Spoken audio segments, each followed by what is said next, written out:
This guy was a natural born, awakened, born with power far beyond others. However, the first thing Kim Sejun had to do was pay off the debt left behind by his dear parents. 9 long years passed, and he finally had enough saved up to enroll in the Hunter Academy he'd always dreamed of. While scrolling online, an ad for the Supreme Academy suddenly caught his eye, making him stop in his tracks. What the hell is this? The video was full of over-the-top praise, hyping it up to the moon. He was speechless and swiped to the next video, which was Sun Wukong spinning his staff. But the sheer power and skill it displayed left Kim Sejun's jaw on the floor. Unfreaking believable. Out of curiosity, Kim Sejun clicked on the registration button. Immediately, the number $40,000 appeared on the screen, the exact amount of money he had. Yeah, right, trying to scam me. Huh, I guess your consciousness really is determined by your material conditions. He quickly bounced from the website, put on his hard hat, and went back to his shift. But in life, you never know what's coming. Kim Sejun's hopes and dreams would all vanish in the few seconds that followed. In a single moment, the chain hoisting a monster carcass snapped right above his head. Everything around Kim Sejun went as black as his future. His body was critically injured, requiring exactly $40,000 for surgery. The company shamelessly refused to cover the workplace accident. His bright future was over, right there on that hospital bed. To cover the surgery costs, he was now left with only the $3,000 that Mr. Manchun had given him earlier. While in a daze, his phone suddenly vibrated with a notification about the Supreme Academy. To Kim Sejun's complete surprise, the registration fee had been discounted to $3,000. With nothing left to lose, he decided to go big or go home and give it a shot. The moment his finger touched the button, the envelope of money beside him began to evaporate, scaring the hell out of him. After successfully registering, a tiny little guy glowing brightly crawled out of his phone. It announced that it would be the advisor in charge of teaching him, making Kim Sejun think he must have gotten a head injury too. Oh, that's just great. An advisor named Mentor. The little guy gleefully boasted that Seo-jun was the first student he'd ever been in charge of, which made Kim Sejun suspect that someone here was in even worse shape than he was. Mentor explained that the Supreme Academy was a place where the teachers were individuals who always sought to surpass the limits of their respective races, which startled Kim Sejun. So this was a school for transcendents, not hunters. What the hell is a hunter compared to that? Mentor quickly had Kim Sejun take an aptitude test to determine his current disposition. He nervously tapped through it but had no idea what to choose for the second question because he didn't currently possess any of those abilities. Sheesh. Mentor let out a sigh. I guess. Our academy will just have to accept you for now. With that, it fired off 180 questions in a row, making Kim Sejun feel like he was about to die right there in his bed. After seeing that his preferred fighting style was spearmanship, Mentor thought for a moment and decided to choose Eastern Ki Cultivation for him. With that, it pulled up a lecture from Professor Buddha, leaving Kim Sejun completely frozen, questioning his own existence. What the hell is this? Following Mentor's advice, he clicked on the lecture titled Unwavering Adamantine Mind. The image of Buddha and his teachings echoed in his ears, and Kim Sejun instantly fell into a daze, as if he was totally stoned. After listening nonstop for a week, Kim Sejun's body had fully recovered and was even stronger than before, astonishing all the doctors. The power of the Dharma is truly amazing. Kim Sejun was damn near enlightened after hearing that, even though he'd only completed 1.3% of the course. He greedily decided to try Keenan's lecture next. Keenan was a centaur half-man, half-horse, and the teacher of most heroes in Greek mythology. He excitedly lay down, ready to listen and chill. Suddenly, the man roared, ordering him to get on his feet, and fast. It startled Sejun so badly he almost fell off the bed. A notification for a daily personal quest he needed to complete then appeared on his phone screen. The physical training was way tougher than usual and too much for Kim Sejun, making him sigh in frustration as he prepared to skip it. But no matter how many times he tapped it, the screen stubbornly displayed the notification, forcing him to complete the quest, which made Kim Sejun feel like he was about to freaking wither away. Is this how I die? A dejected Kim Sejun had no choice but to click back on Professor Buddha's lecture. Then, a new notification appeared on the toolbar. The deadline for completing the quest was 83 days. This time, he was really screwed. From that day on, even though he really didn't want to, Kim Sejun had to train his body day after day, clinging to the small hope that he would get stronger. But even after studying everything for a whole week, his progress bar hadn't budged one bit.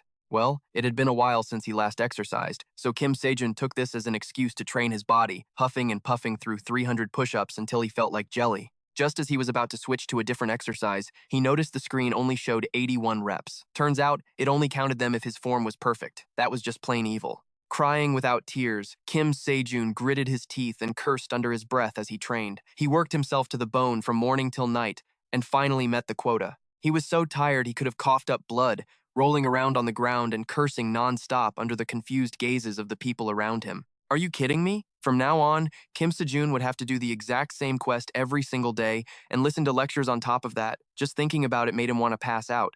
A few days later, while heading out of the hospital lobby to exercise, he ran into an old woman and greeted her. On the TV, a news report was playing about an awakened who had swiftly dealt with a slumbering monster thanks to his powerful abilities, which made the old woman very excited. While he was awkwardly trying to figure out how to explain his own current strength to her, the middle-aged man sitting next to them bluntly advised him that it would be best to just give up, making Kim Sejun clench his fists in anger. He coldly stated that he would decide what to do with his own life. Why don't you worry about your own life first? Then he stormed off, a barrage of curses following him. Who the hell are you to stop me from chasing my dream? With the conviction that he would become a professional hunter, Kim Sejun trained arduously, day in and day out.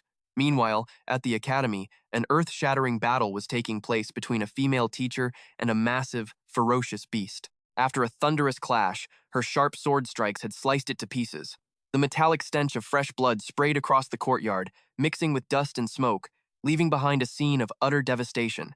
After 2 hellish weeks, Kim Sejun was finally able to go home. He blissfully collapsed onto his bed, but his mind was still troubled by the hunter exam next year. Suddenly, he remembered that he had completed today's daily quest. The system had also unlocked the next lesson for him, making Kim Sejun shout for joy. Master Kenan was a bit surprised to see he had persistently returned. With that, he picked up his staff to prepare for the next lesson. That's what it feels like. The next morning, even though he didn't want to in the slightest, Kim Sejun had to shamelessly drag himself back to the construction site to work because he was completely broke. And now a new money-related problem had come up. He had to work to eat, but if he worked, he wouldn't have time for his lectures or daily quests. This problem gave the great sage Kim Sejun a major headache. During a rare break, Seo-jun mentally reviewed the previous lesson about the 5 senses that play a decisive role in battle: sight, hearing, smell, touch, and taste. Because these processes are too slow, Master Kenan had taught him how to shorten them by using his intuition, his 6th sense. While he was lost in thought, a colleague from behind suddenly reached out to grab his shoulder. But surprisingly, Seo-jun dodged it easily, as if he had eyes in the back of his head, leaving the man completely astonished. Afterward, Kim Sejun was even able to carry 3 monster segments with a total weight of 200 kilograms with ease, despite having just recovered from a major injury. It made everyone at the construction site's eyes go wide with shock. This is insane. He felt like he was overflowing with power. He realized that if he waited until after work, he wouldn't have much time left, so he decided to do squats while carrying the cargo. As soon as he did a few reps, the system automatically tripled the count. Turns out, the heavier the load, the more effective it was. Realizing this truth, Kim Sejun was over the moon, so that's how it was. In the following days, he made sure to work and train at the same time, killing 2 birds with 1 stone, by earning money while saving time. But the toll of those intense days left his body completely drained and aching. The results, however, were just as impressive. He had now finished all the old lessons, so he decided to look for other free courses to continue. After a bit of searching, Kim Sejun stumbled upon Professor Xiang Yu, also known as the hegemon king of Western Chu. He was a mythological figure renowned everywhere for his superior physical abilities. Hey, if it's free, I'm signing up. The moment Kim Sejun clicked, he was immediately cussed out by Xiang Yu, which left him completely stunned. After listening to the guy curse for a while, the system popped up a new mission: swing a spear-type weapon 5,000 times, leaving him with no idea what the hell was going on. The lesson was over after just a few sentences, and now there was this bizarre mission. You really get what you pay for. The next day, Park Ji Hun, the Sword Saint's granddaughter, made a surprise visit to the construction site where Kim Sejun worked to check on a recent accident, amidst the fearful whispers of the workers there. Hearing the name Sword Saint Park Min-chun sent a chill down Kim Sejun's spine, because 100 years ago, he was an awakened who was active when the concept of gates first appeared. Unlike the systematic knowledge of awakened today, the monsters back then were far more ferocious and swarmed the streets.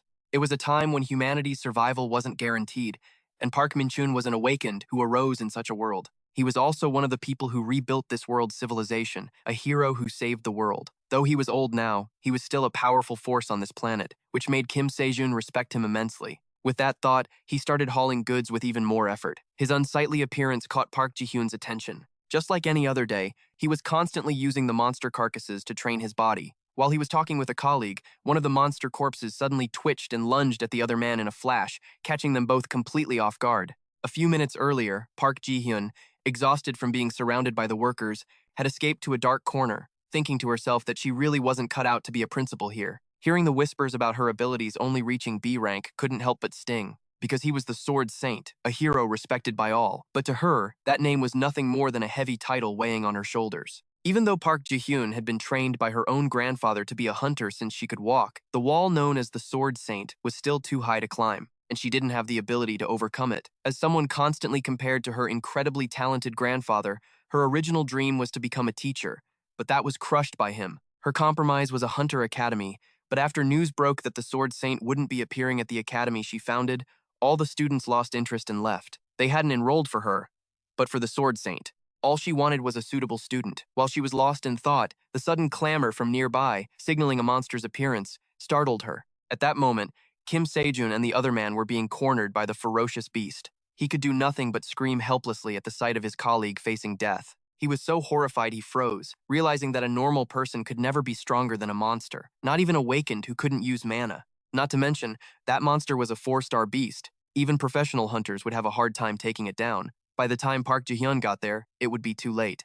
In a few more seconds, the man would be right in its jaws. Kim Sejun trembled, and after a moment's hesitation, he decided to risk it all and charged forward to fight it to the death. He started beating it relentlessly, shielding the other man and yelling for him to run.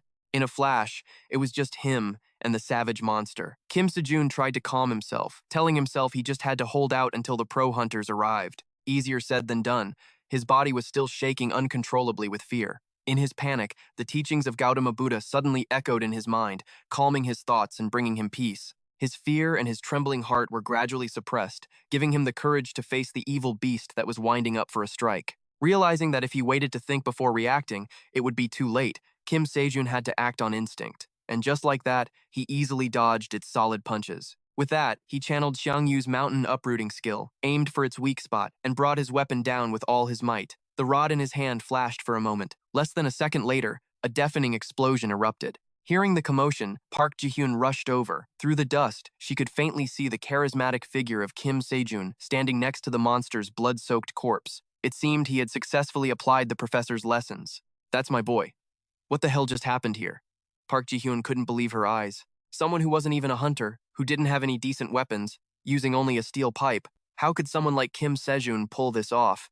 Ignoring the bewildering scene she was witnessing, Kim Sejun rushed past her, extremely worried about his colleague. Park Ji Hun quietly watched the noisy scene of Kim Sejun talking with the others and suddenly blurted out, "I've found him, a suitable cadet." The workday ended just like that, with the foreman's scolding glare and threats, forbidding anyone from speaking about what had just happened. Kim Sejun quickly opened his phone to check and was startled to find that his lecture progress rate had increased by so much. He figured it was probably because he'd understood something after taking down that monster earlier. It seemed the best way to increase the lecture progress rate was to use what he learned in a real battle. But the problem was, if he couldn't join a hunter academy and get a provisional license, he wouldn't be able to raid dungeons. It seemed financial problems were weighing on Kim Sejun's shoulders again because he needed to save up money to apply.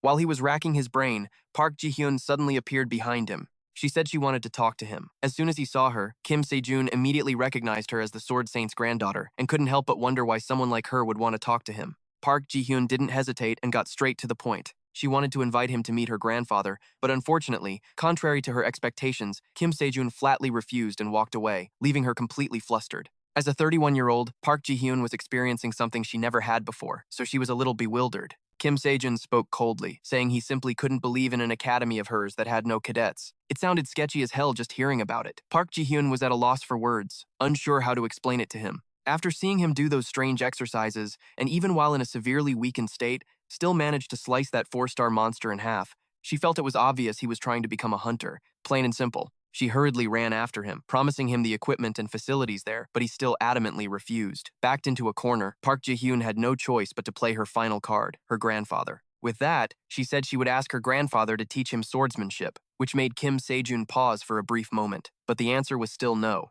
This drove her crazy, seeing him refuse an offer to learn from the Sword Saint himself. The one thing every professional hunter wanted. Her desire to recruit him grew more and more intense. She was determined not to let him get away so easily. Park Ji Hun laid it all out. She said she would help him affiliate with her academy, provide a private place to train, and most importantly, his tuition would be free. Kim Sejun was tempted when he heard that, but he was wary, wondering what he'd have to do for her in return, because in this world, there's no such thing as a free lunch. What she really wanted was for him to participate in as many other competitions as possible under her academy's name before he passed the professional hunter exams so that others would get to know about it. Kim Sejun was starting to get swayed by Park Ji Hun's tempting offer. Even though she could solve all his problems in one go, he couldn't understand why she'd go to such lengths just to make him join. Under the brilliant afternoon sun, Park said in a low voice that it was because she had seen his potential. Her resolute expression didn't seem half bad to Kim Sejun. The two happily shook hands.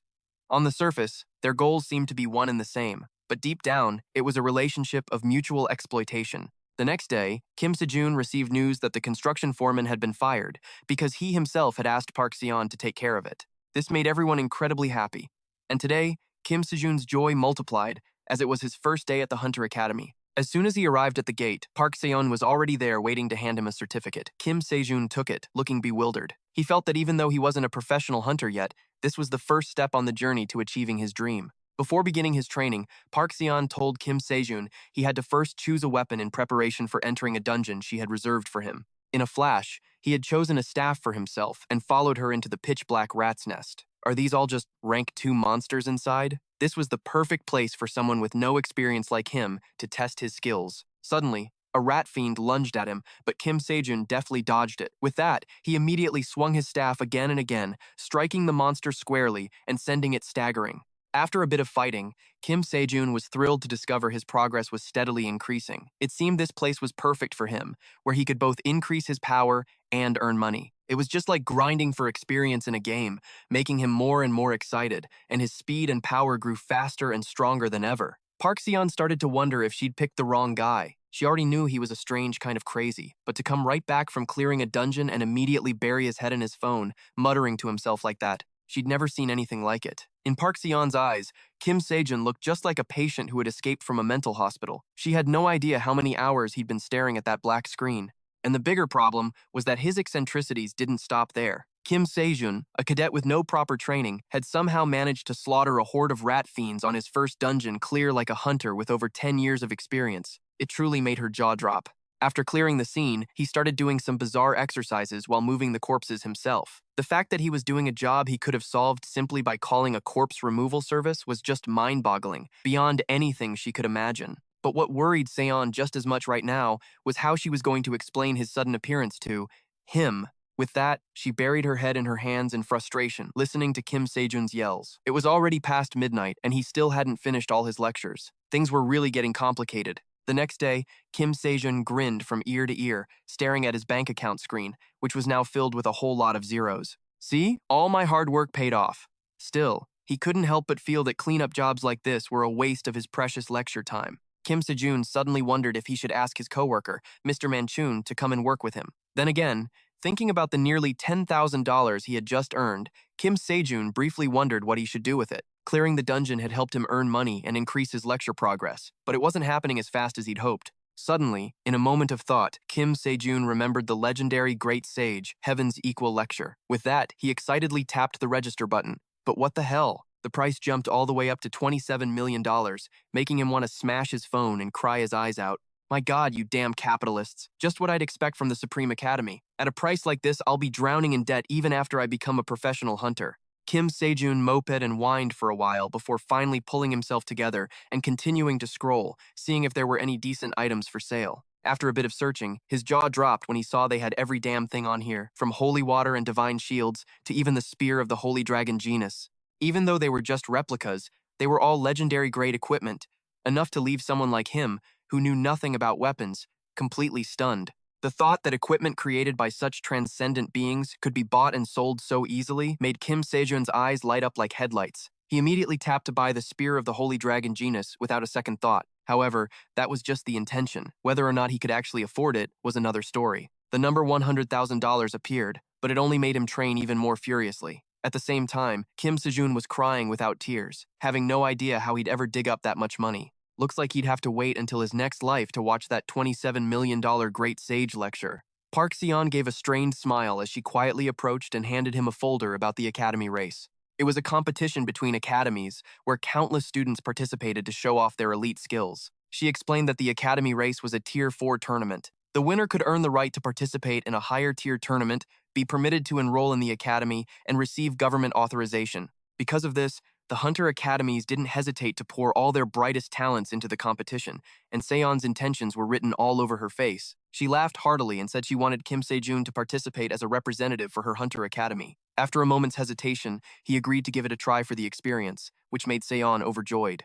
Although she didn't know the exact details of the race, she knew the final score would be calculated by combining the points from the dungeon stage and the cadet tournament. This couldn't help but make Kim Sejun feel insecure about his own abilities, since his only combat experience was against a bunch of rat fiends. Compared to the other cadets, he had zero experience. Well, in for a penny, in for a pound. After thinking for a moment, Kim Sejun spoke up, asking to have a sparring match with Seon. Since she was a B-rank hunter, trained by the legendary Sword Saint, her hidden power truly piqued Kim Sejun's curiosity. Just like that, the two of them got into their ready stances, weapons in hand. Seon quickly realized that Kim Sejun's hasty attacks, while fast, were also sloppy, making it easy for her to predict where he would strike next. Her expectations lowered a bit, and she swung her sword, intending to end it and show him his place. But strangely enough, the powerful slash of sword energy she unleashed was deftly blocked by Kim Sejun in the blink of an eye, even if he struggled a bit. Seon froze, unable to believe he could block a mana-infused strike like that. According to the script, his weapon should have flown out of his hands, and her sword should be at his throat right now.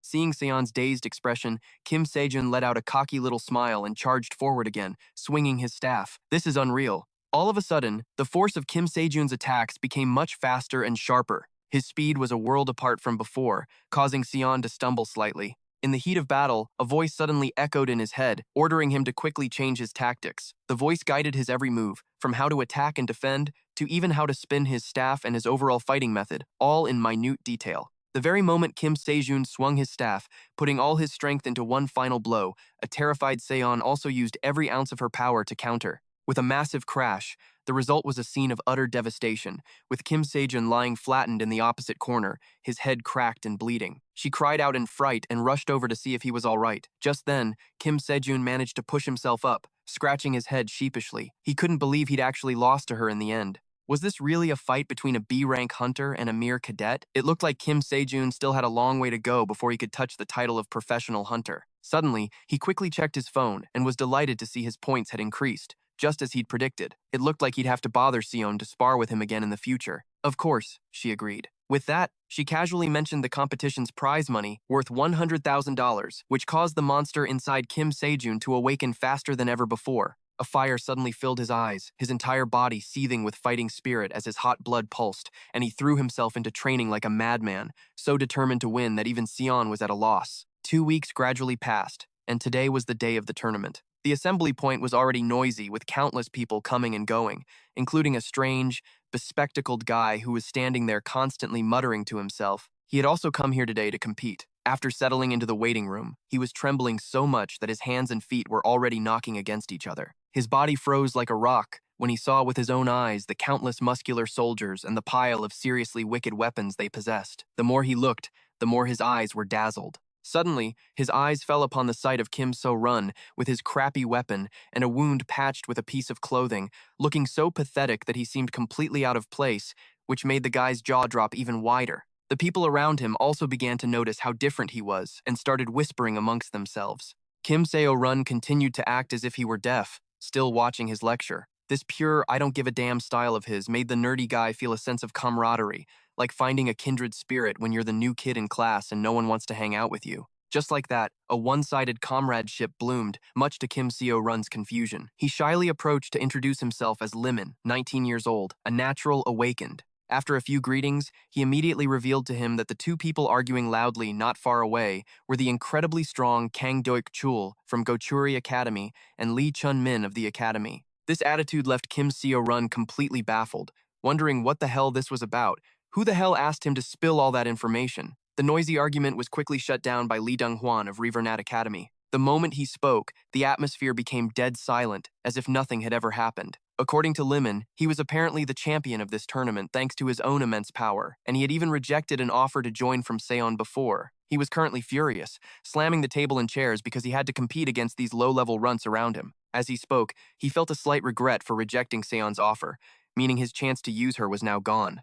Suddenly, he felt Kim So-run's intense stare on him, which pissed him off. Kim So-run was just curious about how many bonus points he would get if he fought that guy. While lost in thought, the speakers suddenly announced that the match would begin soon, making the crowd even more restless. Kim Seo-run abruptly stood up and walked straight to the window. He realized that for the past 2 weeks, he had been preparing with the goal of reaching 30% progress in Chiron and Sangil's lessons, but he hadn't felt any increase in strength or anything similar. He also lacked real-world experience compared to the other cadets. However, all of that had been compensated for by the dungeon raid and his fight with John. With that thought, he quickly clenched his fist and reassured himself that he could overcome anything.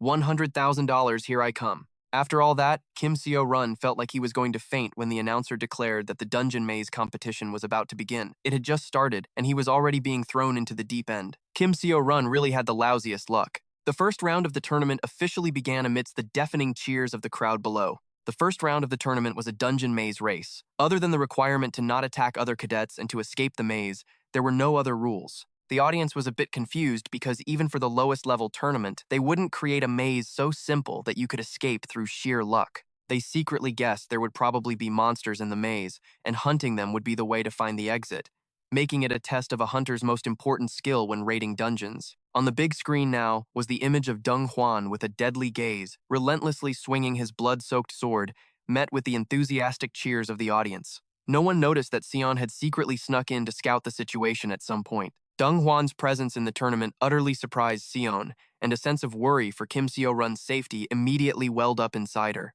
Meanwhile, he was struggling immensely in this damn maze, with its rock-hard walls that he couldn't break. As he fumbled along, he felt a tinge of regret for not having had time to learn Thieser's mountain-breaking lecture. After walking for what felt like forever, Kim Seo-run suddenly came to a three-way fork. He planned to follow the basic rule of escaping a maze, which was to keep one hand on a wall and continue in that direction. But strangely, something inside him was telling him to go in the opposite direction from his initial choice of left. It seemed that the sixth sense of intuition from Ken's lecture was working for him. Well, no risk, no reward. And so, Kim Seo-run decided to trust his intuition and see what happened. The announcements of eliminated contestants rang out continuously, yet along the entire path Kim Seo-run took, he didn't encounter a single obstacle. It was smoother than smooth, which made him suspect that something was off. Could his intuition even dodge monsters? While he was lost in daydreams about his own potential, Lemon's voice suddenly rang out, startling him. Running into this coward was such bad luck. Even though the guy was pointing out things he already knew perfectly well, Kim Seo-run still wanted to follow his own gut feeling. Being lumped in by Lemon as one of the weaklings just like him, Kim Seo-run didn't know whether to laugh or cry. After Lemon showed him a picture of his little sister, Kim Seo-run knew for sure that he was better off going alone. It was nice meeting you, but let's not meet again. Seeing him turn to leave so quickly, Lemon groveled all over the floor, whining and clinging to him, which made him feel really awkward. $100,000 was waiting for him right ahead, so how could he possibly take pity on this kid? But then he heard Lemon say that his parents had passed away, and his own painful memories from the past suddenly came rushing back. Seeing Kim Seo-run standing there motionless like a statue made Lemon even more flustered. Suddenly, he did a complete 180. A bit of sympathy sparked within him, and he agreed to let Lemon tag along, leaving the other guy completely stunned. After that, watching Kim Seo-run move with such confidence in every step, as if he already knew the way, left Lemon utterly bewildered. His legs just kept running after him until he was out of breath. In front of them now was a dead end. Without a moment's hesitation, Kim Seo-run swung his arm and pushed right through. A flash of light and a myriad of noisy sounds appeared before them. To be precise, they had successfully escaped the maze in record time, causing the crowd to scream wildly, unable to believe their own eyes. Lemon still hadn't regained his composure. He was in total shock. He had just randomly met Kim Seo-run and wanted to team up to get out of the maze. So how the hell did he end up taking first place in 27 minutes like it was nothing? Amidst the whispers and chatter from the crowd, Kim Seo-run quietly sat watching a lecture on his phone, not noticing Deng Huan, who was fuming as he approached him. He scanned him from head to toe, leaving Kim Seo-run utterly confused. After sizing him up, he gave a mocking smile, turned back to the crowd, and announced that he had simply gotten lucky. Kim Seo-run thought he was actually going to do something to him. Amidst the commotion, the details of the second round were brought out. The second round would be a one-on-one tournament. Because the competition was a Tier 4 tournament, to maintain fairness, any weapon containing mana would be excluded, as would mana-based body enhancement. Kim Seo-run did some quick math and realized that 32 people had passed the first round. In a one-on-one tournament, starting with 32 was perfectly normal. But life is never that simple. Just as they were about to be paired up, one person, overcome with fear, raised his hand to forfeit, which made Kim Seo-run feel like dying on the spot. Outside in the glaring sun of the stadium, Seon was about to head back. Suddenly, a noisy crowd of bettors arguing caught her attention. Most of them were betting on Deng Huan, because who would ever dare to bet on a brand new cadet? But right at that moment, a mysterious woman carrying a suitcase with $1 million placed a bet on Kim Sejun, making everyone go crazy that someone would dare to make such a huge gamble. As for Kim Sejun, just a few minutes earlier, after the lower-level cadets heard the rumors about Deng Huan and the other high-ranking soldiers, fear suddenly surged through them, and they scrambled to withdraw one after another. In the end, only 5 people remained, or you could call them the 5 tough ones here. The teams were then divided evenly, with Kim Seo-run and Kang Deok-chul, Deng Huan, and Limon, while Lee Chun-min, being the odd one out, was kindly told to go home. He was just wondering if winning both rounds would automatically make him the overall champion in the finals. Then he saw Minji, shivering and crying pathetically, yet refusing to give up, which made him chuckle. When it was finally time for the match, Kim Sejun calmly stood up and walked out. His composed demeanor left Minji speechless. As expected, the crowd was buzzing with excitement for the next round between Kim Sejun and Gyang Du-kun, the giant from Jichuri Academy. The two trash-talked for a bit before the match began.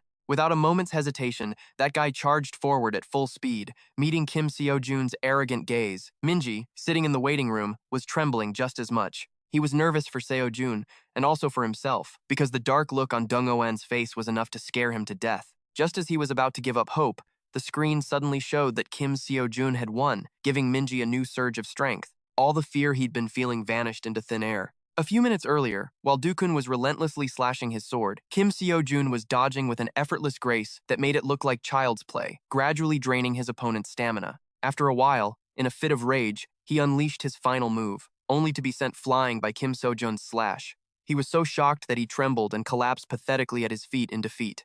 "Oh, for fuck's sake," Kim Seo-jun scowled as he checked his phone, realizing that after all that hard work, his stats had barely increased. The deadline was fast approaching, and he'd gotten nowhere. At this rate, it looked like he wouldn't be able to finish not only the Buddha's lecture, but also Chiron's and Zhang's on time. To avoid going broke from buying a weapon and a new free pass, Kim Seo-jun had no choice but to win that prize money. Grumbling to himself, he dragged his exhausted body into the room. Minji was already waiting for him, congratulating him enthusiastically. The second match began accordingly. In contrast to Minji's fear was a confident, almost arrogant Deng Oan. Minji suddenly spoke, his voice trembling. He said that from the moment he saw Kim Seo-jun, he felt a sense of familiarity with him. For that reason, when he defeated Du-kun, he was as happy as if he himself had won. But mixed in with that was a little jealousy too, because he knew he was always unlucky and had no talent. But the heart of a brother who wants his sister to be proud will always guide him. When it was finally Minji's turn, Kim Seo-jun quietly watched his small figure, secretly hoping they would meet in the finals. Seeing Minji muttering to himself to calm his nerves was starting to piss Deng Oan off. He channeled all his strength and aimed at the boy, brimming with confidence. He saw Minji as nothing more than a useless piece of trash, a creature at the bottom of the food chain, nothing more than a blade of grass to a predator like himself. Filled with the elitist belief that he was on a completely different level, the sight of Minji tremblingly pointing a sword at him was just pathetic. The signal to start the match rang out without delay. As if he had been waiting for this very moment, Deng Oan immediately swung his sword, unleashing a furious barrage of attacks on Minji, who was struggling like hell to block them. His entire body was already rigid. With a loud thud, a fiery punch to the gut sent Minji collapsing in pain. Fresh blood gushed from his mouth, leaving him unable to get back up. He already knew he was no match for this guy. In his confusion, Minji suddenly thought of Kim Seo-jun as a source of strength and forced himself to stand. He wanted to try giving it his all, just once. Even though he knew this would be a piece of cake for him, Minji still wanted his attack to at least touch him. With that thought, he swung his sword wildly. After a cold clang echoed, Deng Oan was officially declared the winner. At his feet, Minji lay defeated. But there was one thing only he knew. That last sword strike from Minji had grazed his face. A small cut, but a cut to Deng Oan's pride nonetheless. In front of the roaring crowd, he didn't hesitate to stomp on Minji's head, shouting that people like him were just trash in this competition. The situation grew more and more tense. Just as he was about to stomp on Minji again, Kim Seo-jun appeared in a flash, his weapon drawn. He was planning to wait until the finals, but it looked like he couldn't take it anymore. Somebody here deserved a beating right now. The two of them stared daggers at each other amidst the crowd, which was eagerly waiting for the show to begin. Deng Oan told him to let go, but Kim Seo-jun insisted he get his foot off Minji's head first. As if to provoke him, he pressed down even harder on Minji's head, sending Kim Seo-jun into a blind rage. With that, he immediately swung his staff, kicking him aside before picking up the young boy, Minji. The touching sight was an eyesore to Deng Oan. He hated insects who didn't know their place, especially those who held on to pipe dreams like Minji. He and Kim Seo-jun continued their war of words, making the atmosphere increasingly suffocating. The crowd in the stands began to murmur, but it seemed the organizers had no intention of interfering with orders from above, so they could only watch as a disaster was about to unfold. Dung Oan smirked at Kim Sejun and arrogantly declared that in this world, the strong devour the weak. There's no place for dreamers and fools like you. Kim Sejun froze when he heard that, because he too used to think the same way. For 9 years, he had endured so much to become a high-level hunter, and he had to face reality time and time again. Kim Seo-jun once had nothing, no talent, no money. He felt like he couldn't do anything. No matter how hard he worked, it was only enough to get by, never to improve. It made him wonder hundreds of times what would have happened if he had given up and done something else. But even though fear always held him back, making him doubt himself and afraid to face reality, that was no reason to let Dung Oan insult him like he was trash. As soon as he finished speaking, ignoring the warnings about potential rule violations for violence, Kim Seo-jun swung his staff like the wind and leaped towards Dung Oan. But with his raw strength, he was able to block it in an instant. The two of them clashed like titans, the impact shaking the arena. Dung Oan's power was no joke, and even Kim Seo-jun struggled to hold his ground. Facing his fierce attacks, Kim Seo-jun told himself he couldn't lose. Not now. What he needed to do was go with the flow and move based on instinct. With a loud smack, he successfully landed a punch right in Dung Oan's chest, making him stagger for a moment. Dung Oan flew into a rage and charged with his sword pointed straight ahead. He had always been a predator, but Kim Seo-jun's sharp gaze made even him cautious. He regained his composure and lunged at Kim Seo-jun once more. But this time, he was able to deftly block every single one of his moves, his speed increasing with each moment, making him look like a frenzied beast pouncing on its prey.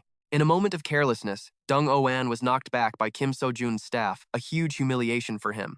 With that, he furiously pulled out an aura sword, shocking Kim Seo-jun, because you could never win against one if you didn't know how to control mana. Seething with rage and jealousy, Dung Oan gripped the brightly glowing sword, preparing to swing it at Kim Seo-jun amidst the panicked screams from the stands. He realized the best thing to do right now was to run, but for some reason, his body wouldn't obey his mind. His brain was screaming at him that if he ran, everything he had worked so hard to build would be for nothing. Suddenly, Kim Seo-jun remembered his teacher's words from the lecture. The most pathetic defeat is losing to yourself. What mattered was to believe in yourself and give it your all. Even if you lose with the most reckless fighting spirit. Empowered by that mental support, Kim Seo-jun turned and charged, completely contrary to everything Dung Oan had expected, making him so mad he could spit blood. All his hatred was poured into a direct clash with Kim Seo-jun, and the very ground seemed to shake from the force. With a flash of light and a cloud of thick dust and smoke, the entire arena was obscured, leaving everyone in the crowd wondering who had won. A figure collapsed. It was none other than Dung Oan, with streams of blood flowing from the corner of his mouth.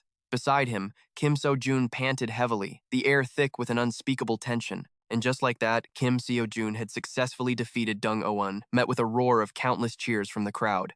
The entire stadium was about to erupt over what had just happened before their eyes. Their champion, Dung Oan, had been utterly crushed by Kim Seo-jun, left sprawled on the ground like a flattened shrimp. And so, they endlessly chanted Kim Seo-jun's name, calling out for him over and over. Sion, watching from above, felt like she was going to faint. Just 2 weeks ago, she had seen him struggling to fight with a mana-infused sword. To think that he could now create such a fierce spear aura, it was truly hard to believe. Glancing to the side, she suddenly saw that mysterious person who had been hiding in a thick cloak earlier. He now looked completely stunned, unable to believe that Kim Seo-jun had won. His overly dramatic reaction, as if some ancient law of nature had just been shattered, made Seon suspicious, as she clearly remembered that he had bet on Kim Seo-jun to win. With that thought, she turned to look again, but he had vanished as if he were sea foam. The evening sun began to set on Kim Seo-jun's battered and exhausted body. As he walked slowly, he recalled what had happened earlier. The organizers informed him that he had been disqualified for interfering in the match. It wasn't even an official match, and he had ignored all of the referee's warnings. Therefore, he was considered to have violated the rules. As for Dung Oan, his use of sword aura was a clear indication of his intent to kill his opponent. Because of that, he would be banned from participating in the Super Hunter exam for the next 5 years. And finally, the organizers declared Lee Truk-min the winner of the tournament by default. Min placed second, and Duke somehow managed to climb to third place. Although Kim Seo-jun felt the result was completely surreal, he decided to let it go. After all, his learning progress had increased significantly. The rate of his learning process had skyrocketed while fighting Dung Oan. Notably, the speed of his Seonggyo lesson had surpassed 50%, perhaps due to the strange spiritual energy he had felt earlier. Just as he was engrossed in scrolling through his phone for a new lesson, Sion suddenly appeared behind him, making him jump in surprise. she gently asked how he was doing. Hearing him apologize for interrupting her match and causing her to lose the chance to win made Sion a bit flustered, because honestly, she was only worried about whether he was okay, since the prize money was gone anyway. It was only then that the forgetful Kim Sejun remembered this, and he grabbed his head, groaning in despair. All his shopping plans vanished into thin air. It was time to say a final farewell to the Spear of Longinus and to unlocking the next lesson. But oh well, what's done is done. Kim Sejun sighed and said that it would be a lie to say he didn't regret it, but if he hadn't intervened back then, he feared he would have regretted it even more. Hearing him say that, Sion felt a little less worried. The two of them were chatting happily when Min suddenly rushed over from a distance, a white bandage wrapped around his still healing head. Seeing that Kim Sejun was about to leave, he mustered all his courage to say that if he kept trying, he wanted to become someone like him. These words were like claws lightly scratching at Kim Seo-jun's already sensitive heart. Seeing the tears welling up in Min's eyes, he suddenly said coldly that it might be very difficult. To be honest, Kim Seo-jun felt that Min's talent would fall far behind if he were to become a super hunter in this day and age, because facing this world with only dreams and ideals is incredibly harsh. He wanted him to stop focusing so much on becoming a hunter, because there were still so many other opportunities for a young person like Min. Hearing his words, all of Min's worries immediately vanished. With that, he sadly thanked Kim Seo-jun and turned to walk away. From behind, Kim Seo-jun's encouraging words faintly reached him. He wanted him to never let the careless words of others bring him down again. If there was something he wanted to do, he should just do it with his head held high, just knowing that was enough. Min engraved every word into his heart, his eyes moist, and bid an emotional farewell to Kim Seo-jun under the pale afternoon sun. Seeing this profound side of Kim Seo-jun for the first time surprised Seon, and hearing him say our academy made her indescribably happy. Just like that, she invited Kim Seo-jun to go with her to her grandfather's workshop to give him a weapon as a gift. At a shrine far from the city center, Seon Chun, the Sword Saint's attendant, stumbled frantically into the room, while the old Sword Saint was meditating, making him furious and causing him to radiate a pressure so oppressive it was impossible to breathe. With labored breaths, Seon Chun panted that Seon had recently participated in the Academy's tournament, and it seemed she had recruited a new student.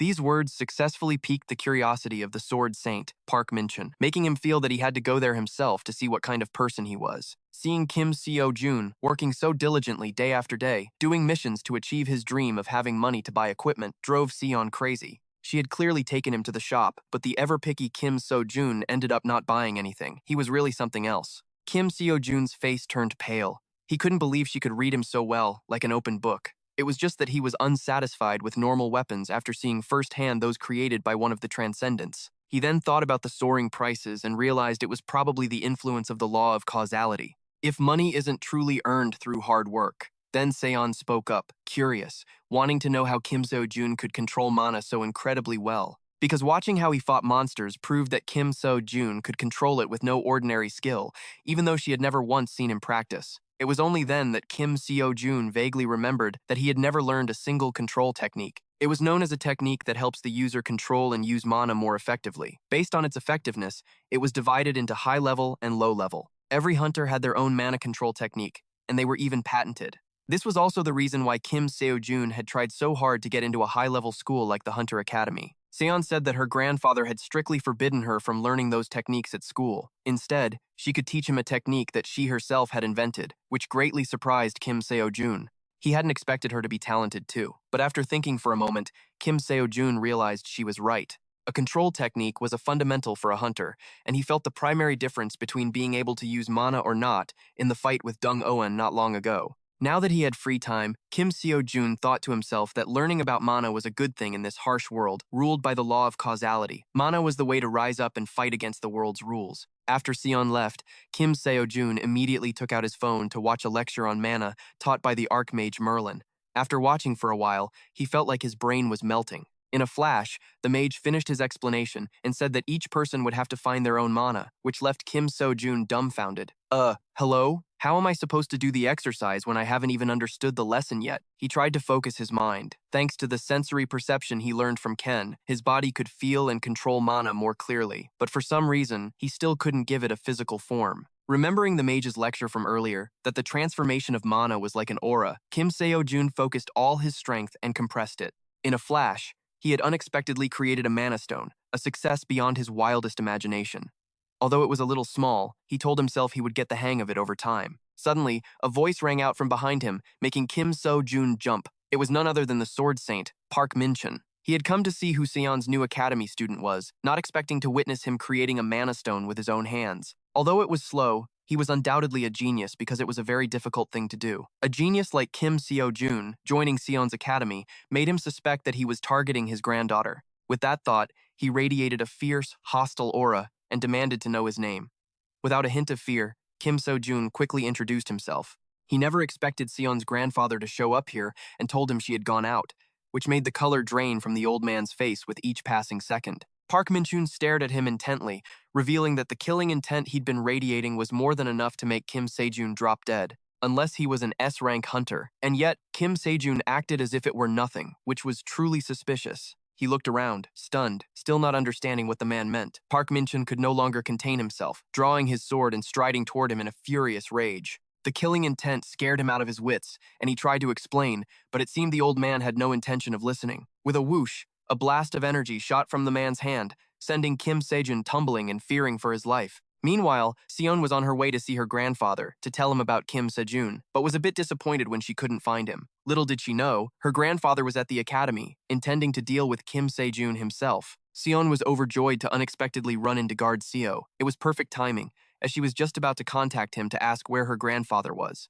Hearing this, Guard Seo's smile vanished, and his wrinkled face turned pale as he told her that her grandfather had already gone to the academy, making Seon's heart skip a beat. As quick as a flash, she turned and ran for her life back the way she came, knowing that even with a knife to her throat, she couldn't let those two meet alone. It seemed all of Seon's worries were too late, because Kim Sejun and Park Ji Hun were now in a rather tense situation.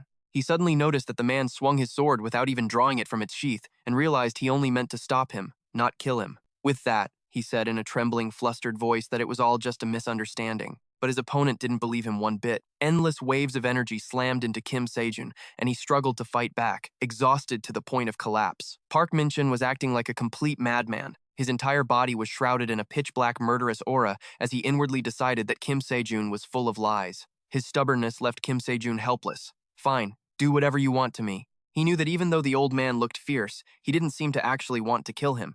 Because if the Sword Saint truly wanted him dead, he would have died the moment he felt his presence. The Sword Saint, the great sage equaling heaven, was standing right in front of him, the person closest to his ideal image. Kim Sejun couldn't help but realize this was an amazing opportunity for him. Without further hesitation, Kim Sejun subtly raised his sword into a ready stance, which made Park Ji Hun momentarily surprised by his fighting spirit. In the past few decades, he had met countless hunters, but only one had still burned with the will to fight after facing him, and that was Kim Sejun. Fueled by the overwhelming love for his granddaughter, Park Ji Hun quickly lunged forward. His speed and power were so immense that Kim Sejun struggled just to brace himself in midair. He had barely opened his eyes when a massive wave of killing intent came roaring toward him, making him break out in a cold sweat. However, a legendary player known for his tenacity like Kim Sejun absolutely could not give up. And so, despite the overwhelming aura, he kept swinging his sword, but was still sent sprawling by a direct hit from the old man.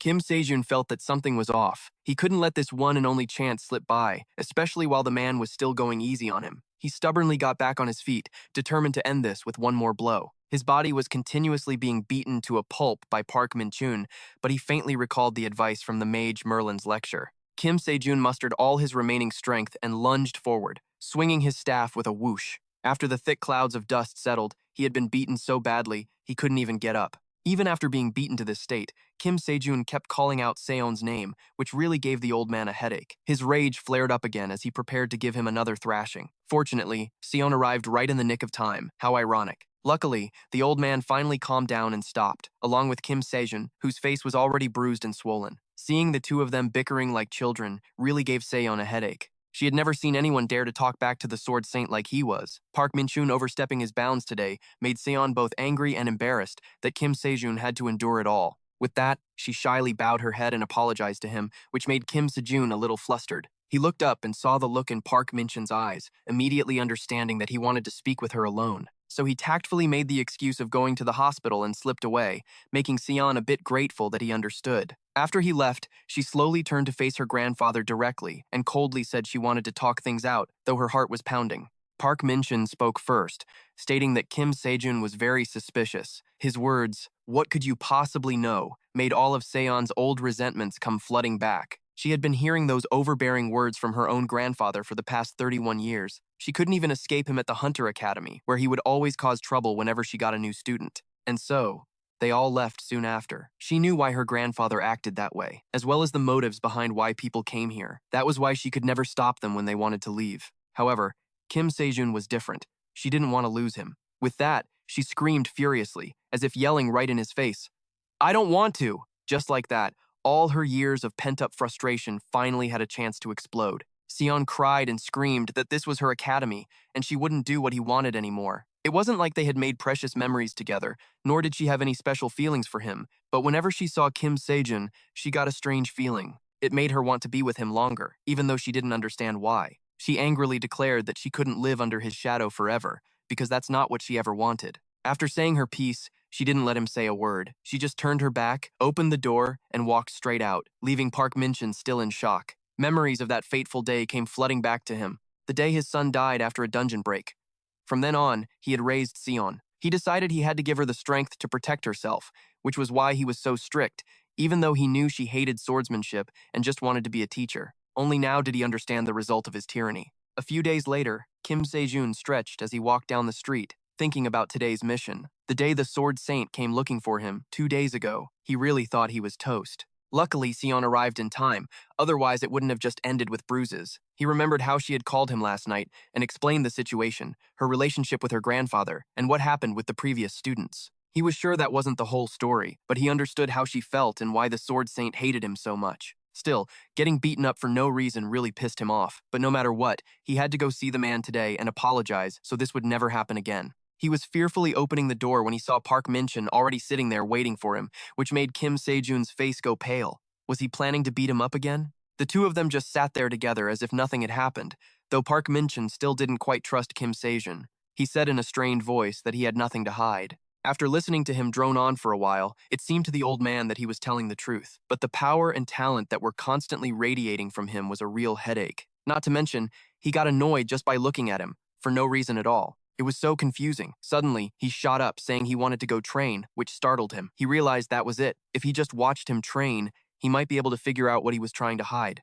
However, when he saw it with his own eyes, Park Min-chin still couldn't understand his bizarre training method. Staring at a black phone screen for hours is what you call training. Thinking he was meditating, he launched into a long lecture about its benefits, which gave Kim Sejun a headache. He just indifferently hummed in agreement to get it over with. Seeing his indifferent attitude really started to piss the old man off. Park Min-chin decided to play his final card, vaguely hinting that he would teach him a few things in an attempt to pique Kim Sejun's curiosity. But tough luck, the guy just wasn't interested. He flatly refused and immediately buried his head back in the screen, leaving Park Min-chin so stunned he felt like he was going to pass out, unable to believe what he'd just heard. This was the first time a sword saint like him had ever been so bluntly rejected. Sion arrived just then, and seeing Park Min-chin and him glaring daggers at each other, she spoke up to intervene. He gently pulled her into a corner, his eyes darting around mysteriously as he whispered in her ear that he thought Kim Sejun might not be right in the head, which surprised her a little. Huh? He seems perfectly normal to me. She had long since grown accustomed to his eccentric ways. She saw her grandfather's warnings but remained completely unfazed. Every time she saw him, she was so happy that a bright smile would spread across her face, making her grandfather curious about their relationship. Looking closely, Park Min-chin realized he had rarely ever seen Sion so happy. A flicker of annoyance grew inside him at the thought of Kim Sejun targeting his precious granddaughter, and he clenched his hands into fists. Just then, Guard S suddenly ran over to report that the Church of Justice was urgently looking for him. Kalia herself had come in person, requesting that if there was anyone named Kim Sejun, he should come with them. Hearing this from the side, he couldn't help but be shocked. Needless to say, Park Min-chin was also floored that Kalia even knew who he was. Sion suddenly remembered what happened during the tournament. She had seen a very suspicious person in a black cloak and secretly wondered if that person was connected to this incident. This is insane. Kalia is one of the 7 apostles of the Church of Justice, always treated like a head of state with immense power in her hands. Besides that, she's also the successor to the currently vacant seat of the Apostle of Purity. And yet today, she came asking for Kim Sejun by name. He quickly refused, feeling that he didn't know the woman at all and that staying home to train would be way better. Guard S suddenly spoke up, speculating that perhaps Kalia had anticipated that Kim Sejun would refuse and had asked him to pass on a message if that happened. Furthermore, she attached a promise to give him $100,000, which hit Kim Sejun like a lightning bolt. How the hell did she know he needed money? The Church of Justice is a religious order that serves justice as their god. The one shrouded in a mysterious cloak is the Blue Emperor, and the 7 apostles are their most crucial members. They declare that their words are justice, the words of a god. A century ago, the Church of Justice was treated as a mere cult. However, during the Great Cataclysm, by combining their power with countless superheroes, they played an enormous role in bringing peace to all of humanity, which also allowed them to grow significantly. And among all those threats, the most significant was a giant monster of pure madness and brutality. Its power was so terrifying, so immense, that even the combined forces of superheroes from around the world couldn't do anything to it. It got so bad that some even called it the Second Great Cataclysm. But the only ones who could take down that colossal monster were the Blue Emperor and the 7 apostles. They were the key to ending the Great Cataclysm. At a hotel somewhere on the outskirts of Seoul, Kim Sejun and Minchun had arrived to meet Kalia. He was curious about what Seon had said earlier, feeling that if Kalia was determined to lure him into their group, he had to meet her in person and get some clear answers. Following the directions, they entered a spacious and luxurious room. Minchun mentioned that today was also his first time meeting Kalia, which surprised Kim Sejun. He thought the two were close. While waiting for her to appear, Minchun revealed that he had met the Apostle of Purity before, but never the successor. As for the Blue Emperor, he had only seen him from a distance. Suddenly, the sound of a door opening cut through their conversation. Kalia, the successor to the Apostle of Purity, with her bright blonde hair and overwhelming charisma, slowly entered with a gentle smile. She introduced herself as Kalia, a believer of the Church of Justice, a messenger of the God's will, and the successor to the Apostle of Purity. She said she was very happy to meet Kim Sejun here today. She explained that the reason she knew of him was because one of her followers had been watching him during the Academy's tournament. He had praised him so much that she became curious and wanted to see for herself how amazing he was. That was why she had invited him here. Kim Sejun quietly guessed that her motive for inviting him wasn't that simple, which made Kalia let out a small laugh at his perceptiveness. "It's like you can read me like a book." The three of them then sat down to talk. Kalia spoke up, wanting to invite Park Minchun to scout a dungeon with her, which made him annoyed. He wanted to know what the hell made him have to go with her. Kalia explained that they had received reports about a distortion in one of the dungeons in Korea, and guessed that Minchun probably understood the situation better than anyone else. He glanced at her and immediately understood this was the reason she returned to Korea. At the same time, she could solidify her position as the successor. With that, he asked what he would get in return if he agreed to cooperate with her. The moment he heard Kalia casually mention Seon's Hunter Academy, Minchun's expression changed in a flash. He didn't want anyone messing with Seon. His entire body began to radiate a bone-chilling killing intent that gave even Kim Sejun, sitting right next to him, goosebumps. Kalia knew she had hit his weak spot. She quickly apologized, saying she would listen to one of his requests, and even swore on the honor of the Church of Justice, making it impossible for him to refuse. After they both performed the ritual of the Oath of Justice, it was Kim Sejun's turn. Kalia got straight to the point, saying that the Church of Justice wanted to support him in areas beyond the Academy's reach, without needing anything in return, because they felt that the friendship between the Church of Justice and him was more than enough. Kim Sejun silently felt that she was talking as if it was no big deal, but that somehow she would definitely want something in return later on. With that, he decided to go big or go home, ignoring all the potential problems. He immediately pulled out his phone and held the screen towards her. He wanted to know if she could see anything on the phone screen. Contrary to Kim Sejun's expectations, whether Kalia could see anything or not, she still claimed that all she saw was a black screen. And that answer seemed to satisfy Kim Sejun, so he immediately rejected her offer. This is so surreal. Definitely a red flag. Night had fallen, and the beautiful Kalia was furious. It was clear from her retainer's words that Kim Sejun was special, but she simply saw a very ordinary person whose strength was only at a rookie's level. She was a little startled earlier when he suddenly shoved his phone in her face and asked if she could see anything. Perhaps the feeling of dissatisfaction within her had taken over everything. Putting that aside, the retainer reported that he had contacted the Black Saint and the Heart Saint about those incredibly mysterious, unseeable ones. Kim Sejun and Minchun had also left by now and were heading back. He remembered what happened earlier and felt a bit annoyed. Even though Kalia had nothing to do with the academy, he didn't want to accept a favor from someone who was two-faced. He still preferred Seon's academy. In response to Kim Sejun's questions, Minchun explained that dungeon reconnaissance is necessary because magical distortions inside a dungeon cause a lot of ripples, affecting its level up or its collapse. That causes a lot of problems, just like during the Great Upheaval. Seeing Kim Sejun's curious gaze, he turned and walked away in another direction, warning him not to get any ideas about Seon. It was obvious he already acknowledged him, but was too embarrassed to say it, which made the relentless Kim Sejun laugh and tease him non-stop. He kept at it until the old man got so pissed he looked like he was about to throw a punch, at which point he quickly bolted. Seon was very surprised to see Kim Sejun return home alone. When he told her that her grandfather had gone somewhere, she quietly apologized to him for her grandfather's abrasive attitude.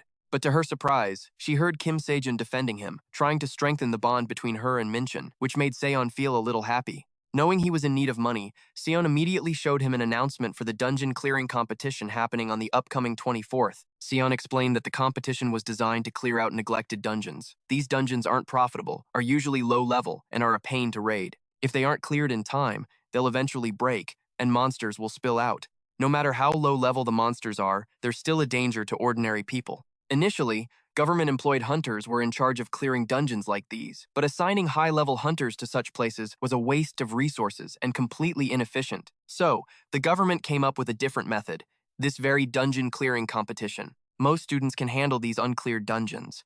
After all, students are an abundant resource these days, so they get points toward their evaluation just for participating. It was a neat solution. He saw the winner's prize was 300,000. On top of that, since the competition itself was a dungeon clear, participating could increase his lecture progress speed. Kim Sejun was incredibly interested. There was no reason for him not to join. Seeing the beaming look on Seon's face made him chuckle. He knew she wasn't asking for a favor, but it was obvious she was putting on an act. She must have scoured everywhere for information on this, and based on past experience, he had no idea what kind of unexpected variables might pop up. That's why he couldn't take it lightly. He was anxious, really hoping he could win this time and get the prize money. Seon mentioned the competition would last for 1 week. When the competition starts, the government will release a list of dungeons to be cleared.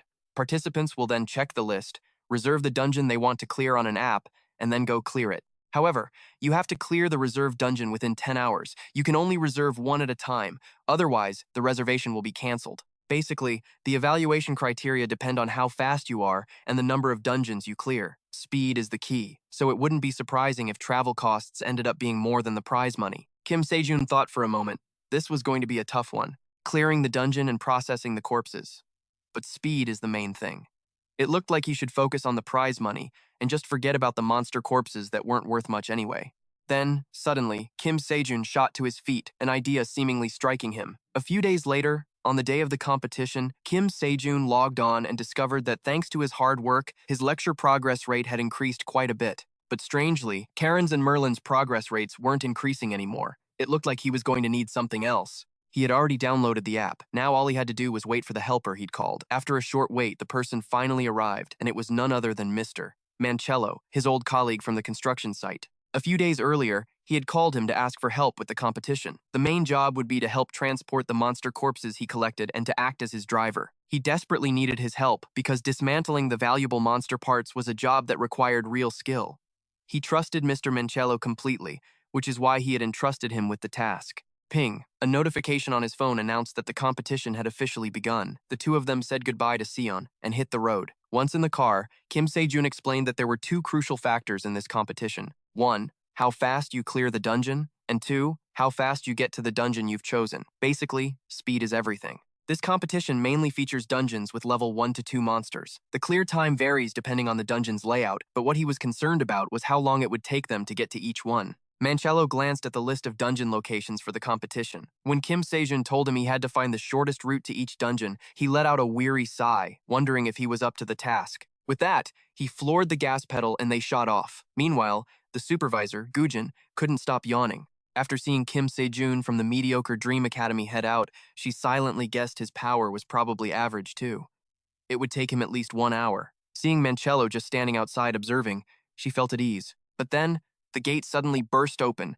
Kim Sejun quickly poked his head out and yelled for the older man to come in and help him carry stuff out, causing Gujin to rush over and intervene, thinking it was some kind of cheating. When she heard Kim Sejun say he had cleared the entire dungeon by himself, she couldn't believe it. "Are you kidding me?" she thought, heading inside to check for herself. Unexpectedly, what lay before her was exactly as he'd said, piles upon piles of bloody monster corpses. Only 10 minutes had passed, leaving her utterly stunned. Just like that, the two of them hauled the corpses outside and began to dismantle them. With Mancello's skill, it only took 15 seconds for each one. Gujin saw what they were planning to do with the corpses and yelled at them to stop, but it was useless. What they were doing wasn't against the rules, and so one of them did the killing and the other did the butchering. The chaotic, bloody scene was horrifying. Once they were done, the two of them scrambled into the car and sped away, leaving Gujin standing there, shocked to her core and unable to compose herself. The car tore off like a getaway vehicle, rushing to the next location. Too fast, Too furious, Kim Sejun ran inside and threw a few basic attacks.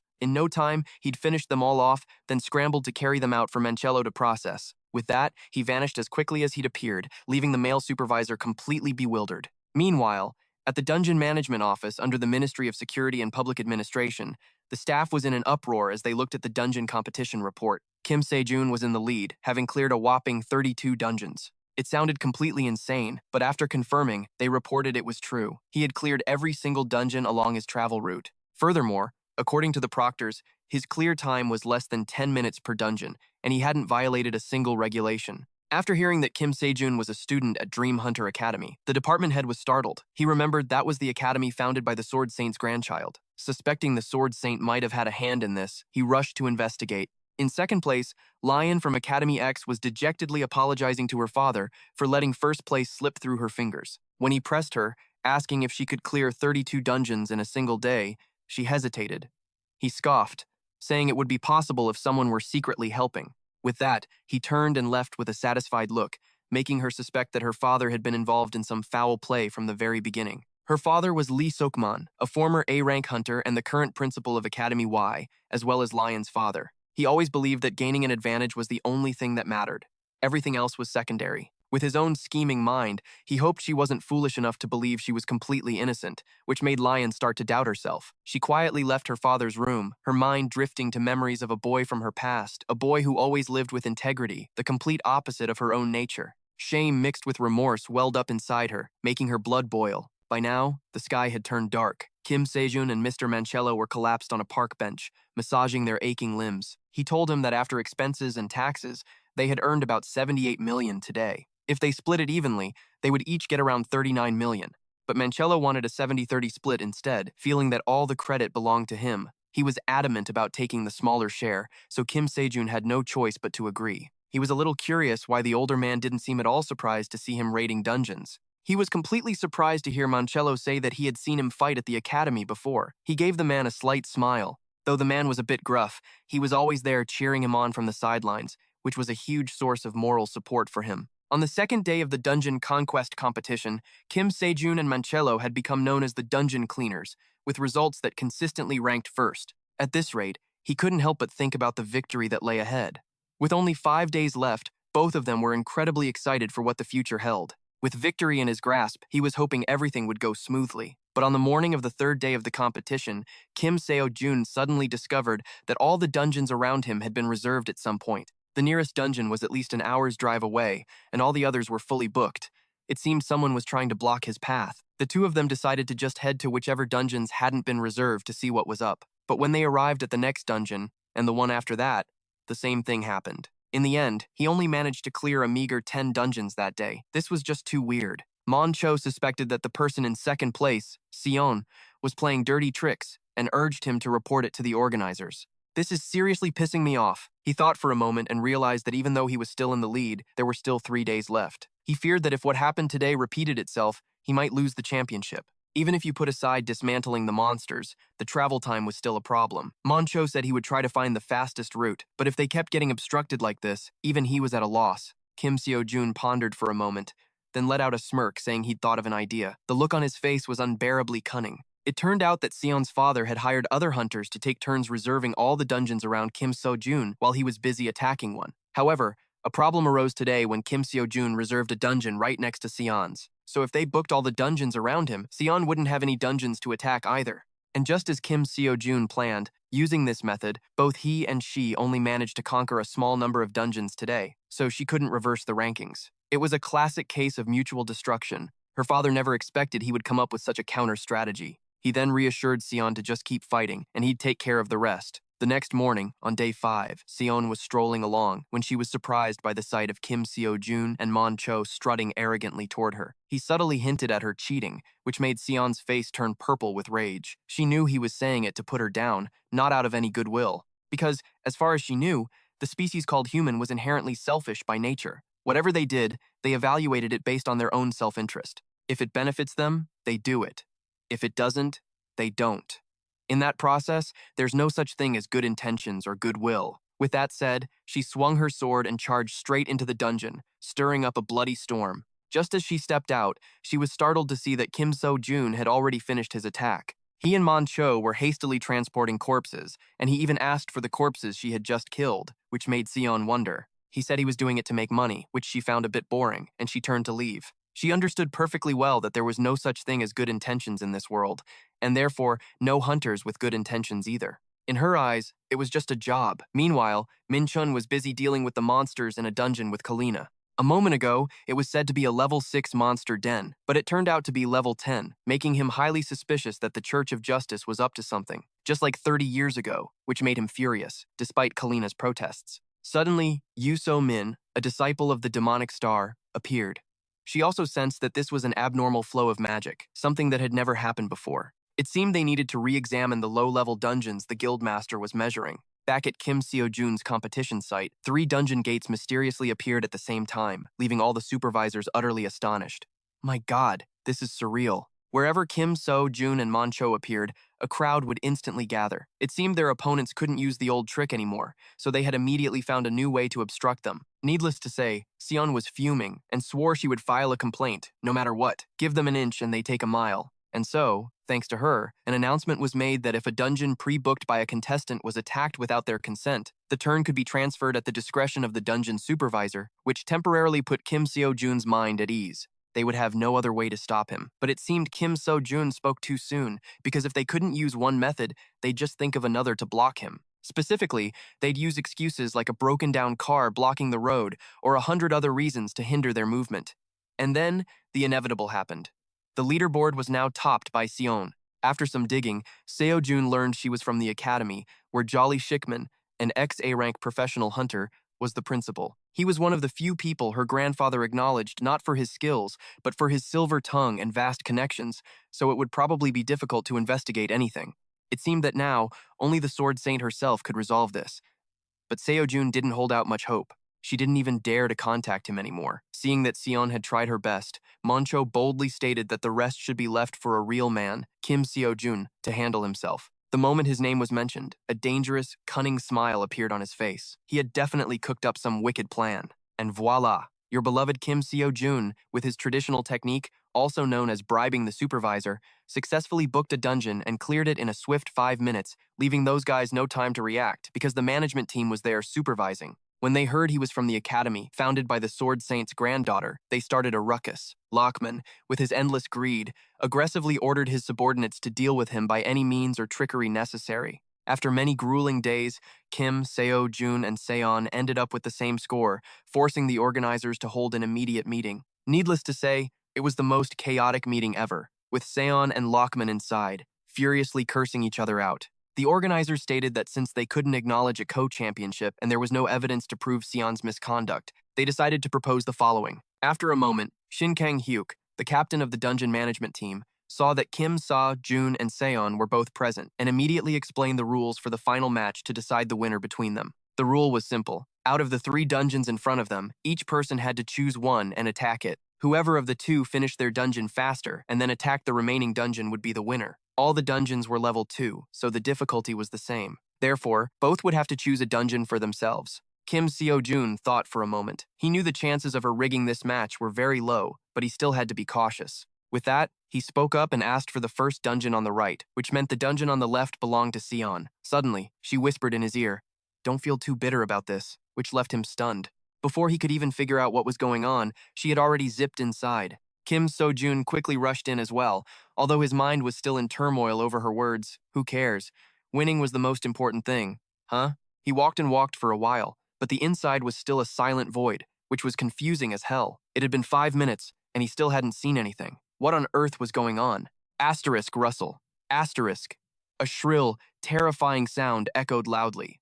Less than a second later, a level 4 manticore with sharp teeth had appeared before him out of nowhere. A level 4 monster in a level 2 dungeon made Kim Sejun curse out loud. He powerfully swung his club and charged, killing it in one fell swoop. Although it seemed quick, it was much slower than his usual clear time for a level 2 dungeon. Kim Sejun ran like the wind towards the exit, guessing that she had already moved on to attack the second dungeon. He caught sight of the captain and shouted that there was a level 4 monster inside, making the match unfair. He wanted a rematch, but the man just coldly stated that it was impossible because Seon wasn't out yet. Kim Sejun was extremely surprised to hear that, since she had been inside for quite a while now.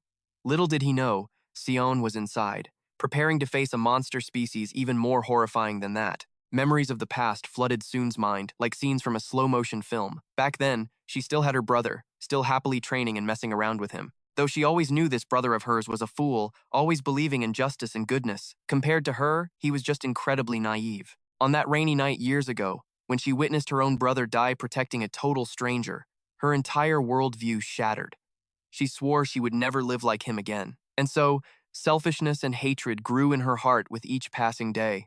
Kim Sejun waited, but she still hadn't come out, which he found strange. He knew this meant he had won, but Kim Sejun still felt like something had gone off script. He suspected the problem wasn't a dungeon malfunction, but something with Soon. Assistant manager Kim yelled that the magic measuring device was acting weird. It was showing level 3 before, but now it was level 4. A dungeon breach like this meant the magical energy was in chaos. The mana flow inside the dungeon was unstable, and the predicted readings were changing constantly. This kind of error usually had minor consequences, but the dungeon's level had suddenly jumped. If they ran out of time, the dungeon would explode, leaving a trail of destruction. Kim Sejun knew that if he hesitated, Soon would be in danger. Without another thought, he shot into the dungeon where Soon was writhing in agony from a wound inflicted by Virtue's punishment. The level 6 monster before her was roaring non-stop, and she couldn't believe such a terrifying creature existed. It was something that should have stayed in books, not standing right in front of her. Just as its sharp fangs lunged forward, Kim Sejun appeared and blocked the attack. Shaking, he struggled to temporarily hold off its terrifying assault and yelled at her to run. This thing really was a level 6 monster. It thrashed around, creating powerful shockwaves, forcing Kim Sejun to keep dodging back and forth to keep its attention. Each of its attacks was terrifyingly powerful, but he had already figured out its attack pattern. He told himself to first focus on dodging the fatal blows and then lure it out. But things never go as planned. It suddenly rammed its sharp horns into his chest, sending fresh blood flying everywhere. Though numb with pain, Kim Sejun used what little strength he had left to send it flying. Seeing Kim Sejun in such a terrible state because of her, Soon couldn't understand it. They had nothing to do with each other, so why would he come here and help her? All he had to do was join another dungeon raid team and win. He must be doing this for the money. Furious, Soon screamed at him to get out, yelling that she wouldn't thank him. But in contrast to her fierce reaction, Kim Sejun just calmly said that even though she was completely in the wrong, there was no reason for her to die, because a person's life is the most precious thing there is. His courage and his gentle yet resolute voice made her think of her kind, pitiful brother. The beast's strength was nothing compared to Kim Sejun. It was like throwing an egg at a rock. The speed of its attacks grew more and more terrifying with each moment. Suddenly, he remembered something a teacher had once said. Intuition is a domain of thought. His entire body shook as a realization dawned on him. He had to make his intuition and thoughts become one to create the intuition of a transcendent. A light flashed in his eyes. He regained his focus and charged forward again, swinging his staff to face the monster head-on. His entire body was enveloped in a tempestuous aura. Getting hurt was unavoidable, but after a few clashes, he could sense where it would attack and feel the slightest movement of its muscles. It kept attacking, and Kim Sejun kept dodging. At this rate, he hoped he could hold out until the professional hunters arrived. But he didn't know if Soon could last that long, not when one of her arms had already been mangled by its bite. There was no more time to hesitate. Kim Sejun poured all his strength into his body and unleashed a final attack with an aura that seemed to envelop the world. But his instincts told him he couldn't possibly win against this raging bloodlust. He couldn't win with just the mountain-toppling force spear technique. The two powers clashed, creating a massive, deafening explosion. After the attack, blood gushed from the monster's body like a river. Beside it, Kim Sejun stood panting heavily, and Soon couldn't believe her eyes. With the problem dealt with, Kim Sejun helped Soon up, and they tried to stumble their way out of there. He remarked that it was a good thing she was still alive. Even though she was on the verge of death, she was still running her mouth, saying she wouldn't call Kim Sejun her savior. After all the chaos, an ambulance finally arrived to take her to the hospital. News of what happened at the clearance competition was gradually released, and in a short time, it caused a massive uproar. Although measurement errors had happened in the past, a monster with such a huge level difference had never appeared here before. Naturally, public attention turned to the hunter associations and the government. The names Kim, Sejun, and Dream Academy soared in popularity. After all his hard work, Kim Sejun was now lying in a hospital bed, fuming because the prize money had unexpectedly been split in half. He was so worked up over the money that he was practically losing his mind, just muttering nonsense. Seo-yeon came to visit him and, seeing him complaining all day, informed him that all the prize money was his because Soon had voluntarily forfeited her position. Not only that, but she also exposed all the cheating she had done in the past, including during this competition. Furthermore, she even reported the cruel behavior of her father, the director of X.A. Academy, which completely stunned Kim Sejun. He couldn't believe she'd do something like that. Seo-yeon had thought Soon had some other motive, but surprisingly, she had said that while her opinion of Kim Seo-jun being wrong hadn't changed, she seemed to have realized that she wasn't right either. In any case, Kim Seo-jun had won the prize all by himself. On top of that, the prize money was tax-exempt, and he'd receive an additional 100 million based on government incentives. He was so stunned he couldn't even close his mouth. In addition, Seo-yeon's Dream Academy had finally broken into the top 3, thanks to his victory qualifying as an evaluation factor. Kim Seo-jun could now also explore 4-star dungeons. With so many good things happening all at once, everyone was happy and full of anticipation. After the money issues were settled and the group had eaten their fill, he treated them all to a meal. Kim Seo-jun went back to his bed and excitedly opened the training equipment shop on his phone to see what he could buy. He had 4 billion to start with, but the Spear of Longinus cost 1 billion. It seemed that no matter how much he saved, it still wasn't enough. He sighed in frustration and decided he'd just have to try and save up for some slightly cheaper equipment. He kept scrolling through the screen, but after looking again and again, he felt that the Spear of Longinus was the best option. It would be a waste not to buy it now, especially when replicas of items worth hundreds of billions were selling for only 1 to 2 billion. Even though it wasn't the real thing, it surely had some decent effects. But after thinking it over, Kim Seo-jun decided it was better to be cautious. The shop didn't provide much of a description for the item. He could only guess its effects based on mythological lore, nothing more. And where was he supposed to find enough information to research all those myths? Oh, right, Kim Seo-jun had an idea. He'd go to the Supreme Academy's student community and search to see if anyone had used items like this before. He suddenly came across a post sharing experiences using over 100 items, which made his jaw drop. Scrolling down, he read that the spatial pouch was rated 10 out of 10, which made him immediately sit up to check the price. It was only 100 million won. In dungeons, he could use it to store monster corpses, and when going on quests, he wouldn't have to carry heavy gear. Looked like he had to buy it right away. 3 days later, Kim Seo-jun happily went out to test his new spear and the spatial pouch he just bought.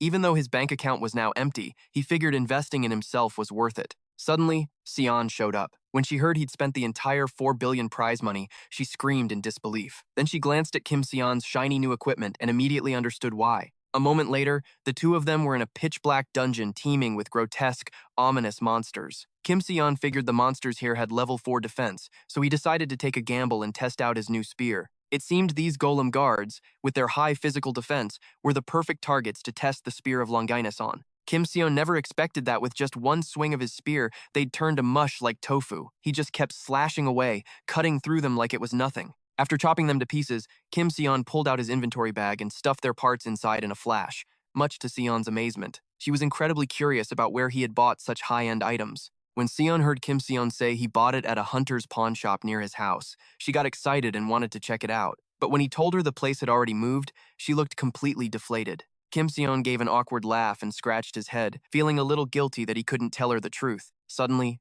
a thud. A quiet but heavy sound shattered the atmosphere, bringing a gloomy darkness with it that made them both freeze. Relying on his powerful spear, Kim Seon decided to step forward and see what was going on. With his all-encompassing, mountain-shattering strike, Kim Seon performed a few basic moves that created powerful torrents of energy. He attacked them within a terrifying matrix, and in a flash, cleanly wiped out the entire nest as Seon watched in utter shock. The true Holy Lance was rumored to have pierced Jesus on the cross. Although Kim Seon's was just a replica, the power it generated was nothing to scoff at. Looks like those posts on the community page were reliable after all. With only 25 days left, Kim Seon was determined to earn enough money to listen to the rest of the lectures. Suddenly, Seon told him that Jimin, a disciple of the Magic Star and a genius among geniuses, wanted to meet him, probably to ask about what happened last time. Kim Seon immediately agreed to meet, making Seon happy. She was just about to send Jimin a message to schedule a time, but it turned out she had already come up behind Seon without them noticing. The moment Jimin saw Kim Seon for the first time, she couldn't help but shout in astonishment. Then, she suddenly went ballistic, demanding to know where he got it from. It took a noisy, chaotic argument before she finally sat still, leaving Kim Seon with a throbbing headache. Seon explained that although Jimin was old, she still looked young because she maintained her childhood appearance using a trick that stores memories elsewhere on her body. Suddenly, Jimin was back at it, aggressively demanding to know where Kim Seon got the inventory bag. Her greedy, covetous gaze made him break out in a cold sweat. From what she knew, that bag was clearly something terrifying. She then spewed a stream of techno jargon that made him feel like he was about to pass out. He couldn't help but wonder how much worse her reaction would be if he showed her the Spear of Longinus. Jimin firmly offered to buy his inventory bag for 100 billion, which made Kim Sejun hesitate for a moment. He thought about how with that 100 billion, he could buy back K-Bit and get those private lectures. All his worries would be solved. But in the end, he told her he wouldn't sell, leaving Jimin deeply disappointed. He sighed wearily and let Jimin try using the bag. Her eyes lit up like stars, but as soon as she put her hand inside, it was yanked so hard that she jumped back, startled, and quickly threw the bag on the ground. Kim Sejun explained that only he could use it. No one else could even touch it, let alone buy it from him. You'd think Jimin would give up, but instead, she became even more excited about his item. Her whole body was practically buzzing as she lost her composure, demanding to know where he bought it. After he told her the shop that sold it had closed, Jimin refused to give up and asked if she could study it for a fee. At the mention of money, even someone as cool-headed as Kim Sejun had to agree on the spot. Jimin jumped for joy. It was only then that she remembered the real reason she'd come here, what had happened in Kim Sejun's dungeon. After some time, once Kim Sejun had explained everything that happened in the dungeon, he said that the only reason he was able to beat Nasura was pure luck. It was all thanks to Master Merlin's mana from the lectures he took. Speaking of mana, Kim Sejun suddenly remembered that magic and aura were both derived from it, and he wanted to know how to use it, and also how personal will could be related to the laws of the world, because he felt that all dungeon glitches were like that. His words made Jimin suddenly frown and stand up, demanding a more detailed explanation. Kim Sejun explained that if you assume magic and aura are glitches that happen from exploiting mana, then dungeon glitches must be the same. His master Merlin often talked about bending the world's rules and personal will in his lectures. If he connected those two ideas, he secretly felt that dungeon glitches were definitely phenomena caused by someone's will. After rambling on for a while, he saw Jimin was still standing there, frozen like a statue. Kim Sejun thought he'd said something wrong and scratched his head in embarrassment. But he had no idea that his profound knowledge was making Jimin suspect he was actually a genius, magical scholar capable of creating an inventory bag. How ironic. Jimin was so excited her eyes were shining like headlights, and she furiously jotted down every word of Kim Sejun's explanation, which made him feel a little embarrassed. He had only added his own thoughts to the knowledge he'd learned from Merlin. He never expected her to have such a strong reaction. It seemed the lectures from the Transcendence Academy were finally paying off. Suddenly, his genius brain thought about opening a class to teach this knowledge. But that probably wasn't a very good idea, because doing so wasn't as simple as just repeating what he heard in the lectures. One would have to truly understand and apply the content. Besides, who would learn that kind of stuff from someone who was still a student like him? Suddenly, Jimin spoke up, saying she didn't quite understand the concept of magical theory yet. With that, filled with a fierce desire to learn, she declared she wanted to study it more deeply and marched straight out the door, leaving Sejun and Kim Sejun baffled. He watched Jimin's figure eagerly rushing to the lab and was left a little speechless. She was completely different from the image he'd seen of her in the media. Thinking back, Kim Sejun realized that the disciples of the Sword Star, Kalina, and the Magic Star were all people who were very hard to meet, and yet he'd managed to meet all three of them. At this rate, maybe the Great Sound would come looking for him next. After finishing his meal, Kim Sejun checked his phone and felt that his teaching progress rate was still too low. He wanted to finish one more course before Free P ended. It seemed there was no other way but to earn money to top up his Free P and increase the teaching progress. He went outside to find Sejun, wanting to ask her about hiring more lecturers and about the system, but strangely, she didn't react. He walked over and gave Seon's stiff, plank-like body a hard tap, which snapped her back to reality. Turns out she was also worried because so many problems were popping up with the new student recruitment plan. Kim Sejun then asked her if there were any competitions coming up. Competitions like the one at the academy last time, or the recent dungeon clearing one, for example. Sejun searched online but couldn't find any competitions happening before the 20th like he'd asked. The only thing was a mock exam held at Hunter M next month. A mock exam, just as the name implies, wasn't a real test but a simulation of the professional hunter exam. It's only held once a year. If you fail, you have to wait another whole year. Because of that, the pressure of this exam is immense. That's why hunter training academies all create simulation tests to let their students practice beforehand. Among them, the top 3 academies in Korea, Hunter, Mill, and Gaon, organize mock exams on a very grand scale. The scores students get in the mock exam are mostly the same as the scores they get in the actual professional hunter exam. Therefore, the prize money for the top-ranking students is also huge enough for Kim Sejun to solve his problems with the teaching rate and money. He thought about it for a moment. If he waited until next month, the free pass would be over. With that, he scratched his head, feeling like he had no other choice but to go give it a try first. Late at night, Kim Sejun was listening to a lecture on his phone when he suddenly heard an ad for a mock exam for Transcendence, which caught him completely by surprise. This exam offered both a certificate and a clear passing standard, just like the one for professional hunters. Passing it was like achieving a level 5 ascension or becoming a ninth-grade swordsman or something. It sounded pretty badass. As excited as he was, Kim Sejun knew he wasn't skilled enough to take this Transcendent mock exam yet. He went back to the lecture, but strangely, every single instructor kept urging students to take the exam, which made him start to waver. It seemed this mock exam was a much bigger deal than he thought.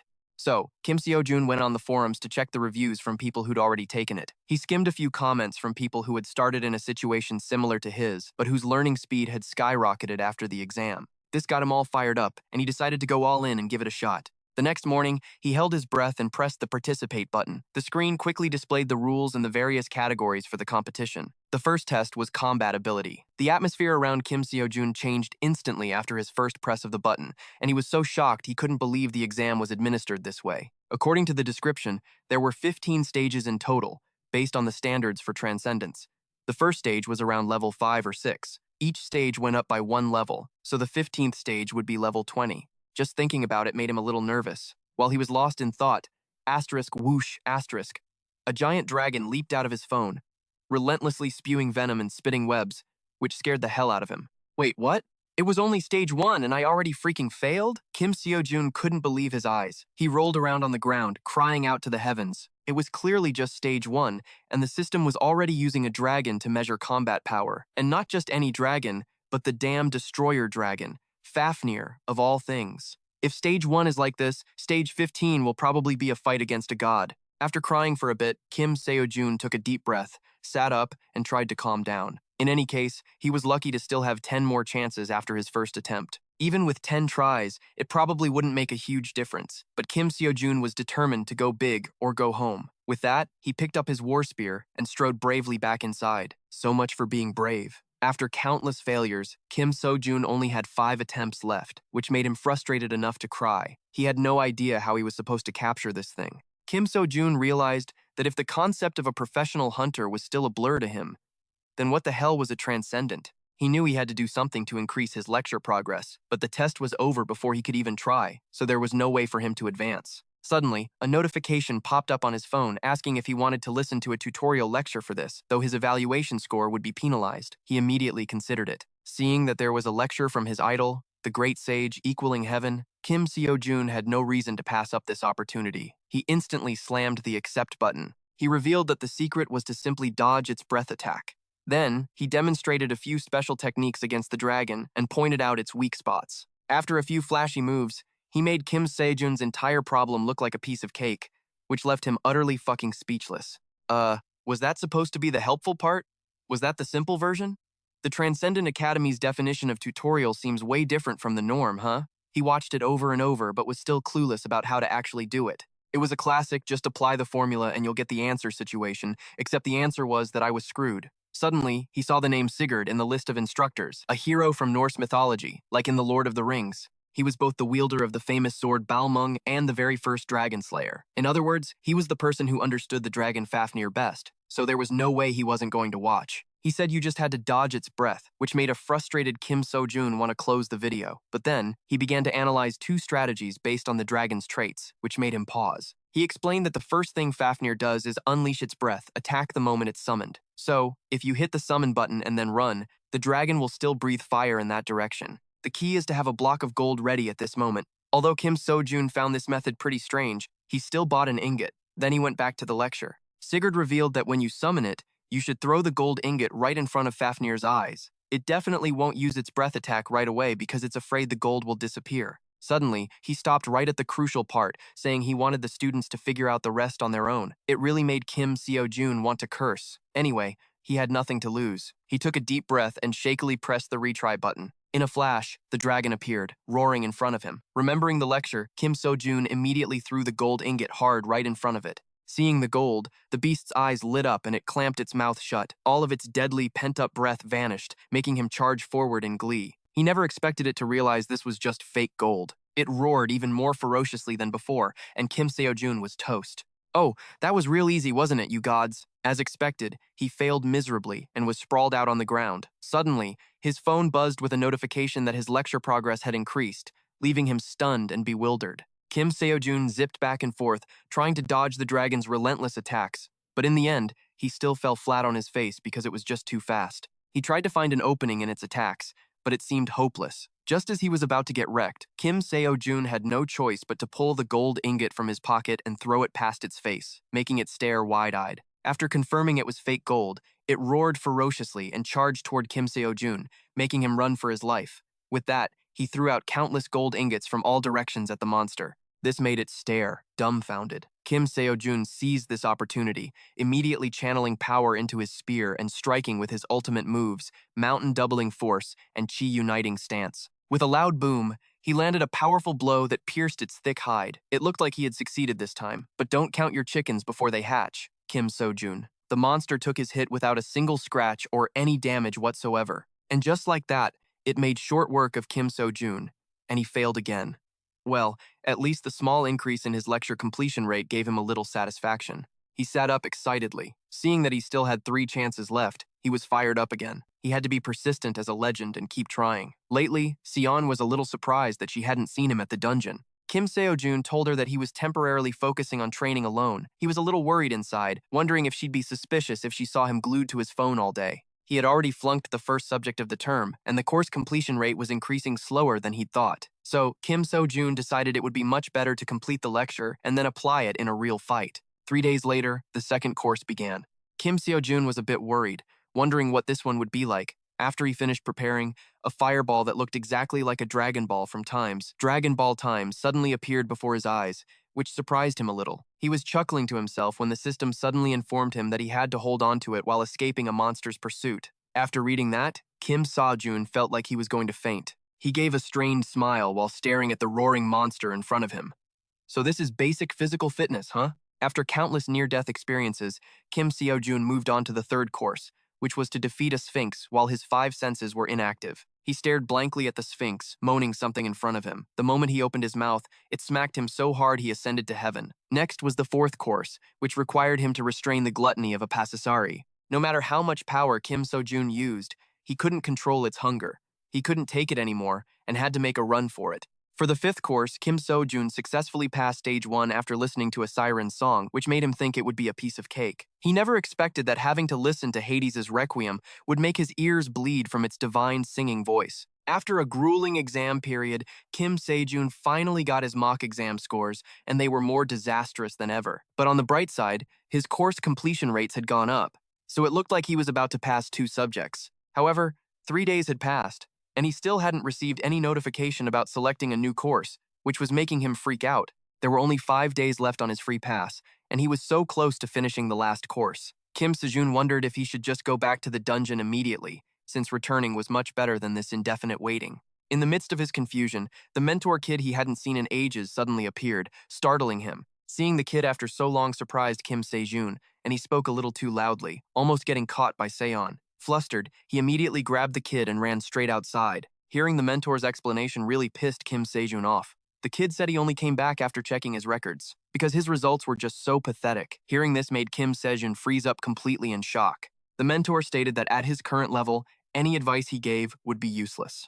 He then gently advised him to focus on listening to the 2 recommended lectures, which made Kim Sejun feel so hopeless he wanted to cry. The mentor's sincere advice left him without even the energy to get mad. When Kim Sejun mentioned that he had been listening to lectures diligently while the mentor was away, the kid happily picked up his phone to check. But the more he looked, the darker his face grew when he saw 4 lectures playing at the same time. Kim Sejun revealed that he had been watching 4 lectures at once, which made the mentor freak out, unable to believe his ears. And those insane completion rates in just 3 months shocked him to his core. My God, that was just unreal. Kim Sejun added that he had also taken many exams. He then quietly asked how he should choose his elective for the superhuman exam. The mentor said he just needed to pick whichever subject he wanted.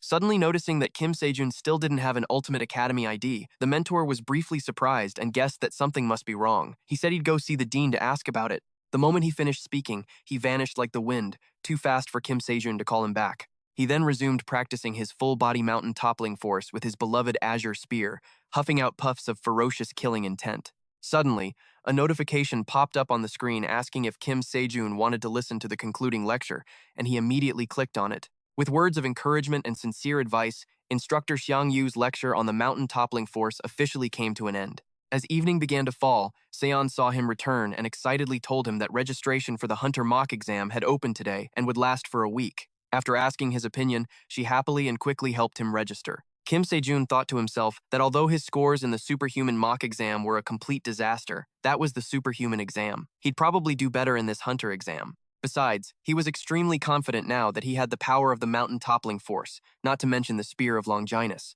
After fiddling with the device for a moment, Seon finished his registration and told him the exam would be in 10 days. When she heard him ask about student recruitment, she seemed a bit dejected, wondering what kind of trick that old man Park Min-chun was planning to pull this time. But he was her grandfather after all. What Seon was most worried about right now was which instructors to invite. Each field needed its own dedicated instructor.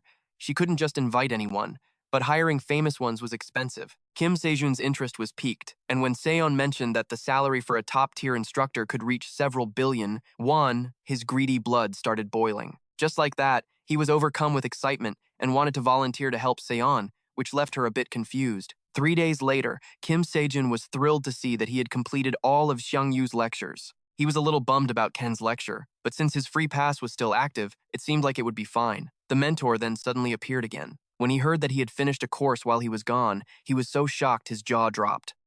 Speaking of asking about Kim Sejun's situation, the mentor suddenly freaked out, saying something big had happened, and he looked pretty urgent. The mentor explained that this wasn't a system error, but that the Ultimate Academy had no information about him at all, which made Kim Sejun feel like he was going to die. "Wait, what?" he shouted, asking how the hell he could have been taking lectures from the Academy this whole time if he wasn't a member, since they operated on a strict membership system. The mentor added that the dean had received a direct report but was also unsure of the specifics. Even though Kim Sejun didn't know who the dean was, it seemed like that person was a being of immense power, not someone anyone could know just because they wanted to. There didn't seem to be any errors in the Ultimate Academy's system either, unless causality itself had been altered, but causality would not change under any circumstances. According to the dean, it seemed there were traces of some undiscovered intervention. Kim Sejun grew more and more worried that he would be expelled. Seeing this, the mentor cheerfully reassured him that it would be fine, because the problem was on their end, not his. Once a member, always a member. Hearing that made him feel a little relieved. Kim Sejun couldn't believe someone had intervened in this matter, suspecting it might have been done intentionally for some purpose. He saw himself as just an ordinary person with a dream of becoming a hunter, living the same normal life day in and day out.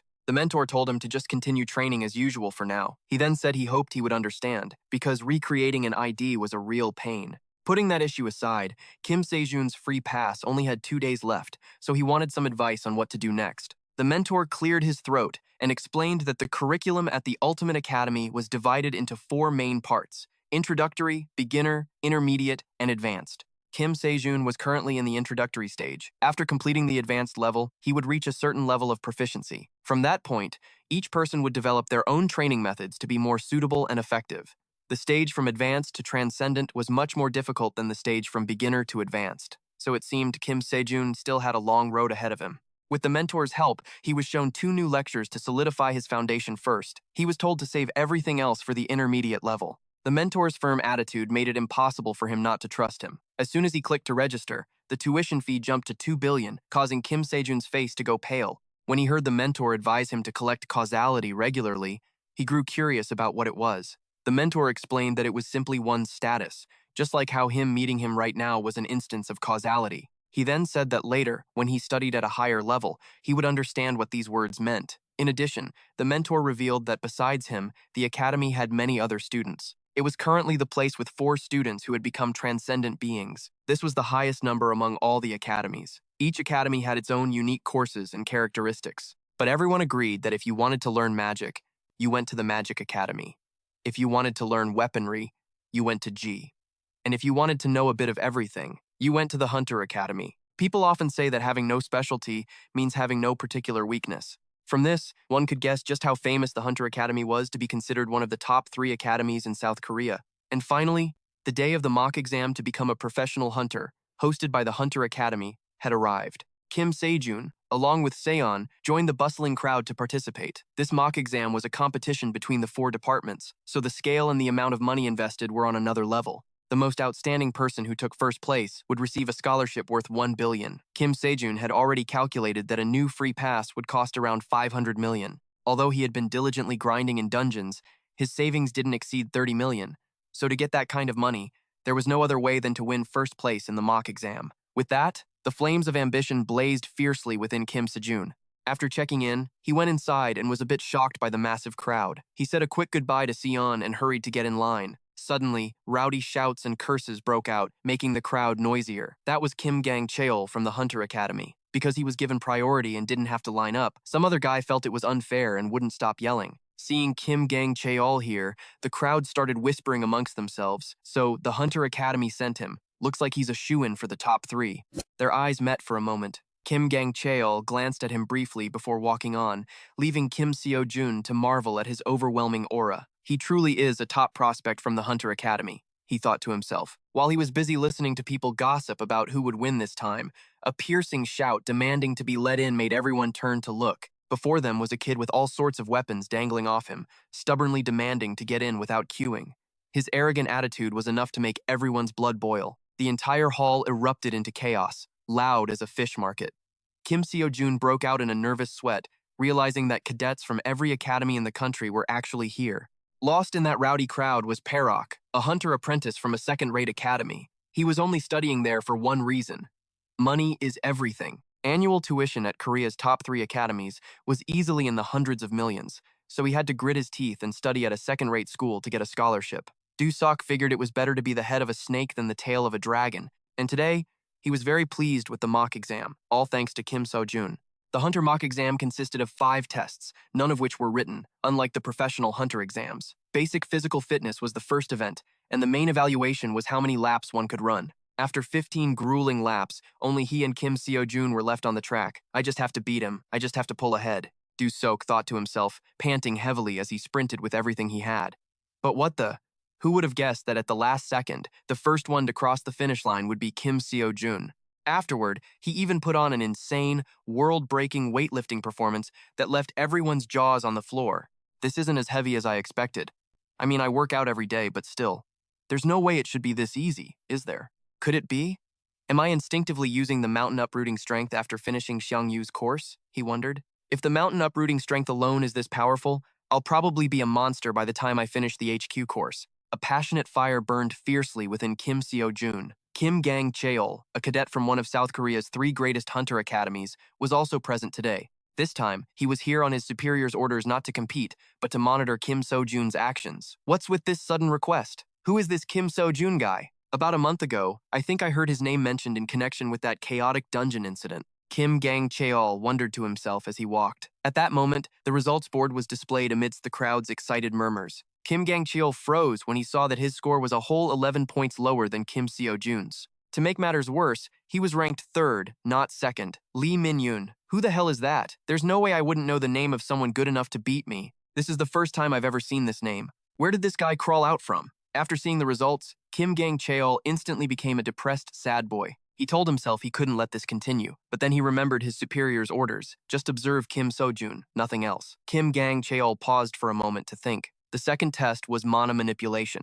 It was judged by attacking a shield generator. Contestants had to use their mana with maximum efficiency to break the shield. Kim Sejun, feeling a bit insecure, glanced at his rivals as they took their turns. Now it was Lee Yu-eun's turn, the Academy's goddess. She unleashed a fiery attack and in the blink of an eye, shattered the shield for a perfect score of 100, looking cool as hell. From below, Kim Sejun stared in awe, not even blinking once. Next, it was his turn. Might as well go all in, Kim Sejun told himself. Wielding the scepter in his hand, his plan was just to create Merlin's mana. That should be enough. But things rarely go according to plan. That one casual blow of his successfully sliced the shield in half, releasing an immense aura. With a single shot, Kim Sejun rocketed to the top spot, earning the admiration and whispers of the massive audience below. So much for being weak, huh? So much for feeling insecure? Even Kim Sejun couldn't believe he had actually pulled it off. Afterward, the mana shield generator broke, so the competition had to be postponed.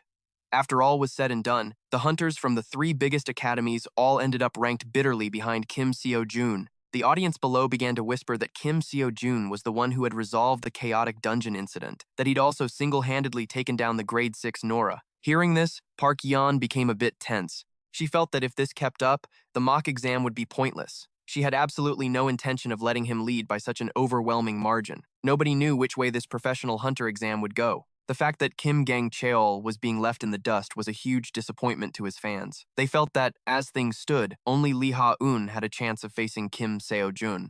Meanwhile, Kim Sejun was sitting in the waiting room, sighing tiredly with the holy spear in his hand. This was the holy spear that pierced Jesus when he was crucified. That legend alone was enough to prove its power was no joke. The problem is, I need to know what that power actually is.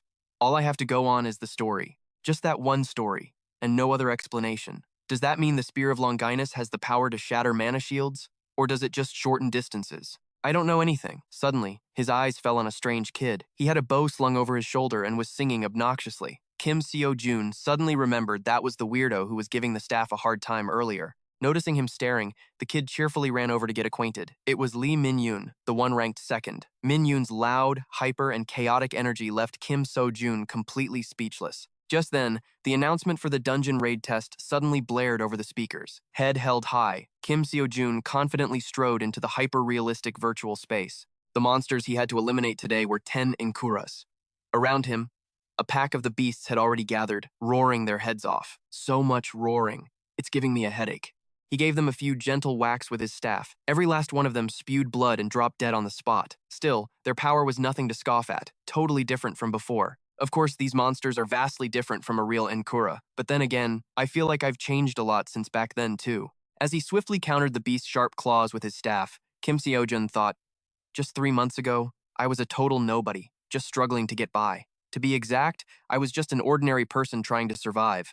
But now, Kim Seo-jun was a student at the Supreme Academy. He'd met Sion, and his life had changed. Although his journey to become extraordinary was still filled with challenges, the goal no longer felt so out of reach. After working up a sweat, he successfully wiped out the beasts, scoring a standard 100 points. When he emerged from the dungeon, Kim Seo-jun, now at the top of the rankings, was met with the unwavering, piercing glares of the other contestants. That makes sense. As long as I'm not disqualified and I don't give up, my victory is guaranteed. I'm basically participating in a competition where the winner has already been decided. Kim Seo-jun thought gleefully. Not giving a damn about the death glares from his rivals, he decided to just play dumb and stay quiet. Lee Min-yoon only ranked 5th this time, but he looked as thrilled as if he'd just won the lottery. Kim Gang-cheol only managed to get 3rd. His cool, aloof demeanor caught Kim Seo-jun's eye. It was only then that Kim Seo-jun realized Lee Min-yoon was an unaffiliated contestant, meaning he was self-taught, without an academy. They're usually people with no money and no talent. It's incredibly rare for an exceptional person to emerge from their ranks. For him to be a seeded student from one of the top 3 academies by training on his own, he must be a super talent. Kim Sejun thought, actually, I have a teacher too. But my teacher has no idea a student like me exists, Min-yoon said quietly. Kim Sejun heard him but didn't understand what he meant. Just as he was about to ask, a staff member from the competition came over to announce that an unexpected problem had occurred. Everyone immediately started gathering and murmuring among themselves. It turned out that the instructors, selected as judges for this competition, had encountered a surprise dungeon and were unable to make it. We are currently holding an emergency meeting. We're very sorry, everyone. We will notify you as soon as we have a decision, the staff member said with a deep bow. This was definitely orchestrated by the Church of Justice. I'm not sure how they can create a 10-star dungeon, but if it's the Church of Justice, they're more than capable. The problem is, this might bring the mock exam to a halt. If that happens, Kim Sejun will become the winner, and the whole thing will end meaninglessly. I don't think the church went through all this trouble just for this result, Gang Treo thought worriedly. In the end, he suddenly proposed a change to the exam format. How about having the students compete in one-on-one battles? That makes sense in theory, but it would be very difficult to implement. The number of students participating in the Hunter Academy's mock exam is enormous. If we proceed with one-on-one battles, it would take a lot of time, and we don't have that much. Besides, it would create issues with the scoring system, the staff member said, scratching his head. Gang Treo refused to give up. If you change the judges, they have to be at least A-rank hunters. We can't just wait here forever. Then what about organizing it as an event? Instead of all students, only those who want to participate will sign up. The mock exam is being broadcast nationwide. It's being watched by the entire population, the association, and government officials. If the exam is interrupted like this because of this incident, won't it tarnish the Hunter Academy's image? He deliberately came up with this idea, hoping to have a one-on-one solo match with Kim Sejun. If he wins, all the fame Kim Sejun has gained so far will belong to him. If he loses, he'll still be known as the one who fought Kim Sejun. A true win-win situation. Everyone else agreed enthusiastically. Only Kim Sejun mulled it over for a moment, but in the end, for the money, he was like, yeah, sure, why not? And so, an emergency tournament was organized with 15 participants from various academies. The news that elite students from the top academies were competing against each other blew up across all mass media. People were buzzing with discussion, and news sites were on the verge of crashing. Dongmin, Duel, and Gang Treo all shared one burning desire, and that was to defeat me, Kim Sejun. Man, what pressure! Meanwhile, Kim Sejun was sitting alone in the waiting room, lost in thought. He was busy thinking about the prize money he would get if he won. In addition to the winner's prize, if I also win this event, the total amount I could earn might reach 2 billion won. If I get 2 billion after subtracting 500 million for the free pass, I'll have 1.5 billion left. The lectures my mentor recommended cost 2 billion and 2.5 billion respectively. If so, I can take those lectures sooner than I thought.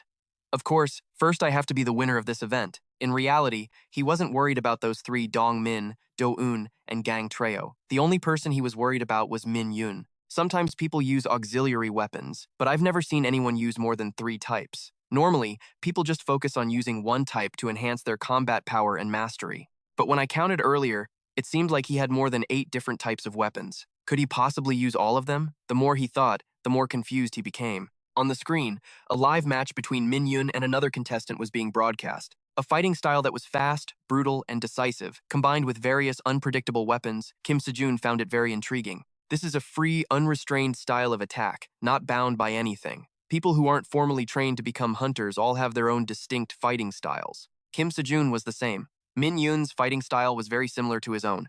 Could he also be a student of the Supreme Academy? Thinking back, what he said made perfect sense.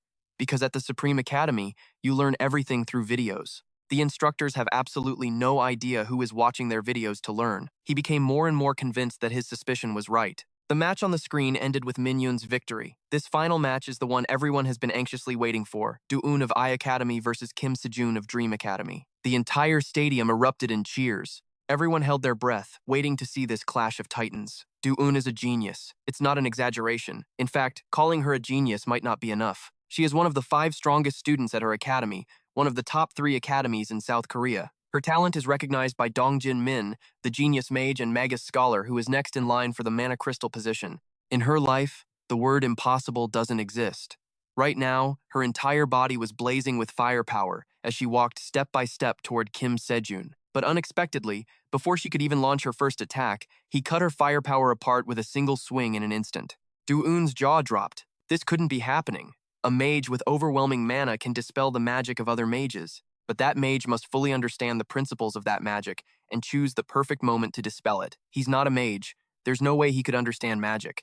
Even if he did, there's no way he could have chosen the exact moment to dispel the magic, Do-eun thought, her eyes wide. Kim Sejun was staring intently at the weapon in his hand, thinking it really was as powerful as rumored. Do-eun was too angry to speak. She once again unleashed a fire attack, this time with an intensity many times stronger than before. Kim Sejun's expression didn't change at all as his hands moved with fluid ease, extinguishing each of her flames as if it were child's play. No matter how much Do-eun gritted her teeth and attacked with all her might, Kim Sejun dodged her effortlessly. In the end, Do-eun had to slump down and admit defeat amidst the thunderous cheers from the audience. The next match was between Min Yoon and Dongmin, with a result that no one saw coming.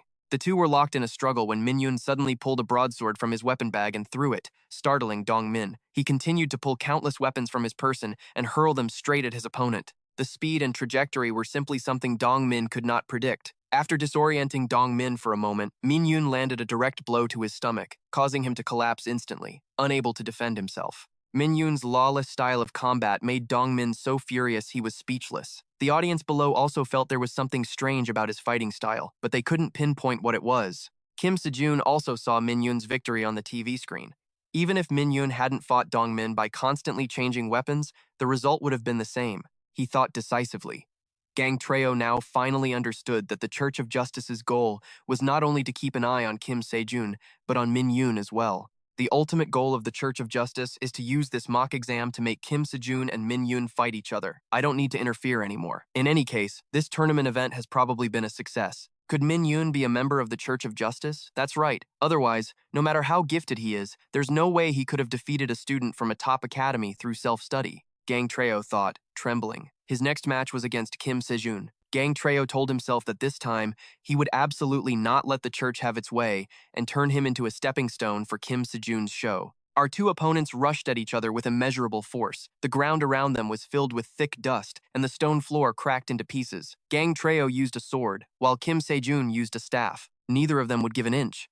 You could say they just kept clashing fiercely. After a while, a panting Gang Treo realized that Kim Sejun's weapon had no sword aura at all, yet it could block all of his. It's not just that he blocked my sword energy, it's like my sword energy had no effect on him whatsoever. That weapon looks like an ordinary iron bar, but it can't be. He must have gotten such a high score on the mock exam thanks to that weapon. I just need to be careful of his weapon.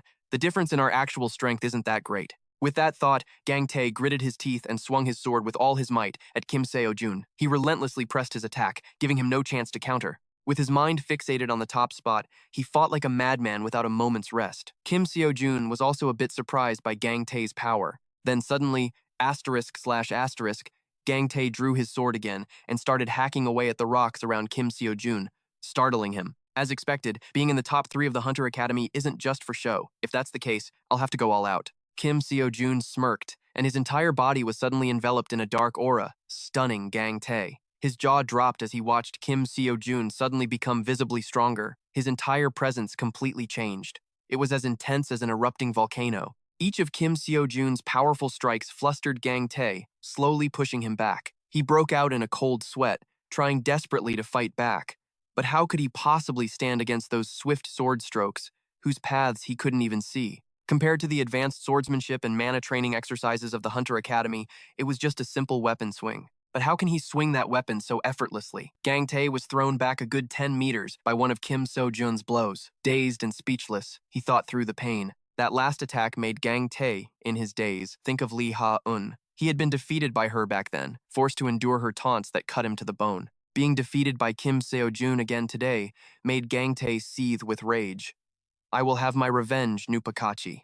A thundering strike came crashing down. It was the manifestation of the burning hatred Gang Tae felt for Kim Seo-jun. A heaven-shaking explosion erupted. After the hazy smoke cleared, all the spectators stared wide-eyed at the sight of Gang Tae, lying defeated at Kim Seo-jun's feet. There was no longer any doubt. He was the one advancing to the final round. The entire stadium erupted in astonished cheers like a broken beehive. The final match between Kim Seo-jun and Min Yoon, which everyone had been waiting for, was finally about to begin. Seeing Min Yoon's hesitant expression, he mentioned that he also knew the teacher he was studying under, which seemed to surprise Min Yoon, or maybe not. If Lee Min Yoon isn't a visiting student from the Supreme Academy, I can just say it was a misunderstanding. But if he's like me, also a visiting student from the Supreme Academy, then things will change completely. Even if we're both visiting students from the Supreme Academy, it doesn't mean he's on my side. On the contrary, I should see him as a rival. Right now, I can't predict how Lee Min Yoon will react, so I can't be too hasty. Kim Seo-jun told himself he wanted to risk it all and fight him. He faced Min Yoon's suspicious gaze after revealing that his teacher was a Transcendent level master. He then proposed that the loser of this match would have to answer one question from the winner. Amidst the cheers and encouragement from the crowd, a deal between Kim Seo-jun and Min Yoon was officially made. The final match officially began. However, both of them stood as still as statues, causing the audience to look at each other in confusion. Both were busy cautiously observing their opponent, sweating bullets. With a timed zwing asterisk, Min Yoon drew the sword from his back and lunged at him. Min Yoon is holding a sword now, but considering Lee Min Yoon's fighting style up to this point, I doubt it's just a simple sword. I have to go all out from the beginning to find his weakness. Kim Seo-jun thought as he swung his staff in response.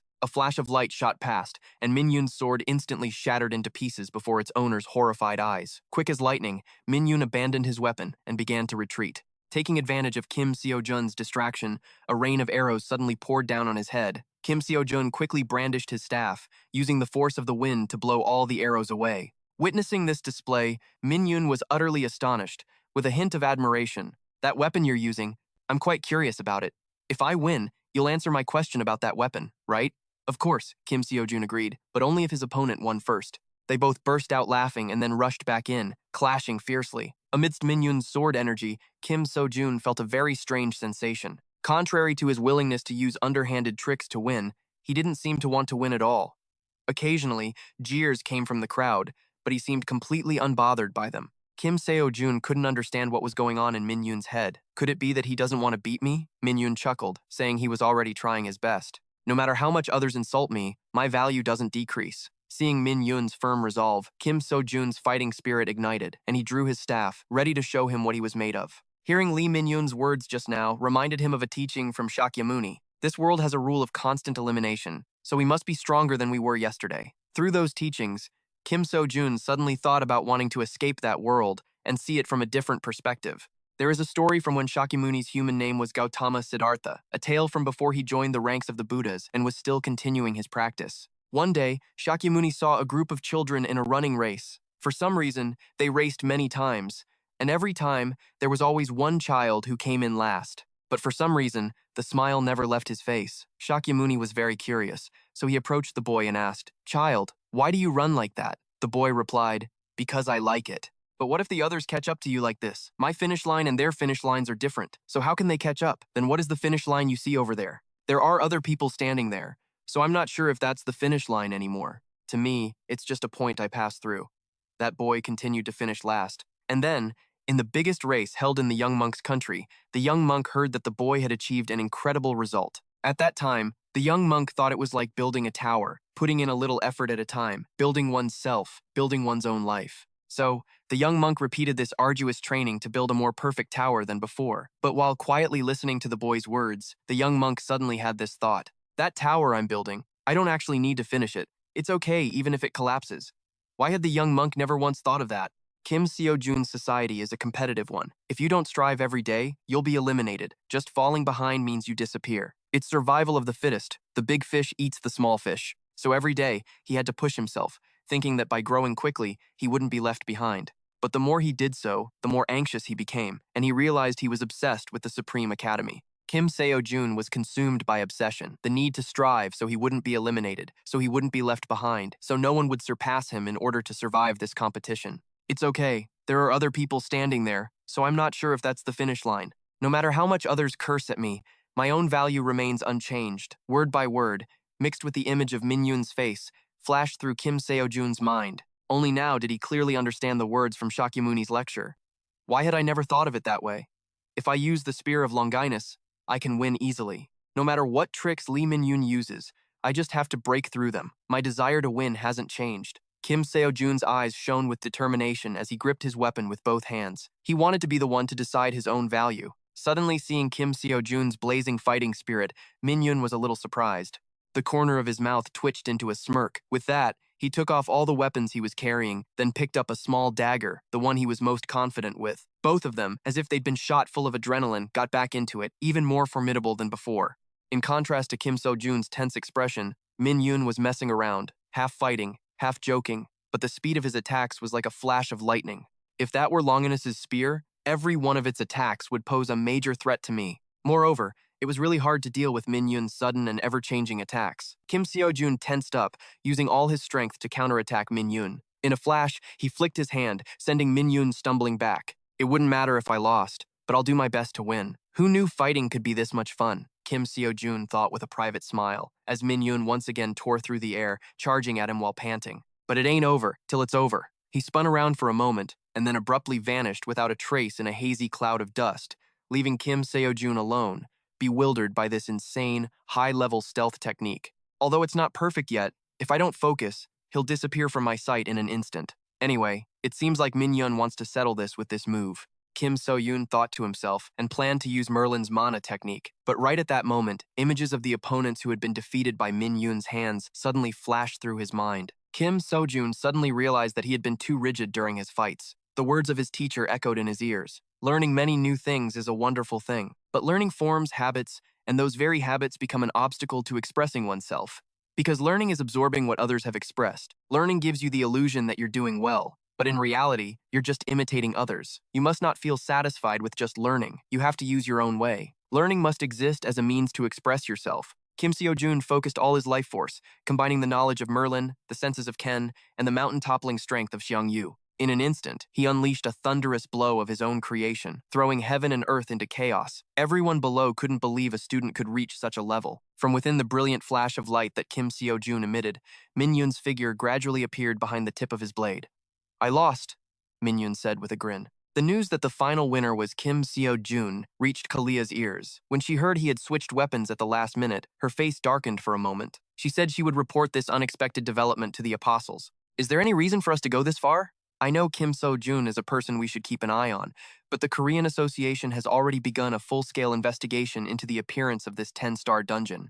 Because of this, the plan we've been preparing for the past 10 years has been disrupted. I honestly don't understand why we're doing all of this just for that punk. The henchman, Canis, spoke up resentfully, only to be barked at to shut his mouth. She recalled how, just a few days ago, her superior had threatened her, telling her to pay attention to his every move. The way he used an apostle as a mere messenger to relay this supreme command made Kalia a little scared. Biting her nails, she trembled as she remembered someone else who had the ability to do the same. After the match, Parel John was somewhat speechless at this student who was strong as hell. Especially when Kim Sejun used the aura blade, he looked like nothing less than a monster. Kim Sejun said he needed to meet someone before going home, Min Yoon.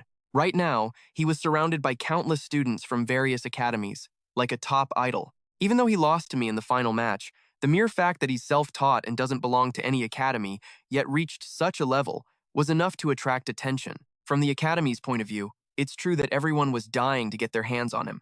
They couldn't possibly let a talent like that slip by. Kim Sejun nodded in thought, but with that crowd clinging to him like leeches, there was no way for him to talk to him privately. Suddenly, Min Yoon broke out of the crowd and ran to hide behind Kim Sejun. He announced he would join Dream Academy, causing another uproar. After a while, they managed to find a place to escape from those loudmouths from the academies. Min Yoon said that what he'd said earlier was true. He wanted to attend the same academy as him. Kim Sejun froze, not knowing how to react. He knew that even if he strongly objected, Sejun probably wouldn't accept him into the academy anyway. But he also didn't want to interfere in Sejun's affairs in such an emotional way. Then we'll talk about that later. Do you remember our promise? Kim Sejun asked, his voice wanting to know who the master that Min Yoon mentioned really was. Looking cool and handsome, Min Yoon boldly and clearly declared that he didn't fucking know either. Hello? Are you messing with me? Kim Sejun was fuming, taking aggressive steps toward Min Yoon that scared the crap out of him. That's not it. I really don't know. He doesn't even know I'm his student. A moment ago, when you were using the dagger, you said you were taught. Plus, you even said your master was a transcendent level master. And now you're saying you don't know who he is?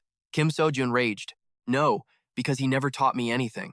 I learned everything by watching. I've never been taught by anyone, Min Yoon replied calmly. Min Yoon was a self-taught student. It's very common for someone with no money and no talent to want to become a hunter. But Min Yoon's case was different. He had talent and wasn't short on money, but he didn't want to be tied down by any academy, so he chose to study on his own. I trained alone, deep in the mountains. Even though I had no one to guide me, I was quite satisfied because I didn't have to follow the suffocating curriculum of any academy. It went on like that until one day, while I was training as usual, I suddenly sensed that someone was unconscious nearby. That was the first time I met my master, Min Yoon said. The man was covered in bloody wounds, but was determined not to let Min Yoon carry him down the mountain. Seeing the urgency in his words, he had to give up on the idea of taking him to a hospital. With no other choice, Min Yoon took care of the man in an abandoned house on the mountain. At first, his condition was so severe that it was a miracle he didn't die on the spot. But as time went on, he could feel the man recovering rapidly. A month later, on his way back home, Min Yoon was startled to find a group of strangers surrounding the man in front of his house. Scared, he hid behind a tree to observe the situation. Just as he was about to be discovered, the old man, with masterful sword strokes, lopped off all their heads in a flash. In all his life, it was the first time Min Yoon had witnessed someone with such incredible martial skill. After finishing them off, the old man loudly advised Min Yoon to leave and never come back. Before he could even process what had happened, the old man fucking vanished like the wind. Although he didn't know what was going on, his instincts told Min Yoon he should listen to him. So, before leaving, he packed his belongings. At that moment, he saw a manuscript the old man had left behind in his haste. I intended to return it to him if I got the chance to meet him again, but I haven't seen him since, Min Yoon said with his head down. Thanks to the manuscript, he learned the weapon techniques written inside. From the way he fought, my master must be the one who created the precious techniques written in the manuscript. But my master still doesn't know that I have his precious records, or that I've learned his techniques, Min Yoon said shyly. I know there's a high chance he's lying, but he isn't just some ordinary cadet from the Supreme Academy, Kim Sejun thought. And Min Yoon added that the real reason he participated in this trial exam was because he thought that if it was a competition on such a large scale, his master would find him. Sejun, who had been listening from the beginning, finally spoke up, asking if the person Min Yoon called master could actually be the Black Saint. The Black Saint is just like the Sword Saint. He is one of the 5 symbolic heroes of Korea. Among the 5, he is the most mysterious. Seeing that the Sword Saint's granddaughter also knew of this mysterious man, Kim Sejun asked her to help him ask the Sword Saint about the precious manuscript in Min Yoon's possession. He was so stunned he couldn't speak when he finally realized Seon was the Sword Saint's granddaughter. The next day, Kim Sejun was at home sighing because the money he'd earned still wasn't enough to buy the equipment for his online course. Remembering what Min Yun said yesterday, he recalled that he was supposed to come back to the academy today so they could go see the Sword Saint together. So, Kim Sejun went online and bought a free pass. This action sped up his learning process on the system, helping him complete Ken's class in a flash. But after all that was said and done, Kim Sejun still didn't feel a damn bit of change in his body. When I finished Xiang Yu's class, I could feel the platinum aura flowing through my body. But this time, there was nothing like that at all. From the martial arts stories I've seen, transformation is supposed to be something like twisting and rearranging your bones, or maybe purging impurities from your body. A little disappointing, but since I've already completed it, whatever. Kim Sejun scratched his head, consoling himself. Suddenly, a chill ran down his spine, a feeling just like a cold blade being held to his neck. A strange voice echoed faintly in the room, making Kim Sejun jump, his face turning pale. Hearing the other person mention a tough opponent for that brat, Kim Sejun immediately figured the owner of this voice could be none other than the Black Saint. While Kim Sejun was freaking out over the Black Saint's sudden appearance, the man himself was quite impressed with his sharp senses. No matter how I think about it, I never would have imagined you could detect my presence. Well, I was wondering about that myself. It might be because of the transformation technique that Ken the Centaur just taught me. If that's the case, it's more like a superpower sense than a simple transformation technique. Maybe this skill has some extra hidden abilities. Kim Sejun scratched his head, muttering to himself. Hearing him say that Min-Yun didn't even know he was the Black Saint, and that he'd intentionally left a holy crest for the boy, made the Black Saint practically fume with anger. And it seems Min-Yun is on his way here right now. He should be here any minute, so why don't you go and say hello, Kim Sejun said. If I wanted to, I would have met that kid long ago, but I cannot meet him right now. I couldn't from the very beginning. That is precisely the reason I've come to you. The Black Saint replied, then got straight to the point since he was short on time. He wanted to know if Kim Sejun had any connection to the Church of Justice. Because for a while now, I've been tracking those Church of Justice bastards. I don't trust those animals. Most people in the world see the Church of Justice as heroes of humanity, the ones who put an end to the Great Deluge, but not everything you see and hear is the truth. You've probably heard of the great beast, Berserker, that the Church of Justice is hunting, right? The Black Saint asked. Through the Black Saint, Kim Sejun learned that on that day, Berserker was not defeated at all. It was such a terrifying monster that people often referred to it as the Second Great Deluge. Hearing this firsthand, he was utterly astonished. If the Church of Justice couldn't hunt Berserker, then why were they still credited with saving humanity? It's because they must have done something to the monster. To be precise, VM did something to the monster Berserker, but it didn't die? At first, I thought it was just a vague, baseless theory of my own. But after a few years, based on some clear incidents, I became certain. Have you ever wondered why the position of the Apostle of Purity is vacant? The Apostle of Purity suddenly vanished, just like how the great beast Berserker disappeared. The Black Saint let out a bitter laugh. This whole story already sounds completely illogical. The 7 apostles were a group that had always been together since long ago, but only the Apostle of Purity died of old age? The more Kim Sejun heard, the more surreal it all sounded. I see a significant similarity between these two disappearances. To expose the truth behind these two cases, I have been following the Church of Justice, and as a result, I've come to 2 conclusions. First, those animalistic Church of Justice bastards tried to take my life for daring to investigate them. Second, the recent 10-star dungeon subjugation event was just a conspiracy by the Church of Justice,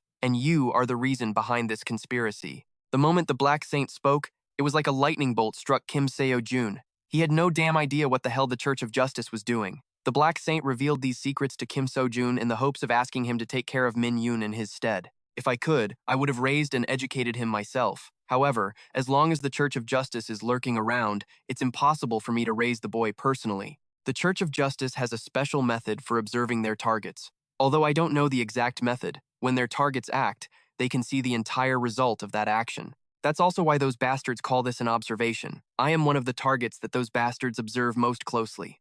Anyone who contacts or is involved with me is also put under surveillance. If that's the reason you have to be the bridge between me and that kid, you are the sole exception. The Church cannot observe you, so even if you and I meet, those bastards won't sense anything unusual. At the same time, if I act through you as an intermediary, they will just assume you are the one performing the action, not me. I also don't know why they can't observe you. The Black Saint's long speech made Kim Sejun's head spin. He wondered if this was somehow related to the reason the Supreme Academy had no information on him. Before leaving, the Black Saint gave Kim Sejun a book containing notes on knife throwing and stealth techniques, asking him to give it to Min-Yun on his behalf. With that, he also gave him another book of magic arts as a thank you gift. Who would have thought he'd refuse to accept it, which annoyed the man slightly that a priceless treasure so many coveted was being rejected outright. Kim Sejun let out a sly chuckle, looking incredibly shifty as he said he just needed a child support allowance fee. The Black Saint, one of the 5 great heroes, was completely stunned. It was the first time in his life someone had asked him for money so bluntly. Kim Sejun stood firm, basically saying no money, no honey, which finally made the man concede. If you pay right now, I'll give you a special discount price of only $3 million. Kim Sejun, looking sharp and extremely pleased with himself, quoted the price as if it were a massive bargain. Hearing that string of zeros, the Black Saint immediately flew into a rage, cursing out Kim Sejun's entire family. But he wasn't one to back down either, immediately listing a ton of evidence to prove he was worth that $3 million. After settling the money issue, the Black Saint finally left Kim Sejun's house after reminding him to watch over Min Yoon's ass for him. Just as the Black Saint left, Min Yoon arrived at Kim Sejun's door. After hearing Kim Sejun reveal that his master was the Black Saint, he was speechless with shock. Kim Sejun quickly handed Min Yoon the book, his mind screaming with joy at the thought of the payment that would soon be in his pocket. Min Yoon then wondered why Kim Sejun didn't keep the book for himself instead of giving it to him. He sniffled slightly, not knowing where to even begin explaining. Man, how should I answer this? If I say these secret arts are useless to me, it's like I'm disrespecting the Black Saint. But wouldn't this mean I could find the Supreme Academy? Kim Sejun hesitated, unsure of what to say to Min Yoon. Suddenly, the boy shouted loudly, his eyes filled with trust and hope, asking to join the Hunter Academy with Kim Sejun, which left him at a loss for words. Getting such a high-quality student like this, Sejun grinned so wide you couldn't see his face anymore. Although Kim Sejun was quite surprised at first, he gradually realized this wasn't a bad thing at all. He planned to train with the Book of Secret Arts the Black Saint had given him. Each time, he would receive a favor from the Black Saint and wouldn't have to waste time looking for Min Yoon anymore. Wait a minute. Doesn't this mean I can squeeze even more money out of the Black Saint if I keep hanging out with Min Yoon like this? He's gonna be my golden goose. Kim Sejun's eyes lit up, and he couldn't stop himself from cackling as he pictured a future overflowing with dollars. Because the number of students had increased by 1, SN thought about having them all participate in team competitions, the ones where students from the same academy could join. Since there would be a lot of participants, the prize money was also much bigger. If Kim Sejun and Min Yoon teamed up, I think you two could win the competitions here. Of course, Kim Sejun had to be excited about that. 3 days later, Kim Sejun kind of regretted spending $4 million just to buy a course where, from beginning to end, it was just that Hack Queen dude working out like a beast. Hack Queen was actually one of Ken's students. After explaining a bunch of complex theories, he really showed Kim Sejun the power of his sweet-smelling muscles. Hack Queen flexed slightly, and all his muscles immediately bulged. His lightning power grew along with those abundant muscles, burning as hot as an 18-year-old's, which made Kim Sejun unable to look away from the screen. He was a bit dazed, wondering if he could ever become that fiery himself. The daily mission screen opened up, revealing an endless list of exercises that required using weights of 1 ton or more, making Kim Sejun feel like he was about to pass out. What the hell? He thought his eyes were playing tricks on him. As for leg training techniques, Kim Sejun tried opening a lecture by Zhang Sanfeng, the elder of the Wudong sect and the creator of Tai Chi and Tai Chi sword, to check it out. The first time he saw a mortal who could use techniques to move as lightly as the wind, he was completely amazed. A daily mission popped up with a ding: maintain a stable speed of 300 kilometers per hour for 30 seconds and fall from a height of 30 meters or more 20 times. Kim Sejun had to rub his eyes several times to realize he hadn't misread it. While he was confused, a voice suddenly called out from the doorway. Turns out it was Suran, Mr. Manchun's daughter, who had come looking for him. She said she'd lost contact with her father and came to ask him about the situation. Kim Sejun was surprised, guessing he was probably drunk and passed out on some street corner. Actually, I argued with my dad yesterday. I told him I want to become a professional hunter. I've had my powers for about a month now, so I told him I want to join a hunter academy instead of going to college. But my dad didn't agree. Suran mumbled. Well, making a living as a hunter is a lot better than working at a company these days. I get why Suran wants to find a job as soon as possible to help her dad, but what parent would want to put their child in danger, especially Mr. Manchun? He's heard plenty of stories about hunters. I'm sure he didn't like that idea at all, Kim Sejun thought. After comforting Suran and seeing her off, he called Manchun, but he never picked up. Over with the church group, Kalia was a little worried that she couldn't find Kim Sejun's location. Under no circumstances could the intrusion of a 10-star dungeon be revealed. She bit her nails, glaring as she spoke to her subordinate. Meanwhile, during one of his training days, the system required Kim Sejun to carry a full weight of 1 ton to successfully complete the mission, which made him feel damn depressed. If I had known this was coming, I wouldn't have sold those monster corpses. Luckily, I bought the kibisit, even though I never intended to use it for this. Kim Sejun thought, then immediately used all his strength to pull the bag that was so heavy he could barely breathe. Blood was rushing to his head, but the bag didn't even budge. He collapsed on the ground, panting, telling himself he had to use mana to increase his strength to pull it. After mustering all his power for a while, he reached a new, unparalleled position, being squashed as flat as a shrimp by that very bag. If Seon hadn't come to his rescue in time, this day next year would have been his first death anniversary. That's right, Miss Seon. This building is 15 meters tall, right? I want to jump from the rooftop, Kim Sejun said, completely calm and cool. Seon was still stunned and hadn't even reacted when he personally went to conduct the experiment by fucking jumping off the edge. Seeing this, Seon suspected Kim Sejun must have lost his damn mind. What would the new students think if they saw him like this? No, wait, could we even recruit any new students at this rate? She was quite miserable thinking about their dark future. Min Yun, who had just stepped out for a moment, came back to a sight that made his face turn pale. Kim Sejun was now extremely worried, as it had been 4 days and he still couldn't contact Uncle Manchun. This had never happened in the 10 years since he'd known him. So, he was sure something must have happened. No sooner said than done, he immediately shot to his feet, saying he would go out and find Manchun himself. When he arrived at the workshop, he was hit by a barrage of compliments and admiration from the workers that made his head spin. After some small talk, he got to the main point. But strangely, no one had seen Manchun recently either. Didn't he disappear after going with that person? About 3 or 4 days ago, a stranger came to our monster transport company. Wasn't Manchun the one who met with him? He offered a very attractive payment. I guess it was suspicious because the person made a personal request instead of going through the company's official procedures. Usually, that's because the mission is either very dangerous or illegal. Maybe Manchun was in desperate need of money for his daughter's tuition or something like that, a man at the workshop said. When Kim Sejun heard that, his heart skipped a beat, and he hurriedly turned to run and ask for information about the company. But the people at the company refused to disclose client information. Even if someone was missing, this rule didn't change. Having lost all hope, Kim Sejun could only go and sit dejectedly in a park. Although there was no concrete evidence of Uncle Manchun's disappearance, he felt extremely uneasy. Uncle Manchun was the one who had gone through thick and thin with him from the very beginning. When he lost all the money he'd saved for 9 years after the accident, Uncle Manchun comforted and cared for him. Even though he wasn't well off, he still gave him 3 million without any hesitation. Kim Sejun had used that money for his tuition at the Supreme Academy, which is how he got to where he is today.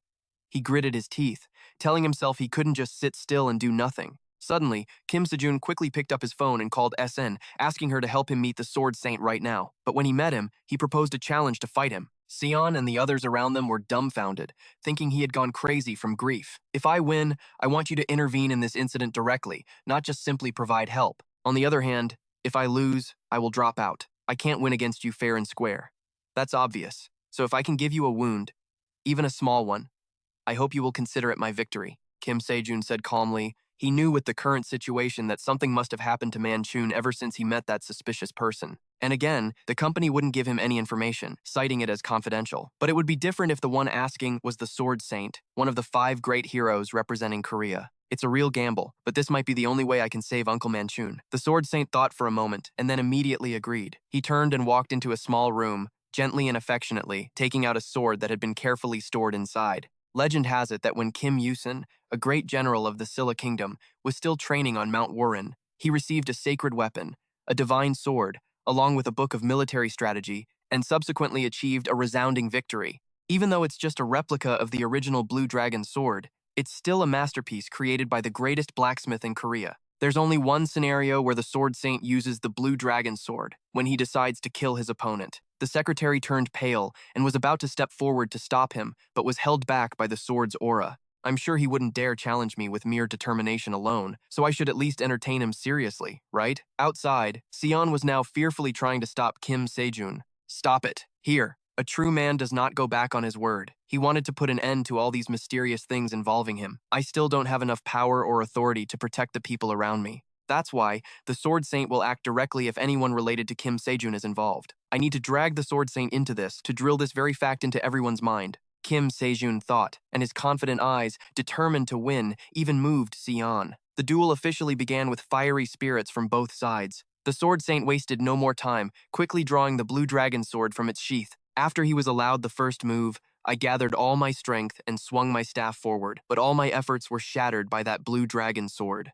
In a flash, the storm of power that erupted from the sword made it difficult for Kim Sejun to breathe. Suddenly, the staff in his hands began to glow and shot towards the stream of sword energy. The sword energy, of course, was no pushover and coldly fought back. He's getting serious now. Every one of his attacks, every movement, was filled with enough force to be a finishing blow. Kim Sejun broke out in a cold sweat as he assessed the situation. The sword strikes, reeking of killing intent, continued to whip through the air. Kim Sejun puffed out his cheeks, trying his best to defend against this unparalleled genius of sword energy. The sword saint swung his sword relentlessly at Kim Sejun without a moment's rest. This brat was just a snot-nosed kid only a few months ago. Although I could sense this kid's potential from our last encounter, he only stood out compared to the level of an academy student.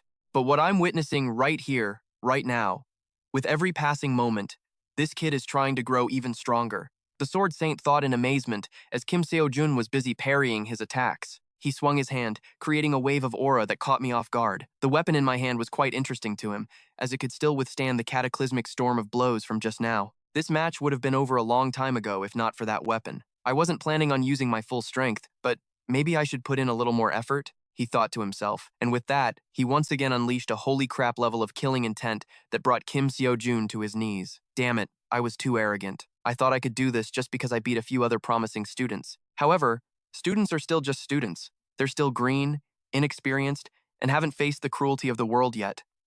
I failed to see that truth. I can feel the gap between the Sword Saint and myself. It pisses me off a little that he still isn't going all out. Kim Sejun berated himself, feeling helpless and pained, as another one of his energy-infused staff strikes fell upon the blue dragon sword. How could you even think of challenging me when this is all you have? The Sword Saint glared at him and said, the movements of his hands never ceasing. I admire the Sword Saint, and I want to be like him. I admire his strength. But more than that, I admire the way he achieved that strength. I was too confident in my hollow title of Transcendent and subconsciously looked down on the Sword Saint. I'm still weaker than the Sword Saint. Much weaker. But one day, I will reach a new peak, even higher than his. I want to surpass him. Kim Sejun had to be a legend who refused to give up. He continuously parried, even as the Sword Saint beat him to a pulp. Suddenly, for a moment, he felt the weapon in his hand lose its weight. Every step he took forward also felt indescribable. While he was lost in a daze, with a swoosh, the tip of the Sword Saint's blade slashed diagonally across Kim Sejun's body. His entire body, covered in blood, collapsed in pain. That promise. I hope you won't go back on your word. He trembled, trying to use the last of his strength to speak to the Sword Saint before passing out completely. Uncle Manchun and that mysterious man are currently trapped in a certain cave. Despite being in a desperate situation, he remained optimistic, certain that Kim Sejun would come to rescue him. Manchun believed that no matter how difficult things got, if it was him, he could solve it. After getting thoroughly thrashed by the Sword Saint, Kim Sejun now jolted awake. Just then, the door suddenly burst open. The Sword Saint swaggered in, and without a word, threw the blue dragon sword, that family heirloom, at him, leaving everyone stunned with their mouths agape. Don't be so loud. I'm just keeping a promise. If they see that sword as a sign, everyone in the association will know what to do. I'd rather let you do what you want than have to deal with it myself. Do a good job, the Sword Saint said. To think he would actually entrust this incredibly powerful sword to Kim Sejun. The Professional Hunters Association is a government agency that manages and supervises hunters. It is also a for-profit organization established by professional hunters to serve their own interests. In front of Kim Sejun right now was Taebom, the chairman of the Hunter Association. On the outside, he was smiling and cheerful, but inside, a storm was raging that few could guess, seeing Kim Sejun suddenly show up with the blue dragon sword like this. Just 3 days ago, the Black Saint had stormed in to see Taebom, demanding he transfer $3 billion to Kim Sejun. Now for him to personally come here like this really isn't good at all. 4 days ago, a man named Manchun went missing after entering a dungeon at someone's request. Because before entering a dungeon, it's mandatory to notify the association. Please tell me which dungeon he entered and who he was with, Kim Sejun asked in a steady voice. Hearing this, Taebom hesitated slightly because his superiors had ordered him not to disclose that information to anyone. To stall for time, Taebom asked to first verify whether Kim Sejun's blue dragon sword was real or fake. If something happens due to this delay, can you take responsibility? Kim Sejun said. Taebom clutched his head in his hands, not knowing what to do. He had no choice but to say, the Magic Saint is investigating the 10-star dungeon break-in at my request. He recently found a lead and went to a 6-star dungeon to investigate secretly. Wait, didn't the Black Saint say the Church of Justice was the one behind the 10-star dungeon sabotage? Something fishy is going on here. Kim Sejun felt extremely suspicious, stood up, and prepared to leave. Before leaving through the door, he suddenly turned his head slightly and asked Taebom if he could use the blue dragon sword as collateral for a loan from the association. A moment later, Sujun anxiously called Kim Sejun to ask about her father. He calmly reassured her, but Sejun couldn't help but get agitated upon hearing that her father was trapped in some dungeon. Her mother had passed away 11 years ago due to a dungeon break. She sacrificed her life to save her. Sejun didn't want monsters to take away her precious people ever again, which is why she wanted to become a hunter. Kim Sejun gently reassured her and then hung up. According to the association chairman, the Magic Saint and Manchun entered a dungeon with 6-star Dryas monsters. Although the Magic Saint is now old and sick, he is still one of the 5 powerhouses.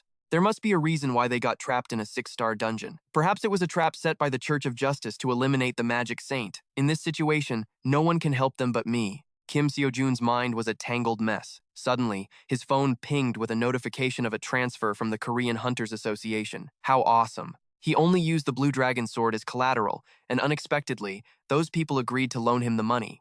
It's a bargain considering the value of the sword, but this should be enough for me to buy equipment. I'm about to enter a place that even the Magic Saint couldn't escape from, so I need to be fully prepared. With money in his account, Kim Sejun casually browsed Shopee. After choosing to buy a Gungnir, he immediately set off for the dungeon. Although Dryas are only 6-star monsters, hunting them is very difficult because they look no different from ordinary trees. Although Kim Sejun didn't want to risk his life, he couldn't pass up an opportunity to test himself against them like this. He closed his eyes and channeled his inner energy, and an indescribable, unfamiliar feeling washed over him. On the outside, it looks no different from ordinary trees, but I also need to test the power of my new weapon.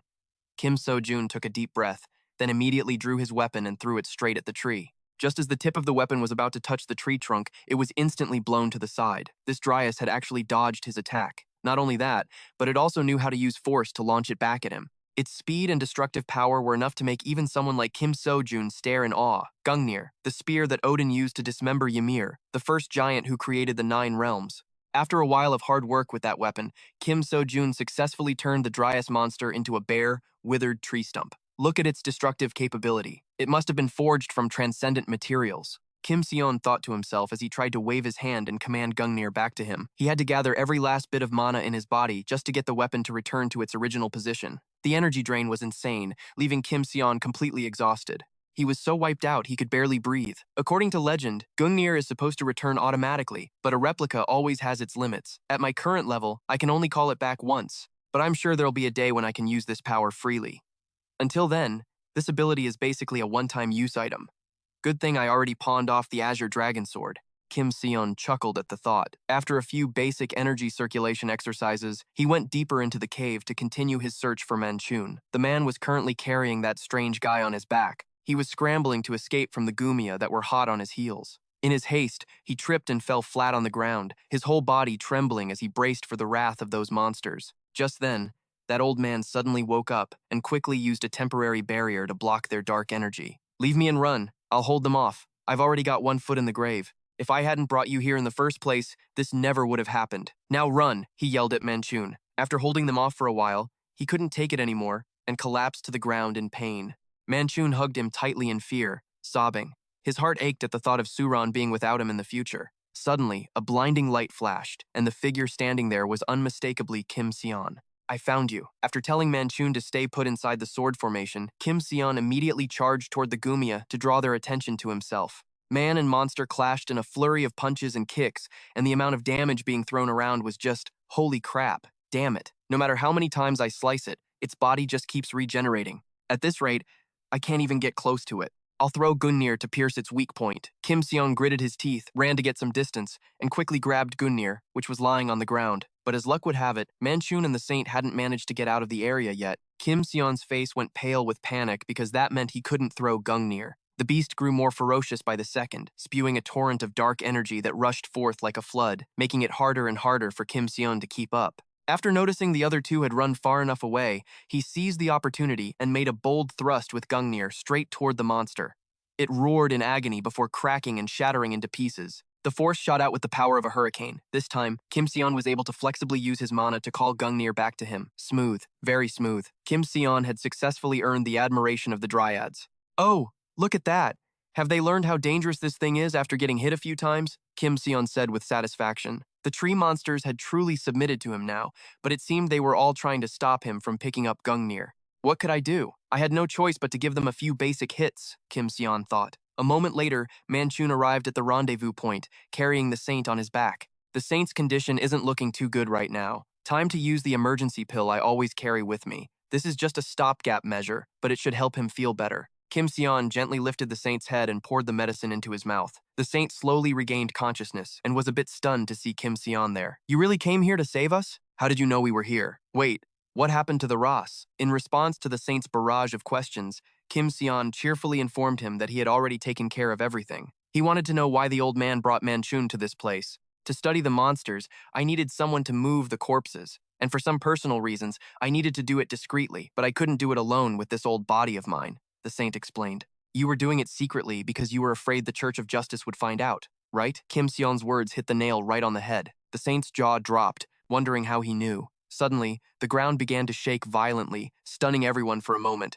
The saint's face turned pale as he explained that it was all because of that monster. For someone as skilled as him to be afraid, it proves this thing is no ordinary foe. The mountain before Kim Sejun's eyes abruptly split in two, turning into a ferocious, mutant monster. A mutant. Still, aside from its size, it doesn't look that different from the other Ras I've faced. Let's try to stay out of its sight and escape this dungeon, Kim Sejun suggested. I've already tried, but it's impossible. Somehow, whenever we tried to escape the dungeon, it could detect us and give chase immediately. This was the reason the saint was so badly injured. That monster isn't just an ordinary mutant.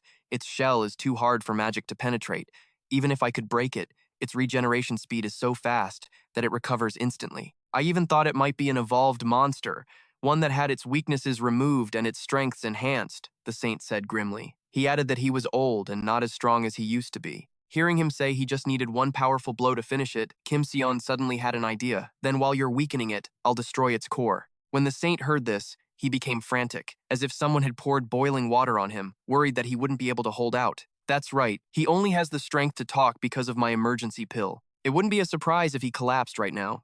Therefore, if we do this, we only have one shot, Kim Sejun thought. He proposed that he would be the one to draw its attention, so the other two could get away. Seeing Kim Sejun's Gungnir up close for the first time, the saint's eyes widened in amazement, burning with excitement to carry out the plan with him. The time had come. They all immediately got into their battle stances, preparing for a fierce night of monster hunting. The plan is simple. I'll wait until it's weakened by the saint's spell, then I'll pierce its core with this spear. Kim Sejun laid out the strategy. First, he would lure it away to buy time. During that time, the saint would use all his strength to cast the spell. When it was weakened, he would destroy its core with Gungnir. But there were two variables that could mess up this plan. First, he could die while luring it. Second, it might attack the saint during the casting instead of him. The first variable won't be a problem, as long as I do my part. But the second one, he thought worriedly, unsure if things would go smoothly. I'll just have to put my faith in Manchun.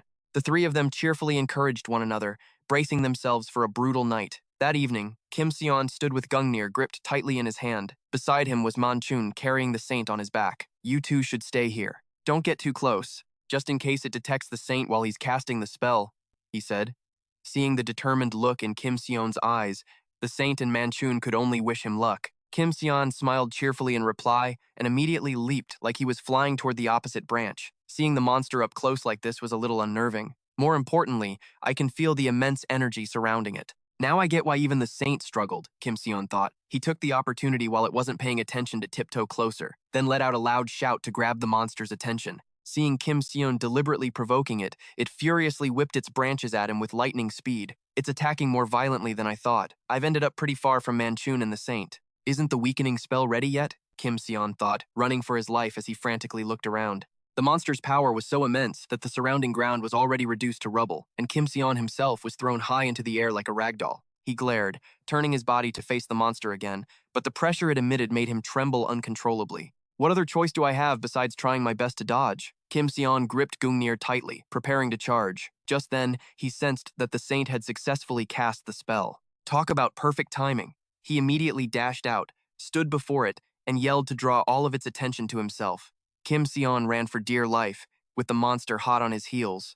Each of its attacks crashed down like an avalanche, sending him staggering. Good, it's still chasing me. We're almost at the rendezvous point. I just need to lure it there, and we're done. Kim Sejun thought gleefully as he ran. Just as he was about to catch up to it, the sprawling mess of roots and its entire gnarled trunk were bound by the saint's magic with invisible chains. Its speed and power have dropped significantly. The saint's magic is pretty effective. At this rate, I'll be able to destroy its core. His joy didn't last 10 seconds before he realized the monster seemed to be deliberately targeting the saint. not him. The saint must be completely out of mana by now. And Mr. Manchun is just an ordinary person. Plus, he's carrying the saint on his back. At best, he can only dodge once or twice. Kim Sejun felt he couldn't wait any longer. In a flash, he narrowed his eyes and poured all his power into Gungnir. With a cool head and absolute precision, he successfully aimed for its heart, piercing it with the razor-sharp blade. The monster thrashed wildly in pain for a moment before crashing down. Although Kim Sejun had destroyed its core, his body was also completely exhausted, and he couldn't recover Gungnir. Seeing Mr. Manchun, who was standing nearby, get his leg injured by the force worried Kim Sejun greatly. The three of them were laughing and celebrating their successful mission when suddenly, another strange sound echoed out. The motionless roots on the dryad's body suddenly twitched and squirmed as if stimulated. How? I'm sure I hit it with Gungnir. Could it be that the core wasn't destroyed? What kind of joke is this? Kim Seo-jun's eyes widened and his face darkened at the sight. Damn it. So, it has two cores. The remaining core was now controlling the beast's entire body, turning it into a raging berserker that nothing could stop. The three of them watched in terror as the beast rampaged, and an apocalyptic storm began to rage around them. In this critical situation, the saint mustered the last of his strength, creating waves of energy just to hold on. The saint is out of mana. He can't last much longer. To take that bastard down, we have to destroy that core. Kim Seo-jun thought anxiously. His Gungnir was stuck between the tree's branches, so he couldn't retrieve it now. Still, I have the Spear of Longinus. If I can land a direct hit, I might be able to destroy its core. He quickly calculated his options, then asked the saint to try and use his debilitating magic one more time with all his might. At this point, it was an all-or-nothing gamble. Kim Seo-jun dashed towards the monster, desperately dodging its massive roots as he ran. Although he was terrified of failing, he was the only one who could do this now. The young Kim Seo-jun immediately swung his spear, creating blinding flashes of light, but before he could make any headway, he was blocked by those tenacious roots. To pierce the core with Longinus, I need to get in deeper, but there's no opening for me to advance. This is completely different from just luring it out, he thought angrily, just as a root wrapped tightly around his leg, making things worse. Fortunately, the saint's paralysis magic kicked in just in time, stopping the monster's movements. Seizing the moment it loosened its grip, he turned and retreated backward. The magic chains are getting fewer and weaker. I bet the strain on his body must be immense to activate it again without enough mana. Kim Seo-jun couldn't help but worry about their current situation. Spotting an opening in the monster's defense, he immediately rushed forward at full speed. But at that very moment, the monster broke free from the saint's chains and swatted him away with a single, simple move. Taking a direct hit, Kim Seo-jun suffered a massive impact, and blood streamed from his mouth and nose. The Spear of Longinus can destroy its core, so I thought just getting close would be enough. What a mistake. Trembling, he tried to grasp Longinus, his eyes wide with horror as he watched the monster prepare to impale him with its roots. Just as he thought his life was over, the saint appeared and blocked the blow in the nick of time. I can't believe a student like him could achieve such an exceptional level of martial arts before the age of 30. How long has it been since my body last felt a chill from someone else's martial arts? No. Within a year, there won't be a single person in Korea who doesn't know this young man's name. A year from now, who knows what level he'll reach. That young man has the potential to one day surpass the hero of Korea and become a hero for all humanity. However, right now, he's not strong enough. That's why you must live, even if it means I have to die here today in your place, the saint thought in anguish, then screamed at him to run. But Kim Seo-jun had no damn intention of making such a humiliating retreat. Despite the saint shouting and cursing at him to get the hell out, he stubbornly stayed put. Kim Seo-jun didn't want to see the saint sacrifice himself for him, but his current situation was extremely disadvantageous. That's right, running is the best option now. Leave this to the saint and get Mr. Manchun out of here. Conversely, the worst choice is to fight this bastard in such an unfavorable state. I have my answer, but for some reason, I don't want to run, Kim Seo-jun thought, gritting his teeth. Suddenly, he remembered what Hercules said during the first lecture. In your opinion, what is strength? Hercules, the greatest hero in Greek and Roman mythology. During the orientation, he had emphasized the importance of muscle. However, physical strength wasn't the kind of strength he wanted to impart. Strength comes not only from the physical, but also from atonement. Because of Hera's curse, I went mad and killed my own beloved wife and children with my own hands. Tormented by guilt, I thought of ending my own life. Fortunately, my good friend Zeus persuaded me to perform 12 labors to atone for my sins. That's what Hercules had said back then. Those 12 labors were incredibly impossible, killing the Nemean lion, slaying the Lernaean hydra, capturing the Ceryneian hind and the Erymanthian boar, cleaning the Augean stables in a single day, driving away the Stymphalian birds, and capturing the Cretan bull. Capturing the man-eating mares of Diomedes, stealing the girdle of Hippolyta, stealing the cattle of Geryon, stealing the apples of the Hesperides, and capturing Cerberus, the guardian of the underworld. After completing the labors, Hercules' fame grew over time. However, people began to mock him. They said he had made too many mistakes to be a hero. They kept coming up with reasons why Hercules could never atone. The insults always rang in his ears, but he steadfastly refused to give up. He only hoped that one day, altruism would become a matter of course in life. Only then could Hercules forgive himself for that fateful day.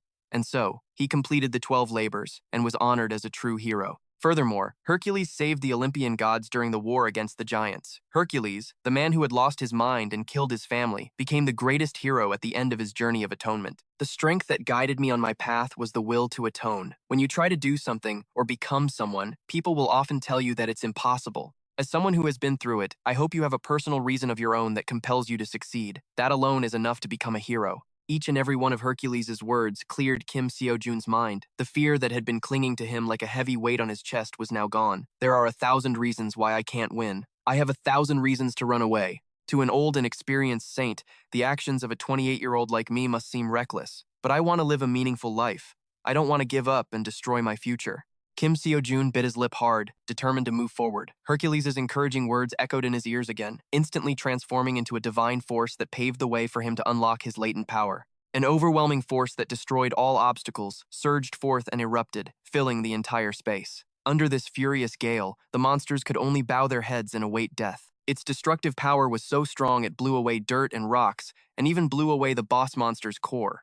After that display, Kim Sejun was so exhausted that he collapsed as the saint watched. Right now, he was terrified of death. The world isn't as safe as people think, so the closer one gets to death, the more one worries about it. The world still needs me, the magic saint said. That's also why he took a disciple. Although his disciple performed much better than expected, he still couldn't escape the deep darkness within his heart. But thinking back, those worries were absurd. It was a wake-up call for me.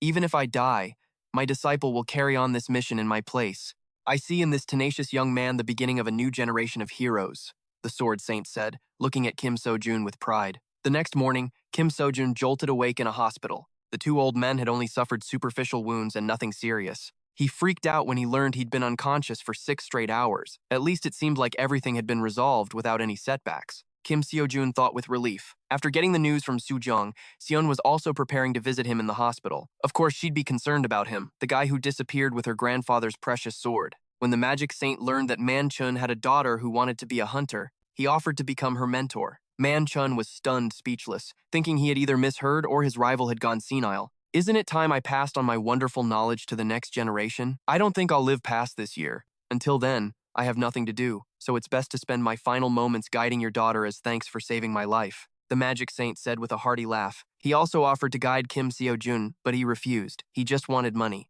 Suddenly, at that very moment, the hospital room door was kicked aside by the Sword Saint, flattened like a pancake. A jolt ran through Kim Sejun's body as if he'd been electrocuted. Asterisk, I almost forgot. Contacting Seon means this guy will come along too. Asterisk.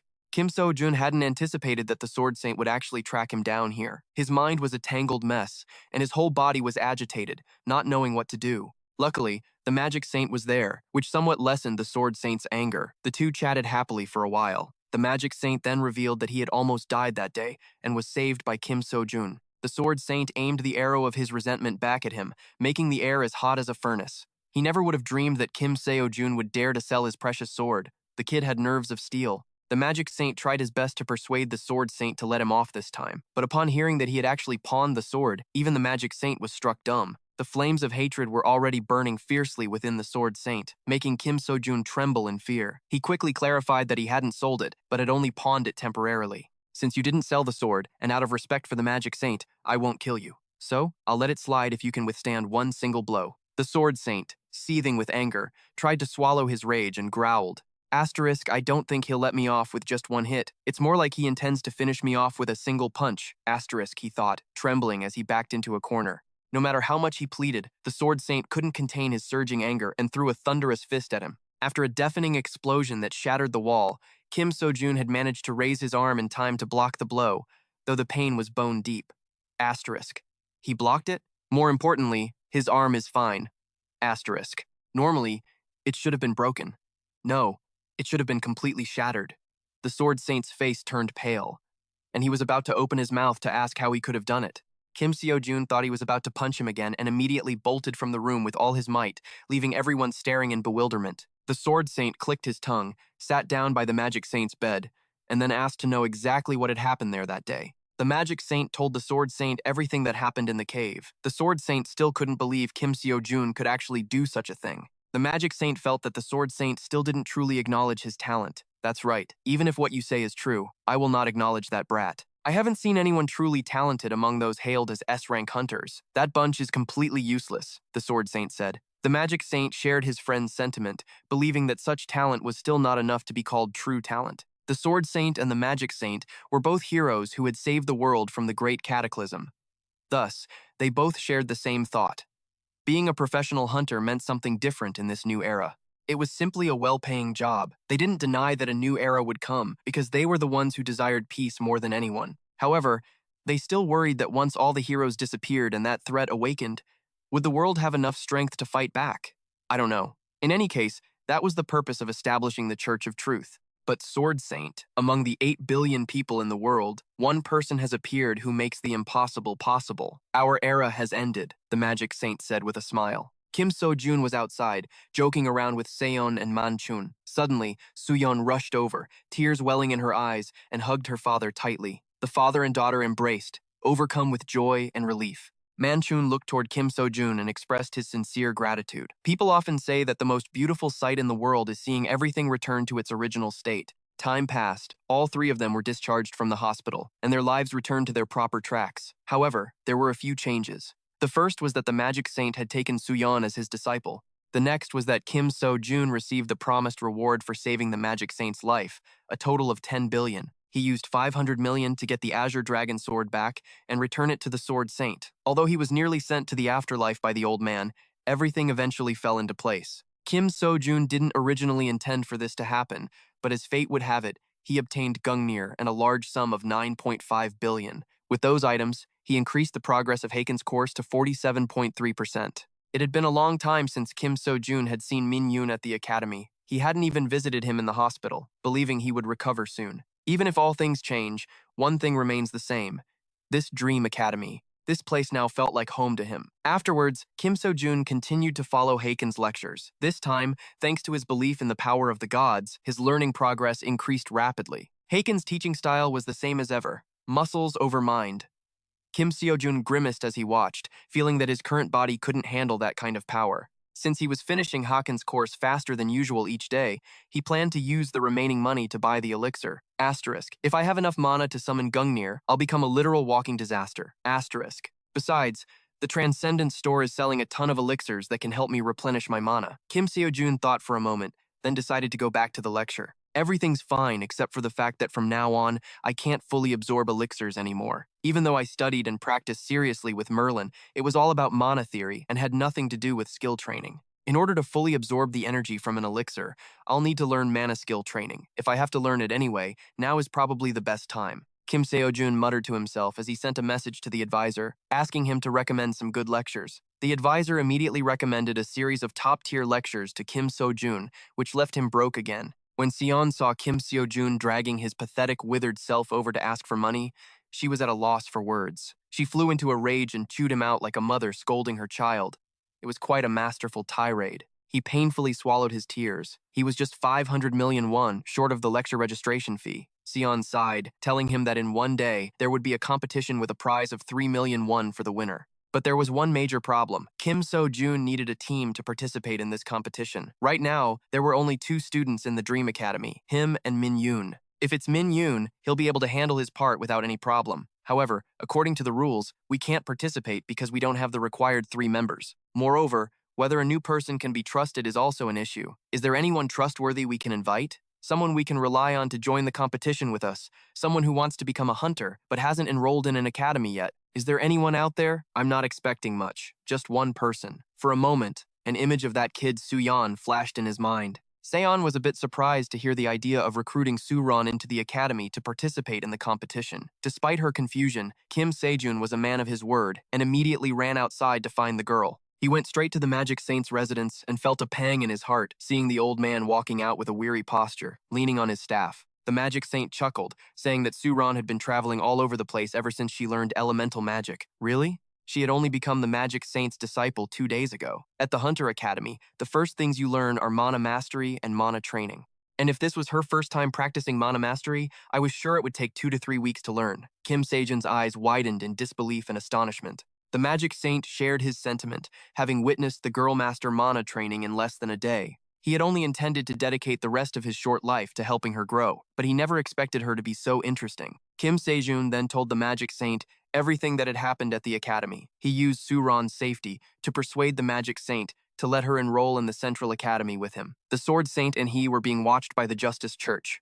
Didn't he think that Suron would eventually become a target too? I hope you will consider all aspects for your own safety and Suron's. Kim Sejun genuinely thought of her as a younger sister. Even if this hadn't happened, he would have proposed the same thing. The Magic Saint pondered for a while before finally agreeing to let Kim Sejun take her to the academy. Everyone welcomed her cheerfully, especially Min Yoon. Returning to the matter of the competition, Kim Sejun announced that the three of them would form a team. Suron and Min Yoon were incredibly excited to hear that. As for the team name, Kim Sejun mumbled for a moment before coming up with the name Dream Team, which sounded pretty cool and meaningful. They all unanimously resolved to train hard to win. And just like that, we became famous throughout South Korea.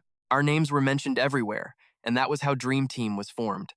This was the beginning of a competition organized not by the government or the association, but by private corporations. Simply put, it was a competition sponsored by the major guilds. The reason the major guilds spent a colossal amount of money in the form of sponsorships for these competitions was simple. Their goal was to gain access to and recruit outstanding students. There were still professional hunters who operated on their own. However, the vast majority of professional hunters belonged to a guild and operated as a team. So their intention wasn't just to evaluate based on individual strength, but also on how the students worked as a team and what their potential was. They would then give priority to recruiting the students with the most potential. That intention was hidden within this raid. As a result, the major guilds began lobbying for support from the government and associations in the form of sponsorships. Smelling money, some television stations, and other organizations also got involved. And that's how the competition as we know it came to be. Only first and second rank hunter academies could participate.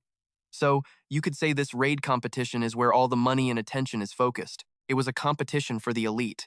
The presence of Dong Sigu, Bak Unang, and Jo Min-jun from Gaon Academy at this place stunned everyone. Min-yoon heard them whispering about the famous figures from other academies and felt indignant on Kim Sejun's behalf. He felt that his friend was just as skilled, so why the hell wasn't anyone freaking out over him? In a flash, the first round of the raid battle began, featuring the 7-star monster, the Conqueror Spider. Lee Do-hun, a member of Team Ares, grimaced and clutched his head as he saw so many teams fail right out of the gate. He guessed that Dong Jimin must have applied some of his new research to this artificial dungeon. That's why so many student teams were failing. The boss is probably going to be surprised by this result. Should I go see the teams that are still fighting? Do-hyun thought with a frown. Gaon Academy successfully cleared the dungeon in 30 minutes and 12 seconds. At the same time, Kim Sejun's dream team finished in 9 minutes and 34 seconds. It left the judges so stunned they thought the timer was broken. The machine really was faulty, but it was a measurement error that had delayed the time by 30 seconds. The Kim Sejun group's real time was 9 minutes and 4 seconds. They were absolute beasts. Back in the dungeon, a few minutes earlier, Kim Sejun had used Longinus to effortlessly sweep away the monster's thick spiderwebs to conserve Gungnir's power. He cleared the path while Min-yoon handled the fighting. The two of them coordinated their attacks on the monster seamlessly, which was quite an eye-opener for Suron. She felt that she couldn't just stand by and do nothing. With that said, she unleashed her mana, which flashed with sharp streams of energy, and finished the monster off in the blink of an eye. After dealing with it, the three of them happily walked out of the dungeon to the sound of Min-yoon's non-stop chatter. When Kim Sejun asked where all his weapons were, Min-yoon said he'd thrown them all away, keeping only a dagger and arrows as his master had requested. The two went back and forth for a while, oblivious to the fact that everyone around them was staring with a mixture of bewilderment and astonishment. In a flash, they realized that the two were the times Kim Sejun and Min-yoon. Min-yoon was so happy to ride on Kim Sejun's fame that he couldn't stop grinning. He kept shouting loudly, making Suron and Kim Sejun so embarrassed they wished the ground would swallow them whole. At that moment, Dong Sigu also shot a hostile look towards Kim Sejun. The team from M Hunter Academy, who had just emerged, was not only slow but was also under the delusion that everyone was talking about them. It was truly pathetic. Moving on to the second round, which required collecting all the magic crystals in the dungeon, Kim Sejun's dream team once again finished in first place with a time of 4 minutes and 23 seconds. Then, in round 3, which involved eliminating an artificial monster, his team once again took the top spot in 19 seconds.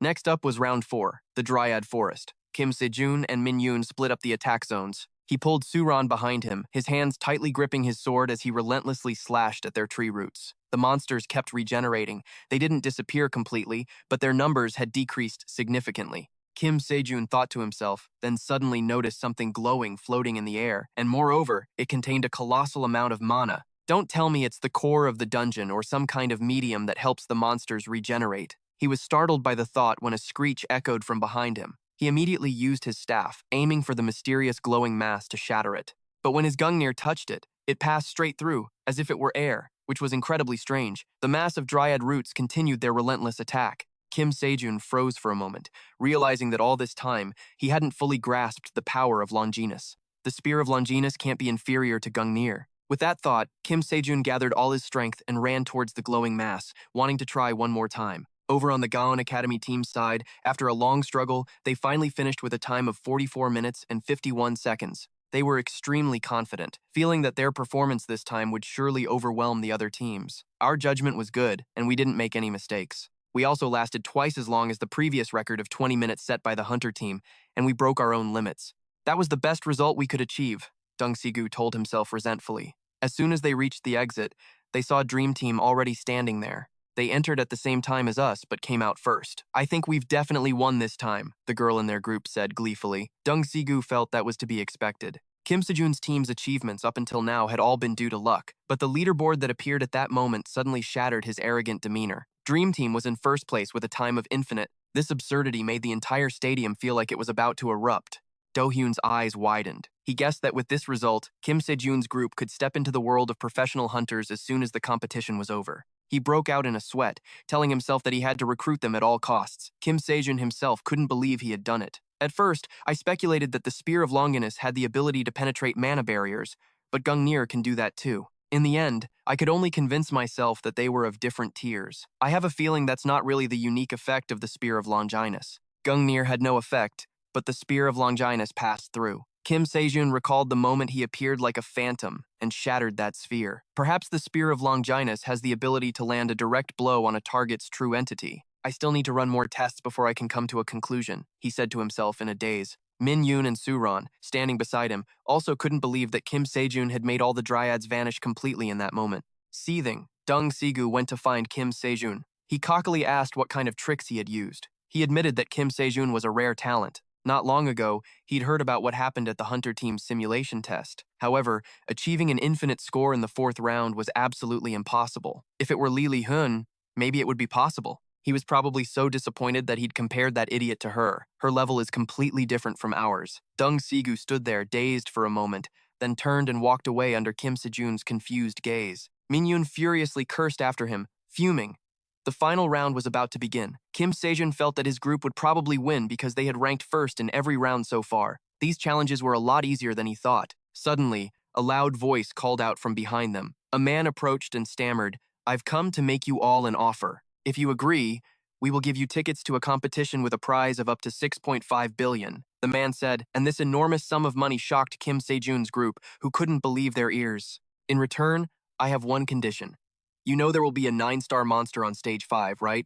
Although it's not as strong as a real 9-star monster since it's only summoned by magic, it's definitely not a monster that a few cadets can face. Besides, the goal of stage 5 is not to defeat the boss, but to evaluate how the cadets attack powerful monsters and also how they adapt to the surrounding terrain. The above factors will be comprehensively evaluated to determine your score. Of course, defeating the boss will give you the highest possible score. But no team has ever conquered the annual battle. Our condition is this. Please, defeat the boss. If you fail, Team Dream will lose all of that prize money. Every single word the man spoke made Kim Sejun hesitate for a moment. If he refused, he wouldn't lose anything. The 3 great academies must have used their influence. More importantly, how could he make Deng Sigu's reaction go as planned?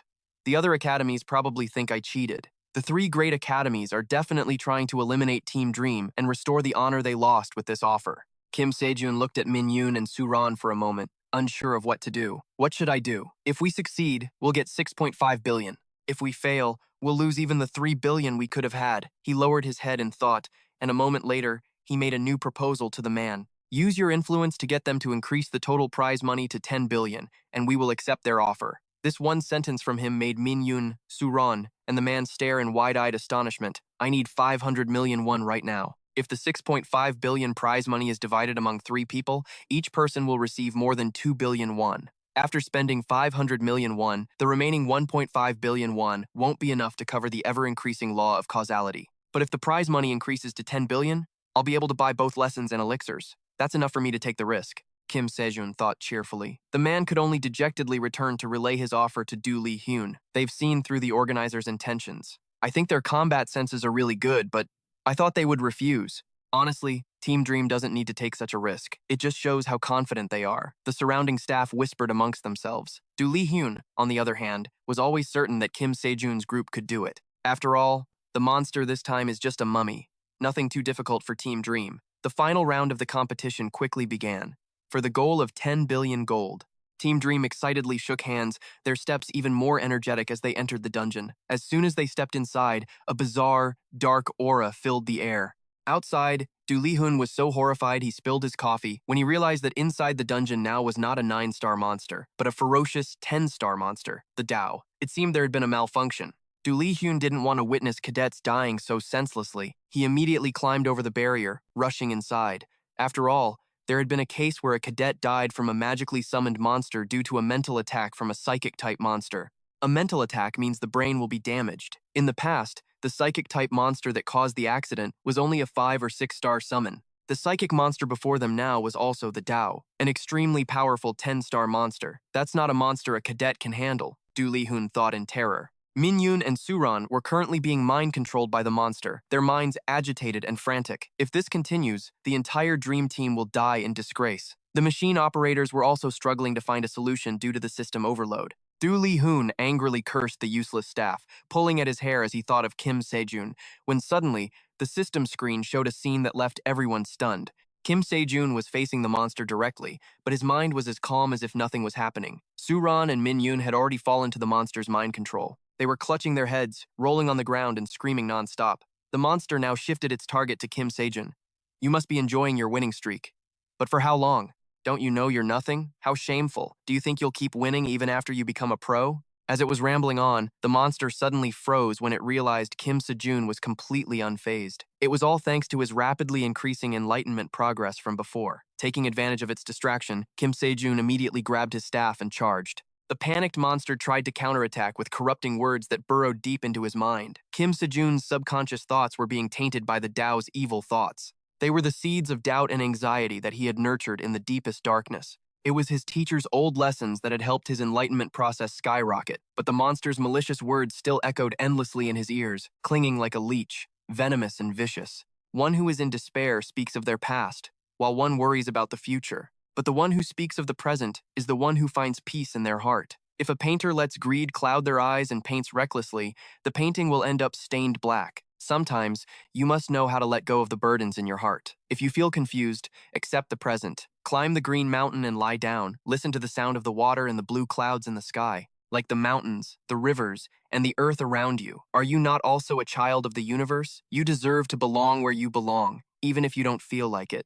By believing in these wonderful things, Kim Sejun successfully escaped the monster's psychological manipulation. The Buddha had granted Kim Sejun strength, helping him achieve enlightenment and realize the truth of his life through these teachings. Kim Sejun was able to wash away the layer of black dust that covered his life, standing firm as he moved forward to face the monster directly. Every nerve in his body jolted as if electrocuted, but the seeds of doubt and anxiety withered away along with it. I will not be swayed by evil thoughts anymore. In other words, I'm in an unshakable state. Kim Sejun closed his eyes to focus, and his body subsequently emitted an immense, brilliant light. He swung his staff towards the bewildered monster, returning it to the earth in a single moment. The system screen went dark and then turned off. Everyone erupted into chaos at this strange sight. The Dao was originally a 10-star intelligent monster species. Honestly, no cadet here could withstand its mental attack.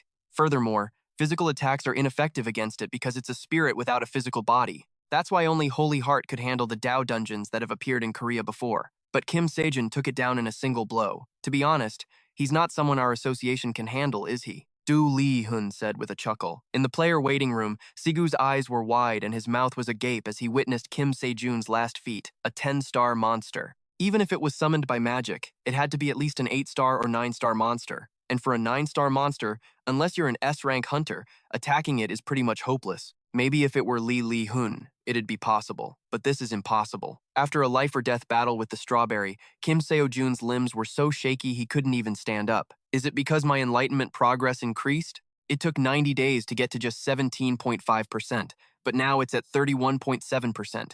That's a 14.2% jump in such a short time. No matter how you look at it, this is a top-tier enlightenment lesson. My own personal progress buffer.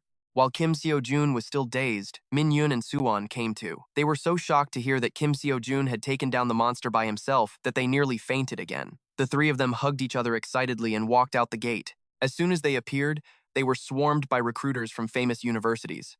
Everyone wanted to get their hands on Kim Sejun. The scene was a total madhouse. Lee Hun immediately rushed over to rescue the three of them just in time. Sejun, hearing the news, also hurried to the hospital to check on him. Luckily, he was okay. I was so scared. I thought something terrible was going to happen to him. Kim Sejun hasn't even taken the professional hunter exam yet, but I can't think of him as just a trainee anymore. This was destined from the first moment we met. I've also gained a lot from you, Kim Sejun. That's a given, and something to celebrate. But what is this complicated feeling in my heart? Sejun clutched his chest in confusion when suddenly there was a knock on the door. It was the chairman, who had come personally to see him because of the strawberry incident. The young man who wielded the blue dragon sword, a sword the Sword Saint had never entrusted to anyone. When I heard the strawberry had appeared, I thought no one would survive. He handled it all by himself.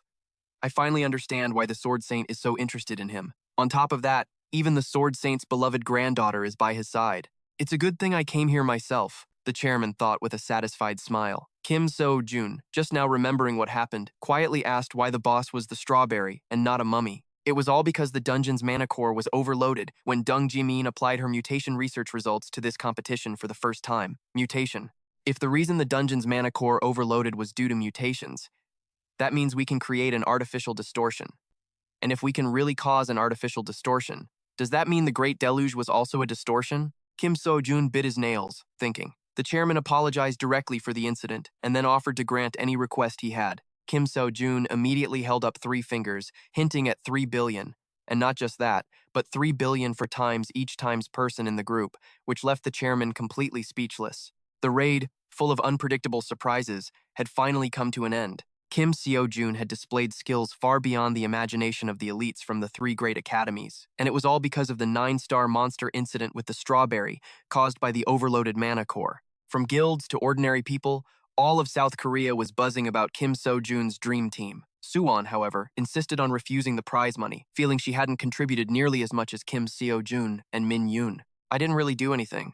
Most importantly, the captain handled the strawberry by himself. We probably would have died without him. What's the point of money if you're dead? Min-yoon also flatly refused the 3 billion, which made Kim Sejun so happy he could have cried. 3 billion was the first place prize, plus a total of 3.5 billion gold from the 2nd, 3rd, and 4th place awards, and another 3.5 billion in sponsorships from major organizations and guilds. And finally, the 9 billion promised by the chairman's association. From the total of 19 billion won, Min-yoon and Suwon only took 3 billion each, plus the 9.5 billion I already had. That's a total of 22.5 billion. I can get the Great Sage, Heaven's Equals course for only 4.5 billion, Kim Sejun thought gleefully. When he asked if the group could raid a 6-star dungeon, Suwon informed him that they could only raid it if there was at least 1 A-rank hunter on the team. Suwon is still a B-rank hunter.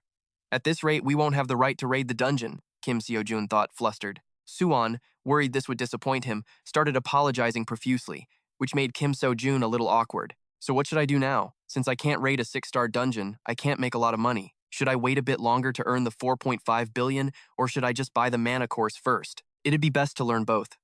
Maybe I should ask the advisor.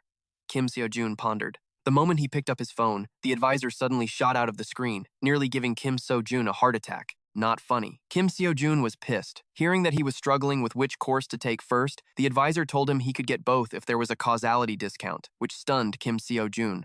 It's exactly what it sounds like. A special event where you get a discount based on your causality, Kim Sejun. These kinds of discount events exist in the Supreme Academy, though they're not very common. You can even get up to a 100% discount. The words hit Kim Sejun like a bombshell. He was utterly shocked, never dreaming that one day he could get the Great Sage, Heaven's Equals course for free like this. There's an event going on at our academy right now. It's a support event for the students with the highest scores. To be precise, it's an event to help those who score high on the mock exam. The advisor said, If it's the mock exam for Transcendent students, then the score Kim Sejun got last time was, well, a bit horrendous. You could say he failed spectacularly. But unlike back then, I now know Zhang Senfeng's footwork and the power of the Heck Queen. My steadfast Buddhist heart has also developed a lot since then, so I could probably get a higher score if I retook that test. But it's still impossible to get a high enough score to be one of the top students, Kim Sejun thought, pulling his hair in frustration. Suddenly, the advisor changed his wording, sparking a tiny glimmer of hope in Kim Sejun. The advisor explained, "Instead of calling them students with the highest scores, it's more accurate to call them students with the most improved scores. Simply put, it looks at the score increase compared to your last test. The discount percentage is equal to the improvement percentage. So, if your score increases by 50% compared to the last test, you get a 50% discount. That means you don't need a perfect score, because the benchmark is your previous test," the advisor said with a chuckle. In other words, Kim Seo-jun's score just had to be better than last time. Well, no risk, no reward. He felt like he couldn't just pass up this opportunity. He immediately agreed to give it a shot. That afternoon, Kim Seo-jun prepared the fake gold ingot that Fanya liked and paid the registration fee for the mock exam. Let's see. If I do this, I'll have 21.5 billion left. I need at least a 60% discount to bring the cost down to 10.8 billion so I can get both. On top of that, if I factor in the 2 billion for the price of the elixir, I'll need 70%, which translates to a score of 20.3. There are 7 subjects in total. I just need to increase each one by 3 points. Perfect. Kim Seo-jun focused his mind, thinking it over, and then, in a flash, he hit the yes button. Part 1 of the official test began. The scenery around Kim Seo-jun suddenly transformed unpredictably. He gripped the gold ingot in his hand, sweating as he waited for the monster to appear. Whoosh! A blur of speed suddenly shot past Kim Seo-jun, making him stumble slightly. Kim Seo-jun gritted his teeth, threw the gold ingot towards the monster, then drew his staff and bolted in the opposite direction to create a diversion. But who would have thought? The thing he never expected was that the Hydra had somehow grown 9 more heads, and its power had multiplied by 9 as well. The time limit for Kim Seo-jun was only 30 minutes. Talk about being down on your luck and then hitting the jackpot of misfortune. The advisor put on an innocent, wide-eyed look, a stark contrast to Kim Seo-jun, who was currently screaming his head off. Huh? You didn't know? I thought you knew. There's no way we'd ask the exact same questions as the last test and just let everyone memorize the answers. Is that why you brought the gold ingot? The advisor asked, playing dumb. What a freaking troll.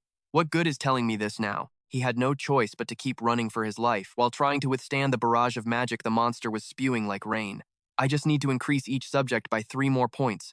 No more, no less. Kim Seo-jun gritted his teeth and endured, all for the sake of those precious points. After regaining his composure, he used Cloud-Stepping Ladder, combined with his lightness skill, to relentlessly attack the monster. The monster, of course, was no pushover either. Ambushed by Kim Sejun, it angrily opened its mouth, bared its fangs, and spat out a stream of poisonous mana, which he barely dodged. Spoke too soon. Less than a second later, Kim Sejun was hit for real. A single cut from it across his shoulder was enough to send pain searing through his bones. All he could do was roll around and scream his head off, completely useless. Phase 1 for Kim Sejun had failed. His remaining time was 28 minutes and 47 seconds. Seeing Kim Sejun crying his eyes out, flattened on the ground, the advisor cautiously approached to ask, "Is the Hydra's poison that painful?" The Hydra is a top-ranked monster for its poison, so I bet it hurts a lot. Is that a lot enough for you? Kim Sejun was in so much pain, he felt like he was about to meet his ancestors. Come to think of it, in Greek and Roman mythology, when he was poisoned by the Hydra's toxin, he couldn't overcome it. He no longer wanted to be immortal and begged to die. I see now why he had to ask for death, Kim Sejun thought, his face pale. After a moment's rest, he finally managed to push himself up. Because this was his first attempt, his learning rate was still increasing. If he kept this up, he could gain immunity and train at the same time. He could stop now, but the advisor wasn't sure if he'd have enough points. Kim Sejun had no choice but to see it through. Even though he was scared as hell, he still had to press yes to continue the test. The 9-headed monster reappeared ferociously. This subject is related to my combat proficiency. That means I can only get a high score by taking care of this Hydra properly, Kim Sejun thought, immediately getting into his stance and flinging his aura sword straight at the beast. Just as he was celebrating, thinking he'd dealt with one of its heads, he was left speechless as a new, even more formidable head grew back from the severed neck. After a terrifying explosion caused by the monster, the very cool and handsome Kim Sejun was wiped out, even though only 19 seconds had passed. He lay on the ground, pale and trembling, not knowing what to do. In the last exam, I got 4.2 points by hitting Fafnir with the Spear of Longinus. I don't know exactly how the score is calculated. If it's based on the effectiveness of the attack, then I'm definitely screwed. Kim Sejun grimaced, pulling at his hair in frustration. Just how many heads did he have to take down to beat this monster? The advisor told him to look up guides online, but they weren't much help. Even if you get points deducted, you can still achieve a high score based on the strategies from the commentary lectures. It's up to you. Kim Sejun, is that supposed to be comforting? Is that supposed to be guidance? The advisor said with a beaming smile. It was enough to drive Kim Sejun insane. After N failures, Kim Sejun's face was now thick as a brick. He didn't know what fear was anymore, just silently cursing that detestable advisor as he charged forward. Then, after countless grueling battles, Kim Sejun reached a score of 8.8, an increase of 4.6 points, which left him extremely satisfied. The advisor standing by his side praised Kim Sejun to the high heavens, making him puff up with pride.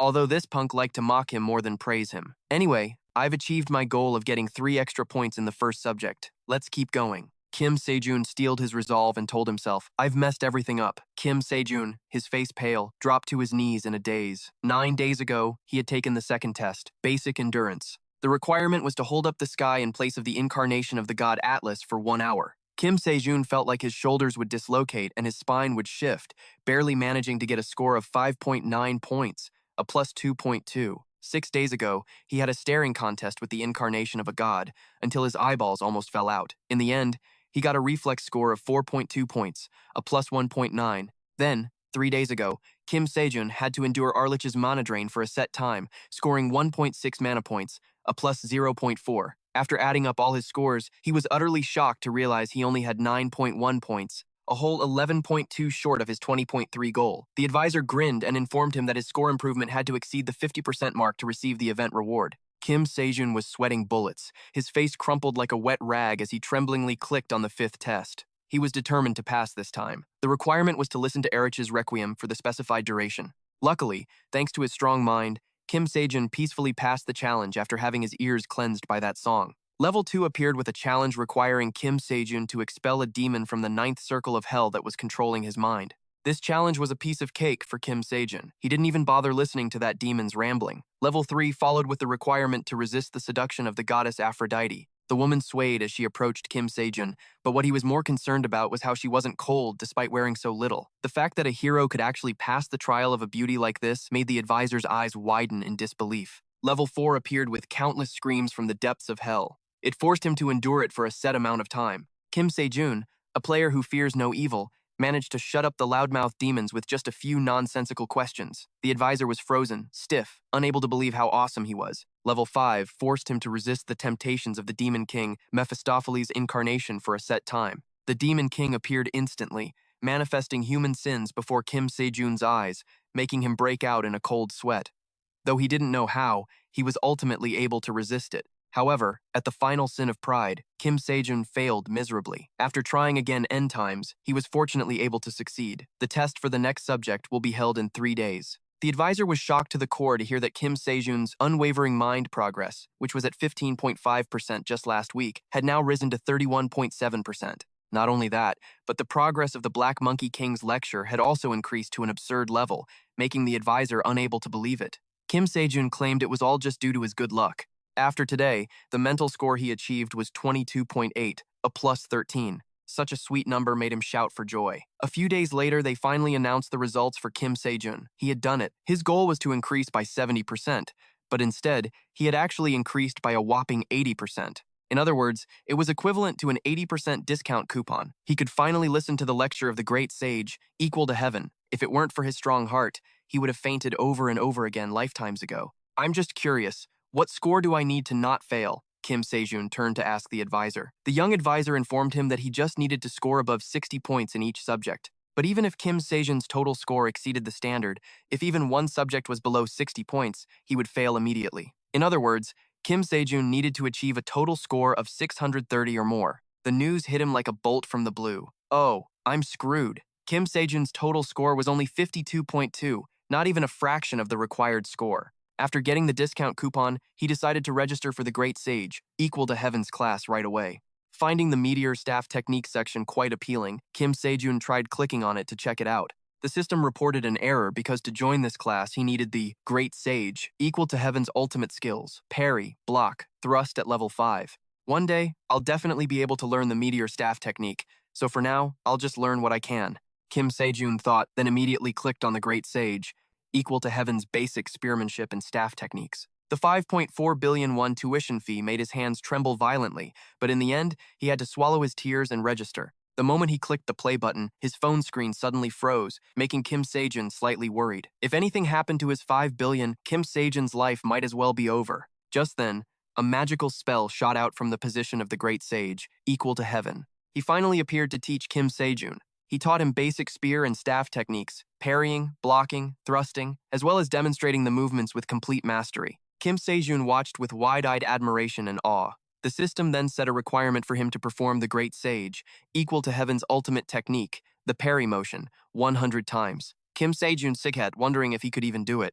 Oh, right. Up until now, you've been taking basic classes for beginners, but from the intermediate level, your classes will be considered Transcendent classes. That's why the tuition is so expensive. This is a completely different level. It's better if you experience it for yourself, the advisor said. Kim Sejun then swung his spear, trying to practice the movements taught by the Great Sage, equal to Heaven. These truly were super-class ultimate skills. He only needed to brandish the spear a few times, and streams of magic followed, shooting out violently and causing the ground around him to crack open. Kim Sejun was stunned, his mouth agape, unable to believe this magic could be so powerful. At a certain restaurant, representatives from the top 3 Hunter Academies, Jia and Hunter Moss, are holding a meeting. The situation for our top 3 Hunter Academies isn't looking too good. They say that all 3 of our academies combined aren't even a match for the Dream Academy. Ji Hun spoke up. So, what do you think we should do? You mean we have to do something about Kim Sejun? Jin Seong asked back. At the very least, we have to crush his will to fight. Ji Hun said it so casually it put Jin Seong on edge, because if anything went wrong, even Hunter Y could be wiped out. Ji Hun also felt that Jin Seong had a good point. Annoyed, the two of them stood up, about to leave, but then they froze for a few seconds when Ji Hun mentioned the friendly tournament. Ji Hun's eyes narrowed into a smirk, stating he would consider sending Li Hun this time. Meanwhile, on Kim Sejun's end, he had turned everything around him into a pile of rubble with just a single, basic swing of his staff. It was as if the power of a god was released with that swing, Kim Sejun thought. Even so, this move consumes a lot of energy. Just as expected from the intermediate-level curriculum of the Great Sage, Heaven's Equal, Kim Sejun had taken a Transcendent strength class for beginners. In other words, the class was beyond his limits. So right now, Kim Sejun naturally had no choice but to struggle. At this rate, even 10 times would be difficult, let alone 1,000. Kim Sejun flopped onto the ground, panting as he thought, weren't you also planning on taking the Mana class? Because Kim Sejun was making tremendous progress in his lessons with Heracles. If he studied that alongside the Mana course, he could achieve his goal. The advisor's suggestion quickly lifted Kim Sejun's spirits. After fixing the road surface around him, Kim Sejun, under the advisor's guidance, decided to give Swordmaster Lu Dongbin's Ki Cultivation class a try. After listening to his lecture for a while, Kim Sejun's head was buzzing and it felt like water off a duck's back, but he still vaguely understood. A part of the body called the Niwan Palace, also known as the brain. So, since the brain is a key part of the upper dantian, is it also called the mind region? Kim Sejun wondered. The upper region is the brain, the middle region is the heart, and the lower part is the abdomen. So, to summarize Master Lu Dongbin's cultivation lesson, compared to training mana, cultivating qi gradually increases the amount of energy in the body. Accumulating this qi is quite easy, but it takes time. If you want to be safe, you have to cultivate qi. If I want efficiency and safety, I should choose Ki Cultivation. So that's what he meant, Kim Sejun pondered. Suddenly, the system showed a lecture on aura strength, taught by an instructor named Svid. Kim Sejun felt that something was strange here. I can't take 2 classes at the same time, right? According to Master Lu Dongbin, the upper dantian is the brain region. So, doesn't that mean the lecture on the mind of firm resolve by Gautama Buddha could function as the upper dantian? He asked the advisor. This mind of firm resolve was something that had to be learned in a Transcendent course. You could also say that all Transcendent students have already self-taught the upper dantian by using Gautama Buddha's mind of firm resolve. So that means using all 3 parts of the dantian, upper, middle, and lower, isn't impossible. My lecture comprehension speed has increased. I have to get it. Kim Sejun made up his mind, looking at the screen and telling himself, the advisor's other students have only ever chosen based on their preferences. Kim Sejun then put on his cutest puppy dog face, his eyes sparkling, begging the advisor to help him ask the instructor if it was possible. He really wanted to learn both, but the money issue was the biggest headache. Well, might as well let that advisor kid ask and find out. As soon as he got home, Kim Sejun saw Seon standing in the house with 3 strangers. They were the representatives from the Hunterman and Jia academies. The moment they saw Kim Sejun, they rushed over to greet him. Kim Sejun had no F-times cacking idea what the hell these top 3 academy reps were doing here. Turns out, they wanted to invite Kim Sejun's academy to participate in a friendly tournament with their academies. He was thrilled until he heard the tournament had no prize money, and his excitement died instantly. Then there's no F-times cacking way I'm joining. Despite the others pleading and begging, Kim Sejun ended up pushing the responsibility onto Min Yun, making the representatives' faces twist as their plan went off the rails at the last minute. A few minutes earlier, the fact that Kim Sejun demanded a prize of 6 billion had already shocked and stunned them. They had no idea he was that greedy for money. But if Kim Sejun didn't participate in this tournament, all their efforts would be for nothing. This competition was organized specifically to beat him. After all, the whole group kept making a ruckus, making Min Yun, who was standing to the side, anxious for them. Kim Sejun also had no idea what to do. He himself was being crushed by all these money problems. After waiting for a long while, Jin Hun finally spoke up. The representative said that after some consideration, they had decided to set a prize, but it would come with conditions. They wanted to be the ones to decide the competition method and rules, and they also required everyone from Dream Academy to participate. Everyone happily agreed. Even Miss Sion gave an A-OK to join the match this time. And just like that, the prize was set at 6 billion, exactly as Kim Sejun had originally proposed. The competition format wasn't team battles, but one-on-one duels, so if he won, he could pocket that entire 6 billion. From that moment on, all the members of Dream Academy trained their magic diligently every day. Because besides the 6 billion prize, there were other rewards, 4 billion for second place and 2 billion for third place. So, the total prize money was 12 billion. Seeing Miss Seon training her heart out for him, sweating buckets like this, made Kim Sejun feel a little awkward. If you're doing all this for me, you don't have to push yourself so hard, Kim Sejun said. You've always been the one helping me, and I've never done anything for you. I have to at least repay the favor once. You don't need to worry so much, Seon quickly replied and immediately pushed Kim Sejun out so she could continue to focus on her training. Kim Sejun scratched his head as he walked out, feeling like he still had a few things to prepare for this tournament. Just then, the advisor sent Kim Sejun a message, suggesting he pause the mana course for now. It was a bit complicated, so the advisor couldn't explain everything over the phone. Although Kim Sejun didn't really understand, he decided to switch to his currently available courses to speed up his progress.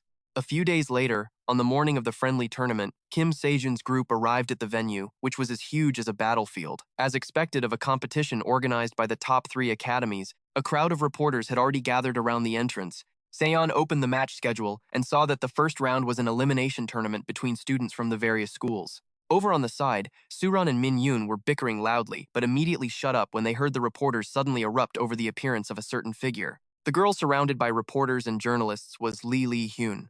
Amidst the countless camera flashes and the numerous questions thrown at her, one particularly tactless reporter let a question slip. There are many rumors that the reason you're not participating in the friendly tournament is because of Kim Sejun. Is there any truth to that? Lee Hyun froze for about 2 seconds, then forced a fake smile and asked in return, "Who's Kim Sejun?" It scared the reporters so badly that their faces went pale and they froze stiff. Witnessing this chaotic scene, Kim Sejun now realized that she was the infamous, renowned hunter Lee Hyun. Min Yun blurted out that Lee Hyun was pretty and was immediately slapped repeatedly by Suran. The commotion from these two lovebirds attracted the attention of the reporters. They quickly realized that Kim Sejun's group was also at the competition this time and immediately swarmed them like ants to a crumb. Kim Sejun could only give a wry smile and lead his group inside. In the waiting room, the coordinators announced that personal equipment would be strictly forbidden in this tournament. Each person was given a suitable piece of equipment. The quality wasn't bad, but the group wasn't very used to it. Min Yun and Suran were like cats and dogs.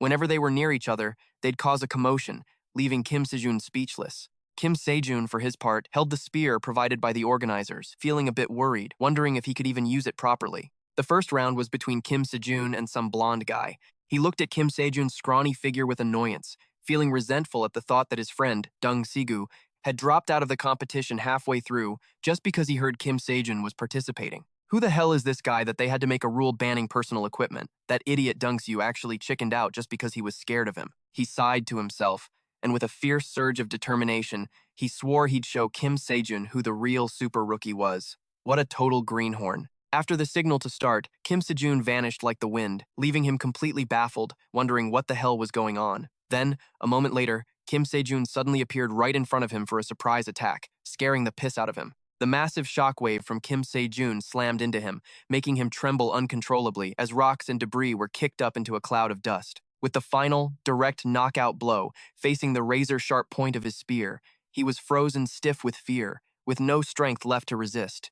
Victory belonged to Kim Sejun in an instant. He then noticed the spear in Kim Sejun's hand had already cracked into pieces, and not knowing when it happened was even more terrifying. What a classic setup. Just as I thought, it couldn't take it. To be honest, from the first moment I touched that spear, a model, I was already feeling a little uneasy about this. But I never thought it would crack after just 3 swings. At this rate, I'll have to get a new spear after every single round. Kim Sejun thought to himself, holding the new spear. Chiron and Min Yoon were going absolutely crazy over his last performance. There was even an article about him online now. Kim Sejun versus Lee Hun, who will be the victor? The comment section under the article was insane, and it even became a suggested search term. More importantly, the top 3 guilds would cover all expenses incurred during the friendly tournament. They're just trying to get your attention. See? Jin Hun said. This is probably because Kim Sejun is genuinely impressive. Whether internally or to outsiders, people always saw Lee Hun as an insurmountable wall. So of course people are going to lose their minds over Kim Sejun, who's starting to break that wall down. In contrast to the cheerful mood of Kim Sejun's group, Lee Hun was currently gloomy and frustrated, seeing Kim Sejun's name plastered all over the news. No matter how much that guy struggles, in the end, isn't he just some big shot at the student level? She responded to Jin Hun's worries about Kim Sejun. Looking out from the glass room, he saw Kim Sejun chatting cheerfully, not looking the least bit stressed, which made Jin Hun even more anxious. The tournament and the journey to find a champion continued. As expected, Min Yoon climbed to a high rank, and although Kim Sejun thought Chiron would struggle, the kid fought surprisingly well. As for Kim Sejun himself, he'd already gone through 9 spears by this point. A single weapon costs tens of millions of won. So, the total replacement cost for all those weapons must be over $1 billion. At this rate, the cost for weapons will surpass the prize money. This is a situation where I'm losing more than I'm gaining. But we can't just refuse to replace a completely broken weapon like this, the organizer thought to himself, sweating. Just then, Kim Sejun suggested using his own weapon, causing the organizers to scramble and ask their superiors for the best solution. The next match was Chiron's. The kid was trembling with anxiety. It turned out her opponent this time was Lee Hun. So how could she not be shaking? Chiron must be under so much pressure. She hasn't been studying holy magic for that long, after all. Kim Sejun's face paled as he thought,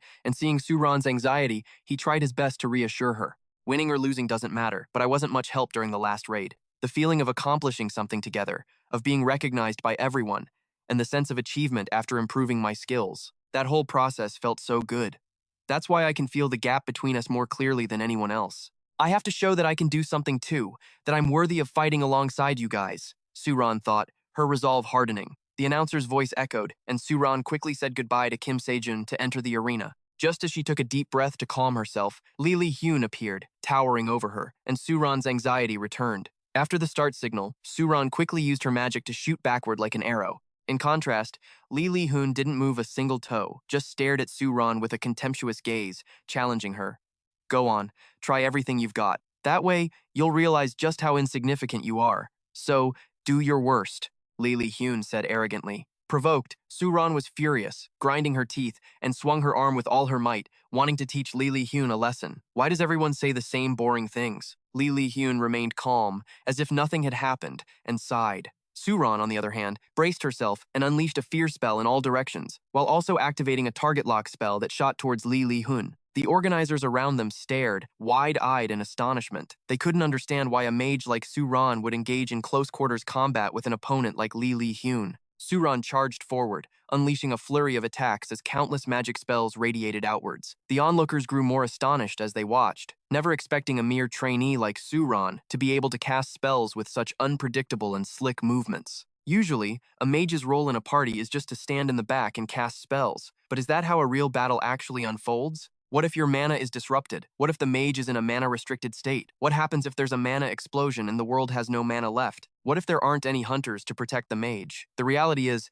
the situation can change at any moment. During the peak of archmages in the Great Deluge era, this was the combat method used by holy mages. Kim Sejun thought as he observed. In the early days of the Great Deluge era, holy mages were known as a walking disaster. Because of that, other nations called holy mages war mages. Lee Hun let Chiron dance around for a while before she finally swung her sword, the force of the blow making Chiron cough up blood. Chiron, in pain, tried to counterattack, but she couldn't even leave a single scratch on Lee Hun. Without a word, Lee Hun suddenly swung her hand and slapped Chiron across the face, sending the kid tumbling to the ground. Everyone was stunned, their faces pale at the scene. Just as Lee Hyun pulled Suran up, about to slap the kid again, Kim Sejun and Min Yoon couldn't watch any longer and rushed forward. After a reminder from the organizers, Lee Hyun finally shoved Suran aside, smoothed her hair, and walked backstage. Kim Sejun ran to help Suran up. By now, her entire body was covered in bruises. Provoked by Lee Hyun, Kim Sejun was boiling with rage and was about to charge forward and grab her by the hair. Seeing this, Suran quickly held him back, sobbing with tears in her eyes as she blamed herself for not being strong enough. After the fight with Lee Hyun, healers came to treat Suran's injuries. Luckily for the kid, the wounds weren't very serious, while Lee Hyun only received a light warning for her violent behavior. Min Yoon tried to get revenge for Suran, but also got beaten to a pulp by Lee Hyun. Seeing Min Yoon's agitation, Kim Sejun tried to hold her back, telling her to just leave Lee Hyun alone. After that, the friendly tournament continued, but Kim Sejun couldn't remember much of it. Not Suran's worried face, nor the number of times he had to replace his spear. And finally, the match everyone had been waiting for had arrived. The match between Kim Sejun and Lee Hyun. Let me ask you something. Did you really have to do that? You're the most talented among the professional hunters, so you probably don't understand the rage of having your future treated like a joke. The grim reality and the despair of fighting with your life on the line, only to be unable to move forward. But you know what? That despair is proof of a person's effort. And you trample all over that effort. That's not something you get to look down on, even if you have perfect skills. Kim Sejun's speech gave Lee Hyun a headache. Annoyed, she asked if he was done talking yet. I knew it. You wouldn't understand even if I told you, would you? Then try it for yourself. I'm telling you to do your worst. Kim Sejun was not happy. Kim Sejun was pissed.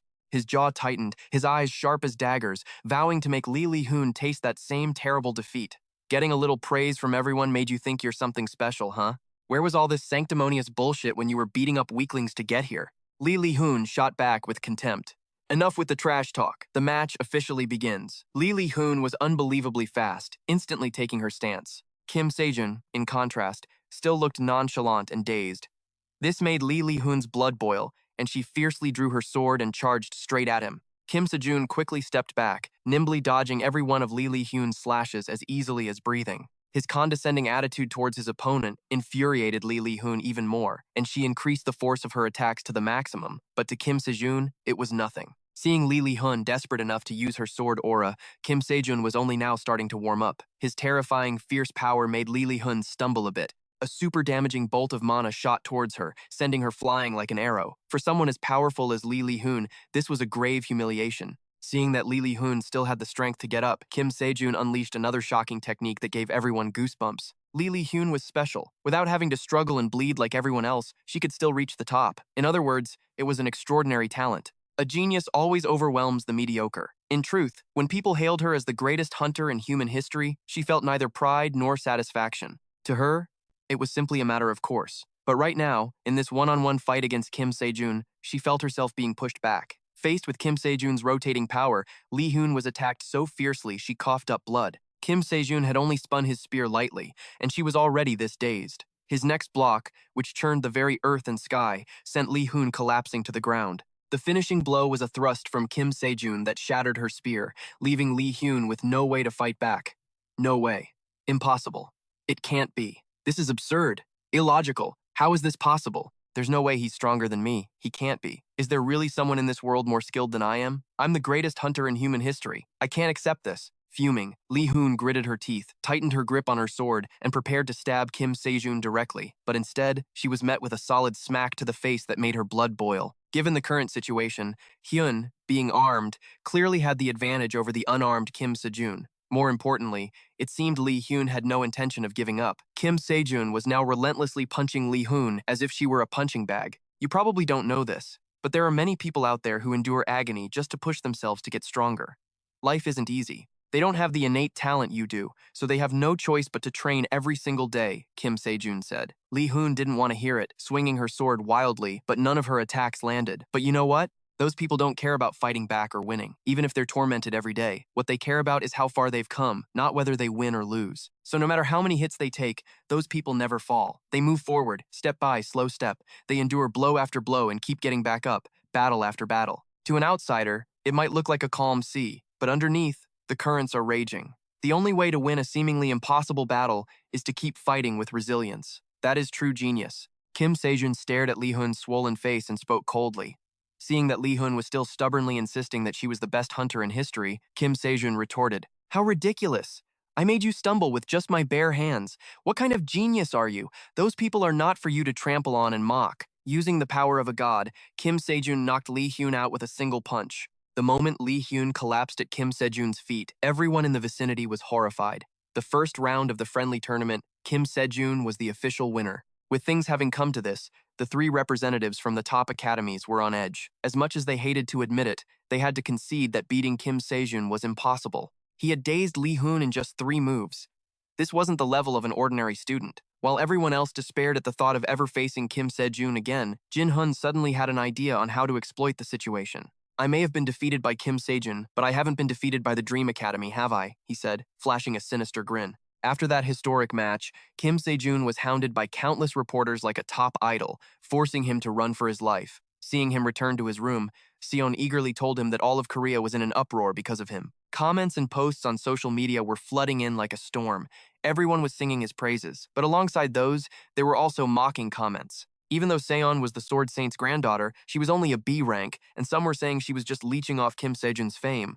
Reading that made his blood boil. He glanced at Seon, his heart aching a little to see her forcing a smile despite her sadness. Besides that, we should think about how to approach the second match. "The member list for the upcoming dungeon raid team is already out," Seon said. Kim Sejun clutched his head in panic, realizing that both Suran and Min-yoon were in the hospital. "Who am I supposed to team up with?" Seon replied that she would ask the organizers, then cheerfully said goodbye and left the room. Only then did a wave of exhaustion wash over Kim Sejun's body. He collapsed onto a chair to rest, inwardly cursing himself for using divine power at the last moment. He should have just knocked Lee Hyun unconscious. He'd gotten a little emotional and slipped up. It was completely unnecessary. Looking back, Kim Sejun thought, panting with regret. Suddenly, right at that moment, the advisor appeared out of nowhere like a ghost, nearly giving Kim Sejun a heart attack. The advisor informed him that he had asked many teachers, as well as the principal, on his behalf, and they all said it was impossible.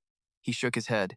Kim Sejun could only sigh in disappointment. "These Transcendents really don't think like me at all. Hey, you have to let me finish talking." The principal said that if it's Kim Sejun, it might be possible. The advisor's sudden reversal sent Kim Sejun's mood on a roller coaster ride. The principal only said it was a possibility. She wasn't sure herself, because from the very beginning, she said that using both the middle and lower dantians at the same time was impossible. First of all, every living being can absorb and use a certain amount of mana. Mana is the resource of life's essence, so it cannot exceed the limits of a living entity. The resource limit a living entity can endure is the limit of its causality.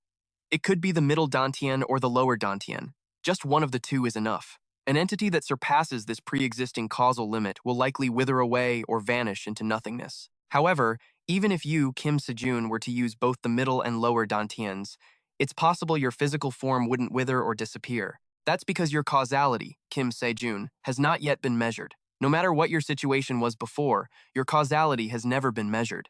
Do you remember what happened last time?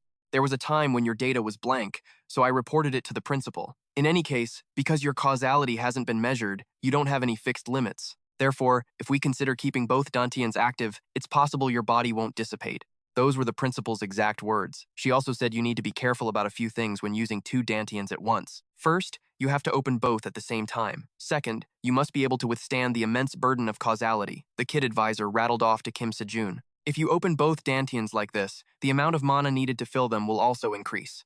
But that number doesn't just double, it increases exponentially, which is the killer. Simple training won't be enough to make up for it, so you'll desperately need the divine medicine, elixir, to supplement your mana. In other words, Kim Sejun, you'll have to pour a ton of money into this. It's like you're already broke and now this happens. Seeing Kim Sejun crying in despair, the advisor suggested he consider it, because the principal wouldn't take the word possibility lightly. A transcendent being who could use all 3 dantians. If this were to actually succeed, many unimaginable things could happen. She said she has high hopes for you, the advisor said with a cheerful grin. Seeing Kim Sejun's curiosity about the principal's identity, the advisor recalled for a moment before revealing that she is a second-ranked transcendent being. It was the first time Kim Sejun had heard of a second-ranked transcendent, so he was quite surprised. Just as the kid advisor was about to tell Kim Sejun about the history of the Supreme Academy, Seon suddenly opened the door and walked in, startling him and making him quickly scram. Jin Hun also appeared at the same time, announcing that everyone had agreed to hold a second round. Because of that, we'll be changing the rules a bit for round 2. What would you think if we attacked the dungeon with teams made up of 1 student and 1 instructor, instead of just students? Jin Hun said with a smirk. If that were the case, Sion and Kim Sejun could be on the same team. But Miss Sion is only a B-rank hunter. The instructors on the other teams are at least A-rank. People are already talking badly enough about Miss Sion. If this power gap were to be exposed, while Kim Sejun was still hesitating, Sion immediately started demanding an increased prize pool from Jin Hun, leaving Kim Sejun stunned. Don't worry about me. I'm the director, but I haven't been able to help you even once. Let me help you this time. What they say means nothing to me, Sion said to Kim Sejun with a smile. He thought for a moment before making a proposal to Jin Hun. The representatives from the top 3 academies should also step out to make this fair. If you give us the 6 billion gold prize money up front, we'll accept any rule you make. Otherwise, dream on. Seeing how blunt Kim Sejun was, Jin Hyun, though pale as a ghost, had no choice but to agree. The rules for the final 2 rounds were as follows. The representative and the student representative from Dream Academy, Hunter Min, Gon, and Y, would form a team and attack the dungeon. The dungeon will be divided into Dungeon 1, Dungeon 2, and Dungeon 3. The students will enter Dungeon 1, while the representatives will enter Dungeon 2 and fight a solo battle there. If the mana stones obtained from each dungeon are placed on the pedestal, the boss in Dungeon 3 will be summoned. It all ends when the students and representatives kill that boss together. The team with the fastest combined time for clearing Dungeons 1 and 2 and killing the boss in Dungeon 3 will be the winner. After receiving the 6 billion, Kim Sejun immediately used it to buy some courses. At Team Dream's testing ground for the second round, Seon had been standing there for a while, waiting for Kim Sejun to come out. Seon was extremely tense, sweating buckets. The fact that Seon wasn't as strong as the other representatives couldn't be changed, but the time for the second round wasn't calculated individually, but as a team. I have to cut my own time as much as possible to win this second round. I've already opened my upper dantian, but I don't know if I can keep up with those former S-rank hunters. As she was lost in her thoughts, the announcement to enter was made. Kim Sejun waved goodbye to Seon and boldly went in first. The moment he set foot inside, a whole swarm of monsters was already waiting for him. All of them gathered together like this just makes it easier for me to take them all out in one go. At first, Kim Sejun only intended to swing his staff lightly, just a little tap, but he slipped, and the force he unleashed was, holy crap, way over the top. After the monsters were sent spinning, Kim Sejun easily grabbed the mana stone and quickly got out. While waiting for Seon to return, Kim Sejun rushed to place the stone on the pillar to log their time. But before he could even place it, the scoreboard displayed the results for Hunter Min Academy, shocking him to his very core. The time gap between Dungeon 1 and Dungeon 2 is huge. Since Dungeon 1 is for students and 2 is for representatives, that makes perfect sense. But for our team, it's the opposite. If I place the stone now, we can definitely win. But if Miss Sion loses to a mere student, she'll be torn apart by criticism. But if I wait for her, we'll completely lose our chance to win. Also, Dungeon 2 is an 8-star difficulty. Is it possible Miss Sion could fail? Kim Sejun thought in turmoil, blaming himself for being too greedy to judge the situation rationally. Looking at the scoreboard and then remembering Sion's earlier words, Kim Sejun clenched the mana stone in his hand, which was trembling uncontrollably. As for Sion, she was currently struggling against a lizard monster that was spewing a sea of flames. I have to do this. Kim Sejun must be waiting for me outside. Even if I can't be faster than him, I still have to clear this dungeon. Facing the monster's relentless assault of smoke and fire, Seon continued to fight without rest. In truth, her skills weren't anything exceptional. As the granddaughter of the Sword Saint, one of the heroes of the Great Cataclysm, she was taught by him personally. Yet she still only achieved a mediocre B rank. Seon deeply respected her grandfather, but at the same time, she hated him for the constant criticism and comparisons. She also hated herself. In this life-or-death moment, remembering Kim Sejun's smile and his words of encouragement seemed to give her new strength. One more push, and I'll knock these monsters out for good. When I first met Kim Sejun, I thought we would just use each other. I thought I could use this student to boost the academy's reputation. But the professional hunter exam is coming up soon, so this tournament will probably be the end of our arrangement. It's time for this short-lived relationship to end. I want to be at least a little helpful to Kim Sejun, even if it's not much. As long as I don't drag him down, that's enough. Seon clutched the mana stone in her hand, swallowed her tears, and walked outside with a heavy heart. The last thing she expected was to see Kim Sejun also standing in front of the dungeon gate, looking as if he had just stepped out, a sight that made her heart ache. Why? Why would you do that? Seon asked, her eyes welling up with tears at Kim Sejun's deliberate act. Miss Seon, it's true I really need the money, but not that badly. I can make money anytime, but a broken heart can't be healed, Kim Sejun said with a smile as he took both of their stones and placed them on the pedestal. Asterisk, ding ding, asterisk. The system calculated their total time, announcing that to win, they had to find the boss within 48 seconds. Miss Seon, I really want to tell you this. If I were alone, I never would have made it this far. So this time, I'm counting on you. And in the future, too. You're the only person I can trust. If I pass out, please take care of me. Every single word from Kim Sejun moved Seon so much that she burst into tears. Two streams of tears flowed down her face. Right after giving Seon his instructions, Kim Sejun immediately brandished his spear and charged forward. There are about 30 seconds left. There's no way to find and defeat a basilisk in just 30 seconds. Instead, I'll hit the dungeon with a surprise attack of massive force, causing it to collapse under the strain. A man of his word, Kim Sejun did exactly that. Too fast, too furious, he used his sword aura combined with divine power to wreak utter chaos. Feeling it wasn't enough, he also chugged an energy potion he'd just bought. Less than a second later, a massive surge of magical power erupted, stunning Seon. Kim Sejun's entire body was enveloped in a giant energy field. His lower and middle dantians were combining. Recalling his teacher's words, Kim Sejun gripped the spear, drew it inward, then decisively swung it outward. The entire space seemed to twist and shatter with his every move. Finally, a single, devastatingly effective thrust that hit its mark. Every single one of his moves was the absolute peak of perfection. An earth-shattering explosion erupted in fire, the scene so bright that nothing could be seen around them. The students and teachers alike stared blankly at Kim Sejun's supreme display, too shocked to speak. Dream Academy had finished their attack run in 41 seconds, something that had been considered impossible until now. Waking up, Kim Sejun was startled to find himself in a hospital bed again. He only calmed down when Seon quickly told him that he had won. Seeing that Kim Sejun was fine and without a scratch, Seon now shyly thanked him. As they were lovingly gazing into each other's eyes, the romantic atmosphere was suddenly shattered by a horde of nosy reporters who burst into his room. We only lost to Kim Sejun as an individual, not to Dream Academy as a whole. What are your thoughts on that statement? One of them yelled, shoving a mic straight at Kim Sejun. After a moment of silence, Kim Sejun spoke up. I'm just a student at Dream Academy. And besides, what did I even do? I was just following the orders of my headmistress right here. Seon was so startled she turned pale as Kim Sejun shifted all the attention to her. Quick as a flash, the reporters turned their focus to Seon, bombarding her with questions and leaving her utterly bewildered. Information about Kim Sejun had spread like wildfire across the newspapers and all forms of mass media. With the participation of Dream Academy, including Kim Sejun, this friendly tournament had captured nationwide attention. Not only did he defeat Lee Hyun, the greatest prodigy in the history of professional hunters, but he also blew up a dungeon. It's a truly unbelievable story. It wouldn't be an exaggeration to call this a battle of gods, but even if Kim Sejun is the real deal, the story still hasn't been proven, has it? Now, let's put the controversy to rest. The secret lies with the headmistress of Dream Academy herself. After mentioning Kim Sejun, the YouTuber shifted his focus to Seon. He showered her with praise, claiming that Kim Sejun could only do what he did thanks to his flawless teamwork with Seon. After watching the clip, Kim Sejun was grinning from ear to ear, calling Seon the light of his life wouldn't be an exaggeration. On the way back to the academy to absorb the rest of the divine elixir, Kim Sejun happened to run into Lee Hyun, who was clearly waiting there for him. Kim Sejun had no damn interest in talking to her and immediately walked straight past her without a word. Getting the complete cold shoulder, Lee Hyun was too shocked to speak. After some whining and pleading, Kim Sejun finally stopped to hear what Lee Hyun had to say. There's a rumor that you're the Sword Saint's disciple, Lee Hyun stammered. If I were really the Sword Saint's disciple, then I'd be using a sword, not a spear. You couldn't even figure that much out? Are we done? Then I'm leaving.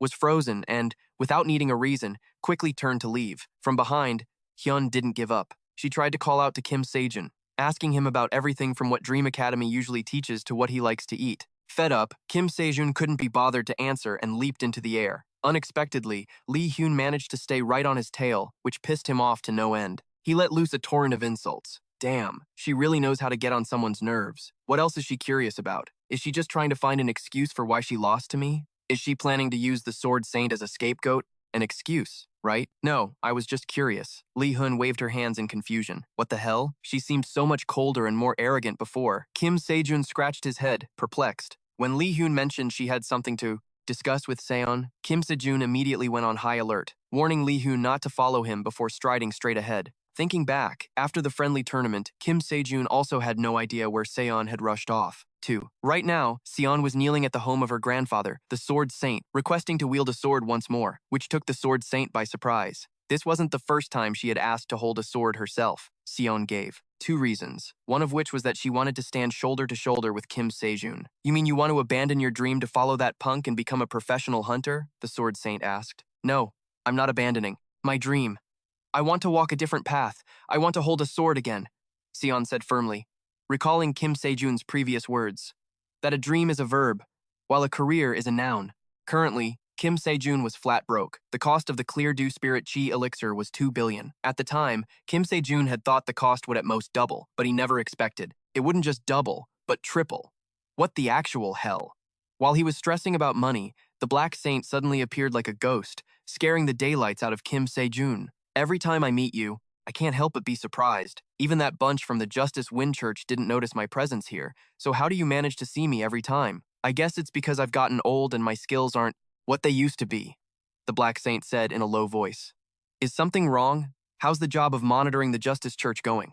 Kim Sejun asked curiously. This was also what the Black Saint wanted to talk to Kim Sejun about today. Before getting to business, he asked Kim Sejun about Minyun's condition. Kim Sejun reported that Minyun hadn't been seriously injured and had already been discharged. Tsk, that idiot. I told him to only use one weapon. Give this to him. I've written down a few things so he won't get his ass kicked so easily next time. I'll give you the 3 billion I promised in a bit, the Black Saint said. Hearing the number, 3 billion, a light bulb went off in Kim Sejun's head. He mentioned that besides Young Jamin, the Magic Saint's disciple was also at Dream Academy, which slightly surprised the Black Saint. Kim Sejun then kept bringing up how the Magic Saint gave him a whopping 10 billion to take care of his disciple, subtly and gently reminding the Black Saint that 3 billion wasn't nearly enough. Old man. Suddenly, the Sword Saint appeared at the Academy's entrance, as if from nowhere. The three of them stared at each other, the air thick with affection. Kim Sejun felt like he was suffocating, crushed by the pressure from the two hot-headed old men. Kim Sejun was sweating bullets watching the two of them start to lose their tempers, ready to beat the crap out of each other right there. After failing to stop them, Kim Sejun had no choice but to unleash his fighting aura, which finally made the two stop. How could he have gotten so strong in such a short time, they thought, startled. Kim Sejun was so pissed he felt a blood vessel might pop, running his mouth and relentlessly cursing out the two shameless old geezers who were always bickering like children. The Black Saint then remembered what he needed to tell him. It seems the Justice Church is plotting something involving the Great Beast Berserk. Though nothing is certain yet, the apostles have already begun to move. The Black Saint's words startled both Kim Sejun and the Sword Saint. Don't you think it's a bit of a stretch to speculate about the Great Beast Berserk based on the actions of an apostle? The Sword Saint asked. Didn't I just say that nothing is certain yet? Anyway, from now on, I'll be investigating thoroughly. So Kim Sejun,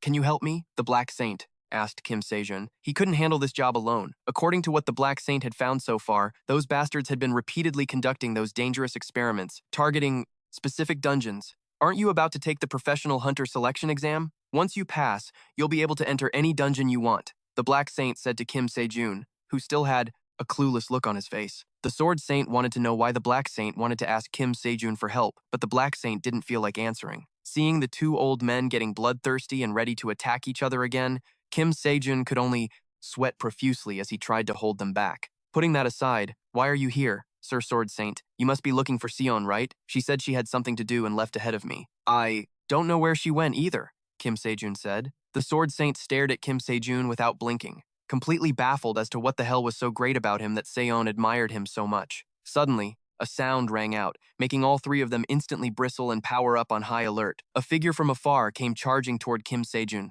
Looking a little closer, Kim Sejun was startled to realize it was none other than that girl, Lee Hyun. Lee Hyun had been taking a walk and somehow ended up at Dream Academy. Sensing a large amount of energy emanating from there, she decided to take a peek. She hadn't expected to be so scared by the Sword Saint's murderous scowl that she nearly cried. The Black Saint and Kim Sejun couldn't care less about her sudden appearance, engrossed in discussing the dungeon infiltration they had just mentioned. Seeing Kim Sejun haggling with the Black Saint for money, Hyun was absolutely floored. In all her 17 years, this was the first time she had ever witnessed such a thing. Kim Sejun agreed to seal the deal for 13 billion, after adding the 3 billion for taking care of Minyun. Let me ask you one more time. Do you really need money more than my divine arts? If you want, I can even teach you personally instead of just giving you the arts, the Black Saint said, trying to salvage his last shred of dignity. Seeing Kim Sejun repeatedly refuse with a firm no, Lee Hyun felt even more traumatized. It was the first time she had ever seen someone refuse to become the disciple of a hero like him. The Sword Saint spoke up, teasing the Black Saint about what kind of life he must have lived for Kim Sejun to only ask for money and nothing else, only to be taunted. Right back by the Black Saint. Their pride wounded, the two old men started bickering non-stop again, making Kim Sejun dead tired from trying to stop them. Lee Hyun stared intently, sweat dripping down her face as she realized she had probably messed with the wrong people. After the Black Saint left, the Sword Saint grew curious about the relationship between Kim Sejun and the Black Saint. To be honest, it's not really a relationship, but if I had to give it a name, it'd probably be a here today, gone tomorrow business relationship, I guess, Kim Sejun replied. Putting that aside, it was now time for him to deal with Lee Hyun. Seeing Lee Hyun frantically deny that she was following him, he lost his temper and used the Sword Saint to threaten her, which scared her shitless. I want to enter Dream Academy too, Lee Hyun shouted, making Kim Sejun jump. What the hell? You want to enroll at Dream Academy? You? But why? The professional hunter selection exam is just around the corner. What's the point? Or are you a spy from Hwaran Academy? Kim Sejun stared at Lee Hyun with suspicion, making her extremely panicked and scared. No matter how much Lee Hyun tried to explain that she genuinely wanted to enroll, Kim Sejun couldn't believe it. Witnessing this chaotic scene, the Sword Saint finally took his leave, leaving Lee Hyun alone with Kim Sejun. Needless to say, she was utterly desperate to be alone with him. Hearing from Kim Sejun that Director Sion was already out, Lee Hyun was delighted and tried to use it as an excuse to bolt. But who would have known that Kim Sejun would throw something so damn heavy at her that even after releasing all her mana, she couldn't fucking lift it? After the Sword Saint returned, he was speechless to find Sion was still kneeling there. Seeing Sion's stubbornness, he grabbed his sword and stepped forward, his aura flowing out endlessly. The swift sword is a swordsmanship that demands speed. It is a style that fells an opponent with a single, quick attack. The sharp sword is a swordsmanship primarily used for thrusting. It is a weakness against opponents who intend to fight at close range. However, the thrusting attack is often executed simultaneously with the swift sword. It is also the fastest swordsmanship technique. The flowing sword is a swordsmanship that exposes an opponent's mistakes through ever-changing and unpredictable sword forms. That's why speed is important, but the absolute core is the immutable attack. It's a sword technique that inflicts fatal wounds on an opponent by unexpectedly focusing all of one's strength into a single move. The blunt sword is a slow sword technique, but just because it's slow doesn't mean you can't use it. The Sword Saint explained the basics of the god-slaying sword to June while demonstrating. I will give you a time limit. Master all the sword techniques I've shown you within that time. The deadline is before the professional hunter selection exam ends. If you can't do it in that time, I will never allow you to hold a sword again. If you think you can't do it, then give up right now, the Sword Saint demanded coldly. Without a moment's hesitation, Seo-jun immediately agreed. His words were filled with the resolute certainty that he would succeed. Lee Hyun was now witnessing Kim Seo-jun's superclass energy for the first time. It was truly an eye-opener for her, and at the same time, she wanted to cry because he still hadn't let her put down that incredibly heavy thing.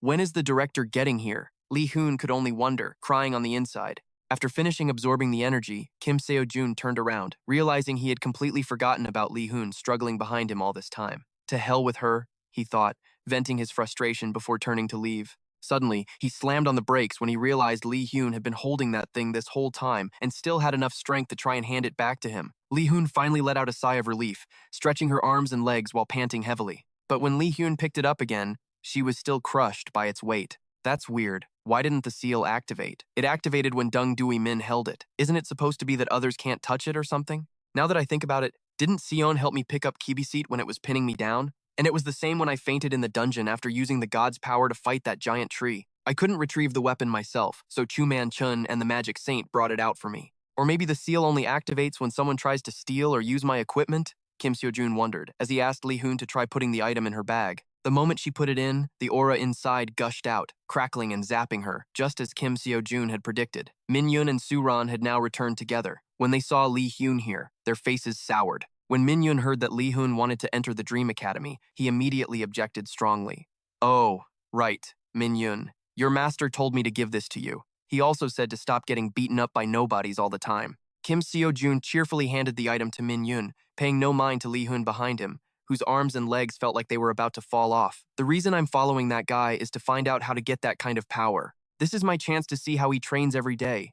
I'll definitely take advantage of it to understand everything, Lee Hyun thought calmly. My back has been killing me this whole time. Finally, Kim Seo-jun asked her to give it back so he could complete Heck Queen's daily quest. Lee Hyun was overjoyed and about to sneak away, but she was stopped by Kim Seo-jun, who told her to train with Suran. Although Lee Hyun didn't want to in the slightest, she gritted her teeth and endured it for the sake of getting accepted here. Suran was incredibly happy to be training with Lee Hyun. Overly excited, the kid unleashed a superclass barrage of firepower that enveloped the area, nearly traumatizing Lee Hyun on the spot. At the Seoul branch of the Professional Hunter Association, a tedious meeting among the staff had dragged on for a very long time. It was all because of the unprecedented situation caused by Kim Sejun in the history of professional hunters. South Korea is currently in chaos because of the upcoming professional hunter exam. The cause of this chaos is Kim Sejun. All over the forums, the entire nation was arguing about Kim Sejun and the professional hunter exam. The meeting chairman appeared, dispelling the dreary and exhausting atmosphere, and the staff quickly stirred back to life. They wanted to know how this year's test would be held and whether Kim Sejun would be exempt. To ensure fairness, the chairman announced that this year's test would use an absolute evaluation method, not a relative one, causing everyone to gasp in surprise. Second, the difficulty of the test would also be drastically increased. He said the difficulty of the test would increase sharply. How sharply? Hwang Dong-soo from the Hunter Times asked the question. The chairman said, "We want to make sure that no one can get a perfect score, including Kim Sejun." Everyone below erupted in protest against this impossibly difficult absolute evaluation method. If no candidate achieves a perfect score, then there will be no new professional hunters this year. The chairman stated in a cold voice that under the old scoring method, the top-ranked person always got 100 points, but under the absolute method, being number 1 doesn't mean getting a perfect score. That's why the rules have been changed accordingly. But that's impossible because the major guilds have already pulled strings. You have to be at least A rank to form a guild.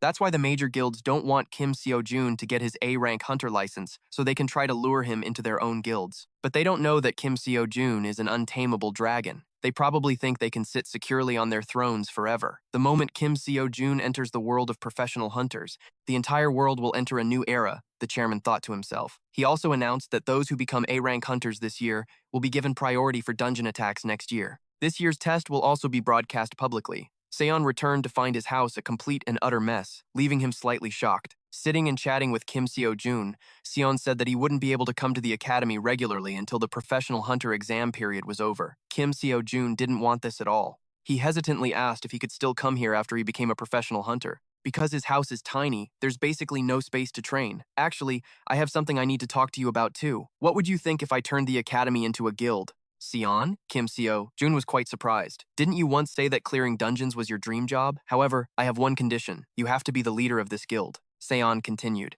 Kim Sejun was so startled it felt like a gun had gone off next to his ear. He couldn't believe it was real. The reason Seon made this offer was because Kim Sejun would very likely receive an A-rank hunter license after this test. So choosing him was the best option. Kim Sejun had been frozen stiff this whole time, not understanding a damn thing. Min-yoon enthusiastically approved with both hands and feet. Actually, he had been planning to suggest the same thing. He didn't expect Seon to beat him to it. Suran also vehemently agreed, leaving Kim Sejun speechless. That's why you have to pass the test. I'll also do my best, Seon said, looking gently at Kim Sejun. The brief relationship between them was gradually coming to an end. However, the end of one relationship brings many new relationships and new stories. An ending isn't the end of everything. It is simply the continuation of a new beginning and a new life. Time passed, and the professional hunter exam was finally approaching. Unfortunately, Seon couldn't go with Kim Sejun to the exam venue due to some unfinished business. Kim Sejun really wanted to ask what it was, but couldn't. First, he needed to focus on the test.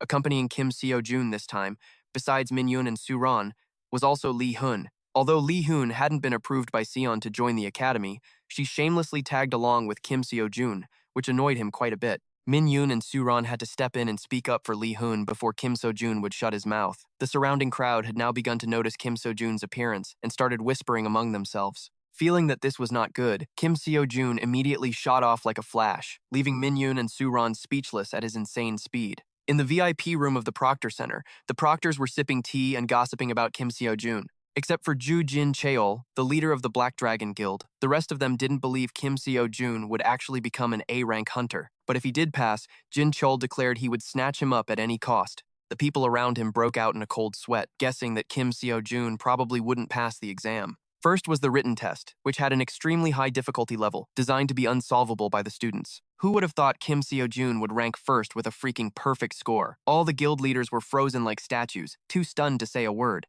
The professional hunter selection exam consisted of a written test, basic endurance, mana proficiency, dungeon attack, and combat ability. There were a total of 6 tests held over a period of 3 days. Today is the first day of the long-awaited professional hunter selection exam, which includes both the written and basic endurance tests. The written test wasn't too difficult, but Kim Sejun was the only one to score 100 points. Min-yoon, on the other hand, was a complete disaster, barely scraping by with a pathetic 50 points. Kim Seo-jun's secret to getting a high score was simple. Answer all the easy questions and don't skip the hard ones. He was so good that the answer would pop into his head the moment he read the question. But somehow, the top-ranked woman only managed to score 32 points, plunging the room into a deafening silence. The greatest talent to ever appear in the history of professional hunters. It seems her talents in other areas haven't yet blossomed. Didn't you all say there was no way he could get a perfect score? But Kim Seo-jun got a perfect score on both the written and basic endurance tests. How are you going to explain this? Jin Cheo raged, cursing in the room. Aside from the written exam, the difficulty of the basic endurance test was adjusted based on the standards set by the 4 leaders of the 4 great guilds present here. And yet, Kim Seo-jun achieved a perfect score. That means his basic endurance is on par with everyone in this room. I heard that Dream Academy will be converted into a guild after the professional hunter selection exam ends. The guildmaster will likely be Kim Seo-jun. The Academy's director, who is the Sword Saint's granddaughter, will probably join that guild as well. No matter how stupid you are, you have to understand what this means, right? A guild backed by the Sword Saint, with the right to attack dungeons first for the next 5 years, thanks to the schemes of the new association president. What I'm trying to say is that this guild they're about to form will threaten the very position our guild has built over so many years. Jin Cheo, furious, slammed his fists on the table. The red-haired woman in the guild quickly argued back, saying there was no way Kim Seo-jun could get a perfect score on the second day because she had already changed the questions and increased the difficulty. So unless he wakes up one morning suddenly stronger, there's absolutely no way he'll get a perfect score again. She declared it with confidence, but tough luck, because on both the 3rd and 4th tests, Kim Seo-jun brilliantly scored 100 points, leaving the entire guild in stunned silence. Now only the last 2 tests remain, testing combat ability against monsters and against another contestant. If we fail tomorrow, Kim Seo-jun will become an A-rank hunter, Manshan thought anxiously. Jin Cheo suddenly did a complete 180, ordering everyone in the guild to revise the entire preparation plan, no questions asked. For the combat test, the A-rank examiner from the Sabi Guild was also replaced by another examiner at Jin Cheo's command. Late that night, the Sword Saint's bodyguard went to see Kim Seo-jun to inform him that the 5 leaders of the 5 great guilds would be intervening in this exam. Even though the Sword Saint wanted to let things happen naturally, the bodyguard was determined to see Kim Seo-jun. He was afraid that if something bad happened to Kim Seo-jun, something would happen to Seon too.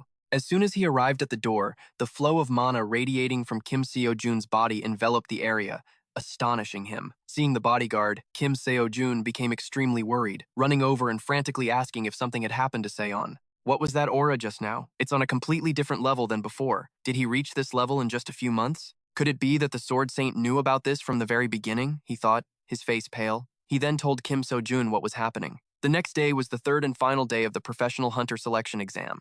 Kim Seo-jun once again scored 100 points on the 5th test, to the delight of everyone in his group. In contrast to their joy, Kim Seo-jun kept his head down, saying nothing. Suddenly, someone burst through the door, panting, and announced that the examiners for the upcoming combat test would be the 4 leaders of the 4 great guilds. The news hit like a thunderbolt, and everyone froze, breaking out in a cold sweat. Only then did Kim Seo-jun look up, his eyes holding a hidden meaning. In this final test, even someone as strong as Lee Hun only managed to score 64 points. Her opponent was Manshan, the master of the Sword of Absolute Truth. The skills of the contestants this time are all very good. I don't like to crush talent, but this is the path of one who seeks the absolute truth. Manshan thought, knowing his match with Kim Seo-jun was next. This news spread everywhere. Everyone was buzzing with discussion, feeling that Kim Seo-jun defeating the examiner was an impossibility in the history of the professional hunter exam. From young to old, both online and offline, everyone was holding their breath for this legendary match. Your performance in the exam has been astonishing. To be honest, I'm impressed. But this is as far as you go. In this field, you will never achieve a perfect score, Manshan said. But Kim Seo-jun already knew about this, thanks to the bodyguard's warning the day before. He even knew that if Seon hadn't mastered the sword by the end of the hunter exam, she would give up her dream of becoming a hunter. In Kim Seo-jun's upcoming match, the scoring was based entirely on the examiner's evaluation. No matter how well he fought, if they said his performance was worth 99 points, but not quite 100, there was nothing he could do. Those people have been at the top for so long, their desire to maintain their position is immense. The bodyguard said the only way to solve this was for Kim Seo-jun to go to the Sword Saint and ask for help. If you set the same conditions as last time, even the Sword Saint will have no choice but to agree. Kim Seo-jun wanted to ask the bodyguard to help him tell Seon about his current situation. He wanted to encourage her this way, to show her that if he could do the impossible, then so could she. Kim Seo-jun also said that he wouldn't go to the Sword Saint. At that moment, Sion was still struggling with her sword practice, having spent days training without food or sleep. Today was the promised day, the final day of the hunter selection exam. Although it pained him to see Sion covered in wounds, the bodyguard respected her decision and chose not to interfere. "Young miss, I think I understand now why you yearn to hold a sword again," he thought to himself. Standing before Manchon, Kim Sejun resolved to get a perfect score so he could return to Sion. There is only one scenario where the examiners cannot give a score,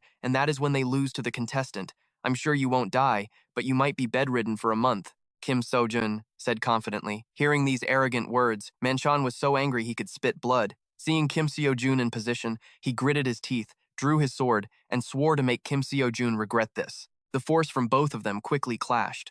Suddenly, Manchon's face went pale when he realized Kim Sejun was about to pull out his legendary Spear of Longinus to attack him. Kim Sejun remembered that 9 years ago, his uncle Manchon had the same name as the guildmaster of the Sabi Guild. It turned out his uncle's father named him after the son of the man who saved his life, Hunter-Han Manchon, as a way of showing gratitude. You know about the Great Catastrophe, don't you?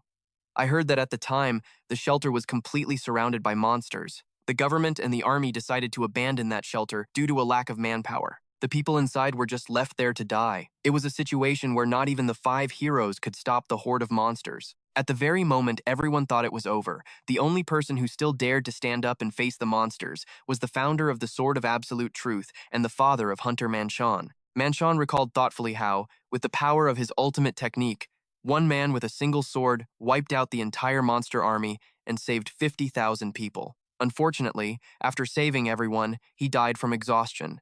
After hearing this story, Kim Sejun was incredibly inspired, saying that he was also saving money to apply to the academy. Manchon happily patted his shoulder with pride, telling him to keep up the hard work. Back then, the 10-star dungeon break incident in the city center was cleanly handled by Han Manchon from the Sao Paris Guild. The most important thing in the Sword of Absolute Truth is not external force. One who seeks the absolute truth must have an indomitable will. That is the very root of the Sword of Absolute Truth. Listening to Han Manchon's speeches on TV, Kim Sejun couldn't help but admire him, dreaming that one day he'd be that cool too. But back in the present, right at this moment, Kim Sejun sent Han Manchon flying with a single kick, blood gushing like a river. He even seized the opportunity, repeatedly striking Manchon with his lightning mana, completely flooring him. The ground cracked open, forming a deep chasm. Manchon hunched over, coughing up a horrifying amount of blood. The sound of mocking laughter rang in his ears as he was pathetically beaten by Kim Sejun.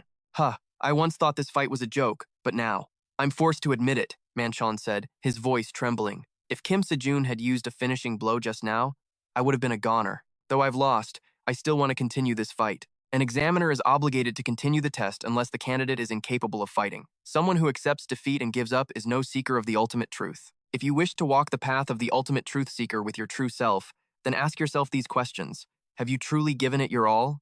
Have you fought to your very last breath? Have you disregarded everything to destroy your enemy?" Knowing Kim Sejun didn't want to finish him, Manchon finally unleashed his full power. His artifacts erupted in all directions, quickly turning the surroundings into a pile of rubble. "I will never lose my truth. The only time I will lose my truth is when I die," Manchon screamed, unleashing his ultimate truth sword in a straight line toward Kim Sejun. "Didn't you surrender to the Black Dragon? Is that why you're taking your anger out on me? Is it because you don't want to let go of something you're desperately clinging to for your own selfish gain? Is that the ultimate truth your father, Hunter-Han Wee, spoke of?" Kim Sejun taunted as he dodged, his sharp words stunning Manchon speechless. The ultimate truth, the very essence of the ultimate truth sword, is an indomitable will. There was a time when Kim Sejun respected that indomitable will of Han Manchon's. "Don't you feel ashamed to face Sir Han Wee? As much as I'd like to, I won't finish you.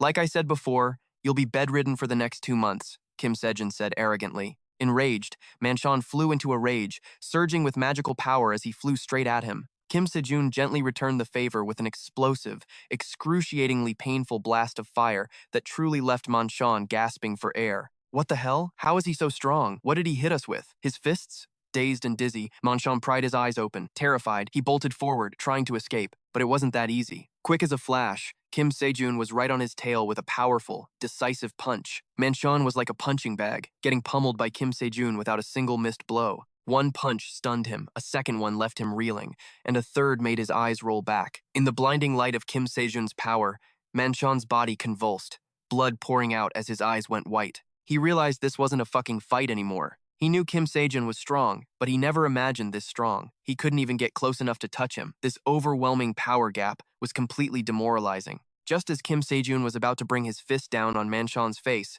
the man trembled and begged him to just let him die. All right. If you insist, I'm happy to oblige. A divine power crackled down, leaving Manchon a dried-up husk crushed beneath the rubble. Grabbing him by the collar, Kim Sejun felt disgusted by the man before him. This wasn't the attitude of an ultimate truth seeker. Maybe this is how Manchon surrendered to Jin Cheo too. Still, if I end it here, who knows when he might break his promise. Even though he's a fake ultimate truth seeker, the truth he seeks still has value. He won't pass out that easily, Kim Sejun thought worriedly. If I can't get a perfect score by overwhelming Han Manchon, and if I have to kill him to get it, it could be a serious violation that gets my hunter license revoked. From the beginning, Kim Sejun was never supposed to get an A-rank hunter license, but the Transcendents he was aiming for were the kind of people who could always find a way out when cornered. There was no other way. Ignoring Manchon's pleas, Kim Sejun decisively slammed his core's energy right into his face, mangling him in an instant. A steady, resilient, and indomitable mind in the face of all things that is the path an ultimate truth seeker walks to the very end. This is the true essence of the ultimate truth, or perhaps even more. It is transcendence. Kim Sejun decisively finished his attack. The ground was now just a giant crater, with Manchon crushed flat in the center. After dealing with Manchon, Kim Sejun shouted Jin Cheo's name, calling for him to appear. From the control room, Jin Cheo watched Kim Sejun with his cheek resting on his hand, his expression unreadable. His victory sent everyone into an uproar, hugging each other and shouting in celebration. The association president himself appeared after Kim Sejun's test was complete, having even summoned the press beforehand. As for Manchon, because his mana had far exceeded his body's limit, he'd have to wither away in bed for at least 2 months to recover. Did we just lose completely? In skill, public opinion, and logic, we lost to some random academy student, a snot-nosed kid, Jin Cheo said coldly. The atmosphere grew heavy. He muttered curses about Kim Sejun under his breath, his whole body trembling with a rage that surged like a flood. Suan, Min Yun, and Li Hun each had different feelings about Kim Sejun's victory. After all the commotion, the group found themselves back at the academy. This place didn't feel like the academy anymore. Kim Sejun getting his A-rank hunter license was basically a done deal. All he needed was the paper certificate. When the door opened, the place was eerily empty, leaving everyone feeling a little disappointed. We thought Sion would be inside waiting for us to come back. Kim Sejun, have you heard anything about Sion?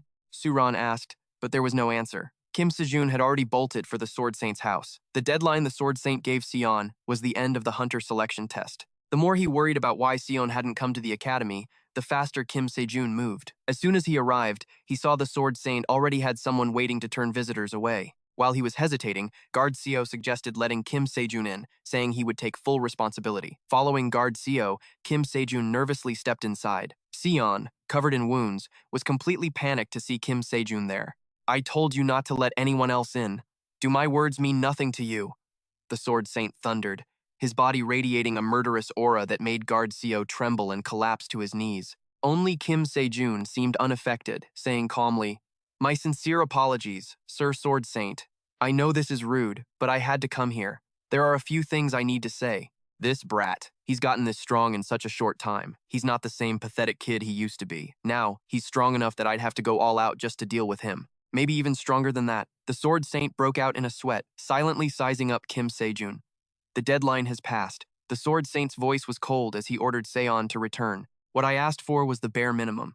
If you can't even meet that, then you'll be cast out and spend the rest of your life in torment and self-doubt. That's even worse than not being able to walk this path with me, the Sword Saint thought to himself. It's not over yet. The deadline you gave Seon was when the hunter selection test ends, right? Well, it hasn't ended yet, Kim Sejun suddenly interrupted. What nonsense are you spouting?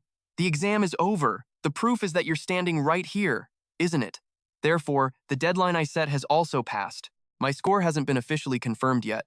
The exam only ends when the scores of all candidates are officially announced, correct? The score for the final individual combat assessment hasn't been posted. Therefore, Seon's fight isn't over. Kim Sejun's firm declaration left the Sword Saint speechless. He turned to Seon, gently helped her up, and placed the hilt of a sword in her hand. Let's move forward together, Kim Sejun said with a grin. This should have been impossible. I thought everything was over. But right now, once again, the situation has completely turned around. Tears welled up in Seon's eyes as she looked at Kim Sejun. Gripping her sword, she rushed toward the Sword Saint, begging him to give her one more chance. Kim Sejun stood by quietly, watching Seon duel the Sword Saint one-on-one. Her strikes were now visibly faster and stronger, raining down relentlessly on the Sword Saint. She flawlessly executed every single move he had taught her. The Sword Saint, who had been weathering his granddaughter's relentless assault, suddenly launched a powerful counterattack, startling Sejun. My sword movements are supposed to connect in a harmonious rhythm, but I can't do it. That's why it's so hard to fight back against his sword. Sejun broke out in a cold sweat as she struggled to block his attacks, retreating one step at a time. Then, in the dizzying flurry of blows, she focused her entire spirit, gripping her sword and gracefully dodging the Sword Saint's counterattack as it swept past her. Compared to her keen senses, her sword's reaction time felt far slower than usual against him. This sword feels so foreign in my hand. That's so awkward, Sejun thought anxiously as she pressed her attack against the Sword Saint. She had grown up surrounded by incredibly talented people. She had met hundreds of great individuals, people an ordinary person would never even get to meet once in their lifetime, and among them, Sejun's own mediocrity felt like a curse. But if I had been around normal people, would my life be different now? I kept running from reality, but then I met Kim Sejun. I don't want to give up anymore. I don't want to be ordinary forever. I want to stand by his side. With her resolve hardened, Sejun's sword strikes grew more ferocious. A gentle wind seemed to blow through her heart. She knew what this feeling was. It was like an awakening. No, it was even more than that. Sejun could clearly feel a distinct sensation, an unconscious impulse taking over. In that moment of desperation, a spark of power awakened within Sejun. She unleashed a technique that was both swift and heavy, one that could overwhelm any opponent, also known as the Overlord Sword. The Sword Saint's eyes widened, unable to believe Sejun was capable of this. She'd obviously reached her limit. It's a realm she shouldn't be able to touch at her current level. But what in the world am I seeing right now? The Sword Saint was left completely speechless. With her eyes sparkling, a delighted Sejun ran straight to Kim Sejun. They shared an ecstatic high five, their eyes brimming with laughter. Some people in this world live their lives chasing a single, defined goal. We can somewhat predict the hardships and troubles they will face. However, in some rare cases, their limits are impossible to predict. And then there are those who can make others surpass their own limits, drawing them to their side. The Sword Saint was definitely not one of those people. He knew it himself. The Sword Saint, sometimes, the one deemed useless can achieve what no one else can. Sword Saint, the era you think we're living in. Perhaps it's already over. A great deal of time has passed, hasn't it, Sword Saint? Heh heh. A deep, warm voice rang in the Sword Saint's ears, causing him to fall deep into thought. He looked over at Kim Sejun and Sejun, his heart swelling with an emotion he couldn't put into words. On the way back to the academy, Sejun asked him what he would have done if she had failed. I guess I would have gone to the association president. I would have done whatever it took to make him postpone the professional hunter certification exam, Kim Sejun replied. Hearing that, Sejun was both deeply touched and flustered, her cheeks turning bright red. At that moment, Kim Sejun got a message from Jurion, letting him know that the association president was at the academy, waiting for him and Sejun. Kim Sejun urged Sejun to hurry up. Smiling, she quickly ran to catch up with him. The moment Sejun arrived home, the whole gang rushed out to welcome her warmly. The association president was equally delighted to see Kim Sejun's return. There you are, Kim Sejun. I guess I should start calling you Hunter Kim Sejun now, shouldn't I? Congratulations on passing the professional hunter selection exam. Hunter Kim Sejun, you achieved a perfect score on the final test. As a result of getting a perfect score in every subject, you will receive an A-rank hunter certification. Everyone else also passed and are now B-rank hunters. To be honest, if I could, I'd love to hand you an S-rank certification, but I think that would be a little difficult, the president said with a hearty laugh. The priority dungeon conquest ticket has also been assigned to Kim Sejun, who achieved a perfect score in the professional hunter selection exam. The reason the association president had come was to ask Kim Sejun if he'd thought about forming a new guild.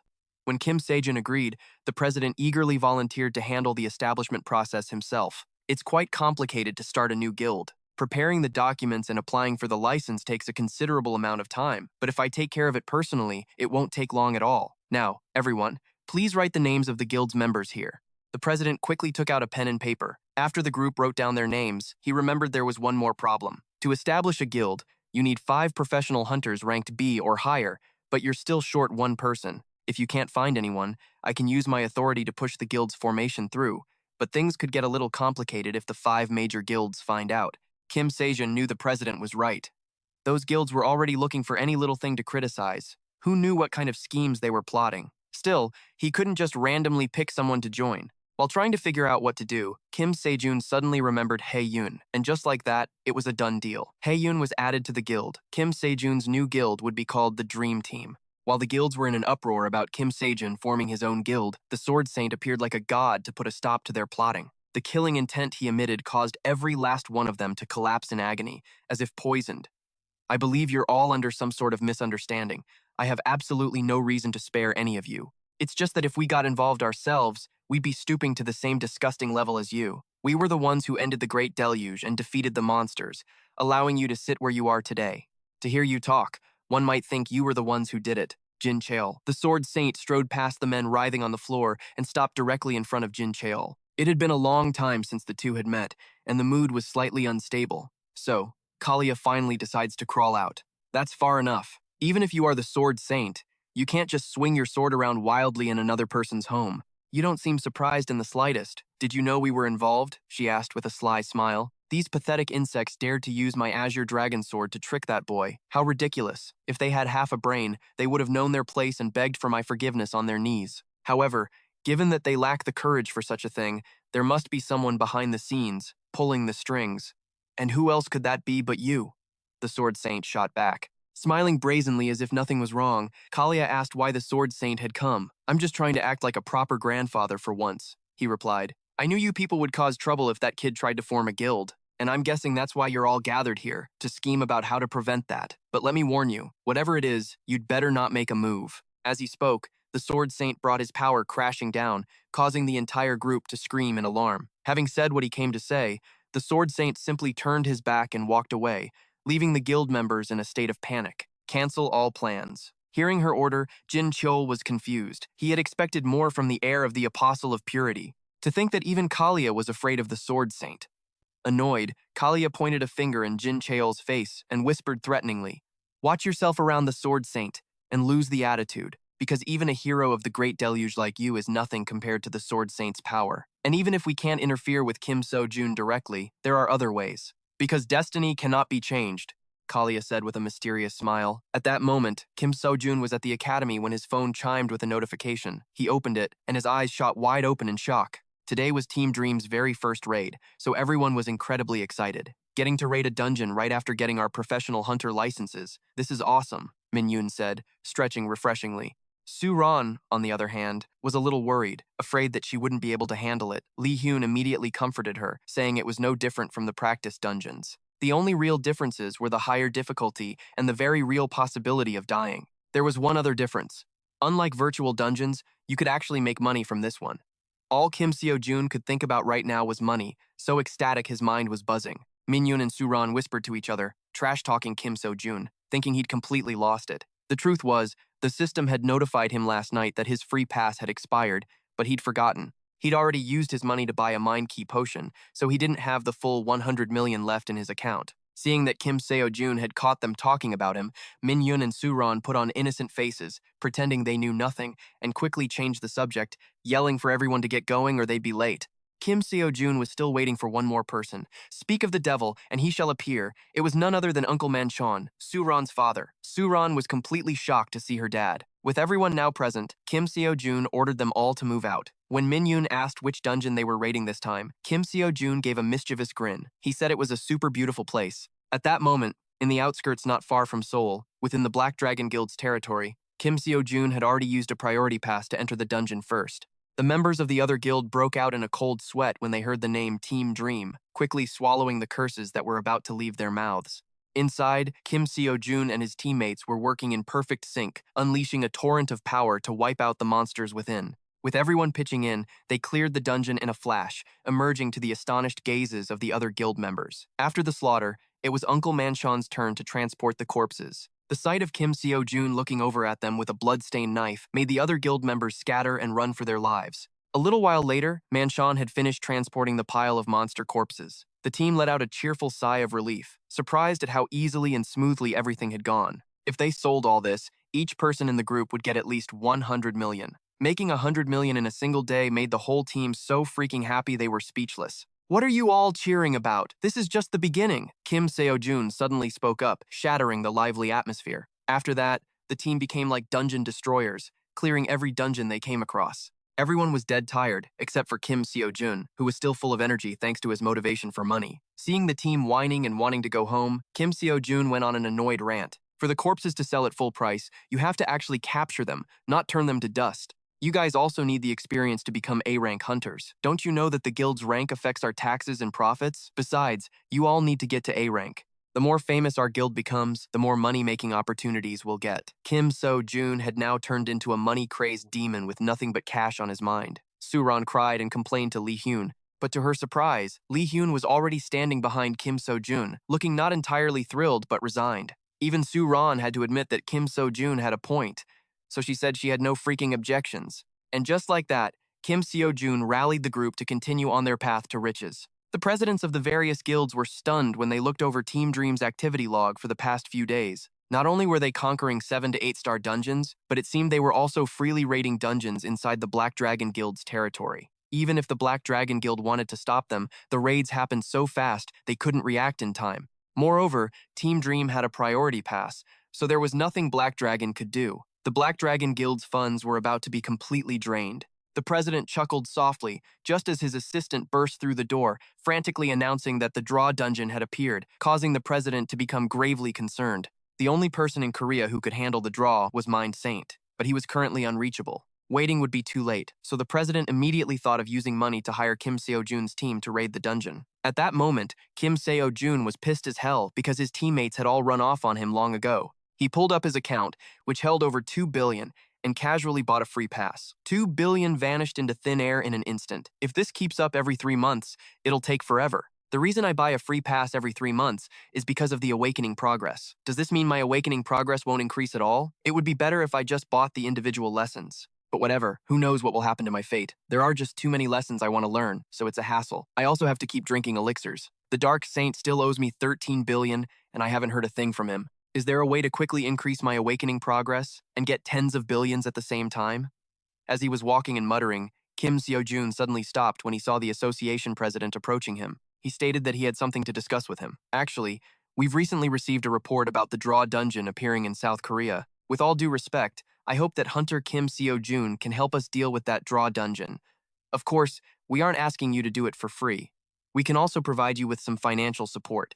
Kim Sejun was about to refuse when he hesitated for a moment, because, thinking back, the last time he defeated the draw, his awakening progress had increased very quickly. On top of that, the massive 30 billion won support fund made Kim Sejun's heart practically stop with excitement, and he crushed the can in his hands. Only 8 draw dungeons had ever appeared in South Korea over the past few decades. Including this one, it would be 9. Isn't this a golden opportunity to rapidly increase my awakening progress? If I agree to enter that rare draw dungeon that you usually have to pay to get into, I'll receive 30 billion won. On the outside, Kim Sejun tried to act cool, like nothing was happening. But on the inside, he was so happy he wanted to burst out laughing. This strange demeanor made the president think he found the offer too small. The draw is a type of invisible phantom. If the dungeon breaks and these things pour out, the consequences will be catastrophic. Backed into a corner, the president went all in, proposing that if Kim Sejun successfully raided the Draw Dungeon, he would receive an S-rank hunter certificate. Then Team Dream will become a guild with an S-rank hunter. The guild will then meet the requirements for promotion according to the terms. Many taxes and fees will also be reduced or waived for the profits Team Dream earns. The more Kim Sejun heard, the more his heart bloomed with joy, his mouth stretching into a grin he couldn't hide. I was actually going to beg them to leave that dungeon for me. And yet, they're offering me 30 billion won and even considering promoting me to S-rank? My guild will receive all those benefits? I'll do it. Kim Sejun's inner voice screamed wildly, his whole body trembling as he tried to hold back his laughter. The president explained that he was asking him because he couldn't get in contact with Mind Saint. Not wanting to let this God-sent opportunity slip away, Kim Sejun immediately agreed, promising to handle it as soon as possible, which brought tears of gratitude to the president's eyes. He bowed his head low, thanking Kim Sejun profusely, who was still trying to suppress his ecstatic laughter. He truly is a young talent, at least S-rank, possibly even surpassing the heroes, willing to sacrifice himself and charge into danger. This Kim Sejun, he is a true hunter, a true hero. The president looked at his idol, Kim Sejun, with sparkling eyes full of adoration. Meanwhile, Kim Sejun was so happy he couldn't describe it, his whole body frozen, unable to form a coherent sentence. Kim Sejun told the team that he would be raiding the dungeon alone. He thought they would be sad, but to his surprise, they were happy as hell, because without him around, they could finally get some rest. If they were worried about anything, it was for the draw monsters that Kim Sejun was about to wreck. This team is really something else. The boss is leaving, and they're celebrating like it's a festival. Kim Sejun forced a smile, but his heart felt like it was being sliced. What a great team, huh? So much love for their leader. Suran was about to prepare some supplies for Kim Sejun, but he wanted to leave immediately before Mind Saint returned. Meanwhile, rumors about the Draw Dungeon appearing in South Korea were spreading like wildfire. At the same time, the news that Kim Sejun, not Mind Saint, would be solo raiding the Draw Dungeon this time also spread. Everyone had incredibly high expectations for him. The president was reviewing some documents when he suddenly became alarmed by news that Mind Saint had made contact. She said she's nearby and that she'll go handle the Draw Dungeon immediately, the secretary said frantically. Just as Kim Sejun entered the dungeon, a figure glowing with a blue light appeared, blocking his path. Inside the desolate, ruined dungeon, where the suffocating aura of death hung thick in the air, a woman emitting a strange blue light stood ominously before Kim Sejun. This bizarre, mysterious feeling. The area was filled with a deathly aura, yet there was none around her. "Could you be the Mind Saint?" Kim Sejun asked curiously. Noticing his presence, she turned slightly to stare at Kim Sejun and told him to leave at once. Kim Sejun never expected that he would meet a hero of the Great Deluge, one of the 5 great heroes, the Mind Saint. In a place like this. "Wait a minute," Kim Sejun yelled out, wanting to know if the Mind Saint was planning to destroy this Dahao dungeon. "Why not?" the Mind Saint replied nonchalantly. Feeling like someone was about to kick over his rice bowl, Kim Sejun frantically rushed to stop the Mind Saint, pleading with her. "Please leave. Get out of the way. I must deal with the Dahao while they're still in the dungeon. Those horrific undead creatures cannot be released into the lower world." The Mind Saint was resolute, refusing to leave. The two were in a chaotic standoff for a moment. Suddenly, a strange sound echoed. The Mind Saint told Kim Sejun to get behind her, holding a lamp out in her other hand as a bizarre killing intent gradually revealed the form of a ferocious Daha. The Mind Saint insisted that Kim Sejun leave immediately and let her handle the rest, but he showed no signs of listening. Kim Sejun excitedly savored the monster's killing intent, charging toward it to send his enlightenment progress skyrocketing. "Come on, buddy, more! Don't you stop now!" Kim Sejun blissfully absorbed the Dahao's power, his bizarre behavior leaving the monster speechless. Then, suddenly, the Dahao lunged forward, aiming to take complete control of Kim Sejun's mind. Seeing this, the Mind Saint's face went pale with alarm. This kid's mental shield seemed strong enough not to be devoured by malevolent will. But unlike malevolent will, possession invades the target's mental shield and attacks the spirit directly. If this keeps up, this kid's mind will collapse in an instant, the Mind Saint thought anxiously. Contrary to her distress, Kim Sejun was on cloud 9, his enlightenment progress, thanks to the Dahao, climbing non-stop. This strange display from Kim Sejun made the Mind Saint think, "Ew, what is wrong with this guy? Is he completely nuts?" A feeling of absolute ecstasy was surging within Kim Sejun.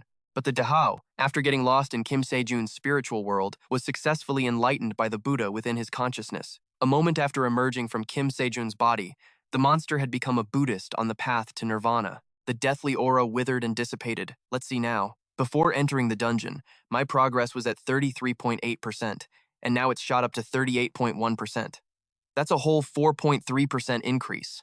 Assuming there are at least 10 more Dahao in the dungeon, my progress will increase by another 43%, so my enlightenment progress should reach at least 80%, right? Kim Sejun wiggled back and forth, trembling with delight. The sight was enough to make the Mind Saint's eyes twitch. Kim Sejun finally returned to normal, cleared his throat, and told the Mind Saint to please go home. He would take care of everything. You need spiritual power to completely destroy a Daha, and a massive amount at that. And yet, he sent that monster to nirvana. Throughout the entire era of the Great Deluge, I've never encountered a case like this. Even when I try to see into his mind, I get nothing.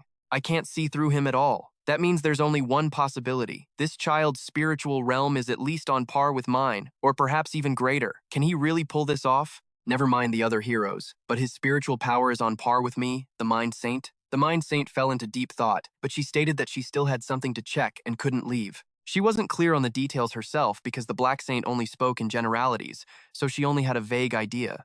Did what the Black Saint say have to do with the Order of Truth or the Berserkers? We have something of a business relationship with him. The Black Saint suspects the Order of Truth may have created the Dahao dungeon, Kim Sejun asked curiously. The Mind Saint was a bit surprised that Kim Sejun knew about this. Although she had no way to confirm what Kim Sejun had just said, she still had to investigate. Yes, the only one who can enter a Dahao dungeon is the Mind Saint. Even the Black Saint is powerless here. I really don't know where he goes after getting paid. Wait, isn't this a perfect opportunity to collect on the Black Saint's debt? Kim Sejun thought, a wicked grin spreading across his face. He offered to help the Mind Saint. Within the peaceful dungeon lurked a group of extremely dangerous wild Dahao, whose touch could cause a mental collapse. However, they were also the source that fueled Kim Sejun's enlightenment progress. And so, He freely enjoyed his enlightenment process as it increased exponentially. Today was truly a bountiful day for Kim Sejun, and a day of doom for the Dahao.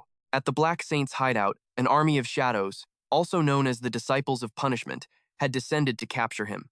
Because you have caused much trouble. Seeking out the Mind Saint was your mistake. A Dahao dungeon has suddenly appeared in Korea. You decided it needed to be investigated, regardless of whether the information was true. Isn't it obvious who you were trying to find? The lead man in black spat? The Black Saint flinched, struck by how they'd hit the nail on the head. It seemed their goal from the start was singular. Before he could recover, they lunged forward, gripping his neck so tightly it drew blood. Why are you going to such lengths to eliminate the heroes from the Great Deluge? The Black Saint asked in pain. To be specific, there's no particular reason. We are simply carrying out the will of our god, he replied nonchalantly. The Black Saint heard this and immediately thought their god was a complete lunatic. The man in black squeezed his neck even harder, promising to send the Black Saint to his grave after this endless war. No matter how hard you try, you can't stop us, just as I expected.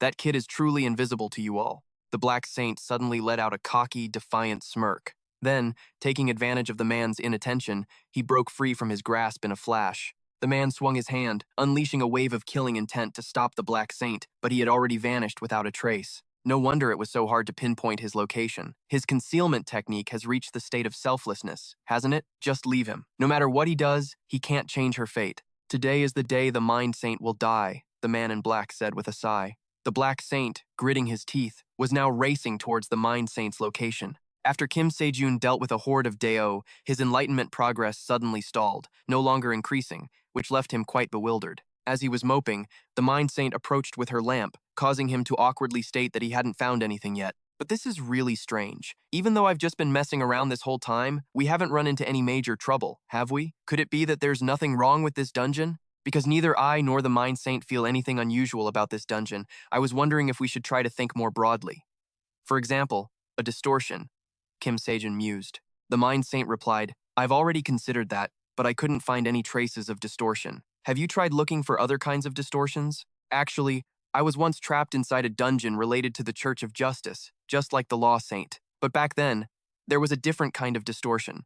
You could call it a form of mutation, Kim Sejun suggested. The Mind Saint pondered for a moment, thinking Kim Sejun had a point, and decided to check for herself. A stream of energy flowed from her body, spreading out to envelop the surroundings, shimmering and glowing brilliantly. Kim Sejun could almost see the most noble and divine of all spirits, the sacred spirit, manifesting before him. The sacred spirit suddenly approached Kim Sejun and nuzzled its head against him with an incredibly adorable expression. Among all spirits, the sacred spirit is the noblest and most divine, so if a person's character isn't upright, the sacred spirit won't pay them any mind. Moreover, it barely reacted when it saw the heroes from the Great Deluge. So why is it being so friendly with this crazy bastard? The Mind Saint wondered, at a complete loss for words. Suddenly, a wisp of evil intent flared up, causing both Kim Sejun and the Mind Saint to instantly go on alert and assume defensive stances. What is this energy? It's on a completely different level from those grunts.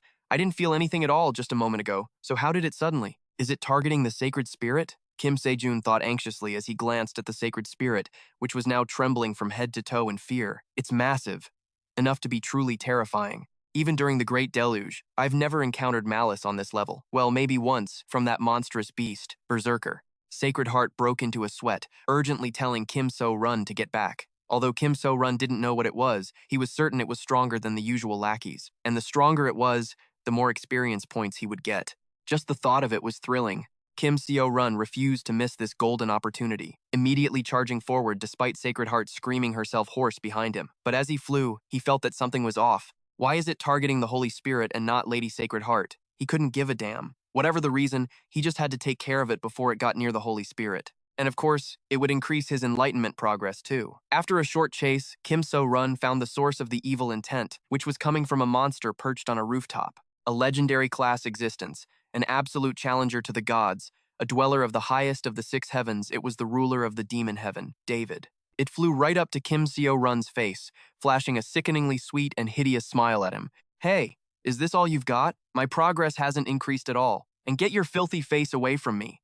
Why are you so damn ugly? While body-shaming the monster, Kim So-run raised his hand and smacked it hard, causing it to stagger and fall to the floor, completely bewildered. Having been slapped for no reason, the monster was now pissed and let out a heaven-shaking roar. It tried to return the favor to Kim Sejun, but unfortunately for it, that didn't work. Finding itself in a tight spot, the monster immediately unleashed its ultimate, unbeatable rage attack. The sky filled with dark demonic energy, causing even Sacred Heart, who was outside, to panic. But the one who needed saving wasn't Kim Sejun, it was the monster. Because Kim Sejun's ridiculously OP strength completely broke the game, suppressing all the demonic energy while cornering the monster with no hope of escape. Using his cloud-stepping technique, Kim Sejun stayed hot on the monster's heels, then used magic more fiery than free fire to give it a beating it would remember into its next life. Seeing Sacred Heart arrive, Kim Sejun quickly told her to stay back so he could handle it. Being told to stand back by a greenhorn A-rank hunter for the first time, Sacred Heart felt a complex, indescribable emotion. The monster wasn't dead yet, and switched to a mental attack on Kim Sejun. A voice, like that of the Buddha, echoed in his head, asking him why he didn't just end his own life.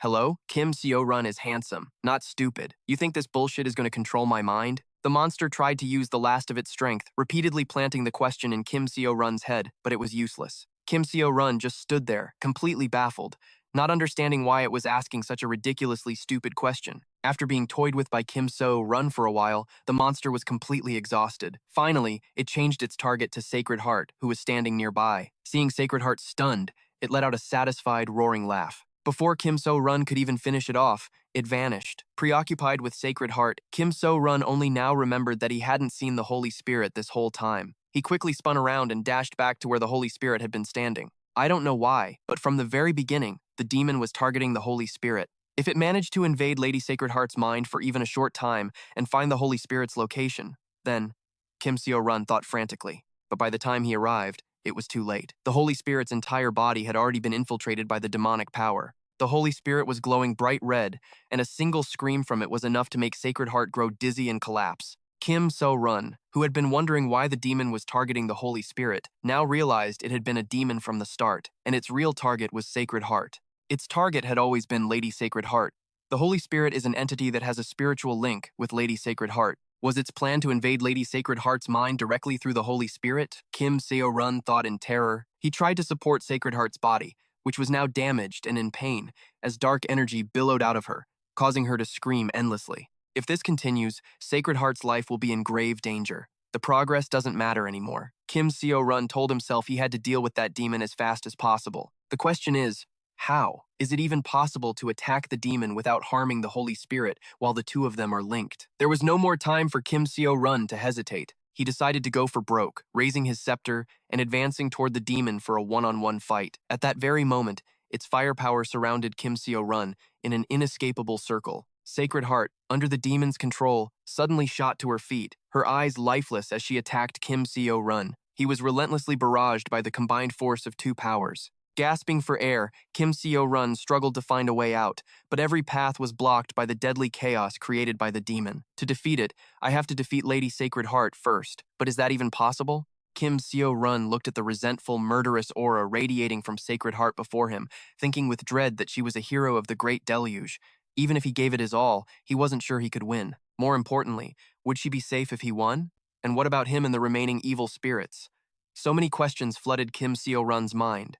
Whatever he chose, someone would have to be sacrificed. There was no other way. Kim Sejun stumbled to his feet, gripped his scepter, and ran towards Sacred Heart, shouting, "How could someone like you, who saved the world, be brainwashed so easily by that evil? I dreamed of saving the world for so long. A world where no one would be hurt or unhappy. But look at the world now. The days during the Great Deluge were terrible. A time when the Great Deluge was considered the end of the world. A world gone mad with destruction, where the laws governing people had collapsed, and all morality had been torn to shreds. I struggled to change the world by myself, but in the end, nothing changed at all. Even during the Great Deluge, I was happy to be alive. But now, it's painful just to exist. We are living in a world where the only difference between humans and monsters is just that. This is the world I created. That's why I want to remake it one more time." However, my comrades stopped me. They said if I tried to force change the way they once did, nothing would ever be different. My comrades, like so many others, chose to turn a blind eye. Even though they had witnessed human suffering firsthand, Sacred Heart's voice returned as she spoke through tears. And that's when, finally, I chose to leave. I went to a place no one knew and used spiritual training as an excuse to calm myself. Yet, the more I trained, the more I could hear the world's rage, the cries of those suffering in the world I had created. They were the ones I failed to help. Disgusted with myself, I wanted to grant everyone equality through death. Sacred Heart's fall wasn't simply due to the evil spirit's malice. The spirit merely kick-started it, planting the seed of doubt. I finally understand why the Buddha asked me that question. Kim Sejun tightened his grip on his staff, swinging a blow charged with spiritual energy towards Sacred Heart. Then why do you only look at those people? Kim Sejun suddenly asked. You said yourself the world wasn't a good place. The pain of being unable to speak out. So many people died because of it. But the world isn't just made up of the powerful people you have to fight. There are also the weak, who need to be helped. Everyone has to live while carrying a burden on their back. Just living one more day is definitely a difficult task, because I'm also very tired of my own life. I no longer have the strength to share in the pain of others. People say that a person's true nature is revealed when they're backed into a corner, but judging others that way isn't right, it's arrogant. They are simply too tired to endure the many hurtful words and actions that other people inflict on them. At that point, they can't say they've lived through the day if they haven't experienced the extreme hardship they have to bear. Kim Sejun spouted a stream of moral philosophy. He knew that even though Sacred Heart was a hero of the Great Deluge, she was still human. You can't grieve for the dead for the rest of your life. Do you think you can bear that burden until all the sorrow in this world disappears? And even if you could, wouldn't you be the one left suffering in the end? These words from Kim Sejun sent the Saintess into deep thought. Everyone lives for today. They live to make tomorrow better than today, and the days after better than the ones before. Only by doing so can we truly live. We live in fear because we don't know when our tomorrow will stop coming. That is life, a life where you do anything to survive. And though that life may seem incredibly mundane, people still find joy in it. A tiny sliver of happiness, hanging out with friends, eating delicious food, and having fun conversations, singing at a karaoke bar, quietly watching the sunset with a loved one. After a hard and tiring day, a faint hope that you can endure it all again tomorrow. Those are the happinesses that people have created. They can return to their daily lives now that you have ended the Great Deluge. What if you, who changed this hopeless world where they could only think of survival into one where they can live a normal life, only focus on the fallen and continue to suffer? As Kim Sejun spoke, the Saintess stared blankly, tears of blood streaming from her eyes, unable to speak. The demon suddenly let out a furious tempest of shrieks. Its evil demonic energy clashed with Kim Sejun's pure power. The Saintess, struck by his light and recalling the words he had just spoken, slowly began to return to her former self. Kim Sejun's immense holy power shone, causing the demon within the Saintess's body to falter and gradually be defeated. After the burst of light scattered in all directions,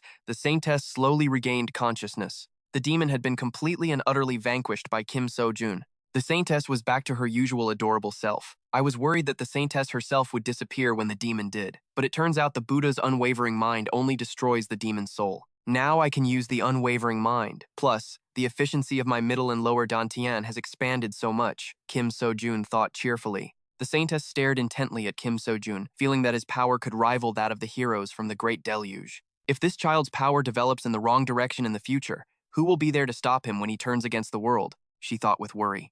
I hope you can hold on to that spirit forever.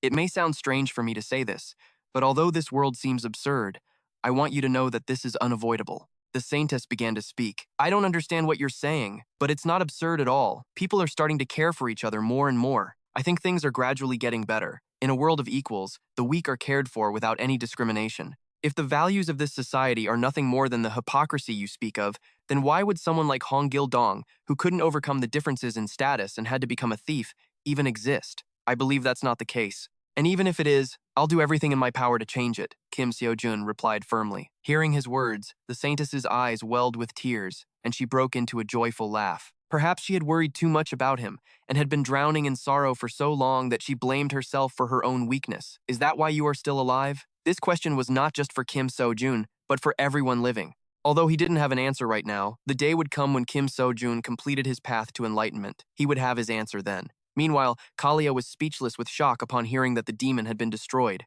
Dead is not the word used for the destruction of a demon, because even if its body disappears, a demon is something that cannot be destroyed. In this world, the only one who can destroy a demon. Wait, that person can't possibly have appeared. Then who else could it be? Her face paled as she thought, and the name Kim Sejun suddenly came to mind. Her superior was absolutely livid with Kalia for not investigating Kim Sejun sooner. I heard you have some acquaintance with Kim Sejun. Are you still using those Korean guilds to monitor him? I need you to act. I want fate to return to its proper course.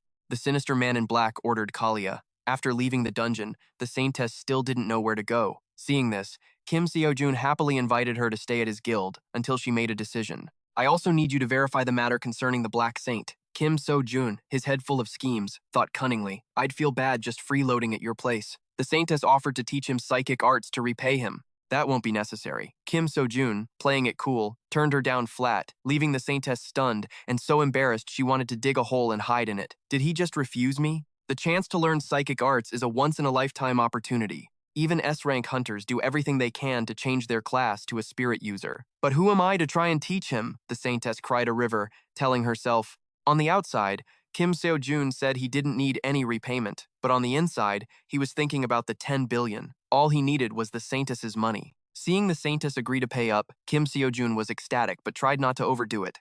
He quickly led the Saintess to his guild, a mountain of schemes already piling up in his head. Seeing Kim Sejun bring the Saintess home to live with them, the whole group thought his taste had taken a turn for the mature and intense. Everyone's face went pale as they trembled. Luckily, he didn't order them to go on a dungeon raid, so they could breathe a small sigh of relief.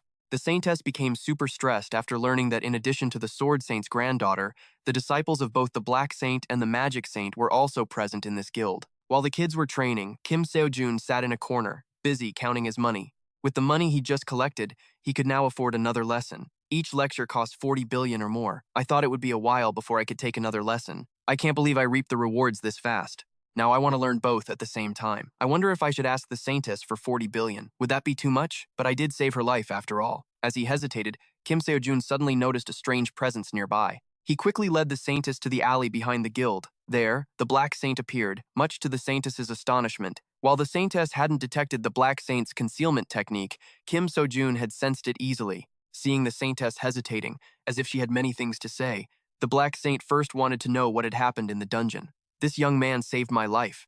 As soon as he called, I went to the Diodeo dungeon. Before the Saintess could finish, Kim Sejun suddenly raised his hand, cutting her off, asking to butt in and explain.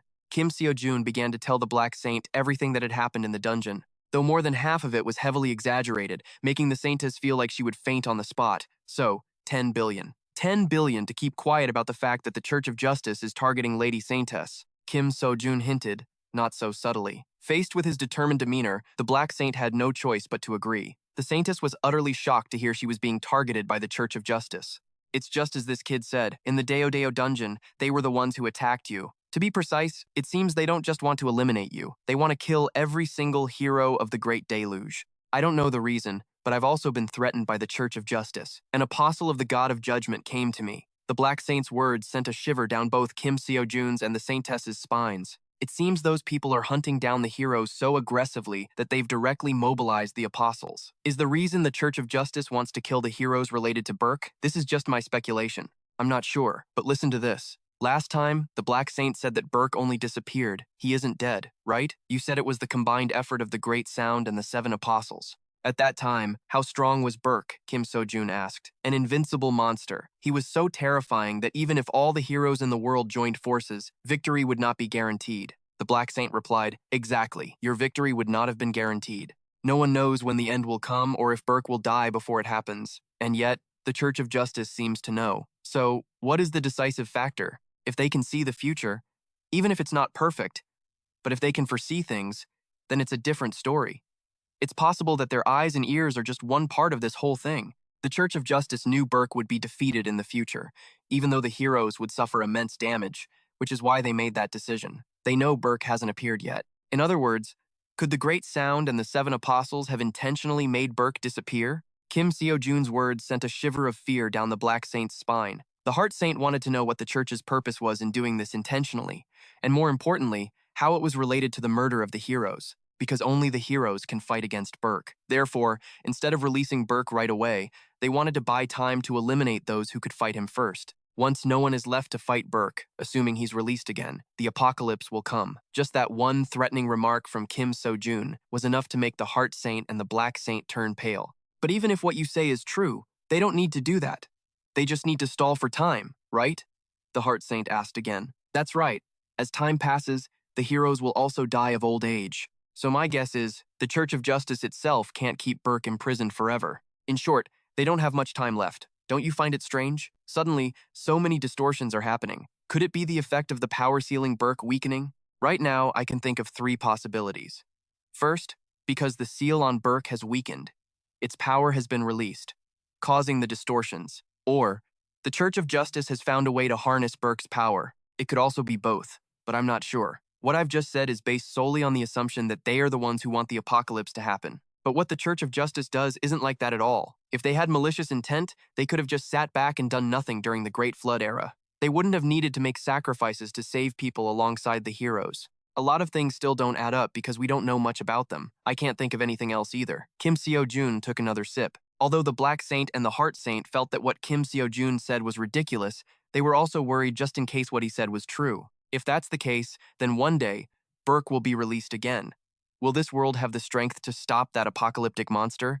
The Black Saint had always focused his investigations on Burke, but after hearing what Kim Sejun said, it seems he has to look into that Church of Justice first. The Black Saint planned to go abroad. As long as the Punisher's apostle knows I'm alive, it will be difficult for me to operate in Korea. As for what the Church of Justice is doing, I think we need to find out if they are targeting heroes in Korea or around the world. The Heart Saint didn't know what to do. She had lived in seclusion for too long and still wasn't used to things. She hoped Kim Sejun would help her reintegrate. No matter what their purpose is, they definitely want to kill the heroes. I also know the reason you went into hiding. You might not like it, but I think it's a good thing you've come down from the mountain. Thinking back, this might be why the Sword Saint hasn't been threatened. You too. You need to be careful. The Church of Justice has always had its eye on you, just not too closely. I guess they see you as an unknown variable, but because of this incident, it's highly likely you've become a threat to them. I'm done talking. I don't know when, but I'll come back to find you two when I have more clues. The Black Saint swished his cloak, intending to make a quick getaway. But then Kim Sejun remembered the 13 billion won and rushed to block his path, startling him. The news that the association president intended to grant Kim Sejun an S-rank hunter license and even award him 30 billion won caused the representatives below to roar in protest, attacking him in unison. Even ordinary people who don't care about anything are jumping in to criticize you and me, but it's not hard to guess why the representatives are so furious. So this is what you wanted, Juin Cheo, the president thought with irritation. And so, to hell with all the objectors. The president, ever cool and rich, responded nonchalantly, as if to say, you can be as pissed as you want. I'm still doing it. The entire room fell silent before the association president's arrogance. Everyone thought they had misheard. So, if I were to give the Sword Saint an S-rank hunter license, would you all stop me then? The president asked again. Do you think an S-rank hunter license is worthy of the Sword Saint? He should be given a higher rank, right? The people below answered. Why? The Sword Saint hasn't officially conquered a single dungeon since the end of the Great Flood. The Sword Saint has none of the achievements you are expecting from Hunter Kim Sejun. However, the reason you don't stop me is because everyone is well aware of his skill and his sacrifice. Hunter Kim Sejun deserves the same. Hero-class hunters must be treated appropriately. If you call that special treatment, then I have nothing more to say. And did some of you just say I'm wasting tax money? Then how do you think we should spend tax money so it's not a waste? I'm still using it for the people. What would happen if the dungeon The Zone were to open? The damages alone would amount to hundreds of billions of won, not to mention the enormous loss of life. Can you handle that? Investing 30 billion won in exchange for the safety of the people. Isn't that why the people pay us taxes? To carry out such tasks? So what's the problem here? Tell me, is something unfair? Your salaries are much higher than those of other public officials. Isn't that unfair? Are you implying that such fairness only applies to you and not to Hunter Kim Sejun? The president's tirade completely shut them up, but they stubbornly insisted that it was too early for Hunter Kim Sejun to be promoted to S rank. It wasn't that they were unaware of Kim Sejun's skills. They also knew they were being completely unreasonable. Even so, the reason for their actions was all too clear. It was all because of Juin Cheo's political power and the bribes he handed out, the president thought. And so, Korea did what it said it would do, ignoring the fuming crowd who could curse all they wanted. The president didn't need their approval. He decisively promoted Kim Sejun to S rank anyway. As he stepped out the door with curses being hurled at his back, the association president was surprised to see Kalia already waiting for him outside. Meanwhile, on Kim Sejun's end, Park Ji Hun, a member of the High-Rank Hunter Association's Dungeon Management Department, came to see him. He said he had something important to tell Kim Sejun. Hearing that the association president couldn't come for the time being, Kim Sejun started freaking out about his 30 billion, wondering if it wasn't approved or if the amount had been lowered. A murderous aura began to swell, scaring Yumin half to death. After Yumin hurriedly explained that the money had been approved and Kim Sejun would receive it today or tomorrow, Kim Sejun calmed down and became cheerful again. His mood really flipped in an instant, leaving Yumin stunned. Right now, although everyone is fiercely protesting you becoming an S-rank hunter, the president is resolute, so it will be fine, sir. However, Because this has never happened before, the president will be a bit busy dealing with those issues, so I came here in his place. Hearing Yuman's words, Kim Sejun was reassured. As long as nothing happened to his 30 billion, it was all good. Yuman broke into a cold sweat, feeling that Kim Sejun didn't even care about the S-rank license and was only focused on the 30 billion. If you ask someone to choose between 30 billion and an S-rank hunter license, they would definitely choose the S-rank license. Because becoming an S-rank hunter means that person will be among the top professional hunters in the world. The position and the fame that come with it cannot be measured in money, so why don't I sense any of that kind of greed in this person? He's crazy about money, but he treats money as a means, not an end. When it comes to things that should be important, he doesn't even seem to care. He's completely different from the heroes of the Great Flood, but also similar in a way, Yuman thought, puzzled. Remembering a previous conversation at the association, Yuman had once asked the president about his concerns over giving Kim Sejun an S-rank license. Yuman knew Kim Sejun had the qualities of a hero, but at the same time, he was afraid that if things continued like this, the association president's position would be shaken. The president immediately addressed Yuman's concerns. If the current trend is for high-rank hunters to only chase after their own interests, then we have no choice but to accept it. The world of high-rank hunters in Korea is now in decay. A massive, competitive arrangement called the Five Great Guilds has held power for decades. And it's not just the high-rank hunter world, but all of Korean society that is decaying. I have tried to improve it, but all we can do is maintain the status quo. For a long time, I forced myself to believe that one individual cannot stand against the flow of time, but for some reason, I think Hunter Kim Sejun can. One can plant a seed of hope in a mind full of doubt and denial. Isn't that what a true S-rank hunter is? Im Minzer finally understood what the chairman had said before. He suddenly spoke up, saying he wanted to express his respect for Kim Sejun on behalf of the Korean people, which made him blush. A true S-rank hunter. It seems I'm starting to have hope too, Yuman thought with a faint smile. The next day, when the news broke about the Dao dungeon attack, Korean society was turned upside down. It all started with the news of Kim Sejun conquering the Dao dungeon. Information about the Dream Guild and his S-rank hunter license followed. There was even a newspaper article predicting the birth of a new hero. Kim Sejun's story spread across numerous social media communities and even made the morning news. At the same time, a war broke out over the news and rumors about the Black Dragon Guild, though the person in question wasn't very interested since his account had just been credited with 30 billion. Let's see, the two classes I want to learn are 40 billion each. Since I've absorbed the whole elixir, I'll need another 15 billion won to buy a new one. That's 80 billion plus 15 billion, so 95 billion in total. I have 43 billion now, so I still need another 53 billion. Kim Sejun stopped his calculations and started screaming his head off. No matter how much money he made, it was never enough. But man, collecting this stuff is a pain in the ass. It wasn't just Kim Sejun. Many others in the same boat were sitting huddled together, waiting. The guild chairman appeared behind Kim Sejun out of nowhere. He said that Kaya had come to see him yesterday, wanting to ask for his help. I'm sorry, but do you know what's happening in Europe? The chairman suddenly asked Kim Sejun. The chairman quietly showed Kim Sejun the situation in Italy on his phone. It was brutal and devastated by monster attacks. Kim Sejun was furious. Artificial awakenings are possible these days, so there shouldn't be a shortage of hunters like this. I've heard that mutated dungeons have been appearing more and more frequently in Europe lately. The Italian government tried to deploy professional hunters to control the situation, but it seems it wasn't enough, the chairman said softly. Suddenly, the Mind Saint stepped up from behind and asked him why they didn't ask Andrea to handle it. He just passed away. They said it was a dungeon accident. I haven't heard the details, but it seems a mutation occurred when he was raiding a dungeon. It's not just Italy. Other European countries are in a similar situation. Many heroes of the deluge are fighting on their own, but with the situation this dangerous, the European Union had to ask the Church of Justice for help.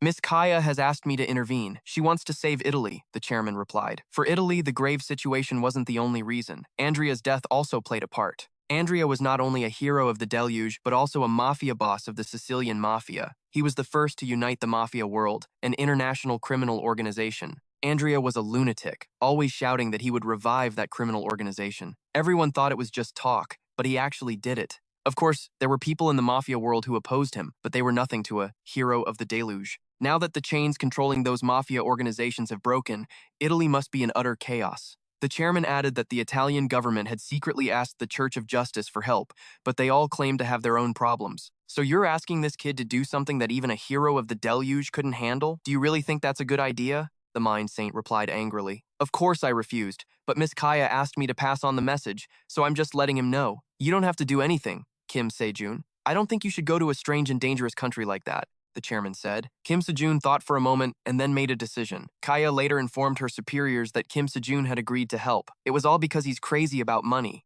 Kim Sejun demanded a whopping 100 billion, and in return, he would go with the members of the Dream Team. That leader, though a bit reluctant to part with the money, decided to go along with what Kim Sejun wanted. The mutated monster that devoured Andrea is still in Italy. If he's planning to go there himself, why should we stop him, he said. Kaya still stammered hesitantly, her face pale, saying that Kim Sejun wanted them to pay a deposit first. Well, this is a headache. Kim Sejun told the group about the trip to Italy. He thought they'd be too scared to go, but to his surprise, everyone was incredibly excited and eager to go abroad. The Dream Team's trip to Italy was confirmed. Over 100 billion won was spent. Kim Sejun received 60 billion, and the others got about 10 billion each. There were 2 weeks until the Dream Team arrived in Italy, but everyone was training so intensely that the Mind Saint couldn't even drink her tea in peace. The Sword Saint's disciple, the Dark Saint's disciple, the Magic Saint's disciple.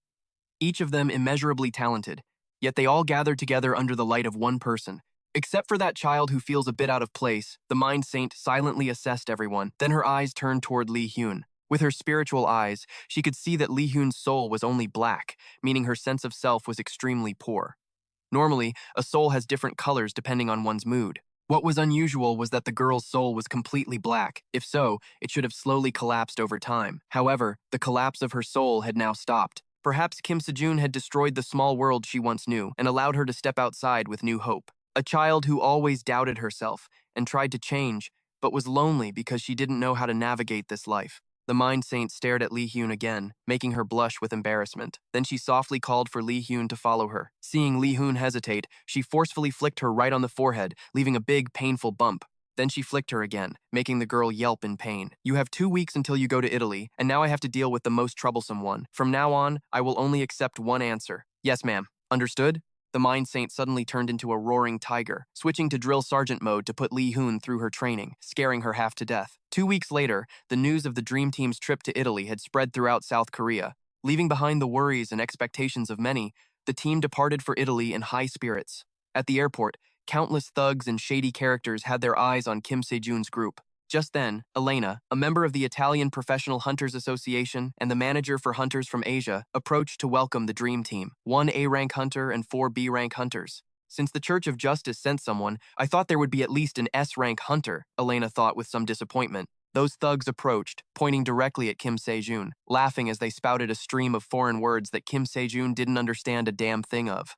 Elena, sweating, told Kim Sejun's group to just ignore them. Suddenly, Kim Sejun was quite surprised to see Li Hyun create a spiritual connection medium, having learned directly from the Mind Saint. He felt she truly had talent. The menacing group kept looking at Kim Sejun, laughing and whispering, guessing that his group was here for a vacation. The weaklings would shit their pants if they knew where they were. Just leave them. Even if we do nothing, they'll die soon enough. Such a waste for a pretty face to die, bro. Little did they know, Kim Sejun had heard every single word, and his face gradually turned red with anger. Kim Sejun was itching for a fight and couldn't stand it anymore, immediately striding aggressively towards them. Elena's face went pale when she saw Kim Sejun acting so rashly. Because those thugs weren't ordinary gangsters but a mafia gang with many A-rank talents. They're pests the government has to turn a blind eye to because they can't handle them.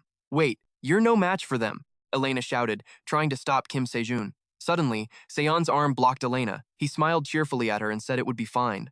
What? Why is everyone acting like it's nothing? Elena was pale with surprise. Seeing Kim Sejun walking right into their hands, the disrespectful thugs burst out laughing. A bunch of trash floating around this airport. Italy has really gone to hell. Kim Sejun calmly opened his mouth, enraging them. One of them lunged forward and grabbed his collar. Kim Sejun was too fast, too dangerous. In the next second, he had twisted the bastard's wrist, grabbed his head, and slammed it onto the floor before he could even react. Seeing their buddy get taken down so cleanly, the rest of the gang charged in to jump Kim Seo-jun all at once, but they were the ones who got beaten. He was too fast, too dangerous. In a flash, he had cleaned up the entire crackhead crew. Let's get going. Elena led the group to Naples. Actually, the hunters Kim Seo-jun dealt with weren't the mafia. To be precise, they were a splinter group that broke away from them. After Andrea's sudden death, the mafia split into 3 factions: the moderate Anis, the hardline Francisco, and Antonio, the official successor and heir to Andrea's fortune. Although they call themselves the moderates and the hardliners, with the exception of young Antonio, the other factions are nothing but criminal organizations. Even though dungeons have been appearing everywhere, Italy's professional hunters haven't been able to deal with them because they're busy trying to stop these aggressive mafiosos. So, I know this is a lot to ask, but we hope the Dream Team can help us deal with the mutated dungeons, Elena explained to Kim Sejun's group. When he agreed, she was incredibly grateful to the whole team. Suddenly, the car screeched to a halt, sending the whole team tumbling. Outside, crowds of people were running for their lives in a panic because a dungeon gate had finally opened. All sorts of monsters were swarming out, roaring and zipping back and forth across the sky. Looks like we won't be getting to Naples just yet. We'll just have to start from here. Kim Sejun confidently drew his weapon and led the way forward. The mighty Dream Team followed close behind him. Meanwhile, in the Italian parliament, the news that a mafia gang had taken over the city of Catanzaro was a topic of heated debate. We tried to negotiate, but they stubbornly refused any and all conditions. Marcello, the chairman of Italy's Professional Hunter Association, said, "It's the hardline Francisco's faction. He says he'll kill the 90,000 citizens of Catanzaro if we don't hand over the presidency within a week." Marcello's words gave Samuel, the Italian prime minister, a massive headache. As for Antonio, he's currently working with professional hunters to stop those rebels from leaving Sicily, but it doesn't seem to be going too well. Those bastards wouldn't have dared to make a move when Andrea was still alive. To think that a disaster like this would happen the moment a hero is gone, Samuel's face was pale with exhaustion. The news that the dungeon in Latina had mutated sent a shockwave through everyone. Right now, we only have about 500 C-rank hunters and 150 B-rank hunters. Along with 20 A-rank hunters, we thought we'd have to let innocent people die again this time. Suddenly, Marcello shot up from his seat in alarm when his secretary reported that there were 0 casualties in Latina. It was all thanks to the support of the mighty Dream Team. Back with Kim Sejun's team, a storm of Suron's arcane flames was surging and engulfing the monsters, making the air hotter than it had ever been. Not to be outdone, Min Yun unleashed her ultimate technique, Ghastly Soul Pursuit. In a flash, she used her twin sword dance to slash through the monsters as easily as cutting through a stake. As for John's heaven-slicing sword, First Form channeled through his lightning sword dance. Let's just say its sharpness was off the charts. It hit its mark every time, and it packed a hell of a punch. And of course, you couldn't overlook Li Hyun's summoning of elemental spirits. With a great whoosh, she unleashed a violent burst of elemental energy that made the monsters tremble uncontrollably, paralyzing them where they stood. Thanks to Kim Sejun's team, the innocent civilians had a chance to escape. Watching the team's insane skills firsthand, Elena was left completely speechless, her jaw on the floor. The monsters were coming on stronger and stronger, and a chilling, evil aura filled the sky. And yet, with just a single blow, Kim Sejun wiped every last one of them out. They're hunters from Korea who came all this way to Italy to help us. This horde of monsters would have probably taken dozens of hunters to deal with, but they took care of it in an instant with just 5 people, Elena thought to herself in a daze, still reeling from the shock. Suddenly, the phone in Elena's pocket started ringing loudly. The caller ID showed Marcello, the association chairman. Elena quickly answered and identified herself. But whatever the person on the other end said made Elena's face fall a second later, and she stammered, breathless with shock. Meanwhile, after the battle, Hyun, Min Yun, and Suron couldn't stop praising each other. It was a classic girl power moment. All 3 of us are so amazing. Even though they had all been worried they wouldn't do well at first, the moment the fight started, they instantly transformed into different people, incredibly strong and fierce. Kim Sejun's group is just like those top students who pull all-nighters but then claim they haven't studied at all, hiding their true strength. John, who was sighing wearily, thought, "How are these kids so damn strong?" He glanced over at Kim Sejun, only to see him diligently dismantling monster corpses, which left him speechless. Kim Sejun really is a frugal family man, determined not to waste a single penny, even abroad. Having just finished the dismantling, Kim Sejun saw Elena approaching and called out, "Miss Elena, perfect timing. I was just wondering how I can sell these body parts. We have the rights to these, don't we? We're the ones who took them down." "Yes, but that's not the issue right now. Please, let me introduce you. This is Mr. Samuel, the Prime Minister of Italy, and this is Mr. Marcello, the chairman of Italy's High-Rank Hunter Association." As Elena rattled off the introductions for the 2 men standing behind her, Kim Sejun just stared blankly for a few seconds, thinking they were there to make him fill out some special customs declaration form. As if sensing the confusion on Kim Sejun's face, Samuel and Marcello immediately greeted him with a cheerful handshake. "You can communicate without an interpreter? Are you perhaps a follower of the Church of Justice?" "Not at all. One of my teammates knows some mind-related spells, so thanks to a few tricks, I can communicate without any language barrier. I don't know the exact principle behind it myself, but you can just think of it as a translation tool," Kim Sejun replied clearly. Standing behind him, Li Hyun felt a little sick listening to Kim Sejun lie so shamelessly. She feared that the Holy Mind would probably faint on the spot if he heard this. We have something we want to ask you, Samuel said. Can you help Italy? Please, Samuel pleaded. Kim Sejun was still baffled, not understanding what he meant. He was already here to help Italy, wasn't he? I know this is a shameful request, but we will do our best to meet all of your demands.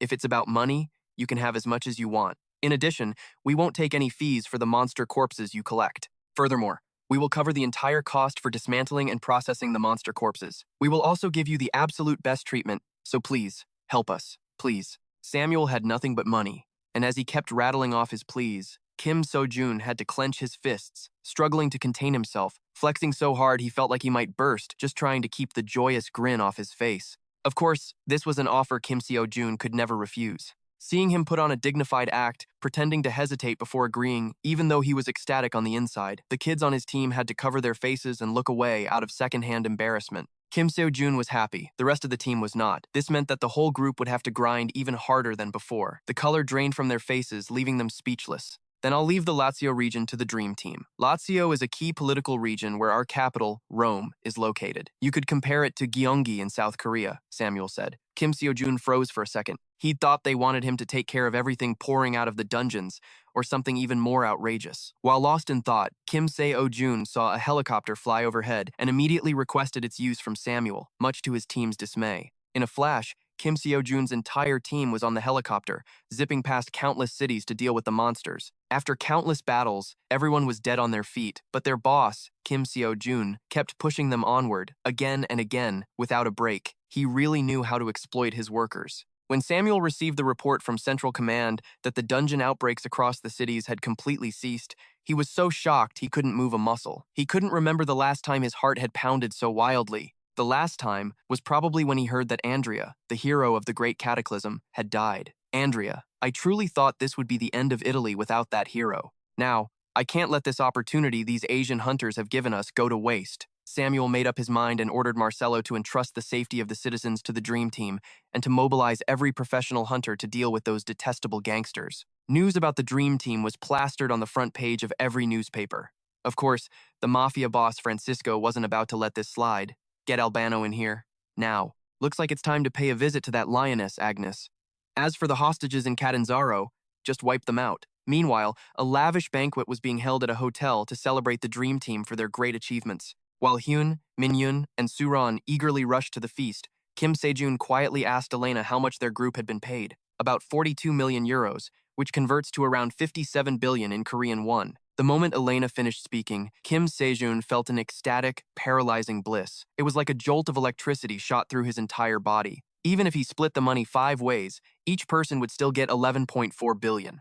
Just thinking about it made Kim Sejun so happy he felt like he could sprout wings and fly straight into the sky. Seeing Kim Sejun looking like he'd just been smacked on the head, Elena broke out in a cold sweat. The other members of the group, already used to his antics whenever money was mentioned, just kept stuffing their faces with a cha-ching sound effect. After that moment of extreme euphoria, Kim Sejun snapped back to reality and, getting carried away, went on a binge-buying spree of courses. 80 billion won of Kim Sejun's money vanished like the wind, but he didn't feel a single ounce of regret because he knew he would earn even more in the future. Then he heard Elena mention that Italy's annual budget was about 1.1 trillion. Kim Sejun couldn't control himself and curled his lip into a vile smile, much to the disbelief of everyone around him. A moment later, Kim Sejun was sitting in his room, intently listening to the lecture he had just purchased. A colossal titan who held up the sky in Greek and Roman mythology. In terms of strength, even Heracles was inferior. What do you think is the most important thing when holding up the entire sky? Ripped muscles? Overwhelming strength? No, you're wrong about all of it. It's perseverance. Atlas, the one holding up the sky, continued to preach to Kim Sejun through the screen. He used stern words, advising Kim Sejun to patiently endure everything while opposing the entire sky, no matter the circumstances. There are 3 fundamentals of perseverance that I will teach you in today's lesson. An indestructible body, the perseverance to withstand any physical trauma, the ability to absorb 10,000 poisons. Perseverance helps you not surrender to any poison, absorbing heat and cold. The perseverance that allows you to endure extreme heat and cold. This is perseverance, the ultimate power. Ha ha ha. Atlas, with his fiery spirit, let out a booming laugh. Accordingly, Kim Sejun's daily quests appeared. Each and every one of them looked incredibly difficult. Not something that could be done easily. Among these quests was a requirement to drink the poison of Jormungandr. Jormungandr was a giant serpent from Norse mythology, possessing a venom that could kill gods. How on earth was Kim Sejun supposed to handle something as nasty as that? As he sat there scratching his head in frustration, the system suddenly displayed a knockoff version of Jormungandr's venom on the screen for 2 billion won, making Kim Sejun want to scream his lungs out. So, after all that fuss, the system just wanted to suck 2 billion out of me. What else could it be? But it's fine. After I complete all of this, I'll have trillions. Kim Sejun forced himself to get his spirits up, cheerfully telling himself this, even though no one had ever promised him such a thing. As he was about to click on the next course, the ground around him suddenly began to tremble violently. Debris flew everywhere, leaving him dazed and confused about what was happening. Amidst the sea of people fleeing in chaos through the hotel lobby, an arrogant thug and his gang of underlings swaggered in. He announced he was looking for Kim Sejun. Elena stepped forward coldly and said, "Go back. This is not a place for you." He was about to open his mouth to taunt her when she immediately whipped a rope at him, making him fall flat on his face right then and there. Both hurt and humiliated, the thug flew into a rage and screamed at his underlings to rush forward and take care of Elena. But these punks were basically nothing to her. With just a few swift swings of her arms, she beat the living daylights out of the entire crew, knocking them all out cold. Sweating, Elena fought while trying to buy time to call for backup. Unexpectedly, with a loud crash, Albano appeared out of nowhere, lunging forward and grabbing her by the throat until she coughed up blood. He ignored her trembling, gasping form in his hand and kept squeezing her neck, demanding to know where Kim Sejun was. Just as Elena was suffocating, her face turning purple, but still refusing to reveal Kim Sejun's location, the dream team came pouring down and stood on the staircase. The whole gang was watching the situation unfold while noisily munching on their food,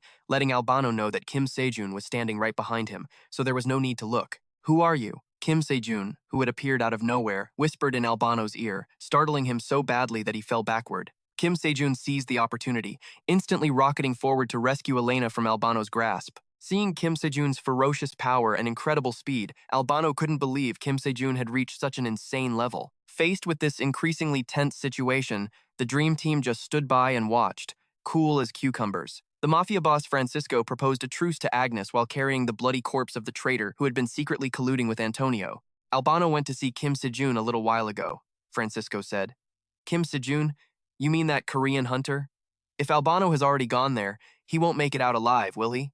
Agnes mused quietly. Kim Sejun, the man everyone called a hero, suddenly dies. Then Antonio and Marcello, as well as the Italian government, will descend into panic and chaos. What if the news that 90,000 citizens of Catanzaro were massacred gets out? Francisco suggested with a cackle, making Agnes immediately think Francisco was insane because that was a truly wicked act. "I've always been crazy. Wicked? As long as we can win, none of that matters. I'll do whatever it takes to win. We're all monsters. Rules and morals don't apply to us, just follow your instincts. We're all vicious monsters. If you want to fight, fight. If you want to kill, kill. Because this is the new era of Italy. Let's go to war." Francisco roared as he carelessly tossed the corpse to the side, his body dripping with fresh blood as he fiercely proclaimed his ideals. Over on the other side, after witnessing Kim Sejun's display of power in rescuing Elena, Albano was slightly shaken. When did that happen? I let my guard down, sure, but I didn't sense his movements at all. Albano thought, trembling slightly as he got into a fighting stance. When Kim Sejun asked who they were, Elena quietly informed him that he was Albano, the operator of the violent faction, along with his subordinates. Elena couldn't believe that even though Sicily had been sealed off by the association president and Sir Antonio, he could still run rampant like this. Ho ho, what a surprise. I guess you don't know everything, huh? I heard some Asian bastard I've never heard of was interested in our plan. I was curious, so I came to see who it was, Albano said arrogantly. All right, you've seen me now. Take your men and get lost. Kim Sejun said this and then coldly turned his back, walking away with Elena, his posture calm and showing no fear whatsoever. Faced with this indifferent attitude, Albano was furious and instantly lunged forward to attack Kim Sejun from behind. But before he could even touch a single hair on Kim Sejun's head, Albano was thrown back by a gale force power from him, so hard that he coughed up blood and crashed into a wall. His rage boiling over, Albano screamed at his underlings to hurry up and take Kim Sejun down. But who was taking down whom was still up in the air, right? Stomping forward with earth-shattering force, they rounded up his entire crew. At this moment, the remaining members of the Dream Team were stepping up to protect Kim Sejun. They were already a bit annoyed at having to come out here before they'd finished eating, telling each other they had to deal with them quickly so they could get back to their meal. And so, what was bound to happen, happened. Albano's underlings were quickly beaten to a pulp before Albano's horrified eyes. His face went pale as he couldn't believe what he was seeing, realizing that this dream team, who were supposed to be only S and A rank, were now powerful beyond his control. Finally, approaching Albano now was Kim Sejun, with a gleaming weapon overflowing with mana that scared him so much he felt like he was going to piss his pants. Cornered, with his underlings already wiped out, Albano had no way out. In a desperate move, he pulled something from his collar and threw it at Kim Sejun. A sudden explosion erupted, followed by a blinding, overwhelming light. Using the light from the flashbang as cover, Albano bolted out of the hotel at lightning speed. But there was no way Kim Sejun was going to let him escape that easily. He crouched down to build momentum and then instantly shot off like an arrow, too fast to even be seen. A few seconds later, he loomed right in front of Albano. He was on his way to report on the Dream Team's power, but unfortunately for him, Kim Sejun blocked his path and knocked him out on the spot. A moment later, as he groggily opened his eyes, Albano was horrified to find himself tied up tight in front of the entire Dream Team. Model. Albano, how did you escape Sicily? Weren't Marcello and Antonio supposed to have it on lockdown? Elena couldn't help but ask.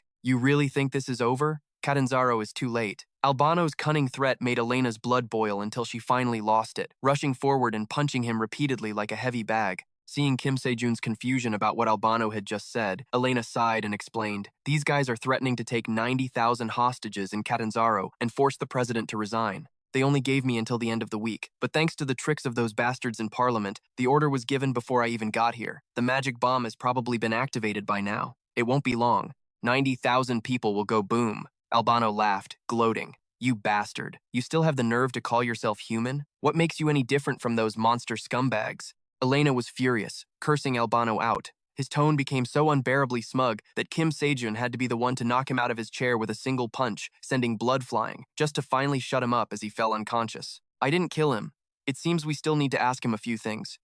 Everyone, get ready. We're heading to Catanzaro immediately. Kim Sejun commanded, his fighting spirit ignited as he clenched his fists. In a flash, the helicopter carrying the group was already approaching Catanzaro. For the bomb defusal, Kim Sejun assigned Suran and Min-yoon to go together to pinpoint its location. Min-yoon's stealth skill would support Suran during the defusal process. As for Seon, Kim Sejun tasked her with finding the hostages and evacuating them to a safe place. Lee Hoon would go with her to help. With the assignment settled, Kim Sejun, weapon in hand, rushed straight to the helicopter door, preparing to jump. Kim Sejun, this is too dangerous. We don't have much time. And if the Mafia senses something is wrong, the other Dream members will be in danger too. John hurriedly ran over to reason with him, but Kim Sejun simply replied that he wouldn't let that happen, then suddenly let go and plummeted downwards at a dizzying speed. The power radiating from Kim Sejun's body lit up the entire area in a blinding flash. The intensity of the lightning was absolutely insane. Kim Sejun took off running like his life depended on it.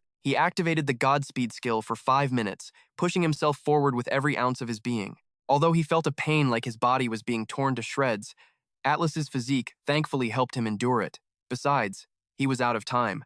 I don't know when the magic bomb will detonate, but since it hasn't gone off yet, the Mafia probably hasn't left Catanzaro. Either they've already left and the bomb just hasn't been activated, or if those bastards are still here, then I have to buy time until my team gets to Catanzaro, until Min-yoon finds the bomb and Suran defuses it, and until Seon and Lee Hyun can evacuate everyone to safety. Please, let me be in time. Kim Sejun gritted his teeth, pushing himself harder. His speed increased to an unprecedented level. At that moment, Cesare, the head of the Francesco family, was gleefully eyeing the activation button in his hand after hearing a subordinate report that the citizens had been warned not to leave their homes until the bomb exploded. Cesare casually ordered him to let a few people escape so the survivors would know what happened there. The few people he mentioned were specifically only 10 out of the 90,000 residents. Just as Cesare was gathering his men to return to Sicily, Kim Sejun, by a stroke of luck, appeared suddenly like the wind. After running for his dear life, he had finally made it in time. You're the Mafia boss in charge of Catanzaro, right? Sorry, but you guys are coming with me for a bit, Kim Sejun said, slinging his weapon over his shoulder with a jerk of his chin. The strange appearance of an Asian man like Kim Sejun in this secret location left Cesare and his men dumbfounded. This freak, is he one of the 10 guys I told you to release? Cesare growled at his underling. Hearing that he wasn't, Cesare immediately burst out laughing. Haha, then what kind of idiot are you, trying to act smart in front of the Mafia and 1,000 of my men? I don't know who you are or why you're here, but if you want to die, fine by me. Get him. The moment Cesare finished speaking, his men, armed with all sorts of weapons, charged at Kim Sejun like a volley of arrows. Cesare turned to leave first, gesturing for his men to follow after they finished off Kim Sejun. But he never would have fucking guessed that the moment he turned his back, his entire gang of elite fighters was instantly beaten to a pulp by the magic from Kim Sejun's weapon, dropping like flies. Realizing Kim Sejun was no ordinary opponent, Cesare's face went pale. He trembled, backing away step by step, thinking he had to get out of here, press the activation button, and get back to Sicily. I can't press the button right here. In the heat of the fight, Kim Sejun seemed to realize something and immediately glanced towards Cesare. He saw him backing away suspiciously, one hand fumbling for the remote in his pocket. Quick as a flash, Kim Sejun relentlessly charged after him, even as his other hand was busy finishing off the remaining grunts getting in his way. The underlings tried with all their might to dogpile Kim Sejun, hoping to slow him down, but it was all useless against his hurricane-like strength. With time running out, Kim Sejun fought as if he was on adrenaline, his attacks becoming more and more devastating. In the blink of an eye, he unleashed a thunderous, dust-kicking assault that cornered Cesare.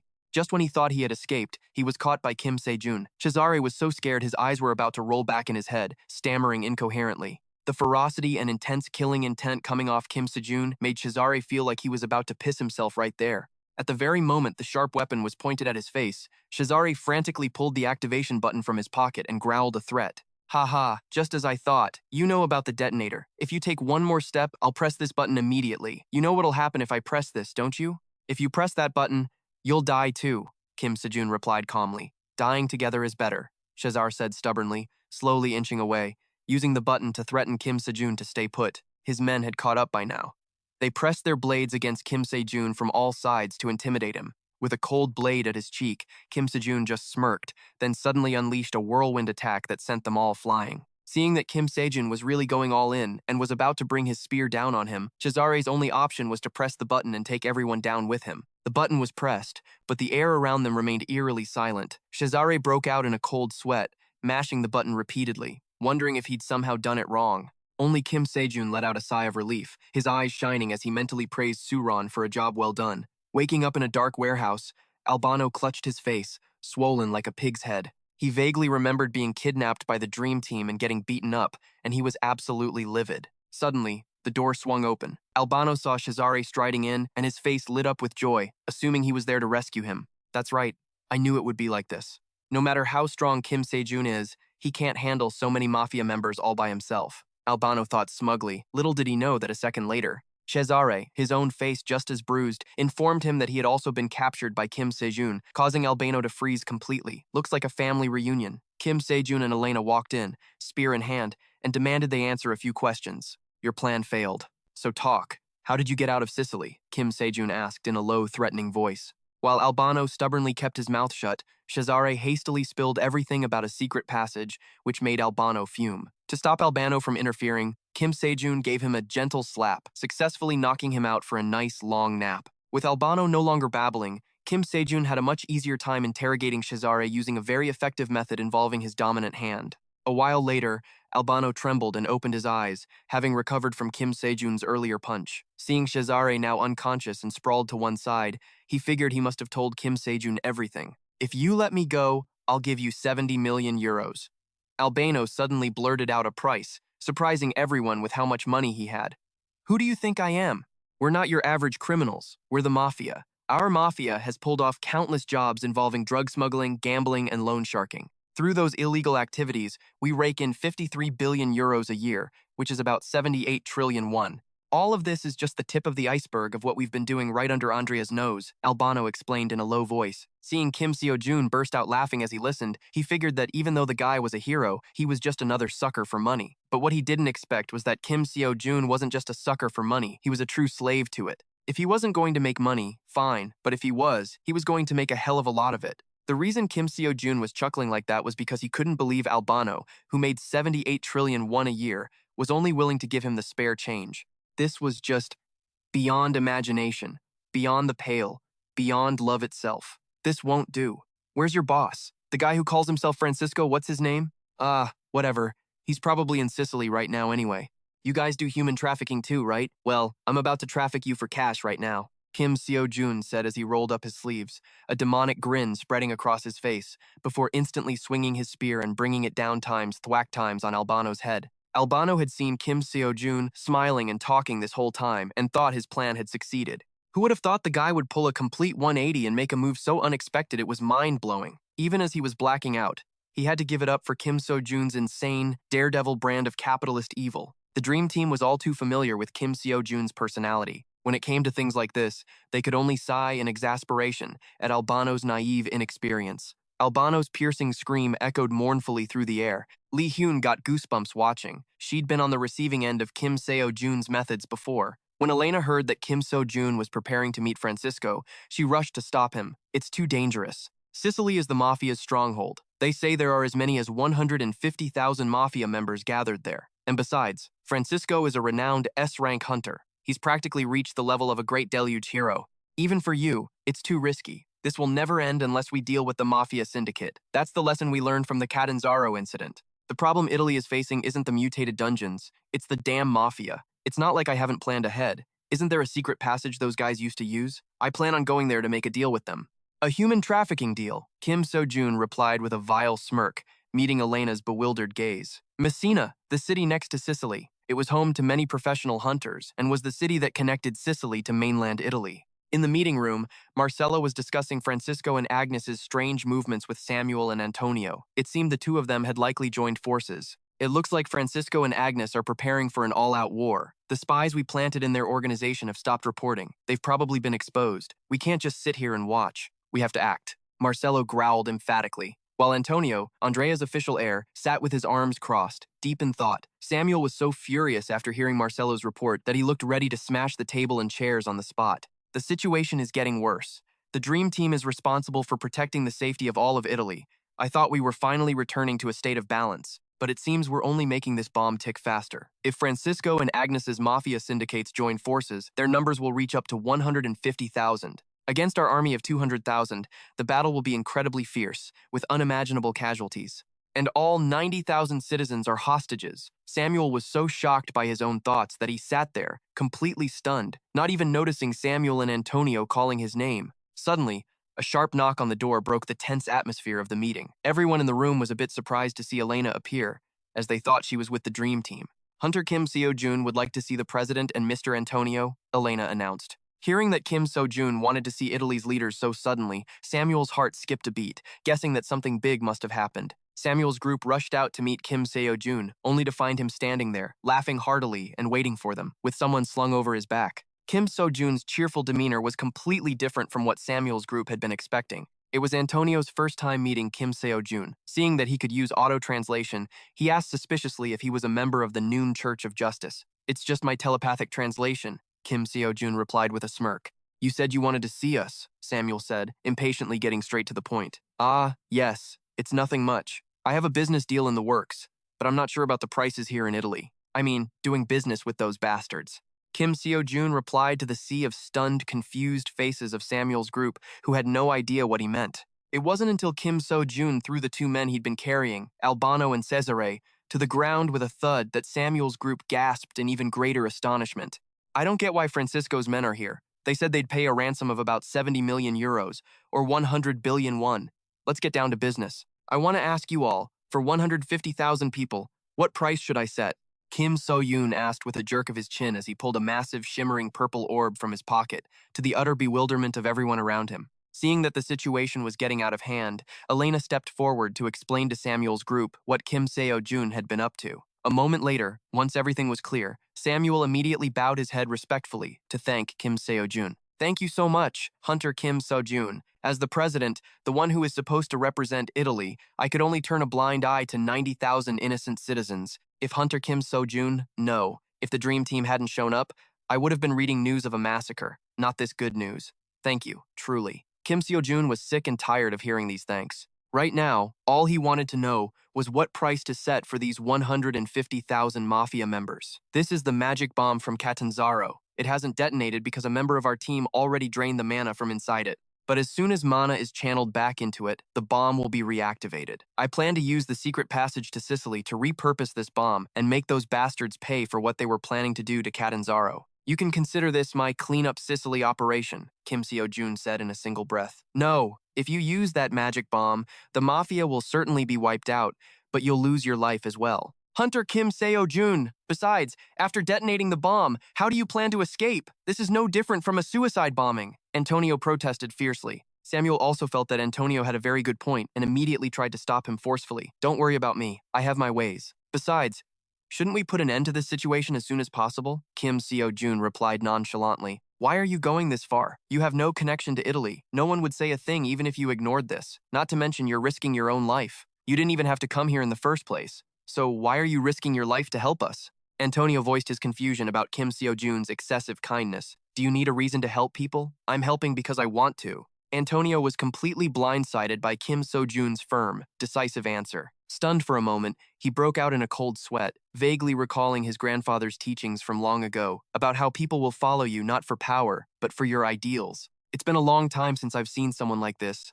I thought I'd never see it again, Antonio thought, stunned, his eyes still fixed on Kim Sejun in admiration. When it was time for Kim Sejun to depart, Samuel's group, without a word to each other, all bowed their heads in deep respect, hoping for his safe return. Faced with this overly solemn scene, Kim Sejun froze up, cringing with indescribable awkwardness. I'm not going on a suicide mission, for crying out loud, but for some reason, I probably shouldn't ruin the mood.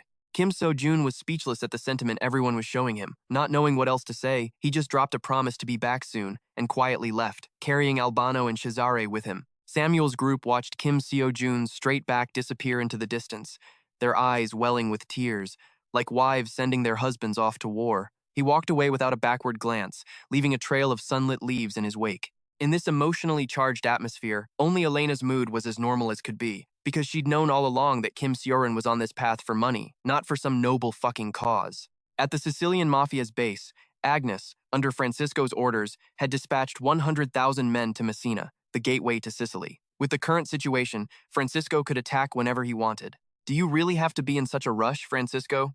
In terms of strength alone, we're already at a disadvantage. Now our 50,000 elite troops have to stay behind as well. I don't know if this decision of yours is too hasty. Agnes, weapon in hand, glanced down through the window and asked softly, You're always worrying about nothing. That's why you'll never escape Sicily. In just a little while, riots will engulf all of Italy. Isn't the parliament's reaction completely predictable? All we need to do is take advantage of that time. It's a piece of cake. The war is going to happen anyway. Isn't it better to seize the opportunity when the situation is in our favor? Francisco replied with a smug, carefree, and utterly self-satisfied air. After hearing the news that most of Antonio's forces had withdrawn from Messina, Francisco became even more arrogant. What did I tell you? The parliament was bound to do that, right? By sending 100,000 of our reservists to the front lines in Messina, those bastards must be terrified. If they have to fight a battle against our force of over 100,000, they'll descend into even greater chaos. If I lead 50,000 elite soldiers to wipe out Antonio's army, by then, we'll have completely drained their strength. Italy will be in our hands. Francisco laughed triumphantly, whipping his knife around as he spoke before plunging it into the map hanging on the wall. According to Francisco's plan, the first 100,000 men would be nothing but cannon fodder. Agnes understood and was immediately intrigued by his scheme. You're insane, but you're my kind of insane.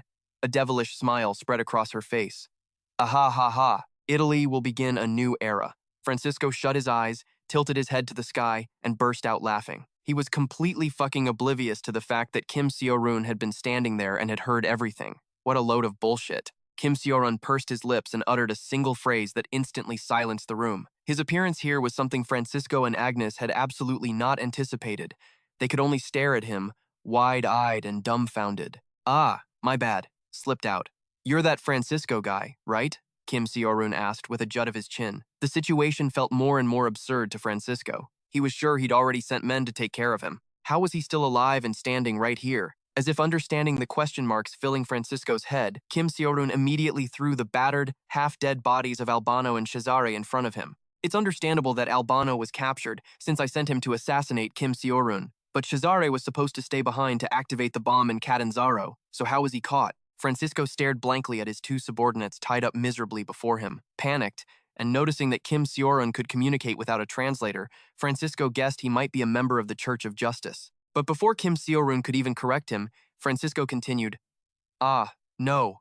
You can't be from the Church of Justice. This statement from Francisco left Kim Sejun slightly bewildered, wondering if the man already knew something about him. He had originally just planned to extort some money, but it seemed things had gone a bit too far. Feeling that things were getting out of hand, Kim Sejun immediately opened his bag and took out the massive magic orb that Francisco himself had placed in Catanzaro, making the man's face go pale. How did you get that? Francisco roared, seething with anger. You recognize it? Then you must know how terrifying this thing is.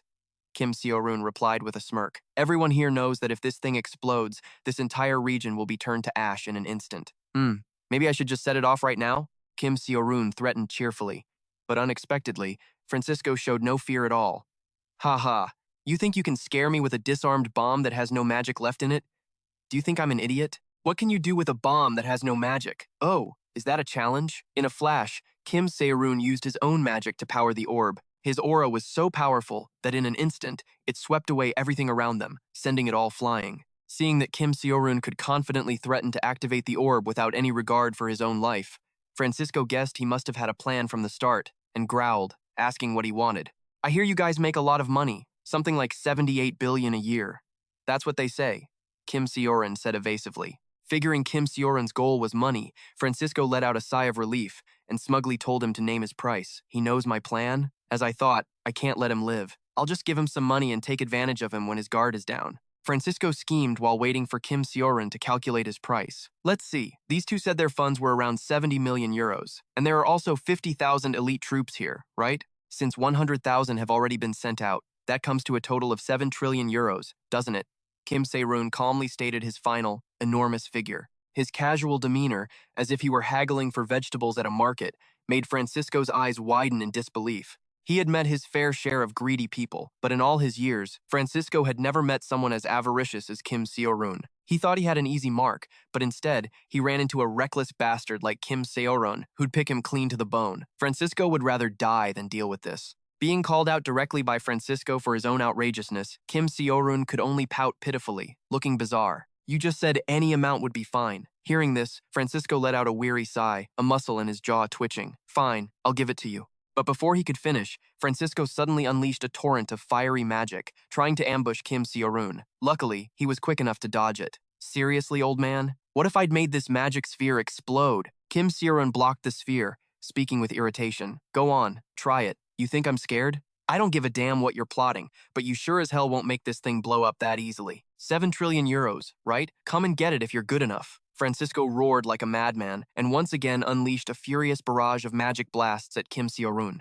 As he drew his sword with a sharp swish to counter, he thought to himself, he's right, I can't just detonate the bomb recklessly. In the worst-case scenario, I can leave before being caught in the blast using the angel's divine speed. But I'm still not used to that skill, so it'll take some time, and it will be difficult to do what I want if those two jump in and interfere. Over on the other side, Francisco saw Agnes about to assist with her hammer and shouted a warning. What the hell are you doing? That bastard definitely won't detonate the bomb. Quick thinking. I guess that's because you all have experience with terrorist bombings, huh? Kim Sejun taunted them for a moment, then timed it perfectly for when Francisco's group was about to gang up on him. Kim Sejun powerfully unleashed a furious magical attack with the aura from his spear, blowing the whole lot of them away in an instant. Hit by the blow, Francisco and Agnes could only flounder helplessly as they were sent flying through the air. Even now, neither of them could believe how powerful Kim Sejun had become. Of course, I wasn't naive enough to think you people would hand over the money that easily. Stop wasting time stalling. Let's end this. However, before that, there are still a few things I want to ask you too, Kim Sejun said coldly. He stood before the stunned but still wary faces of Francisco and Agnes, and the cowering fear of Albano and the other man on the side. Kim Sejun just whispered a single boom under his breath. Too fast, too dangerous. With that, Francisco's entire building exploded like an atomic bomb, sending smoke and fire billowing into the sky. The force of the impact was so strong that Francisco and Agnes coughed up blood, their bodies tattered and ragged as they lay sprawled amidst the blackened rubble. Seeing that his last move hadn't completely finished them off, Kim Sejun snapped his fingers again. A beam of light instantly streaked down from the sky, causing them to convulse in agony. Despite being hit, both of them were stubbornly, legendarily hard to kill. They still mustered all their strength, launching a combined sword attack to counter Kim Sejun. After such an over-the-top fiery attack rained down on him, Kim Sejun still left them gaping as he dodged it with ease in a flash. Not only did he dodge masterfully, but his magic attacks were on another level, so unparalleled that their entire group didn't even have time to raise a defense. A moment later, Francisco groggily came to amidst the desolate rubble. Standing before him was Kim Sejun, radiating such a murderous aura that he couldn't help but tremble. The man had easily dodged their attack. These were people who had reached the hero level. Even the disaster-class hero Andrea, who had crushed and unified the entire Sicilian mafia, was no match for him. He's not someone I or Agnes can fight, Francisco thought, dazed and in pain. From the very beginning, his plan had been perfect. First, he would exploit the distorted dungeon to wear down Antonio's forces. Next, he would cause chaos in Italy by orchestrating a disaster for the people of Catanzaro, then use his 100,000 men to attack their bases and the awakened association, deliberately weakening Antonio and Marcello. Finally, he would lead his elite forces to overwhelm all of Italy and seize power for himself. But man proposes, God disposes. The one thing that caused Francisco's downfall wasn't Antonio, nor was it the Italian Awakened Association. It wasn't a supreme parliamentary ruling or pressure from opposing forces. It was all because of Kim Sejun. What Kim Sejun wanted from Francisco now was to know how much money he could pay. How ridiculous. If I give you money, you'll let me live, Francisco asked in frustration. Well, that depends on how much you pay. Kim Sejun's naive answer made Francisco unable to hold back, and he burst into hearty laughter. Take it. Even if I can't pay you right now, Antonio will pay you when he takes power. But are you sure you can even collect it? Do you have any idea what will happen when you detonate that bomb? Aside from the 50,000 mafia members here being wiped out, that is the real consequence. This bomb will reduce the entire city to ash.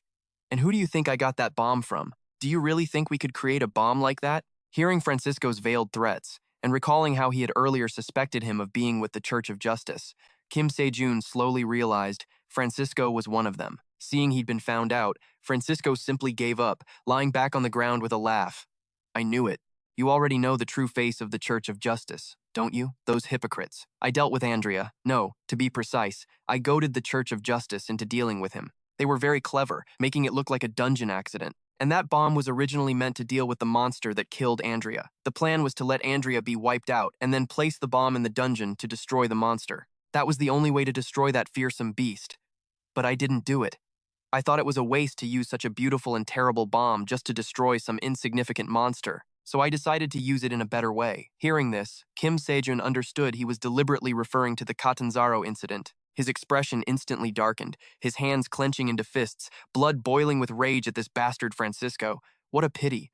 I really wanted to see all 90,000 of those people turn to ash. Besides, don't you find it strange? Why would I suddenly tell you all this? Because now, it's all meaningless. As Francisco finished speaking, he seized Kim Sejun's momentary opening and suddenly lunged with his sword toward the sphere behind him. The sword plunged deep into the sphere, creating a long, jagged crack. Only then did Kim Sejun realize that Francisco's target from the start had been the bomb, not him. He wanted to drag everyone down to hell with him. Asterisk crack. Asterisk A blow from Kim Sejun landed squarely across Francisco's mouth, shattering his depraved fantasy. As Francisco went flying, spitting blood, Kim Sejun hurriedly channeled his dantian to fly out of there at top speed before the sphere exploded. Just as he escaped, the sphere erupted in a deafening, sky-shattering explosion. Meanwhile, at the Church of Justice, the Apostle of Patience was caressing his sword over Andrea's grave when he suddenly received news that the bomb had detonated in Sicily instead of Catanzaro. Knowing that Francisco had caused another mess, the Apostle of Patience could only sigh, saying that he would take care of the rest. Oh, and one more thing. The Apostle of Retribution told us to be especially careful because Kim Sejun has made a move, the subordinate reported. At the name Kim Sejun, the Apostle of Patience seemed to lose control, immediately unleashing a thundering torrent of lightning manna that filled the sky, hoping that one day he could show that man a true festival of pain. Hit by the backlash from his high-speed escape and caught in the shockwave of the explosion, Kim Sejun was severely injured, lying dazed on the ground. Knowing this was no time to collapse, he used the last of his strength to open the system, buy a divine potion, and chug it down. After recovering his strength, he was finally calm enough to reflect on what had just happened. If what that madman Francisco said is true, then this isn't over yet. Moreover, the magic bomb meant to kill that monster has already been used. Now, I'm the only one who can handle it. In Messina, Italy, Antonio, along with professional hunters and association president Marcello, were swarming the streets, sweeping through the crowds to hunt down the fugitives. With unwavering determination, they fought to restore order to Italy at all costs, refusing to waste the chance Kim Sejun had given them. Hearing that Antonio's group had eliminated the mafia after a long battle, Samuel was overjoyed, but he also felt a pang of sorrow thinking about Kim Sejun's sacrifice. I just received a report that a massive explosion occurred in Sicily, killing 50,000 elite mafia members. That explosion means that Hunter Kim Sejun has also fallen. He chose to sacrifice himself for the people of Italy, people with whom he had no connection. We will never forget this debt, and we will not let the opportunity you gave us go to waste, Samuel vowed to himself. When Antonio and Marcello heard that the remnants of Francisco and Agnes's gangs had been eliminated, they cheered and embraced each other joyfully. Both of them collapsed to the ground, panting for breath, their hearts welling up with emotion as they thought about the debt they owed Kim Sejun. But their joy was short-lived. An abnormal surge of magical energy suddenly erupted in Messina, spreading throughout all of Italy. A colossal, deadly demonic eye loomed in the sky. From within that eye, a ferocious demogorgon crawled out with a deadly roar, plunging the entire country into darkness. People everywhere coughed up blood, dropping like flies. Caught in the stampeding crowd, Antonio desperately wanted to do something, but he was frozen stiff with terror, unable to move a muscle. Just when it seemed a horrific death was about to befall everyone, Chiron suddenly unleashed her signature ice storm, freezing the monster solid in its tracks. Seizing the opportunity, Minyu immediately cast his secret art, Demon Soul Pursuit. A series of thunder slashes rained down, causing the monster to gush gore in an instant. Not to be outdone, Sejun followed up with her heaven-shattering divine sword and chaotic flame blood slash. Waves of fiery energy shot out with each swing of her sword, striking the monster directly. Suddenly, Hun's nine-tailed fox, imbued with the power to purify evil spirits, materialized. With a single breath, it instantly dissipated all the toxic energy. All the stunningly cool members of Team Dream had gathered here, joining forces to destroy the beast. Lee Hyun's elemental spirit art combined with Suron's tremor skill, creating a massive earthquake under the monster's feet. As it lost its footing, Suron quickly unleashed a large-scale explosion with reality-shattering intensity. A single blow pierced its heart, finishing the monster off with unimaginable power. Witnessing Team Dream coordinate to defeat the beast, the crowd was both stunned and full of admiration, surrounding them with thunderous applause. But it seems they celebrated too soon, because just a second later, the monster roared and charged forward as if nothing had happened. Everyone's eyes widened in horror, because they had clearly seen Sion take it down just moments before. It wasn't until Seon and Min Yu rushed in to attack it together that they witnessed the monster's regenerative abilities firsthand. Even though it had been sliced to pieces just a moment ago, things took a turn for the worse as countless more monsters began to emerge from the ground, turning the scene into a living hell. Agony and despair, the dark tragedy, filled with screams and cries, left Marcelo so stunned he had no strength left to stand. He could only drop numbly to his knees. Even though everyone in the Dream Team was seriously injured from the monster's attacks, they still fought with all their might, determined to protect the people with their own bodies at any cost. Witnessing the Dream Team's fierce fighting spirit and strong will, Marcelo couldn't take it anymore and screamed, "Please run! This is more than enough! You've sacrificed enough for us! Please don't risk your lives for us anymore! Please, just run!" Marcelo screamed, his face soaked with tears, as he remembered with agonizing remorse how Kim Sejun, a young foreign hunter with no connection to this country, had fought to the death against 50,000 elite mafia troops for their sake. Italy received help from Hunter Kim Sejun of the Dream Team that we can never repay. We can't just sacrifice our benefactor like this. This is the time for Italy to sacrifice for our benefactor, even if 100,000 of us have to become decoys.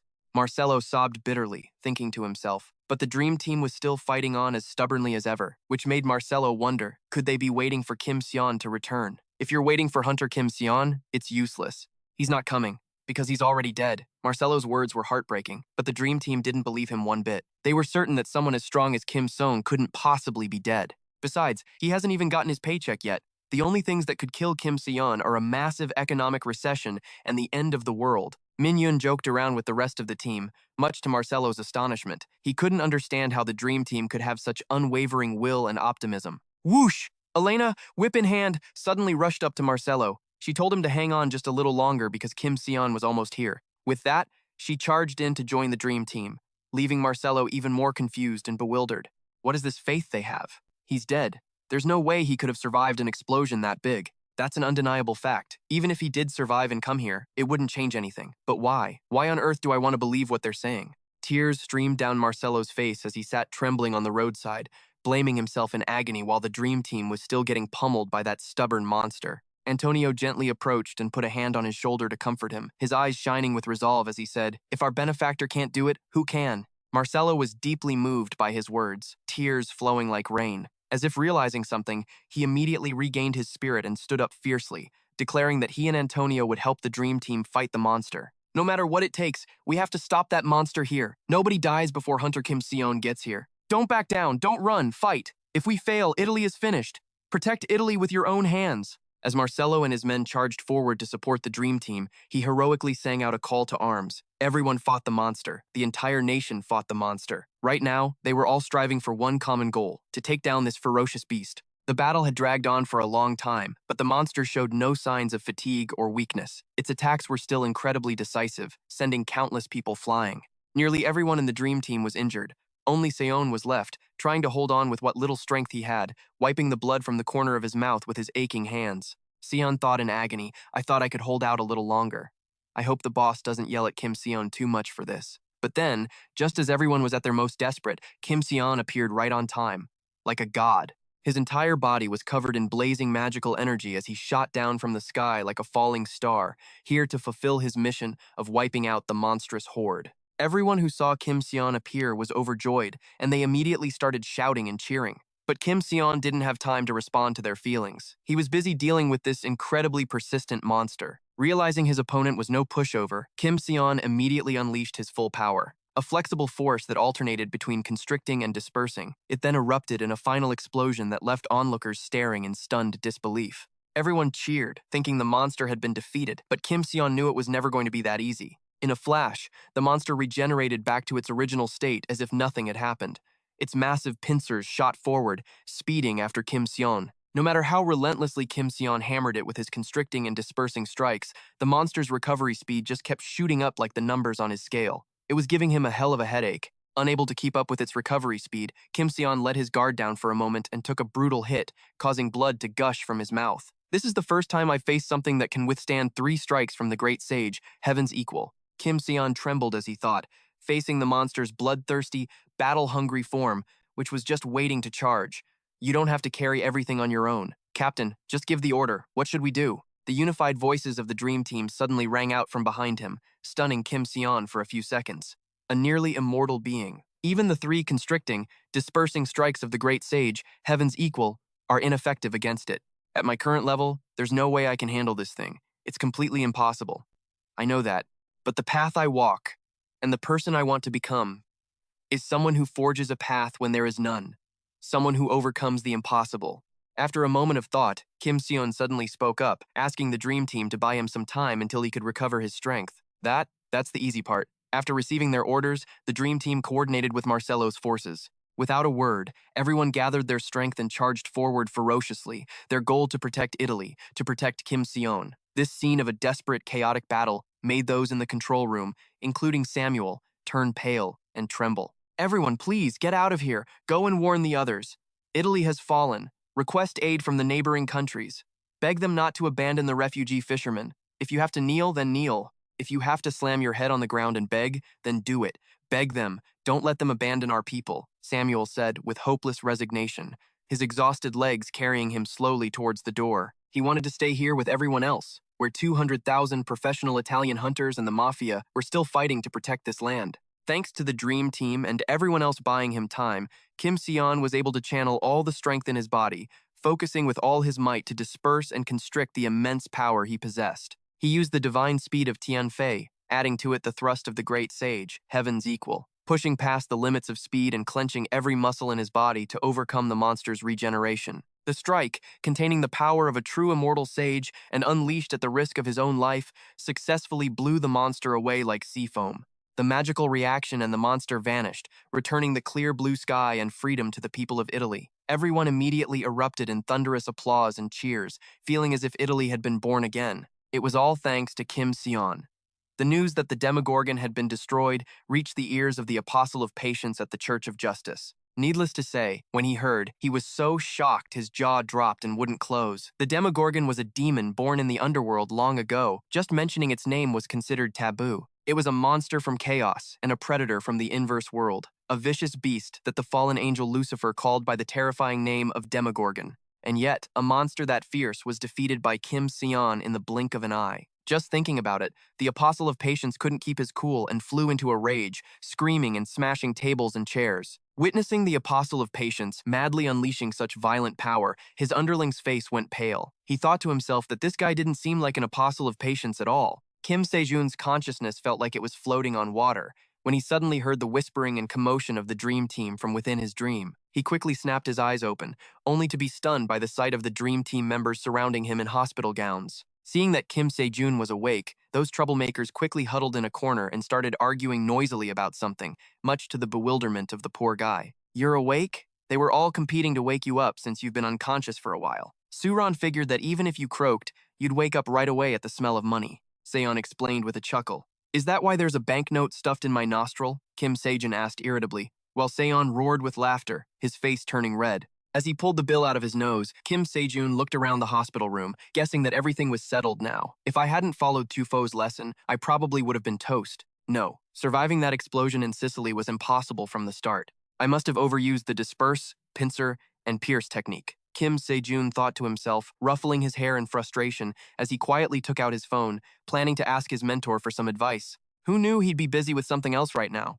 By the way, how long was I out? Kim Sejun asked curiously. You've been lying there for 3 whole days, Seon replied, making Kim Sejun jump. He thought it had been half a day or a day at most. Don't give me a shock like that. After using that much power, you were in terrible shape. They said nearly all of your bones were shattered. Your entire body was literally crushed, Seon and Suran added. Lee Hun used all her mana, but still couldn't wake Kim Sejun up. And yet, you wake up bright-eyed just by smelling money. This is so surreal. Did the smell of money really wake me up? I'm not sure, but it must be thanks to the remaining power of the elixir that healed my body over the past 3 days. Probably. Kim Sejun was sitting there, lost in thought with countless tangled questions in his head. Suddenly, the door to the room burst open. Elena walked in, and upon seeing Kim Sejun awake, she shouted with joy. She was here today to announce that the Prime Minister, the Association President, and Antonio were coming to visit and discuss his reward. Hearing the word reward, Kim Sejun instantly perked up as if he'd been shot full of adrenaline, bolting upright in a flash. Samuel, Marcelo, and Antonio entered with the sound of their footsteps. Everyone was anxious to know about Kim Sejun's current condition. They heard Kim Sejun say that he just had a little trouble moving. Elena, Antonio, and Marcelo were absolutely shocked. The thought that after using so much power to destroy Demogogon and nearly dying, Kim Sejun was only having a little trouble moving made them feel he was a complete beast. To save time, Elena cleared her throat and pulled out a thick stack of envelopes, handing them directly to Kim Sejun. Marcelo explained that it was the profit from the monster corpses he had dealt with, totaling around 90 million euros. Antonio's side also decided to hand over the dirty money earned by Francisco and Agnes to Kim Sejun. Its value was equivalent to about 7.5 billion euros, or 11 trillion won. Getting hit in the face with this much money all at once, Kim Sejun was so ecstatic he felt numb and couldn't care less about what anyone was saying after that. If it weren't for you, Italy would have fallen. At first, I was hesitant about whether to thank you with money, so I considered other rewards. But the Dream Team members said you like money the most, so this is a token of our gratitude. 30 billion euros. Samuel placed a pile of bank checks in front of Kim Sejun, making his eyes go wide in disbelief. In a single morning, Kim Sejun had raked in 56 trillion, 135 billion won. Not even a billionaire could compare. 50 trillion won is equivalent to the amount of money Jesus would have made if he had worked as a carpenter continuously until today for 70 million won a day, or the amount the last Neanderthal, who went extinct 30,000 years ago, would have earned if he had been paid 1.6 billion a year until now, Kim Sejun thought, shivering with delight. But that news wasn't as shocking as when Seon announced that the Dream Team would only take 1 trillion won each, because it was all his achievement. Their unusually good attitude left Kim Sejun even more dumbfounded. Then that means I'll get 52 trillion, 135 billion won, and the karma required for the next item in the Transcendent shop is only 35 billion. At this rate, elixirs are no longer an issue, and I can also freely buy other equipment from the Transcendent shop and leave hundreds of reviews in the community. A vision of living lavishly on a mountain of money painted itself in Kim Sejun's mind, making him grin so wide he couldn't close his mouth. For Kim Sejun, this was more than he could have ever hoped for. Although the problem was resolved, Italy also suffered heavy losses. This incident severely paralyzed the country, so Italy would now be busy recovering from the damages. The fact that Prime Minister Samuel set aside this much money meant he had done everything he possibly could. I feel like I could take down another whole Demogogon right now, Kim Sejun thought with satisfaction. Suddenly, Samuel spoke up with a request. If you don't mind, could I ask you for a favor? If you could, please just go down to the streets of Rome just once. Would you? Samuel wanted to ask the Dream Team to help the people of Italy find hope again after their heavy losses by encouraging and cheering them on. The car screeched to a halt in the center of Rome. The Dream Team members got out one by one, cheerfully greeting the people amidst a massive, surrounding sea of people. A cute little girl with blonde hair came forward and gave Kim Sejun a picture she had drawn herself. Kim Sejun happily accepted it, patted the little girl's head, and then quickly said goodbye to join the Dream Team on the ceremonial stage. The State Hunter Association and the Mafia, already in full dress uniform, solemnly placed their hands on their chests and began their oath before the people. We swear to respect and protect the weak, to defend honor and glory with courage and justice. We will eliminate injustice, corruption, and deception. We will face any challenge before us head on. Your pain is our pain, and your happiness is our happiness. Wherever you are, we will answer your call. Your enemies are our enemies. We will remember everyone in the dream team, including Hunter Kim Sejun, as our heroes. We will see you as the father of our great family and willingly be your children. Capo! They all shouted in unison, moving the dream team to tears. The term capo is used to refer to a godfather in the Italian mafia and the heroic representative from the Great Flood. Kim Sejun thought blankly, completely forgetting about the vast crowd of people eagerly awaiting his speech below. It wasn't until he snapped out of it and looked down that Kim Sejun realized, dazed and bewildered, the affection the Italian people had for him. People say that results are everything in life. They're not wrong, because Kim Sejun himself used to think that way. However, after going through so much, he finally understood that's what people say when fighting an enemy. No matter the outcome, people will still stand shoulder to shoulder as long as you try your best. The destination isn't everything. People become narrow-minded because of the thinking that the destination is more important than the effort, and efficiency is more important than experience. Kim Sejun realized that perhaps the real reward was this very moment. He hoped that everyone witnessing this scene would be happy. Kim Sejun knew what they had been through was worse than hell. There would be those who were injured but survived, and those who had to suffer with a bleak future. Happiness might just be a hollow promise for these people, but he still wished they would be happy. Like a caterpillar, surviving day by day with the belief that one day it will become a butterfly. No matter how desperate the situation, even when facing an unavoidable fate, as long as people don't stop searching for the meaning of life, they can still get back up again and again. Be happy, everyone, Kim Sejun yelled, making everyone burst out laughing because they thought he was going to say something incredibly formal and grand. No matter what, we will be happy. The crowd chuckled, applauding thunderously in response to Kim Sejun. An atmosphere of happiness, like Independence Day, enveloped the entire country and the face of every single person. The news about the Dream Team from Italy made waves across the world. Professional hunters worldwide began to talk about them. Although there was still much skepticism, more and more people came to know the name Dream Team. And in South Korea, Italian Prime Minister Samuel requested Korea's cooperation in the recovery efforts. At the same time, thanks to the positive image of Korea created by the Dream Team, countless supply lines, construction companies, food, daily necessities, and many other aspects related to human life are gradually recovering, providing a strong boost to the Korean economy. Today, while the Dream Team went out for pizza with Elena, Kim Sejun insisted on staying home. He looked pretty irritable and grumpy. Turns out, he was waiting for his mentor to arrive to ask for advice. After an agonizing wait, the guy finally showed up just before Kim Sejun lost all his patience. Hearing that Sejun was starting to feel his limits, the mentor immediately opened his phone to check the system. Countless progress bars and courses for Kim Sejun, all top-tier A ranks, cluttered the screen, making the mentor think there was something wrong with his system. The hothead growled, about to grab a hammer and smash it before Kim Sejun could helplessly stop him. Ever since seeing Kim Sejun's system panel, the mentor seemed possessed, just sitting there hugging a pillow in the corner, laughing like an idiot to himself. After laughing his ass off, he suddenly blew up at Kim Sejun, feeling that his current level was already sky-high. So what the hell was he complaining about limits for? The more the mentor thought about it, the more his blood boiled.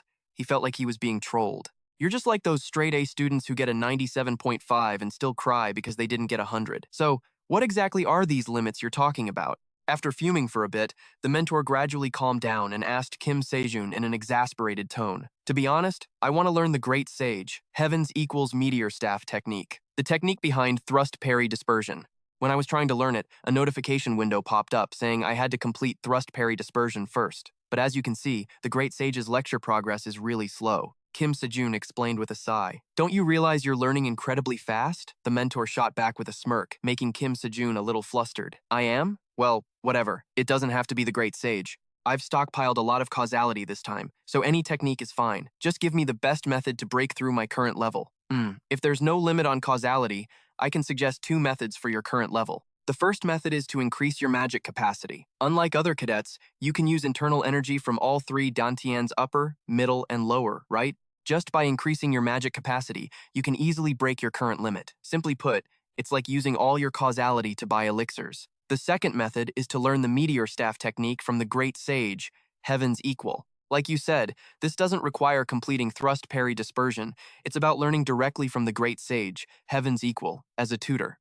Have you ever heard of Spartan training? It doesn't last forever, but since our academy is updating its curriculum, individual lectures have also been updated. The Great Sage's lecture should be in there somewhere. After rattling off a bunch of solutions, the mentor played an ad for the Spartan training for Kim Sejun. After the long, boring commercial finally ended, Kim Sejun was able to find a lecture course from the Great Sage hidden right below.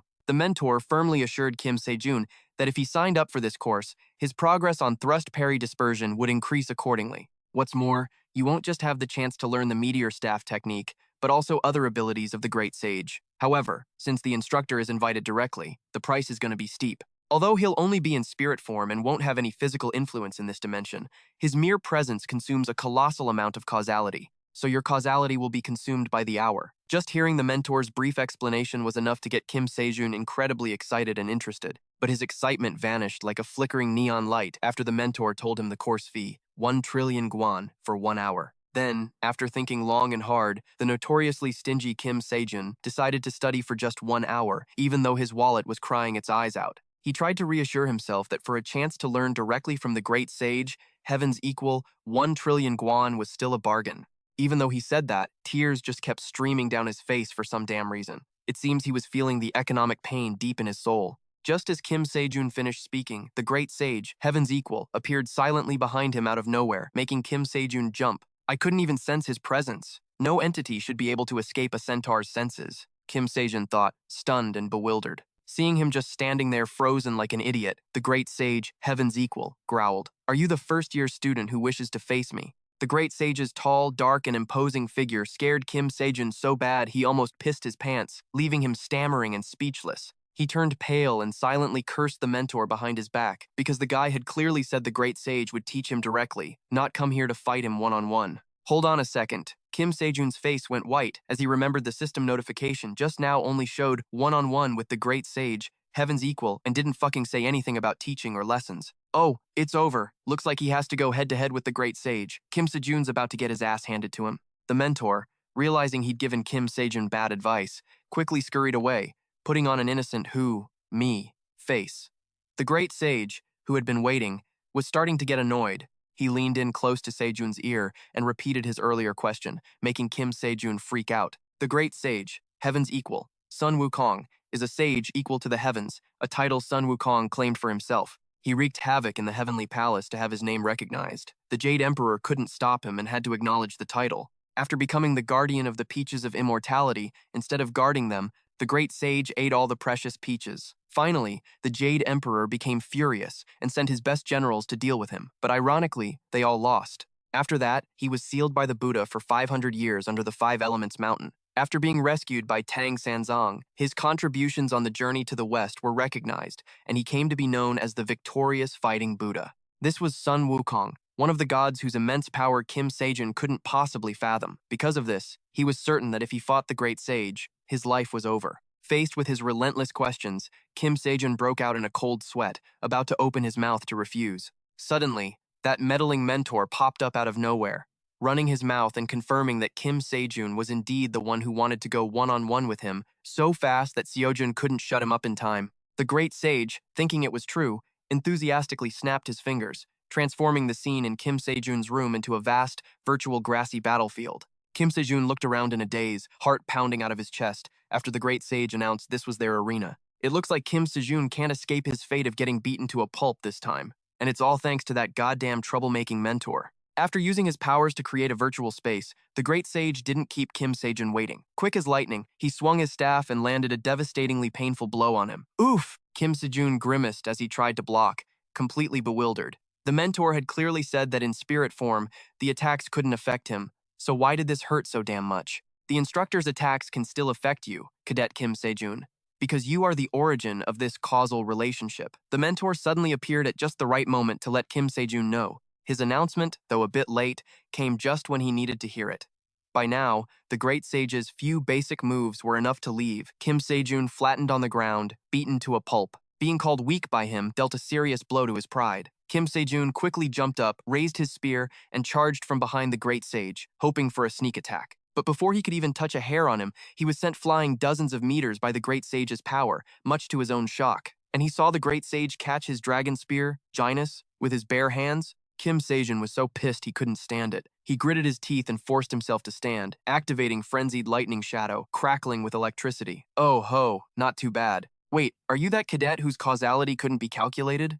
The great sage, equal to heaven, stroked his chin, sizing up Kim Sejun before asking in surprise. But Kim Sejun was in no damn mood to explain anything to him right now. All of his strength and concentration were now focused on a windstorm technique reeking of bloodlust. Immediately after, the power of Kim Sejun's strike was so immense it even astonished the great sage, making him unexpectedly eager to see more. Seeing that he was not only unfazed by the attack but was also putting on a smug, superior act, Kim Sejun was fuming. His hands, gripping the spear, moved with renewed fury, as if he'd been shot up with adrenaline, becoming even more ferocious and relentless in his assault on the great sage. I don't care if my whole body shatters to pieces, as long as I can wipe that ugly, self-satisfied smirk off your face.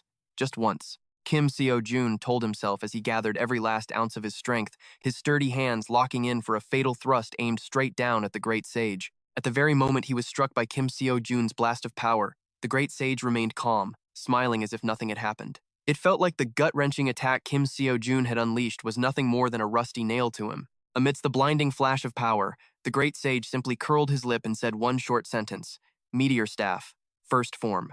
The moment he finished speaking, a torrent of clear, flowing fire surged forth like a flash flood, instantly sweeping Kim Seo-jun and his thrust back to square one. When he groggily opened his eyes, Kim Seo-jun realized he hadn't even had time to see or react to anything, nor did he have a chance to probe what level the great sage had reached. It seemed this was the true power of a transcendent being. Every single one of his blows was a finishing move. Kim Seo-jun's thrust wasn't even in the same league. While lying sprawled out, Kim Seo-jun overheard the mentor and the great sage whispering about how most of his power had been sealed, and he instantly shot up. Seeing him looking so frantic, the great sage burst out laughing and taunted, "You even know what kind of beings transcendents are? Listen carefully. Transcendents are beings who have transcended others." That answer, which sounded like it was meant to piss him off, made Kim Seo-jun freeze up completely. Watching him cackle and mock him like that really made Kim Seo-jun want to deck him one. Did I seriously sign up for a 1,000,000,000 per hour session just to watch this bullshit? Kim Seo-jun screamed internally in frustration. Hello, an hour? He jolted, suddenly wondering how long he'd been unconscious and whether there would be any extra fees. His mind was a complete mess, a stark contrast to the great sage's laid-back, infuriatingly carefree demeanor as he laughed himself silly. Just rest easy. Since you only signed up for 1 hour, the instructor will automatically return as soon as the hour is up. If you don't agree to it, no additional fees will be charged. And since this is a virtual space created by the consultant, your physical body will not be affected. So any injuries will heal quickly. The mentor's reassuring words helped Kim Seo-jun let out a sigh of relief. A moment later, seeing that the great sage had finally stopped laughing, Kim Seo-jun scowled and demanded they continue the lesson. "Hey, you want me to teach you, not fight you, right? That's no fun at all." The great sage replied with a scowl. "I spent a fortune in karma to sign up for this, and I get stuck with a lazy-ass instructor like this." Needless to say, Kim Seo-jun had to bite his tongue so hard he turned red to keep from lunging at the guy. Suddenly, the system dinged, announcing that Kim Seo-jun's lesson progress had jumped by a whopping 13.5%, making his jaw drop. The consultant said this was some kind of Spartan training, but in the end, is it just us beating the crap out of each other? If that was the case, Kim Seo-jun thought for a moment, then a wicked grin spread across his face as a plan suddenly formed in his mind. He immediately proposed a bet to the great sage. In the upcoming fight, if he could touch him just once, the sage had to teach him. If not, he would have to keep fighting him. This was entirely intentional on Kim Seo-jun's part because, win or lose, he still benefited as his lesson progress was skyrocketing. The great sage quickly agreed, but with one small condition. If Kim Seo-jun could touch even a single hair on his body, by any means necessary, he would teach him anything he wanted, as long as it wasn't blocked by karma. Hearing this, Kim Seo-jun immediately nodded in agreement. A deal this sweet? It'd be a crime to pass it up. Fueled by a new motivation to fight, he quickly grabbed his spear, his whole body poised and ready, with the conviction that he would definitely land a blow on the great sage. No, you have to land a blow," the great sage whispered in Kim Seo-jun's ear. "Like I said, you just need to touch a single one of my hairs." Then he abruptly vanished like a gust of wind, leaving Kim Seo-jun stunned. Kim Seo-jun had thought he could do it, but life wasn't a fairy tale. The great sage was relentlessly kicking his ass, and after fighting for so long, he still hadn't managed to touch a single strand of his hair. Luckily for Kim Seo-jun, this was just a virtual space created by the great sage's divine arts. Otherwise, he would have been dead a long time ago. Driven by the bitter thought of his wasted money, Kim Seo-jun furiously activated Zhang Sanfeng's lightness skill combined with a Godspeed technique, completely enveloping the great sage. The speed was too fast, too dangerous, as he unleashed Gungnir's deadly thrust, which shot towards him at breakneck speed. The great sage was crushed within Kim Seo-jun's chaotic display of power, and just when it seemed he would be defeated by the ultimate move, the tables suddenly turned. That technique of his hadn't hit the Great Sage at all, but only one of his clones. As for the real Great Sage, when had he gotten into position to deliver a world-shaking kick that bent Kim Sejun's sword? Kim Sejun was so shocked he couldn't breathe, unable to believe he'd only been fighting a clone this whole time. The Great Sage's paralyzing mind art now rendered Kim Sejun completely frozen, unable to move a muscle. Taking advantage of his inability to attack, the Great Sage plucked out a handful of hair, creating an entire army of clones that eagerly rushed towards Kim Sejun in a massive wave. And just like that, Kim Sejun was mercilessly jumped, his desperate and tragic screams echoing as he was beaten to a pulp. I have to take him down at all costs. No matter what it takes, I have to deal with that damn monkey. Kim Sejun vaguely told himself in the moment he was being physically pummeled into oblivion. After being beaten half to death for 3 hours straight, Kim Sejun didn't have the strength to stand up anymore. He lay flat on the ground like a crushed shrimp, groaning pitifully. Seeing that Kim Sejun could no longer fight, the Great Sage gave a friendly goodbye and then vanished in a flash. At this rate, the remaining 43 billion will go up in smoke too. But my precious 43 billion wasn't a waste of money, of course. My progress in other classes also increased. I guess learning by getting beaten up isn't so bad. Kim Sejun opened his rapidly progressing system window and thought with a sigh, no matter how strict the karmic limitations are, the power of a transcendent being is nothing to scoff at. Besides, the Great Sage, equal to heaven, is one of the top-tier transcendents. The sly mentor chimed in, teasing Kim Sejun. Hearing him quietly ask what makes a transcendent, the mentor stroked his chin and explained, I also used to just see them as beings with superhuman powers. But after actually meeting one and getting my ass handed to me, I realized they're on a whole different plane. Let me give you an example. Imagine there's a super invincible ant in this world. That ant is so strong that even if thousands or tens of thousands of ants attacked it at once, they'd be no match for it. But can the strongest ant defeat a dragon? Even the strongest ant, capable of slaughtering thousands upon thousands of other ants, is still just an ant in the end. And an ant can never fight a dragon. That is the species limit I mentioned. And to be transcendent means to overcome that limit. More accurately, it's overcoming the limit of one's rank. So it's true that the higher the species, the easier it is to reach the transcendent level. Their starting points are already different. An ant and a dragon can't be the same, right? But that's only true before you face the wall of transcendence. The moment you step past that wall of transcendence, your starting point becomes meaningless. Among transcendents, there is no difference in rank. We only speak of warrior-class transcendence within the martial arts world.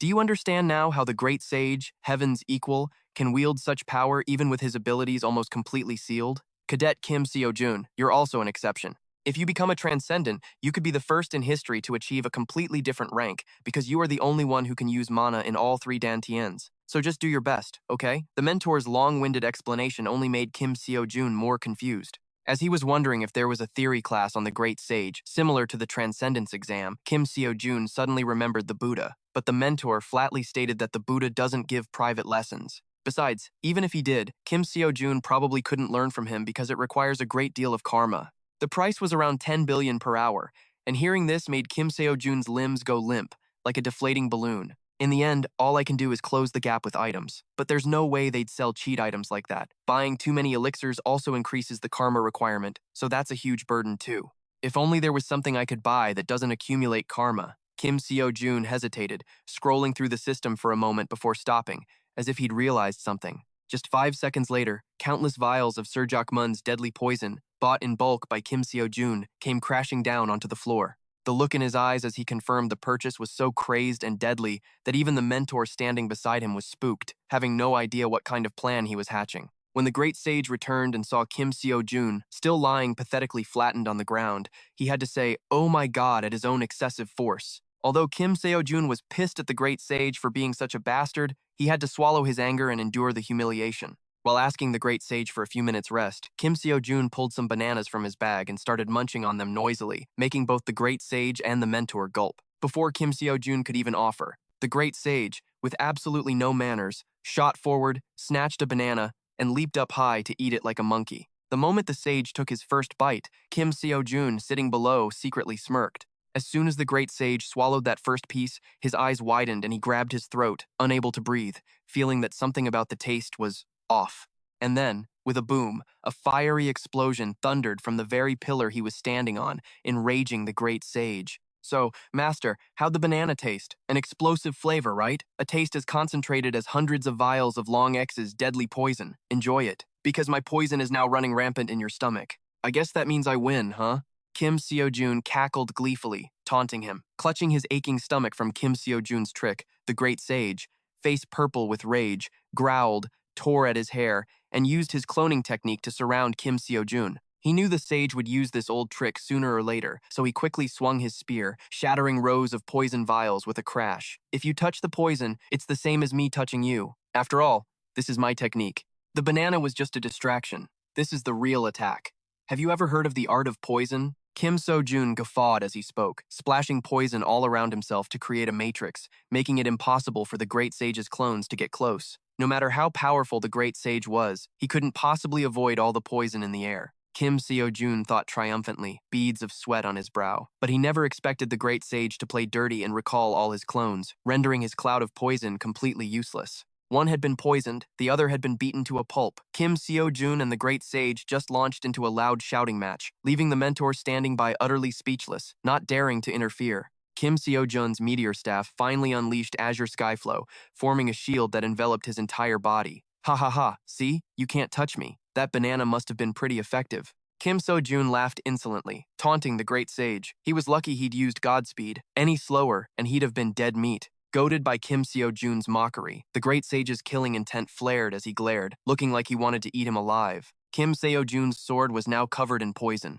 Fueled by his rage, it shot forward, hurtling straight toward the Great Sage. But the Sage's myriad lightning, heaven-shattering technique suddenly exploded, leaving the surrounding landscape in ruins. It swept through everything, as devastating as an atomic bomb. Through the thick smoke and dust, the Great Sage could vaguely see Kim Sejun's spear lying on the ground, but the boy himself was nowhere to be found, surprising him slightly. And a second later, just as the Great Sage predicted, Kim Sejun, his entire body sticky with poison, charged out from a distance, attempting a sneak attack. The Great Sage's eyes went wide with horror.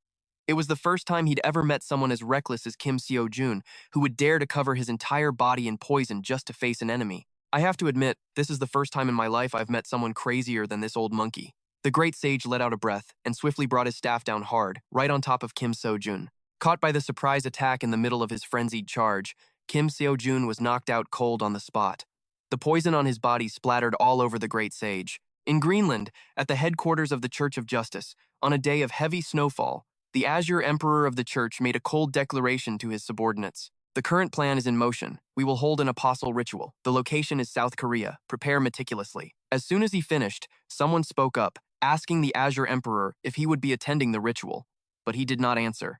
Meanwhile, after waking up, Kim Sejun was so happy he couldn't shut his mouth when he heard he'd managed to touch a single hair on the Great Sage. Kim Sejun was thrilled, but the Great Sage was utterly miserable, because now he had to fulfill his promise to the boy. Now, I don't know what I should teach you.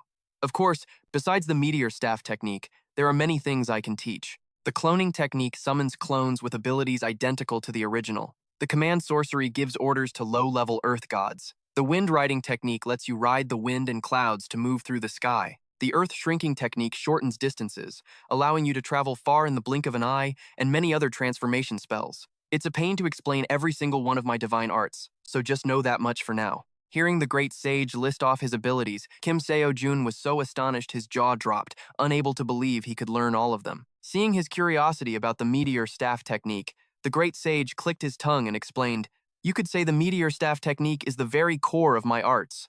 To put it simply, the meteor staff technique is a divine art comprised of 9 skills and 3 forms. Every 3 skills make up 1 form, and each form has its own power. Explaining is such a hassle, I'll just show you. You've already seen the first skill, Azure Sky Flow, and the second skill, Star-Shattering Heavenly Thunder, right? Then we'll skip those 2 and go straight to the third skill and the first form. With that, the Great Sage furiously unleashed a dazzlingly bright meteor staff attack, combining it with the violent heaven and earth net for Kim Sejun to witness firsthand. The force it generated was so powerful that Kim Sejun was almost blown straight into the sky. Then the Great Sage pressed his lips together and performed a few more holy crap level moves. Unable to withstand it, the virtual world cracked and shattered into pieces. This is his power when he's weakened? If he hadn't eaten that poisoned banana, just how much stronger would he be? No, if the Great Sage weren't bound by karma at all, Kim Sejun thought, stunned and breaking into a cold sweat. That technique you just used, it looked like a staff art. Kim Sejun asked curiously.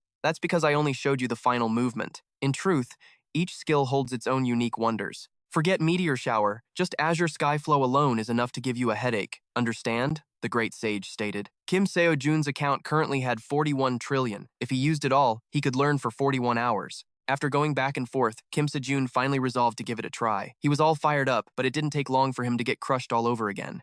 A while later, Kim Sejun was sprawled out like a wounded soldier after a nightmare training session with the great sage, equal to heaven. He didn't care that his mentor was pointing out how, during today's lesson, the great sage had specified which lessons he needed to study on his own, and even helped him design his own custom moves. Kim Sejun still felt like crying. To learn it, he'd had to get beaten to a pulp until his progress finally went up. Just then, he saw the dream team chattering as they headed back, so the mentor quickly bailed too. The whole group had just come back from eating and having a blast, but they didn't forget to buy a gift for Kim Sejun. Every single one of them had a bright, beaming smile on their face. While they were out having fun like that, our boy Kim Sejun had to stay behind and work his ass off studying. What a miserable life. All right, we've rested enough. Time to go back to Korea, Kim Sejun suggested, to the group's cheerful agreement. Hey, Sejun, can I ask you for a favor?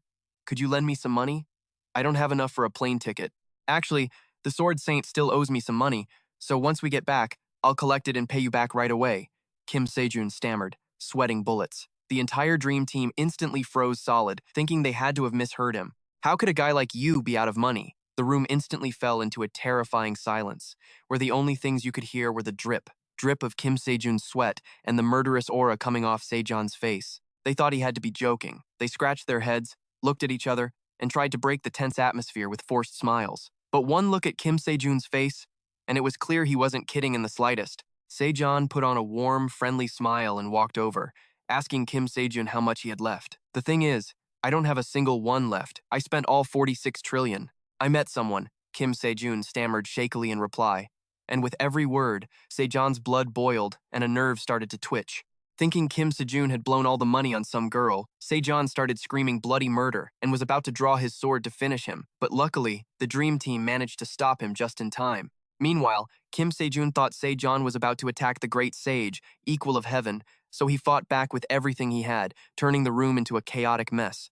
Elena, who had just been about to bring the group some pizza, walked in on this scene of brotherly betrayal over money and immediately decided to, nope, right out of there. Fortunately, thanks to the Italian government lending them a private jet, the whole situation was finally resolved. The moment the dream team landed at the airport in South Korea, they were completely surrounded by a swarm of reporters. Luckily, Samuel was there to pick them up, helping the team escape the mob scene like they were A-list idols. As soon as they got in the car, Samuel gave each member of the dream team a professional hunter certificate, which delighted everyone. At the recommendation of the Italian Hunters Association, your clearing of all those dungeons has been recognized as a series of official achievements. Although you aren't S-rank hunters yet, you've all qualified to become A-rank hunters, and Hunter Kim Sejun, this is your S-rank hunter card. With that, Samuel handed Kim Sejun a separate card as the other members stared in awe and admiration. Being S-rank, his card was made of platinum and diamonds. Just one glance and you could tell it was cool and expensive. Sejun's only worry was that Kim Sejun would end up selling it one of these days.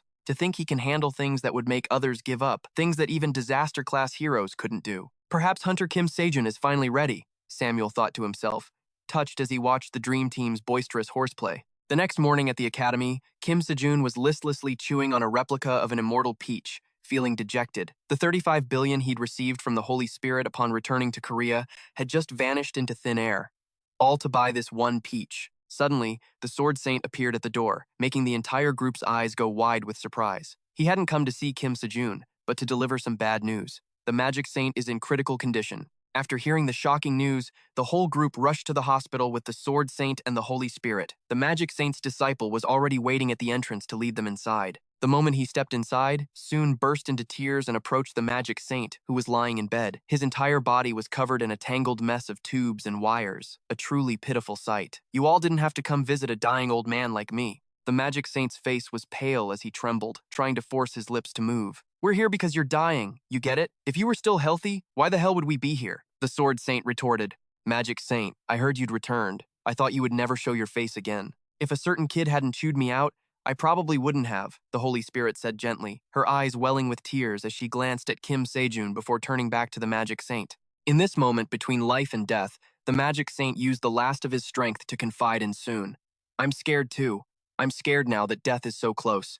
I was so worried about what would happen to the world after I died. But I'm not worried anymore. For the past few decades, I haven't been able to chase away the darkness that filled my heart. Then I realized how meaningless it was to worry about such things.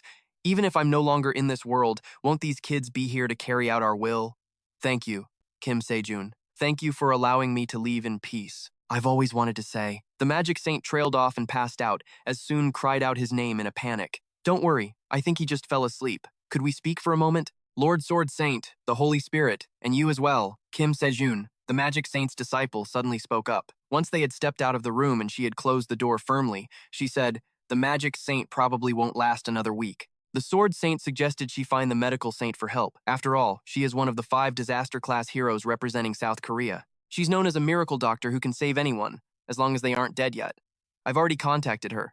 I told her about his current condition, too. A few weeks ago, the medical saint said she'd found a way to cure my master. She needed a hard elixir for the treatment and said she was going to find the ingredients, but I haven't been able to contact her since. I want to save my master, no matter what it takes. So could you all please help me? No, please, save him. Save my master. I'll give you a reward. So please, find the medical saint for me, she pleaded, sobbing pitifully as tears streamed down her face. On his way back, Kim Sejun couldn't stop thinking about the medical saint's situation, from what happened with the magic saint to the Andrea incident in Italy. For some reason, the Church of Justice is trying to wipe out the disaster-class heroes. This time, it's the medical saint, Kalia, the successor to the Apostle of Lust. Even if I have to tear that damn Church of Justice apart, I will find her. Kim Sejun seethed, growling to himself as he vowed revenge. Suddenly sensing that someone was following him, he stopped in his tracks and called out, "What do you want?" A group of strangers immediately stepped forward. "Impressive senses," one said. "We'd like to have a word with you." When Kim Sejun flatly refused, they used the medical saint situation to threaten him, which instantly stopped him from walking away. Morning at the Black Dragon Guild. The atmosphere was perfectly still. Inside a high-rise building, a man sat at his desk, seemingly lost in deep thought. It was Ryu Jin-chun. His eyes snapped open at a loud noise. "What the hell is that bastard doing here? Stop him, now! Do whatever you have to. Just stop him!" A massive explosion roared, blasting rock and debris everywhere. Kim Sejun strode in aggressively. "This is the first time we've met in person, right?" he asked, feigning surprise. "But it's probably not the first time for you people, huh?" Ryu Jin-cheon remained perfectly calm, observing his every move. He didn't seem the least bit afraid, but inside, Ryu Jin-cheon was thinking, not even 3 S-rank hunters are a match for this kid. He stepped closer to Ryu Jin-cheon. "How did you know I was looking for the medical saint?" Ryu Jin-cheon tried to remain calm and shot back. "You're causing all this commotion just for that?" Soon's face hardened as he looked at him. "Answer me." Faced with his overwhelming aura, the man sighed, frowning as he spoke reluctantly. "Not long ago, the medical saint paid me a visit." His words made Soon ask in surprise, "She what?" Ryu Jin-cheon continued his story. "She asked me to secure a dungeon for her that contained the ingredients for a medicine to cure the magic saint, so I gave her access. Is there a problem?" Soon grew irritated. "I asked how you knew." Ryu Jin-cheon stood up. "After a while, I heard nothing more from the medical saint, and there was no news of the magic saint's condition improving. It wasn't hard to put 2 and 2 together, was it?" "I was just about to tell you where she is. Out of the goodness of my own heart," Ryu Jin-cheon said, starting to play the victim. "And this is how you repay my kindness?" Soon pressed on. "But why can't I contact him now?" Ryu Jin-cheon frowned. "How should I know? All I did was give him a dungeon. Who knows, maybe he ran off thinking his illness was incurable, or maybe he's still here." As he said this, a wicked grin spread across Ryu Jin-cheon's face. "If not, well, maybe he's dead." Seeing his attitude, he had a hunch what was going on and asked, "Is that so? So you're saying the current situation has nothing to do with you? Then which dungeon did he go to?" Ryu Jin-cheon said it was the Demugate dungeon. He thought to himself, a 10-star monster, Demugate? It's a rather troublesome monster, but it shouldn't be difficult for the healing saint. He drew his weapon and pointed it at Ryu Jin-cheon. "Then let me go and confirm it myself." It seemed he hadn't expected this at all. He grit his teeth in frustration and asked, "What?" He replied calmly, "Have you never heard of King Seong-yu?" He said this in one of his teachings. He recalled, "Always remember this when capturing a commander in battle." Then Sejun borrowed Seong-yu's words. "Never trust what that bastard says when he still has something to fall back on." As he said this, his eyes and smile became even more cunning, because he is, after all, a scumbag. The Black Dragon Guild, a massive conglomerate that has been a central figure controlling Korean society for decades, has always maintained its position as the top guild, a throne of absolute power that no one could surpass. The Black Dragon Guild and Ryu Jin-cheon could truly be called the rulers of the Korean professional hunter world. On the other side, people were screaming frantically, "The guild master is fighting! Run!" Ryu Jin-cheon clenched his jaw, channeling all his inner energy into a black dragon fist aimed right at him. Sejun instantly appeared behind him. "You're stronger than Francesco and Agnes, aren't you?" As soon as he finished speaking, he thrust out his weapon, and a stream of blue light struck Ryu Jin Cheon, causing a massive explosion all around them. He landed gently on the ground. A pile of rocks had formed in front of him, and those rocks were now crushing Ryu Jin Cheon. He struggled under the immense weight of the stones piled on top of him. Guttural growls from Ryu Jin Cheon echoed from within the rocks. It seemed he had successfully provoked his pride. Ryu Jin Cheon channeled his inner energy again and burst out from the rubble. His eyes glowed with ferocity. Another attack was unleashed. Smoke and fire billowed up, and soon, the entire area was reduced to a pile of ashes. Everyone standing outside the building silently watched the fight between the two. Ryu Jin Cheon ground his teeth, thinking, I've dominated Korean society for decades. Things like this have happened countless times, and I've crushed them every single time. And now, some rookie like this. As he thought, he launched a continuous barrage of attacks at him, but they had no effect on Sejun whatsoever. Refusing to accept it, Ryu Jin Cheon roared, I'm not someone who will lose to a rookie like you. He aggressively gathered all his strength, unleashing another black dragon fist. A bloodfire dragon erupted from the ground in front of Sejun. But it seemed he wasn't the least bit scared. Sejun quickly swung his weapon, slicing straight through the black dragon. Ryu Jin Cheon was stunned. He couldn't believe he had blocked his attack. Sejun now looked like a grim reaper, charging mercilessly towards him with a murderous look on his face. Before Ryu Jin Cheon could even process what was happening, a powerful blow struck him down. His strength was absolutely terrifying. By now, Ryu Jin Cheon's face was pale with fear. He clenched his jaw, staring at him without blinking. Suddenly, someone's shield appeared, blocking his attack. Ryu Jin Cheon had escaped death by a hair's breadth. He looked serious. So, the Black Dragon Guild and the Church of Justice are working together, huh? It was Kalia. Her hand trembled slightly because his attack was so powerful, and the shield had been shattered in two, she said with a stern face. I swear in the name of the Church of Justice, everything that Sir Ryu Jin Cheon has said is the truth. He gave a sarcastic laugh. Swear in the name of the Church of Justice? Now I'm really curious about what you two are plotting. Kalia broke into a cold sweat. Are you saying you want to fight me right now? Sorry, but I don't have time for that, she continued. I don't know what the healing saint's condition is right now, but shouldn't you get there as soon as possible? He frowned, but it seemed Kalia was right. He didn't have much time here.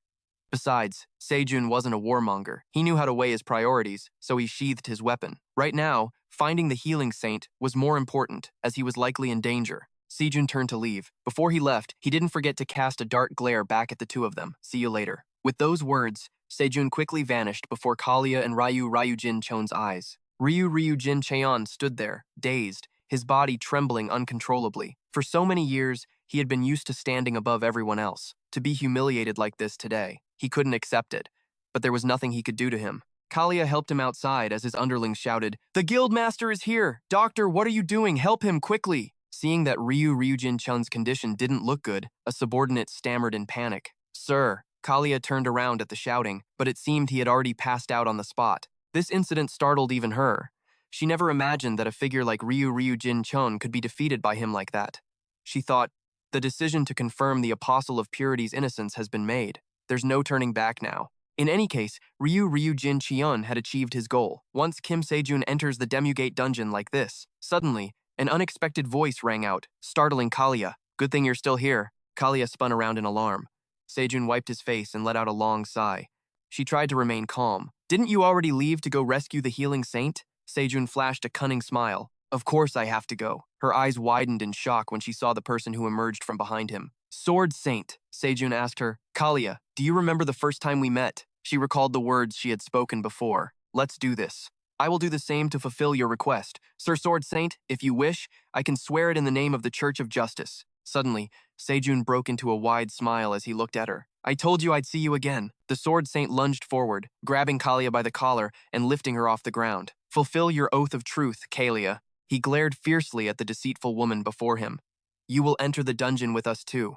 In Gangnam, a black vortex had already been waiting for them. Kalia went first, with the Sword Saint and Sejun watching from behind her. He urged her on aggressively. What are you waiting for? You're not going in?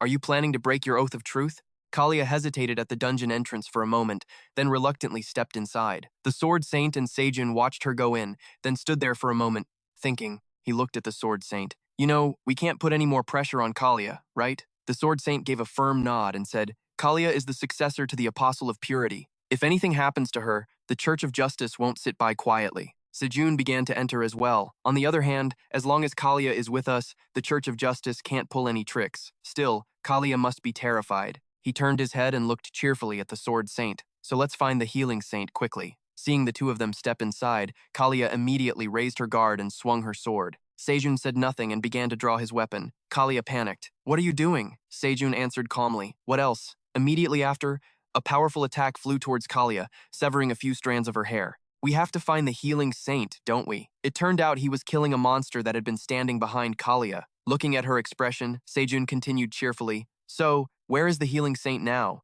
Faced with his overwhelming presence, Kalia trembled from head to toe. He answered as he walked, "I see. So it's Demugate's inner core." The Sword Saint surmised. "So your plan was to isolate the saint to get the core and send this kid to him," Sejun said.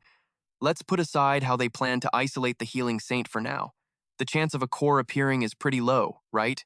I don't know if a demigate even has one," the Sword Saint said. "If it's that bastard, I think he might know how to extract the core." Sejun was surprised. "Excuse me, you mean extracting an artificial core? Is that even possible?" The Sword Saint said, "I don't know the details, but if he entered this dungeon and said there was a way to save the magic saint, then there must be a way. The problem is, how do we find him?" As he finished, he shot a fierce look at Kalia. She immediately understood the Sword Saint's meaning. "I don't know either." Sejun's face grew serious as he thought. Then he suddenly turned and walked away, leaving the Sword Saint and Kalia puzzled. Sejun said, "Let's put this aside for now. Listening to the Sword Saint, I can tell you think I have a way. I do, but there's no guarantee it'll work. Please give me some time." With that, he stood in a quiet corner and closed his eyes, leaving them to wonder what his method was. Every one of Sejun's senses was working at full capacity to find a clue to the medical saint's whereabouts. Sejun said to himself, "There's no sign of the medical saint around here." He didn't give up. "All right, let's try searching further out." But it seemed he still came up with nothing. Sejun poured all of his inner power into it, continuing to push his senses even further. As he was spreading his senses, Sejun suddenly felt a familiar aura, causing his eyes to snap open. He drew his weapon, thinking silently, "Found him, but he's too far away." Sejun said nothing, just quietly gathered his inner power and launched a powerful strike forward. His sword flew forward relentlessly. The Sword Saint stood to the side, observing the situation. Sejun was excited. "That faint feeling I just sensed. Go, find it." As if it understood its master's command, the sword flew forward and spun a few times. From it, streams of energy flowed out, forming something like a guiding compass. Suddenly, the sword seemed to have detected something. It stopped and pointed straight ahead. The sword's speed was incredible, as if it was using all its strength to launch itself towards the target. A flash of red light illuminated the entire forest. Sejun turned to look at the sword. "I'll go on ahead then. Please follow at your own pace." The Sword Saint asked, bewildered. "What?" In front of him, the spear was quickly enveloped in Sejun's immense power. He called back as he ran, "Because I have to stop Gungnir before it pierces the medical saint." The moment Sejun left, the Sword Saint's demeanor changed. He turned and said to Kalia, "Now, let's talk about what we couldn't say before." It seemed Kalia was hiding something from Sejun. Outside, in the city of Sun, the bustling urban atmosphere continued as if nothing had happened. One of the apostles grumbled, "The apostle ritual is being held in a small country like this?" The other one was calm. "That person decided it, so stop making a fuss and be patient." Just as he finished speaking, another man rushed in to report. He bowed low. "This humble servant requests an audience with the apostles." The first one was surprised. "Why is it you? Where's Kalia?" the man stammered, not daring to look up. That is, after hearing his report, both apostles were horrified by the story and shouted back, "What?" In the forest, a man was running frantically. It looked like he was about to run out of energy. A massive, long centipede was chasing him. It seemed the creature had no intention of letting the man survive. In fact, it wasn't just one, but many of them in pursuit.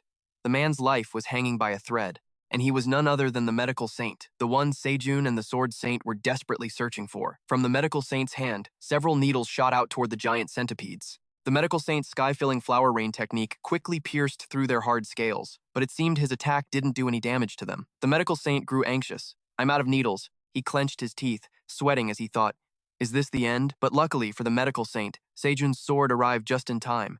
It sliced through the centipede. He fell to the ground in shock, but it seemed the sword wasn't stopping. To it, everything was a target. Not knowing who had saved him, the medical saint curiously turned his head to look, but he was quite surprised. "The thing that saved me was a spear?" But just as quickly, the spear targeted him. It struck the ground with a powerful blow. The medical saint yelled, "What the hell?" He stood there dumbfounded, watching the spear charge relentlessly toward him.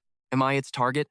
I can't dodge this." But once again, luckily, Sejun arrived in time. He cried out in alarm, "Oh my god!" Sejun scratched his head in embarrassment and said to the spear, "You almost caused a huge disaster." Immediately after, he turned back to the man with a cheerful look. "Are you all right, medical saint?" The man stared blankly at the young man before him. "Who are you? How did you get here?" But the giant centipedes weren't all destroyed yet. They continued to crawl aggressively forward, seeing their comrades killed at his hand. Sejun stood in front of the man. "I'll deal with these things first. We can talk later." In just a moment, the swarm of centipedes had been sliced into pieces, falling to the ground. The medical saint was horrified. To destroy so many monsters in such a short time. Unable to contain his curiosity, he stepped forward and asked, "Who are you?" Sejun smiled happily.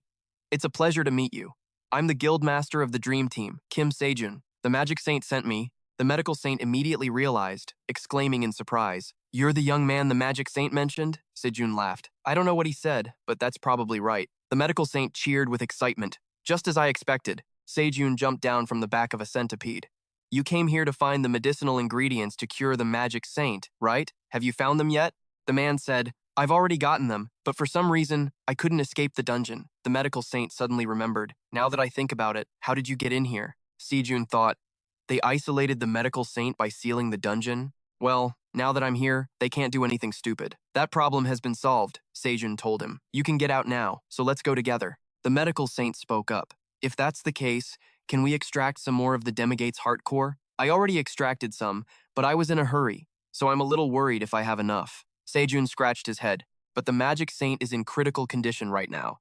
"I know," he said, "but there's still enough time to extract the ingredients, so don't worry." Faced with the medical saint's sincerity, Sejun was helpless. "If you say so." Before he could even finish his sentence, the man was already moving. "Thank you. Wait for me a moment." The medical saint quickly picked up his scalpel. It seemed he intended to take something from the centipedes. Sejun watched from the side. "Is it okay to extract it like that?" The medical saint explained, "A medicinal heart core is a spirit stone containing a tremendous amount of magical power." He continued to work as he explained, "It's a product of condensed magic." Sejun still had a blank look on his face. "So, is it possible to make potions using a medicinal heart core?" The medical saint, still busy, replied nonchalantly, "Of course." Sejun was so intrigued he covered his mouth in awe. "You can make potions with this medicinal heart core? Of course, they're less effective than the potions from the Ultimate Store, but since the side effects don't stack, I should just take as many as I can, right?" Sejun's whole body was trembling. "Just imagining it makes me happy." Seeing his strange reaction, the medical saint grew curious. "What's wrong with you?" Sejun stepped forward. "If you don't mind, could I try extracting a core?" The medical saint replied, "It's not difficult, but I don't think you can do it. It might look simple, but there are a lot of complicated things involved." Sejun was insistent. "I may look like this, but I've been processing monster corpses for 10 years now. I'm very confident in this." Faced with his enthusiasm, the man was helpless. What a young man. He's so determined. But he thought, if he tries and fails, he'll give up. Then the medical saint quickly agreed. "If that's the case, I'll teach you." A short while later, a yellow heart core was quickly extracted by Sejun. A beautiful light radiated from it. He cheered happily. "I did it!" The medical saint stood beside him. His jaw dropped. Sejun shouted with joy. "That was easier than I thought." The medical saint was utterly astonished, thinking, how is he even better at this than I am? His mind was screaming. Could it be? No, it's probably just a coincidence. Then he told Sejun, "Do another one." Sejun was surprised. "What? All right." He walked over to the next centipede corpse and placed his hand on its body. "Let's see." Sejun slowly recalled Kiran's divine sense, Merlin's wisdom, and the power of the great saint, combining it all with his experience in dissecting monster corpses. Very quickly, another core was successfully carved out, to the medical saint's absolute astonishment. He couldn't believe his eyes, just standing there, dumbfounded with his mouth agape, watching the boy skillfully dissect the corpse. Sejun asked, "If you have any core hearts left over after treating the holy mage, could I have a few to use?" The holy physician rushed over excitedly. "I'll teach you how to prepare medicine if you want, so please, become my disciple." But Sejun quickly refused. "No thanks, I plan on making my own." The holy physician was stunned again. "Could it be that you already know how?" Sejun answered nonchalantly, "No, not yet." In a single day, the holy physician had been surprised time and time again. He shouted, "You can't waste a talent like that!" Sejun was unfazed. "No, I'm good." The holy physician didn't give up. So what? He'd taken a liking to the boy and kept insisting. "Just once. Just learn it one time. And if you don't like it, just let me know. So please just try it once." But Sejun still refused. The sword saint finally caught up, surprised by the scene before him. "What are you doing?" The holy physician was rolling on the ground. Sword Saint, you have to listen to me. This boy is about to waste a once-in-a-century talent. Sejun paid him no mind, turning to look at the Sword Saint. You're late. The annoyed Sword Saint threw Kalia down in front of the two of them. It's a long story. The Holy Physician recognized her instantly. Isn't she Kalia? Why is the successor apostle of the Saintess of Purity here? And why is she so badly injured? He explained. I prepared this just to make sure you'd find the Holy Physician. The boy looked at Kalia, struggling on the ground, and thought to himself, asterisk, that's the Sword Saint for you. Even the strongest apostle candidate is no match for him. Asterisk. Then he took the spear and pointed it towards Kalia. She just sat helplessly on the ground, not resisting. The sharp tip of the spear was quickly aimed straight at her neck, making Kalia gasp in horror. Sejun's expression changed in an instant as he asked aggressively, I don't need to explain what's going on here, do I? His face hardened. Let's start with a simple question. How did you create the mutated dungeon? Kalia quickly threatened him. If you kill me, the Church of Justice won't let you get away with it. But he was completely unconcerned. Doesn't matter. Her answer made Kalia freeze. She asked again, What? What did you just say? Faced with his opponent's shock, Sejun calmly repeated his words. I said, it doesn't matter. Such a casual reply. I really don't care. Kalia's face was blank with disbelief. She frowned, not believing him, thinking, asterisk, he's bluffing. We're a massive organization with a presence all over the world. Even disaster-class heroes don't dare to touch us. Asterisk. Asterisk. When he says he doesn't care, he's just lying to pressure me. Asterisk. Suddenly, Sejun sighed. Then he swung the spear up as Kalia's face went pale. Looks like there's no other way. He gave a cunning smile. When the Apostle Council gets here, I'll just ask them then. She stared blankly at the spear, about to plunge down at her, her mind racing. Asterisk. Is he lying? Asterisk. But luckily, she managed to speak just before being killed. If I tell you the truth, they'll kill me, Sejun said calmly. Then as long as you don't get caught, you'll be fine, right? Kalia said. The Church of Justice pays special attention to its followers and monitors them. I'm no exception. Sejun continued to threaten her. You must know what the existence of the Church of Justice means to me, right? Your concessions mean nothing to me. Don't you know that? So make a decision. Are you going to keep your mouth shut and die, or are you going to talk and live? This is your last chance, Kalia. How did you cause the mutation in the dungeon? Kalia was trapped between a rock and a hard place. She stared blankly at the young man in front of her, wanting to speak but terrified of being eliminated. Kalia's whole body was so tense it was trembling. Finally, she decided to speak. I harnessed the power of the great beast Berserk to create the mutated dungeon, he asked again. Do you swear that on the name of the Church of Justice? Kalia said loudly. I swear on the name of the Church of Justice. The holy mage spoke up, asking, what happened to the great beast Berserk? Kalia said, it is currently in a seal in Greenland, he continued. The Church of Justice's headquarters is in Greenland, so that's why you moved the headquarters from the US to there. Then came a barrage of questions. How did you harness the power of the great beast Berserk? Kalia recounted. There is a holy relic. You can draw power from the great beast Berserk seal with that relic. A question was raised. Did the one who created the seal also create that relic at the same time? She answered honestly. That? I do not know. Only the apostles know the information about that relic. That's why. Annoyed, he asked, so, what the hell is the Church of Justice's real purpose? His question startled Kalia a bit, but she eventually answered that it was to stabilize the world's order. The Sword Saint held his sword and aggressively questioned her again. Stabilize the world's order? He was furious. Are you saying the Church of Justice is working to stabilize the world's order? Are you kidding me? Kalia shouted. It's not the kind of order you're thinking of. It's an order based on causality. Her words shocked Sejun. The moment Kalia said this, a powerful surge of energy shot straight at her. But luckily, Sejun managed to block it in time. A voice rang out, causing Sejun's group to turn in surprise. Enough! That same voice, filled with killing intent, spoke again, looking at her. You really can't keep your mouth shut, can you, Kalia? The appearance of these two men panicked Kalia. She stammered, the apostle of punishment. Kalia's face turned pale. The apostle of patience is here too. The saint of medicine was shocked. Why are the apostles here? Could it be they came for Kalia? Sejun spoke up. I didn't expect you to come in person. The apostle spoke. You must be Kim Sejun. I never thought we'd meet like this. Then he continued, hand over Kalia to us, and we will leave. Hearing this, she panicked. Sejun looked at them arrogantly. And if I don't want to? The apostle of punishment channeled his power and asked loudly, do we look like we're asking you?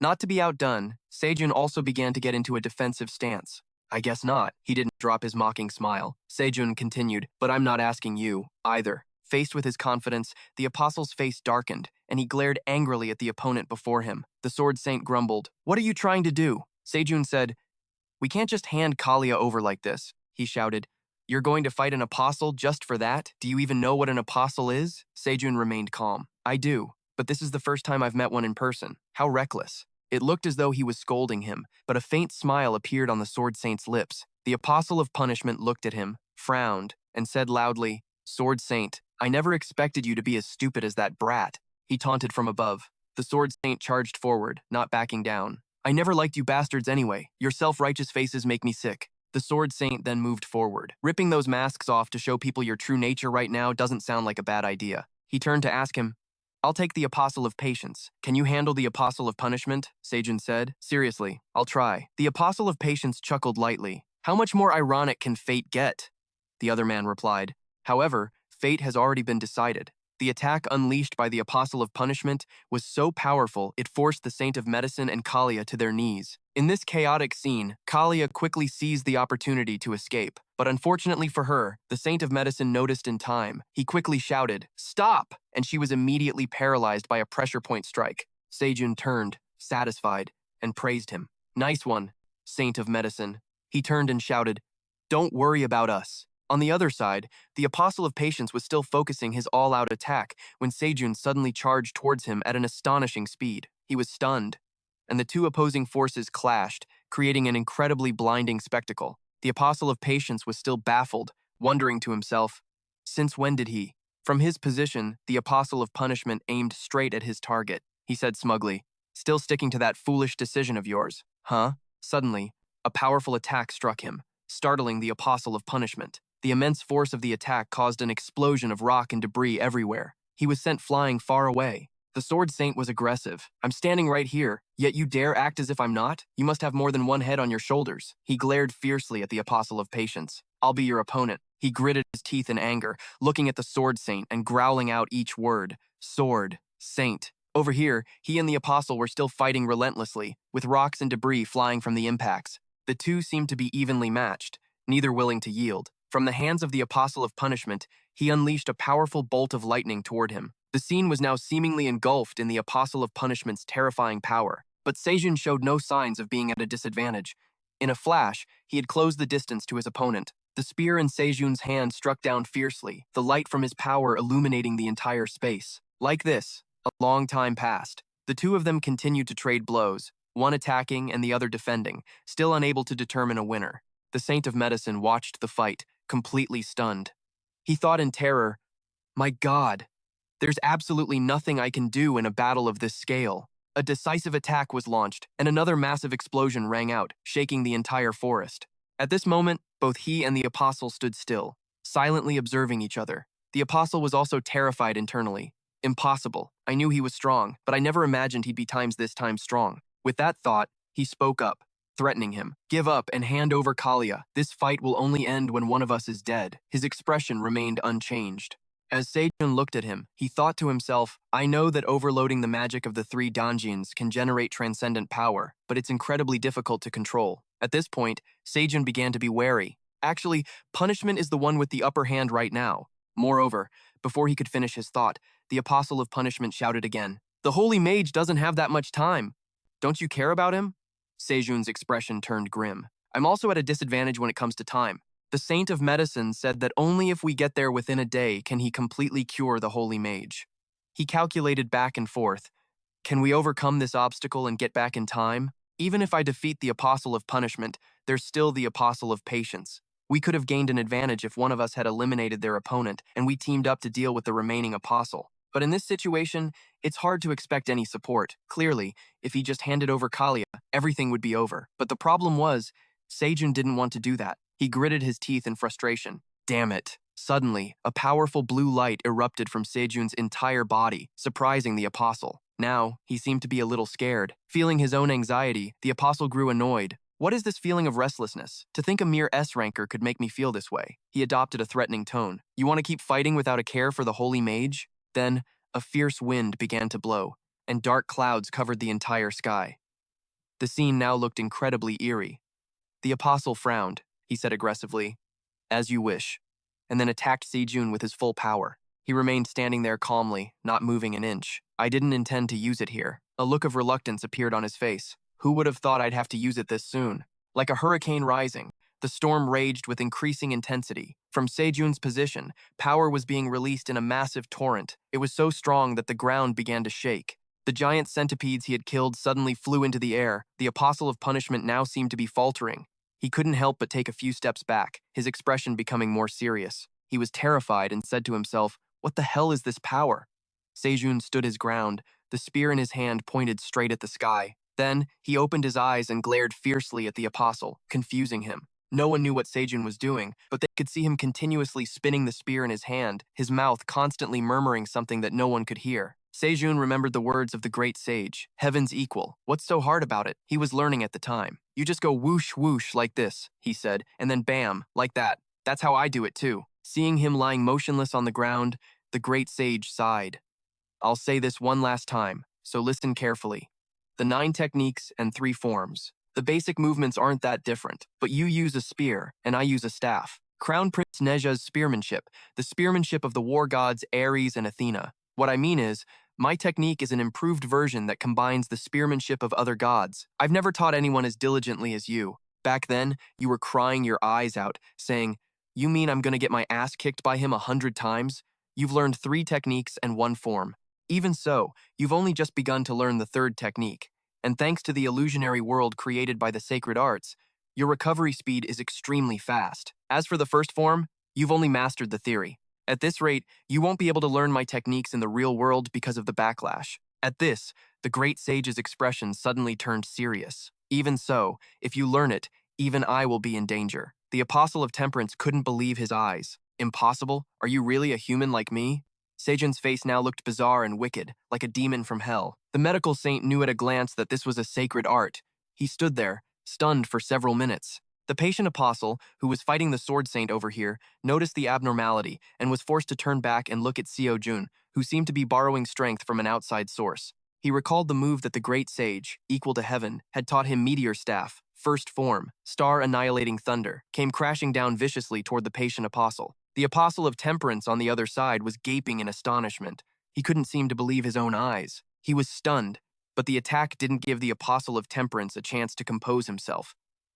All around him, the earth and rock had cracked into long fissures. Suddenly, the stones flew up into the air, then gradually and strangely vanished. He gritted his teeth. "Space is disappearing. I'll be sucked in soon." He looked up in disbelief at the storm-brewing sky. What kind of monstrous power is this? Sejun still stood tall, the long spear in his hand relentlessly unleashing its terrifying power. Suddenly, it seemed this was a power he could not yet control. Sejun spat out a mouthful of fresh blood into the air. At this point, the Apostle of Temperance seemed to have been put completely on the defensive. The patient apostle, still observing the situation, realized that the terrifying energy had vanished in an instant. Did that bastard have to go that far?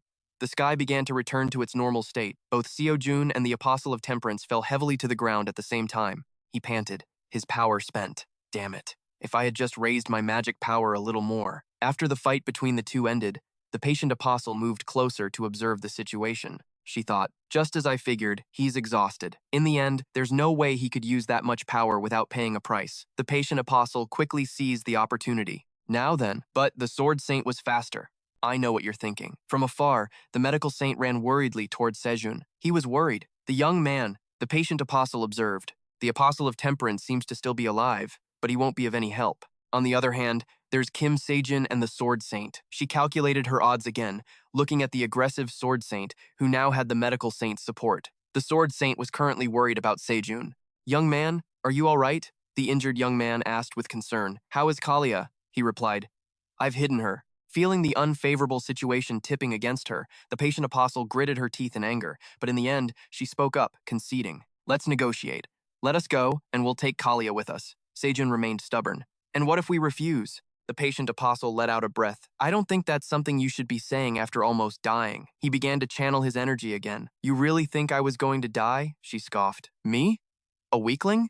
But if he uses that power again, even for a few seconds, it'll be dangerous." She spoke again. "The saint of law will be in danger if we drag this out, won't he?" She continued to threaten. "I assure you, I will use everything I have and wait until the saint of law is dead." Sejun turned to look at the sword saint. They exchanged a look, and then he spoke. "All right, if you accept our demands, you can go. The patient apostle asked, "What do you want?" He replied quickly and nonchalantly, "Payment up front." The patient apostle didn't expect him to say that. She asked again, surprised, "You want money?" Sejun smirked. "That's right," she thought to herself. "This is absurd, but that's fine too." The patient apostle quickly agreed. "Fine. I'll give you 500 billion. Sejun snapped. "I see. I'll take that as you don't want to negotiate." His words momentarily confused her. Sejun continued. "You're offering me 500 billion won in exchange for the lives of 2 apostles and 1 future apostle? I thought you were more sincere than that," she asked again. "Then how much do you want?" Sejun casually held up one finger in front of the patient apostle. She didn't want to beat around the bush either. "Fine, I'll give you 1 trillion. Seeing his expression remain unchanged, she sighed in resignation. Then 10 trillion, but his finger didn't move. The patient apostle's face was a little flustered. "Don't tell me." Before she could finish, he yelled the price. 100 trillion! The sword saint was startled. "This crazy bastard!" The patient apostle shouted angrily. "Absurd! Do you have any idea how much money that is?" She feigned confusion. "All right then, I'll give you 1 trillion. Sejun quickly channeled his power again. "That's it? Then there's no other way." The patient apostle was horrified, unable to believe it. He recovered in such a short amount of time? Looking at the aggressive opponent before her, the patient apostle felt wronged. "You call this a negotiation? This is blatant blackmail!" Internally, Sejun was actually screaming from the power of the meteor staff. He was screaming inwardly as he squeezed out every last drop of magic from his 3 dantian, which felt like they were about to collapse. "I feel like I'm about to meet my maker, but even if I die, I can't faint. If I faint, 100 trillion will just sprout wings and fly away." Sejun's face grew even more vicious. He gritted his teeth. "For 100 trillion, this pain is nothing." The patient apostle was petrified with fear. She thought, "That demonic face. That bastard is serious." She calculated that she definitely couldn't win a fight. Losing 3 apostles at once would be a serious obstacle to future plans. On the other hand, 100 trillion will be a disruption to the upcoming Pure Apostle ceremony. But that's still better. The patient apostle weighed the pros and cons. He will understand. Then, she agreed. "All right." Internally, Sejun celebrated. That was close. If she had spoken a second slower, I would have passed out for sure. Sejun quickly demanded the money. "Pay the 100 trillion first." She said, "How can I pay that amount right now?" He said, "In that case, at least perform the oath of truth." The patient apostle declared loudly, "I will pay 100 trillion. I swear it in the name of truth." He said glumly, "I also need to know when you'll pay me." Sejun was annoyed. "What if you change your mind?" She was speechless. The medical saint was also dumbfounded. Who would dare to trick this kid? The patient apostle turned away. Then, as promised, "I will pay the 100 trillion within 1 week." After that, she and her cronies disappeared. The medical saint cheered happily. "They're gone." He clapped the boy on the shoulder happily. "Let's hurry back too. We still need to treat the saint of law." Suddenly, Sejun's entire body swayed like a rotten tree in the wind. He couldn't stay upright and collapsed. The sword saint panicked. "Hey, young man." But no matter how much the sword saint yelled, Sejun lay motionless on the ground. At the grand hall where the other apostles resided, 4 of them were knelt prostrate on the ground. None of them dared to lift their heads, and all of them trembled in unison. The leader of the apostles shouted, startling one of them. "Speak!" the man stammered. "The apostle of temperance has been defeated, sir." Fortunately, his life was spared, but we must still pay a compensation of approximately 100 trillion. Therefore, we are forced to postpone the Saint Conferment ceremony. After finishing the report, none of them dared to breathe too loudly. The leader of the apostles suddenly fell into deep thought. No one knew what he was thinking. He spoke. "Fate has been decided." The other apostles remained silent, their heads bowed. He grew angry. Do they think they've escaped? When the stars enter their orbits, they will gradually crumble without ever achieving the power of true transcendence. That is the fate that has been decided and the future that has been ordained. They will be nothing more than wandering souls in the void. Then, his face darkened as he looked at the apostles and gave an order. "Release the chicken soup starter. Just watching is enough.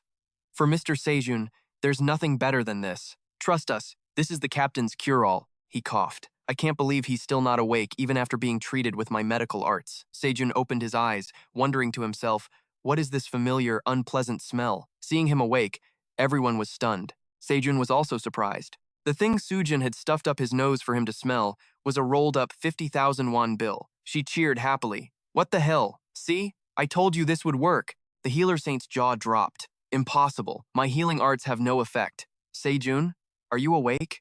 Sejun was speechless. "Damn it. They're at it again. Damn it. This time they actually gave me 50,000. The healer saint was distraught. "Does that mean my healing arts aren't even worth 50,000? He was bewildered. How can you be so gullible? It's just that your healing arts, Sir Healer Saint, are only just now taking effect. The Healer Saint's eyes sparkled. Really? He yelled. Of course! Did you really think I could wake up just by smelling money? You can't believe it? Suwon always sets the stage perfectly for pranks like this. Suddenly remembering, he asked, how is the magic saint? The Healer Saint said, the treatment went smoothly. He explained, with that perfect Demet core, there won't be any problems. It's all thanks to you. Sejun asked further. So, his illness, the Healer Saint continued, is completely cured. Hearing this, he felt a sense of relief. Suzion continued, Big Sis, Jimin and Master went out with the other saints because they had something to take care of. They should be back soon. Sejun was a little surprised. He's already recovered enough to go out after suffering such a fatal wound? He looked over, impressed. As expected of the Healer Saint, there's no way I woke up just from smelling money. Suddenly, Suzanne approached him seriously. Hey. She bowed her head repeatedly, speaking in an extremely sincere voice. Thank you for saving my master. That flick to the head annoyed her. Why did you hit me? Sejun blew on his hand. It wasn't me. It was the Healer Saint. Internally, he groaned. You're suddenly making me feel so embarrassed. He chuckled. I barely flicked you. Stop being so dramatic, Suwon yelled. That hurt, you idiot. The Healer Saint was confused. But, Master? He curiously asked Suzanne, what is your relationship with my friend? He explained, you probably know that Soon is the Sword Saint's granddaughter, right? And this is Li Hun, the Mind Saint's disciple. Suwon quickly added, and I'm the disciple of the Magic Saint. The Healer Saint was surprised. Ah. Suwon's older brother also laughed and introduced himself. And I'm the disciple of the remaining saint. The Healer Saint was feeling envious of his friends. Where's my disciple? Sejun replied nonchalantly, beats me. Facing the saint's teary, sparkling eyes, he said bluntly, just so you know, I'm not interested. He insisted, why? I'll teach you everything. You have nothing to lose. Sejun still decisively refused. I don't want to. The Healer Saint tried to persuade him. No, think about it. You'll become the greatest doctor in the world. He still didn't change his mind. I don't want to. The Healer Saint got annoyed. How disappointing. I thought they were my most precious friends, but who knew they'd all go and get disciples, leaving me behind? I'm so annoyed, Soon shouted. Go tell them that. Don't yell in my face. Finally, the Healer Saint resorted to crying and throwing a tantrum. Why? Why am I the only one without a disciple? Why didn't you come to me before you became a hero? Huh? Why? Suwon gave a wry smile. You must be tired. Get some rest and recover. Even though the Healer Saint was gone, his voice still echoed. Please become my disciple. The space quickly became quiet. Sejun started. Now, let's check the balance. Looking at his phone screen made him gasp, his jaw dropping. My balance really has skyrocketed. They really sent 100 trillion to my account. He was ecstatic. Wouldn't a Neanderthal who went extinct about 30,000 years ago have to survive until now and work for an annual salary of 3.3 billion to save this much money? But the fruit from the Transcendent store only costs 100 billion. I even have enough to buy the 100-hour course from the Great Sage. Heaven's equal. Feeling himself getting overly excited, he told himself, calm down first. He calculated. Right now, studying with the Great Sage, Heaven's equal is useless. My current magic power is only enough to perform the first technique of the Heavenly Meteor Spear. My priority now has to be increasing my magic power enough to fully execute the first form. However, burning karma points on elixirs isn't a good idea either. He picked up his phone. There's only one way left. I need to consult the mentor first. Then, June quickly typed a message. Something's come up.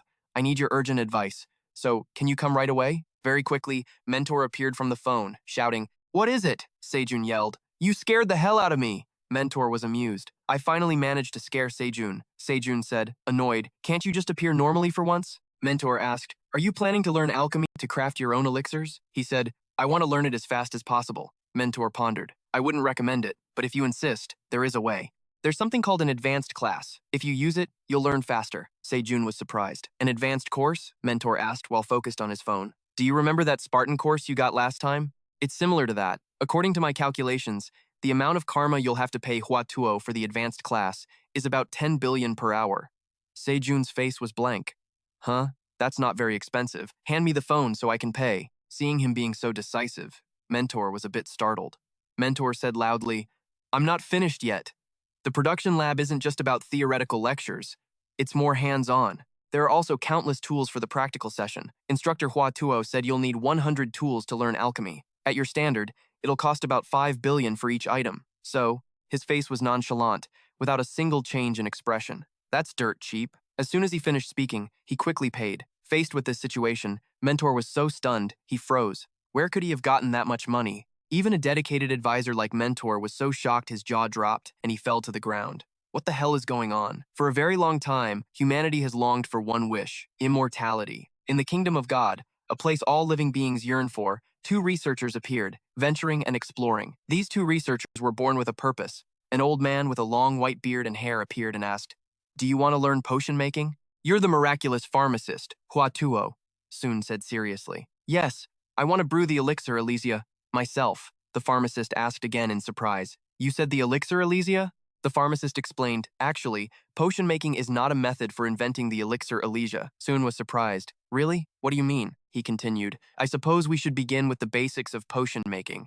Brewing is the process of changing the internal essence of a medicine. External medicine is a type of compound, which is why even a small dose requires processing. With sulfur, silver, and cinnabar, they are all called burning medicines, precisely because from them, the liquido gold concoction and the golden pill concoction also exist. Because the process goes through a total of 7 stages, it's called the sevenfold burn, and the 9-star return process is known as the ninefold cycle. After a period of study, the pharmacist was pleased. "What a wonderful newcomer. You're a pretty fast learner," he continued. "However, we need to review what we've learned, so let's stop here for today." Sejun's face went pale. "My head hurts so much. Why can't I keep up even with S-rank wisdom?" he observed. "So this is an external elixir. External elixirs are made from extremely rare medicinal ingredients. I should give it a try, right?" As soon as he thought it, Sejun quickly swallowed the elixir pill. Suddenly, a new sensation spread throughout his entire body. He was stunned. "This is more amazing than I expected.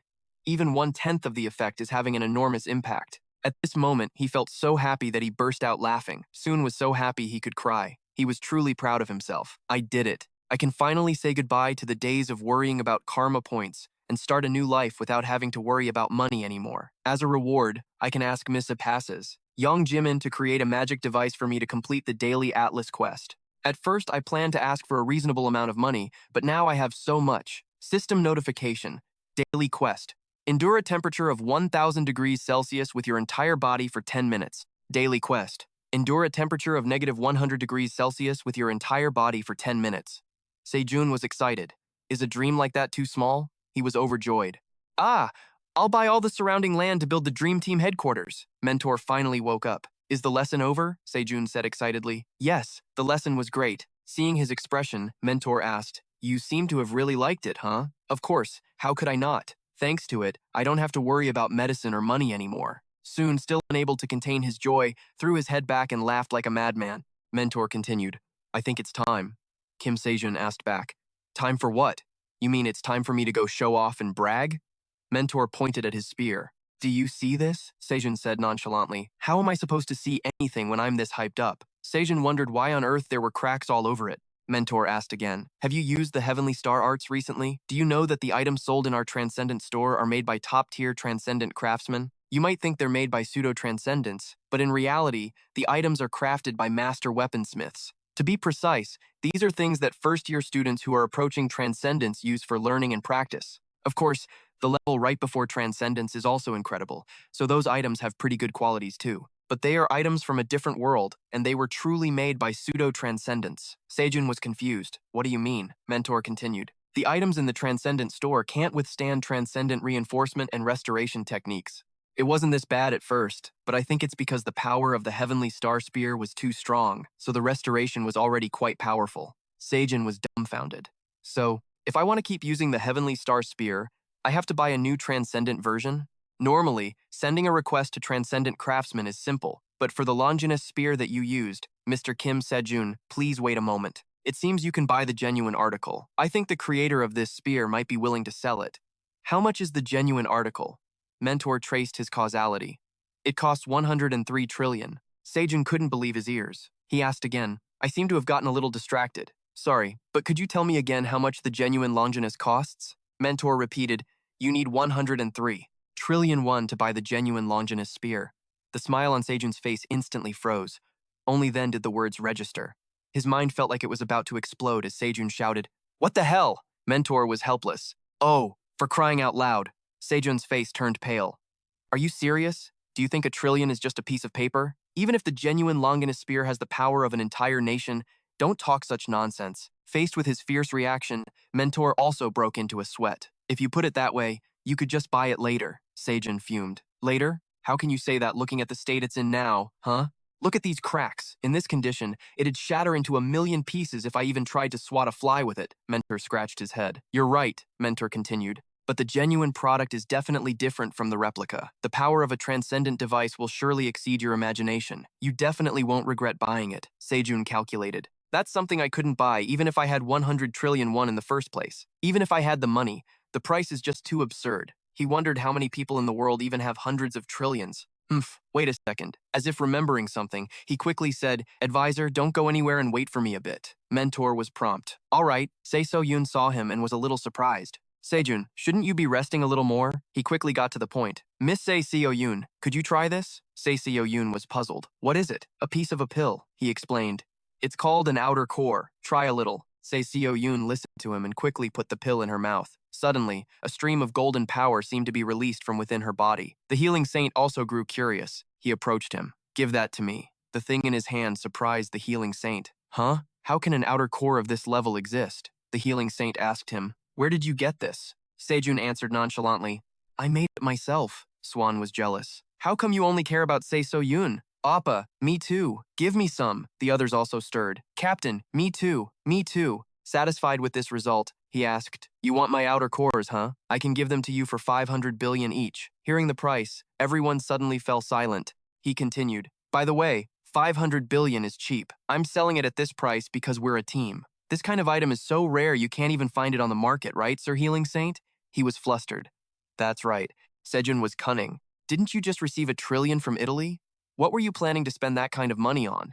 I don't know how to put it, but this thing is really good for hunters. Finally, there was a first customer. Se-So-Yoon said loudly, I'll buy it. To his surprise, she continued, Since I times only times have 1 trillion, please give me 2. Sejun froze. Asterisk. Only times 1 trillion. Sejun was overjoyed inside. That's right, Miss Se-So-Yoon. 1 trillion isn't a large sum of money. Sejun continued his sales pitch. All right, 5 more left. This price is a steal. First come, first served. The crowd quickly scrambled to get them. Me. Captain, me too. Here, take my money. With the money he made from selling the pills, he successfully bought a new weapon. Mentor exclaimed, You're amazing, Sejun. How could you pay for a transcendent device in one go? Normally, you'd have to save up for thousands of years. Sejun was pained. If you don't want to rub salt in my wound, can you please shut up? Mentor quickly fell silent. Ah, all right. Sejun considered it. This is a transcendent device called the God-slaying spear, a weapon with the power of a nation, the genuine Longinus spear. He quickly tried it out. At first glance, it doesn't look much different from the one I used before. Mentor stopped him. You can't just swing it around like that. Suddenly, a huge explosion roared, leaving everyone stunned. Everyone frantically looked to see who had caused it. The group shouted, We finally get to taste being attacked. I didn't think we'd be able to test the effects of the outer core so soon. I'll show you the upgraded burst fire. Burn! Sejun was dumbfounded. What the? I don't even have money for property damages right now. Mentor sighed. This is why I told you to be careful. Mentor was speechless. I told you it was beyond your imagination. Sejun still stood there, motionless and stunned. I didn't think it would be this times different. He affirmed, It's definitely worth 103 trillion. This is truly unbelievable. He said, This thing will obviously devastate the surrounding area, so I won't be able to practice properly. Mentor explained, That's why most first years have to learn power development while also accumulating the necessary causality for transcendent equipment. If you can master the secret of power development, you'll be able to use transcendent equipment properly. Power development efficiency, 0.6%. His face paled. In other words, I have to invest even more money? Mentor said hurriedly. Anyway, I'll be going now. If you need anything else, just call me. Before he could finish, Sejun stopped him. Wait, I have a few questions. Mentor turned back. What do you want to know? Sejun recounted, I actually heard the word causality from an unexpected place. I remember asking if there were any other transcendent students in this space-time. You still can't answer me? Mentor said grimly. My apologies. I'd like to tell you, but I'm not allowed to. Sejun thought, there's no doubt about it anymore. The Church of Justice and the Transcendent Academy are connected. I'll have to try another approach. Sejun continued, Then can you tell me about the history of the Transcendent Academy you were going to tell me last time? Mentor said, Of course. Mentor began to explain, Last time, I briefly mentioned the headmistress of the Transcendent Academy, right? Sejun grunted in affirmation. You just said she was the second pseudo-transcendent. You remember. As I said, she was the second pseudo-transcendent, the second person to enter the realm of transcendence, and at the same time, you could say she was also the first-year student to attend the Transcendent Academy. The first-year student? Hearing this, Sejun seemed to understand something. You mean, Mentor continued, that's right, there was one other person. They were the first to set foot in the realm of transcendence in the entire world, and they founded the Transcendent Academy of today. Sejun cut in. Wait a minute, if the founder exists, then why is someone else holding the position of headmaster? No one knows the reason. Mentor's answer surprised him. I'm sorry. Mentor seemed helpless. No one knows what happened, not even the headmistress. To be more precise, there's no causality left for the first transcendent. His face tensed up. No causality left? Mentor said. I don't know much about it either. However, as the principal said, it seems the first transcendent being no longer exists. All memory of him has also vanished, so that's the only possible explanation. Asterisk, is that somehow related to why my own causality can't be measured? Sejun wondered. Suddenly, a loud voice shouted, startling Mentor Sejun. Oh my god, time really flies. Well then, I'll see you next time. Seo-yun rushed in. Sejun, something's come up. I just got a call. We need to get to the Hunter Association right away. You wondered. What's wrong? She looked incredibly worried and was in a huge hurry. I don't know either. He just said that if I mentioned Burr, you would understand. Hearing that, Sejun also grew tense. At the Hunter Association, everyone was in a panic. Burr is going to break free soon? That's right. That's what the Dark Saint said. Mindu said urgently. Wait a minute, Burr. As in, the great monster from the time of the Great Flood? Wasn't it killed? Seo-yun added. Exactly. The Great Flood ended with the subjugation of Bear. What are you talking about? The Sword Saint spoke up. I think it's time you all knew the truth, he continued. Bear was never killed. It was only sealed. And the Church of Justice, the ones who cast the seal, have been using Bear's power to cause chaos. We don't know their objective, but they are not as purely benevolent as everyone thinks. Seo-yun was horrified. What? Sejun spoke up about Burr. Did something happen in Greenland? The Sword Saint replied. No, in England. You were surprised. England? The chairman of the Hunter Association pushed a piece of paper in front of you. Please, take a look at this. You thought, asterisk, a letter in English. Asterisk, he continued. This is a secret dispatch the Queen of England sent to Korea. To put it briefly, dungeon distortions that they can't handle have appeared in England, so she has asked for our help. The Sword Saint added, Burr probably hasn't completely broken free yet. Otherwise, England would have been destroyed long ago, and there would have been no time to send a secret dispatch. The chairman said, for some reason, the Church of Justice won't take any action. It's also suspicious why they sent a secret letter. Wouldn't it be better to send an official dispatch and request cooperation from the entire world? Jimin said, my grandfather and I were planning to go to England, but there are a few problems. Ru Ryu Jin Cheon has disappeared. You were surprised, remembering Ru Ryu Jin Cheon, and asked her, is he plotting something again? Jimin shrugged. Who knows? I have no idea where he went. She sighed. He might have run off after being accused of cooperating with Kalia, but even when I asked the other guild masters, none of them seemed to know anything. You were bewildered. Asterisk. It seems a lot has happened while I was unconscious. Asterisk, Jimin continued. I'm just worried something might happen if my grandfather and I leave the country in a situation like this. Actually, the biggest reason is, her words made you turn to her, curious. The Queen of England specifically mentioned you, not us. Sejun said nonchalantly, I'll go. Everyone was horrified. What? Are you crazy? Seo-yun yelled, is this something you can decide so lightly? You'll have to fight that apocalyptic monster. Mindu was also annoyed. You should be more concerned about what to eat for breakfast tomorrow than this. Sejun gave a bitter smile. What's the point of staying here? I've got to work hard to make money. His statement left everyone momentarily stunned, but it seemed he had a point. Seo-yun calculated, I'm out of money too. The Sword Saint was surprised. Asterisk. My granddaughter is out of money? Asterisk. Sejun also needed to earn money to buy the elixir. Mindu teased the queen. You have the right to use England's budget, don't you? The Sword Saint was baffled listening to the youngster's conversation. Buy what? What are they planning to do with England's budget? Seo-yun spoke up. I just checked, and England's annual budget is 1.2 trillion. The Sword Saint was extremely curious. What do you do with that? Everyone got excited. Let's go to England then. Yeah, let's make some money. The elders were dumbfounded. Ah, what in the world has that wretched brat done to my disciples? The Y-Saint felt sorry for himself. I'm the only one without a disciple. Suddenly, a familiar voice called out, Sejun. You turned around instinctively. Magic Saint, he said cheerfully. I don't know how to express my gratitude to you. Sejun said humbly. Don't say that. I didn't really do anything. He insisted. No, I heard everything from the Y-Saint. Thanks to you, both the Y-Saint and I are safe. Thank you. Sejun gave a strained smile. Asterisk. I can't possibly tell him I accidentally destroyed his house. Asterisk. Jimin was delighted. Thank you so much. Thanks to you, everyone is safe. She was so excited her eyes sparkled. As long as it's within my power, I'll do anything you ask. Sejun didn't hesitate. Then, could I ask you for a small favor? He led the magic saint and Jimin to the old man's house, a large corner of which he had smashed to pieces. Seeing their expressions, Yu said sheepishly, I just bumped it a little, and it suddenly collapsed. That's what happened. Yu continued, Sir, you can stay in the Dream Team's building while your house is being repaired. Sir Magic Saint, if you wish to repay me, please deduct it from the repair costs, because I'm completely broke right now. Anyway, please take care of this while we're in England. As soon as you finished speaking, you left immediately, leaving the other two dumbfounded.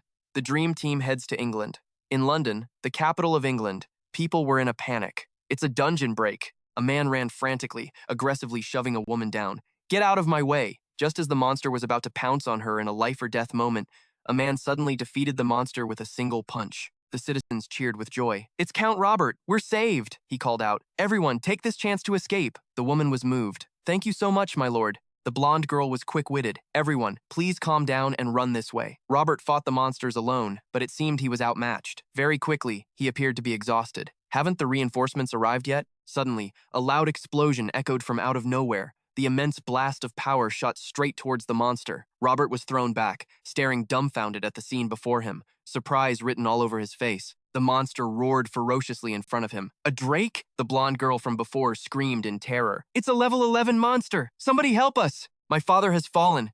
Please, save him. Her screams successfully drew the monster's attention. Suddenly, a powerful yellow light appeared from the monster's direction. Both the blonde girl and Robert were horrified. He yelled, Sir! That powerful force struck down in a single blow, stunning the level 11 monster. Seeing the weapon in that person's hand, Robert was astonished. Is that a spear? Sejun was annoyed. What kind of mess is this? The moment we arrive. He landed on the ground and said to Robert, Step aside, I'll take care of them. Without another word, Sejun aggressively raised his hand and commanded, Kill them all. Everyone quickly charged forward. Right. Robert was speechless. They wiped out all the monsters in the blink of an eye. The blonde girl approached. Are you, by any chance, members of the Dream Team from Korea? You replied, That's right. I'm the leader of the Dream Team, Kim Sejun. She continued cheerfully. Allow me to introduce myself. I am the Queen of England, Arya. She seemed very simple and friendly. Sejun was dumbfounded. The Queen? Mindu asked curiously. What's going on over there? Sejun thought to himself, looking at her gentle smile. Asterisk. A young girl like her is the Queen? Asterisk. At the Queen's temporary residence, everyone in the palace was in a panic. Your Majesty, are you all right? Robert stormed in, furious. What the hell were the royal knights doing? Why are you only just showing up now? One of them stepped forward. It was Sir Lebanon. He suddenly held us back. This annoyed Robert. He frowned at the person reporting to him. Then, Robert turned to report to the Queen. Your Majesty, I request permission to remain for a while. I understand, Sir Robert. After they spoke, the Queen turned to look at Sejun. Please, this way, Arya said apologetically. I sincerely apologize for making our honored guests witness such a shameful scene. I'm sure you must have many questions. Like why the queen of a nation would secretly send a coded message instead of an official dispatch requesting help, right? At this, Arya sighed sadly, a sorrowful look on her face. The truth is, I am merely a puppet. Upon hearing this, Sejun's group all gaped in astonishment. The queen continued, Do you happen to know the official name of England? Sejun spoke up. Isn't it just England? Arya replied. Most people think so, but that's actually incorrect. England is just one of the largest countries in the Commonwealth. The official name of our country is the United Kingdom of Great Britain and Northern Ireland. Scotland, England, Northern Ireland, and Wales. The UK is a union of those 4 territories. The countries within the union weren't on very friendly terms, and during this time, major disasters and other difficult problems piled on top of each other, making an already bad relationship even worse. Then, just a few weeks ago, right after the death of the former queen, Her Majesty Bis, that precarious union collapsed completely. Sejun thought to himself, the death of the late queen was such a huge event. Of course I knew about it, but who would have guessed that the one sent to succeed the throne would be such a young girl? The queen's death alone was surprising enough. The queen continued, while all of England was suddenly thrown into chaos. My grandmother called me to her and told me something. A terrifying monster. The moment these words were spoken, everyone was left in shock. Aya explained in detail. She told me I had to stop some horrible monster that should have never appeared in this world, Her Majesty.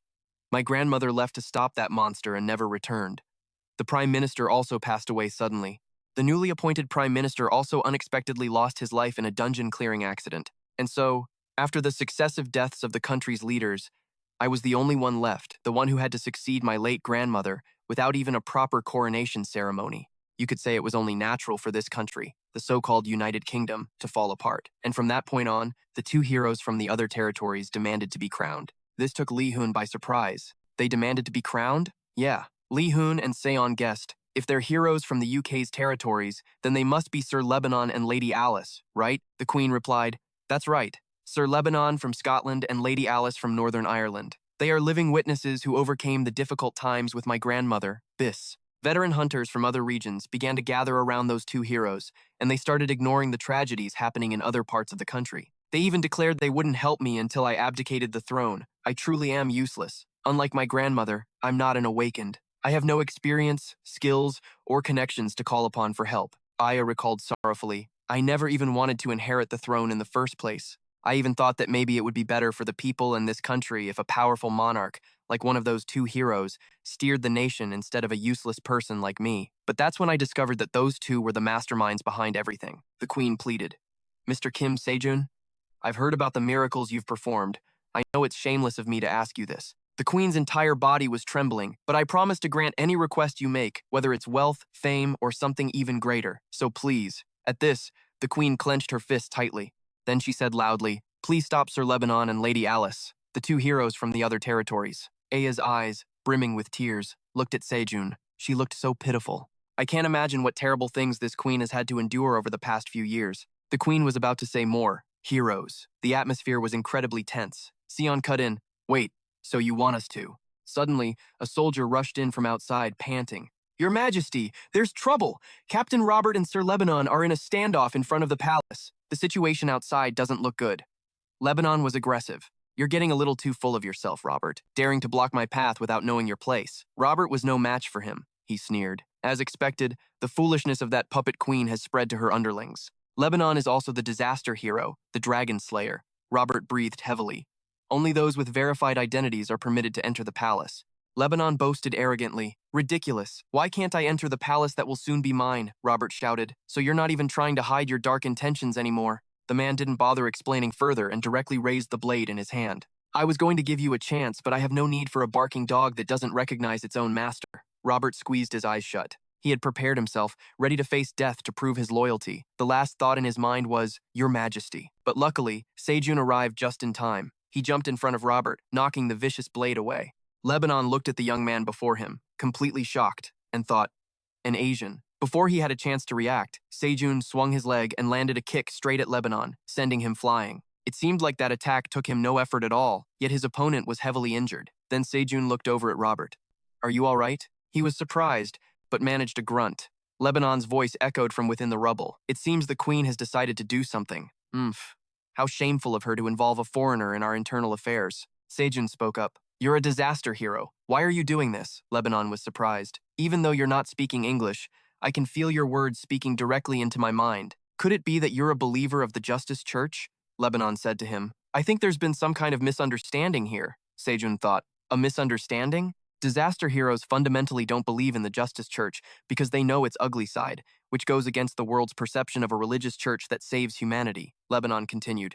I have no intention of interfering with your plans. Today, I just wanted to take a look around the palace where I'll soon be moving in. I just wanted to do it a little earlier than planned. Sejun confirmed his thoughts. So they're working with the Justice Church to seize the throne. He asked Lebanon, Have you ever heard the name Sejun? The man lazily repeated his name, Kim Sejun. I think I've heard that name somewhere. Just as he finished his sentence, something suddenly flew towards him. Lebanon panicked. Don't tell me.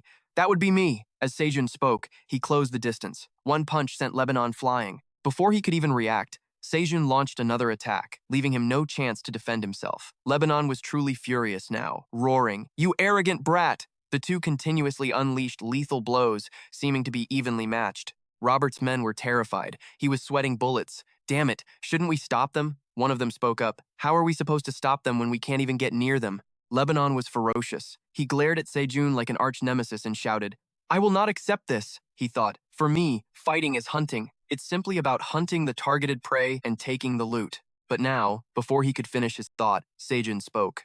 You said something about Her Majesty dragging an outsider into internal affairs, yet you're colluding with the Justice Church. It seems I'm the one being hunted. At the same time, he voiced an insult. You hypocrite, he said smugly. How would you translate this? I wonder if there's an English version of the saying, if I cheat, it's a romance, but if someone else does it, it's an affair. Lebanon felt utterly humiliated. He was so angry his eyes turned bloodshot. Shut up. Sejun continued to unleash lethal blows, dashing towards Lebanon. He teased, so hot-tempered. In all his years, no one had ever dared to provoke him like this. For Lebanon, this was unacceptable. He cursed loudly. You bastard, you want to match strength with me? With that, he furiously swung his blade at Sejun. The two frenzied powers clashed, creating a massive shockwave in front of the palace. He threatened, you will face a power that makes even dragons kneel, you fool. Lebanon raged. Your arrogance and pride will crumble. They will crumble. Sejun struck fiercely towards Lebanon. In this situation, he was overwhelming him. Lebanon couldn't believe it. He asked himself, am I losing? Me? Impossible. Suddenly, Sejun's spear cracked into pieces right after he swung it down. Watching the spear in his hand fall apart, he let out a dazed and regretful sigh. Oh man, Sejun felt annoyed. I was controlling my strength, but it still broke. Lebanon was terrified. That bastard is even stronger than a dragon. There's no telling what'll happen if this fight continues. He was afraid of an enemy as strong as Sejun. It seems I'll have to postpone the plan. At the same time, the queen and Sejun's group rushed out in a panic. She called out anxiously, Sir Robert, weakly. He bowed. Your Majesty. The moment Arya saw him, she asked, are you all right? Lebanon sheathed his sword. Let's call it a day. Before leaving, he shot a threatening look at the queen. But remember this, the more stubborn you are, the more the people around you will get hurt. Soon spoke up. Where do you think you're going all of a sudden? Lebanon asked him. Are you planning on fighting me without a weapon? He pulled a new weapon from his pouch, his voice rising. Hey, what do you take me for? Taking down a Calamity-class hero with my bare hands is a bit much, you know, he grumbled. What the hell are you rambling about? As soon as the words left his mouth, a powerful aura erupted from the boy. Soon smiled cheerfully at Lebanon, then lightly swung the artifact in his hand. The man had no time to react. He just let out a scream, then stood there dumbfounded as he took the hit. The surrounding area was thrown into chaos. Everyone was in an uproar. He asked if they had searched the other side yet. Are you guys still fumbling around? We're still looking. Sujan scratched his head. What should we do? He's getting more and more destructive by the day, Li Hyun worried. We don't have to pay for the repairs, do we? Sao Jun complained defensively. I swear I was controlling my power. At last, he found him. It turned out they were looking for Lebanon. Soon cheered. Ah, there you are. He cleared away all the rubble, pinning the man down, when he suddenly saw something glowing. Curious, Soon picked it up to take a look. It was a beautiful, red, heart-shaped stone. He stared blankly. This was a different scene. A man stood helpless before a monster. Is this the end? He lowered his head in resignation. El Ma, I was going to propose to you after this battle was over. But then, Soon suddenly flew in from out of nowhere with a weapon, letting out a loud shout that shattered the gloomy atmosphere. His group swarmed in. All right, that's done. Next. Hurry up, move, move, move. Robert stared, dazed, at the bustling scene before him. Everyone was working energetically. Hey, be careful with that. Be careful. If you do it like that, they'll get crushed. Bring the severed parts over here. Not understanding what was happening, Robert spoke up. A cheerful young man, Philip, approached. Captain Robert, are you feeling any better? He was frozen. I'm fine. But what is everyone doing? Philip quickly explained. We're cutting up and transporting the monster's corpse. Robert said. No, I know that. Philip said. This was a direct order from the Queen herself. He was surprised. The Queen did this? Philip explained. She said we have to analyze the corpses quickly while the Dream Squad is in England. The Queen needs money urgently, so we have to sell them as fast as possible. Just then, Suzanne suddenly collapsed to the ground, crying out in pain. Her face was pale. I can't walk another step. Minzu was just as ragged. Me neither. Looking around, everyone else was completely drained of energy. Soon focused his thoughts. The dragon's heart I got from defeating Lebanon. I asked the apothecary to make a potion, but it'll take a whole 30 hours. 30 hours equals 300 billion. He spun around and yelled, What are you all doing? If you're done, then get moving. Now, the crowd protested. This is exploitation. We need to rest. We need a break. A break. A break. He shouted in frustration. Shut up! Have you all forgotten you each owe me 1 trillion won? The crowd grumbled. So petty. Does he get stronger the more money he makes or something? Greedy bastard. Judging by how he's been acting, that seems to be the case. Sejun was annoyed. Quiet, he thought. Damn it. How much money do I have now? I'll have enough if we just push a little harder. Suddenly, a sound rang out. It was the Dream Squad. The crowd roared when they saw them. The Dream Squad. The Dream Squad. The Dream Squad. Mindu was bewildered. What's with this atmosphere? Sao Jun wasn't much better. I have no idea. Just wave along for now. It's great to see you all. In Northern Ian, a resentful voice spoke up. Are we just supposed to stand by and watch like this? Two people were reporting intel. Currently, an Asian hunter named Kim Sejun is known to be clearing dungeons all over England. Furthermore, we haven't been able to contact Sir Lebanon since he arrived at the palace. With the current situation, more and more people are once again supporting the Queen. Alice was irritated. How annoying. Her eyes widened in fury. How dare you stupid Scots speak such nonsense in front of me? Witnessing the horrific scene, the other person screamed in terror. Please, spare me, the lady said nonchalantly. Don't worry, I was planning on leaving one survivor anyway. She ordered, get lost. And tell the other fools it's time to gather in London. Then she suddenly changed her mind. On second thought, you don't need to be alive to do that, do you? Alice simply held out her hand, and the man instantly turned into a moving, white skeleton. She looked at the skeleton before her and ordered, go, and tell them what I said. As it left, the lady let out a wicked laugh. This Kim Sejun fellow isn't half bad, is he? She asked someone hiding behind the wall. It seems you haven't been keeping an eye on him at all, have you? A mysterious person with a chilling voice replied, act on your own from now on. As soon as the words were spoken, the figure in the black cloak vanished. The lady stood up. Whether it's the past or the present, I can never understand what she's thinking. Oh well, it doesn't matter. I just need to kill all those who welcome that little brat as the new queen while looking down on me, the great hero of the deluge, and turn them into corpses. The entire place she was in was filled with skeletons. Not a single living soul remained. It seems this was the lady's hobby. Her face suddenly twisted into a more savage expression. Shall we head to London then? The scene changes to Sejun's room. The apothecary spoke up. Here, it's finished. He was surprised. So this is the medicine made from the dragon's heart. But it doesn't look any different from the last one. The old man said, that's because the dragon's heart was still in perfect condition. To maximize its effectiveness, it was important not to damage the product's appearance. Anyway, hurry up and eat it. I want to watch the process of you absorbing a medicine made from a dragon's heart. Soon was surprised. What? Then he thought, right, I'm completely broke. If I run out of money while he's making the potion, I'll be in huge trouble. The apothecary sighed in disappointment. No, I wanted to see it get absorbed. After he ate the dragon's heart, Sejun's body absorbed it very quickly. A loud sound echoed through the entire castle, startling Robert and the Queen. Robert was horrified, an energy so immense that the whole palace is shaking. What in the world is happening over there? The crowd chattered. Was that an earthquake? What is this energy? The Queen asked. In your opinion, Sir Robert, just how strong is Hunter Kim Sejun? He replied, I wouldn't even dare to try and gauge his power. Arya was astonished. Does that mean Hunter Kim Sejun has surpassed the Calamity-class heroes? He affirmed, yes. Robert said, this is just my speculation, but perhaps no one in this world can pose a threat to Hunter Kim Sejun. Robert looked at the young man before him and thought to himself, perhaps an apocalypse-class monster could. Arya blurted out, I'm so jealous. Robert didn't understand what she meant. He asked again, I beg your pardon? The Queen thought sadly. If I had power like that, I wouldn't be this useless. And everyone wouldn't have had to sacrifice themselves in vain. She fondly recalled a memory. Remember, Arya, people can become anything they want to be. Suddenly, she couldn't help but call out to her unconsciously. The Queen thought, but for someone as useless as me, this crown is too heavy. Seeing her looking so dejected, Robert stepped forward. Your Highness. Arya continued, from now on, we should do what we can. Let's get back to work. Her sudden enthusiasm surprised Robert as well. The Queen walked over. Can we move this? The guards panicked. Please, leave it to us, Your Highness. You should go and rest. Robert felt glad. Your Highness, he thought, you always say you are weak, but it would be wonderful if you knew how your spirit and your actions touch the hearts of so many people. If anyone were to ask me who is most qualified to be Queen, I, Robert, would say it could only be you, Your Highness. He stepped forward. It's starting to get dark, and it looks like it might rain. Please, go inside, Arya said. Then let's just finish this first. Suddenly, someone rushed in frantically.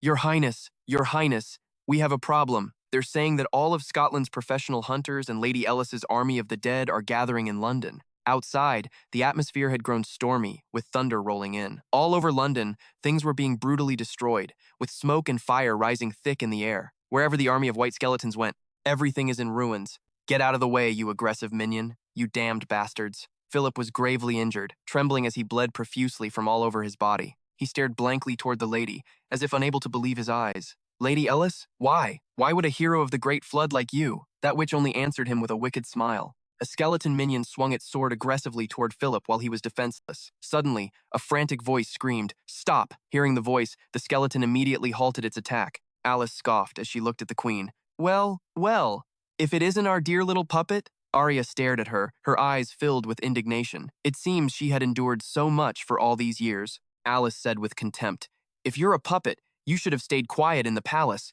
What are you doing all the way out here?" Arya shouted, "What are you doing?" Alice replied nonchalantly, "What am I doing? Can't you see for yourself? The queen has become far too stubborn. I can't stand it anymore." Arya silently looked over at Philip. At that moment, it seemed he could no longer hold on, and he collapsed. The person beside him cried out in alarm, "Hey, wake up!" Seeing the current situation, the queen trembled with rage. Then she spoke up. "Isn't it my throne that you want?" Alice feigned surprise. "Oh? So you can at least figure that much out." The lady's attitude was the last straw for Robert. He gritted his teeth in fury, veins bulging on his face. "Alice, do you think people will acknowledge you after doing this?" Alice answered with a wicked sneer. "Be acknowledged? How amusing. I have already decided to ascend the throne as queen. What need have I for anyone's recognition? I am Elis, the hero of the Great Flood. I am the one worthy to rule over pathetic mortals like you all." Arya shouted, "If you want the throne, I can give it to you." Robert was alarmed. Arya continued, "I will remove this worthless crown. So please, just stop." Robert quickly tried to stop her. "No, Your Majesty. How can you?" Alice looked at her with boredom. "I might have agreed if you had simply abdicated, but I've changed my mind." It was unclear what game she was playing, but as she finished speaking, Alice pointed toward the queen. Then she gave a cruel order. "Kneel. Let everyone here, every subject of Britain, see who the true queen is." Robert felt his queen was being deeply humiliated. He roared in fury. "How dare you?" Seeing the queen raise her hand to stop him, he stammered, bewildered, "Your Majesty?" But she had already resolved herself. "I'm sorry, Robert. I can no longer stand by and watch so many people suffer. You once told me that a person can become anything they truly desire, but that it's only possible within one's own world. In my world, that is impossible." Hearing Arya's words, Robert couldn't help but feel heartbroken. The queen prepared to kneel before Lady Alice, her expression utterly desolate. The people, while fending off the skeletons, cried out, "It can't be! Please don't, Your Majesty!" Seeing their anguish, that witch was absolutely delighted. Arya felt helpless. This was the right decision from the start. The crown was never meant for me. It is a burden I cannot possibly bear. Suddenly, an arm unexpectedly grabbed her and pulled her up. "You are like a pure snowflake amidst the dark forces." Arya was completely surprised to see him. She gasped, "Hunter Kim Sejun." Sejun now looked incredibly serious. "Don't bow your head. Raise your face. That is what shows a person's resolve. If you, Arya, are truly the queen of this nation, no, if you want to be the people's queen, if that is the queen you aspire to be, then do not lower your head to a person like that." At his words, tears suddenly began to fall from the queen's eyes. Seeing the sight before him, he gave a cheerful smile. "Your crown is about to fall off." Hearing his words, the royal guards roared as if their strength had been renewed. "That's right. We are all united. We are willing to sacrifice our lives for Her Majesty. If we felt otherwise, we would have left long ago." Sejun had become the hope for everyone present. Robert stepped forward. "Your Majesty, for the sake of your people, I beg you not to bow." His plea truly touched the queen's heart. Alice screamed in fury, "Puppet, what do you think you're doing? Why aren't you kneeling?" It seemed she was very eager to prove who the real queen was. Bolstered by their support, the queen's eyes suddenly grew incredibly firm. Arya declared loudly, "Alice, you are neither the hero of the Great Flood nor anyone else." As she spoke, a look of extreme loathing crossed the queen's face. "You traitor. I could have forgiven you hundreds, even thousands of times for your attempts on my life, but I will never, under any circumstances, forgive you for harming my subjects. The people are the foundation and the very soul of this nation. Your act of harming them, what can it be called, if not treason?" Arya continued to shout, "Elis, you dark sorceress, you are a traitor!" These powerful words made that witch tremble with rage. Though the queen's hand still trembled, she gathered all her courage, pointed straight at Elis, and declared, "For this crime, I sentence you to execution." It seems this little girl has resolved to become strong in order to protect her citizens. As soon as she finished speaking, Arya shouted a command. "Robert!" He immediately stepped forward. "Yes, my queen!" She continued her powerful declaration. "Execute the traitor, Alice." He immediately accepted the order. "I will carry out this sentence, even at the cost of my life." With that, Robert roared, "Knights, raise your weapons. From this moment forward, we will use any means necessary to kill the traitor, Elis." Their fighting spirit ignited. The soldiers roared as one. "Yes!" Sejun stepped up beside Arya, giving Alice a smug look. Well. So, I suppose this is that queen you mentioned to me?" His voice was laced with sarcasm. Seeing this unfold, Alice couldn't help but let out a jeering laugh, a savage sound that made one's skin crawl. Immediately after, she feigned a sigh. "You know, I did give you a chance. As Ellis spoke, furious bolts of lightning descended from the heavens, and monsters began crawling out of a black void. The lady screamed, "You refuse the easy way, so you'll get the hard way!" Faced with this spectacle, the royal soldiers began to panic. What is that? Monsters are falling from the sky. Robert stared in shock. Those aren't storm clouds. That's a massive gate. It looks like Alice is impatient to destroy everything here. Arya screamed, "Elis, what the hell do you think you're doing?"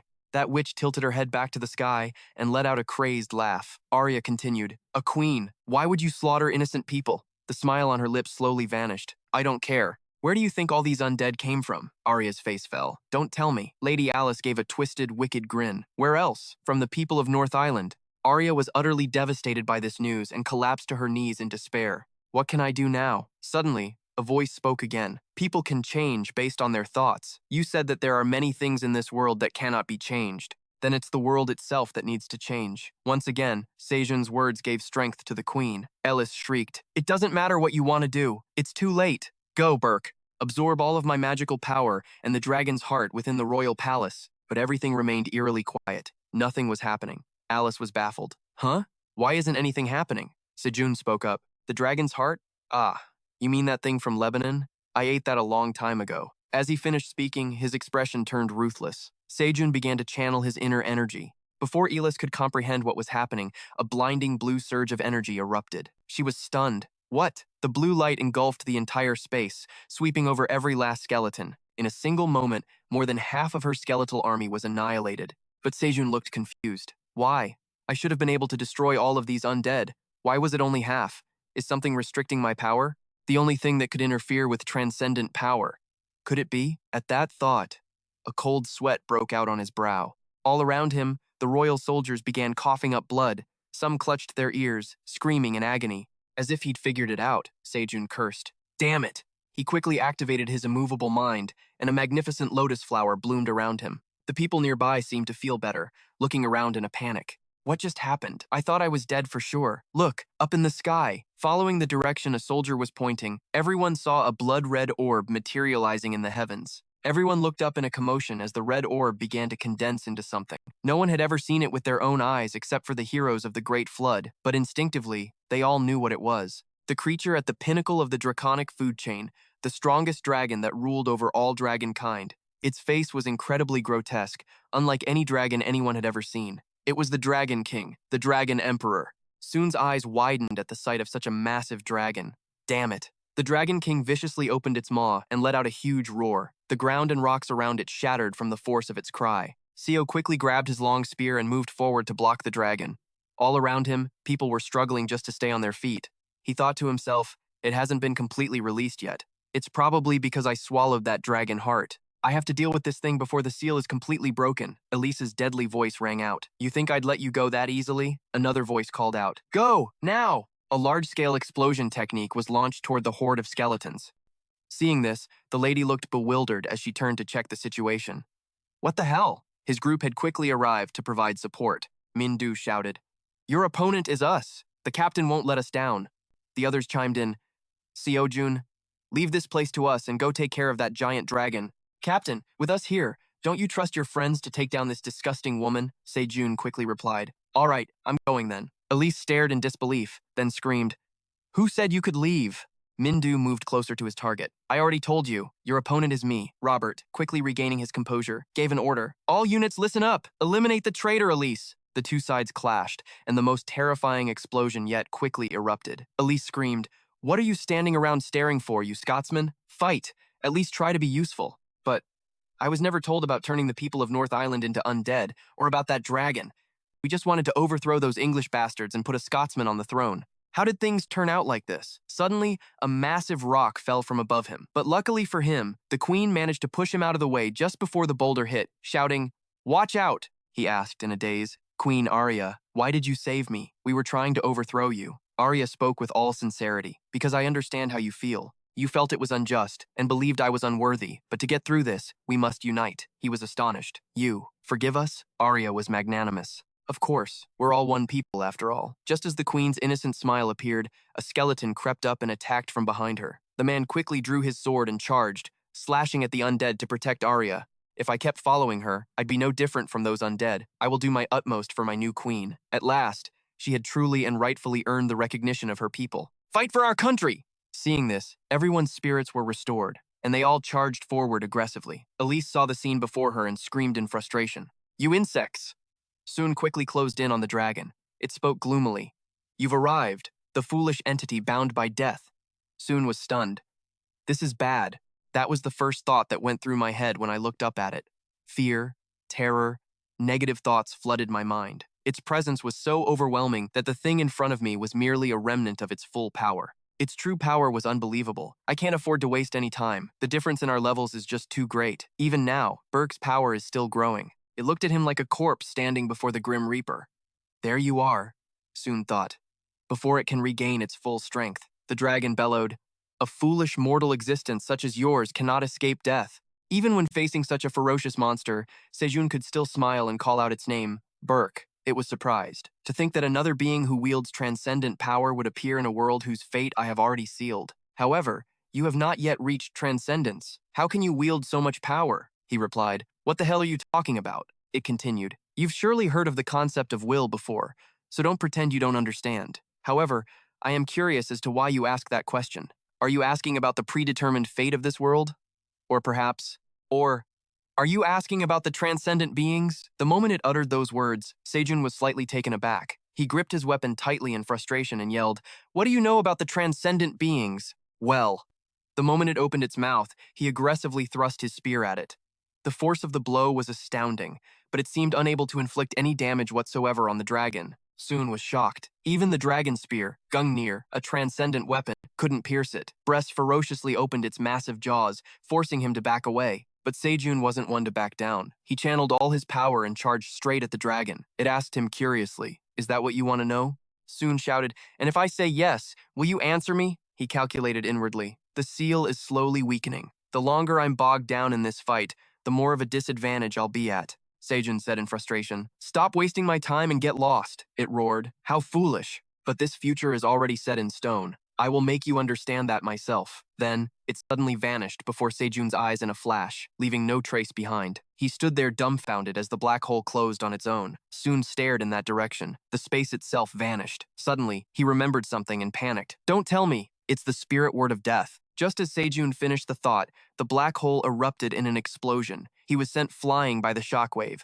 Sejun gritted his teeth in alarm, but the dragon was also stunned with surprise. This power, it was his own blue energy striking the black hole, preventing it from closing. Soon charged forward, shouting aggressively, You think I'd just let you run away? A gigantic, eerie streak of light appeared in the sky. His heavenly meteor spear shot aggressively toward it. He used the second technique of the 10,000 Thunders power, pouring all his strength into a continuous assault on the dragon, giving it no chance to react. It seemed he had succeeded this time. Unable to counter, it was sent flying, roaring in pain. It looked like he had overexerted himself with that attack.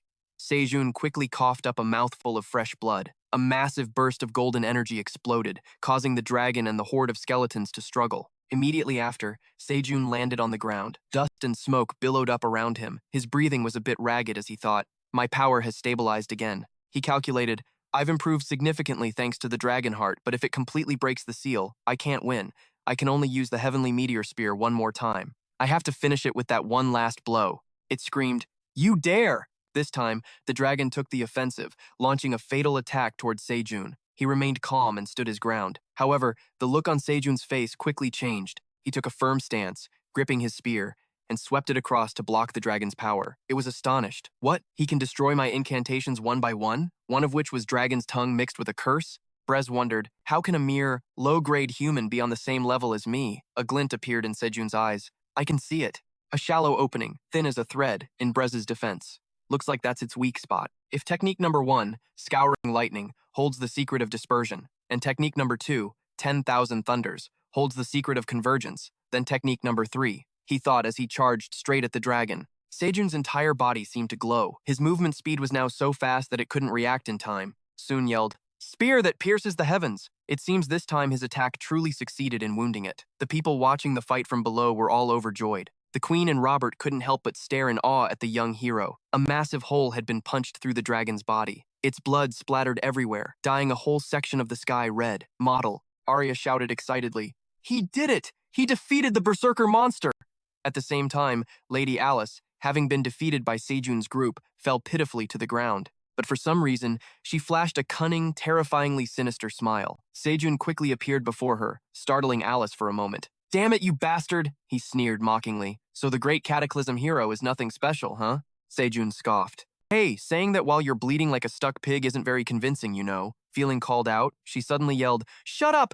They're just a few scratches!" Alice was furious. Am I being toyed with by these brats again? Alice realized they weren't just S-rank hunters. Each one of them was practically a disaster-class hero. If only those damn Scots hadn't betrayed me. She glanced at his group, laughing and talking, then over at the dragon's corpse. He did it! He defeated the berserker beast! Alice slowly stood up, covering her face, baring her teeth in a wicked smile. Alice's laughter grew louder and louder. Don't you know anything? Do you have any idea why Bress is called the great monster of the apocalypse? Just as she finished speaking, a massive explosion erupted behind everyone, shocking them all.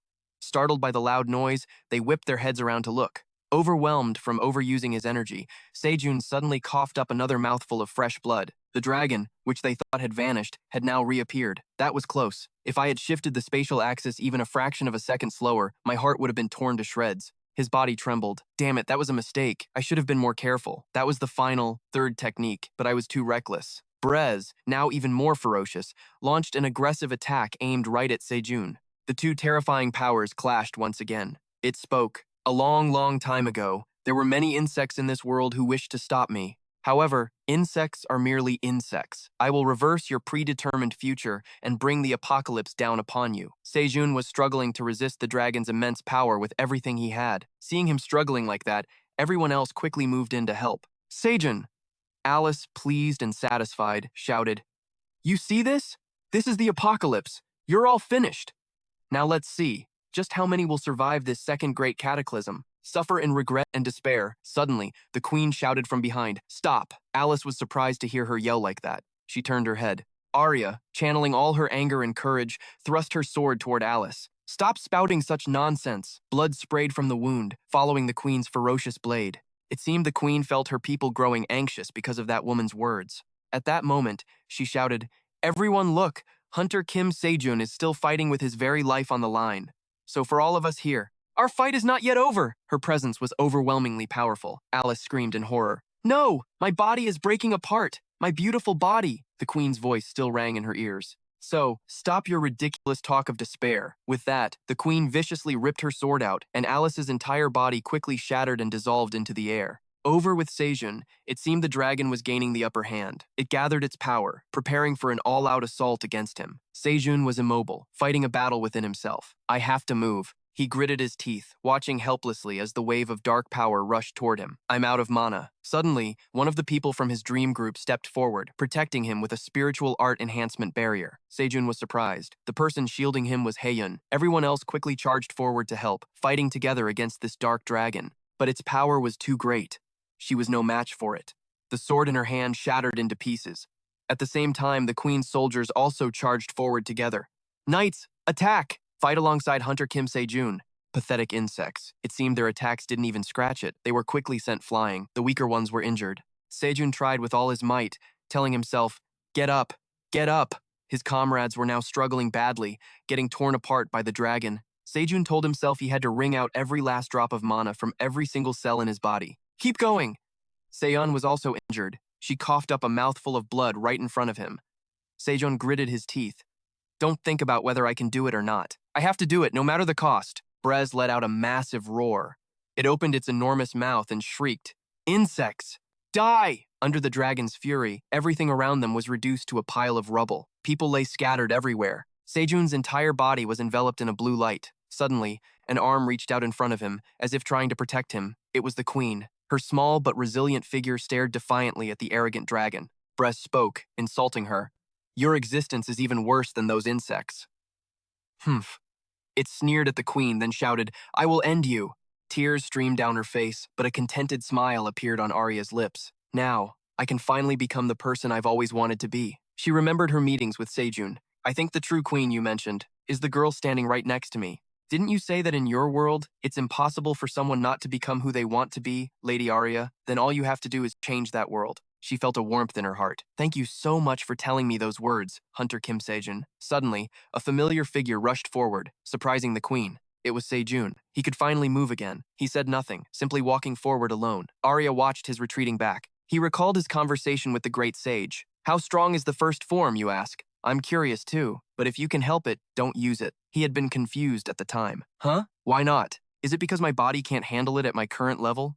The great sage explained, even if your body could withstand the mana backlash, if your body and the spear are not in perfect sync, it's too dangerous for your life. Save it for later. Save it. Then, the great sage of heaven continued seriously. Most importantly, your world probably can't handle that kind of power. But in the end, at this very moment, Sejun had decided he had to use it. Meteor Staff, first form. He recalled the great sage's teachings. Each form of the heavenly star spear contains its own unique principles. If the first form, Annihilating Thunder Star, carries the principle of dispersion, and the second form, Myriad Thunder Azure Cloud, carries the principle of absorption, then the third form, the Heaven-Piercing Spear, contains the principle of penetration. The three principles, dispersion, absorption, and penetration, when combined. As he thought this, Sejun took defiant step after defiant step forward. The ferocious dragon stood still, observing its opponent's movements. He thought, my heart feels like it's going to explode. No, it's as if it shattered a long time ago. An unbearable power is surging through my body. This isn't a power that was granted to me. This is a power that far surpasses my current abilities. But I don't care. With that thought, Sejun closed his eyes to focus. Even if I have to die here, even if I can never stand again, even if my very existence vanishes, I will do this. As the thought ended, he opened his mouth, Heavenly Star Spear, first form. He began to move, spinning through the air. One man, one spear, charging ferociously toward Bress. Annihilate. Just one word escaped Sejun's lips, and then, the dragon seemed to be writhing in agony from his power. The intense golden light felt like it was incinerating its entire body. Brez had never felt such a terrifying sensation. It roared, space, time, all of creation, everything is collapsing. Looking at the resilient young man before it, the dragon couldn't help but be startled. It was astonished. He dares to use a power that exceeds his own limits? Regardless, this power is unbelievable. It looks like that bastard is going to vanish along with me. As it said this, the mysterious robed figure suddenly appeared again. The moment the dragon saw him, it was terrified. You are. Before it had a chance to say anything more, the mysterious figure in the black robe clenched his fist, as if he were crushing the dragon's life force in his hand. The surrounding landscape was utterly destroyed and desolate. Most of the people had already fainted on the ground. The queen sat up in panic. Bursk. What happened to Bursk? She saw the sky had returned to its beautiful natural blue. Everyone stared blankly. Both Bursk and the giant gate had vanished. Robert wondered. Did they just vanish into thin air? No one could believe their eyes. Robert shouted with joy. He did it! He actually did it! We survived! He defeated the world-ending monster. Arya was overjoyed. He really did it. She ran towards him. Thank you so much, Hunter Kim Seo. But before she could finish, she saw him collapse, unconscious. The queen screamed in alarm, Hunter Kim Seo-jun! Everyone else rushed towards him in a panic. She looked at the young man lying on the ground, grief-stricken. No, you can't. Si Seo-yun was also worried. Seo-jun. She quickly placed her hand on his chest to check his condition. But what made Si Seo-yun panic was, his heart wasn't beating anymore. She became frantic. Lady Arya, please call the healers. The queen acted quickly. I understand. While waiting, Si Seo-yun continuously performed CPR on him. Seo-jun, you can't die. Seo-hun. She was so worried that she kept crying out his name.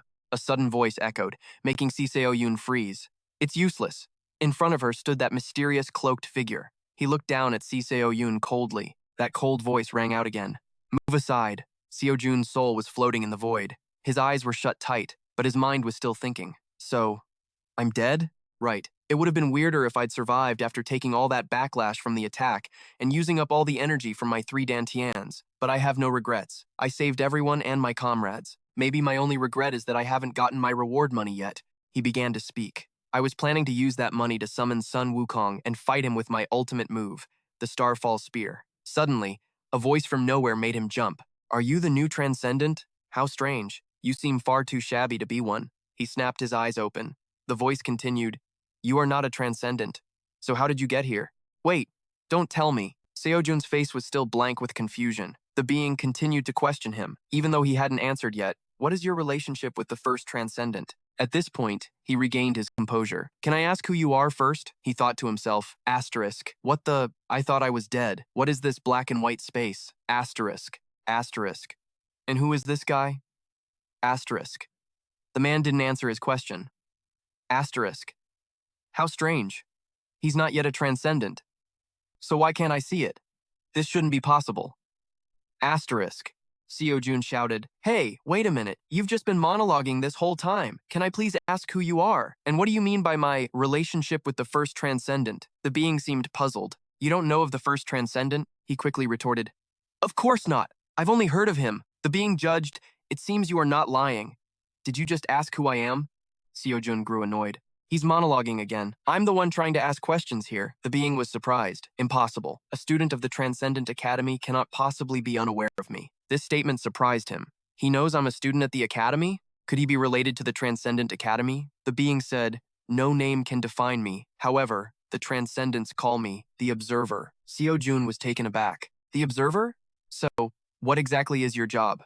The being replied nonchalantly, "I don't know." Sejun was speechless. "What the?"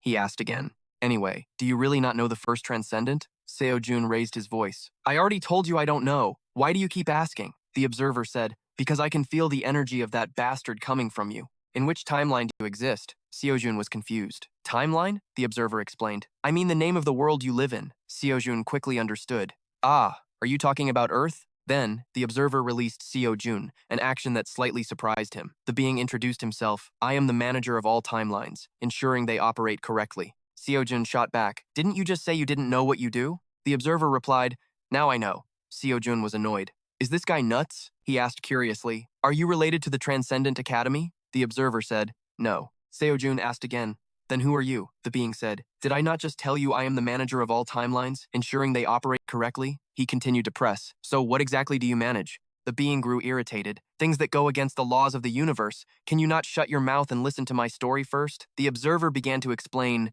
"A universe is formed from a single law. It is commonly known as the law of causality, but very rarely, entities that defy this law are born." Hearing this, it sounded vaguely familiar to Sejun. "Are you talking about the Transcendents?" The being replied, "Yes. After reaching Transcendence, they caused immense damage to the existing laws of the universe." He continued, "Therefore, I isolate them from the laws of the world." Sejun wondered. "Then the Transcendent Academy is?"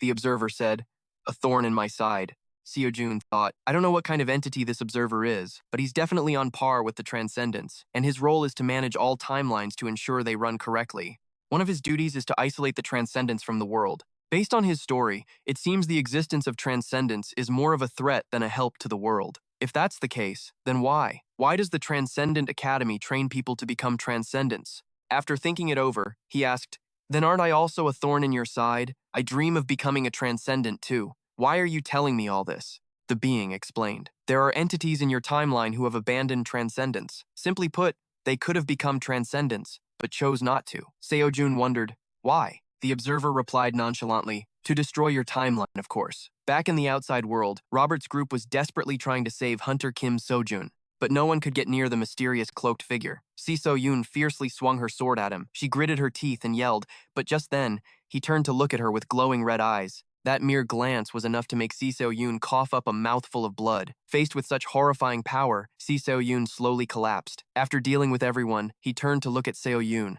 As expected, he's not dead yet. "I was wondering where the dragon heart had gone. Bursk was supposed to be set free over London, plunging the Earth into an age of destruction. But the future was distorted, and the complete opposite happened. Because of this variable, one I never anticipated. We don't know who he is or how he knows these things. The end is not yet over. But if you live, fate will one day be reversed." As he spoke, he reached his hand out toward Seo-jun, who was lying motionless on the ground. Si So-yoon looked up and saw the scene before her in horror. "No, Seo-jun!" She was so worried that tears streamed down her face. "Wake up! Get up and run away!" Si Seo-yoon. That voice still echoed in his head. "Once you become a transcendent, you can no longer interfere with your current world. Indirectly, it is possible, but you must pay a price corresponding to the causality caused by your transcendence. By abandoning transcendence, that entity gains the right to interfere with timelines, though not completely, in order to destroy yours. And finally, because he abandoned transcendence, I cannot isolate him." Seo-jun was puzzled. "The reason I'm telling you this is," the Observer pointed at him and said, "Find that entity and kill him." Hearing this, Seo-jun's expression suddenly became serious. The cloaked man's hand was lowering towards Seo-jun's neck when he abruptly froze. Then, he decided not to harm him anymore. Perhaps we'll have to postpone our meeting for a little while longer. He stood up, turned, and left, not forgetting to say, if you can stop it, then by all means, try your best. At the same time, inside his subconscious, Seo-jun replied cheerfully, I understand. I'll find the entity you mentioned and stop him from destroying my timeline, Mr. Observer. But you've forgotten one important thing. He paused, then his eyes lit up. If I do that, how much will you pay me? The observer stared at the tiny being before him, momentarily speechless. Sejun continued with a smile. It'd be even better if you could pay me in advance. The observer was helpless. Asterisk, this crazy bastard. Asterisk, he frowned at him. After all, you're protecting the world you live in, aren't you? So, what about the money? Sejun said, dissatisfied. Didn't you ask me to do this because it benefits you, too? Mr. Observer, your job is to make sure the world runs properly. He hesitated. That's true, but the boy quickly cut in. Then shouldn't you help me out a little? More importantly, the entity trying to destroy my dimension is one that has abandoned transcendence. That means it's still comparable to a true transcendent being, right? Faced with his glib tongue, the observer didn't know how to argue. It was true. But Sejun let out a theatrical sigh. So, how am I supposed to defeat a being like that? Even Berserker, who was just recently freed, gave me a hell of a lot of trouble, you know? The observer hesitated. Well, that's allowing the boy to press on. And now you're telling me to find that entity and kill it. What's the point? And what even is that entity? He said. I can't tell you that. My job is to ensure the world runs properly. The boy looked bored. I figured you couldn't tell me anything. Anyway, isn't this still your responsibility? But you're telling me to do it while pretending you don't know anything, right? Suddenly, as he spoke, an idea seemed to hit him, and he stared blankly. Is that why you're called a time pseudo-asterisk observer? The man continued. Whether I ask you or not, you still have to do it. Asterisk, forget it. Asterisk, the observer cursed internally. Asterisk, where the hell did this bastard come from? Asterisk, he finally compromised with him. What do you want? Sejun didn't beat around the bush. Money, of course. The observer asked again about the money. If you're talking about the causality of your dimension, that's impossible. Even I can't directly grant you causality. The boy wondered. If you're the observer of dimensions, can't you just adjust it? He explained. Causality cannot be changed or adjusted under any circumstances. It is, after all, the absolute law that forms a world. He answered, if that were possible, I wouldn't have asked you to do this in the first place. Hearing this, the boy felt a little annoyed. The observer analyzed. But causality separated from the world can be controlled to some extent. Sejun's interest was piqued. Oh? The man asked him. You're a student at the Transcendent Academy, aren't you? I'll tell her to remove one of the causality requirements you've been assigned. Is that enough? Sejun wondered. Who are you talking about?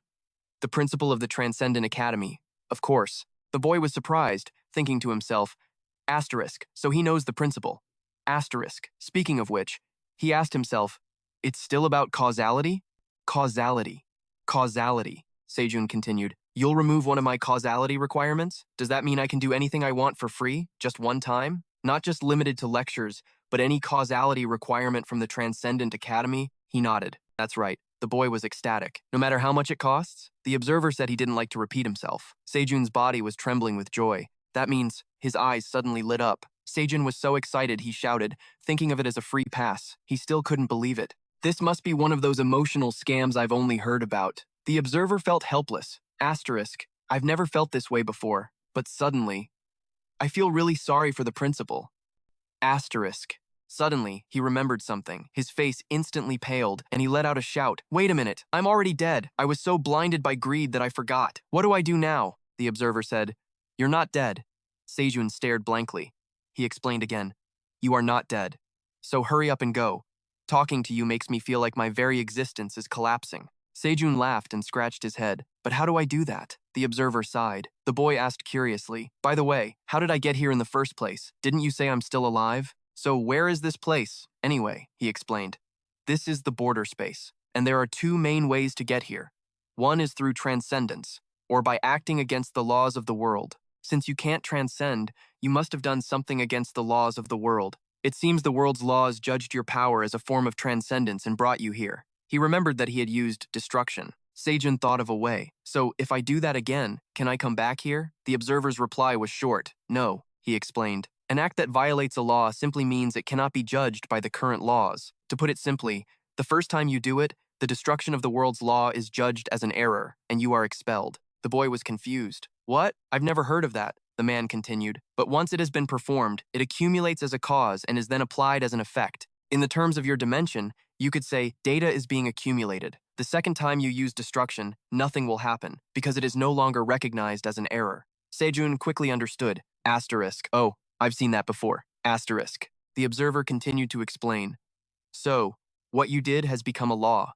As a result, you can no longer come here with that same act, unless you become a transcendent being. He calculated in his head. Asterisk. In short, that means even if I use destruction again, I won't be able to come back here. Asterisk. He asked again. So how can I come here again? The man was surprised. Why would you want to come here? Sejun gave a greedy laugh. Maybe you could give me another free pass. The observer was at a loss for words. He quickly sent him away. I don't want to see you again, so don't come back. With a snap of the observer's fingers, Sejun instantly woke up. He sat up with a start, coming face to face with Minu. The two stared at each other, stunned. It wasn't just Minu. Everyone there stopped what they were doing and focused their gazes on him. It seemed Sejun's awakening had surprised everyone. The entire guild hall fell eerily silent. He, on the other hand, was bewildered and didn't understand the strange atmosphere. Sejun spoke up. What's going on? Those standing near him turned pale with fear, all of them speechless. A moment later, chaos erupted. The guildmaster has become a ghost. No, he's an undead. Someone revived him and turned him into a zombie. Draw your swords, everyone. Our enemy is the undead hunter, Kim Sejun. Fight with your lives on the line. He was still confused. Asterisk. What is actually happening? Asterisk. Somebody exorcised that money-grubbing ghost. Only Sejun was brave enough to step forward. As soon as he saw her, he spoke up. Miss Sejun, can you please tell me what's happening? Sejun's expression darkened. She looked at him but said nothing. He was surprised. Sejun, are you mad at me? She didn't let him say another word. Sejun quickly threw her arms around him, her whole body suddenly trembling. She spoke through choked sobs. Don't leave me. Seriously, don't ever leave me again. By now, tears were streaming down her face. Her actions left him a little stunned, unable to react at first, but then he placed a hand on her back, holding her tightly in a comforting embrace. He said, I swear, with all my heart, I won't ever again. In Washington, America, the atmosphere was solemn and quiet. A panicked voice shouted, a normal S-rank hunter, who isn't even a Great Flood hero, defeated that monster all by himself. The speaker was the American Great Flood hero, the Saintess of Light, Leah. And what's this about him coming back to life after 3 days? Even if he's a messenger of God, he's not a professional hunter. Another voice spoke up. That's what we heard. They say there's now a religion called the Cult of Money that worships Kim Sejun. This person was the American Great Flood hero, the monster hunter Larry. She looked bewildered. The Cult of Money? What kind of name is that? Larry continued. In any case, it seems Berserker hasn't been completely destroyed yet. Berserker is a doomsday monster, also known as the Great Flood itself. The distorted dungeons are a strange phenomenon caused by the influence of Berserker's existence. If Berg was truly defeated, then the distorted dungeons wouldn't be appearing anymore. But they're still popping up. It seems a truly great voice has appeared. If that's the case, this isn't something we can handle on our own. So, what are we supposed to do? The US President, Richard, was worried. Lair stood up to announce to the world, it looks like the heroes of the Great Flood will have to gather once again. The president was stunned. Gather the heroes of the Great Flood? That hasn't happened since the final battle with Berg. He stammered, wait, you're all going to take action? LBG completely ignored the president. So what if we do? Are you telling us we should just stand by and do nothing? Suddenly, he remembered something and paused. Ah, that's right. And Kim Sejun. Don't forget to call him too. Meanwhile, in his private room, Sejun was deep in thought with his legs crossed. He said to himself, no matter how I look at it, I shouldn't fully trust the words of the observer. I have a rough idea of the entity trying to destroy the dimension that the observer mentioned. He muttered the name Azure Emperor. There's a high chance the mysterious figure who ambushed me right after I collapsed was the Azure Emperor. But why didn't he kill me? If the Azure Emperor is really the one trying to destroy the dimension, I'm obviously an obstacle for him. Sejun sat pondering for a while, seeming intrigued by this Azure Emperor name. Unable to figure it out, he got frustrated. Forget it. It's useless to worry about things I can't find an answer to. Right now, there's something more important. Just as he finished speaking, his phone rang. The free voucher I got from the observer. He was thrilled. How can I use this to become infamously evil? Should I follow the great sage, equal to heaven, and quickly learn the meteor staff and Taoist magic? Or maybe Buddhist magic? Buddhist magic costs a huge amount of karma every hour. Something I couldn't even dream of before. But now, it's not a problem. Why? Because I have a free voucher, he schemed. Or maybe I should just get another one? Stealing Gungnir from Odin might not be a bad idea. Or maybe I should just take the great sage's Ruyi Jingu Bang. I wonder if the karma cost for the Ruyi Jingu Bang is around 1 trillion? Excited, he typed on his phone. A notification box popped up. Mentor, please come here at once. The mentor replied, can I finish this one thing first and then come? Sejun's mood soured. It was the same last time. What the heck is he doing? Suddenly, the mentor appeared out of nowhere and yelled, this, of course! The abrupt appearance startled Sejun. He shouted and threw the mentor far away. You scared the crap out of me! After Sejun explained the situation, the mentor looked bewildered. A what? A free voucher? What is it? Sejun was surprised. Huh?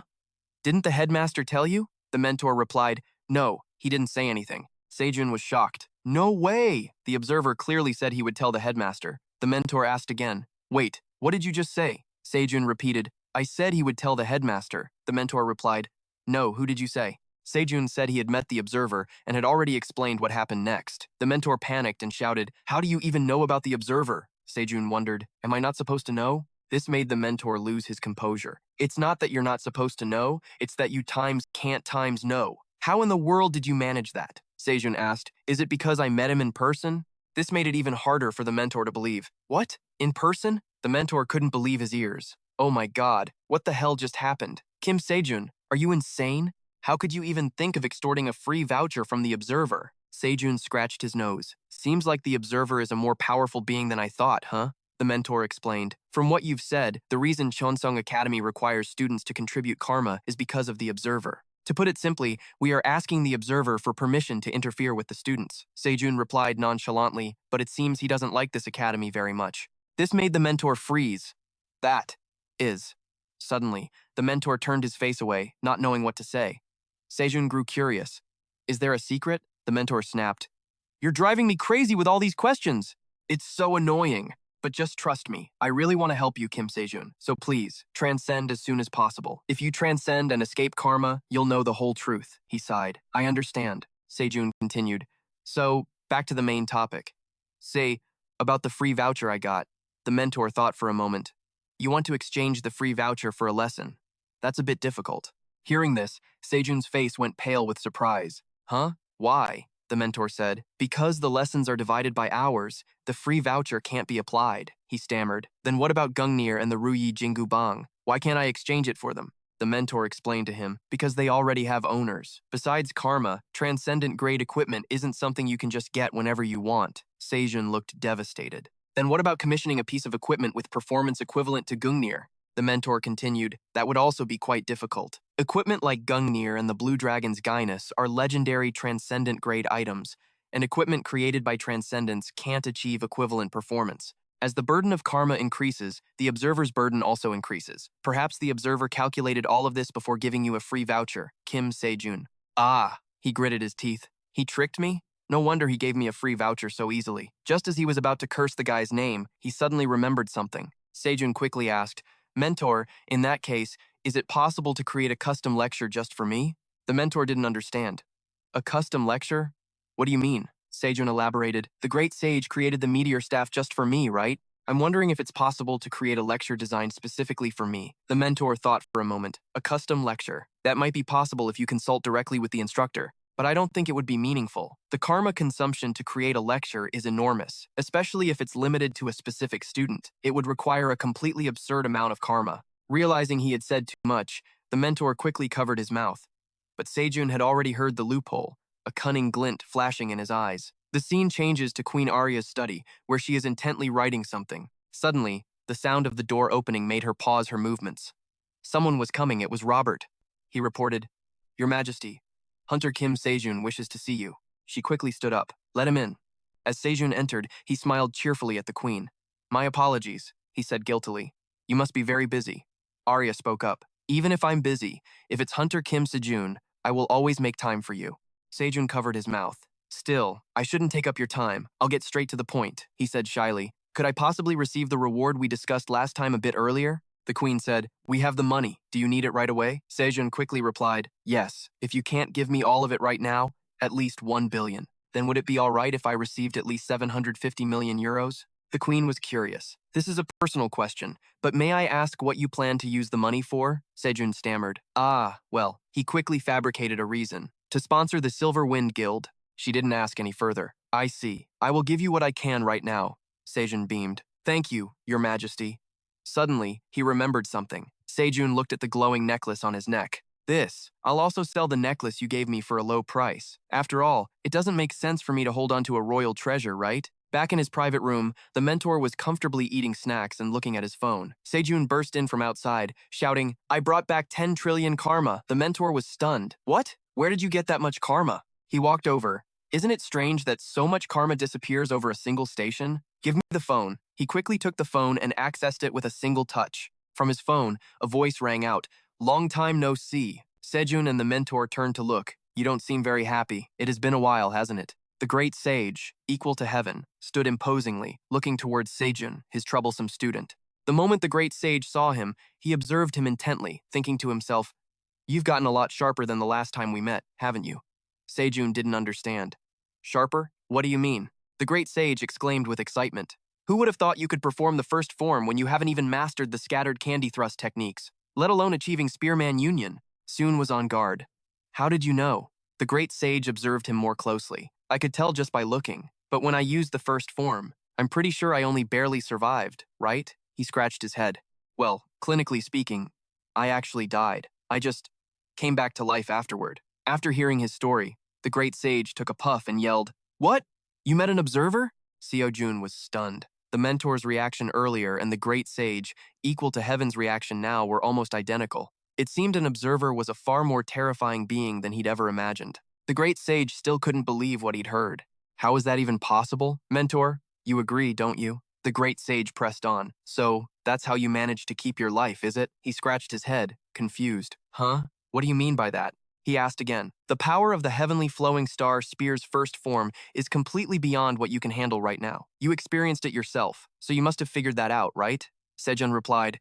"Ah, yeah," he said. "Your entire body should have been ripped apart, but you probably escaped by a hair's breadth thanks to your 3 dantian. After all, your 3 dantian aren't restricted by causality. However, you still should have suffered the backlash from that technique. But it seems even that was nullified when you were pulled into that barrier. Mentor said you got lucky, incredibly lucky, in fact." The great sage continued. "Anyway, until you achieve oneness with the spear, avoid using the first form as much as possible. I've put a lot of effort into teaching you after all. It wouldn't do for you to die before we've had a proper fight," he asked. "By the way, what is this oneness with the spear you keep mentioning?" The sage replied, "It is as the name implies. When man and spear become one, it is the pinnacle of weapon mastery." The great sage pondered for a moment. "Actually, the original term was oneness with the sword. Explaining is a pain in the ass. Let me just give you a demonstration." Everyone quickly gathered in a deserted wasteland. There, the great sage, equal to heaven, unleashed his skill, mystical divination art, divine illusion technique. Soon and mentor were dumbfounded. Their faces went slack. It was impressive every single time. Not keeping them waiting, the great sage, equal to heaven, spoke up. "Watch this closely." Immediately after, a world-shaking performance began right there. The great sage said, "This is a normal thrust, without oneness with the spear." As soon as he finished speaking, the color drained from Sejun's face. The spear shot forward, stopping right in front of Sejun, leaving him stunned and only able to watch. But the earth and rocks behind him were all shattered into pieces and sent flying. It turned out the great sage's aura hadn't struck him directly but had passed by his side. Both Soon and Mentor were terrified. A few strands of his hair were even cut, drifting on the wind. The great sage quickly explained, "This is a thrust with oneness with the spear. Actually, this should probably be called oneness with the staff, but it's all the same. I intentionally held back my power so you could see the difference." "It's quite a big difference, isn't it?" The smile on his lips froze. It wasn't quite a big difference. They were on two completely different levels. Sejun quickly seized the opportunity. "Sir, please, could you teach me oneness with the spear as well?" The great sage was pleased. "Of course. A staff and a spear aren't that different anyway." He was ecstatic. "Then please include that as part of the lessons." The great sage was momentarily confused. "Included in the lessons? What are you babbling about?" Mentor quickly stepped forward. "Ah, about that, you see." After Mentor explained it clearly to the great sage, he recoiled. "What?" The great sage pointed at him, laughing so hard he cried, "You're completely out of your mind." Mentor was helpless. "I completely agree with you." He was still confused. "Huh? Was that really so crazy?" The great sage laughed so hard he rolled on the ground. "Not even a Transcendent would dare try that with an observer. I can't even imagine what that observer must be feeling right now." But Seo-jun didn't care. "Anyway, please create some theory lessons that also include oneness with the spear." Suddenly, after hearing him speak, the smile on the great sage's face vanished. "No." His face froze as he asked again, "What?" He looked tired. "I'm too lazy." I don't feel like designing any lessons. Soon was dejected. I absolutely did not see that coming. The great sage said, if I include all of that, I'll have to spend a long time preparing lectures. I'm too lazy. I'm not doing it. Sejun asked, so how much do I have to pay for you to design those lessons? He replied, that's not the issue. We don't take money. This is entirely voluntary. Seo-jun broke into a sweat. So whether I learn or not is completely up to the great sage's mood, Mentor whispered. That's why I told you to talk to the instructor first. Seo-jun humbled himself. Sir, I'm begging you. The great sage still flatly refused. He pleaded, didn't you say it would be sad if I died? He was still lying there, but it's too much of a pain, Soon shouted. So what if I actually die? The observer told me there's someone in my world who has abandoned ascending to heaven, and that I'll have to deal with that half-transcendent being. Hearing this, the great sage, equal to heaven, was surprised. There's someone like that in your world? He continued to beg. Yes, so please, the great sage replied flatly. I understand. But even so, he just lay there, refusing to get up and start the lesson. Seo-jun was furious. Asterisk, oh, for God's sake, I want to smack him so bad. Forget the free pass, just one good slap. Asterisk. But amidst his anger, he noticed something unusual about him. His eyes were filled with anticipation. Sejun thought to himself, asterisk, don't tell me this monkey. Asterisk. He quickly understood and took out his phone. The upfront payment is 1,000 billion, he asked with a dark expression. That should be enough for a 10-hour lesson, right? All right, let's have one more match. The great sage happily sprang to his feet. Why didn't you say so sooner? He continued. This time, it's not just about touching me. You have to land one hit on me. Seo-jun was ecstatic. Understood. He calculated in his head. Asterisk. Actually, the odds are still in my favor. Even if the condition has changed to landing a hit, I'm a different person now. Asterisk. Asterisk. With the Transcendent Spear Longinus, I can handle the first to third forms of the heavenly flowing star spear with ease. No matter how skilled the great sage, equal to heaven is, he shouldn't underestimate me. Asterisk. Then he added, you better keep your word later. The scene shifts to the palace of Queen Arya. She let out a weary sigh. Finally, today's work is done. After finishing her work, the queen lay down at her desk. Time for a little break. She looked up at the sky where the full moon hung, remembering Sejun's image and words, then change this entire world. Arya smiled happily, but a sound suddenly broke her train of thought. A voice from outside called, Your Majesty, it is I, Robert. Hunter Kim Sejun requests an audience with you. His appearance was no different from a starving ghost, messy and disheveled, like an addict. The queen looked at him, momentarily unable to understand what was happening to this person.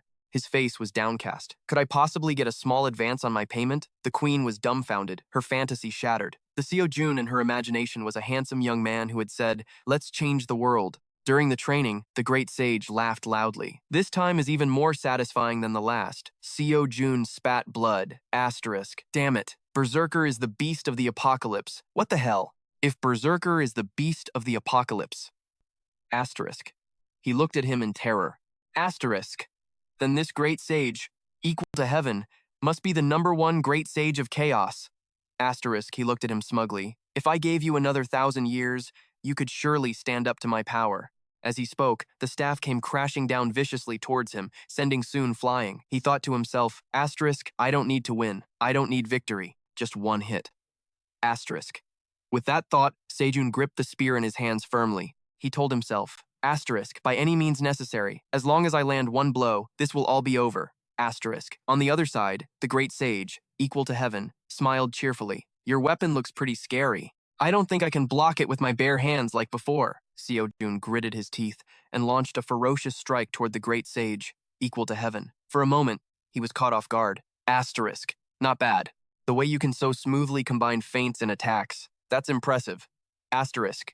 A gale erupted, and the surrounding scenery seemed to be obscured by this power. His spear was embedded deep into the cliffside. Sejun was bewildered. The great sage stood behind him, shouting cheerfully, Over here! Then he lightly launched himself into the air like a bird and took off, letting him give chase. Sejun quickly used all his speed to catch up to the great sage. He looked at the boy and laughed heartily. This is fantastic, so much fun. But Seo-jun seems to be struggling quite a bit. He aggressively launched another attack towards the great sage. More. Give me more! His entire body was completely exhausted. Sejun quickly used his ultimate move, 3-core style, Meteor Spear, First Form, Lightning Annihilation Meteor. Meteor Staff, First Form, Clear Sky Flow. The power of this move was too great, sending him flying. A sudden wave of pain washed over him, and Seo-jun couldn't help but spit out another mouthful of blood. The great sage used a cloning technique, the multi-image shadow clone jutsu. He cheerfully rallied his companions. "Let's go, brothers. Let's have a satisfying fight." Seo-jun panicked. Wait a minute. Before he could finish, all of the Great Sage's clones rushed forward, beating him relentlessly. System notification. Progress of the Great Sage's lecture plus 82%. 100% mastery of the basics of the staff and the sweep block thrust technique. Through Master Great Sage's lecture, you have fully understood the unique style of the Great Sage's sweep, block, thrust. Oh God, I'm finished. Sejun was furious, because this whole time, he hadn't even managed to touch the man. Sejun, refusing to accept it, yelled out in frustration. "My money!" The Great Sage exclaimed excitedly. "You were able to unconsciously use the secrets of sweep, block, thrust? You've already finished learning." His words left the boy stunned.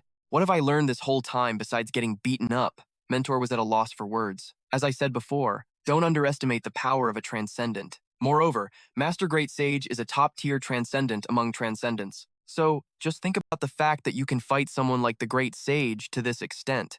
Your progress is phenomenal. Kim Sejun, you're sad. What good is that if hundreds of trillions are about to go down the drain? 30,000 trillion is gone, he thought to himself. Asterisk. With the current situation, it's impossible, no matter how much money I have, unless I find a way to weaken the Great Sage.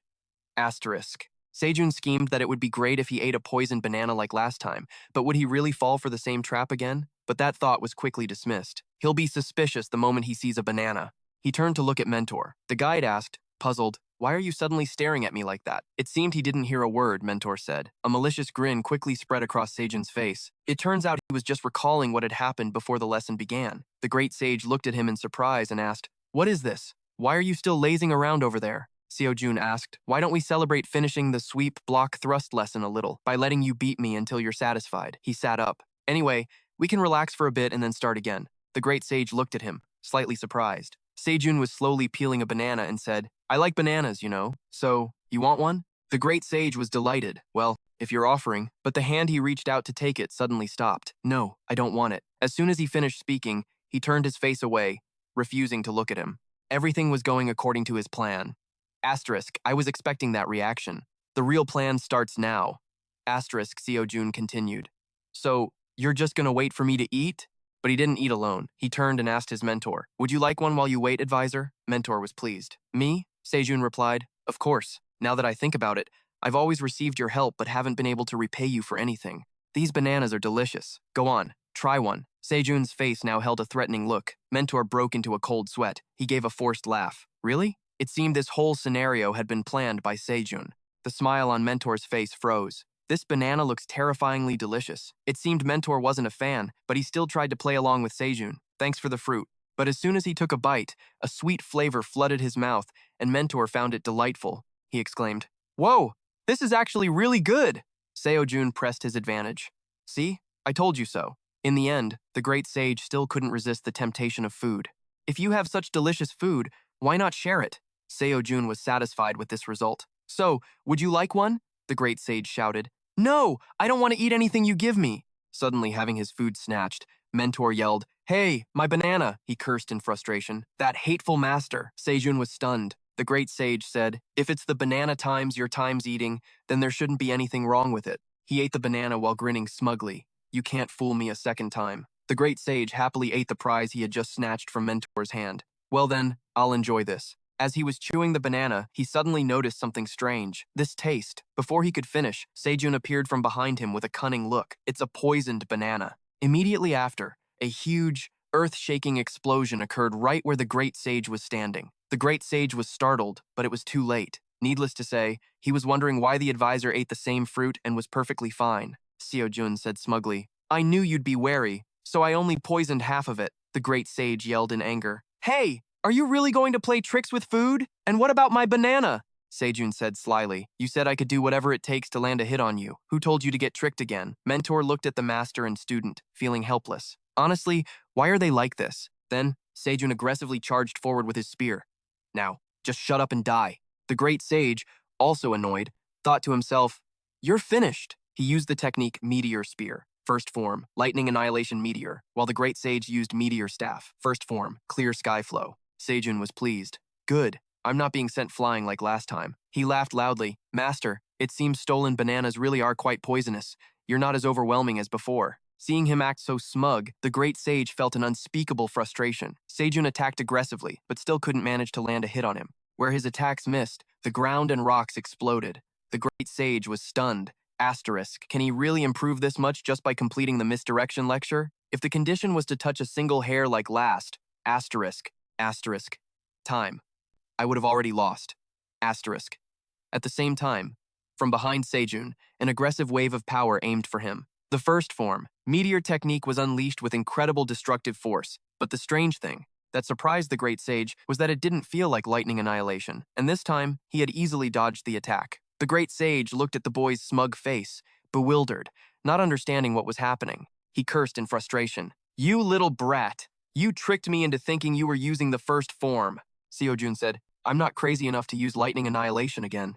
The great sage repeated his words. "I'm not crazy enough to use lightning annihilation again." At the same time, a kick was launched. Very quickly, the long spear in Sejun's hand thrust towards the great sage. Mentor fell from his shoulder after Sejun's attack. He spat out a mouthful of blood but still wore a cunning smile. In a grand hall, the surrounding atmosphere was incredibly dark. It seemed the people here were setting up some kind of formation. An eye-shaped orb placed in the middle of the hall looked incredibly sinister. A mysterious man in black robes, his face turning cruel, spoke in a cold voice, "Begin." The bodies of the black-robed apostles there suddenly flashed with light as strange black smoke emanated from them. From within the formation, lightning began to strike down. The formation became chaotic, and the apostles started to tremble as a feeling of suffocation crept in. It seemed the orb was beginning to absorb the apostles' energy. Lightning and black smoke enveloped the orb. Suddenly, the orb shattered, breaking into 3 pieces. One of the apostles stood up and approached the orb. He reached out his hand, slowly touching the 3 fragments. The 3 fragments quickly reformed into 3 complete orbs. He thought, asterisk, the heart of the Dragon King Bear. Even though it was split into 3 pieces,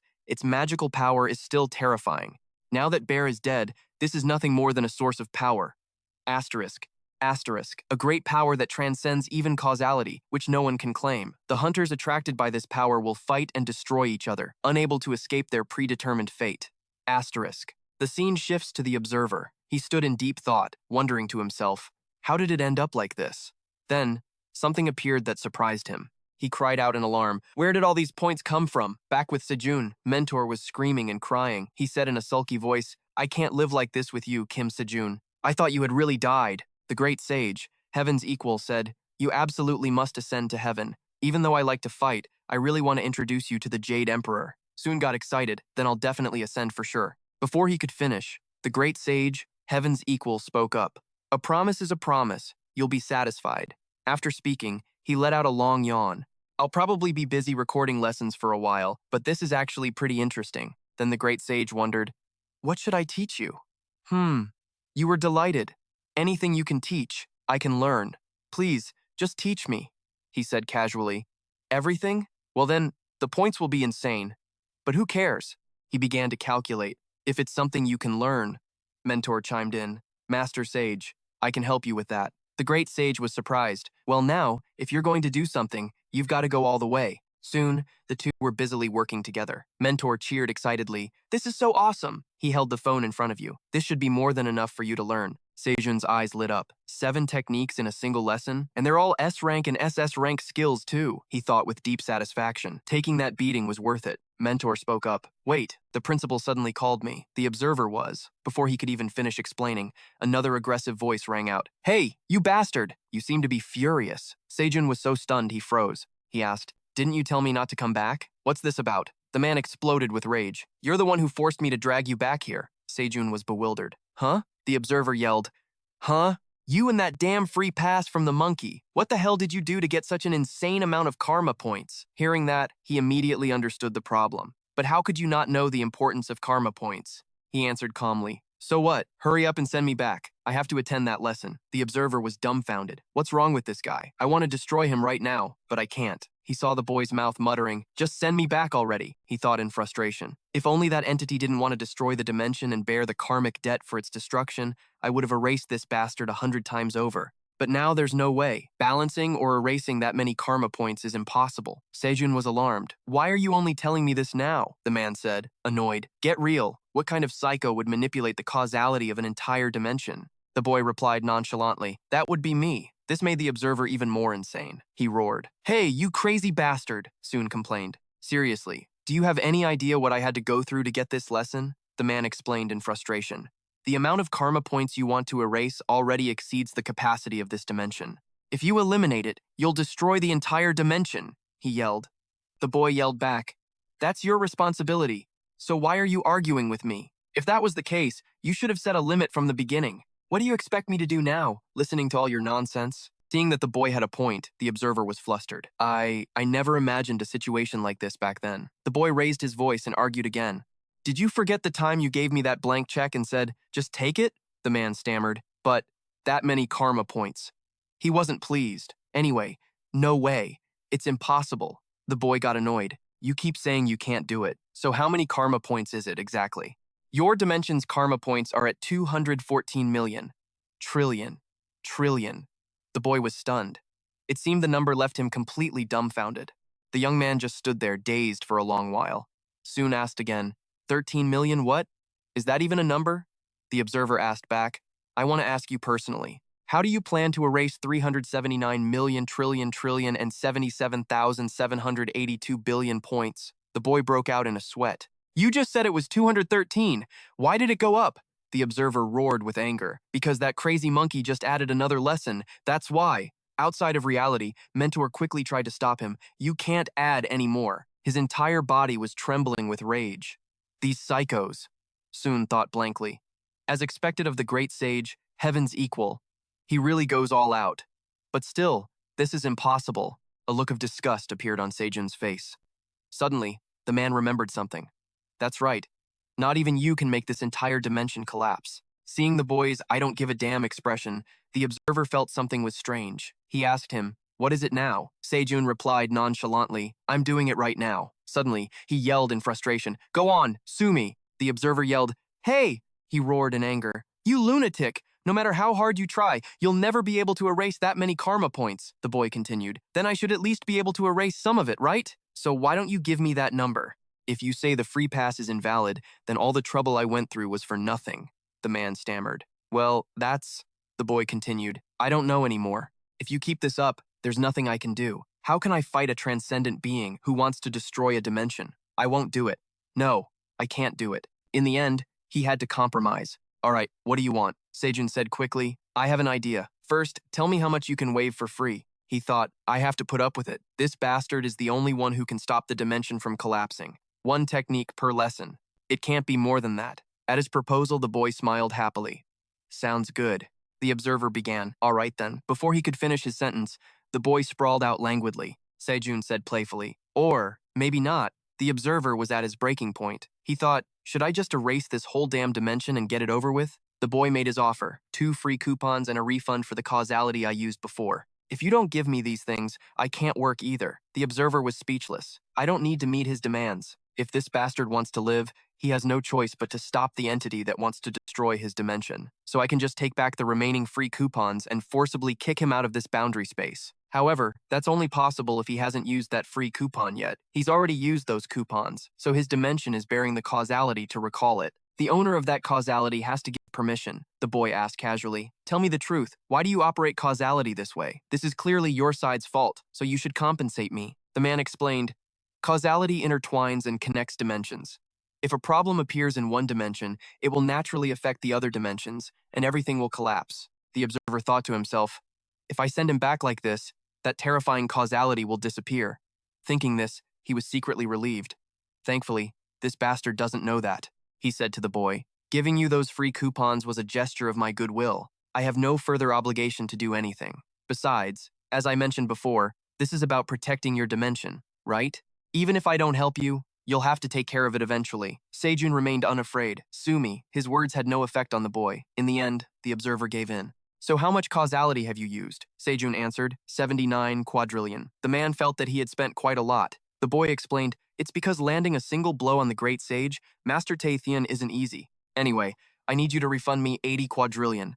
The man was puzzled. "Didn't you just say 79 quadrillion? The boy explained. "Right now, the great sage, Master Taethian, is in his true form. That costs 1 quadrillion per hour, and another hour. Just passed.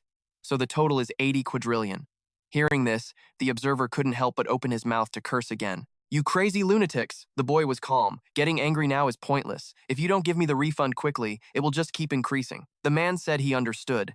But it can't be refunded in your dimension's currency. The boy smirked slyly. What was that? The observer broke out in a sweat. Now what is it again?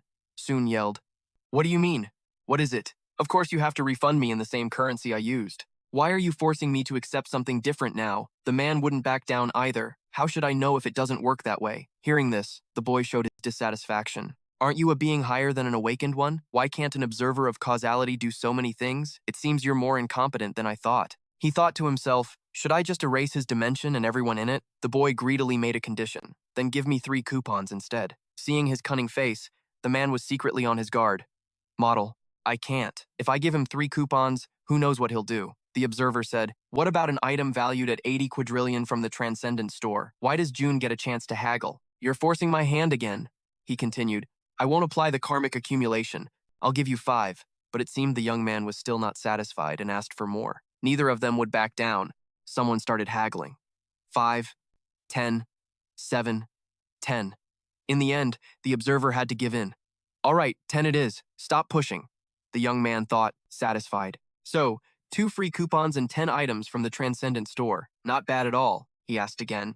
So, does this mean you agree to forfeit your previous karma? The young man replied, this should be fine. Oh, right, there's one last thing. The greedy Sejun made a suggestion. In case I ever return to this boundary space, please give me 1 more free coupon. The observer was shocked by this greed. What? He explained.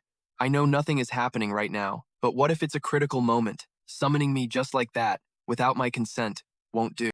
So, let's set a penalty. The observer was helpless. Fine, I get it. Now hurry up and leave. We probably won't see each other again anyway. Returning to reality, the great sage, equal to heaven, was getting excited. Add this and that. Add more. Mentor stood to the side, pale-faced. We're all going to disappear. We're going to die. That observer is going to destroy us all, the young man asked in surprise. What are you two doing? The great sage lit up when he saw him. How did it go? You came back alive? After hearing him recount what he had said to the observer, the great sage, equal to heaven, couldn't help but laugh until he cried. Mentor was astonished. Mr. Kim Sejun, aren't you afraid of the observer? He replied nonchalantly. Not really. It was his fault, after all. The great sage laughed so hard he was rolling on the ground. You're definitely crazy. Not just normally crazy, but the craziest in all dimensions. Mentor was happy. Anyway, each coupon is only enough to cover 1 skill from that lecture, the young man continued. So I was thinking of combining the meteor heavenly spear. What do you think? Master, he said, I think so too. Although the Tao is good, at your current power level, you won't be able to handle both the Tao and the meteor heavenly spear, right? The great sage said. As for me, I'm planning to trade all 10 of those vouchers for items from the Transcendent store for divine elixirs. He found this interesting. Sounds good. Give them to me. I'll choose the perfect ones for you. Let's see now. Here are a few items that are perfectly suited for you. Nectar, which grants its user immortality. Ambrosia, also known as the food of the gods, which Achilles ate to achieve divinity. Soma, the favorite drink of the Indian gods. 10,000-year-old snow ginseng, said to only appear after absorbing the essence of a mountain for 10,000 years. The heavenly demon's detoxifying wine, a legendary wine obtained after suppressing the Sutanoi frog. It is said to be the water of the source of life, the commander's water, which is believed to grant the strength of 1,000 men. 10,000-year-old Foti, known to contain 1,800 years of internal energy. And the golden apple, the fruit of the gods. Mentor was excited. They are magnificent. Master, they are perfectly suited for Mr. Kim Sejun's condition. He calculated silently, as expected of the monkey who ate elixirs like they were snacks. The great sage continued. If you absorb too much power at once, your body won't be able to handle it and will shatter. But your energy core has no limit, right? You can eat all these elixirs at once without any problems. Sejun was suddenly generous. Thank you for choosing them for me. Master, would you like a banana? The great sage's face lit up. Bananas? Sejun quickly took out a bunch of them. How many would you like? Please, eat as many as you want. This is a token of my gratitude, since you'll be filming the lecture for me in the future. So this much is nothing. The moment the great sage, equal to heaven, saw the bananas, he started trembling with joy. You brought this many bananas? The two of them ate together, each enjoying themselves happily. Suddenly, the great sage, equal to heaven, disappeared. Only then was Sejun startled. He exclaimed, Am I out of money? The great sage cried out in his mind, My bananas! The young man had no choice but to accept it. Next time he comes, I'll have to buy a lot of bananas. After saying that, he continued to eat his spoils with relish. Scene changed to an airport, where a plane has just landed. Robert bowed respectfully to the person who had just disembarked. Welcome to the United Kingdom, Sir Sword Saint. It was unclear why he had suddenly appeared here. Robert quickly drove a luxury car to take the Sword Saint to meet the Queen. On the way, the Sword Saint observed the people and the streets, silently appraising them. He couldn't help but praise. Even though the Berserker destroyed part of the city is so vibrant. Robert laughed heartily. It's all thanks to the Dream Team and Mr. Kim Sejun. Even the citizens, weary and divided by distrust, were able to unite with hope because of them. Both the Queen and I as well. Hearing this, the Sword Saint's expression remained unchanged. Just as the car pulled up, Lee Hyun's voice could be heard from a distance. Wait, Sir Spirit. At the same time, Seo Seo-yun turned around. She was surprised to see her grandfather here, but the Sword Saint's face showed no expression. Seo Seo-yun quickly ran over. What brings you to the United Kingdom? Sujin was surprised. Huh? The Sword Saint. He looked at everyone, thinking to himself, even though they've been through such arduous battles, they've grown so much.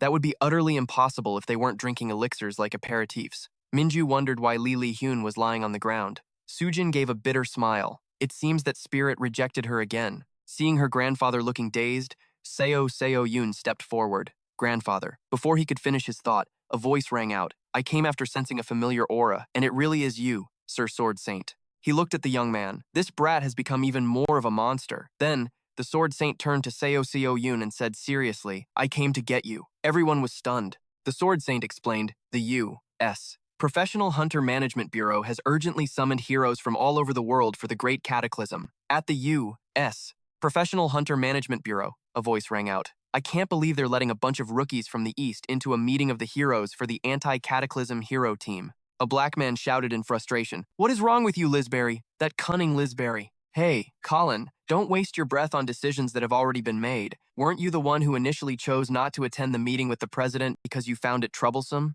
The frustrated man was the United States' anti-cataclysm hero, the master of the spear, Colin.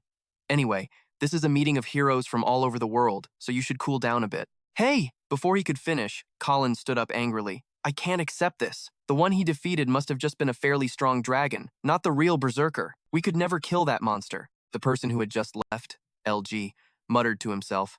That hothead is probably going to pick another fight. Should I just let him do what he wants? I'm also curious to see how much stronger Kim Sejun has become.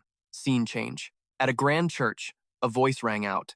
Since the passing of the late queen, we have all experienced difficult times. Inside the church below, thousands of people were present to listen to the speech. The person on the dais continued. Our nation was divided into four and was trampled, unable to resist the disasters. The Queen of the United Kingdom, Ariako, was giving an inspiring speech on the platform. However, ironically, a ray of hope shone from a place completely unrelated to the United Kingdom, and the UK was once again united as one. Count Robert then stepped forward, carrying a sword placed on a ceremonial tray. Arya turned to look at it and said, to repay even a small part of that grace. Dressed in formal attire, she took the sword brought out by Count Robert, raised it straight to the sky, her face filled with pride. At that moment, Sejun's group was standing below, and each person was called by name and honored by the queen. Hunter Park Woon, Hunter Lee Hoon, Hunter Lee Minju, Hunter Seo Sujin. I wish to bestow the title of Count upon these four individuals. After speaking, Arya held the sword with both hands. She turned toward Sejun and spoke. She walked up to Sejun, handed him the sword, and continued. I wish to bestow the title of Duke upon Hunter Kim Sejun. At that moment, the ceremony began. A cry rang out, and the knights drew their swords. Hearing the command, the knights drew their swords and raised them solemnly. Today, exclusively for the knighting ceremony of Kim Sejun and the Dream Team, England, Wales, Scotland, and Northern Ireland gathered as one, regardless of origin. A special event where titles were bestowed upon a foreigner, not a citizen. Especially the title of Duke, typically reserved for royalty, was being granted to an ordinary hunter from a small Asian nation. Sejun then took the sword from the queen's hand. He was overjoyed, turning to the crowd below with a smile. The thousands of people standing below then shouted in unison, No one objects! Long live the queen! Scene change. In a large airfield, a private jet was already parked with its door open. Someone's voice spoke up. I'm very grateful that we were able to borrow the British royal family's private jet. Sejun saw the private jet before him. With one arm linked through Suran's, he said excitedly, the team captain can just sell his Duke title to cover the flight costs. Hearing this, Count Robert thought to himself, he's not kidding. Suran crossed her arms and spoke up as well. The ultimate forbidden magic. The Queen of England, standing behind her, heard what June said and her eyes widened, thinking, if it's him, he probably would sell it one day. Everyone boarded the plane one by one. When it was Sejun's turn, Arya came over and called out to him, Hunter Kim Sejun. Hearing her call his name, Sejun turned back. The two shook hands as a farewell. Arya looked at him and said cheerfully, thank you for shattering my narrow worldview, just when I was about to give up in despair. Hearing this, Sejun felt a little embarrassed, raising a hand to scratch his cheek as he replied, well, I just gave you a little push. You're the one who freed yourself, Your Majesty. Hearing his praise, Arya also grew shy, raising a hand to cover her smiling mouth, her cheeks flushed red. Arya placed a hand on her chest, smiled brightly, and said to Sejun, as my grandmother, the former queen, once said, I will show that this country can become whatever we want it to be. Hearing her words, Sejun also grinned widely, unable to close his mouth. After everyone had boarded the plane, Arya and Count Robert stood below, bidding farewell to Sejun's group. Good luck, everyone. Arya stood below, waving goodbye to everyone. Just then, a sentence rang out that made her freeze for a moment. You're better than Bri Min-chun. He was the last one to board the plane. He left only that sentence behind without looking back. The plane finally began to taxi and move. The plane took off into the sky. Arya remained standing there. She looked up, following the plane with her eyes. Count Robert stood behind her. He then spoke up. Your Majesty. Arya finally turned to leave. As she walked, she said to him, let's go. We have a mountain of work to do, Count Robert. Hearing this, Robert broke into a smile and replied respectfully, yes, Your Majesty. He then turned and followed her. Scene change. A plane had just arrived. Washington, USA. Det International Airport. A man dressed in Hawaiian-style clothing. He pushed up his sunglasses and said, why are there so many people? This man was Australia's hero, Jackson. Next to him was Caden. Hearing that, he immediately spoke up. It's rare for Australia's heroes to gather in one place. Caden, shouldering his bag, said to Jackson as they walked, and it looks like that Asian guy has arrived. Hearing this, Jackson glanced at him and asked, that Asian guy? When Caden heard his question, he replied, isn't he the professional hunter who defeated Berserker? Hearing him say that, Jackson nodded and replied, ah, right. What was his name again? Scene change. Sejun had just disembarked at the airport. A blonde man in a suit walked up to him and said, we've been waiting for you. Hunter Kim Sejun. The man, wearing glasses, placed a hand on his chest and introduced himself. I am Lucas. I will be in charge of guiding you. This man was Lucas, the deputy director of the U.S. Professional Hunter Management Bureau. Immediately after, he gestured to guide Sejun's group. This way, please. Jackson and Caden were standing off to the side. They both witnessed this scene. Jackson exclaimed in astonishment, the deputy director of the U.S. Professional Hunter Management Bureau is personally guiding him? Seeing this scene, Jackson gave a meaningful smile and said to Caden, should I test him out a bit? Caden couldn't be bothered with him, merely glancing over and saying, as the hero of the Great Flood, you can say that, but please act your age. Hearing this, Jackson pouted and asked Caden, why? Aren't you curious how strong he is? He did defeat B, after all. Caden was still looking at him. He just replied calmly, for the dignity of our Australia, please keep quiet. There's no need for you to step in, Mr. Jackson. Over on the other side, as Sejun walked out, all eyes were on him. As he walked, Sejun thought, everyone gathered here must be thinking the same thing. Just show up for the meeting and you get a participation fee. He remembered the free lectures from the great sage, Heaven's Equal, on his phone. He was still thinking about how he had successfully learned from the lectures by instructor, the great sage, Heaven's Equal, with a free promotional pass. Those lectures on his phone were, become one with a longer and larger spear, composite spear body, instructor, the great sage, Heaven's Equal. Just then, the system displayed, your free membership pass has expired. Remembering that, Sejun couldn't help but worry. The problem was, he didn't have the money to buy a new pass. While Sejun was still wondering if there was a place he could earn some money, a person appeared in front of them. Seeing him, this person asked, are you the Asian hunter named Kim Sejun? It was Colin. He was standing there, holding his spear. Seeing him, Lucas spoke up. Colin, why are you here? Hearing him ask, Colin retorted, what? Am I not allowed to be at the airport? Lucas then stood protectively in front of Sejun and said, get out of the way, Colin. This is someone I officially invited. Colin said nonchalantly as he approached.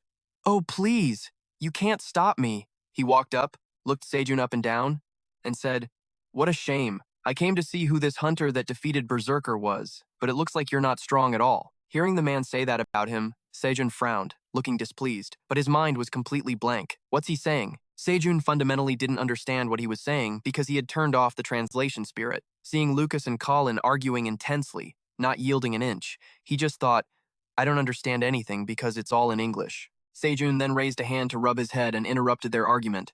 It seems you two have something to discuss, so we'll just wait outside first. Seeing Sejun just leave like that, both Lucas and Colin could only stand there, stunned.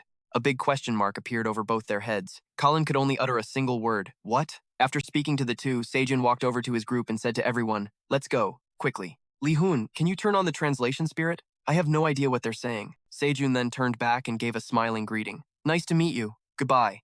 Seeing this, Colin immediately flew into a rage. He angrily shoved Lucas aside and charged forward, shouting, "You bastard!" He yelled at Sejun's retreating back. "You dare ignore me?" The moment he finished speaking, Colin thrust his spear towards Sejun. Instantly, Sejun turned to the side and caught the tip of Colin's spear with his bare hand. Seeing this, he was slightly astonished, and sweat began to form on his brow. Seeing this situation, Lucas could only stand rooted to the spot. Sejun's group saw this, and everyone grimaced in exasperation. What now? Another fight? Can't we have a single peaceful day? Seeing him holding his spear tip like that, Colin channeled mana into his weapon. Unable to pull it out, Colin thought angrily, my spear. It's not moving! Sejun was still holding the spear tip with one hand. He turned, his eyes cold and tinged with anger, and asked, what is this? Standing in the middle of the airport, Sejun asked Colin, what is this? He closed his eyes, his expression now one of annoyance. Sejun thought to himself, looks like I'm being seriously underestimated. He let go of the tip of Colin's spear and said to him, I don't want any trouble, so let's just stop here. With that, Sun turned around, stuck his hands in his pockets, and started to walk away. Just then, Lucas rushed over breathlessly and asked, are you okay? Hunter Kim Sejun. Watching the backs of Sejun and Lucas as they left, Colin spoke up again. Coward, you're not going to fight back? I heard you use a spear too. Isn't this a great opportunity to learn from a master? Hearing that, Sejun stopped in his tracks. Colin was still smirking as he continued his taunts. A single coward and 4 useless lackeys claimed to have defeated Burr. You call that a guild? Hearing Colin's provocations, Sejun finally couldn't take it anymore. He glared, immediately spinning back to face Colin. The man had no idea what was coming for him, still running his mouth. Looks like that story about you defeating Burr was just a load of bull. Instantly, a wave of fear washed over Colin as he looked at Sejun. He thought to himself, since when had Sejun's hand been clenched into a fist, radiating such immense power? Sejun's voice cut through his thoughts. You should be grateful there are so many people around. They're the only reason I'm not using my spear, Longinus. As soon as the words left his mouth, Sejun lunged. He threw a punch of enormous power toward Colin. Frozen to the spot, Colin could only utter a single word. Huh? Sejun's powerful punch sent him flying high into the air. The impact caused a massive shockwave. Colin was launched upwards, knocked completely unconscious, and missing a tooth. After Sejun's punch, Colin crashed back down to the floor with a loud thud. Debris rained down around him. Over on the side, Jackson and Carden watched the scene, both of them astonished. Jackson said to the other, Carden, you really saved my ass. Looking at the furious Sejun, Jackson added, even if all the heroes here attacked him at once, they wouldn't stand a chance. As Sejun started walking toward where Colin lay, Lucas ran to get in front of him. He held out a hand to stop Sejun and said, wait. Sejun instantly glared at him, his voice cold as he ordered, get out of my way. Is this how Americans treat their guests? Seeing Sejun's fury, Lucas trembled all over, unable to say a word. He could only hold out his hands to block the way. Lucas spread both his arms to shield Colin and said, I'll do anything you want, so please, just spare him. Although terrified, Lucas had no other choice, his mind racing. Of course, Colin was the one who started it, but if Colin died, the American Hunters Association would press charges against Hunter Kim Sejun. That would be the same as making an enemy of him. Damn it. Just the thought of it gave him goosebumps. As he bowed his head, lost in troubled thought, Sejun's voice rang out. Fine, then how much will you pay me to spare Colin's life? Hearing that, Lucas thought to himself that if money could solve this, it would be easy. He immediately began bowing his head repeatedly to Sejun, saying, thank you, thank you. Sejun just crossed his arms, looking completely indifferent. Sejun licked his lips with a sly grin. Minjun, seeing this, spoke up, what's the budget of the United States? Again? Hearing this, Su Rion took out her phone to check, then answered, as far as I know, the defense budget is $1 trillion. Scene change. On the highway, 2 cars were driving away. Sejun was sitting in the car, looking incredibly happy, unable to wipe a huge grin off his face. Seeing his expression, Lucas could only manage a forced smile without saying anything. Sejun, sitting in the opposite seat, cheerfully picked up his phone to look at it. Seeing him like this, Lucas thought to himself that even for the life of a disaster-class hero, $500 million was still way too expensive, but he guessed he'd just have to turn a blind eye. After mulling it over, Lucas spoke up to Sejun, Hunter Kim Sejun. Forgive my rudeness, but there's something I've always been curious about. Sejun looked up at him and replied, go ahead. Lucas, sitting opposite him, asked without hesitation, did you really face Bear in England? Yes. Sejun put down his phone. He heard the question and answered, it was definitely Burr, and it was annihilated. If that's the case, Could you take a look at this? This just happened yesterday. Sejun took the tablet and looked at it, freezing for a moment. On the video, he could see a skeleton casting magic. Lucas continued to explain, this area has been sealed off due to a deformed dungeon outbreak. The authorities believe this is a result of the deformation, and before he could finish, Min Chun, who was sitting in the seat next to Sejun, spoke up. It's because of Burr's power, isn't it? Sejun then looked over at Lucas and spoke up. So the purpose of this summons. Lucas didn't hide it and said directly, yes, it is related to Bear. Min Chun crossed his arms and asked, when will the meeting take place? Still watching the footage, Sejun raised a hand to his mouth in shock.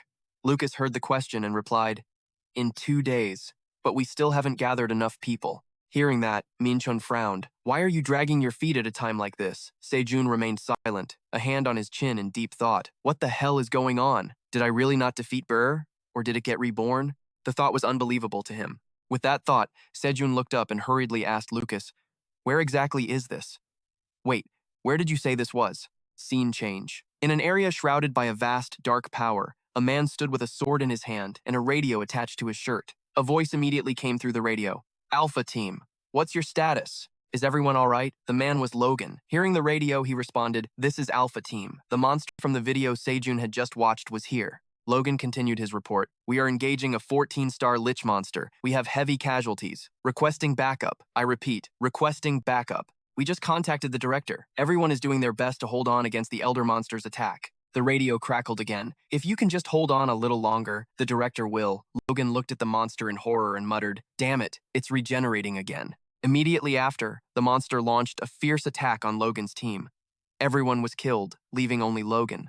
Terrified, his legs gave out, and he collapsed to his knees. The monster was looking around. Logan quickly raised a hand to the radio on his shirt and spoke into it. Even for an undead, this regeneration speed is too abnormal. Find its life source, quickly. This is no ordinary lich. The monster then took out a book. It looked at it and began chanting. A dark power enveloped the area. Just then, a flash of light appeared in the sky above. The monster immediately sensed it and froze as an immense power descended from the sky, striking it directly and causing a massive explosion. Logan, still holding his sword, let out a stunned cry at the sight. Just then, a figure landed on the ground carrying a gleaming spear and spoke. I wasn't sure just from watching the video. Sejun had appeared. With one hand in his pocket, he looked at the monster before him and said with a smirk, but this magic, there's no mistaking it. It's Bear's heart. The monster was now levitating in midair, looking down at Sejun. Immediately, the Archlich Elder unleashed its power. Sejun gathered his own in response. Blue sparks of lightning began to crackle around him. Sejun looked at the monster and said, I don't know why it's here, but I have to deal with it quickly before it can absorb all of Bear's magic. The monster cast a magic circle. It looked into it and continued to recite its incantations. Without a word, Sejun dashed forward, striking straight through the monster's body and shattering its magic circles. The monster turned and glared at Sejun. He was now flying in midair, radiating an immense power that illuminated the entire sky. Sejun looked at the monster and said, come to think of it, I can still keep my promise to play ball with Mr. Manchun using this lich's head. Instantly, Sejun's spear shot straight towards the monster. The spear, charged with power, pierced straight through the Archlich Elder. Logan, standing on the ground below, heard his radio crackling with calls. Logan? Logan, are you alive? If you're still alive, answer me. Logan was still staring at the sky in awe. He finally spoke, telling the director that he wasn't needed anymore, to just let him finish the job. Logan then dropped to his knees, clenching his fists as he said, instead, could you send a medical team? A voice immediately came through the radio. Are you seriously injured? I'll send a few healers right away. Hearing this from the radio, Logan denied it, saying, no, it's not that. When I get back, I'm going to need to see a shrink right away. A deep crater appeared on the ground, signaling a scene change.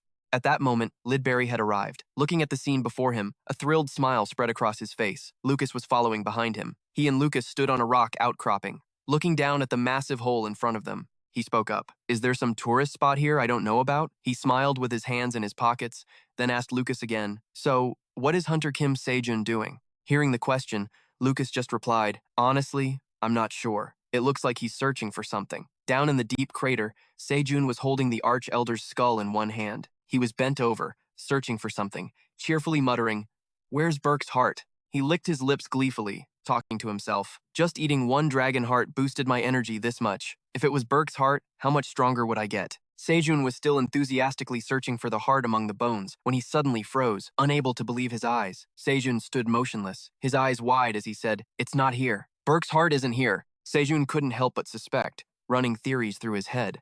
Did it shatter from the Thunder God's spear strike? No, unless it was the first form, annihilation. There's no way Burke's power could be destroyed by the Thunder God's spear strike. Could it be? At that thought, Sejun clenched his teeth. He immediately launched himself out of the crater with all his might. As he leaped out of the hole, the first thing he saw was Lucas and Lidberry standing there. Sejun immediately landed in front of them. He spoke up and asked, "You're Lidberry, the chairman of the Professional Hunters Association." Hearing Sejun's question, Lidberry, one hand in his pocket, replied to him, "That's right. You must be Hunter Kim Sejun, I take it?" He tilted his head slightly, sizing Sejun up and thinking to himself, who would have thought he'd be this monstrous? He could see an immense power radiating from Sejun's entire body. He then smiled with a satisfied look, still thinking to himself, damn, even if it was just to satisfy my own curiosity, I should have stopped Colin instead of paying $500 million for his life. Lidberry then stepped in front of Sejun. He extended a hand toward him and greeted him. "Allow me to introduce myself. I am Lidberry, chairman of America's Professional Hunters Association. First of all, thank you for your cooperation in the lich hunt." Hearing this, Sejun quickly told him that the lich had not yet been defeated. When Lidberry heard him say that, he looked at him with some surprise and blurted out, "That's odd. I've scanned this entire area and found no trace of the lich. I thought the lich's phylactery had already been destroyed." Hearing him say that, Sejun spoke up. He clarified, "It probably realized it had no chance of winning and fled. It's likely it won't show itself again until it has complete control over Burke's power." Hearing this, Lidberry instantly became more serious. Hearing Sejun mention that name, Lidberry asked, "You said Burke?" Sejun nodded and told him, "I can clearly feel Burke's power coming from the lich." He explained further for Lidberry and Lucas's benefit. The phylactery, a crystal containing the lich's life force. If it isn't destroyed, the lich will resurrect endlessly. As Sejun said this, he found it a bit difficult to continue. He thought to himself, Burke's heart must have been absorbed by that thing. Because I couldn't unleash the full power of the Dragon Spear Gesarme, I wasn't able to completely destroy the lich. At this thought, Sejun clenched his fist and said loudly, "If this continues, a monster more terrifying than anything in history will be born. We have to assemble our forces immediately." Hearing Sejun say this, Lidberry looked momentarily stunned. He just widened his eyes in silence, thinking about something, then immediately gave an order. "Lucas, assemble the heroes." Immediately. Lucas, hearing this, was startled and exclaimed, "Huh?" After speaking, Lidberry turned to leave. He said to Lucas, "We'll meet in 2 hours. Let's go." Lucas heard this and stammered, "Wait a minute." He immediately turned and followed Lidberry, saying, "Even so, we can't rush this. They haven't even arrived yet, and besides, you." Lidberry, as if understanding what he was about to say, cut him off. "If Richard complains, just tell him it's my order. If he still refuses, just ignore him. I'll handle the rest. Just follow the plan." Hearing this, Lucas was startled and said in a worried voice, "But if anything goes wrong, you could be forced to resign." Hearing that, Lidberry kept walking forward without turning back, replying nonchalantly, "When the world is about to end, who would I be chairman for?" Upon hearing this, Lucas turned pale and was at a loss for words. Lucas clenched his fists and said to Lidberry in a cold voice, "You actually believe that ridiculous story?" Hearing him say that, Lidberry remained silent. After a moment, Lidberry finally spoke to Lucas. "You're still saying things like that after seeing Colin turned into a pile of sludge with your own eyes? I'm no different." Lucas's eyes widened at this, and he pressed his lips together, saying nothing. Lidberry, still with his hands in his pockets, continued, "I don't think any of the heroes from the Great Cataclysm are a match for him. Why would someone that powerful need to lie? There must be a reason he's so certain. More than anything, I trust my gut." Lidberry then turned back. He looked straight at Lucas and said, "What he said is the truth. Scene change." At the meeting room, everyone had already gathered. A hand suddenly slammed down on the table, making a loud noise. The bald man, Richard, leaned into the microphone on the table and spoke. "We're all busy as hell, and you dare call everyone together just to help you find the lich's phylactery?" He looked at Lidberry, who was sitting in a chair far away, and said angrily, "First of all, why is Burke's heart with the lich? And are you even sure Burke has been completely eliminated? I heard it wasn't one of us heroes from the Great Cataclysm who defeated it, but some rookie. Doesn't that sound suspicious?" At that moment, Sejun shot up from his chair and spoke. "I can explain." With that, all eyes in the room suddenly turned to him. Sejun frowned and said clearly, "First, I want to make it clear that what my comrades and I faced in England was definitely Burke, and we saw it die with our own eyes." Richard, sitting in the chair opposite him, immediately questioned him. "Then why?" Sejun then continued to speak to everyone. "Someone must have taken Burke's heart before it was killed." After hearing him, Richard and the others were all filled with questions. Richard immediately flew into a rage. He yelled in Sejun's face, "Stop talking nonsense, rookie." Sejun, being yelled at like that, didn't feel scared or try to back down. Under the prying eyes of everyone in the room, Sejun frowned in thought. He had already anticipated this situation. The people sitting here were all at the pinnacle of humanity, the heroes of the great cataclysm. They wouldn't be easily ordered around by anyone. Thinking this, Sejun could only sigh. Immediately, Sejun placed both hands on the table. He unleashed a massive amount of power that spread throughout the entire room. He looked straight at Richard in front of him and said, "Aren't you the one who understands the terror of Burke better than anyone? If we don't find it, humanity will be wiped out." Lidberry and the others now also turned their eyes to Sejun. Sejun was still looking at Richard. He enunciated each word clearly to him. "I expect your cooperation." Scene change. A helicopter had appeared in the area where Sejun had fought the Archelder. On the map, routes of movement were all marked in red pen. People were discussing it. The heroes had also been dispatched here. They were discussing something together. Sejun was currently flying in the air, scanning his surroundings. While everyone else was working, one person was yawning. He squatted lazily on the ground and spoke up.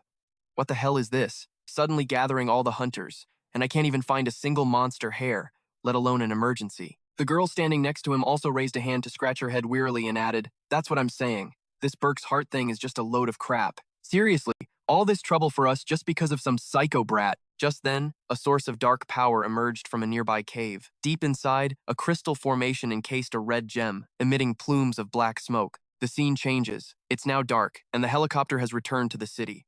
Sejun slides the helicopter door open, and the wind rushes in. Sejun stood at the edge of the door, thinking that even with his centaur senses fully heightened, he still couldn't detect anything. Holding onto the helicopter with one hand, he turned to Suran and asked her, "Suran, anything unusual or suspicious?" She, currently manipulating a glowing orb in her hand, replied to Sejun, "No. No matter how hard I look, I still can't find any trace of it." After the meeting, the search continued, not only with professional hunters from the U.S. Hunter Management Bureau, but also with many heroes from the Great Flood. Even after sweeping the entire United States, we couldn't find a single trace of the lich. Sejun was now staring into the distance, thinking to himself that there wasn't much time left. At that moment, in a large building, Sejun was striding down a hallway. A voice rang out, catching Sejun's attention. "You're back?" He looked up to see Minchun. He was standing with his arms crossed, leaning against the wall, waiting for him. Seeing him, Sejun spoke up. "Sword Saint." Minchun looked at him and asked, "Found the lich yet?" Hearing his question, Sejun could only helplessly close his eyes and shake his head. Seeing his silence, Minchun asked again, "What are you going to do now?" Faced with his question, Sejun thought for a moment before speaking. "I think right now, we need to prepare ourselves to deal with any unforeseen situations that might occur." Hearing this, Minchun asked, "Unforeseen situations?" Sejun approached him and said, "Because we've scoured everywhere and still haven't found any clues. We might never find the phylactery, and that means we won't be able to stop the birth of an immortal lich wielding the power of bear." After speaking, Sejun fell silent again. He thought to himself, "There's only one way to destroy this monster now. The dragon spear Genus has the ability to pierce through reality. I have to unleash its maximum power." Sejun clenched his fist with determination, thinking again, "Right now, my progress is only at 20%. I need to increase my proficiency by another 10% to use this ability." With that thought, Sejun turned to leave. Passing Minchun, he said, "Then I'll be taking my leave." Sejun's eyes were now filled with resolve as he walked forward, thinking to himself that he would do whatever it takes to raise it. Hearing him, Minchun remained silent, simply watching his back as he left.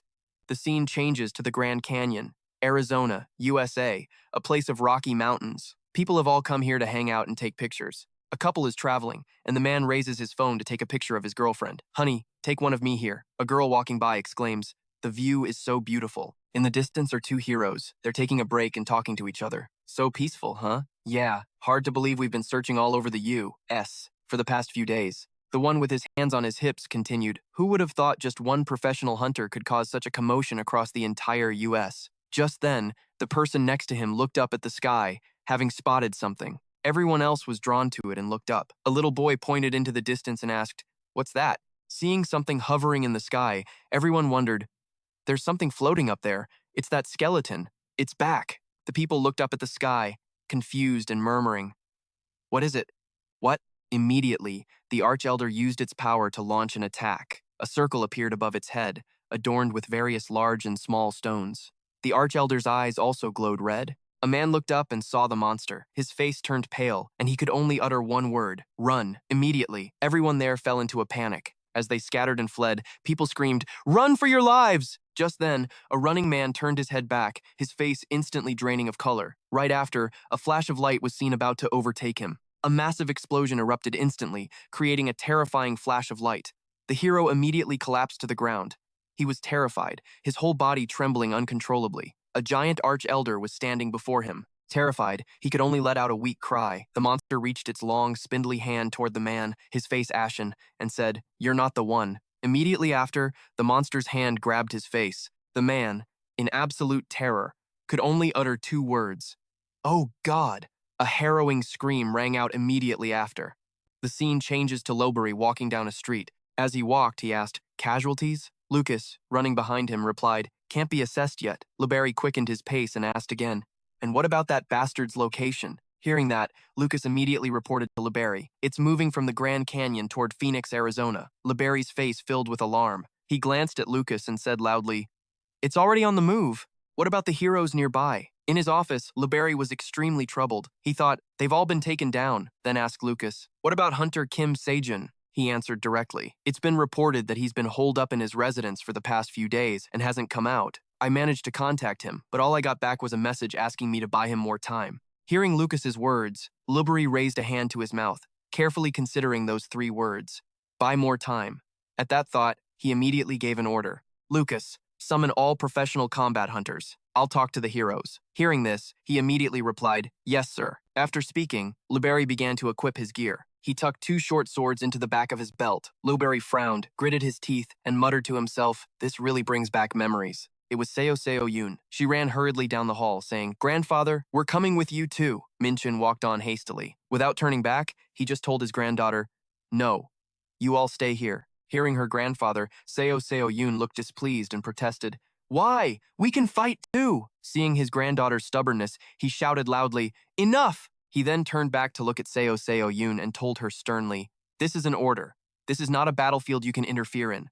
Stay put." Hearing her grandfather's firm tone, Seo Yoon didn't know what else to say. The Sword Saint looked at his granddaughter, seemingly reluctant but unable to do otherwise. Min-chun immediately turned and left, leaving only Seo Yoon standing in the hallway. Scene change. In the city now, buildings and structures have mostly been destroyed by the monster. In its wake, casualties still lie on the ground. Two heroes are here. The woman, in a complete panic, grabbed her hair and said, "We're going to die. We're going to die." The man holding a shield and sword in a defensive stance also cursed, "Damn it, that monster. Just hold out until the heroes get here." The moment he finished speaking, a blast of power struck. The Archelder had arrived. It spoke, "You foolish insects." Seeing this, the woman could only clutch her head and scream loudly. The Archelder stood before the woman, raised its hand, and said, "Allow me to personally show you the horrific miracles that awaken from the deepest darkness.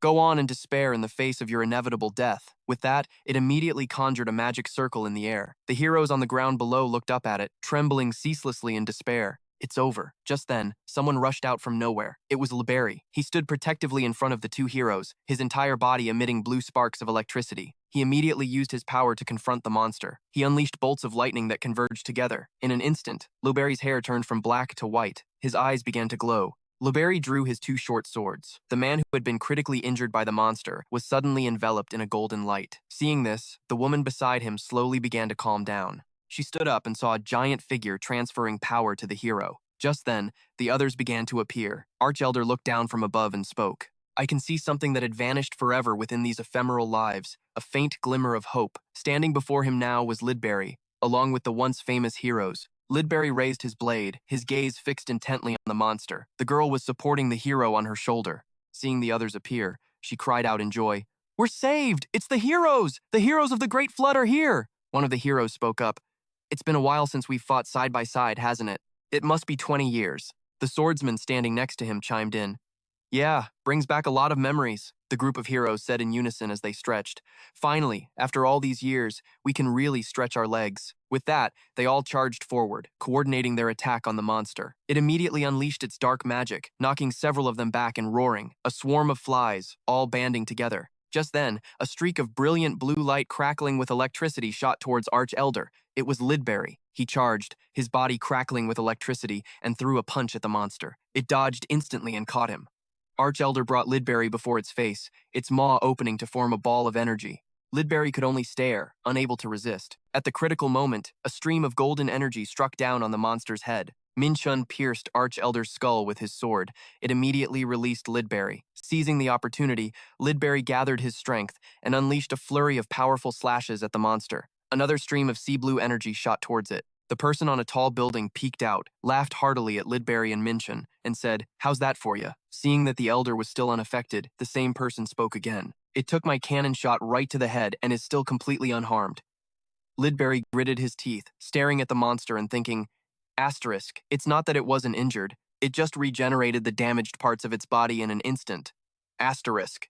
A man in a shirt walked over, clutching his injured arm. He was immediately enveloped in a golden light. A hero from the old generation, she was trying to heal everyone. As she channeled her power, she said, "Everyone, hold on!" Meanwhile, the monster formed a pitch-black orb of energy in its hand. It looked at the heroes and spoke, "Annoying divine power." Immediately, Arch-Elder unleashed its dark power. The entire sky was shrouded in darkness. The hero with the staff, still channeling her power, called out, "Everyone, gather around me, quickly!" Just then, the elder uttered a single word, "Annihilate." With that, it attacked the heroes with its power. A massive surge of red energy was unleashed. Below, the female hero resisted with all her might. She poured all of her power into her staff to release a counterforce. Reaching her limit, she coughed up a mouthful of blood, and the staff in her hand shattered into pieces. Everyone was immediately sent flying by the monster's power. Lidberry collapsed to his knees, clutching his chest as blood poured relentlessly from his mouth onto the ground. Just then, Sejun's voice echoed in his ear. "If we can't find it, we're all going to die." Lidberry froze for a moment, looking at his fallen comrades lying on the ground. He thought to himself, asterisk, we should have searched more thoroughly. We should have believed him and launched a more rigorous investigation. Asterisk. Arch-Elder hovered in the sky, manifesting black holes from which long, rod-like objects emerged. It raised its hands and said, "I will let you insects witness the apocalypse." Minchun was kneeling on one knee on the ground, his sword still in hand. After speaking, the monster launched the long spears toward him. Minchun looked up and saw the attack coming, but it was too late to react. Just then, Sun appeared. With a swing of her sword, she sliced through the spears controlled by the monster. Seeing his granddaughter, Minchun cried out, overcome with worry, "Why are you here?" With a sharp gaze, Sejun dealt with the immediate threat and let out a sharp breath. Minchun looked at his granddaughter and yelled, "This isn't some level 10 or 15 monster you can just mess around with. You can't beat it." He looked at his granddaughter and yelled, "Run." Sun knew he was worried about her. She finally spoke, "So am I." She glanced at her grandfather and continued, "I'm an official professional hunter too, you know." Hearing his granddaughter say this, Minchun was a bit stunned. With that, Sun charged forward. Seeing how much his granddaughter had grown, Minchun said to the sword in his hand, "Sword Saint, our time is almost up. No, perhaps our era has long since passed." Just then, Sun, Minyonun, Suyeon, and Li Hun charged forward together to attack the monster. The four of them coordinated perfectly. Sun leaped up, delivering a powerful slash towards the monster. Seeing her charge, the elder clapped its hands together and said, "Useless struggling." Instantly, Sun was bound by a tendril that appeared out of nowhere. She struggled relentlessly, her body radiating power, but could only let out a cry. Just then, Minchun charged forward, unleashing several slashes that shattered the spears controlled by the monster. He stood in front of his granddaughter and grumbled, "Honestly, who did you get this stubbornness from?" At that moment, a helicopter appeared in the sky above. Two people were inside with the door open, one holding a camera, the other a microphone. The cameraman spoke up, "Is it really okay to broadcast this live?" The person next to him immediately replied, "The entire world is watching. It's been decades since the heroes of the Great Flood have fought together like this." Hearing this, the cameraman said, "But if we lose?" The man in the suit holding the microphone emphasized, "If we can't stop the Demon King here, humanity is finished." Meanwhile, having been freed, Sun charged forward alongside her grandfather, unleashing powerful slashes at the monster. Seeing this, Arch-Elder glanced around, thinking, asterisk, this isn't good at all. Asterisk. It then looked down at Sun's teammates. It kept thinking, asterisk, these insects. These inferior creatures are always so full of hope. Asterisk. Someone then shouted orders, "Keep up the pressure. Don't give it a single chance to use its powers." Looking at the humans struggling against it, Arch-Elder thought, asterisk, they're no longer writhing in fear and despair. Even knowing all their efforts are futile, they continue to fight. Asterisk. It didn't like this. It was not pleased at all. In fact, it found it to be an eyesore. Its eyes were now filled with anger and indignation. Enraged, the elder manifested a giant skull in the sky and roared, "Kneel!" Hearing its terrifying roar, everyone on the ground below was stunned. Even the Great Flood heroes let out a stunned cry. Lidberry was speechless, the word incantation ringing in his mind. Arch-Elder once again gathered its power into a dark orb in its hand. It immediately swung its arm, throwing the dark orb of power toward the heroes. At that moment, Soon collapsed to her knees, some words ringing in her head as she touched her forehead. Soon's eyes widened, her gaze becoming vacant. She wrapped her arms around herself. The elder approached her, looked down, and asked, "It's you?" It reached its hand toward Soon and continued, "The symbol of hope that rises in the darkness." Soon was now sitting on the ground, clutching her bleeding arm. Just then, Sword Saint Minchun charged forward, his entire body radiating a brilliant golden light crackling with electricity. He charged forward, screaming, as the bastard elder lifted Seo Seo Yun with one hand. Her whole body trembled uncontrollably as she shrieked. He glanced over at Minchun, then unleashed a blast of power. He then roared, "Get lost!" The Archelder's piercing scream immediately echoed through the space. Everyone who heard his scream cried out in agony. Elder then let go of her. The budding hope in his mind had turned back to despair. A feeling of despair is heading my way. Li Hun was wrapped in Elder's threads of power, muttering something under her breath. "No, Li Hun." The Archelder then gave a grotesque smile. He looked down at Li Hun and said, "This is much better now." Then, his dark power wrapped around Soon's face, making her scream in terror. Just then, a voice rang out, "Get your filthy hands off her!" A bolt of lightning struck down from the sky. A brilliant, powerful bolt of lightning zigzagged down, striking where the Archelder stood. He immediately sensed it, turned his head, and glared into the distance. More bolts of blue lightning continuously struck down, creating thunderous roars. One of the Archelder's arms was struck by the lightning and immediately disintegrated. He raised his arm, looking at the sparks still crackling on it. As the elder looked at his hand, he remained silent. It was Sejun. He had saved Seo Seo Yun from the monster's grasp. The Archelder turned to look at Sejun's back. He was slowly setting Seo Seo Yun down on the ground. Her hands hung limp as she said to him, "Endless despair is born from great hope." He glared and continued speaking to Sejun, "Come, with your seal, the end will be perfected. You will not survive." Before he could finish his sentence, Sejun swung his spear, piercing through him with his blue light power. The Archelder couldn't even react. He stood stunned as his pierced body slowly began to disappear. After Sejun put all his power into the spear and pierced the monster, the system window appeared. Lesson: Perseverance. Progress, 28.7%. The Sword Saint, Minchun, rushed over in a panic, repeatedly shouting Sejun's name. Sejun was kneeling on the ground, healing her. Seeing how worried Minchun was, he told him, "She's still alive." Minchun looked at his granddaughter lying unconscious on the ground. He didn't know what to say, only clenching his fists tightly. Knowing his granddaughter was all right, he looked up at the sky. Up there, two streams of power, one from the Archelder, the other from Sejun, were clashing wildly. The Archelder gathered his power into an orb in his hand. The system window appeared again. Lesson: Perseverance. Progress, 28.7%. He licked his lips as he charged with his spear, thinking to himself that he couldn't land a perfect blow. Sejun then circled around the Archelder. He thought to himself that to use the power of Dragoninus perfectly, he had to increase his perseverance progress to 30%. With that thought, Sejun charged forward. He frantically unleashed a barrage of lightning attacks at the Archelder. His system window continuously updated. Lesson: Perseverance. Progress, 0.2%. 28.9%. Lesson: Perseverance. Progress, 0.1%. 29%. While constantly fending off Sejun's attacks, the Archelder thought to himself that his power was impressive, but a human's stamina is limited. Just then, Sejun's system window updated again. Lesson: Perseverance. Progress, 0.4%. 29.5%. Lesson: Perseverance. Progress, 0.1%. 29.6%. The Archelder thought to himself, "I can still win."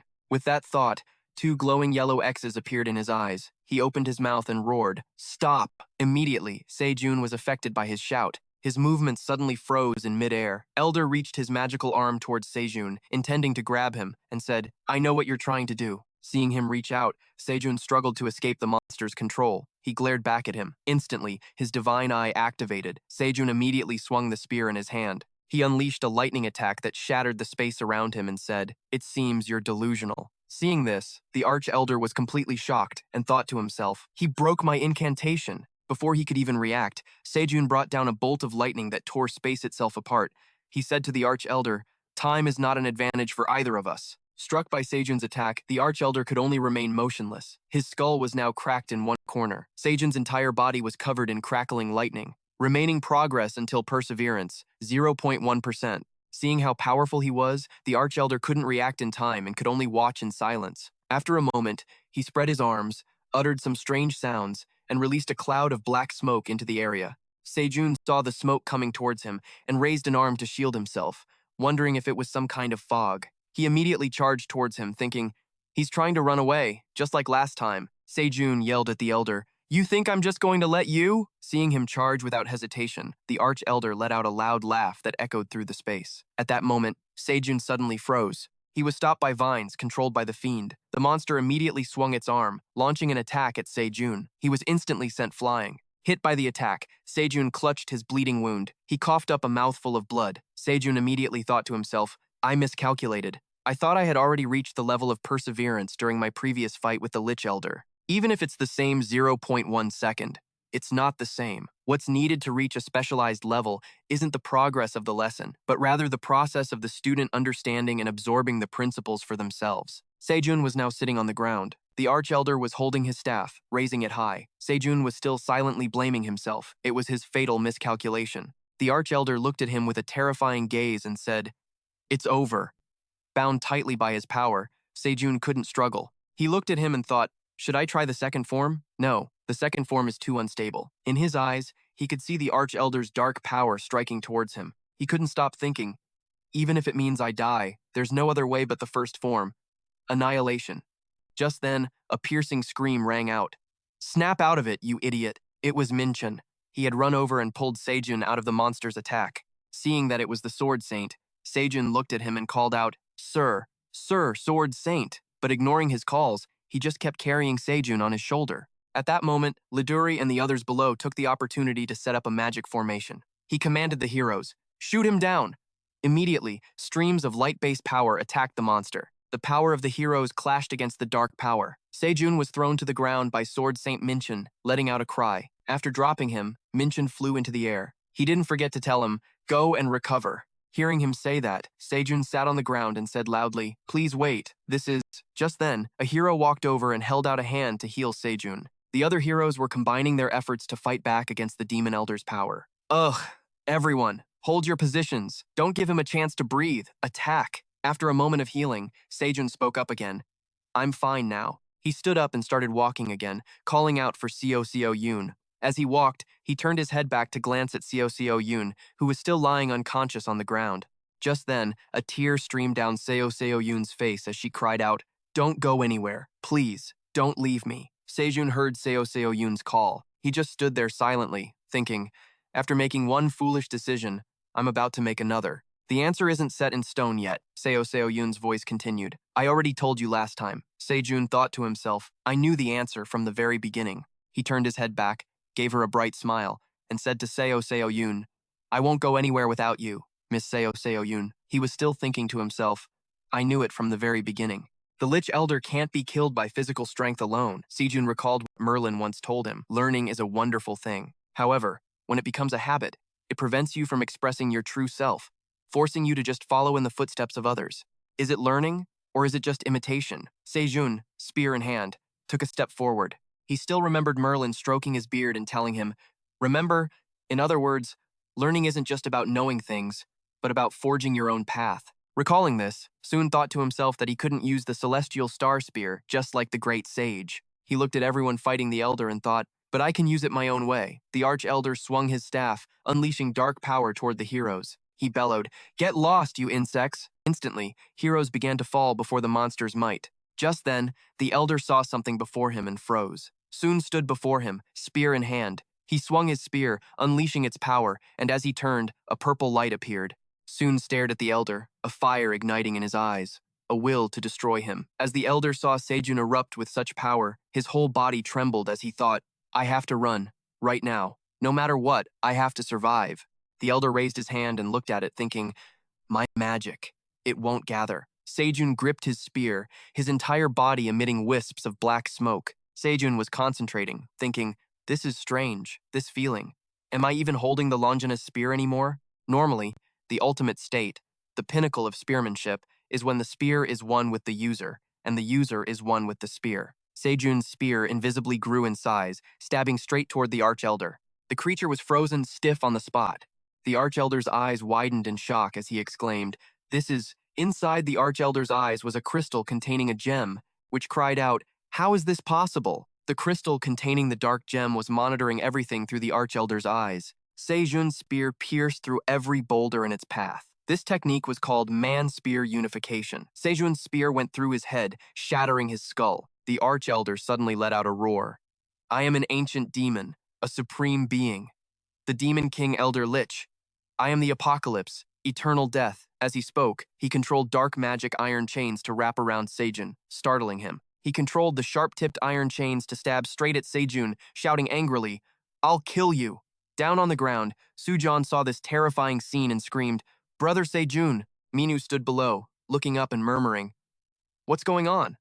Suan, with one hand on her hip, continued Minu's thought, It's annihilation magic. That bastard wants to drag Brother Sejun down with him. Just in the nick of time, Sword Saint Min Chun jumped out, shielding Sejun. He raised his sword and swung it at the iron chains. Sword Saint Min Chun thought to himself, the only way to resolve annihilation magic is death. However, if someone sacrifices themselves for him before the souls are connected, without turning back, he just said to Sun, You owe me one. With that, he rushed toward the Arch-Elder. Before he left, he didn't forget to tell Sejun, Take good care of Sun for me, will you? The Arch-Elder's chains immediately coiled around Minchun's body, trying to capture him. In his mind, he was still thinking about Sejun. Did he have to bear this pain all alone? He remembered the image of his smiling granddaughter and thought, If he dies, Sejun will be so sad. He closed his eyes and sighed, as if accepting death. Just then, someone's hand reached out. It was Sejun. He rushed forward and pulled the Sword Saint back, who looked at him with some surprise. The Sword Saint looked at Sejun and exclaimed through gritted teeth, What are you doing? Sejun then spoke to him, If something happens to you, Sejun will be devastated. Besides, debts should be paid with money, not lives. As Sejun spoke, he held up 2 fingers and grinned at him. In that instant, the Arch-Elder's chains wrapped around him. Seeing Sun caught by the dark chains, Min Chun reached out for him. He shouted, You idiot! Now, in a dark space, Sejun was squinting at something when the Arch-Elder's voice rang out. How foolish. Did you think you could escape me? This is the domain of death. Even if you reawaken that power, you will never get out of here. Sun was now face to face with the Elder, who now had only one eye left. He smiled maliciously and told Sejun, The only way out of here is for both of us to die. Hearing this, Sun finally spoke up. Hey, since it's come to this, why don't we have a little chat? With that, Sun plopped down on the ground and said excitedly, I've got a few questions for you. The Arch-Elder had never met anyone like this. A question mark appeared in his mind. The Elder spoke to him again. Don't bother asking me how to get out of here. It's useless. Sejun retorted, I just want to have one final conversation. We're both fated to die anyway. You don't need to be so wary of me. He pointed his finger at the glowing gem in the Arch-Elder's chest and asked, That heart, where did you get it? Hearing his question, the creature answered directly, I don't know either. Sejun's expression was probing as he asked again, You don't know, Elder? The creature then explained to Sejun, My very existence comes from this heart, so it's impossible for me to know anything about it. Hearing this, Sejun immediately asked, Does that mean you were born from a mutation within that heart? The Elder stood before him and nodded. That's right. Sun looked at the monster before him and muttered, Then why didn't you just say so from the start? About that. The heart won't be destroyed after you die, will it? The Arch-Elder heard his question and answered honestly, It will not be destroyed. It will most likely return to its source of life. Sejun was now sitting cross-legged, saying dejectedly, So where the hell is its source of life? I've already looked everywhere I could. Hearing this, the Arch-Elder told him, It is a place where the earth and mountains are a golden-brown color. The people there call it the Grand Canyon Mountain Range. When Sejun heard this, he was a little startled and said, I already looked, but there was nothing there. The Arch-Elder then explained the reason. A barrier was created from the heart's magic. After hearing this, Sejun let out a breath and said, I see. What a relief. Seeing him speak so cryptically, the Arch-Elder asked, A relief about what? Seeing him stand up, the Elder then asked, What are you trying to do? Sun was now standing up, spinning the spear in his hand as he said, Don't worry, I'm trying to die right now. He smirked and continued, You said the only way out was to die, right? As soon as he finished speaking, Sejun began to gather his power. An abundant source of power emitted a blue light. He then unleashed the first bolt of lightning. If the first 3 forms of the celestial star spear contained the essence of the thrust, then the 3rd to the 6th forms contained the power of the gods. Sun charged forward, and brilliant yellow lightning bolts also appeared. Sejun was now using a technique with the power of the thunder god. 4th form, Thunder God's Spear Strike. Both of Sejun's eyes began to glow. This was known as the power of the fire dragon. The spear immediately unleashed an immense stream of power. This was called the 5th form, Fire Dragon's Heaven Scorcher. Sun was still swinging his spear, unleashing his power. This time, his power was purple, the power of the Shadow God. 6th form, Shadow Soul Annihilation. Sparks of electricity shot from his eyes. Soon looked at him with hostile eyes. And the second form, Celestial Star Spear, Heaven and Earth Anomaly, Soon swung his spear down, sending out a slash of light. Just then, Soon staggered. He could no longer swing his spear. Witnessing this scene, the creature could only watch in silence. Seeing Soon collapsed on the ground, the Arch-Elder approached, looked at him, and said, "He's dead." He looked at Soon from behind and continued to speak to himself. Was that his final struggle? As soon as he finished, the Arch-Elder's body disintegrated into dust. The last sentence he spoke before completely vanishing was, "It seems the Demon King isn't me. It should have been him." Scene change. The observer appeared again, and he saw an image of Sejun holding up a V sign to his forehead. He licked his lips playfully, struck a pose, and didn't forget to wink. Seeing him like this, the observer offered a comment. Really, this madman. The Arch-Elder's skeleton dissolved into dust in space. The city was now nothing but desolate ruins. Everyone is in a panic. The extinction magic has been broken. Hurry and find him. Sejun was lying unconscious on the ground. Minzu and Suran rushed over to him. Minzu ran, shouting for their captain. The two people who were live broadcasting the scene could only stand there, speechless. The helicopter was still hovering in the sky. Down below, everyone who saw Jun was heartbroken. Mindu was sobbing her heart out. She held Sejun in her arms, crying loudly. "No, please, open your eyes." Seeing this, Captain Suwon couldn't hold back her tears either, biting her lip as she called out, "Sejun." Scene change. On the other side, Sejun was scratching his head awkwardly. He spoke up, "Observer, I'm not dead, am I?" He stood before the massive observer when he seemed to remember something. He spoke again. "Wait, he said I had to die to get out, which means I did die. So I died, but I'm not dead. What does that even mean?" The observer didn't know what to say either. He raised a hand to scratch his head and said, "The dead cannot come here." Hearing that, Sejun grinned happily and told him, "So, it really worked. I wasn't so sure it would." Hearing him say that, the observer facepalmed in exasperation. He thought to himself, how in the world did this lunatic manage to come back here? He recalled the images of June fighting the Elder, thinking that, of course, he had witnessed the entire process from the birth of the LCK Elder to its destruction. However, in the final moments, within the absolute realm of the extinction magic he cast, the observer couldn't see a thing. Just then, Sejun's voice broke the observer's train of thought. He said to him, "By the way, you haven't forgotten your promise, have you? You said you'd give me a free gift coupon if I came back here." Hearing Sejun's ridiculous demand, the observer held out his hands and replied in a baffled tone, "That was for when I summon you back." Hearing that, Sejun threw up his hands and protested, annoyed. "You can't go back on your word now. I clearly mentioned it back then.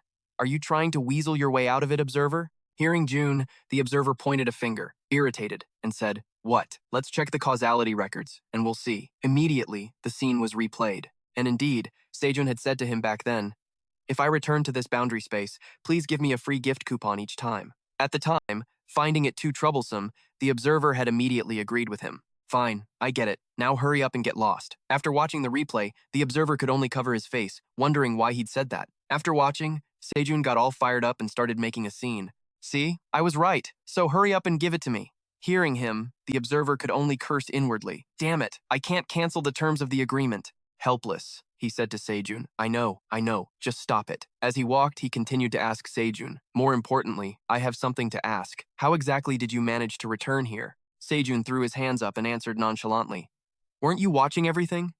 He rubbed the back of his neck, bowing his head with an embarrassed smile.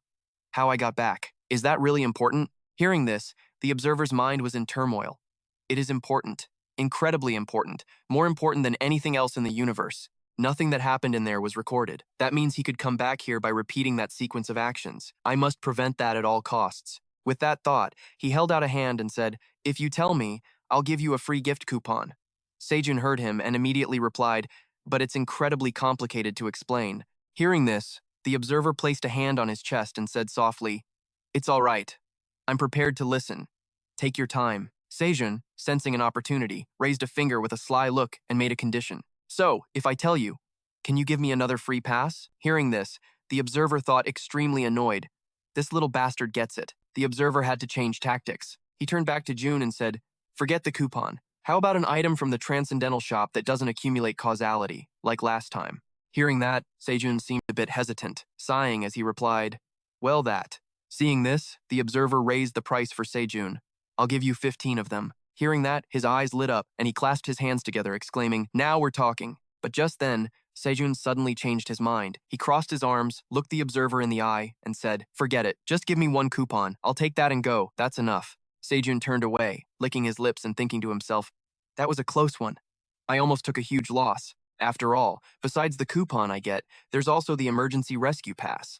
And he wanted me to trade that for just 15 items from the Transcendental shop. Thinking this, Sejun put on a sycophantic expression and held out his hands pleadingly. If you just give me one pass, I'll leave quietly. The observer didn't turn to look at him, simply replying, fine. Right after that, he pointed and yelled at Sejun.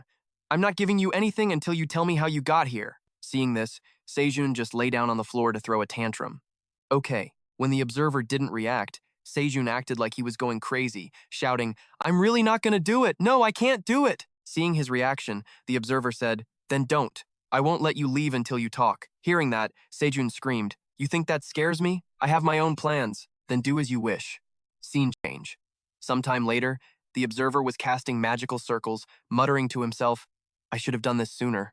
The observer sighed, thinking, 3 weeks have passed in that earthling space. This place is a void where only pure white light exists. A mortal's mental fortitude cannot possibly withstand this infinite silence. Even if he's held out until now, he'll be begging to leave soon. There's still time until the next cycle of destruction. In the end, I will win. Meanwhile, Sejun was sprawled out in the space. Tossing and turning, unable to take it anymore, Sejun shot up. He looked irritated. Sejun then stood up, spear in hand. He waved and said, Mr. Observer, are you there? The observer, watching him, thought to himself, he's giving up. I should use this opportunity to teach him a lesson. Sejun swung the spear in his hand as he muttered, not here. The observer knew what he was about to do. For a moment, he was stunned. Sejun swung his spear around wildly. He called out excitedly, Mr. Observer, are you there? Are you there? Seeing Sejun making such a racket, the observer clutched his chest, muttering a curse. That crazy bastard. Unable to stand Sejun's chaotic rampage any longer, the observer instantly appeared before him.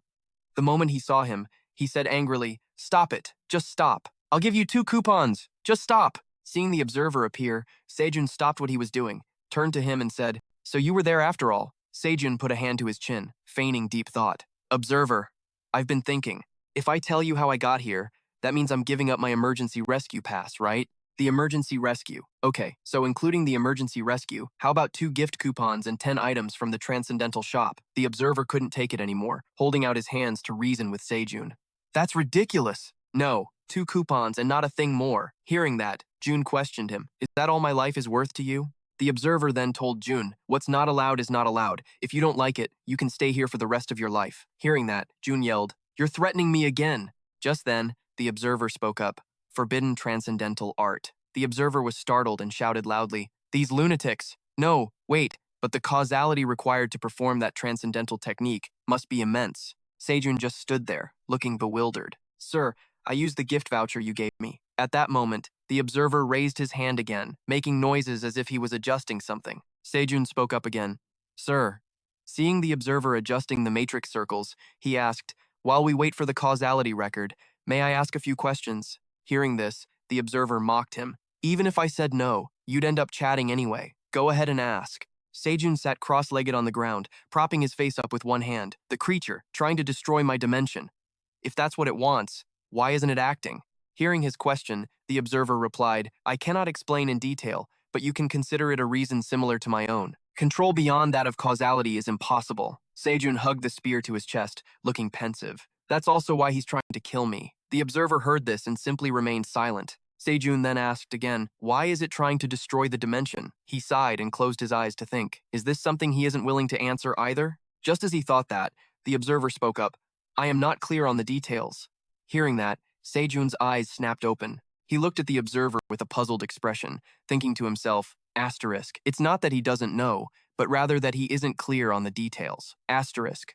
As expected, the observer knew but was hiding it. Sejun's thoughts were interrupted by the sound of a notification that caught his attention. A system message appeared. Atlas lecture progress plus 5.7%, 47.4%.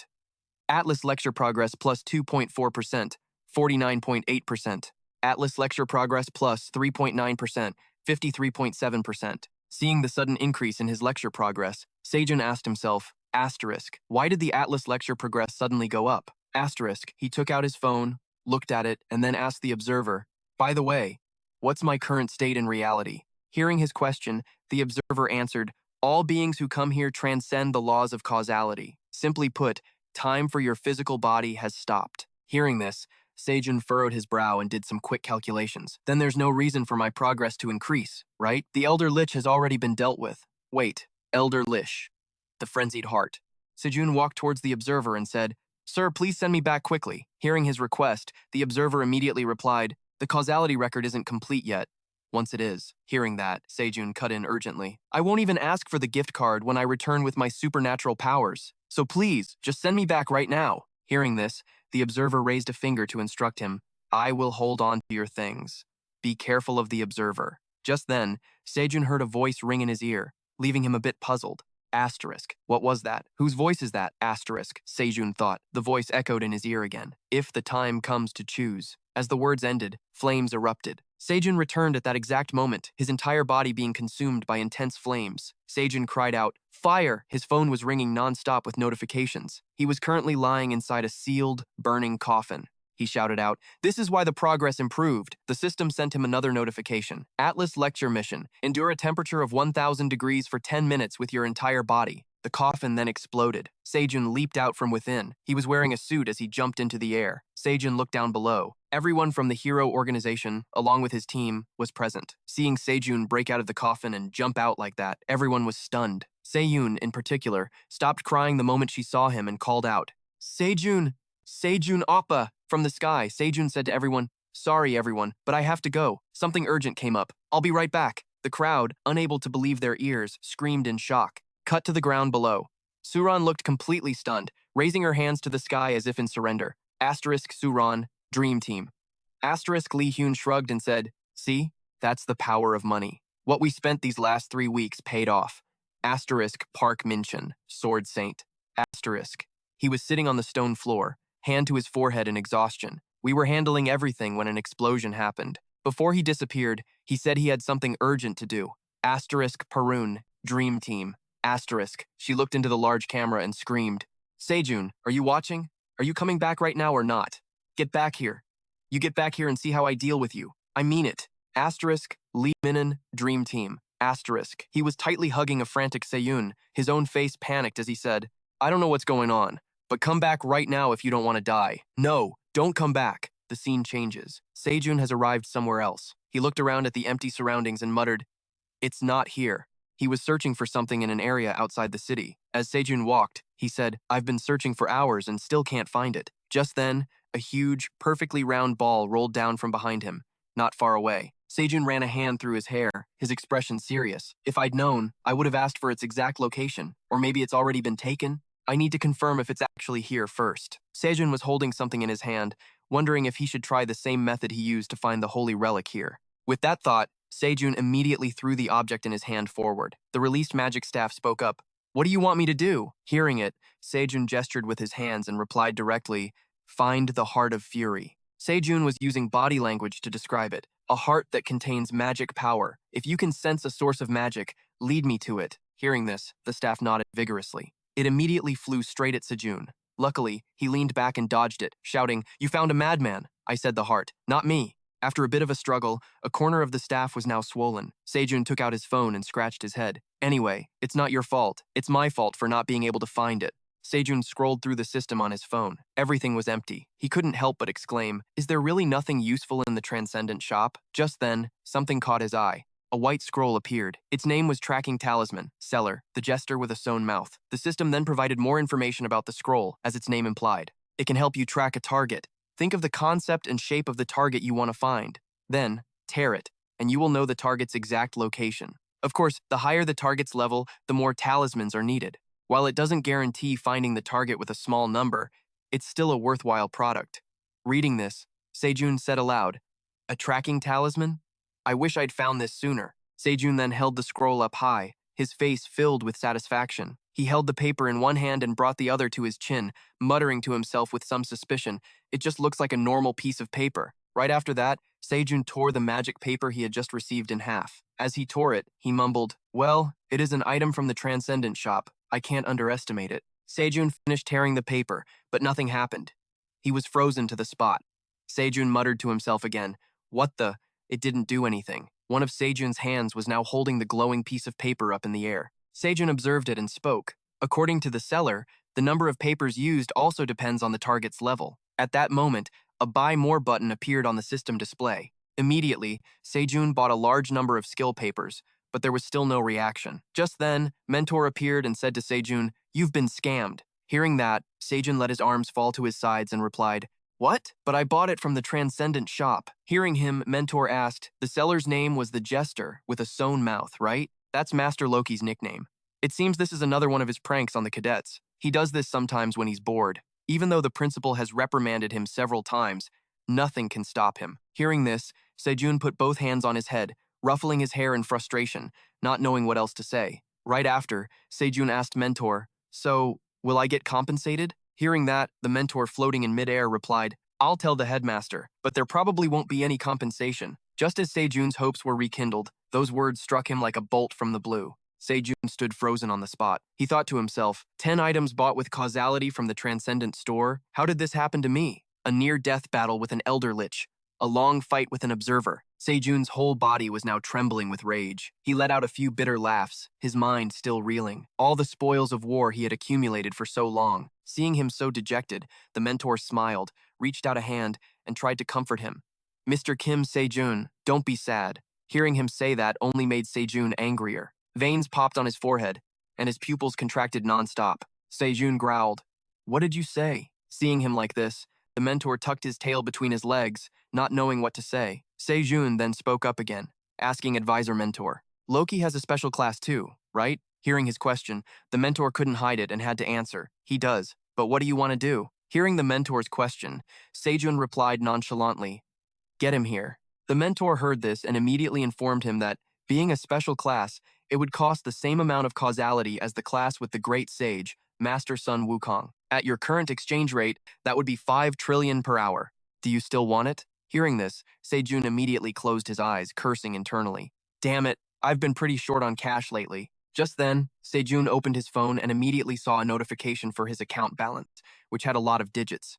He was a little stunned to see it. Sejun thought to himself, where did they get this money? What were they doing while I was dead? Jun immediately opened his device to check. The video recordings from the heroes in his party had been updated. Sejun thought to himself again, whatever. Knowledge is what's most important. With that thought, he whipped his head around and said to the Mentor, "Advisor, I accept. Get Loki here." Instantly, a notification appeared on Sejun's phone screen, stating, "You will understand deceit when you experience it for yourself." Seeing that, Sejun tapped the screen. Immediately, Loki appeared in front of him. An unfriendly expression was clear on his face, and he spoke the moment he appeared. "What is it?" Sejun looked at the person before him, not feeling particularly happy either. He thought to himself, this bastard. I get why his name is the Jester with the sewn-up mouth. Son got straight to the point and asked him, "Why did you do that to me?"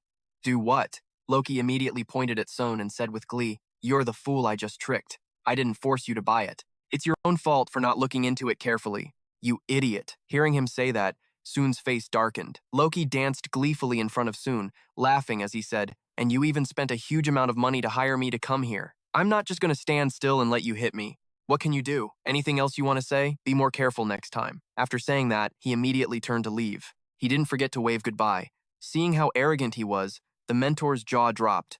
"Hey, you're just leaving like that? The time isn't even up." Hearing that, Loki replied bluntly, "Didn't you guys see the class title? You will understand deceit when you experience it for yourself. That means I've already taught you everything I know." Hearing him say that, Sejun finally smirked and said, "Of course, if you want to leave, then go." Advisor Mentor couldn't believe his ears and stammered. But in the very next second, Sejun threatened Loki, "I'm going to go see Mr. Odin." Hearing that, Loki stopped without turning his head, only asking, "For what?"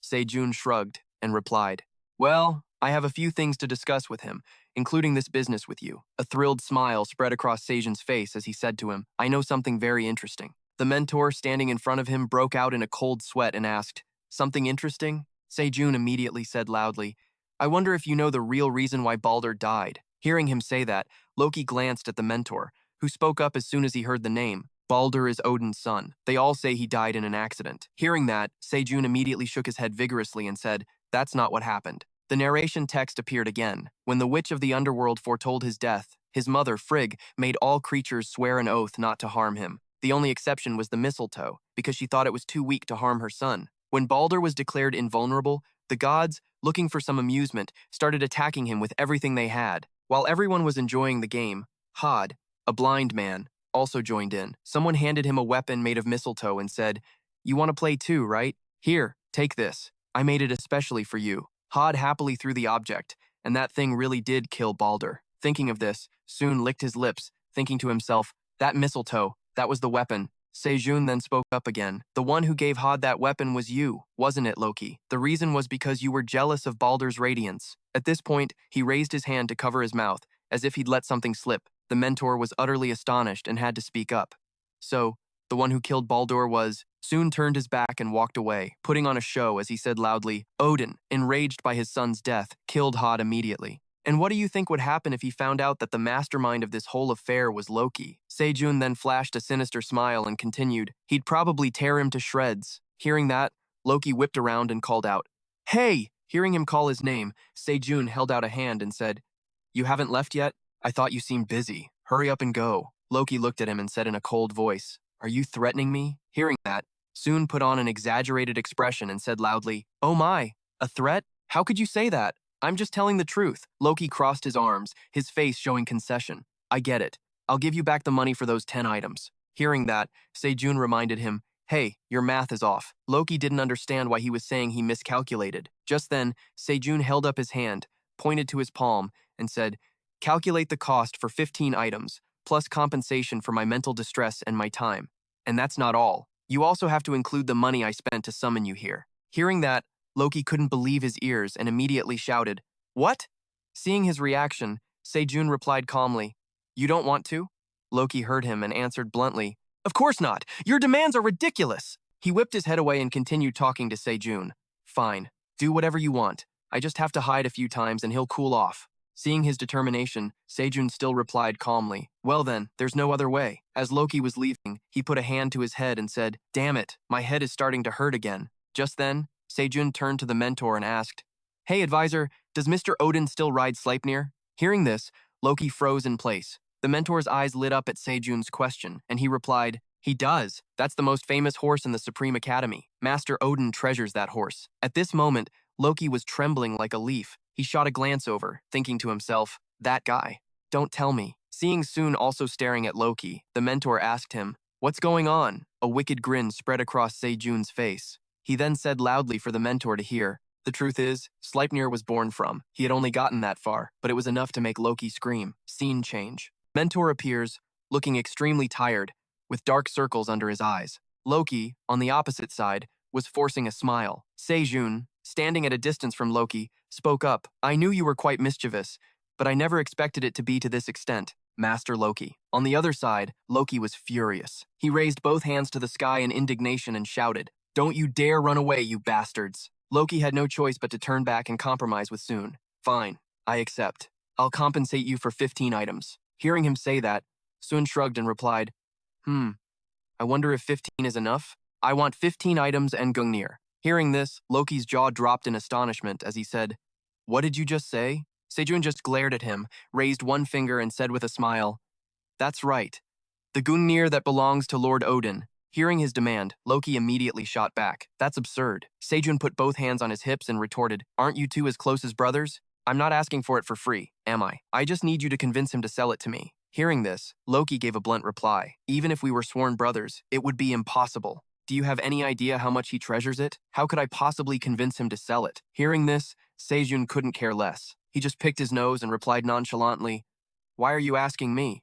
"That's your problem." Seeing how shameless Sejun was, Loki was so stunned his face turned pale and dizzy. Meanwhile, the observer was still manipulating his magic circles. He touched one of the circles and remained silent. He pulled up an image of Sejun and mumbled to himself, "This bastard's actions have shaken the very fabric of space and reality, where the causality of all dimensions converges. The reason that happened is because the first Transcendent did something." He continued to watch the images of Sejun, thinking to himself that it didn't matter what his intentions were or how he did it. One thing he knew for sure was that Kim Sejun's existence was a grave danger. An image of Sejun was currently being projected onto his hand. Looking at it, he said, "I will let you run wild for a while, until the time is right." With that, the observer clenched his fist. Just then, the observer realized something was wrong. As things started to spiral out of control, the observer thought to himself, "What's this? Why is such a large amount of causality being consumed all of a sudden? The only entity capable of doing this is..." Realizing this, the observer grew furious and immediately started cursing. "That bastard! What the hell is he doing? Back with Sejun, Gungnir had appeared before him. Sejun smiled, holding out both hands to receive Gungnir, the holy relic that ended the life of the primordial giant Ymir and carved his body into the 9 realms. Holding it in his hands, Sejun raised it high and declared, "This is the Gungnir." Sejun was ecstatic, laughing smugly as he said, "Loki really tried his best. Who's calling him a cheat now?" He recalled Loki's pathetic state when he brought Gungnir to him. The man had said, "Take it, you thief." Seeing Sejun, Mentor threw his hands on his head in a panic and said, "A cadet possessing a Grandmaster's Transcendent grade weapon?" The system then displayed a notification for Sejun, Loki's class progression, 100%. You will understand deceit when you experience it yourself. Upon completing Grandmaster Loki's class, you have received S-rank magic. Mentor flew around in the air as he spoke to Sejun. "You really are the craziest student at the Supreme Academy." Kim Sejun, holding Gungnir in one hand, replied, "Hey, you're exaggerating. There's still Grandmaster Sun Wukong, you know." Hearing this, Mentor immediately denied it. "No, I'm serious." Sejun was incredibly excited, thinking to himself that his previous attempt with the fake Gungnir had failed, but with this genuine article, he would be able to find Bear's heart. With that thought, Sejun immediately tossed Gungnir into the air and gave it a command. "Find Bear's heart for me." Receiving its orders, Gungnir immediately shot off in all directions to find it for Sejun. Seeing Gungnir fly so quickly, Sejun was a bit overwhelmed. He thought to himself that it was too fast. If he was too slow, he would lose sight of it. Even Mentor was panicking at Gungnir's speed. He said, "The rumors about you are already spreading everywhere." Just then, Gungnir once again shot straight up into the sky. Gungnir radiated a red aura as it flew forward at incredible speed. Sejun, holding Mentor in his hand, did his best to chase after it, shouting as he ran, "Why is it so fast?" Sejun felt this was really bad. He thought to himself, if it keeps flying like this, it'll destroy the heart. With that, he took out some kind of weapon. Sejun then threw the weapon in his hand and shouted, "Fly, follow your father." The smaller Gungnir heard this and immediately responded to Sejun. Okay. In the sky, only a single, brilliant light could be seen. Gungnir then flew down towards the ground. It rushed towards a cave protected by a magic barrier. Just then, Sejun finally caught up to it. He swung the spear in his hand, striking Gungnir to stop it. Sejun yelled loudly, "Stop!" Finally, Gungnir came to a halt. Sejun clutched his head and let out a sigh of relief, muttering, "That was close." Sejun then shielded his eyes with his hand, looking ahead with excitement as he said, "It almost destroyed the heart." He thought of the image of the heart he had been searching for all this time. Father's enemy. Just then, another Gungnir landed. Seeing it, Sejun used his spear to smack it to a stop. As he stopped it, he said, "You're here too." Seeing the cave right in front of him, Sejun cheerfully approached it. He cheered happily as he walked. "Well then, shall we go get our prize?" Seeing him like this, Gungnir silently cursed him. "You damn bastard." Elsewhere, a voice called out incessantly, "Mentor. Mentor." After trying to call for his mentor for a while, Sejun's mentor slowly opened his eyes, still dazed. As soon as he woke up, Mentor shot up in a panic and asked Sejun, "Where is this? Who am I?" Sejun knelt beside him on one knee. Seeing that Mentor was awake, he said, "You're awake." Seeing this, Mentor immediately cried out, "Kim Sejun, why did you suddenly kidnap me?" Sejun put a hand behind his head, blushing as he laughed sheepishly. "I was in a hurry." He held out a red gem in his hand and said to Mentor, "More importantly, look." Mentor didn't know what it was and asked Sejun blankly, "What is this? I can feel a strange energy from it." Sejun held up the orb in his hand. He looked at it and said, "This is the heart of bear I was looking for. I want to make it into a potion. Can you call Mr. Hua Tuo here?" Scene change. Hua Tuo had been summoned. After learning what had happened, he said loudly, "You've gone a bit too far." Sejun sat properly, cross-legged on the ground, looked at him, and said, "Is that the first thing you say to me after we haven't seen each other for a while?" Hearing this, Hua Tuo threw his hands up in indignation and said, "I had to work my ass off refining that dragon heart for you, and you sent me away without even telling me how you used the potion." Hearing this, Sejun seemed to remember that moment and said awkwardly, "Now that you mention it." He scratched his head and said to Hua Tuo with a smile, "I didn't want to send you away. I had no other choice at the time." Hearing this, Hua Tuo seemed to calm down a bit. He crossed his arms and said, "The dragon heart is an extremely rare item, even for transcendence, so it will serve as excellent research material." Hearing him say this, Sejun began to say, "I don't know how to express my gratitude." But before he could finish, Sejun took out Burr's heart and held it out to Hua Tuo. Seeing it, the man stammered, "Where did you get this?" Sejun then said to him cheerfully, "I just found it. Guess I'm lucky, huh?" Seeing Bear's heart in Sejun's hand, his eyes immediately sparkled. Unable to contain his admiration, he said, "This is the first time I've ever seen one in person." Hearing him say that, Sejun thought to himself, "This is the first time I've ever seen him this surprised." After admiring Bear's heart for a while, Hua Tuo finally spoke to Sejun. With this, you can use the power of a dragon. It might be a little weak, but you can even use the draconic tongue. Hearing this, Sejun asked in astonishment, "The draconic tongue, too?" Sejun recalled the monsters he had defeated and thought to himself, "Spirit language is a magic that allows words to interfere with the rules of the world. I can't believe this will let me use the draconic tongue, the highest level of spirit language." Hearing this, Mentor panicked, flailing his arms with a pale face. A human, able to use the draconic tongue. Good grief, Sejun. Are you trying to become a monster instead of a transcendent? After a moment of thought, Sejun looked at Hua Tuo and asked him, "Can we start now?" Hua Tuo raised a hand to stroke his beard. He said cheerfully, "Of course. It's been a while since this old man has been this excited." Just then, Hua Tuo seemed to realize something, and his eyes shot open. Seeing his expression, Sejun immediately held the orb out to him and asked, "Is there a problem?" While stroking his beard, Hua Tuo replied, "It's more than just a problem." After a slight pause, Hua Tuo covered his mouth with his hand and said to Sejun, "Is this just a fragment of the dragon heart? But how is that possible?" Hearing this, Sejun broke into a cold sweat and asked, "What do you mean?" Hua Tuo then directly told Sejun that someone had intentionally split the dragon heart into multiple pieces. Hearing this, Sejun was stunned, speechless. The scene changes to a forest where another man is also holding Bear's heart in his hand. The other man was lying on the ground, his whole body trembling. He struggled to lift his head, gritting his teeth through the pain to get a look at Bear's heart. There must be two other pieces of the dragon heart like this one, scattered somewhere else. The man holding Bear's heart in his hand, he let out an incredibly smug smile. Immediately after, he raised Bear's heart and ate it. The Black Saint screamed in horror, "Ryu Jin-chan, don't be insane. That energy isn't something a human can control. It must be destroyed." He cut him off coldly. "I don't care." Hearing that, the man froze for a moment. Ryujin Qian spoke dispassionately. "I've already lost everything. If I can use this to get my revenge, I don't care if the world burns." The Black Saint trembled all over, his eyes filled with terror. "No! Ryu, Jin Chon!" Ignoring the man's roar, he decisively bit into the dragon heart. In a flash, a powerful aura surged forth. His blood boiled as the violent energy relentlessly tore through Ryu Jin Chon's body. He roared in pain, his frenzied cries echoing through the area. The Black Saint stared in horror, his body frozen, something he never could have imagined. The faint silhouette of the Green Emperor King appeared. That voice, the guiding orb in his hand, began to crack. He furrowed his brow in confusion. "Why me?" The Green Emperor King spoke in a steady voice. "No one is more suitable than you." Ryujin Cheon was lost in thought for a moment, then turned to leave. "I don't care. This raging heart you mentioned.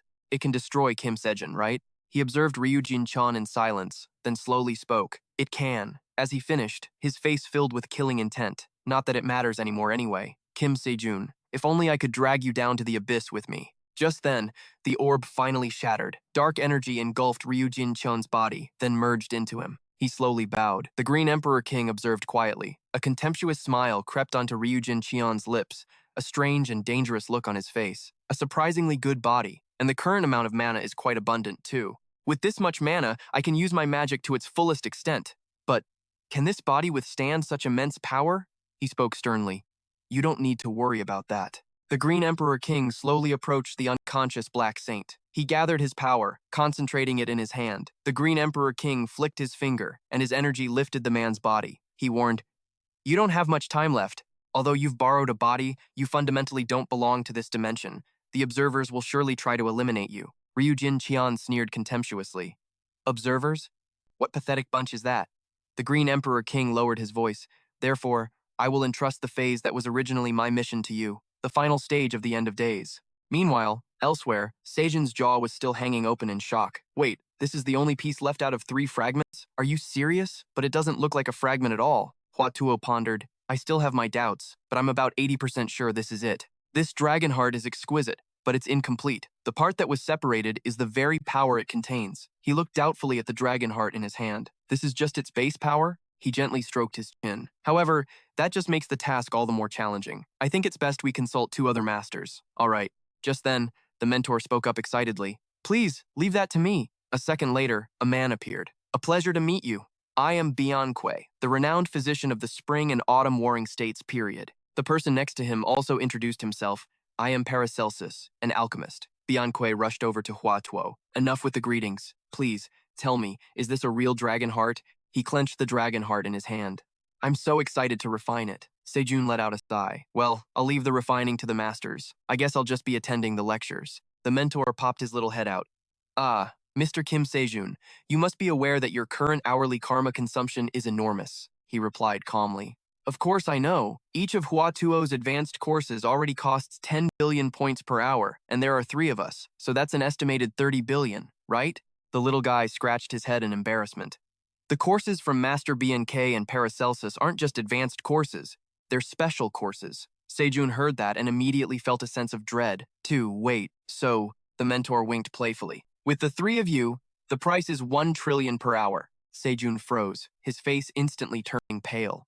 The little guy was still talking non-stop. As for the dragon tongue, since you've never used spell language before, you'll have to register for a separate course. I have already prepared a selection of spell language courses that are perfect for you. Countless notifications appeared one after another. A single word can kill 1,000. No, an entire nation. Instructor, J-Man. Just thinking it is enough. Ultimate curses. Instructor, Leviathanan. Can't cast a curse? No problem. BlueDragonAcademy.com. Instructor, the Grim Reaper of the Blue Dragon. The mentor nodded enthusiastically. I recommend these options for you. One of the notifications caught his eye. Can't cast a curse? No problem. BlueDragonAcademy.com. Instructor, the Grim Reaper of the Blue Dragon. Tuition, 100 trillion. Upon completion, you will acquire the SSS rank Dragon Tongue. This is insane.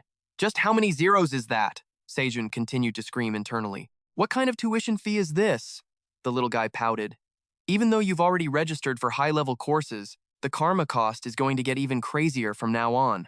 But you did register for the minimum karma plan, so the situation is still manageable. Meanwhile, for the other cadets, he scrolled listlessly through his phone. By the way, the cadet nicknamed the Twisted Life had to farm karma for 137 years just to participate in one of the cadet courses. Huh? That really is twisted. Sejun glanced absently at the 3 men in the corner. And I still have to buy the premium potion. BNK looked intrigued. Life and mana are 2 sides of the same coin. If he absorbs mana like that, his body will definitely experience a conflict. Paracelsus had a fascinated expression. Then we'll have to either suppress it or return it to its natural mana state. Huatuo mused. The goal is absorption, so returning it to its natural mana form would be better than suppressing it, right? He stopped his hand over a notification. Would you like to purchase the premium potion for 150 trillion? Of course. It's for a limited time, so I probably won't fail, right? A moment later, the mentor was still dozing off. The sound of a system notification startled the little guy awake. You have purchased the premium potion. The 3 men in the back immediately cheered. This is the Dragon Heart, concentrated with our essence. Huatuo's voice was urgent. Hurry up and try it now. Sejun looked at the Dragon Heart in his hand with a scrutinizing gaze. This time, its appearance hadn't changed much, but the creepy aura surrounding it had vanished, replaced by a pure and clean one. Paracelsus nodded. Perhaps in other worlds, no elixir such as this exists. It wouldn't be an exaggeration to call this the ultimate divine medicine. Before he could finish speaking, the 2 who had just been summoned immediately disappeared. He stammered, Don't tell me the amount in my account has already dropped below 1 trillion? Huatuo was frozen on the spot. He shouted urgently, I can't just leave without witnessing it like last time. Hurry and try it. Sejun immediately replied, Yes. With that, he decisively took a large bite of the Dragon Heart. As Sejun ate, he analyzed it. It had many flavors, which made Huatuo incredibly excited. Suddenly, a new surge of power began to invade his body. Sejun was horrified. There was a crack on his mana core. He wondered, is this okay? The old man watched with rapt attention. This was absolute terror for Sejun. Shit, my mana core is shattered. He grew anxious. Is this really going to work? A moment later, Sejun passed out cold and collapsed onto the ground. Huatuo let out a long sigh. Good grief, his entire body was motionless, as if completely drained of energy. Meanwhile, the situation over at Liberia was incredibly tense. Ryu Jin-chan spoke calmly. So you also don't know where the cadet named Kim Sejun is, He was growing impatient. This is such a headache. I don't have much time. I went through a lot of trouble to get here. I have to do something useful, don't I? Ryu Jin-chon's expression turned ferocious. How much karma do you possess? Sejun's eyes fluttered open, his consciousness still hazy and unstable. Mentor asked frantically, You're awake? He frowned slightly, trying to think. The surge of power inside him suddenly erupted, throwing the young boy far away. Sejun froze, his face a mask of bewilderment. He looked around in a daze. I just wanted to use a little magic to light this place up. But what is this magic storm? Mentor is completely swallowed up by it. Please, help me. Kim Sejun. As he finished speaking, the kid, after getting slammed into several rocks, finally fell in front of him. Sejun was worried. Advisor, are you okay? Mentor trembled all over. Yeah, I'm still alive. What was that power just now? He answered. flustered. It was too dark in here, so I just used a tiny bit of magic to light up our surroundings. Hearing that, the kid screamed, "You call that a tiny bit? Just how much has your mana increased?" Sejun reached out and felt it. It was true. The feeling in his heart had changed. What is this? Is something wrong? Hey, advisor, I think there's definitely something wrong here. Mentor was doubtful. Wrong? No way, but there can't be a mistake. A moment later, the kid's jaw dropped in astonishment as he looked at the notification panel. What the hell is 1,170%? Enlightenment progress rate plus 5.7%, 79.7%. Ludongbin progress rate plus or minus 37%, 95.3%. Siegfried progress rate plus or minus 1,170%. 1,170%, 100%. Atlas progress rate plus or minus 20.7%, 88.3%. Theanphi progress rate plus or minus 32.1%, 76.7%. Satan progress rate plus or minus 0.3%, 29.9%. Meteor Heavenly Spear completion rate plus or minus 2.1%, 71.8%. He was just flustered. Why are you asking me? The system continuously sent out notifications. The dragon's power surges with Dragon Chi. Master Siegfried, after completing your enlightenment, you have completely mastered Dragon Chi S. Warning, error. Current progress rate exceeds the allowable threshold for calculating causality. Warning, error. Current causality level cannot assess causality data. Reconfiguring, complete. Adjusting transcendence level. Dragon Chi S has changed to Dragonheart SS. The dragon's power surges with Dragon Chi. Master Siegfried, after completing your enlightenment, you have completely mastered Dragonheart SS. Sejun was confused. What is this? Mentor's eyes were filled with panic. What is going on? He immediately said, "If even you're asking me that." The kid was tense, not believing his own eyes. I've never seen anything like this before. I swear, in my entire life, I have never seen anything like this. In the entire history of the Transcendence Academy, this is the first time I've ever seen something like this. Suddenly, a notification sound from his phone caught Sejun's attention. No way. This can't be happening. He was silent for a long time, seemingly deep in thought. Sejun slowly spoke up. Hey, advisor, I know you've been very patient waiting for me to wake up, but I think we have to put this aside for now. We have to leave, quickly, Mentor asked, bewildered. Huh? Leave to where? His expression suddenly became grim. New York. At that moment, the city was engulfed in a rain of bombs, with screams filling the air. Help me! Ryu Jin-chon watched the scene before him with amusement, letting out an arrogant laugh. He revealed a ferocious expression. This place is perfect for collecting causality. I can accumulate 137 years of causality in just one day. Suddenly, a small, cowering figure in the corner caught Ryu Jin-chon's attention. He frowned. Who is this kid? The little girl's body was trembling uncontrollably with fear. Please, spare me. Please. Ryu Jin-cheon approached, sneering contemptuously. What's this? You want to live that badly? So, how much causality do you have? Ah, no, in this dimension, they call it money, right? How much money do you have? Dong-A unconsciously backed away, her face pale. The little girl fumbled, reaching into her pocket, searching for any remaining coins. Her small hand trembled as she slowly held it out to him. Here, sir. Ryu Jin-cheon scoffed, his expression full of disgust. Coins? You don't have any of those bills? The paper money. Dong-A desperately pleaded, Please, spare me. He suddenly grabbed the little girl. Fine. I guess I'll take it. But Ryu Jin-cheon gave a chilling smile, thick with killing intent. But if I spare you, it won't count as causality. He tightened his grip on the hilt of his sword. Ah, but on second thought, if this is a robbery, maybe I don't need to kill you. Huh, but who knows? Just as Ryu Jin-cheon was about to bring his sword down, a figure flashed into existence. He was shocked, sensing the approaching power. But Sejun was a step faster, precisely unleashing a powerful column of spiritual energy. Ryu Jin-cheon was sent flying, leaving an unconscious Dong-A on the street. He quickly went to check on the girl. Sejun let out a sigh of relief. Thankfully, she had only fainted. Behind him, Ryu Jin-cheon's cold laughter suddenly rang out. That was a pretty nasty blow. I was almost in trouble there. My necklace broke. He gave a demonic smile. Long time no see, Kim Sejun. He frowned in confusion. Who are you? Ryu Jin-cheon's brow furrowed as he studied him. Have you forgotten me? You're the one who made me lose everything. Sejun cut him off coldly. Stop pretending. Ryu Jin-cheon doesn't use a sword. Besides, his strength isn't enough to block one of my attacks. You didn't just take over Ryu Jin-cheon's body, you also read his memories, didn't you? He was silent for a long time before slowly speaking. I was originally just going to pass on a message from this body's owner and leave. A moment later, Ryu Jin-cheon's lips twisted into a spine-chilling smile. But I've changed my mind.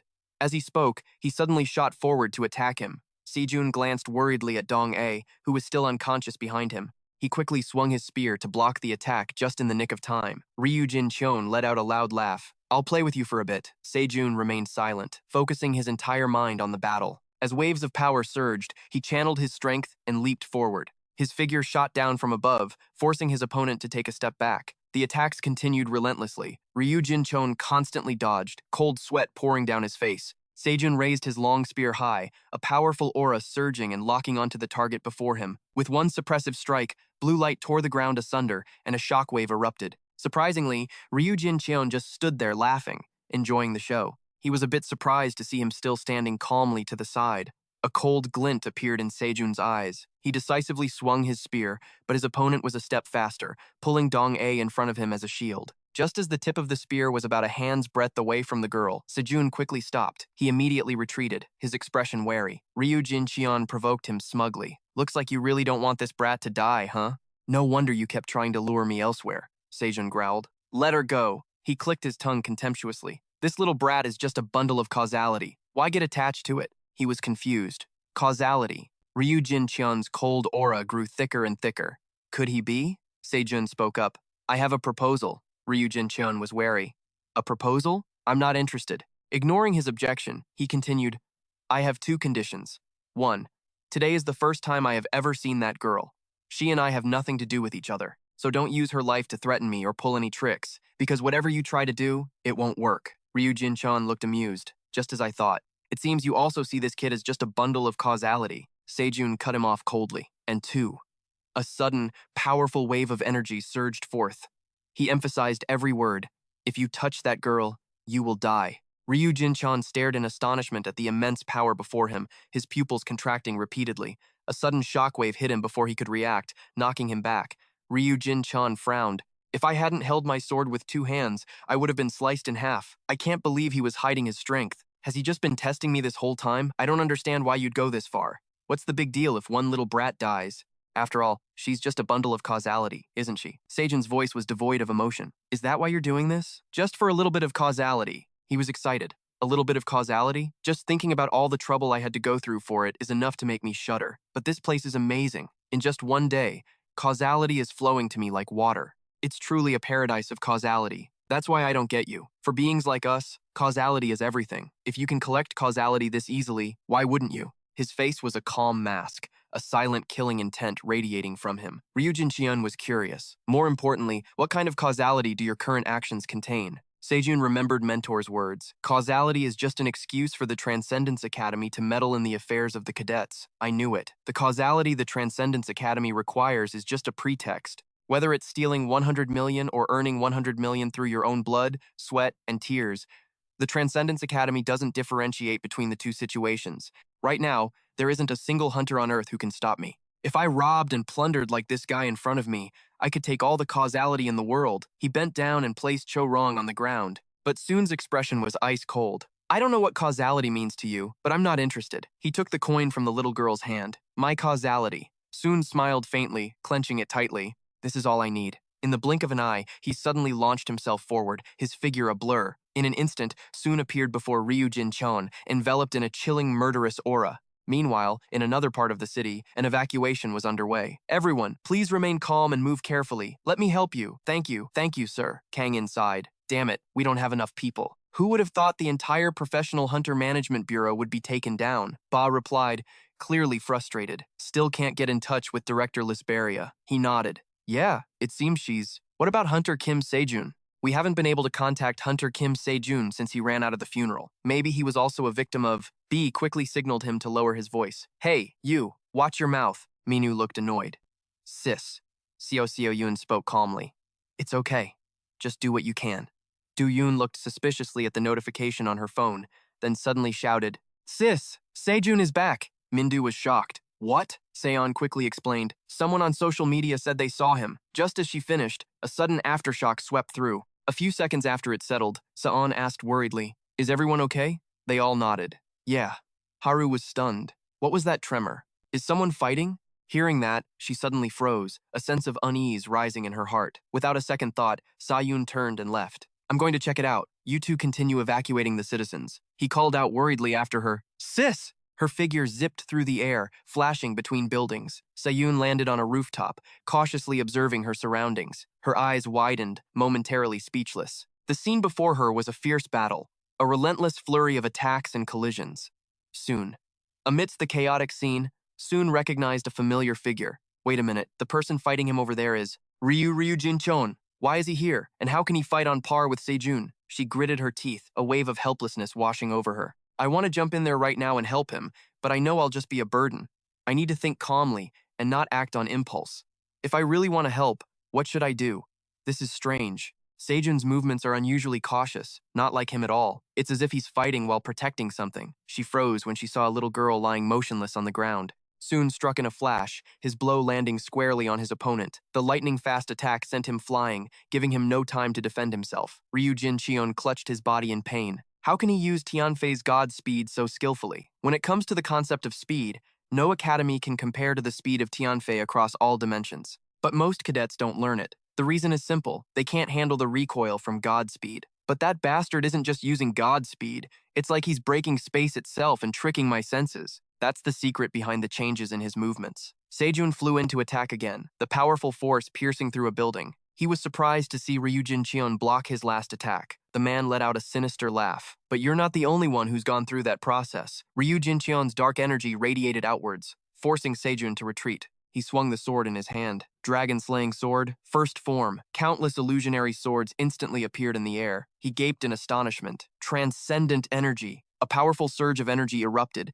spreading throughout the area. The overwhelming energy surged, heading straight for Chiron. Ah, Sejun was shocked.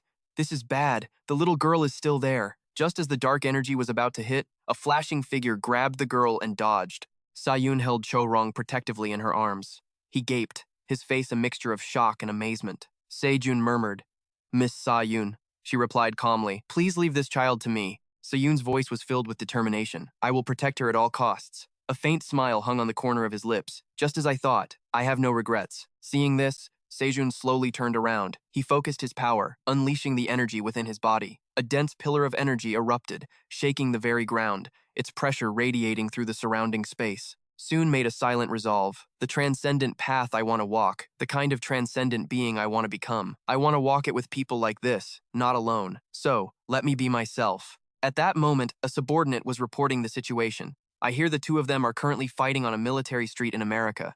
Should we mobilize the members of the cult?" The Blue Emperor shook his head slightly. "It's not time to show ourselves yet," he ordered. "Go back." The subordinate bowed respectfully and left. Behind him, the Black Saint let out a cold laugh. "You still don't understand him at all, do you? What are you planning to do now? Use me as a hostage? You think you can defeat him this way? I don't know what you're scheming, because you've always been an unrestrained bastard." But at this moment, Sejun's battle was also reaching its conclusion, as his spear was now embedded in Ryu Jincheon's body. Sejun's sharp gaze was focused on every strike. His opponent was completely overwhelmed, unable to react. The Black Saint looked intrigued. "It seems you can't foresee the future anymore, can you?" The Blue Emperor glared, his gaze as sharp as a blade. Ryu Jincheon spat out blood, the pain clear on his face. He curled his lips into a crazed smile. "So when he said he'd set the stage for me, this is what he meant?" Soon frowned. "Who the hell are you?" Ryu Jincheon thought for a moment. "I don't have a specific name." As he spoke, his entire body was shrouded in dense, dark energy. He quickly leaped back to create distance. Ryu Jincheon smiled contemptuously. "If I were to explain who I am to you, I'd have to start with my dimension." Soon was puzzled. "Your dimension?" He nodded. "To put it in the language of this dimension so it's easy to understand. You could call it the demon realm. That would be correct. The beings in my demon realm, we don't have parents. Most of us are born from the negative emotions of humans, from humanity's most primal fear of the dark. From that fear, an existence called the Demon King appeared. From the cruelty in the human mind and the fear of sin, demons came into being. And the existence that humans fear most, the tremors that shake the earth, the tsunamis that overturn the seas, that most genuine fear, the source of which no one can explain, created the existence called God. Here's the problem. I was born in the demon realm, so what fear gave birth to me? I am the fear of the unreal, which gave birth to the Demon King and countless other demons. The fear of reality is what made humans create the existence called God. An existence born from both, a twisted and distorted thing that even existence itself hates and denies. The fear humans have for their own kind. An existence whose mother is a primal negative emotion. Humans call me an anomaly. Hearing this, he froze completely, not believing what was happening. Sejun frowned in thought. Anomaly. That name, famous throughout the Transcendent community, known by the title of the 137-year-old existence, this piece of trash, the Anomaly, spent 137 years just collecting causality? How did that being get here? No. Is it even possible for beings from other dimensions to come to Earth? While he was lost in thought, Ryu Jinchun's figure in front of him suddenly blurred. Soon snapped back to his senses, fully on alert. He's about to attack! In the blink of an eye, he was the only one left on the street, as if the other had never been there. Soon was confused, his eyes wide, not understanding what was happening. Elsewhere, Ryu Jincheon was panicking, fleeing for his life. His face was pale with terror. Holy shit! That's the first time I've ever met a cadet that terrifyingly strong. Besides, there's something strange about that spear he uses. Normally, I would have recovered my strength right away, but this time I lost a little bit of it. Could it be a transcendent weapon? No way. Forget it. I shouldn't fight that thing right now. Anyway, the amount of causality I can get here is immense. I've only just started collecting causality here, and it's already more than what I gathered in over 137 years in the demon realm. If I use this, I'll be several times stronger than before. Thinking this, he grew excited. I'm going to make good use of this. While Ryujin Cheon was distracted, a massive surge of power suddenly struck. He leaped back just in the nick of time to dodge it. What was that? Ryujin Cheon looked at the person before him in disbelief. How did he find me? Soon said coldly. Did you think I'd let you go? Fourth style, Meteor Heavenly Spear. He gritted his teeth, struggling to block the second style, Dragon-Slaying Sword Technique. This psycho. He erupted with oppressive energy. Thunder God Spear Strike. Ryujin Cheon's dark aura began to emerge as well. Sky's ultimate sword! He stared, stunned, unable to believe his opponent was this strong. How did Soon shatter the Sky's ultimate sword so easily? Panicked, John struggled to stay on his feet. I've been pushed back again. The difference between our transcendent levels. How can a mere cadet use this kind of transcendent energy? He couldn't quite believe it. Could it be that he created it himself? Ryujin Cheon looked up at the sky. This can't be happening. He stood helplessly, watching the attack approach, when a stream of blood energy suddenly shot out. Seojin frowned, watching the movement in front of him intently. The fresh red blood seemed to be alive. It was constantly moving. He was curious. Regeneration? No, regeneration doesn't happen like that. Instead of regenerating, Ryujin Cheon gave him a scornful look. Why so surprised? I told you. I am the fear that you humans created. There's no other way. I'm still not used to using this power, but this is the only option. Ignoring the side effects, this is the only way I can survive. As soon as he thought that, he suddenly lunged forward, his body emanating a constant stream of dark energy. Sejun tried to calm himself. The malevolent intent was so heavy that even his steadfast heart wavered for a moment. Ryujin Cheon suddenly screamed like a madman, his eyes empty and soulless. A second later, his entire body erupted with a dark aura. He frowned, observing. I thought he was rapidly cloning himself, but he's splitting his body apart. Seojun stared in shock at the massive object before him. What is taking form? He froze for a moment, his eyes filled with confusion. Soon wondered, what is that chaotic mess? The 7 deadly sins. The 6th sin. It's opening its mouth, endlessly devouring everything around it. Gluttony. Seeing Ryujin Cheon below intending to flee, Soon quickly gave chase. Where do you think you're going? He shouted angrily. Hey, you think you have time to play with me? Ryujin Cheon reminded him deliberately. If you keep chasing me, gluttony will devour this entire place. But if you don't care about the intertwined causality, I'd be happy to play with you. With that, he decisively left him behind and rushed toward the monster. Ryujin Cheon laughed triumphantly. Well then, on this occasion before he could finish, a surprise attack flew in and slashed straight through his leg. Ryujin Cheon was utterly horrified, the pain clear on his face. He fell, his staggering body slamming hard onto the ground. Ryujin Cheon was on high alert. What? That bastard already left to chase gluttony. He looked up at the sky. What is obstructing me? A pillar of power shot straight down at him. The distant aftershock made Soon frown in suspicion. What the hell is this? I'll deal with that thing and be right back. Keep him there. Everyone started to panic when they saw gluttony. Mindu turned and fled. What is that thing? He yelled as he ran. Don't get close. You'll be swallowed. Damn it. Evacuate the civilians. Now. As soon as she saw Soon return, Han breathed a sigh of relief. You're okay. What about the child? She asked. She's just unconscious, not seriously injured, she replied. A resonating sound drew the attention of the two. Gluttony was devouring every building it passed. That monster is here. Does that thing just chew up whatever it sees? Se So-yoon said calmly. It's fine. Han looked at her, confused. Se So-yoon smiled confidently. He'll be here soon. Sejun's sword grazed the ground, leaving a brilliant trail of light. Dust flew everywhere. He leaped up to block the monster, his eyes focused and full of determination. Seorun activated his technique. A strong gust of wind swept by, man and spear as one, enlightenment. He quietly chanted, meteor spear style, first spear. The power descended straight into Gluttony's wide-open mouth. The intense pressure made its whole body tremble. A powerful wave exploded, destroying everything around it with overwhelming intensity. Annihilating thunderfall. Thick dust billowed high, shrouding the entire area. The people were terrified. The monster! It's gone! One of them recognized him. Look! At that moment, he landed on the ground. Hunter Kim Sejun. Everyone instantly became excited. It's Hunter Kim Sejun! Hunter Kim Sejun has returned! A gentle smile appeared on Sejun's lips. He sensed it too, and smiled back at her. A second later, soon vanished from everyone's sight.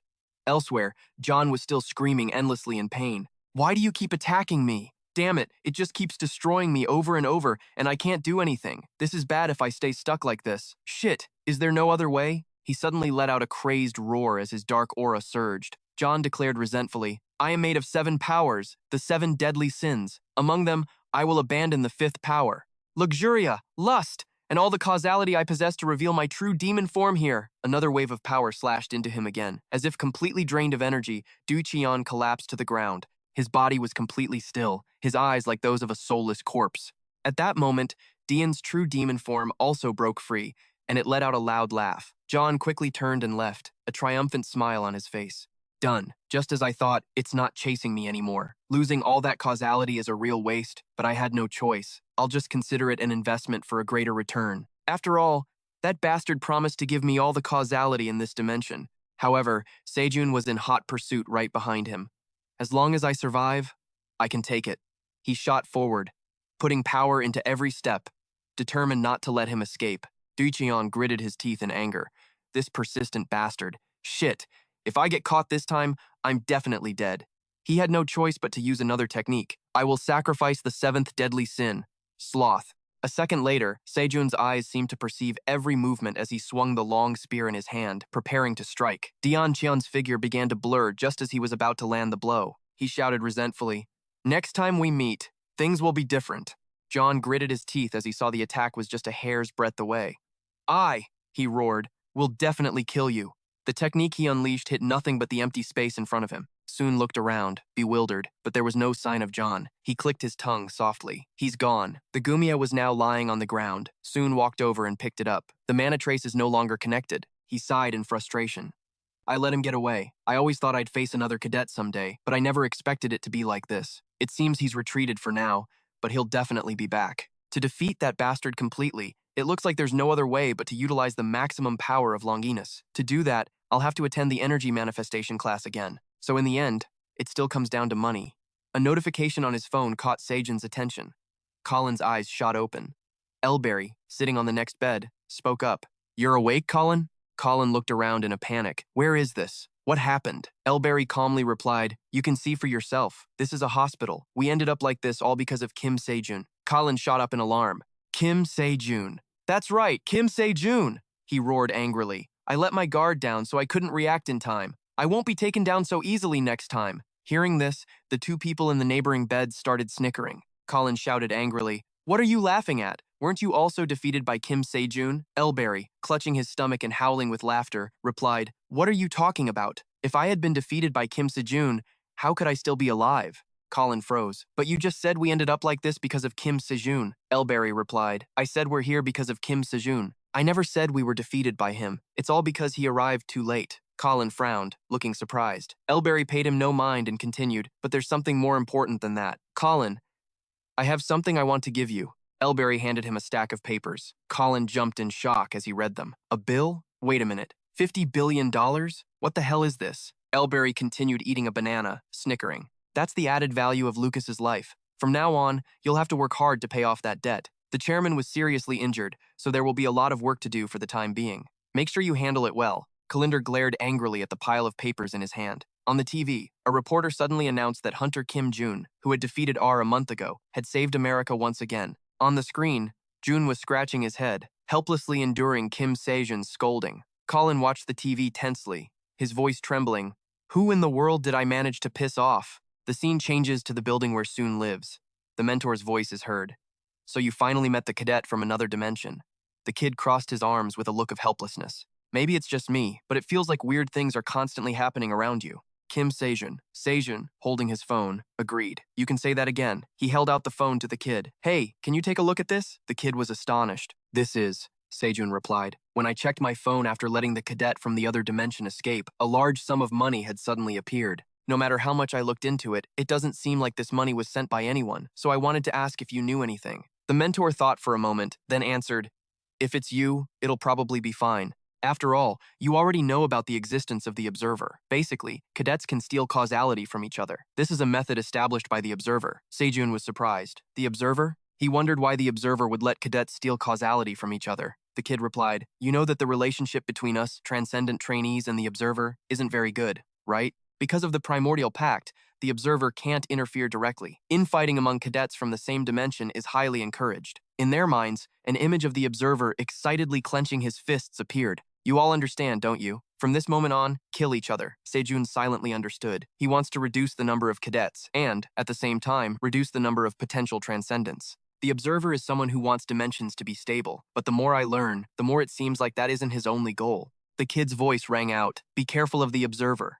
Sejun wondered to himself. Come to think of it, whose mysterious voice was that I heard last time? He looked at the kid. Looks like I'll have to become a transcendent to find out all the details, won't I? The mentor scratched his head and chuckled. Soon was just trying to calm himself down. It'll be fine, he said aloud.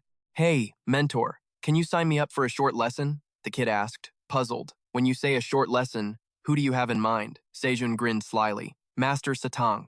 A stream of blazing red fire magic flew down from somewhere. A man with 2 horns on his head laughed loudly. He bared his teeth. I've collected hundreds of souls again today. The system showed the great demon who defies the demon god, Satang. Jun had previously taken a short lesson to defeat Arich, so he had known Satang for a long time. Sejun walked over excitedly. We meet again, Master Satang asked. So, have you dealt with that demon king or whatever you were talking about last time? It's hilarious that a bag of bones like him would dare call himself a demon king. Sejun gave a sycophantic smile. Yes, thanks to you, everything was resolved smoothly. However, he knew full well in his head that it wasn't thanks to Satang, but thanks to the great sage, equal to heaven. But Sejun didn't care. The result was what mattered. Satang looked very pleased. Good, very good. Only then can you be my disciple. He frowned. So why did you call me here this time? Before I ask you that, can you get rid of that spear when you're standing in front of me? Sejun grumbled softly. Here we go again. He was holding the holy spear, soaked in the blood of Jesus, which could inflict critical damage on demons. He said, even if you don't like Longinus, this is all I have left. It's not my main weapon. Besides, it's a javelin. Satang was surprised. Isn't that thing supposed to belong to that guy named Thor or something? How did you get it? Soon whispered in his ear. It's like this. What? Satang was stunned. Wait, Professor. Ah, no, cadet, you're talking too fast. He asked, puzzled. But I don't quite get this part. If you had been a bit more ruthless, you could have gained a lot more. Soon replied with a cunning look on his face. That wouldn't do. If I took everything at once, that would be the end of it. We need to leave some conditions in place to use later. The mentor watched the conversation, bewildered. Satang was scribbling in a notebook. I see, letting out a long line to catch a big fish. I get it, he proposed. Can I use that in my class? Yeah. Lately, the demon cadets all think my class is boring and won't pay attention. Sejun was shocked. What? Satang put an arm around Sejun's shoulders chummily. You think I set up a class on power application just for fun? At this rate, I'm going to get fired, so help me out. And hey, why don't you just become a demon with me? Let's team up and co-teach a class, Sejun replied warily. Thanks, but no thanks. But let's not waste any more time. Let's start the lesson, the mentor spoke up. Then I'll be gone for a bit and be right back, Kim Sejun asked, surprised. Where are you going? The kid replied, I think I have to report that cadet to the principal. The mentor promised, I'll be back soon. Just keep listening to the lecture. Sejun stared at the kid in astonishment, while Satang, standing beside him, yawned widely. A moment later, he snapped his fingers. All right then, I don't want to waste any more time. We should get the lesson started. The floor gradually became covered in blazing red magic threads. Satang laughed loudly. Only those angels give stupid explanations like that. We demons always go straight to practical combat. Hit what you want, break what you want. Enough talk. Now, hurry up and use your magic to attack me. Soon gripped his spear tightly, blue magic swirling around him. Yes, sir, he charged toward Satang. His eyes were fixed on the spear without blinking. Suddenly, a blazing red shield appeared in front of Sejun. His spear only managed to pierce the shield. Sejun was surprised. Huh? There's no magic left around the spear of Longinus. Inside the shield, Satang smiled smugly. Suddenly, the blue magic on the spear flared up. It pierced through the shield, nearly reaching Satang. The shield vanished, and he stepped out. dusting off his hands. Every time I see that spear, it disgusts me. Satang asked, "Did you feel anything unusual just now?" Sejun replied, "Yes, it was as if my magic erupted too late." Satang replied, "That's right. To help you understand this concept, I intentionally slowed down the release of your magic." Sejun was inwardly shocked. "I thought he just blocked it, but he can do that too?"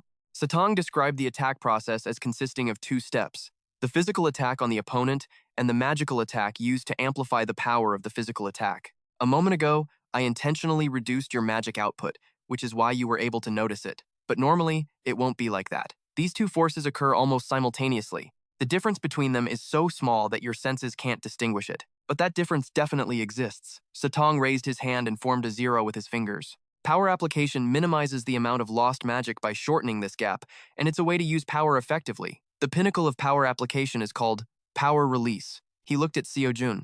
It's the state where the deviation of the attack is a perfect 0. A javelin appeared in Satang's hand. "Let me show you once." He slashed in an arc. "This is an attack with deviation, the kind you often use. And this." Satang brought the javelin behind his shoulder. He slashed straight forward in a single blow. Sejun was stunned by its incredible effectiveness. With just a gentle swing of his arm, the space, Satang continued, "This is power release in a state of perfect 0. When the deviation between the 2 forces colliding reaches a perfect 0, it creates a resonance like that, causing a distortion of space and time. Its power can be called transcendent." Sejun gasped for breath. "Currently, my power application progress is 29.9%. I thought it was only 0.1%, but I was wrong. I was too arrogant to think I could reach this level by fighting that dog." Satan spoke up. "Learning to release your power isn't easy, and not many transcendents can do it. Usually they just learn the basics of wielding power and then give up. But what about you?" Sejun clenched his fists. "No matter how hard it is to learn, I still need it," he asked anxiously. "A deviation of 0. What do I need to do?" Satan looked at him in silence, then grinned excitedly. Sejun was panting, mouth agape. He thought tiredly, "The learning progress is still 29.9%. I've been training for so long, but it hasn't gone up at all." Sun let out a soft groan. "This isn't very effective, is it?" Satan snapped. "What do you mean, not effective? Look around you. Are you sure it's not effective?" Around them, a few black marks had appeared on the wall of space. Satan looked around, thinking to himself, small cracks have appeared in space, even if only for a moment. But the deviation has reached 0. How could he reach this level in such a short time? Based on my experience, this should be impossible. And yet, this bastard. Sejun scratched his head. "But it's not working now," Satan shouted angrily. "What a greedy fool! That greed is enough to get you kicked out of heaven, you know. Still, if you keep this up, you'll succeed soon enough." He looked curious. "But I am a little curious. Why are you so desperate to learn how to release your power? Didn't you say that the Skeleton Demon King in your dimension was defeated a long time ago?" "The Skeleton Demon King?" Sejun scratched his head. "You mean the Lich?" "It's because another being has appeared." Satan was surprised. "Another being?" He replied, "The one who calls itself the aberrant being." Satan immediately narrowed his eyes. "Wary," he suggested.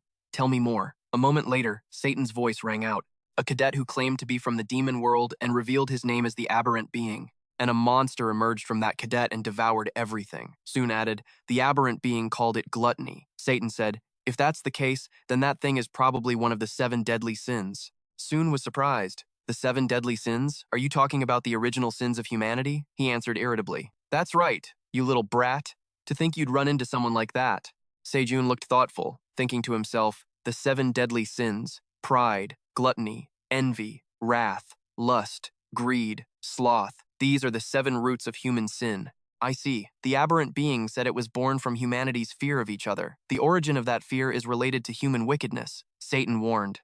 "If that's true, you need to be careful. Do you know Mephistopheles?" Sejun replied, "Yes, I do. He's the demon who wanted to tempt Faust into falling." Satan nodded in agreement. "That's right. That bastard was obsessed with Faust. One time, he was pulling some stupid stunts to try and make Faust fall, and that was the creation of the hells of pleasure, based on humanity's original sins and the 7 deadly sins." He roared in anger. "That son of a bitch! Just thinking about him pisses me off. Even now, thinking about how we transcendents of the demon world had to clean up that huge mess makes me furious." Soon looked surprised.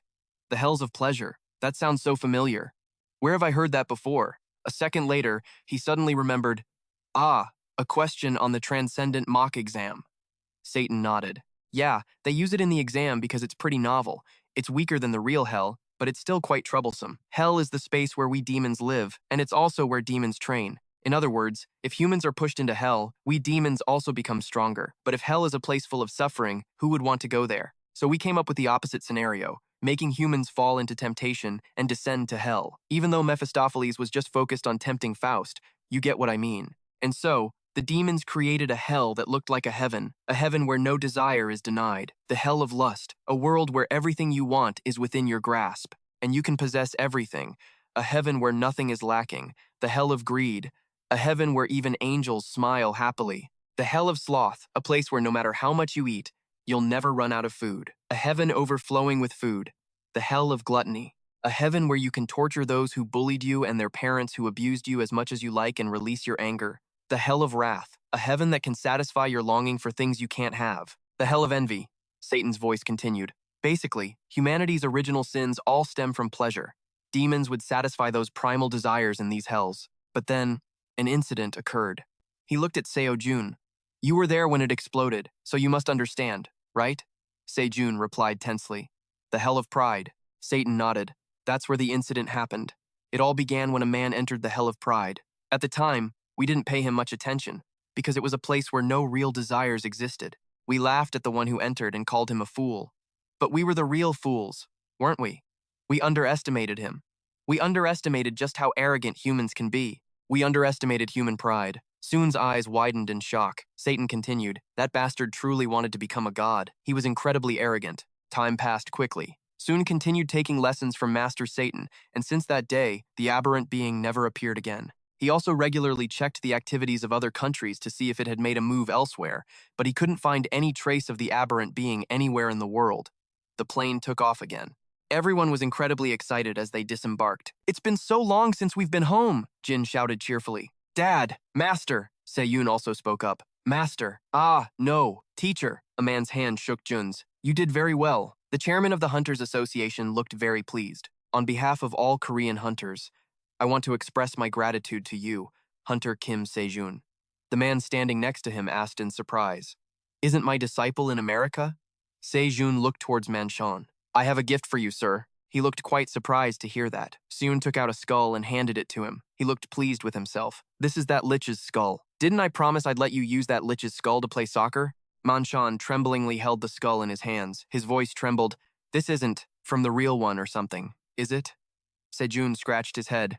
Unfortunately, he disappeared, so I couldn't bring him back. This skull belonged to some guy before he became a lich, but they're probably all the same anyway. Manchon looked at him with a speechless expression.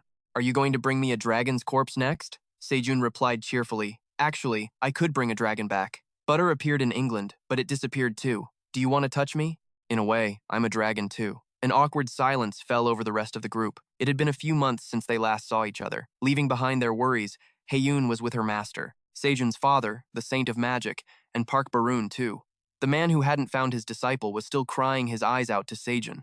They had all returned to their daily lives. Sejun flopped onto his bed, exhausted. System displays. Satan's lesson progress, plus 0%, 29.9%. He grumbled, seriously. I feel like I'm stuck here. Master, do you have any tricks or tips? Satan looked at him, displeased. It seems you've already grasped the basics. There aren't really any tricks. How about you learn a new sense? Sejun mumbled. A sense, Satan replied. That's right. What sense did you learn? Sejun answered. Shapeshifting. Satan praised him. Very good. That old centaur is a talented teacher, but that one sense alone isn't enough for you to freely use power release.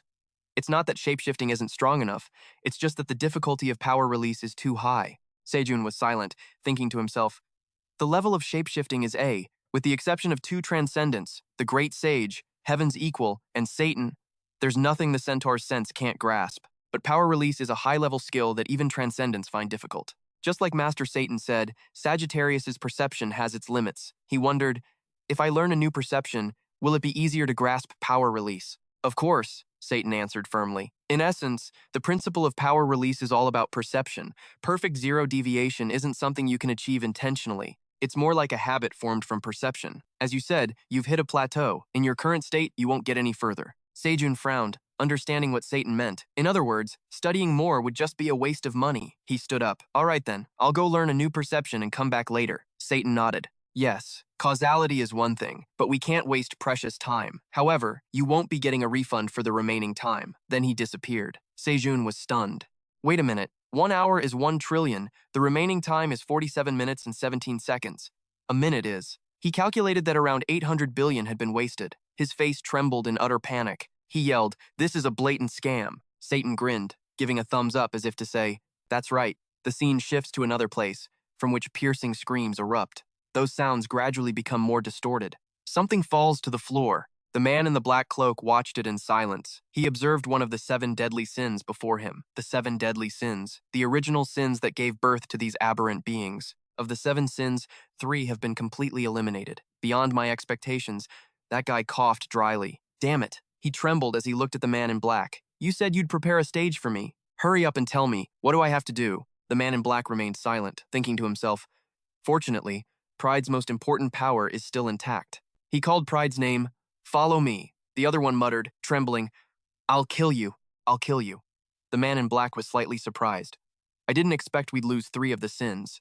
But thanks to that, it seems Pride's power has developed sooner than I predicted." Pride continued to scream. Kim Sejun looked at his phone. "I have 97 trillion left," he grumbled irritably. "So that means I took a single lesson for 108 hours. No, 107 hours and 13 minutes? Sejun paused for a moment, then he yelled, "I can't forgive that guy. It's true, he scammed me out of 800 billion. But the problem is that I invested 108 trillion in causality, and I still haven't made any progress. That pisses me off even more." He looked at his phone. "Just as I thought. Should I learn a new perception like Master Satan said? What a pain. I still have to learn the dragon language too." The system displayed, "If you cannot learn the dragon language, please visit bluedragon-school.com. Master of the 4 heavenly beasts, Blue Dragon." Soon thought to himself, "The tuition for the Blue Dragon School is 100 trillion. The 97 trillion I have left isn't enough." He stared at it wide-eyed. "If I use my free discount coupon here, I might be able to afford it, but I still don't know how long the lesson will be, so I can't just use it carelessly." Sejun clicked on the message section. "Well, if I don't know, I can just ask." Mentor suddenly popped his head out, bumping Sejun's forehead. "Behold my talent. Appearing right on time, even before you called," the little boy said cheerfully. "Success," Sejun muttered. "What the hell was that?" Mentor replied. "When you open a dialogue box, I get a notification. Mr. Kim Sejun." The little boy cheerfully put his hands on his hips. So, Mentor looked at Sejun, who was getting up from the floor. "What did you call me for?" A moment later, the boy's voice rang out. "Your Sagittarius perception is enough to reach the Transcendent level, but it's a different story when it comes to power release. If you're aiming for power release, I recommend you take this lesson." Mentor held up the phone. "You can sense everything. By Master Mai. If you complete this course, you will acquire super perception." Sejun looked skeptical. "What kind of course has such a weird name? And Mosai? I've never heard that name before." Mentor explained. "She's a transcendent being from another dimension. A transcendent being who wields the divine power of creation." Sejun wondered. "Is she a figure on the same level as Gaia from Greco-Roman mythology?" Mentor spoke up. "Because the master of this class is a bit unusual. If you feel uncomfortable, you can take the orientation class first." Sejun silently agreed with the little boy. "Maybe I should check out what this class is like." Mosai's voice echoed. "Perception refers to the changes that occur in a being's consciousness based on external stimuli. And in this case, external stimuli isn't limited to just your opponent. The SS rank super perception you can obtain from this lesson is the ability to grasp all of this external information. It helps you identify information that the target doesn't reveal, even information the target themselves is unaware of." Sejun nodded slightly. "This sounds a lot more plausible than I thought." Suddenly, Mosai struck a flirtatious pose. "I can feel it. I can feel your burning gaze upon me." The screen suddenly glitched. "Please wait a moment." Transcendent Academy. Complying with censorship standards? Sejun shouted in alarm. "Is it really going to be okay learning this stuff? This series is for all ages, right?" The little boy covered his ears with his hands. Even though the master seems a little crazy, the content of the lesson is definitely reliable. Soon looked at Mosai's sky-high ratings and thought, no matter how crazy the master seems, the ratings don't lie. So, how much is the tuition? The system displayed. Tuition fee, 150 trillion. This is insane. We only have 97 trillion. How are we supposed to pay for this? Sejun clutched his head and screamed, "In this damned academy, how much money do you need to be considered rich? What do I do? I only have 1 free discount coupon. I can't save up that much money. And anyway, I have to retake Satan's class later. The tuition is ridiculously high. If only I could lower the price a little." Suddenly, a spark ignited in his mind. The little boy mentor looked at him warily. "I was just wondering about something. This is pretty interesting." Sejun asked, "Hey mentor, is that event we joined last time still open?" Mentor asked back. An event? Which event do you mean? He replied, the practice test event. Mentor understood. Ah, the Transcendent Practice Test Score Improvement Support event. That one's still open. Sejun was overjoyed. Great. The Transcendent Practice Test Score Improvement Support event. Simply put, it's an event that supports cadets who have increased their scores compared to their previous practice test. In fact, he had received an 80% discount for the perception scan lesson through that event. Sejun calculated in his head, if I get 104.4 points, which is 200% higher than my previous score of 52.2, I can get a 100% discount. And if I keep hitting 200%, if the observers don't give me free discount coupons, I'll just make them myself. Sejun scratched his head and asked the mentor, should I test my abilities one more time? The little boy was excited. I'm quite curious myself. It's been a while since Mr. Kim Sejun took a practice test. I'll register you right away. The system displayed, test fee, 3 billion won. Do you want to take the Transcendent practice test? Z is preparing the practice test. Please wait a moment. This practice test is based on previous questions from the Transcendent test. The difficulty is set to the Transcendent test standard, and the cadet's causality will not affect the test. It consists of 7 sections, and the score will be calculated based on the questions and points for each section. This is only a practice test. The actual test may be different. First section, Combat. Question 1. Please answer the question across 15 levels. Preparing level 1 question. Please wait a moment, Sejun thought. The total score for the Transcendent practice test is 700 points across 7 sections. By my calculations, I can get a maximum of 3 free discount coupons. If I score 200 points instead of 104.4 points, the number of coupons will drop to 2. Soon stepped into the test space. I have to get exactly 104.4 points, which is the 200% progress mark, level 1. Please defeat Tao Tie, one of the 4 great fiends. Time limit, 30 minutes. A demonic god roared before his eyes. Soon smiled, one of the 4 great demonic gods of Chinese mythology. And this is only the level 1 question. He calmly watched the demonic god charge at him. This is what a Transcendent practice test should be like. Boom. A loud explosion erupted. The demon god's eyes widened in shock. There was nothing left where Sejun had just been standing. While the demon god was still looking around in confusion, Sejun had already flown up into the air. He raised his sword and charged, starting off nice and easy. A stream of blue light shot down from the sky, aiming straight for the demon god. It turned its head in astonishment. Nevertheless, the blue light struck in time. The demon god was hit and staggered. At that moment, Sejun landed on the ground. All right, one more hit. However, the demon god in front of him had already collapsed to the ground. Sejun stared at it in amazement. The system announced, Level 1 complete. Time remaining, 29 minutes and 53 seconds. The mentor praised him enthusiastically. Kim Sejun, that was truly incredible just now. Even though it was only level 1, you took it down in a single blow, and it was even a Tao Ti on the highest difficulty. The scene shifts to a deep-sea area. The system announced, Level 1. Please defeat the Kraken within the time limit. Time limit, 30 minutes. Sejun was standing before a giant octopus. Before it could even do anything, Sejun attacked. The octopus was hit and lost its ability to fight. The system announced, Level 2 complete.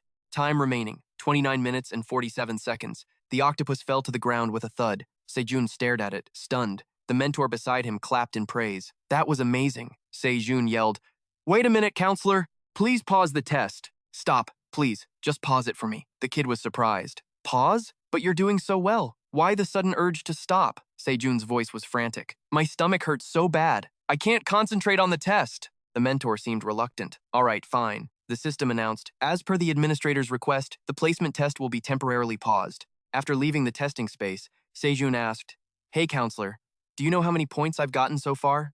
The mentor replied, I can't see the score until the test is over, but I think you've probably scored around 20 points already. Sejun's face immediately went blank. He dropped to his knees. The mentor looked worried. You're scaring me. What's wrong? Does your stomach hurt that much? Sejun wailed. At this rate, I'm gonna get a perfect score. The kid looked confused. Isn't that a good thing? Sejun screamed. No way! The mentor wondered to himself. Since when is a perfect score a bad thing? Sejun knelt on the floor in despair. Can't I just cancel my score? Why is it so high? My free coupons. He felt extremely anxious. If my score is this high, it'll be hard enough to get 2 coupons, let alone 3. I need to find a way to lower my score. But once you earn points, you can't get rid of them. Suddenly, he picked up his phone. There's a way. The system displayed messages. Gren is a creature whose dignity has been diminished. The outer god Taoist should eat octopus with a trident. Taoist Master Paiden. How dare the octopus general? Taoist Master Dragon King of the South Sea. If you watch the tutorial session, your score will be deducted. Sejun rejoiced inwardly. Just as I guessed, there are people who maintain the balance, and the supplementary lessons can lower my score, he yelled. Play all of these lessons at the same time, on repeat. I can already hear my score dropping. Just you wait. My free coupons. The kid looked at him helplessly. Why is he like this? You know what? I don't want to know. The system announced. Item 2. Basic Endurance Level 1. Within the time limit, steal the Sintamani from the emoji Kang Cheon and escape. Kang Cheon is resistant to all attacks. Time limit. 1 hour. A monster lunged to attack Sejun, and just as quickly, it was tied up with its own tail. Sejun stood beside it and ordered, Don't move. Stay right there. The system announced. Item 3. Agility Level 1. Survive against the incarnation. Sphinx. Time limit. 10 minutes. A sphinx began to speak, posing a question. There are 2 sisters. They give birth to each other. Who are they? Sejun slapped it, sending it tumbling. What the hell? The system continuously displayed notifications. Item 4. Mana. Item 5. Spirit. Item 6. Main weapon proficiency. Spear. Item 7. Main weapon mastery. Spear. Placement test results number 3. Kim Sejun's score. Combat. 21.4 out of 100. Failure. Basic endurance. 12.8 out of 100. Failure. Agility. 10.4 out of 100. Failure. Mana. 15.8 out of 100. Failure. Spirit. 24.9 out of 100.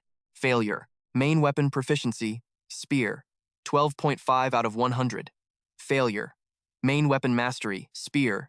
8.9 out of 100. Failure. Total, 106.7 points. Sejun was overjoyed. Yes, 1 free coupon, he cheered. Let's try that again. Placement test results number 4. Kim Sejun's score. Combat, 43.2 out of 100. Failure. Basic endurance, 26.8 out of 100. Failure. Agility, 21.7 out of 100. Failure. Mana, 42.2 out of 100. Failure. Spirit, 34.5 out of 100. Failure. Main weapon proficiency, spear, 25.5 out of 100. Failure. Main weapon mastery, spear, 20.1 out of 100. Failure. Total, 214 points. Sejun was ecstatic. I got the second coupon. If I add the Observer's free coupon, I'll have 3. He looked incredibly happy. The kid's jaw dropped as he stared at him. I wasn't sure during the last test, but now I'm positive. Kim Sejun is perfectly adjusting his score. But is it really okay to manipulate your score just to get coupons? No, wait, is something like that even possible? Suddenly, Sejun turned back to the young counselor. Let's start right away. I still have one more try. The mentor was dumbfounded. One more time? Sejun was extremely excited. All right, this time I'll go all out. The mentor glanced at his phone, which had just chimed with a notification. The kid called out, Kim Sejun, the headmaster would like to speak with you for a moment. Sejun turned away sharply. I'm busy. We'll do it later. The kid panicked. What? Sejun thought to himself. This must be about the free coupons. He kept walking forward. We can do the interview later. Hurry up and start the placement test. The frantic kid followed behind, calling out, Mr. Sejun! The mentor grabbed onto his leg, pleading. The headmaster is begging you. She's asking if you could talk for a moment without worrying about causality. Sejun shook his leg. Let go of me. The kid begged, please. Finally, Sejun scratched his head and said, all right, fine, make it quick. What do I have to do? He thought to himself. If she tries to take back the coupons, I'll just lie down and play dead. The mentor was overjoyed. Great, just wait a moment. Elsewhere, a girl with shimmering blonde hair gave a faint smile. In a place where no one could see, a hand gently patted down. At the same time, a strange feeling washed over Sejun. He whipped his head around. Huh? What was that? It feels just like when I use annihilation. And as soon as he turned to look forward again, he was standing on the clouds, and before him was a towering skyscraper. The mentor let out a sigh, his face not looking very happy. I never thought I'd be coming to the main headquarters with you. Sejun, however, stared in horror at the massive, modern building in front of him, finding it hard to believe. This is the Supreme Academy? Inside the building, a dark elf was on the phone. Hermes, how have you been? My course is about to end, and I was wondering if, in the office, the deafening sound of chatter and phone calls echoed from a corner. One employee was panicking. What are you so worried about? That's not like you at all, Jaeha. You're not the type to worry about student evaluations. What? You're going to destroy everyone who writes a review? Wait a minute. Elsewhere, someone was complaining. Why has Loki been posting so late recently? Another person answered the phone with a headache. I don't know. Something must have happened. Everything is such a mess right now. And in that noisy office, the mentor led Sejun through like a strange visitor. He happened to overhear 2 people talking. One asked, how's the Academy's causality finance situation? The other replied, it's terrible. Some ascender just bankrupted the Academy. The other person sighed. I guess we'll have to cancel the other plans. Hearing this, the mentor pointed the way for Sejun. This way, please. Suddenly, they ran into someone walking toward them. The person asked suspiciously, "Who are you two? You don't look like new ascenders." When the mentor saw who it was, he let out a small, "Oh." Then the kid smiled. "Hello, Lord Thoth." The person who appeared before them was Thoth, the god of knowledge and writing from Egyptian mythology. He questioned, "What is an ascender student doing at the headquarters? Did you bring him here, mentor?" The kid answered nervously, No. This is Kim Sejun, an ascender from Earth. The director wanted to see him personally." Thoth was slightly surprised. "Irina wants to see him personally? How strange." He suddenly let out an "oh, so it was you." Sejun leaned in curiously and asked, "You know me?" Thoth let out a long sigh and complained with narrowed eyes, "Model. Of course, by this point, there wasn't anyone who didn't know about you." He kindly added a reminder, "If you can, don't let anyone know who you are. Why are you spacing out?" Just then, not too far away, an employee screamed, "What the hell happened to the causality count?" The furious shout echoed throughout the office. "Which damn student messed up the causality like this?" Tho answered Sejun's question, "Because they might just punish you for this." After the meeting with Tho, the mentor led Sejun to experience a special elevator to get to the director's office. "We'll have to use the teleportation elevator." As soon as the elevator signaled its arrival and the doors opened, the two suddenly heard someone's voice outside. Someone who seemed unhappy said, "She rarely makes an appearance. Why did you suddenly call me here like this?" A female voice questioned. "You really don't know why? Don't tell me you don't know that the Academy's causality was broken because of your class." The great sage nonchalantly cleaned his ear. "Don't blame me. Just try meeting him, and you'll understand." Seeing the familiar figure, Seo-jun thought to himself, "No wonder that voice sounded familiar. It's the great sage, equal to heaven." Then he turned to look at the slender figure with a stream of long, golden hair. "So the person standing in front of him must be her," the girl replied resentfully. "All right, I'll see for myself." With that, she didn't turn to look at the guest she had invited, but gently clapped her hands once. This action caused Sejun, who was standing still in the elevator, to suddenly be pulled by a powerful force, scaring the daylights out of him. But instead of losing his balance and falling flat on his face, he was caught by the great sage. He smiled. "Long time no see." Sejun looked at him gratefully. "Great sage." He let go. Sejun turned and stood firmly on the grassy carpet, curiously looking at the girl in front of him. "So this must be her." The girl spoke. "It's a pleasure to meet you." Sejun was stunned by her beauty, inwardly confirming, the director of the Supreme Academy and the Second Ascendant. Just as he thought that, she introduced herself. "I am Irina, the director of the Supreme Academy." Sejun followed the thought in his head. "She looks so different from what I imagined. Is she an elf?" Seeing his student captivated, the great sage whispered to him, "Don't be fooled by her looks, kid. She's ancient. You should really call her." But before he could finish his sentence, with a loud thud, Irina used her power to slam him face first into the ground, right before Sejun's astonished eyes. He watched his mentor get knocked down without being able to resist, feeling a bit terrified. Even the great sage, equal to heaven, can't move? And this place was an extra-dimensional space, with no causality restrictions. Irina cleared her throat. "I'll get straight to the point." She explained that the Academy's financial situation wasn't great. "It's a bit complicated, but to put it simply, the Supreme Academy pays for the free discount coupons the observers gave you. And that's the problem." Finally, she concluded, "Therefore, I'm afraid we cannot continue the promotion you are benefiting from." Sejun raised an eyebrow slightly, understanding perfectly. "Knew it," he thought. He pondered for a moment, then replied, "All right." Seeing how agreeable he was, Irina was delighted. "Thank you for your understanding. Due to our current financial situation, we can't provide support for other students." But her happiness was short-lived as she saw Sejun sprawl out on the grass carpet. "Huh?" He expressed his displeasure annoyedly. "Over my dead body." The mentor, at a loss for words, put his head in his hands and sighed helplessly. "I knew it would come to this. This is why I told you not to meet him." Irina was stunned, not knowing how to handle the situation. But the great sage burst out laughing. "Haha, I told you. You never know what kind of stunt this kid will pull." Lying on the ground, Sejun was as fierce as a fishwife at the market. "What stunt would I pull? Do I look like the type to just give back my discount coupons? You think I'm just gonna let this go?" Then he began an unrelenting verbal assault. "Look here. If this was an issue, you shouldn't have held the event in the first place. I didn't exploit any loophole or anything. I just followed the rules of the game." Irina, still naive, retorted, "But you clearly abused the loophole." Sejun wasn't convinced. "That's your fault for not writing it clearly from the start," Irina countered.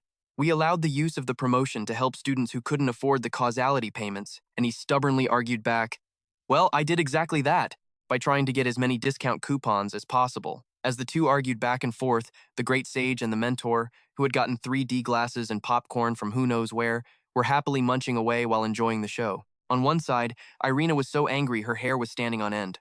I wasn't going to say this, but there's something you should know. Hearing that, Sejun immediately put his guard up. She tried to force a gentle smile, keeping her composure as much as possible to talk to him. Do you have any idea how much chaos you've caused the academy? Let me be blunt. You know you're paying the minimum amount of causality, right? So, have you ever thought about who has to make up for that deficit? Sejun replied nonchalantly, Isn't it because my causality doesn't get counted? Hearing that, Irina snarled, That's just what you think. The war of words reached its climax as she also launched a series of sharp explanations. But someone still has to pay the necessary amount of causality to create the lecture in your dimension. Usually, that's the tuition fee, but we couldn't do that in your case, Sejun. If the causality cost isn't met, the observers won't allow us to open the course.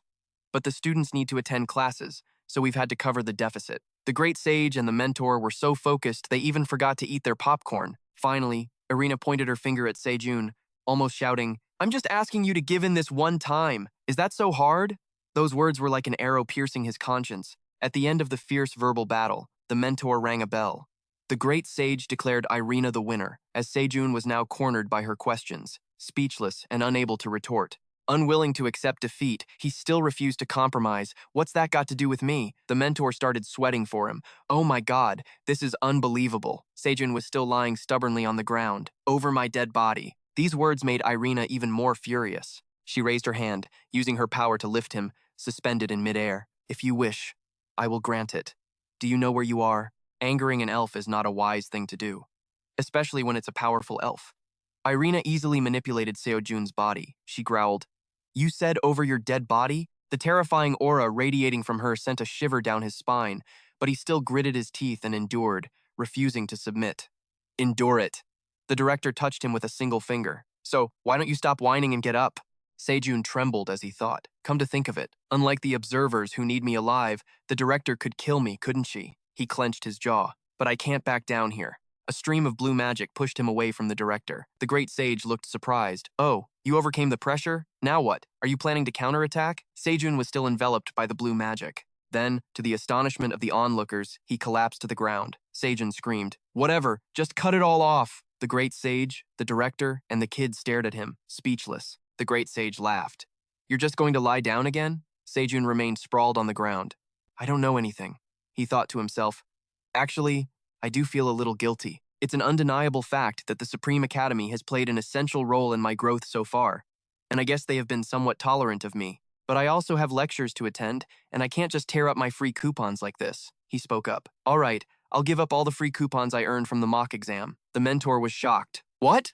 Are you crazy? Sejun, did you hit your head when you fell? Sejun sat up. But I have one condition. The director was surprised. A condition? He continued.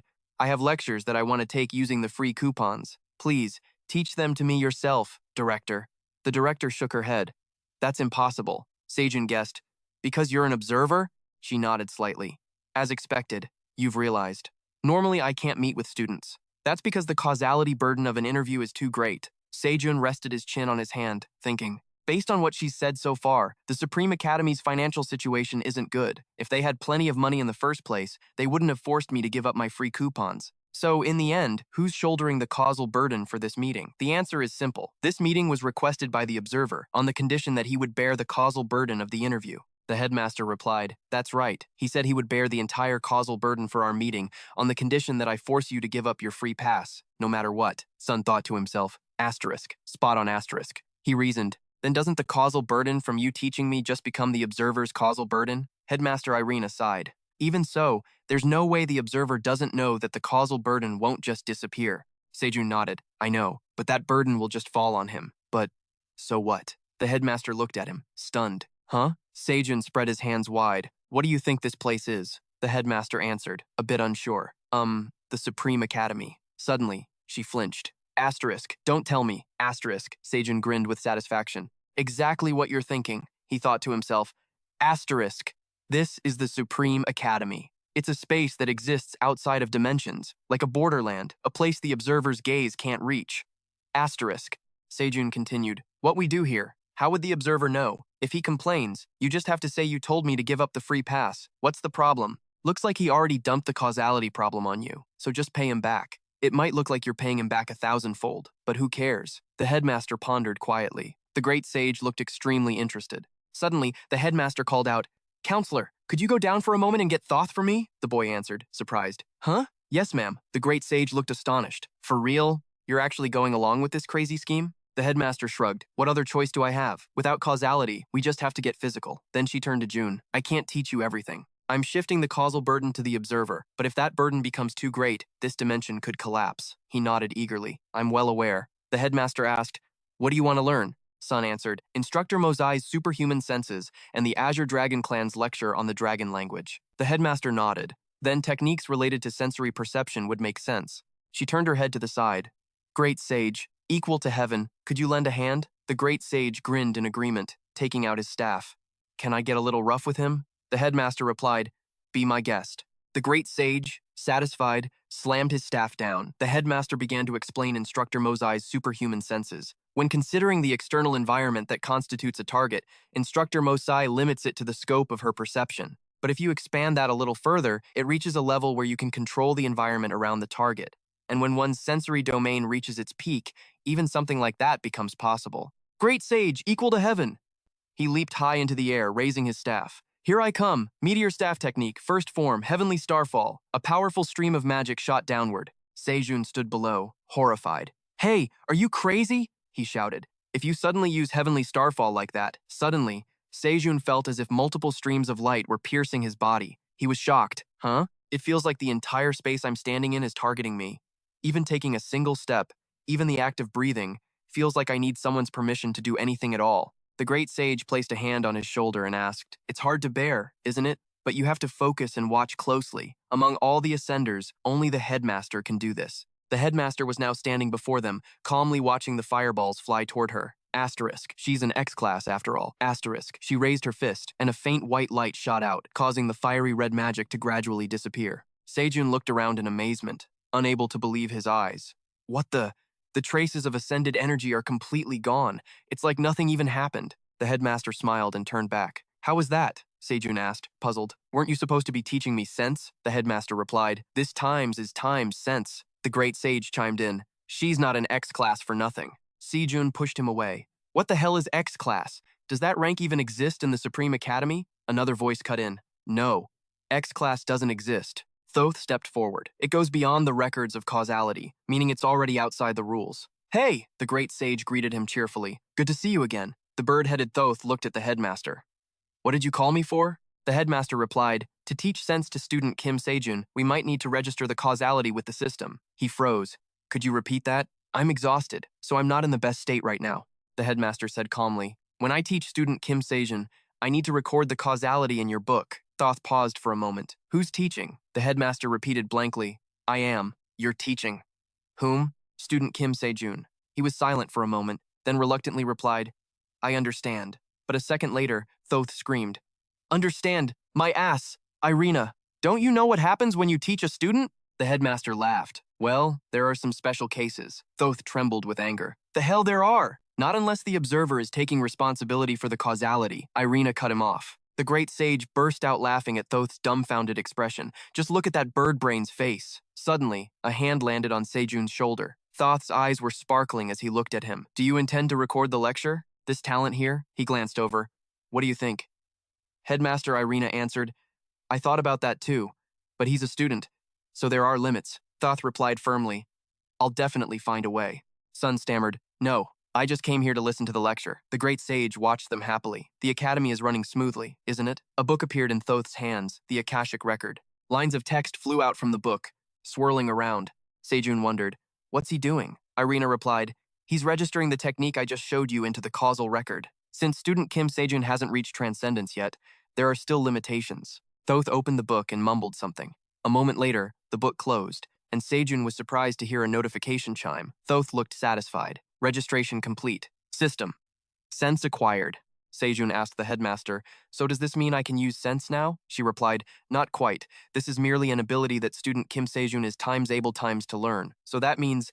Sejun paused, suddenly realizing something was wrong. Irina continued, "You have to learn it yourself, of course." Sejun felt streams of light about to pierce his very soul. Asterisk. Wait a minute. Asterisk. Irina smiled brightly. "We don't have much time." So, I'll quickly teach you the concepts and theories. With your body, of course. Hearing that, Sejun broke out in a cold sweat. A moment later, he was coughing up a mouthful of blood, but Jun still had to keep moving, dodging between the tree trunks. Damn it, Irina coached from the side. We need to shatter the concept of sense that you've been clinging to. Student Kim Sejun, you must move beyond the simple concepts of sensation and perception. Think about creating your own domain through sense. By doing that, you will dominate the space with your very own domain. Irina manipulated the space around Sejun, like this. Sejun felt a surge of panic. He shot out of that area of space. A second later, Sejun was relieved. Asterisk. Holy crap. The space was completely warped. Asterisk. If I'd been a little slower getting out, my body would have been crushed to a pulp. Irina waved her hand. If you experience it repeatedly, you'll get the hang of it quickly. Now, try attacking me. Jun was thrown violently to the ground. He had to encourage himself internally. Asterisk. An X-class skill surpasses even SSS class. Learning this technique won't just improve my power output. It will also be a huge benefit for all the techniques I learn later on. Asterisk. Sun resolved himself. Asterisk. I will definitely learn this. Asterisk. He broke free from Irina's controlling pressure and instantly appeared behind her. Irina smirked. You really are different from ordinary students. Now I understand why the counselor and the great sage think so highly of you. She clenched her fist, and a sphere of spatial energy flew straight at him. Sejun screamed in pain. Irina mused aloud. Hey, class has been going on for a few hours now. Should we take a little break? Asterisk. She can't be serious. Asterisk. Sejun was sprawled on the ground, feeling like his body had been crushed under immense pressure. But for a moment there, I vaguely felt Irina's sense. Wait a minute, I'm dying over here. So what are they doing? The great sage and the counselor were cheerfully playing with each other. Suddenly, Sejun had an idea. He asked the sage, aren't you bored? Do you want to do something interesting? The great sage reacted immediately. Interesting? What is it? Sejun suggested. How about you face off against the principal? The great sage immediately whipped his head away. I refuse to play. Sejun froze at this reaction, astonished. This guy who's obsessed with fighting is refusing? Sejun yelled. But you've always loved fighting. I don't, the great sage mumbled in response. I do like fighting, but I don't have a hobby of getting beaten up one-sidedly. Beaten up one-sidedly? Sejun whispered. Is the principal that strong? The great sage replied.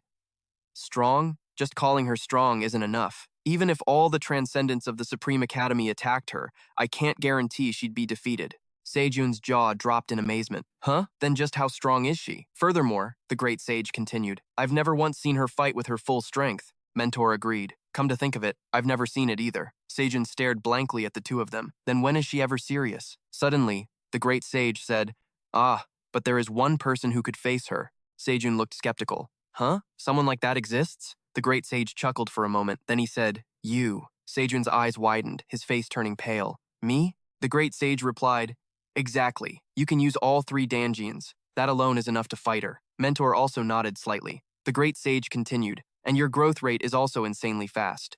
You might even be able to defeat Irina. Sejun couldn't believe his ears. Defeat my own principal? Defeat that monster? He was stunned. Is it really that crazy? To be honest, everyone always says I'm extraordinary, but I feel like it's just what I've always done, so it doesn't really make me feel anything special. Irina's voice suddenly cut in. To say you're extraordinary is an understatement. As I've said, one day I will leave my position as principal. Sejun scratched his head. You said that? Mentor reminded him. Do you remember the first time you consulted the principal about the 3 Danjians? Irina continued and said, To be precise, there is one other person besides Kim Sejun who can match me. Sejun asked, Are you talking about the first Transcendent? Hearing that, Irina's eyes drooped sadly. She shook her head. No, not my master. How could I possibly compare myself to my master? Sejun looked puzzled. I've always wondered what happened to the first Transcendent. Irina suddenly fell silent. After a moment, she said, I don't know either. His karmic record has disappeared. Every causal record of my master's existence has been erased. Sejun was shocked. Erased? Could it be? Irina replied. Yes, that's right. The observer erased it. I shouldn't even be able to remember that I had a master, but there are still traces left behind. It seems that before the observer completely erased my master, he did something, she whispered softly. Or perhaps he erased himself. Irina turned to Sejun. That's why I want you to uncover that secret. I value you very highly. Sejun felt shy at the compliment. Irina propped up her chin. All right, let's stop talking and continue. The great sage let out a long yawn. He stood up and offered, I'm bored of just sitting and watching. Can I help? Irina was surprised. You can? Sejun yelled. Hey, you just said you hate fighting. The great sage calmly replied. That's only if that lady is the opponent. Fighting you is fun. Sejun yelled in protest. You only pick on weaker people to fight? Sage, are you that shameless? The great sage raised his Ruyi Jingubang high. As long as I'm having fun, who cares? Sejun was startled and drew his spear. This madman. The scene shifts to the Professional Hunter Association. The chairman holds his head and mutters, "Is this for real?" The other person replied, "Yes, I've confirmed it multiple times. It's true." He was extremely worried. The chairman has given the order. We must find Hunter Kim Sejun immediately. Sejun was struck squarely by the Ruyi Jingu Bang and sent flying far away. The great sage grumbled, "So boring. Try a little harder." Sejun panted heavily. This is the power of the great sage equaling heaven without his causal restrictions. The great sage let out a long yawn. "I'm bored to death. You have to take responsibility for this." Sejun was furious. That crazy monkey. The great sage looked disappointed. "What? You're giving up already?" Sejun roared in anger. "I'm no match for you! Besides, I'm supposed to be training my senses. If you just keep hitting me like this, what am I supposed to do?" The great sage replied nonchalantly. "Just training is boring." Sejun was infuriated by his response. The sage suddenly had an idea. "That's right. How about this? If you can touch a single strand of my hair, I'll have a proper fight with that lady over there. How about it?" Sejun's eyes lit up. The great sage, equaling heaven, getting beaten up by the principal? "I don't even need a whole clump of hair," he asked again. "For real?" The great sage replied. "Of course. What do you think, ma'am?" Irina smiled. "Deal." Sejun immediately got into his stance. "I don't need to land a hit, just touch his hair." "You better keep your promise." The great sage laughed loudly. "Of course, I joke around, but I never lie. You know that. But can you do it? Or are you just going to get beaten up and learn nothing before you get dragged out?" Sejun felt a little ticked off by the provocation. Sejun shot straight towards the great sage. A streak of blue light flashed. "You should prepare yourself to get punched by the principal." The great sage quickly dodged his attack. Too slow. Sejun landed on the ground and looked around. Where did he go? Even though my senses are at their peak, I still can't keep up with him. He squeezed his eyes shut. My opponent is a crazy monkey and one of the strongest Transcendents. It's normal that I can't keep up with him at my current level. If I can't catch up to him, I have to get one step ahead. Irina's voice echoed in his mind. Perception begins by recognizing the elements that make up the environment around the target. For an entity to exist, there must be space. And because of that, it's unavoidable that it affects that space. The flow of air changes when it exhales, the slight tremor when it sets its foot on the ground. There are unavoidable limitations for an entity that requires space. No one can overcome that limit, so even if you can't identify the target, you can still indirectly detect it through those clues. The principal told me to go further and control my surroundings. He slowly felt it, step by step, gradually unveiling it as if it were his own domain, pulling the surrounding space into the world of his senses. Sejun was a little disappointed. My senses are still nothing, but I can vaguely feel the presence of the great sage equaling heaven, like a thread just within reach but difficult to grasp. Suddenly, he opened his eyes wide. Sejun attacked forward. Indeed, the great sage was right there. Sejun looked at him seriously. The great sage looked at him in surprise. Irina, on the sidelines, also widened her eyes in astonishment. Sejun felt one of the great sage's feet step back, then the other foot retreated. He thought to himself, he's backing away. Sejun realized the movements of the great sage equaling heaven. Only now could I see his speed, the trajectory of his attacks. He calmly gripped his spear.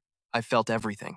The Ruyi Jingu Bang tore through the air. Sejun quickly dodged the staff and shot straight forward. The great sage looked surprised to see him dodge his attack. He quickly dodged Sejun's blow. "What's this? You've improved so suddenly." Sejun remained silent, sensing. The great sage smirked. Still too green, though. In a flash, Sejun was hit by his attack again and sent crashing to the ground. The great sage landed on the ground, looking at the cloud of smoke in front of him. Sejun struggled to his feet. Again. "One more round." The great sage smiled. "Your eyes have changed. Fine. As many rounds as you want." He thought to himself. I observed very carefully, but I didn't sense that last blow at all. I have to make my senses even sharper. Sejun shot towards the great sage again. But just as they were about to clash, an invisible pressure stopped them. Irina's voice rang out. "It seems this is as far as we can train today." The great sage grumbled. "It was just getting fun." Sejun pleaded. "I can still go a little longer." Irina replied curtly. "No. Your condition isn't good right now. Kim Sejun, you're pushing yourself too hard.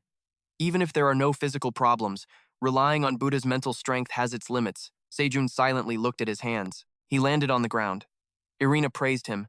"You did very well. Regardless, I didn't expect you to learn so quickly. It seems you've understood the theory. Now you just need to adapt it in your own way. More importantly, there's someone waiting for you. You should go back." Sejun was surprised by her last sentence. "Someone's waiting for me? I don't think anyone is." Suddenly, the phone in his pocket rang. The system displayed, "Atlas class progression plus 0.688.9%. Atlas class progression plus 0.589.4%. Atlas class progression plus 0.389.7%. Atlas class progression plus 0.790.4%. Atlas class progression plus 0.390.7%. He screamed in panic. Oh God, my body's on fire again, the great sage chuckled. Whoever he is, he's terrifying. Sejun looked at Irina pleadingly. Headmaster, please, send me back now. She was taken aback. Didn't you just say you could hold on a little longer? Besides, if we say goodbye now, who knows when we'll meet again? Are you sure you want to leave right away? Sejun yelled, That's not important right now! Irina snickered and snapped her fingers. Sejun fell into a dark void. She smiled. I hope we'll meet again someday. Sejun was gone. Irina smiled at the person behind her. I didn't expect you to come straight here. The observer, that person called out to Irina. He looked astonished. Irina, have you lost your mind? Your actions are a clear breach of our vow. You haven't forgotten the consequences of breaking that oath, have you? Irina smiled. Absolutely not. What vow do you think I've broken? The observer replied. Using causality without permission. I never gave you permission to instruct that person. Yet you took it upon yourself to act. Irina feigned ignorance. Huh? Who did I teach? I have absolutely no idea what you're talking about. The observer said, exasperated. Are you deliberately playing ignorant? Irina replied, I'm not pretending. I genuinely don't know. I simply persuaded Mr. Kim Sejun, and he voluntarily gave up his exemption tickets. Exactly as we agreed. The observer roared in anger. Are you messing with me? Anyone could see he gave up the exemption tickets in exchange for your lecture. Irina replied calmly, Not at all. I'm completely in the dark about that. What evidence do you have to claim I did such a thing? She chuckled. Did you see it with your own 2 eyes? The observer trembled with rage. He yelled, Then I'd like to see that evidence for myself. A book appeared, The Records of Thoth. There must be a record of it in here. The pages flipped continuously. A powerful magical aura erupted around Irina. She stated coldly, You are not to interfere with the Academy's affairs. Her eyes were filled with killing intent. The oath states this clearly. The observer fell silent and closed the book. He put it away. You can't use a petty trick like that. Could it be? That bastard? Whoever it was, this was a foolish decision. The greater the burden of causality in this dimension, the looser the restraints on that bastard become. That's precisely why we stopped that person from using the exemption tickets. You're well aware of that, aren't you? Or do you think that person can handle his true version? The one that even you had to banish because you couldn't control him. Irina crossed her arms, cutting him off. Let's just wait and see, the observer warned.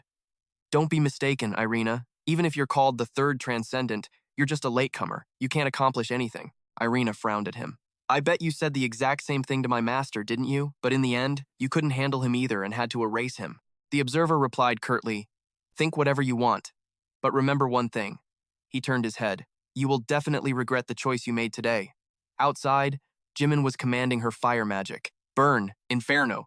A fire tornado appeared. She mumbled, Still not awake? Do I need to burn him some more? Sejun had just opened his eyes, taking in the current situation. Jimin continued, Inferno, one more time. Sejun snapped, Stop it right now. She scratched her head and replied, Oh, you're alive. Sejun yelled, What the hell do you think you're doing? Jimin replied, I'm cremating you. Suddenly, from the door, Lee Hoon entered and called out, Mr. Sejun, she panted. Why do you keep dying and coming back to life? The chairman has been waiting for a very long time. Sejun startled, trying to stop her. Wait, hold on, he shouted in embarrassment. Please, don't come any closer. Lee Hoon's face suddenly turned bright red. Jimin only now realized Sejun wasn't wearing any clothes. Lee Hoon stammered, I didn't see anything. Sejun snapped, Get out, now! In the meeting room outside, Lee Hoon's face was still flushed. Sejun entered. Sorry to have kept you waiting. Different voices chimed in. Captain, you're alive. You recovered really fast this time. The chairman bowed his head slightly, looking apologetic. I've awakened you from your deep slumber. Sejun waved his hand. It's not like that. I just visited a place like the afterlife, so don't worry too much. By the way, what brings you here today? Sir, the chairman silently reached into his jacket pocket and placed something on the table. I will return the full 25,000 yuan on time. On the table were 2 photographs. One of black smoke, the other of a man being held captive. Min Du shot up in agitation. Master, the chairman said, these photos were sent to the association by an anonymous source. At first, we thought they were fake, but after verification, we believe they are very likely real. Sejun silently observed the photo. He saw a man standing with his back to the camera, the exposed parts of his body wrapped in white bandages. Sejun thought, as he suddenly realized something. A twisted entity. Sejun asked, Are they demanding a ransom? The chairman replied, No. However, they wrote that if this is exposed to the world, the Dark Saint will be killed. Min-do was shocked by that statement. The chairman closed his eyes briefly. I'm sorry to say this, but it's very likely a trap. Sejun was silent, his mind completely agreeing with that speculation. Definitely. The fact they sent these photos despite always avoiding attention proves they wanted to inform a specific person. A message for me. He clenched the photograph tightly. Sejun stood up. Where is this place? Min-do looked at him, trembling. Captain, Sejun smiled. You think I would ignore your master? He reassured him. Don't worry, we'll definitely rescue him. Suddenly, a voice came from the doorway. We'll go with you this time. The four elders appeared together. None of us here would abandon an old comrade. Sejun stopped them. No, please stay in Korea. He continued, this is just my speculation, but it's highly possible the Cult of Truth is also involved in this. If the Dream Team and all the heroes leave, Korea will lack a reaction force. So, please, all heroes stay here and prepare for any situation. The four of them looked at each other. Is it that bastard cult again? It would be extremely dangerous if we all left. The Holy Mage replied glumly, understood. We'll stay. Sejun nodded. I'll entrust this matter to the heroes. He turned to the chairman. Chairman, where were those pictures taken? He replied, the southernmost part of Africa. Republic of South Africa. The scene changes. A hand is holding gemstones. He laughs loudly. Just by sitting still, causality is piling up to the point of overflowing. This is truly the pinnacle. Outside, a man was yelling at a group of locals to move faster. A pair of terrified, trembling eyes peeked out from a nearby bush, a hand covering the mouth. In South Africa, at Kimberley Airport, Sejun and the others walked out. He suddenly noticed Minzu was tense. Sejun placed a hand on his shoulder. Sejun reassured him, I'm sure he's fine. He turned to the others. We're out of time. Split into groups and gather information. Contact me immediately if you find anything. Understood. Sejun pulled out a weapon. Don't waste any time. He commanded it. Hurry, find the Dark Saint. Go. The item was launched. To Sejun's surprise, it suddenly spun around in circles. Sejun scratched his head in confusion. That's strange. Why can't it locate him? Could the Cult of Truth have done something? Suddenly, a young boy's voice rang out. You're the professional hunter who came because of that matter, right? Sejun turned around, surprised. He bent down slightly. Has something happened regarding that matter? The boy gritted his teeth in disgust. What? You're also a follower of the Cult of Truth, Sejun countered. No, I'm not. The boy cut him off. Stop pretending. I already know everything. Then the boy ran off. Sejun tried to stop him. Wait, hold on a second. The people around them suddenly crowded in. Who are you? A follower of the Cult of Truth? A follower of the Cult of Truth. They happily handed him a pile of food. Please, accept this, sir. And this too, sir. We're only alive thanks to all of you, Sejun said in a panic.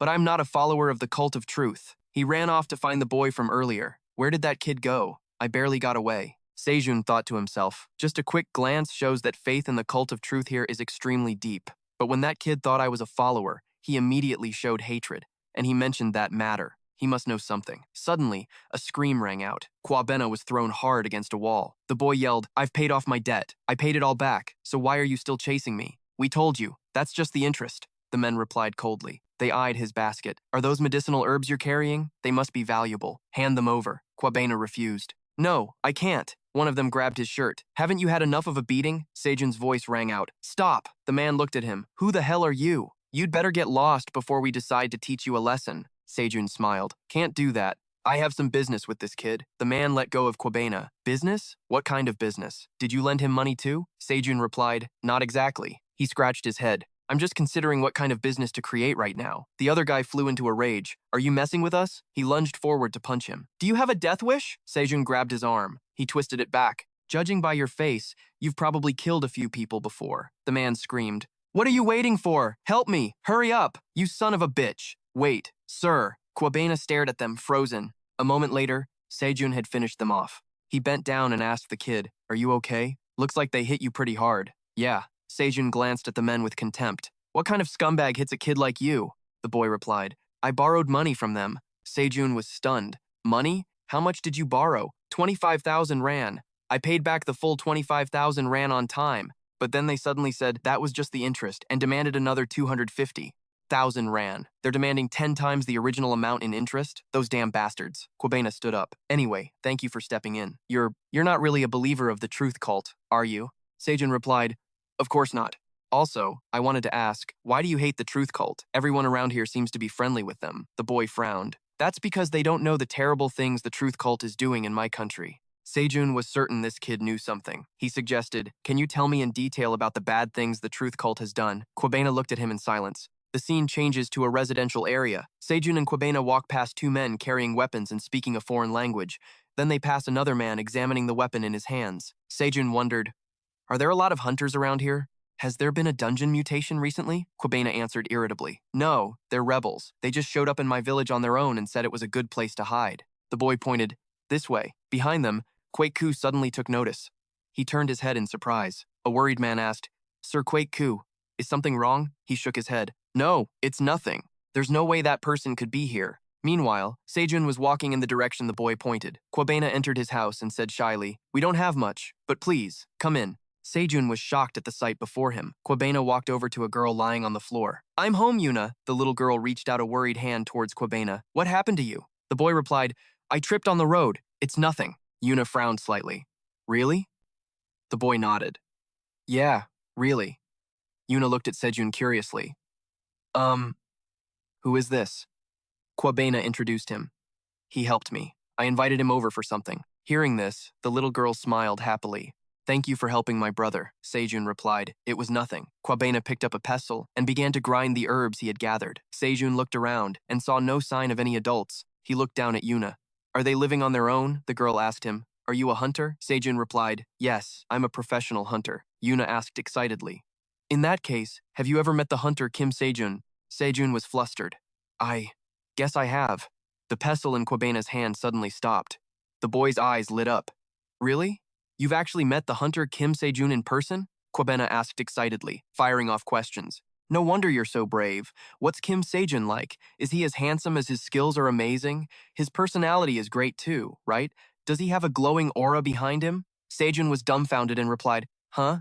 No. He's probably just a normal guy." Kwabena got annoyed. "He can't be normal," the boy said dreamily. "Hunter Kim Sejun is definitely way cooler than I imagined." Sejun was startled by the image in the boy's imagination. "Who is this?" he screamed. "No, I'm being serious. Who the hell is this supposed to be?" In reality, Sejun looked like any other ordinary person. Kwabena was still lost in his daydream about Hunter Kim Sejun. Yuna whispered in his ear, "Hunter Kim Sejun is his idol." Sejun froze. "His idol?" The girl said proudly, "My brother has always dreamed of becoming a professional hunter. He's gifted, so he even awakened naturally. My brother is amazing, isn't he?" Sejun looked at the boy in amazement. "No wonder. I thought his energy felt a little different." Yuna's eyes fell. "If he got proper training, my brother could become a great professional hunter. It's all because of me." Kwabena came to her side, worried. "No, Yuna, it's not like that at all. I'm working hard to save up," the boy beamed. "Just a little more, and I can get into the Hunter Academy," the girl asked in surprise. "Really?" The boy replied, "Of course. I'll soon become someone like Hunter Kim Sejun and take down all the bad guys. I'll buy you lots of delicious food too, so you have to take your medicine and stay healthy, okay?" The boy handed Yuna a bowl of medicine. The little girl replied brightly, "Okay." The scene changes to outside the house. Sejun said to the boy, "You borrowed that 25,000 rand from those thugs to buy medicine for your sister, didn't you?" Kwabena replied, "Yes. To be honest, I don't have the money for the academy. My sister is still very sick." The boy looked at him with a bright expression. "But I'll never give up. You know what? Even Hunter Kim Sejun was as dirt poor as me before he became a hunter. He couldn't even get into a hunter academy. Despite that, he never gave up and kept trying. Now he's officially the best hunter in the world. So cool, right?" Sejun awkwardly scratched his cheek. Kwabena said excitedly, "One day, I'm gonna be just like Hunter Kim Sejun." Sejun was silent for a moment, then he placed a hand on the boy's head and ruffled his hair. "You'll definitely make it." Kwabena was surprised. "Really? You think I can do it?" Sejun replied. "From what I can see, you're even more amazing than Kim Sejun." He grinned. "I guarantee it." In real life, Kim Sejun is nothing special. His eyes light up at the sight of money, and his personality isn't that great either. Kwabena yelled angrily, "Who are you to badmouth Hunter Kim Sejun?" The boy disagreed. "No matter how strong you are, you're no match for Hunter Kim Sejun." Sejun chuckled, thinking to himself, "He was so polite at first, and now he's talking to me so casually." A moment later, the boy shyly held out his hand. "Anyway, thank you for helping me and for saying I can become a hunter. So, I'll formally introduce myself. My name is Kwabena." Just as Sejun was about to reply, a warning shout cut him off. "Alert! Alert! We've been discovered by the government." A look of fear flashed across Kwabena's face. The warnings continued to ring out. "Everyone, get ready." A pitch-black monster with 6 arms suddenly appeared. It bared its stark white teeth in a grotesque grin. The scene flashes back to a few minutes earlier. 2 men land on a rooftop, looking at the village in the distance. The man from the photo Sejun had received asked, "Is that the village? The one where the rebels are hiding?" Wilson rubbed his hands together sycophantically. "Yes, that's right." he continued. Honestly, I didn't want to bother you with such a troublesome matter, but the disaster-class hero, Kwaku, is in that village. Ryu Jincheon replied, if you're giving me a diamond as a reward, I don't mind at all. All I have to do is wipe them all out, right? Wilson nodded eagerly when suddenly a voice cut into their conversation. There you are. I was wondering where you'd gone. Ryu Jincheon was surprised. Aid. Oh wait, you're the apostle of the god of punishment, aren't you? The man said wearily. Everything is ready. He is looking for you. Ryu Jincheon scratched his head. Is that so? Well then, I guess I have no choice. Wilson was startled. Wait, he yelled. This breaks our agreement. Ryu Jincheon didn't stop, just waving a hand behind him. Don't worry.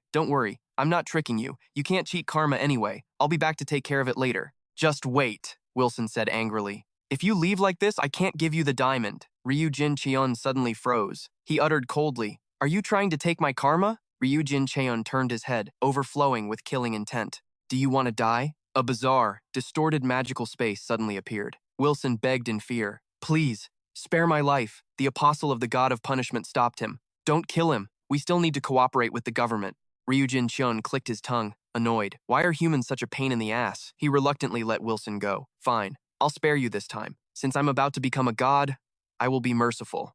The apostle sighed as he looked at the man's grinning face. After all, pride is all I need. He slapped his own chest, and to Wilson's horror, a pitch-black lump dropped out.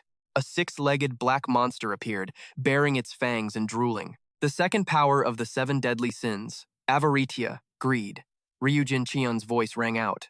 He watched the monster clutch a pile of diamonds to its body. What's wrong? Is it still not enough? He pointed towards the village. The monster looked up in that direction. Ryu Jincheon said, See that village over there? It has everything you want to fill that void. He laughed. The more painful, the better. Let them drown in the terrifying fear you desire. Slaughter them all. Scene cuts to the present. The monster bared its teeth with a greedy look. Those in the village who could fight stepped forward to face the monster. I heard the government found us, but what is this thing? Did that guy come alone? Don't they know that the hundreds of soldiers here are the elite of the elite? Hey, stop and identify yourself, a man warned angrily. If you come any closer, this won't just be a warning. Behind him, another person was suddenly dragged away. The monster squeezed the neck of the person it had just caught. It grinned as it finished him off. Seeing this, everyone around switched to an attack stance. You bastard, attack now. The monster picked up a brick and raised it high, then smashed it into the ground, sending everyone nearby flying into the air.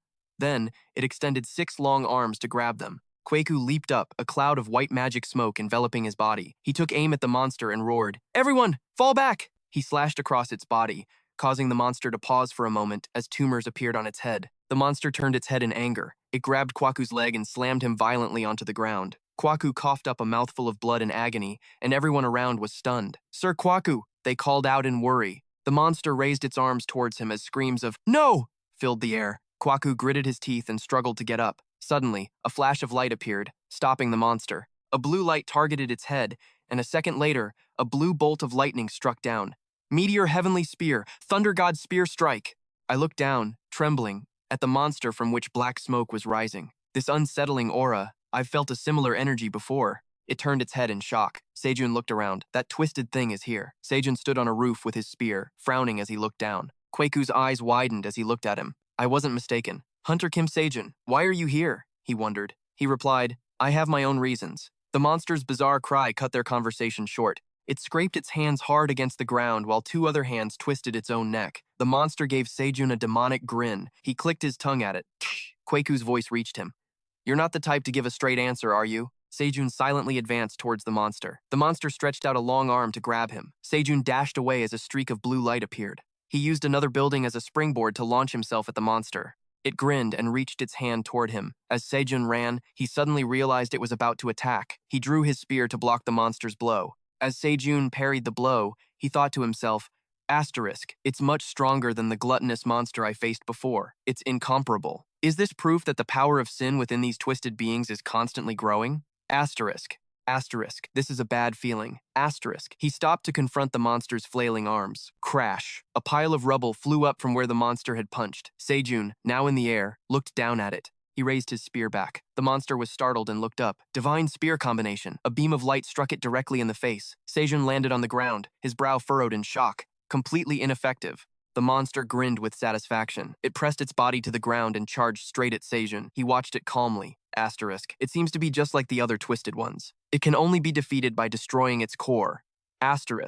Sejun took a step. Asterisk. It's still incomplete, but I have no other choice. Asterisk. He began to use his perception skill. Sejun gripped his spear tightly. I can't control this space. I can't even perceive it clearly, but I can feel the holy spear, Longinus, in my hand so clearly, and the three-layered magic seal within it too. It's as if the spear has become a part of my body. It feels completely different from the divine spear combination. The monster charged violently towards him. Sejun closed his eyes. No. Suddenly, he snapped his eyes open, a blue light of perception glowing around him. Scene cuts to the man who sent the monster to attack the village. He suddenly stopped. The apostle saw him turn to look back and asked, "What's wrong?" He gritted his teeth, frowning as he replied, "Greed."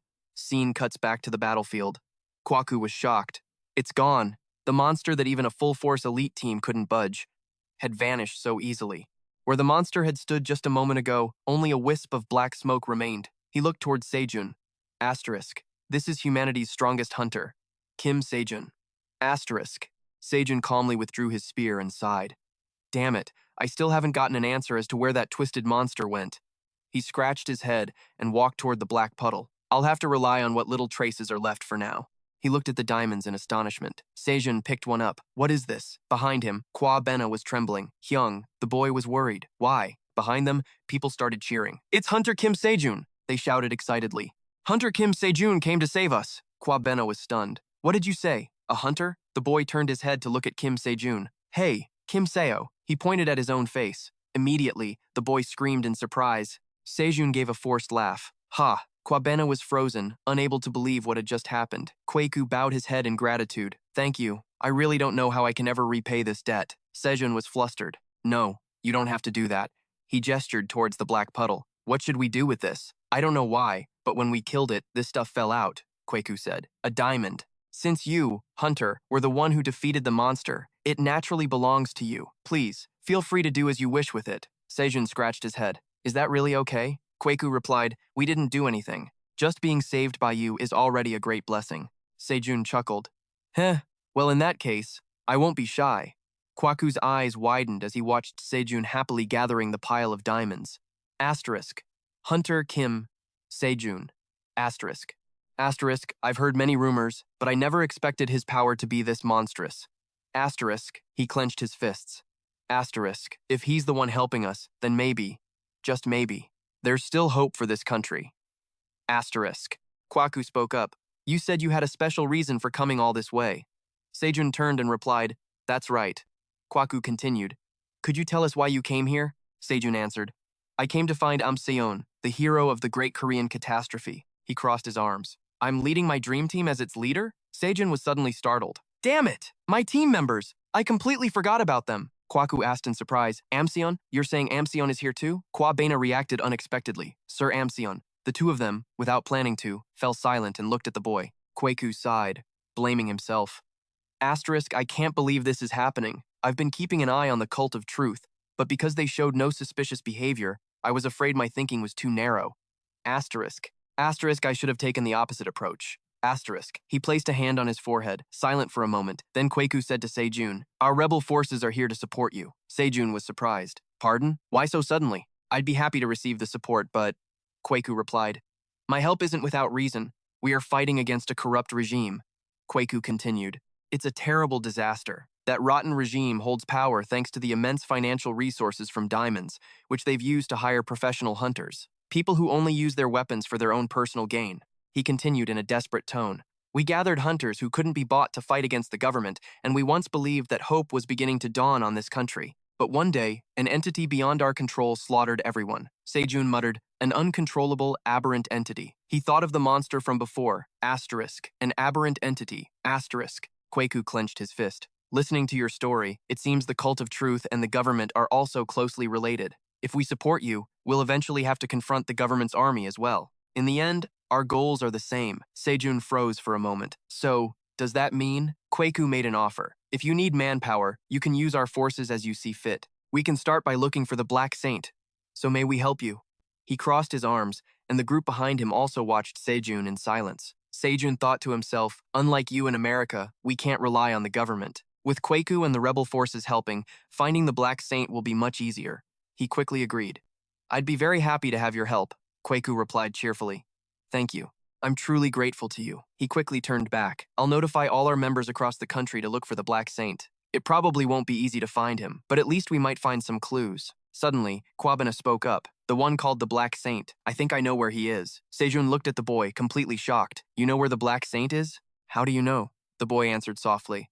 Well, you once asked me why I don't believe in the True Doctrine cult, right? The True Doctrine cult pretends to be a charity, but they're kidnapping people and experimenting on them. Sejun flinched, his brow furrowing. The boy continued, Actually, I almost got caught up in it myself. I was locked up with a few other people in some weird place, waiting for something. Kwabena hesitated for a moment. But someone rescued me, and some of us managed to escape, Sejun asked. So the person who saved you was? The boy replied, Yes. He called himself the Black Saint. An image of a man flashed through the boy's mind. Sejun asked, Can you tell me where that place is? The boy replied, It's not hard, but for you to get there. That's the difficult part. It's a place where even the villagers often get lost.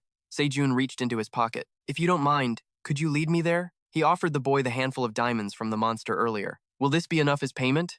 The boy looked at him, frightened. Sejun worried. Is it too little? The boy replied awkwardly. That's not it, Sejun asked. So, what's your decision? A fire of determination ignited within the boy. Kwabena answered enthusiastically. Yes, I'll definitely do it. Scene changed to another place. Li Hun angrily pounded on Sejun's chest. Sejun, why did you disappear without a word?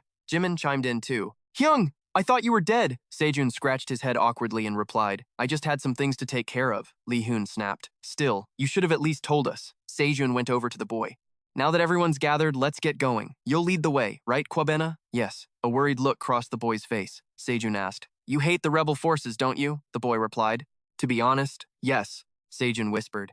I don't know the details, but from what I can tell, Kweku and the rebels are trying to build a better world. Is there something wrong with that? Kwabena mumbled. That's just their way of thinking. I don't care about justice or beliefs or any of that. I just want to live a peaceful life with my sister, Yina. Hearing this, Kwaku and the others exchanged silent glances. Getting involved with the rebels is never a good thing. Like today. If they hadn't come to this village, that monster wouldn't have even bothered with us. The boy continued. Luckily you were there, so everything turned out okay.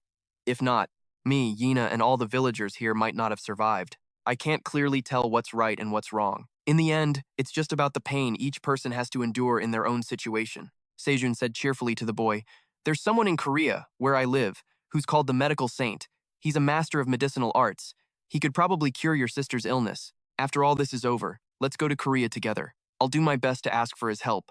Kwabena's eyes welled up with tears. Really? Sejun nodded firmly. The boy burst into tears. Thank you so much. He ruffled Kwabena's hair, then they all headed for the door. Let's go. Yes, Hyung. Scene changed to another place. A crowd of people in black robes gathered. The ritual is ready. The Black Saint was suspended high above, looking puzzled. What are you people planning to do? The Black Saint struggled to look at the person across from him. The Azure Emperor was silent. He gave a slight nod to those below. No matter how many of them there are, in the end, they're just mortals. Humans are fundamentally weak. No matter how strong they pretend to be, deep down, their will is nothing but fragments. Primal fear is the fastest way to destroy it. An eager citizen asked, How should we begin? It corrupts people, to stand before their eager faces, devour their souls, and then mock them. A purple-haired figure drew a gun. She fired continuously at the citizens. One of the black-robed men struck a citizen near Han-il. A frightened woman raised her hands.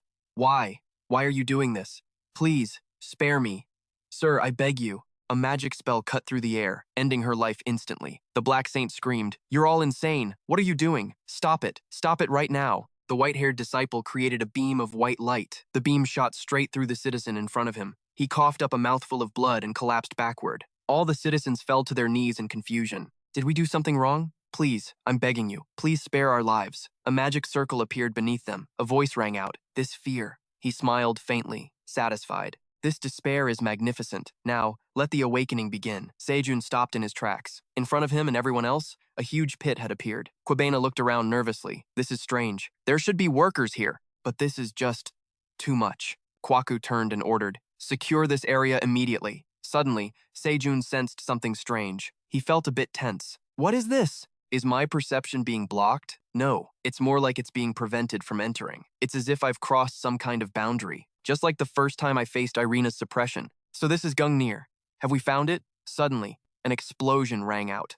Sejun whipped his head around to look at it, and he mumbled, A huge explosion. Scene changed to another place. Meanwhile, that bastard Jin Chun was standing amidst a pile of citizens' corpses. Yellow streams of magic flowed out from the bodies, transforming into his own purple energy. He cackled with delight at this powerful energy. The purple magic grew stronger and stronger. Suddenly, he froze. Jin Chun coughed up a mouthful of blood, his body suddenly swaying. Jin Chun gritted his teeth. The energies were clashing. What the hell is happening? The Azure Emperor approached him then. The ritual is complete. He knelt down. Then why are the powers attacking each other? The Azure Emperor replied. The power of pride that has just awakened is rejecting the other forces in your body. Pride believes it alone is perfect. Jin Chun thought worriedly, what an arrogant power, if not the most arrogant of all. Separate the parts of wrath and envy from the human vessel. They are useless now, nothing but burdens hindering the awakening, he asked through clenched, painful teeth. Does that mean I have to let pride devour everything? The Azure Emperor looked at him coldly. A god must truly become divine. Jin Chun chuckled softly. Divine. Suddenly, the Azure Emperor snapped his fingers, and the purple magic on Jin Chun's body gradually faded. He was surprised. The pain, it's gone? The Azure Emperor replied, it's only temporary. I have sealed the power of pride within you. This will help you move more easily. Jin Chun felt a flicker of suspicion. The pride this mortal had achieved could rival the gods, yet he sealed it in an instant. That means I suspected he wasn't an ordinary person from the moment he summoned me. But, the Azure Emperor tossed him a sword. Take this, he exclaimed in astonishment. This is Excalibur, the ultimate weapon of Instructor Arthur. The Azure Emperor then said, whatever you think of me, even if you've realized my true identity, it changes nothing. What is it you want to do most right now? Jin Chun replied, isn't it obvious? I want to kill that bastard. Instantly, the sword in his hand flashed as he thought of Sejun. Scene change back to Sejun's location. He was standing before the entrance of a large cave. Found it, he thought with annoyance. Damn it, it took way too long to pinpoint the location with my senses being scrambled. Li Hun and the others ran up. Sejun! Captain Jun said I should go inside immediately. Kwaku offered, I'll go with you. Sejun nodded at him. All right, if it's the great hero of the flower carpet incident, Kwaku, he said to the rest of the group, have the others wait outside for orders, and can you send a few people to escort Kwabena back to the village? A young man placed a hand on the kid's shoulder. Don't worry, the nervous kid called out. Hyung. Soon smiled reassuringly. Don't worry, it'll be okay. I promised I'd go to Korea with you. Remember? The boy's eyes welled with tears. Yeah, you always do. The kid turned back and shouted, Hyung, Yuna and I will be waiting for you at home. You have to come back, okay? Soon waved frantically. Seo Jun turned his head and gave a slight nod to the others. They stepped into the cave, from which eerie purple smoke was billowing out. Let's go. As soon as they entered, they saw strange pools of blood on the cave floor. Kwaku furrowed his brow. Damn it. What the hell are they doing in there? Suddenly, Soon's eyes widened as a group of black-robed figures emerged from the cave. Everyone, get ready! Soon raised a hand, stopping those behind him. The black-robed group continued to advance on Soon. A few of them pulled weapons from their bags. On his side, Soon also drew his spear. The men in black activated a white magic spell and hastily yelled, Everyone, block all mana flow. Soon raised his spear, pointing it at them. Heavenly Ice Style Third Form, Infinite Sky. A stream of azure light shot out, striking the black-robed men and causing them to scream in agony. Jaemin's voice rang out. Heavenly Inferno. The white-haired acolyte gritted his teeth, enduring the intense heat of the attack. A man from Kwaku's group roared, After all this, you won't escape this time. A woman from the black-robed group spat back, How dare vermin like you? Suddenly, a bizarre stream of magic appeared, blocking the attack from Seo Jun's side. The man looked at him. I never expected to meet you in a situation like this. Truly unexpected, Seo Jun watched him warily. The scene shifts to the forest outside the cave, where a man is walking, dragging a sword, his eyes glowing red with killing intent. I will act as I please. The man looked ahead, at the village that was wiped out by greed. Was it Gojan village or something similar? Seo Jun's body suddenly trembled. I've never trembled before a superior opponent, an eldritch abomination, a great saint. I must admit, he is truly terrifying. Satan, the only ones worthy of comparison, are the headmaster of the Supreme Academy, Headmaster Irina. Soon tried to hide his trembling. Is that the Azure King? Everyone was stunned. The Supreme One? Is it really him? The religion that ended the Great Calamity and became the salvation of mankind? The cult of truth. Their followers number in the hundreds of millions, dominating the globe.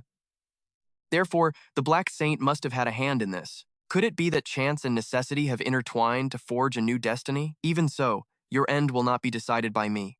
With that, he walked past them. The black-robed men prostrated themselves at his feet. How shameful. I should have prepared more thoroughly, but this is also a fate that I should not have witnessed. A vortex appeared in his hand. The vortex enveloped them all. One by one, the black-robed men vanished. Jaemin was astonished. Mass teleportation? No way. That's impossible. Soon suddenly leaped forward. He pointed his spear at the Azure King of the cult, who coolly parried it. Soon gritted his teeth and thrust the spear at his enemy, but the man silently raised a hand, creating a vortex to block it. He spoke, "Are you trying to rush to your own death?" Sejun snapped, "Putting on airs even as you're running away." He thrust his spear harder. "I never said I'd let you leave so easily." The spear began to emit an even stronger azure light. The Azure King of the cult was startled for a moment, soon continued to press forward. The man looked at him and murmured softly, "As expected, you've far surpassed my expectations, but you're still a fool." His pale vortex gradually consumed Sejun's azure magic. He closed his fist and soon stood motionless, the magic around him extinguished. The Azure King of the cult coldly raised his hand. Sejun trembled and gritted his teeth. "This is bad, but my body won't move." Suddenly, he shot forward, instantly appearing behind the man. He attacked him. The Azure King looked at him, astonished. "You overcame the feeling of suppression. How weak, but did you just replicate that feeling of suppression?" he asked. "Did Irina teach you that technique? Even if you learned it, it's not something that's easy to use." Sejun was shocked. "You know the headmaster? Who the hell are you?" The man looked surprised. "So, Irina has never mentioned me?" Sejun angrily clenched his jaw.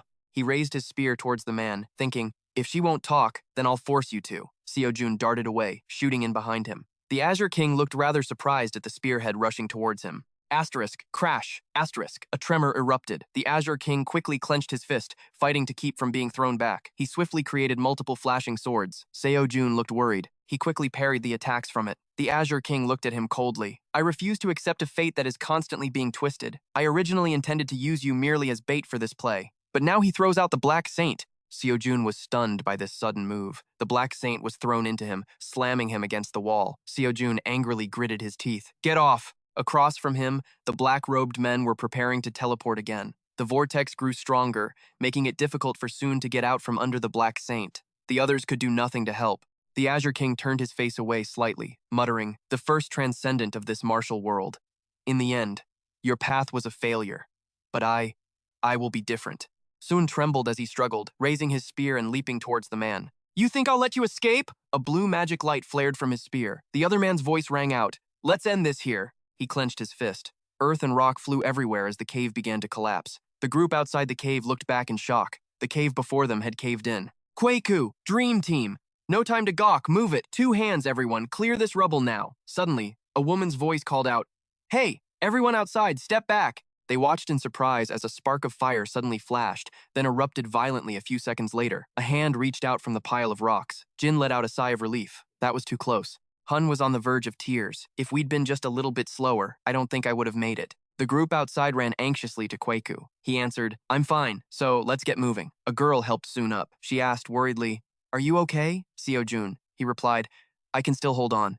I think." He asked anxiously, "Minju, how's Amon?" Minju replied, "How is Amon now? He's still breathing, but his condition is pretty bad." The girl helping him advised, "Don't push yourself too hard." Kwaku told Sejun, "Let the association handle the cleanup. Let's get back to the village right now. Both you and Amon need to get treated as soon as possible." Sejun looked at him in silence. Scene changed to Benna. The kid spoke to the person escorting him. "I can go the rest of the way myself." The boy whistled happily. Benna thought to himself about his little sister. How happy would Ikina be if she knew she was going to Korea with brother Sejun? "I'll run home right now and tell them." "Huh?" Suddenly the boy froze at the sight of smoke and fire right in front of him. He trembled. "What? How? How could this have happened?" Benna entered the house and saw his little sister lying on the floor. He called out in alarm, "Ikina!" Benna broke down crying as he touched her. "Ikina, Big Brother's here." The boy trembled. Seo Junhyung said, "He said I could go to Korea with him." "Ikina, you can get treated and become healthy again too." Benna held out a diamond. "Look, it's a diamond.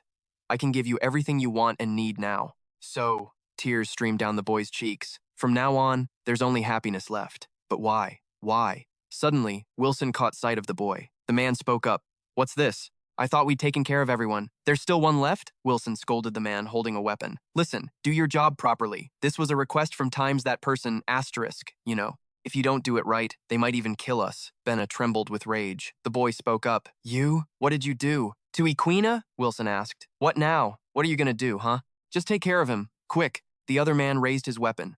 Don't take it personally, kid. Bena picked up the nearest rock. The boy threw it at the man's leg. He lost his balance and fell. Kwabena pinned him down. I'll kill you. Winson, standing outside, panicked and ordered, You idiot. Finish that kid off, quick. Enraged, Kwa repeatedly smashed the rock against the man in front of him. Die. You killed my sister. The man angrily kicked the boy away. You damn brat. He raised his weapon. Disappear, quick. Kwa looked up at the weapon, hurtling straight towards him. Suddenly, a voice rang out. What are you all doing? They stammered. Our apologies, Ryujin Cheon thought to himself. I thought that if we wiped out the village, that bastard might show up. Suddenly, he looked at Kwabena's furious face. Ryujin Cheon smiled. This is quite an unexpected haul, isn't it? Winson spoke up. The job you assigned us is almost... He cut him off. You bastards didn't just kill the villagers, you killed innocent children too, huh? Winson was stunned. What? He immediately finished the two of them off. Ryujin Cheon approached Kwabena and held out his hand to the boy. Kwabena looked up at him. Who is this person? Why is he helping me?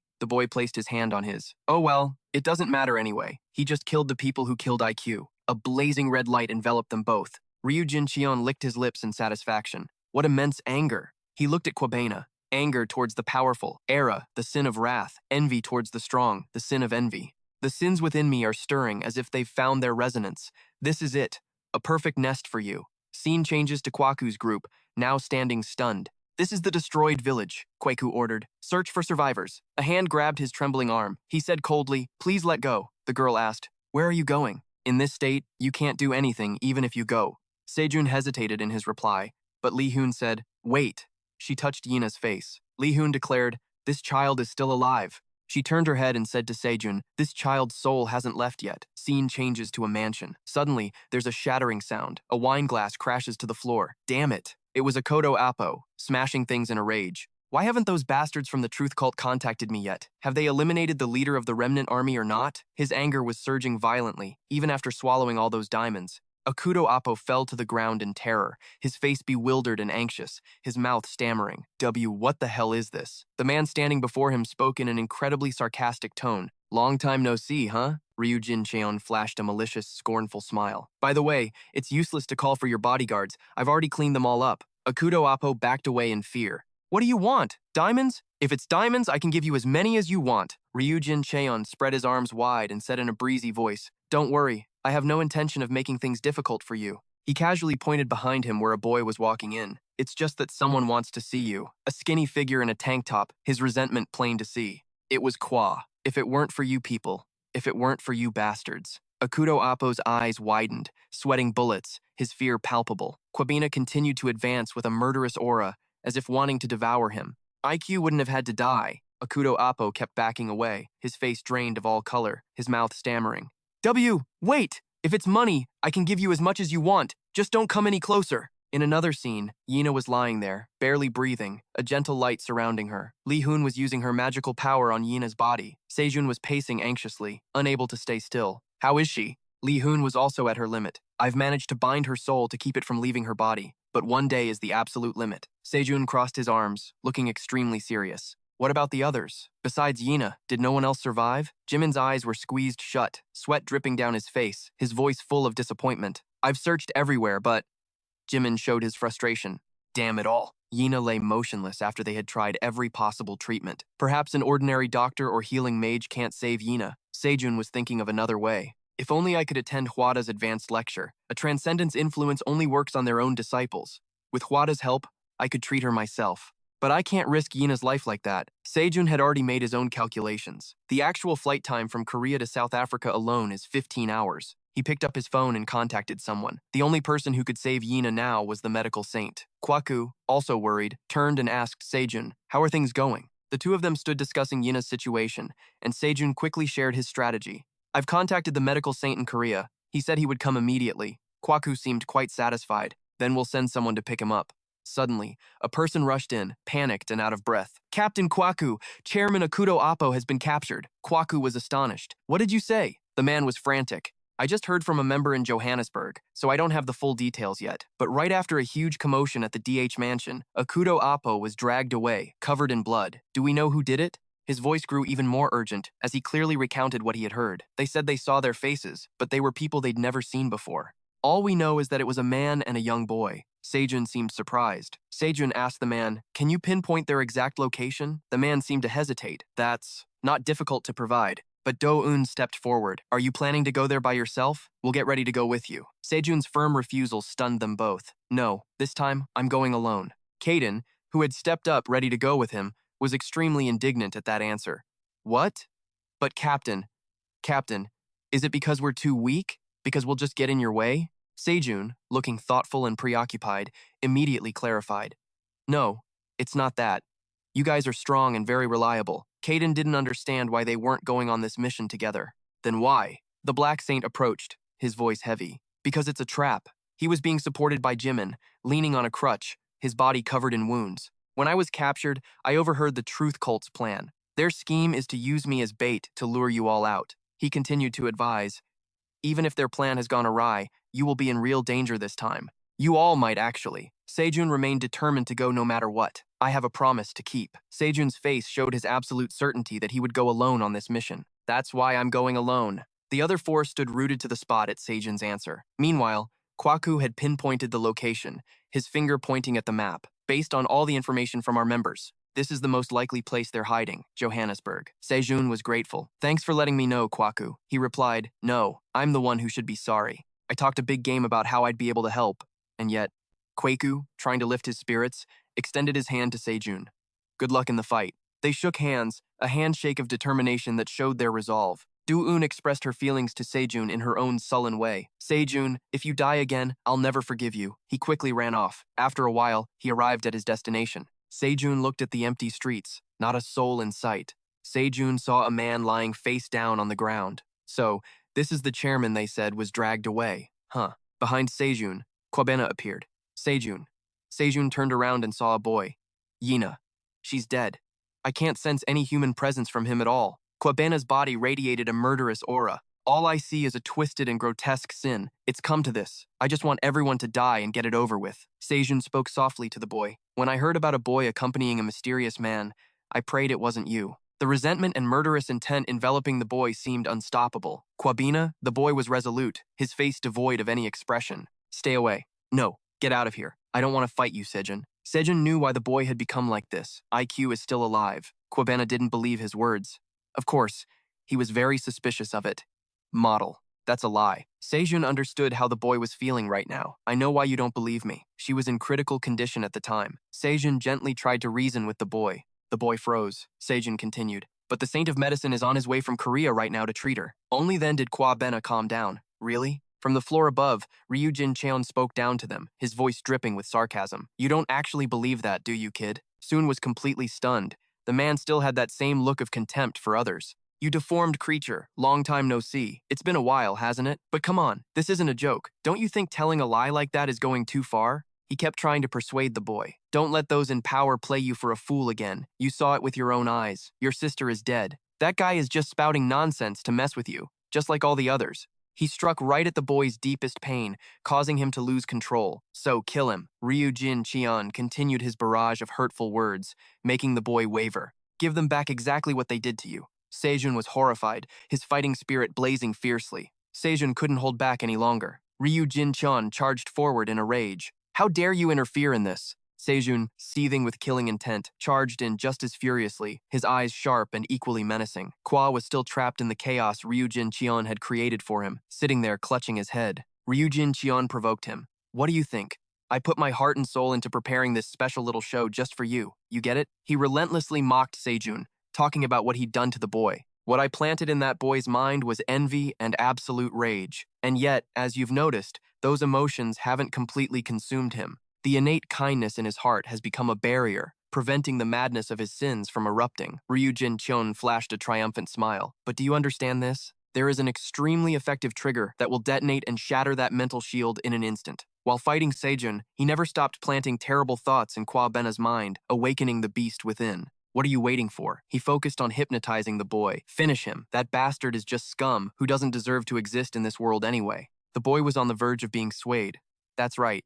He doesn't deserve to live." In the middle of the fight, Soon was still analyzing what the man had said, extremely worried. "The trigger he mentioned. Could it be? No way." "Kwabena?" Ryujin Cheon kept speaking, his words controlling the boy's mind. The cruelest crime one human can commit against another is to take their life. The moment you commit that sin, the barrier will crumble, and the seed of evil will fully awaken. The boy unconsciously walked towards Akado Apo. Kwabena smashed his fist on the ground. All the resentment and rage in the boy's body was concentrated. At that moment, his face was a mask of murderous intent. Now, taste the agony of the powerless as they watch what could have been saved slip from their grasp. Sejun shouted in alarm, "Stop right now!" Soon looked toward Kwabena, trying to reason with him. If you kill him and turn yourself into a monster, have you ever thought about how much pain IQ will feel? Ryujin Cheon struck with his sword, a powerful blow that sent Sejun flying backward. What utter nonsense. Even after being sent sliding back by the attack, Sejun tried to persuade the boy to save what little human kindness was left. Your hands weren't made to kill your own kind. Don't let the hands that once protected IQ be stained with blood. Ryu Jincheon still wore that same wicked smile. Sacrifice one life for the peace of thousands of others. Do you have any idea how many lives that bastard has taken up until now? He relentlessly crammed the boy's head with words that made his resentment flare. The boy collapsed, clutching his head with both hands. Just by eliminating him alone, thousands of innocent people will be saved from an unjust death. The boy hesitated.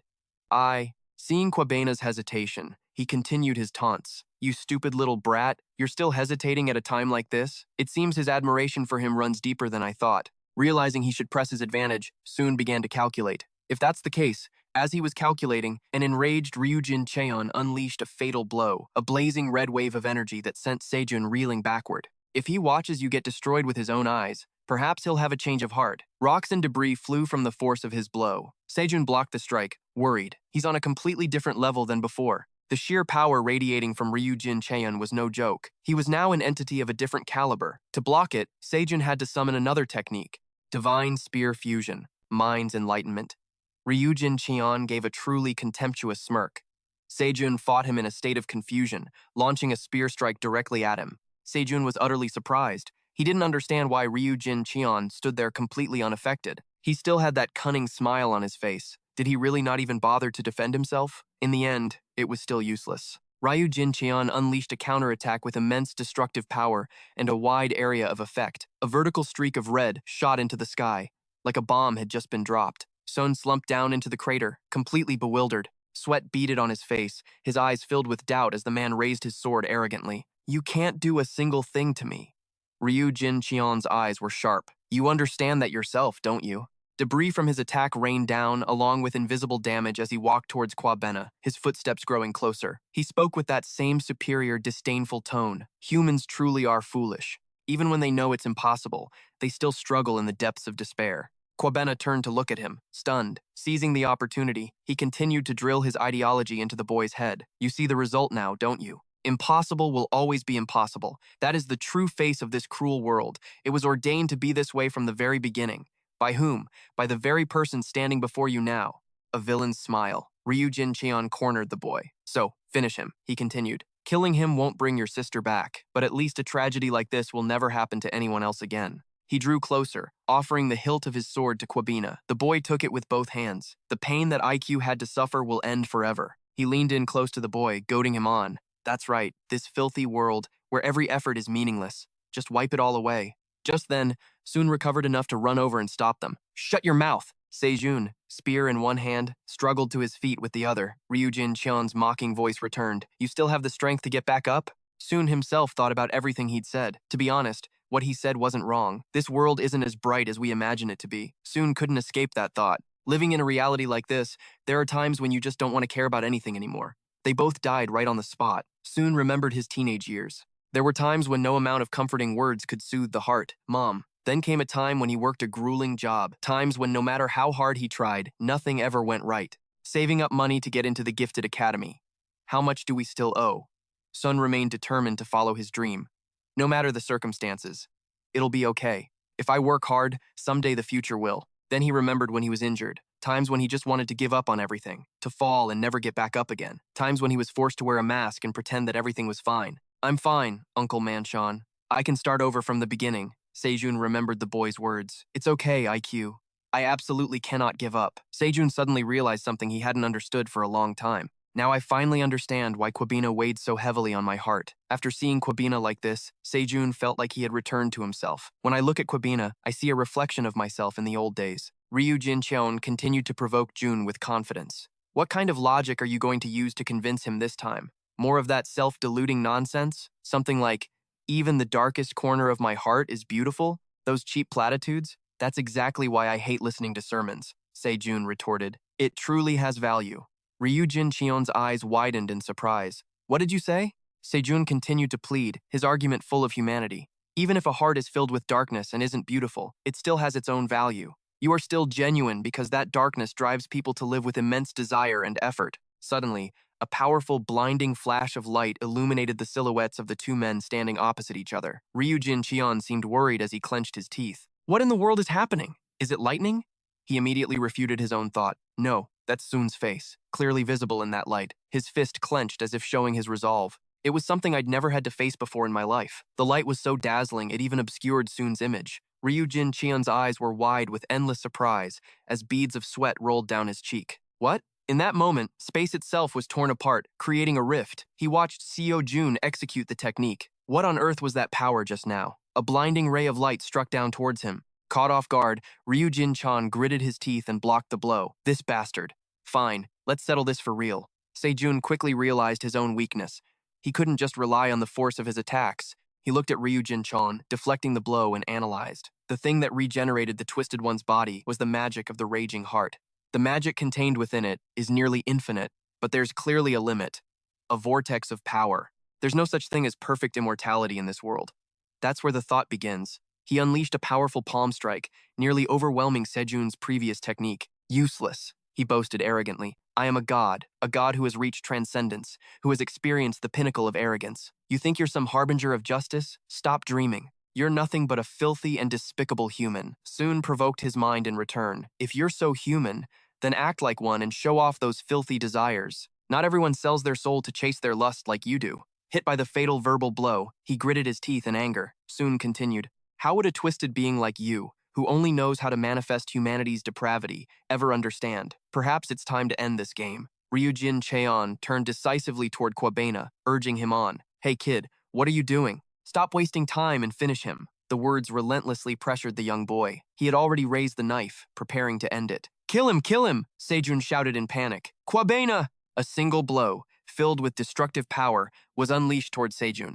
Where do you think you're going? Ryu Jin-cheon yelled, trying to intervene. This is a very important scene, so don't interfere. Kwabena had brought the knife over his head, preparing to commit an act that he himself could not control. Why would he go this far? He and I are strangers. Why? What am I to him? I'm just some kid he could have ignored. The boy couldn't stop his internal struggle. Will everything end with just this one act? Meanwhile, Ryu Jin-cheon relentlessly urged the boy to use the knife decisively. Just once. You can do it, kid. From what I can see, you might even be good at it. I'll make sure of it. When this is all over, let's go to Korea together. I'll talk to them and help you out. Come on. Kwabena's body trembled violently. I hate this. I truly hate and resent it. Why? Why go to such lengths? Why do such a useless thing? I can't. Tears streamed down the boy's face. Are you just forcing me to make this painful choice? I can't do it. Ryu Jin-cheon launched a final blow towards Sejun. He ran quickly to Kwabena, continuing his words to awaken the beast within the boy. What are you doing? That's the man who killed your sister. Don't tell me you believe that bastard's words. He had lost his composure, as his plan was on the verge of failure.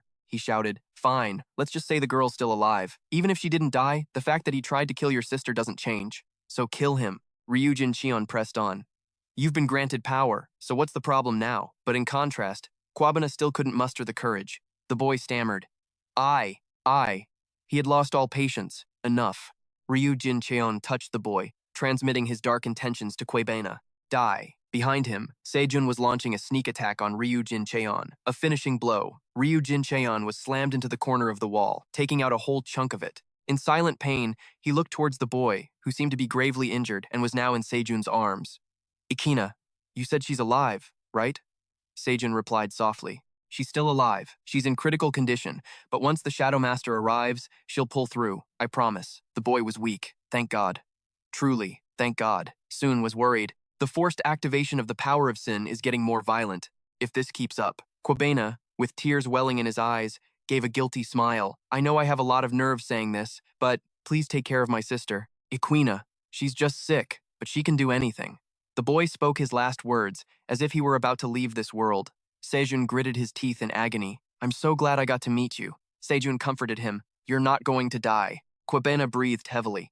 Sejun stood up, his heart filled with heavy worries. Once a sin begins to rampage, it cannot be stopped. However, if the power of sin separates from Kwabena, Ryu Jin-chun, from a distance, gave a smile that seemed more timid than before. Soon gritted his teeth in anger. Emotions will surge, and the mind will become clouded. Normally, one must avoid being consumed by emotions.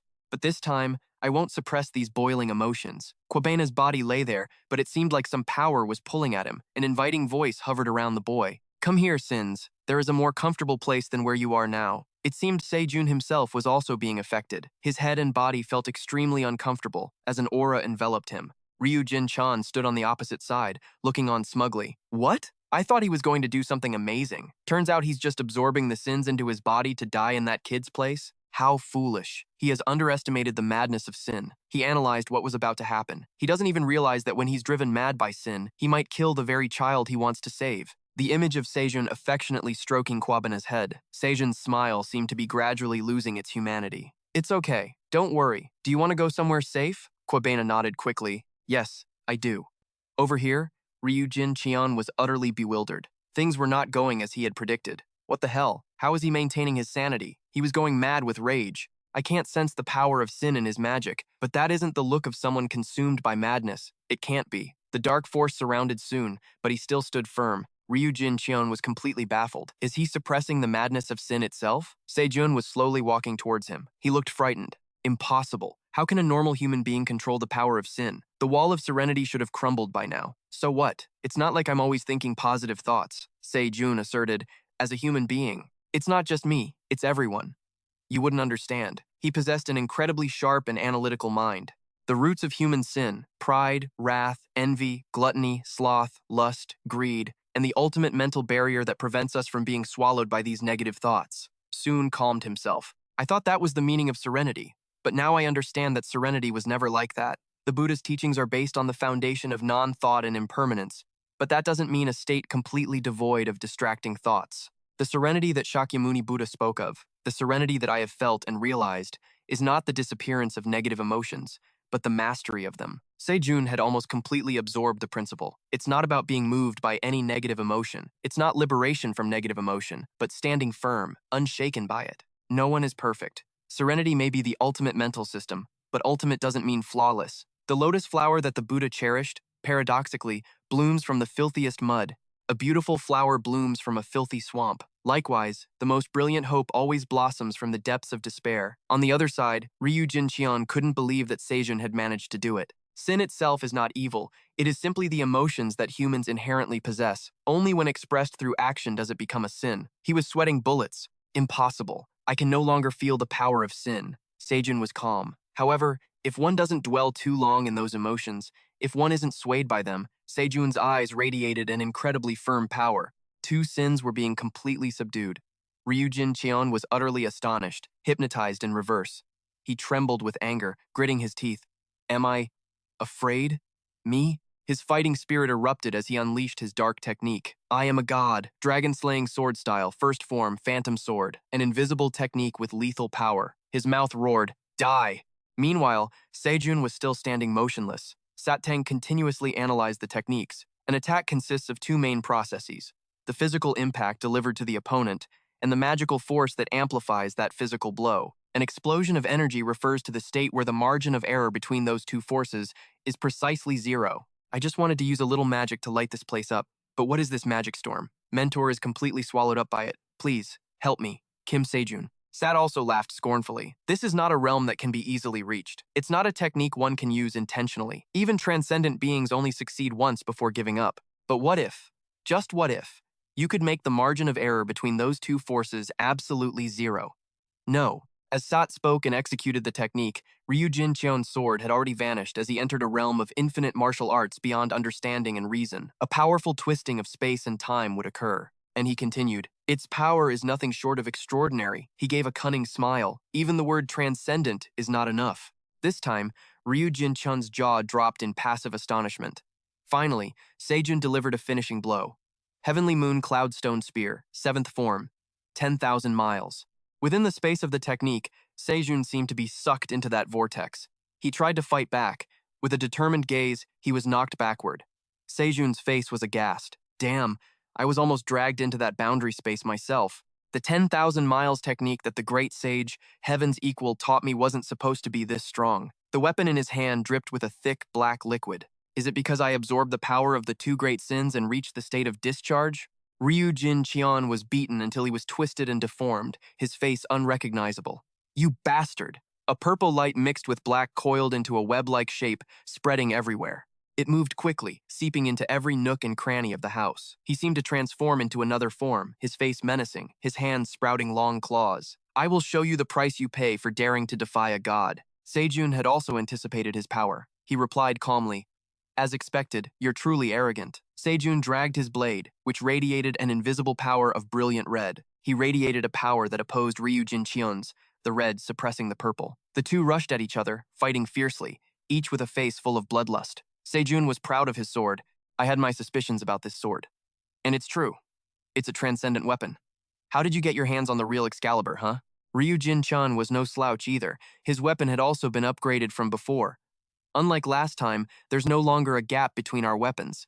His eyes glowed. That means the outcome will depend entirely on the skill of the one wielding the weapon. Sejun's sword slashed towards him, sharp, fast, and full of killing intent. Ryu Jin Qian seemed to have turned into a beast with a black face and sharp teeth. I am a god, the one who stands on high, looking down upon all creation. The god that all living beings must fear and worship. He shot forward at lightning speed. It should have been that way. Get away! I told you to keep that thing away from me. Sejun was calm. I've been thinking about how to completely destroy you. His eyes were sharp. Even if I can kill you with a discharge, I don't think I can truly erase you. He kicked off the ground, flying over Ryu Jin Qian's head, who dodged. Ryu Jin Qian used his weapon to slash swiftly and cleanly. Suddenly, some kind of power began to unfold around him. He yelled, "What? Green sprouts of plants enveloped by a miraculous light? What is this? Heavenly Moon Cloudstone Spear, 8th Form Myriad Phenomena." Ryu Jin Qian's face was horrified, his mouth screaming nonstop, his sword flailing wildly in panic. Get away. I told you to stay away from me. Sejun raised his sword, summoning his technique. Heavenly Moon Cloudstone Spear, 9th Form. Heaven and earth collapse. An immense power pushed towards Ryu Jin Qian. He was sent flying far away. He had been defeated by this blow from Sejun, completely unable to resist. His face split in two, while he still thought, I am a god. The god of all things that the whole world must kneel before. No one can stand above me. Why? Why? Sejun brought his face close to him and growled, someone like you. I know. Sejun's sword pierced straight through Ryu Jin Qian's chest. I know I am just a tiny human, the great void, the source of all things. Before it, there is no beginning and no end. Even his presence cannot be detected. It is inherently empty. Its harmony gives form to Ki, but even when it appears empty, it is not truly empty. Heavenly Moon Cloudstone Spear, 3rd Form, Supreme Void. He screamed in agony. A bright light flashed, and then fell at Sejun's feet, leaving only a small, round, red orb. Sejun turned his back and walked away. Good grief. The great sage, Heaven's Equal, the victorious fighting Buddha. I guess even a fighting Buddha is still a Buddha. Sejun picked up his sword and staggered away, utterly exhausted. Master Great Sage, what in the world did you create? A desperate scream echoed from afar. It turned out to be Kwabena. The boy ran over in a panic. In front of him was Sejun, sprawled out on the ground. Kwabena knelt right in front of Sejun. No. The boy's tears streamed down his face. No. The boy's voice still echoed. The observer was right there. No. The observer seemed to have had some trouble with Sejun before. He's back again, Sejun called out. Observer, are you there? Were you on a business trip to another dimension for a bit? Sejun scratched his head cheerfully. There you are. He continued to ramble on. I thought you'd run off to another dimension again. Honestly, why do I have to be stuck here just to see your face again? The observer asked wearily. How did you even manage to get back here? Sejun grinned and chattered on. Weren't you observing everything? The observer lamented. Can't this brat achieve transcendence like a normal person? He pointed a finger angrily in Sejun's face. You bastard. I watched everything. I saw it all. But because it was so unbelievable, I had to come and ask you myself. Sejun was sly. Really? Then I guess I could have squeezed more out of you. The observer scolded Sejun even more angrily. Why is it that every time you get a chance, the only thing you can think of is how to squeeze me? You little brat. Squeeze you? It's just the reasonable fee for our agreement. People who overhear might get the wrong idea. Wrong idea, my ass. You clearly just said you could have squeezed more out of me. The observer wearily put a hand to his face. Forget it. As promised, I'll give you one free pass. Now, get lost. Sejun was curious. What's this? You're giving it to me this easily? As if he was all too familiar with the next steps. If I don't, are you going to throw a tantrum and demand I cut my stomach open? Just take it and get out of here. The Transcendent weapon made by Sun Wukong is composed of the 9 breaths and 3 transformations. Now that both the 9 breaths and 3 transformations have been written into the law of causality, you won't be able to come here anymore. He crossed his arms, his tone firm. Goodbye forever, you brat. Meeting you was a disaster. I hope we never see each other again. Sejun retorted. Are you sure you want to send me away just like that? Sejun added, because I was thinking I might visit this boundary space a few more times. The observer was shocked. What did you say? He tried to restrain himself. No. If I answer, I'll be playing right into his hands. Sejun was so sly. I mean, getting a free pass is great and all, but it must be a hassle for you, right? I'll give you a discount. A special promotion, even. This place is kind of like your home, isn't it? It would be rude to drop by too often. Rude? Since when did you care about things like that? The observer crossed his arms. Stop talking nonsense. You know you're not supposed to be able to come here anymore. So how? Sejun feigned surprise. Oh, you knew about that? He shrugged. I thought so too. But the skill I learned this time is a lot stronger than I thought. Sejun continued to ramble on, not caring whether the observer understood or not. I'm making you a business proposition. If you don't want it, that's fine. I won't force you. In that case, I'll just take 1 ticket every time I visit, with no discount. The observer judged. What exactly is this skill you learned? I can't tell you that. Damn it. He seemed to be out of patience. Then how many more times can you come here? Sejun, still looking sly, talked on and on. At least 8 more times. The observer uttered, God damn it. On that day, for the first time since the dawn of creation, the will of the observer manifested as a curse, and it was recorded. The observer, hearing what Jun said, scowled and shouted at Sejun, Don't screw with me! What?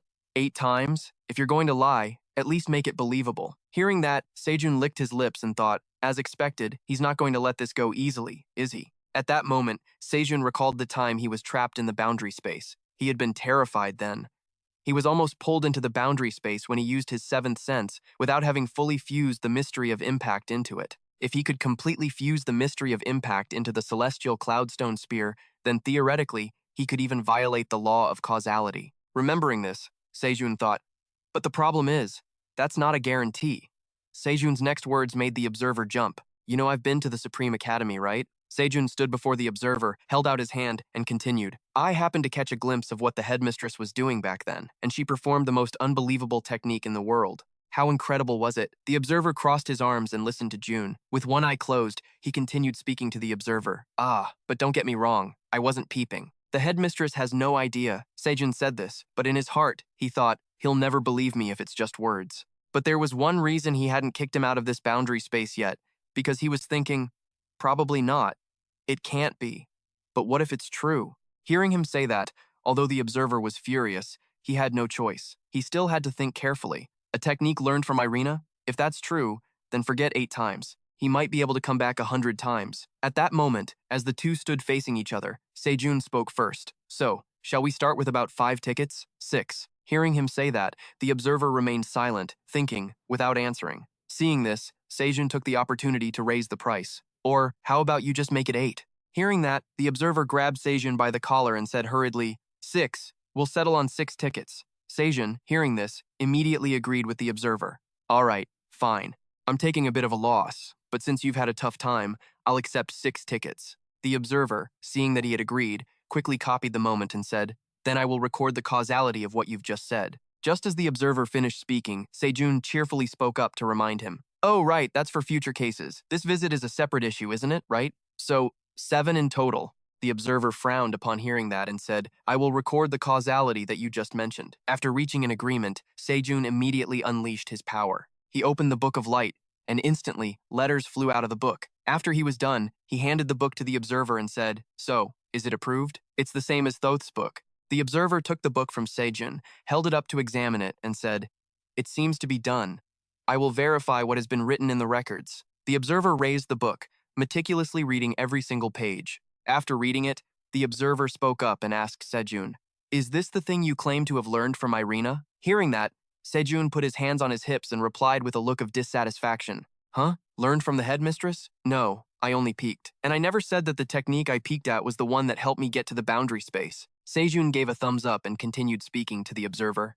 The method I was talking about was the celestial cloudstone spear fused with the mystery of impact. The observer was still holding the open book in his hand. he said to Sejun. That has already been recorded, so whatever. Even if the impact is amplified to an extraordinary degree, amplified power alone cannot violate the law of causality. Once causality has finished its recording, no matter how much your power increases, coming back here is impossible. Hearing him say that, Sejun raised a hand to scratch his head, nodding as he said, "Oh, so it doesn't work?" The observer, after a moment of thought, coupled with what Jun had said, told him, "In that case, my free tickets are no longer valid either." Sejun, sensing the danger, immediately spoke up to question him. "What do you mean? A promise is a promise, isn't it?" The two immediately broke into an argument, with the observer shouting at Sejun, "What promise? This was a scam from the very beginning." Hearing that, Sejun also flailed his arms around and yelled back, "What? A scam? This was clearly a proper negotiation." The observer, not backing down, made his case. "Negotiation, my ass. There is no kind of causality in any dimension that would accept this nonsense. This is fraud. Therefore, it is void." Sejun's mouth didn't stop either. He spat his words toward the observer. "Void? You already agreed to give me 6 tickets. There are no takebacks." The observer was trembling with rage at Sejun but could only speak helplessly. "You little brat." Right after that, he flatly rejected his request. "I absolutely refuse to give you anything." Sejun, hearing that, threw himself on the ground in a tantrum. "Fine." The observer, seeing this, fumed and screamed at Jun. "By your logic, all I ever promised was that I would give you some tickets, but I never said I'd send you back to your dimension. Live here forever, or give up those tickets. It's your choice." Hearing that, Sejun wailed, "You can't do that." The observer left him lying there, turning his back on him and saying again, "Shut up." This time, it's a definite, absolute no. Lying there and hearing that, Sejun felt a little worried in his heart. This is getting tense. He thought, should I try to shake the boundary space again like last time to scare him? Is there any way for me to get out on my own? As Sejun was thinking, he seemed to realize something and his eyes shot open with a cry. Seeing Sejun remain motionless for a while, the observer thought, has he given up? At that moment, Sejun shot up. Just then, a spark of power flashed by. The observer turned back to look at Sejun. His eyes were closed now, and he raised his hands, condensing bolts of lightning. Sejun thought to himself, when the headmistress summoned me to the Supreme Academy, that feeling, it was exactly like the moment right after using heaven and earth reversal. He felt with his hands as if he were tearing space apart, his mind still racing. Yes, that's the feeling. If it's at the X rank, something that even causality can't record, it's like punching a small hole through space. He would pass through the gap between the layers of space. At this moment, Sejun truly felt himself tearing space apart. The observer, witnessing this scene, was also completely astonished. He frowned angrily and said to Sejun, "Don't tell me you." At that moment, Sejun turned his head to look at the observer, smiled, and said, "If you forcibly summon me again, that's another free ticket. Got it?" Seeing Sejun jumping out of his space, the observer could only curse him. "You damn brat!" The scene changes back to the other side. At this moment, the young boy Kwabena is kneeling beside Sejun. Tears fell from the boy's eyes onto the back of his hand, his voice trembling as he called out, "Brother, brother." Tears streamed down the boy's face, his whole body shaking as he said, "I'm sorry. I'm really, really sorry." At that moment, another voice rang out, asking Kwabena, "For what?" The boy, sobbing and choking on his tears, said, "It's my fault. It's because of me." Just then, Sejun opened his eyes, looked at the boy, and said, "What the hell are you apologizing for, kid?" Seeing Sejun suddenly wake up, the boy stumbled back in fear and cried out. Kwabena raised a trembling hand, pointing at Sejun as he stammered, How? How is this possible? Why are you still alive?" Sejun sat cross-legged on the ground, looked at Kwabena, and asked back, "So, you wanted me to die?" The boy immediately denied it. "That's not what I meant." Trembling, with tears and snot streaming down his face, he said, I thought you were dead. I thought you died because of me." Hearing this, Sejun just sighed and let out a small laugh. He walked over to where the boy was kneeling and crying, helped him up, and said, "Let's go, Kwabena. We need to check on Equina's condition."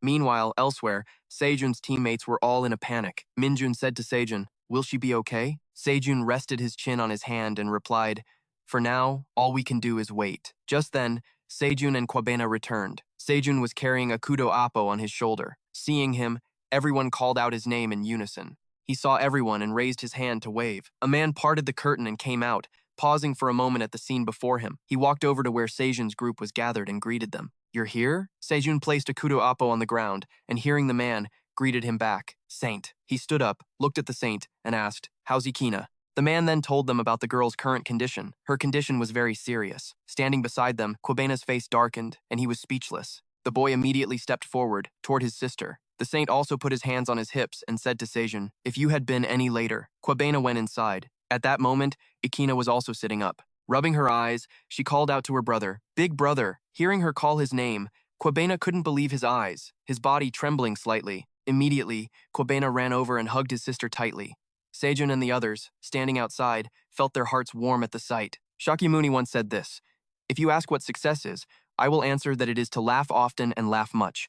Watching the two children reunited like this, Sejun smiled softly to himself, thinking, but perhaps today, Shakyamuni was wrong. Kwabena held his sister tightly, crying his eyes out, tears rolling endlessly down his cheeks. The sky had turned to dusk, the sun setting and gradually disappearing behind the hills. Scene change. At this time, the saint was holding something in his hand. With a confused expression, the saint spoke up. "How did you know I would need this, kid? Did someone guide you?" Hearing his question, the boy shyly scratched his cheek with a finger and replied, "No, I don't have the money for that, so, not really." Hearing the boy's words, the saint was overjoyed and said, "You managed to grasp this without a guide?" Standing to the side, Sejun looked toward the others and thought to himself, "Looks like Ikina will be fine." Sejun then turned and walked away. He pulled out his phone with one hand, the other in his pocket. As he walked, he thought, the Agudo Apo poison has been handed over to Kwabena, and all the urgent matters have been dealt with. Should I deal with the Caliburn I just got and the Raging Heart now? Just then, Sejun's phone screen lit up. Startled, he exclaimed, "Since when did I get so many notifications?" The screen displayed 20 unread notifications. Sejun immediately opened his phone, and a flood of system notifications poured in. Course completed. All poison immunity, heat and cold immunity, indestructible body, ultimate physical training. Instructor, Atlas. Fully mastered, Diamond Aegis. A, toxin immunity A, and temperature immunity A. Completed the course faster than anyone, different from everyone else, running at the speed of light. Instructor. And has fully mastered Godspeed, S. Completed the course, become one with the great and mighty spear. Spear body unification. Instructor, the great sage, heaven's equal, and has fully mastered spear body unification SS, completed the course Heavenly Moon Cloudstone Spear. Instructor, the great sage, heaven's equal, and has fully mastered Heavenly Moon Cloudstone Spear SS. Seeing the system notifications, Sejun gaped, speechless. Suddenly, a red warning appeared. Sejun looked at it and wondered, "What's this?" The system notification displayed, "Error. Warning. Values do not match students' causality." Immediately after, other notifications were sent to Sejun. Resetting causality. Complete. Reflecting transcendent stats. Deception techniques evolved into bullshittery techniques. Registering new causality. After a moment, more system warnings were sent to him. Error. Warning. Causality originates from a non-existent course. Error. Requesting mandatory course opening to provide causality. Error. Warning. Cannot assign a course to this causality. Error. Warning. This is a domain beyond the reach of the Ultimate Academy system. Error. Reporting to the Ultimate Academy Customer Support Causality Department. After this series of warnings, his mentor appeared and yelled at Sejun, "What the hell did you do?" Seeing this, Sejun didn't know how to react and just screamed his head off. The mentor was furious and unleashed a tirade at Sejun. "What is this? What did you do to overload the causality system? Kim Sejun, what did you break this time?" Sejun was still dazed. Propping his head up from the ground, he replied, "Huh? Break something?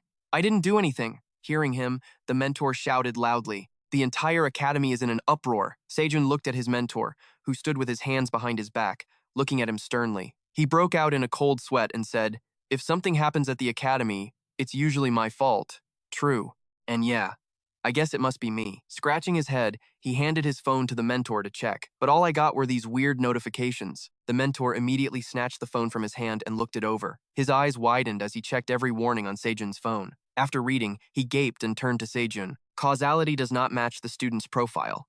Hearing this, Sejun, not knowing why, asked, "Why are you asking me?" The mentor went back to reading the other warnings on Sejun's phone. He frantically turned and yelled at Sejun, "What is this?" Sejun could only reply, "Seriously, why are you asking me?" Seeing this, the mentor was sweating bullets as he looked at Sejun, his voice full of suspicion. "I don't know. I've never seen anything like this before. Last time, you achieved Transcendent graduation, and now this." Hearing that, Sejun just scratched his head and said, I don't know." The mentor then continued to question him. "What did you do to cause this situation?" Sejun stubbornly replied, "I really didn't do anything." The mentor, enraged, yelled in his face, "Liar!" Scratching his head, Sejun honestly told his mentor, "All I did was meet the observer again and get 7 coupons through a perfectly legal negotiation. And since that old geezer was being stingy about sending me back, I just broke out of the boundary space myself." After hearing the whole story, the mentor could only stare at him. speechless. The mentor thought to himself, "So, it really is your fault." After a moment, looking tired, the mentor rubbed his eyes. Seeing another system notification pop up, he spoke up, and sure enough, it appeared. Course list. Course progress. Shakyamuni, 98%, plus 17.6%. Course progress. Lu Dongbin, 98.4%, plus 3.1%. Course progress. Augmentation, 92.9%, plus 63%. Course progress. Senses, 77.7%, plus 77%. Courses completed. Discharge A, Regeneration A, Slaughter S, Divine Power S, Heavenly Lord System, Shatter the Void S, Great Sage Heavens Equal System, Rakshasa/S, Deception Technique SS, Dragon Heart SS, Diamond Aegis A, Poison Immunity A, Heat and Cold Immunity A, Godspeed S, Cloudstone Spear S, Spear Body Unification SS. After reading, the mentor said to Sejun, "Now I understand why this whole mess happened." The mentor then gaped at the notification and said, "The Shakyamuni course is at 98%, and you've nearly completed the Dharma School course too. No matter how many times I rubbed my eyes and looked again, the numbers stayed exactly the same." Sun just stood there, motionless, listening to his mentor. Sejun's mentor tried checking the phone one more time and said, "There's definitely an error." Hearing that, Sun also spoke up. "Didn't you say the law of causality can't have errors?" The mentor heard this and immediately shot back. "That's right, errors are impossible." Sejun started to say something else. "Then why?" Before he could finish, the mentor yelled, cutting him off. "But this can only be explained as an error." My mentor immediately shoved the phone in front of Sun's face and said to him, Look at this. Shakyamuni course progress, 98%. Do you think this makes any sense, huh?" "No way. Numbers like that can't exist." The mentor's eyes were completely bloodshot. It looked like he was about to lose his mind trying to find an explanation. He was still trying to yell at Sejun. "This course is infamous among the first years for driving people insane, and even some transcendent beings have failed to complete the Shakyamuni course." "But what, you've reached 98% in just over a year?" The mentor then shoved his face right up to Sejun's and shouted, "Even you have to know how ridiculous that is, right, Kim Sejun?" Hearing such a threatening tone, Sejun broke out in a cold sweat. He stammered, "It is ridiculous, but I really did it." At that moment, Sejun's mentor backed away, still holding the phone with a scrutinizing look. Right after that, Sejun's mentor clenched his hand into a fist. He raised his hand, winding up to smash the phone, and said, "I'm going to smash this buggy piece of junk.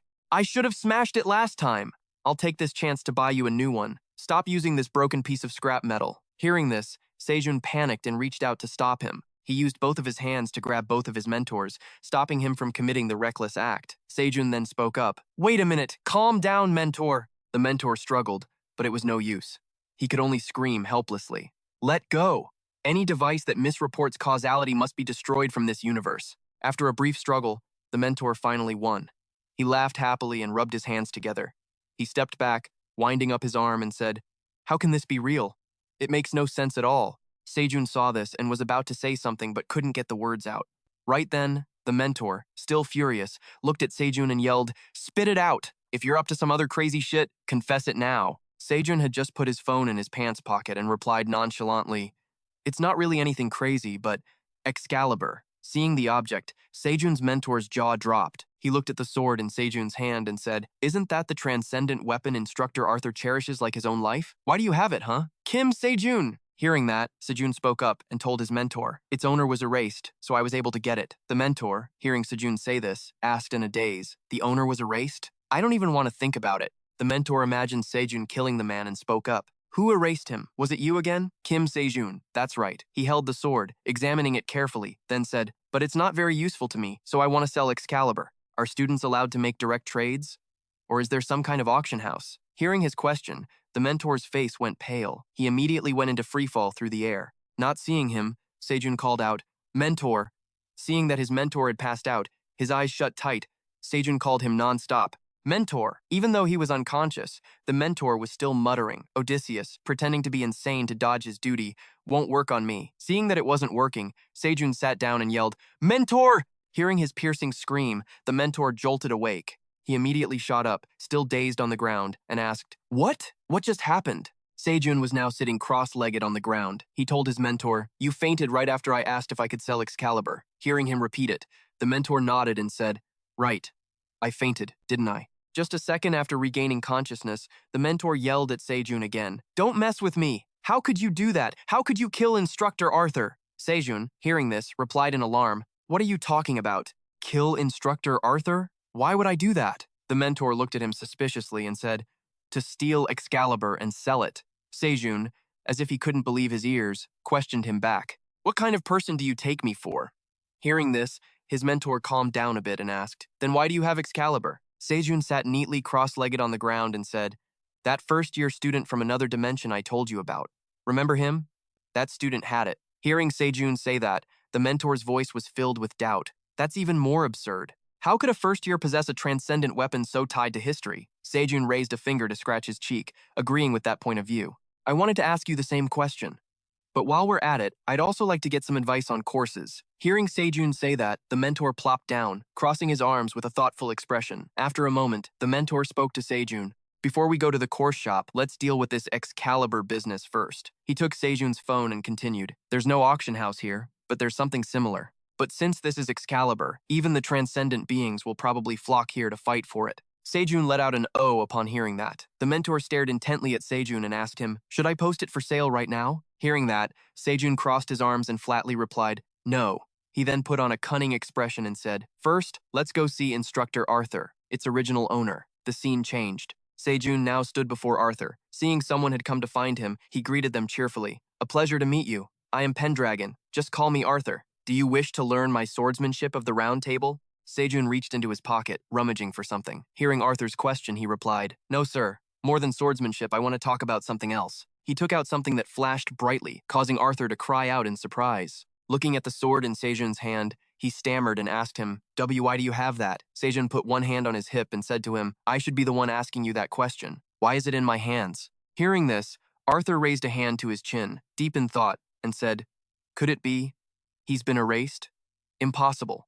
So what then? What happened to the causality that was borrowed? Sejun looked at Arthur and realized something was wrong. Sejun thought to himself, asterisk, it's just as I thought, asterisk. Sejun looked at the unnatural expression on Arthur's face, still thinking, asterisk, there's no way a corrupted being would buy Excalibur directly. Even if he had enough causality, Arthur would never sell the transcendent weapon that represents his very being. Asterisk. Asterisk. Just like when I used Loki to get Gungnir, Arthur was forced to hand over Excalibur, and the one who forced Arthur to sell it was the Great Voice. Asterisk. Sejun then spoke up, breaking the silence. I managed to get it, but it's not very useful to me. He held up the sword in his hand, scratching his head as he spoke. It's not that Excalibur is a bad weapon, it's just that I'm a spear user, so I don't use swords. For that reason, I want to sell it. Hearing him say that, Arthur was startled and said, that is. The mentor, who was also next to Sejun, turned to look at him. Seeing Sejun smiling, the mentor's jaw dropped. In his mind, he thought, asterisk, Sejun is smiling so gently. Something's up. Something's about to go down. Asterisk. At that moment, Sejun raised his hand and said to Arthur, who was standing in front of him, but Excalibur is a weapon that you deeply cherish, Instructor. Sejun's eyes crinkled into a smile as he continued. Passing it on to someone else just feels wrong somehow. I would feel so guilty. Guilty? Hearing him say that, the mentor felt something was off. He thought to himself, asterisk, Sejun has that kind of emotion? Hasn't he been worn down into a perfectly smooth stone since ancient times? Asterisk. Sejun then presented the sword and said to Arthur, therefore, I want to give Excalibur to you, Instructor. He, hearing what Sejun said, couldn't believe it and asked, is that really true? He brought his face close to Sejun's, smiled, and said, well then, I won't refuse. Sejun immediately swung the sword behind his back, smiled as well, and replied, of course. With the sword now slung over his shoulder, he gave Arthur a wink and said, but it's not free, sir. Before I put it up for auction, I'll allow you to buy it first. Simply put, you get the right of first refusal. Hearing this, Arthur's mood immediately sank, but he quickly regained his composure. Arthur stroked his beard and asked, very well, how much do you want? Sejun scratched his head, pretending to think, then said, usually the seller names the price first, but... He held up one finger and winked at Arthur. Seeing the number 1, Arthur directly made an offer, then 10 trillion. Excellent, I'll pay right away. Hearing that, Sejun put on an innocent face and said, 10 trillion? Excalibur is worth much more than that. Hearing him say this, Arthur frowned and thought, no wonder it sounded so cheap. At that moment, he continued to make an offer to Sejun. All right, I will pay 100 trillion causality points from my dimension. After speaking, Arthur clasped his hands behind his back and sighed thoughtfully. 100 trillion. It was a colossal sum, but one he could still afford. Hearing this, Sejun replied with great satisfaction. Very good. Immediately after, his next words struck Arthur like a bolt of lightning. So I guess you don't want Excalibur then. Hearing him say that, Arthur was stunned and asked, What? Sejun held up one finger again and said to him, Let's be honest. Even if I were to auction it, the starting bid would be 100 trillion. Buying it for 100 trillion. That's just cheap. Seeing that he wouldn't agree, Arthur immediately raised the number. Then 1 quadrillion. That is truly the limit of causality I can pay. Hearing this, Sejun still seemed unsatisfied. Mentor, who was observing the situation from the side, thought to himself, No way. Arthur was biting his lip, his mouth tightly shut. Sejun was still holding up one finger, his other finger spread out. Mentor's face turned pale as he thought, Impossible. And the advisor instantly understood why the deception skill originating from Sejun was ranked SS, on par with the Heavenly Moon Cloudstone Spear. He kept that one finger raised, a greedy look on his face, and said, 1 quintillion. Upon hearing this, Mentor went into freefall in midair. Arthur stood frozen on the spot. The scene changes. A man and his mentor are now standing before a beach with murmuring waves. The mentor turns to look at him, hands clasped behind his back, and says, Oh dear, are you leaving soon? The other man heard this and replied, Yes, I can't break my vow any longer. Advisor, my old friend, I have one request before I go. Hearing this, Odir's mentor asked him, What is it? Odir still didn't turn his head, only saying to his mentor, Please. He then turned his head back, put a hand to his nose in a comical gesture, and said, Just lend me exactly 1 quintillion causality points. Hearing him say that, the mentor's jaw dropped, his face filled with panic. Back in the present, Mentor was sitting on the ground and shouted, Where am I? Who am I? Arthur's voice rang out, reminding the mentor, Stop talking nonsense! He then raised a hand to scratch his head as if remembering something and thought, Ah, right. Mentor looked at the scene before him and thought again, What trick is Sejun playing now? Arthur, standing opposite him, couldn't accept it and said with a frown, Who in the world demands 1 quintillion causality points? Sejun stood there, and upon hearing him, he just raised a hand to clean out his ear. Looking none too pleased himself, Sejun looked at Arthur and asked, You don't like it? Hearing him say that, Arthur immediately screamed, Of course I don't. Hearing Arthur say that, Sejun turned on his heel, about to leave, and said, Well, if you don't like it, there's nothing I can do. Arthur then put both hands on his head and said in a panic, Don't go. Hearing that, Sejun only turned his head back and said coolly, Instructor Arthur, don't be so stingy. 1 quintillion is a colossal number, but considering it's for Excalibur, it's not impossible to pay. Sejun put a hand on his hip, turned his body, and continued, Besides, when you consider that my dimension nearly collapsed when you handed over this sword, I honestly wanted to ask for more, but I held myself back. Sejun then pouted and said to Arthur, You must have received some causality for lending Excalibur out, right? You haven't spent it all, have you? Hearing him say that, Arthur seemed flustered and spoke up. That is, at this moment, Sejun was silently thinking to himself, he already knew it was a number Arthur couldn't possibly handle. Even for a transcendent being, there are limits. Sejun looked at him, his eyes now showing a hint of pity, and continued to think, Even so, why demand such a huge sum? 1 quintillion. After a moment, Arthur spoke to him again. Can it be replaced with something other than causality points? Anything you want. He then listed a whole bunch of things for Sejun to choose from. The swordsmanship of the Round Table, or the aura of the Round Table. I'll teach you whatever you ask, so please give me a discount. Hearing him say that, Sejun thought to himself, I see. He tilted his chin up, pretending to think for a moment, then replied, Since you put it that way, just answer one question well, and I'll give you a discount. Hearing him say that, Arthur cheered with joy. What? Say it. Let's hear it. Hearing that, Sejun asked him just 2 words. Who was it? When Arthur heard him ask, his entire body immediately stiffened. Sejun looked straight into Arthur's eyes and asked, Who was the one you gave Excalibur to? Who was that person?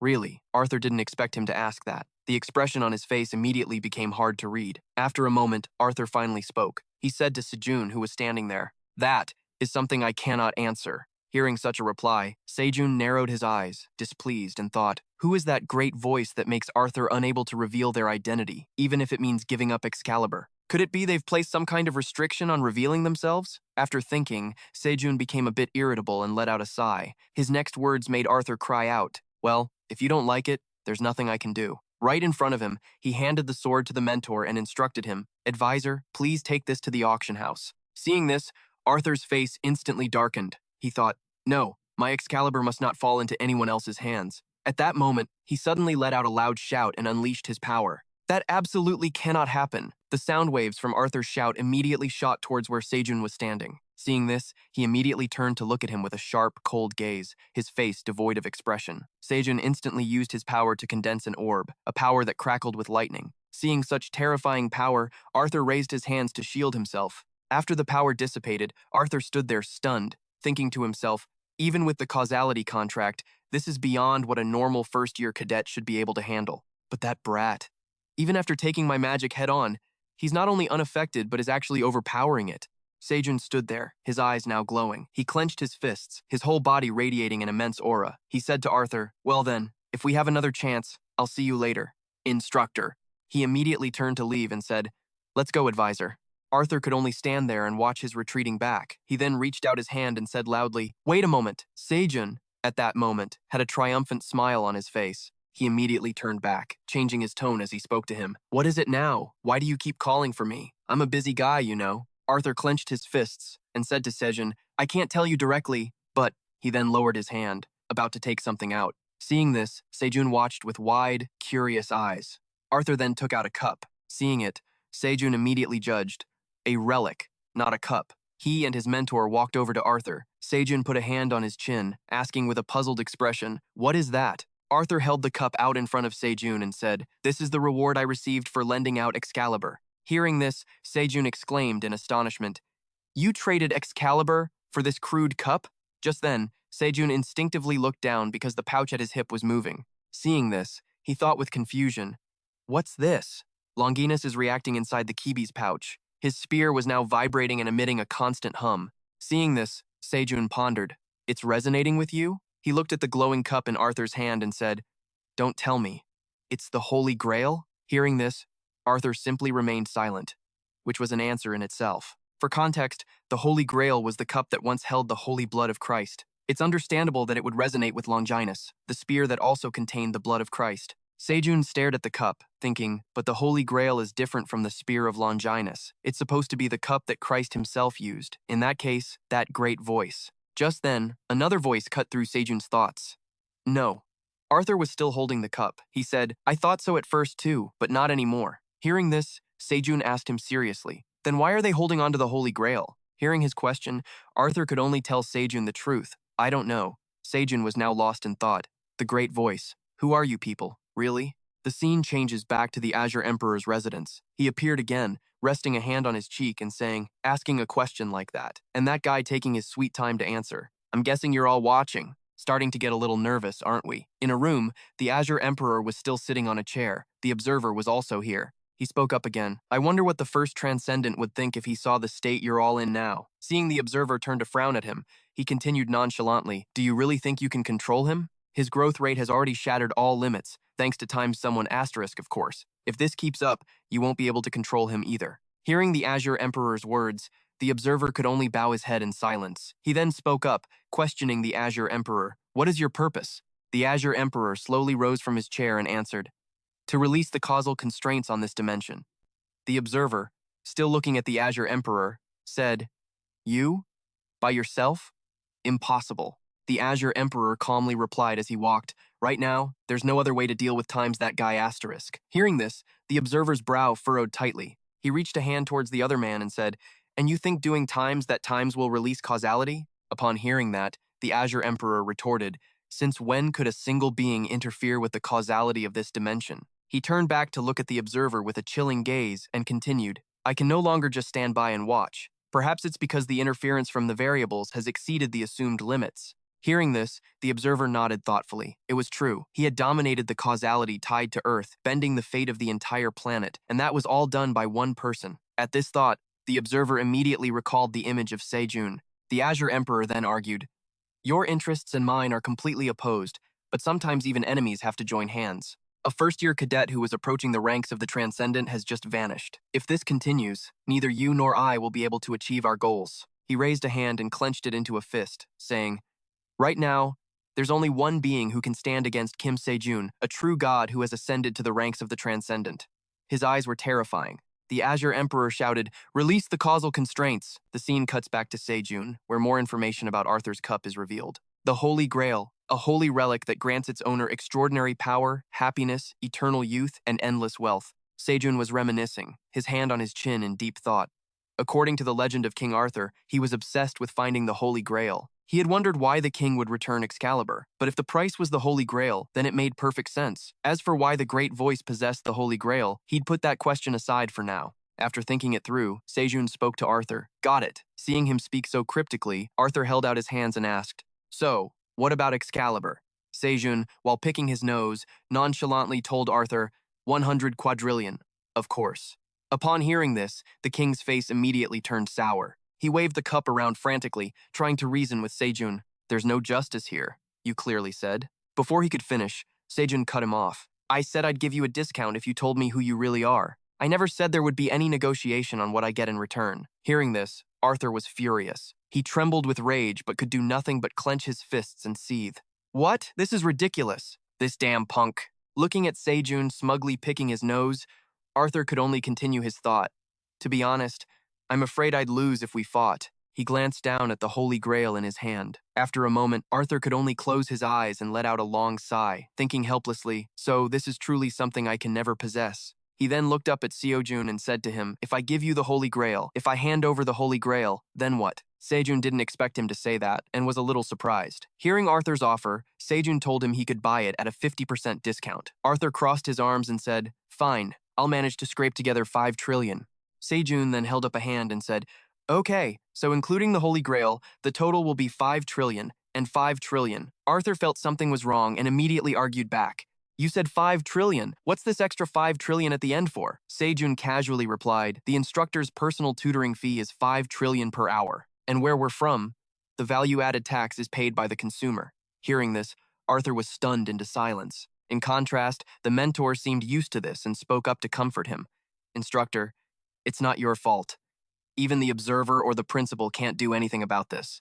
Finally, Arthur handed the Holy Grail to Sejun and said, It'll take some time to prepare the 5 trillion. It might be a while, so I'll hand over the Holy Grail first. Sejun reached out to take the Grail from Arthur and said, All right, I'll take this first as a down payment. He then grinned mischievously, looking to squeeze out a little more profit. However, if you don't bring it right now, another personal tutoring fee will be charged. And you do realize that another 5 trillion in value-added tax will be added on, right? Hearing this, although he was shaking with rage, Arthur could do nothing but reply, Understood. Immediately after, Arthur vanished. Before leaving, he didn't forget to tell Sejun, Then I'll go prepare the causality and come back. Seeing this, Sejun reminded him, There are still about 31 minutes left, and you're just giving up 257.3 billion. The mentor, standing beside Sejun holding the sword, thought, If it were me, I wouldn't want to stay here for even another second. After Arthur left, Sejun held the Holy Grail in his hand, raising it to the sunlight. Sejun looked at the gleaming cup in his hand and wondered again, So this is the Holy Grail? At first glance, it doesn't look all that special. Should I try pouring some water in and drinking it? No sooner said than done. Sejun found a bottle of water, then opened it and poured it into the cup. He raised the cup full of water and, without a second thought, drank it. Immediately, Sejun's eyes widened as if he sensed something. He then put a hand to his forehead and said excitedly, Are you kidding me? This thing is literally an elixir-producing machine. Seeing his over-the-top reaction, the mentor asked, What? Is it that good? Me too. Please, just let me have one sip. After a moment, Sejun was holding the Holy Grail, one hand on his hip, thinking, Forget the taste. If the imprinting effect doesn't activate on items made from the Holy Grail, then its uses are practically infinite. At that moment, the mentor was chugging the entire bottle of water because he had filled it with the holy water created from the Grail. Sejun was still thinking, if this Holy Grail were used in the process of forging the Heart of Wrath, after finishing the water, the mentor started coughing violently. His coughing immediately broke Sejun's train of thought. He flew in front of Sejun with the now empty bottle and said to him, Well then, I'll be back later. I think I should ask the principal what other lectures Kim Sejun should take here. Hearing mentor say that, Sejun nodded in agreement. Got it. Then, while you're at it, could you ask Instructor Great Sage, Equal of Heaven, for me? Sejun excitedly gave his mentor a thumbs up and continued, Tell him I'm more than willing to settle things with a direct duel. Hearing this, mentor said goodbye to Sejun and vanished. I'll be on my way then. Now, Jun was left all alone. As he walked, he thought, Asterisk, the Excalibur issue is resolved, so I should get started too. Asterisk. Just then, Sejun saw people ahead of him. They were whispering about something. Seeing the crowd, Sejun walked over, thinking, What's this? Why is everyone gathered here? When he reached them, he asked aloud, What's going on? Min-do saw him, scratched his head, and greeted him. Captain. Sejun then noticed something ahead that startled him. Looking at the trembling, bound man kneeling on the ground, he immediately recognized him as Akudo Apo. The man saw him and looked up. Just then, a person approached from behind Sejun and said, "We in South Africa have lived through long and unbearable suffering." It was Kwaku. He walked up with two others and said to Sejun, "I have thought long and hard about this. Deep down, I want to tear them to shreds and kill them on the spot. But I feel it's not right to kill them so meaninglessly. More accurately, we don't have the right to do so." Akudo Apo, who was kneeling on the ground, flinched upon hearing that. Hearing Kwaku, Sejun spoke up. "If you don't know what to do, then I'll step up." Sejun was now standing face to face with him. He continued, "Please gather journalists from all over the world in my name. There, I will expose the truth of what's happened in South Africa to the entire world. Akudo Apo's tyranny, the suffering and sacrifice of innocent South African citizens, and all the crimes committed by the cult of truth." When Kwaku and the others heard Jun say this, they were stunned. Kwaku reacted at once, holding out his hands and asking, "Sejun, what? Are you planning to take on the cult of truth?" The cult of truth wasn't just some religious organization. It would be like one man fighting against almost the entire world. Sejun, along with Yi Xiong and Kwabena standing to one side, couldn't help but worry. Hearing this, Sejun replied to Kwaku, "I know, but I also know that the cult of truth is the source of endless suffering. I plan to take them down. Will you help me?" Kwaku was too stunned by Sejun's words to react. Staring at the incredibly determined young man before him, Kwaku looked at him, thought for a moment, and then immediately agreed to Sejun's proposal. "All right, I'll help you." Hearing this, the two men behind him were about to say something. "Captain Kwaku." This is, however, one of them clenched his fist and called out loudly, "Captain Kwaku!" Kwaku knew what he was about to say and cut him off loudly. A long time ago, the heroes of the Great Cataclysm fought for the world, but in the end, they couldn't fully achieve their goal. Our battle is over. But look around you. Countless people have died and become sacrifices. South Africa has been stained red with blood, and so many gravestones have been erected here. Kwaku then turned back to his comrades. "So what have we been fighting for? Why did we take up these swords? For the oppressed and the downtrodden, for our families, friends, and loved ones, and for the tomorrow our children will live in. So who are those people lying over there?" At that moment, Kwaku clenched his fist, his voice filled with determination. He continued, "The battle for South Africa is over, but our war has not ended. Raise your heads and face it with dignity. The families we couldn't protect, the innocent people we failed to save. I will not run away anymore. This is the South Africa we must protect from now on. We will fight anything that threatens South Africa. Our war is not over." Hearing their captain's words, Kwaku's comrades looked at each other, but no one spoke. When no one responded, Kwaku turned stiffly to look at Sejun. He walked up to him and said seriously, "We will fight by your side." Scene change later, in Cape Town, the legislative capital of the Republic of South Africa. Inside the Cape Town International Airport, Sejun, his comrades, and Kwaku actually held a press conference. A huge number of reporters were there to record it. What Sejun revealed at the press conference sent shockwaves around the world in real time. After watching Kim Sejun's live press conference, comments exploded online. Kim Sejun's declaration of war on the cult of truth. The organization that claims to be humanity's salvation is actually a threat to mankind? Nearly 100 million people spoke out in defense of the cult of truth, and public opinion was swayed in an instant. Have you seen the news? Is Kim Sejun's rage arrogance or just delusion? I used to like Hunter Kim Sejun, but this is so disappointing. However, at that moment, someone else spoke to the media. Everything Hunter Kim Sejun said is the truth. We, the Korean Professional Hunters Association, will stand with Hunter Kim Sejun.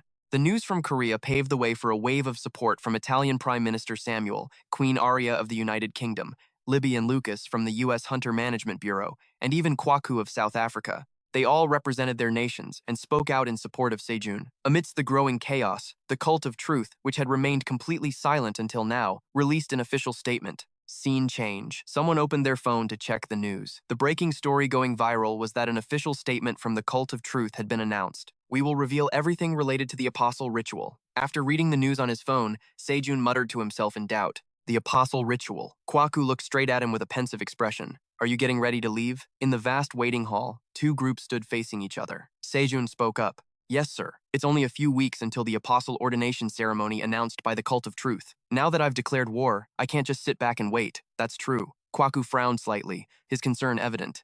"This ceremony will be held in Korea, right? Holding such an important ritual to appoint a pure apostle in Korea, instead of at their headquarters in Greenland. They're definitely targeting you." He added, "I will also be attending that ordination. You too, Kwaku?" He gave a small, sincere smile and extended his large hand. It might not be much, but perhaps it can help a little in your coming battle. Sejun stood silently, a thoughtful look in his eyes. We South Africans will never forget the debt we owe you. He beamed, his eyes closing in happiness and relief. They shook hands, a gesture showing a strong pact and absolute trust. I'm sure it will be a huge help. And so, the plane took off, soaring high through the white clouds. Scene change. In a building, two old men with faces twisted in fury were yelling at the top of their lungs. Pyeonjak, isn't this completely absurd? You're a damn piece of trash! Pyeonjak and Paracelsus took turns screaming, leaving Sejun to just stand there and take it, his face splattered with their spit. We went through so much hell to refine that heart for you, and you just kick us out like that? You really are a piece of trash. He scratched his head and explained with an awkward laugh. I didn't kick you out back then, I swear. It couldn't be helped. He was the only one who had stayed and witnessed it all. Sejun rummaged through his bag, speaking casually to ease the tense atmosphere. So that's how it was. Well, not exactly. A brilliant light emanated from the blazing red orb in his palm, causing the expressions on all three old men's faces to change instantly. I've prepared something else, too. The three of them went from furious to utterly astonished when they saw the precious item he was holding. How in the world did you get this? Can we ask you to refine it again? Cheers erupted in unison, their faces beaming. Of course, let's do it right now. Before that, he enthusiastically brought out a large flask and a white cup, inviting the elders to have a taste. Would you all like to try a glass of this first? They downed it in one gulp and were instantly stunned, their eyes wide with horror. What the hell is this? He raised the glowing orb in his hand to the extreme excitement of those around him and continued, This is holy water created from the Holy Grail. What if we use this to refine the heart? This is insane. This is completely insane. The three of them couldn't hide their mix of astonishment and fervor, fighting for the once-in-a-lifetime opportunity. I'll do it right now. No, let me do it. You're truly a beacon of light. Soon reached out and grabbed the doorknob. He calmly stepped outside, but the excited chatter continued within. First, let's analyze the components of this holy water. If we leave it to this trio of otaku, we have nothing to worry about. Suddenly, a voice echoed. Do you have any idea where you are? Barging in like this? Soon peeked inside. I just came to talk for a moment. We have nothing to discuss with your side. Kalia stood with her arms crossed, full of confidence and defiance. If you kick me out like this, you'll regret it. Sejun approached her, asking with a skeptical look on his face. What kind of game do you think you're playing, Hunter Kim Sejun? You've come at the right time. Sejun turned his face away, but she continued to plead. I want to talk to you for a moment. I have nothing to discuss. A murderous blue glint flashed in his eyes. Even so, you'd be wise to hear me out at least once. You're so persistent, aren't you? A blue aura erupted around Sejun, and the pressure that washed over Kalia made her flinch and step back. Right now, when we don't even know what the truth cult is plotting, there's no need to get tangled up in meaningless conversations. His hair became a mess. Soon said coldly, I already told you, I have nothing to discuss. Kalia maintained her arrogant smile and issued a threat. You'll regret this. She is the designated successor to become the pure apostle. In the darkness, her final threats rang out, laced with sarcasm. And yet you dare treat me like this right before my coronation ceremony? Are you really planning to become a sworn enemy of our truth cult? As expected, words don't work on you. Her expression suddenly changed when she saw a fist about to connect with her face. What? Soon leaped into the air, gathering his power and bringing a strike straight down on Kalia. The immense impact shattered the sturdy shield into countless pieces, sending her flying. What is this absurd power? Sejun's eyes blazed with killing intent. He swung his leg out in a vicious kick. It didn't feel like blocking with a shield, but more like being slammed by the shield itself. The blow landed, sending up a cloud of white dust and scattering rocks everywhere. Kalia lay on her back, staring at the sky with her eyes rolled back in shock. Huge boulders were thrown into the air, tearing through the chaotic atmosphere. Kalia lay sprawled amidst the thick dust, her entire body in pain. Soon still stood imposingly in the distance. Her body trembled, her eyes filled with shock and fear. Wait. With a cold face and a sharp, determined gaze, he looked at Kalia and questioned her. You have nothing to gain by doing this. You think I don't dare? Sejun's feet were planted like an unmovable mountain. Despite her hopeless warnings, people won't let you get away with this. Let them try. Kalia broke out in a cold sweat, trying to control her trembling as she continued. This isn't the time for foolish aggression. A brilliant red killing intent enveloped Soon, his eyes glowing with a ghastly white light. I'm going to die. I'm really going to die. In her absolute panic, Kalia's mouth opened to scream, but the sound seemed to get stuck in her throat, leaving only broken, trembling gasps. A moment later, she managed to force the words out. The heart of fury. Hearing this, Sejun stared at Kalia, stunned. What? A trembling hand held out a radiant red orb that emanated a mystical light. Kalia came to deliver this to you. Faced with her strange behavior, he was clearly suspicious. What kind of game are you playing? Why are you giving it to me? I don't know either. They just told me to bring it here, Sejun quietly observed Kalia. I swear on the name of the truth, I really don't know anything. It doesn't seem like she's lying. She tremblingly handed the orb to him. Was it an order from the Great Elder? Soon took the orb from Kalia's hand. He gripped the radiant red item tightly and looked at her with a cold expression. Let's meet again at the coronation ceremony. Sejun held the fiery orb in his hand as the terrified, kneeling Kalia watched. And with that, his decisive footsteps echoed down the hallway. In the empty space, he walked and thought, what are they plotting?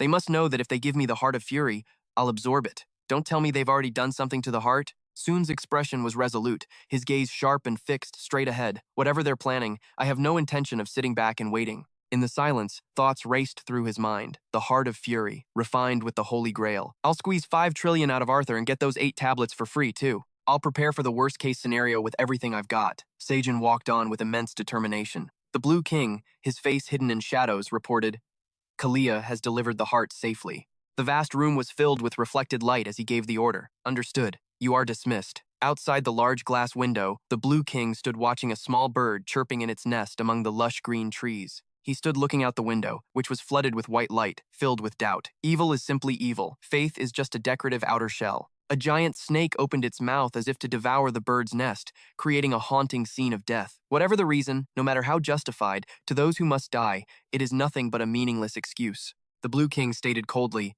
I am evil. Nothing more, nothing less. He contemplated the fateful moment to come. There is now only 1 month left until the apostle coronation ceremony. On that day, everything that has been accumulated until now will be decided. We'll see if the world will finally meet its end or receive salvation. Or, perhaps, he watched with a calculating look, whether the will of the first Transcendent was correct. From another perspective, Soon watched thoughtfully, his gaze holding a keen sense of observation. Sejun held up the precious orb, a brilliant light shining from within. Bianque, Paracelsus, and Huatuo all roared with extreme excitement. Is that another berserker's heart? Hey, I knew it! God damn! The 3 older men, with gleeful expressions and eyes shining as if they'd struck gold, surrounded him, endlessly curious. Are you raising a dragon or something? Did you just go kill one? Are there any bones or scraps left over from the slaughter? I heard spicy dragon stew is incredible. Remember to use dragon's breath when you cook it. It's not like he's raising a dragon or something. I just happened to collect another one. Bianque and Paracelsus were overjoyed. Huatuo spoke up. So that makes a total of 2 hearts that need to be refined. The radiant red orbs, pulsing with mysterious power, were floating in the air. If you absorb them, the berserker's heart, which was split into 3 parts, will finally become one inside your body. A brilliant blue energy swirled powerfully around Sejun. He asked, how long will it take? You mean with that holy grail you gave us? If we have to work while drawing on the power of that miracle, I'm afraid it will take quite a long time. Huatuo was deep in thought. This is not something that can be rushed. On that note, you're not going to kick us to the curb at the last minute again this time, are you? He stood frozen with a strained expression, beads of sweat on his forehead as he faced Bianque's strict demand. Not this time. If we don't get to witness that primordial moment, we'll refuse to continue. Oh, speaking of which, I wonder if I have enough money to last until the potion is completed. Facing the 3 expectant men, Sejun scratched his head as he mentally checked his account balance. This otaku trio charges 1 trillion per hour, so how much do I have left? Last I checked, I think I only had 97 trillion. Wait a minute. Suddenly, his eyes widened in astonishment, and beads of sweat rolled down his face. A system interface displayed a long string of numbers. What is this? Is the system bugged? 1 quadrillion? 500 trillion? 500 billion? While Sejun was mumbling to himself, the 3 old men behind him started to get worried. I'm going crazy. What's wrong with him? I don't know. This is scary. His eyes were glued to his phone screen, his hand unconsciously clutching his head. How could this have happened? Including the money I already had, that means 1 quadrillion was just transferred to me. This is absurd, even compared to that time I seized the causality of a distorted entity. Compared to South Africa's entire diamond output, this amount of money is just ridiculous. He fell into deep thought, his face etched with disbelief. No, in the first place, there's nowhere that can handle a capital flow on a quadrillion-dollar scale. In the pitch-black space, he stood alone in the glow of his phone, as if he'd just found the final piece of a puzzle. The Cult of Truth. The phone screen displayed the number. If it's the Cult of Truth, then both possessing 1 quadrillion and being able to operate with that much capital makes perfect sense. Soon's gaze turned cold and intensely focused. Did I just seize all the causality the Cult of Truth had prepared to support that distorted entity? Holding the phone, he turned to ask Hua Tuo for his opinion. How long will it take to handle everything? We should plan for about a month. Sejun looked straight ahead with a slightly worried expression. Probably around 700 hours, 300 trillion. The three old men chuckled with delight, expressing their surprise. I can afford up to 1100 hours. Oh, you're being so generous this time. The three of them turned to leave. So, can we just get back to our research then? We're counting on you. He stood with his arms crossed in the room, facing the excited expressions of the elders. 1 quadrillion is definitely enough. The effect of this sacred chalice is far greater than I expected. Soon forced a smile at their words. We should seriously consider its other applications as well. No way, the research might take a lot longer than we thought. He seemed to be trying to calm himself down in the current situation. Wonderful, we have plenty of time anyway. Let's see, it should be fine, right? Mentor's sudden appearance startled Sejun so much, his jaw dropped in horror. Kim Sejun, the scene descended into chaos as the little guy flew around continuously, making him dizzy. It's over! Emergency! Emergency! He quickly snatched Mentor out of the air, his teeth clenched. After calming down, Soon looked at the little guy standing in his palm with a worried gaze. Are you okay? Don't worry. A little something like this is nothing to me. Mentor spoke with a worried tone. More importantly, Kim Sejun, this is really serious. The little guy recalled the image of Irina, her face grim and furious. What do you think you're doing? She was speaking to the observer. Releasing the causal constraints of a dimension. Do you have any idea what the consequences will be? Don't you realize that once he's freed from his chains, there will be no other entity that can restrain him? The observer spoke up, explaining. I did not completely release those chains. Irina seemed confused by the explanation, her voice tight as she asked again. What is that supposed to mean? It's true that I attempted to loosen the causal constraints on him. However, no matter who I am, it's impossible to interfere with the laws of a world that were shaped at the dawn of time, he continued.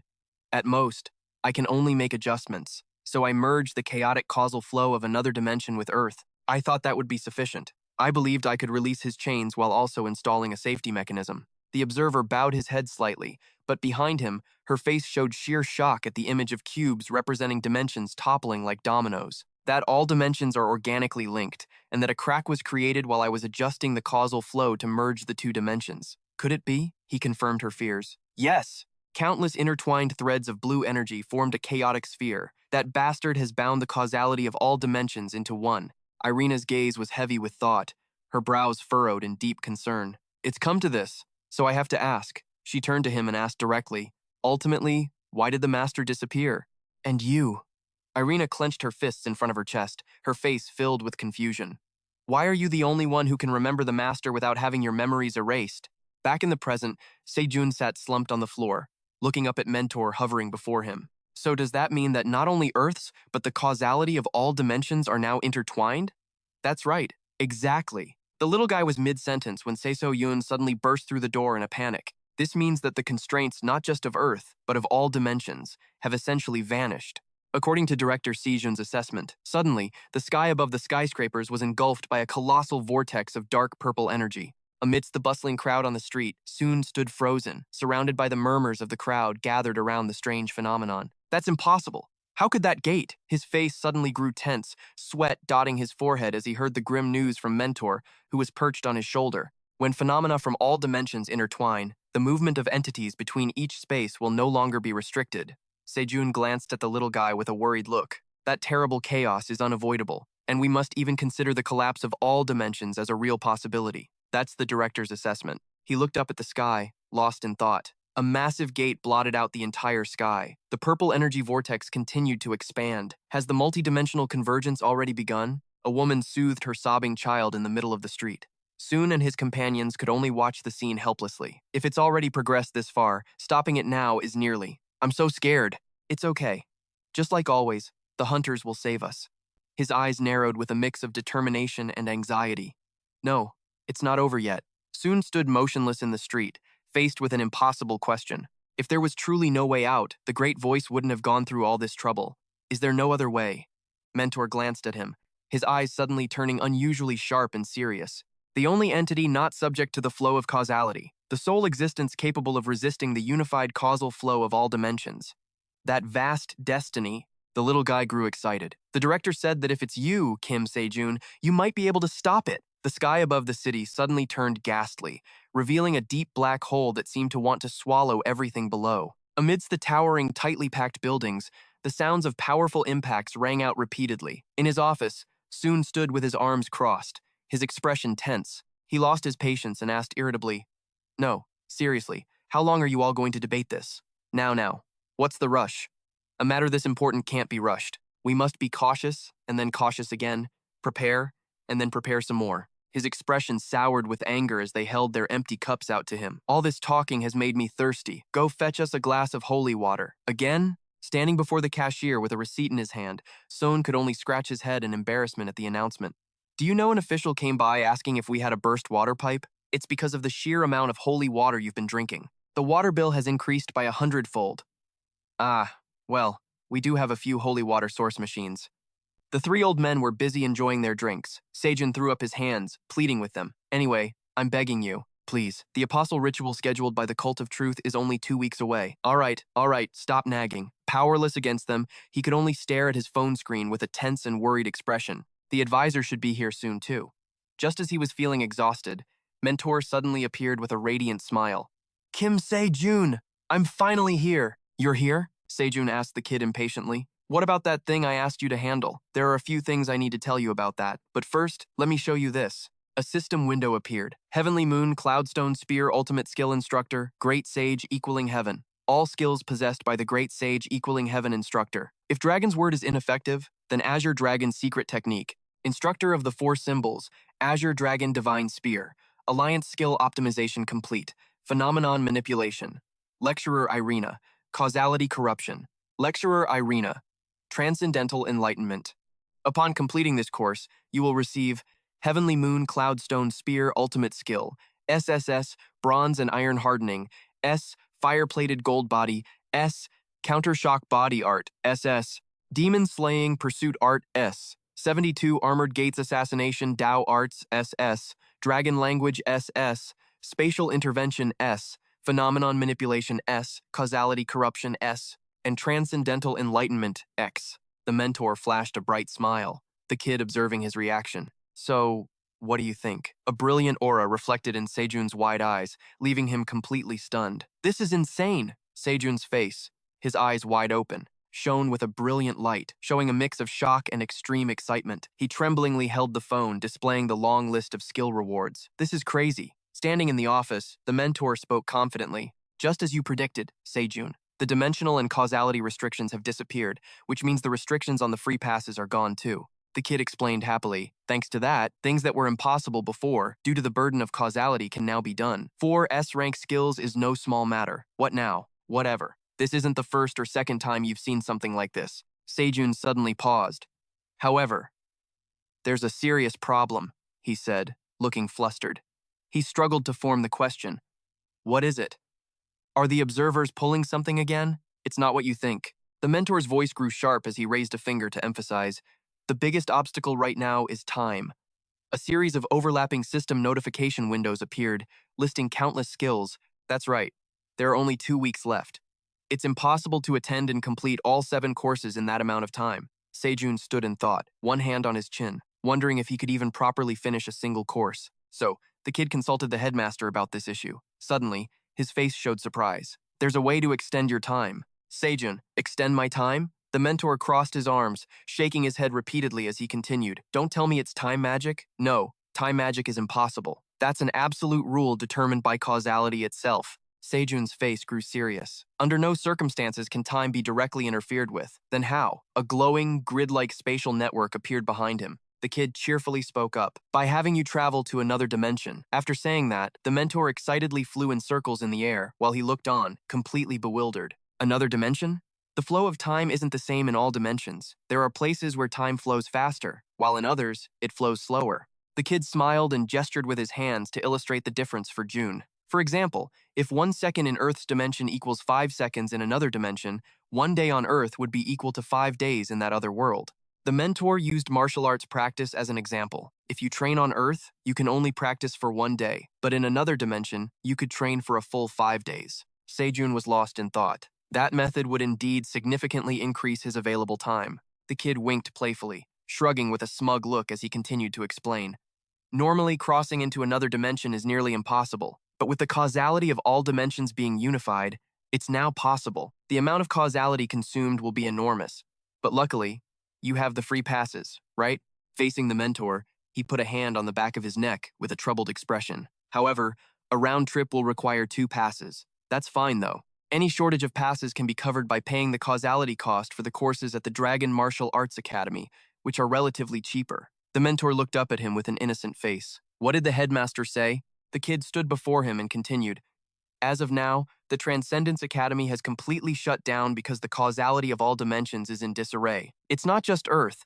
Other dimensions are being affected as well. The mentor smiled encouragingly. The headmaster said the only one who can resolve this situation is you, Sejun. The kid spread his arms and jumped up in excitement. She also said she'd support you completely, no matter what choice you make. And of course, I will too. Sejun stood silently, facing the kid. He began to ask a question. If I go to another dimension, how much time can I get? The maximum time ratio you can get from a compatible dimension is 20-1, the mentor continued. The apostle ceremony is in 2 weeks. With 20 times that, you can get about 40 weeks, or 10 months. The kid floated in front of Sejun, gesturing urgently.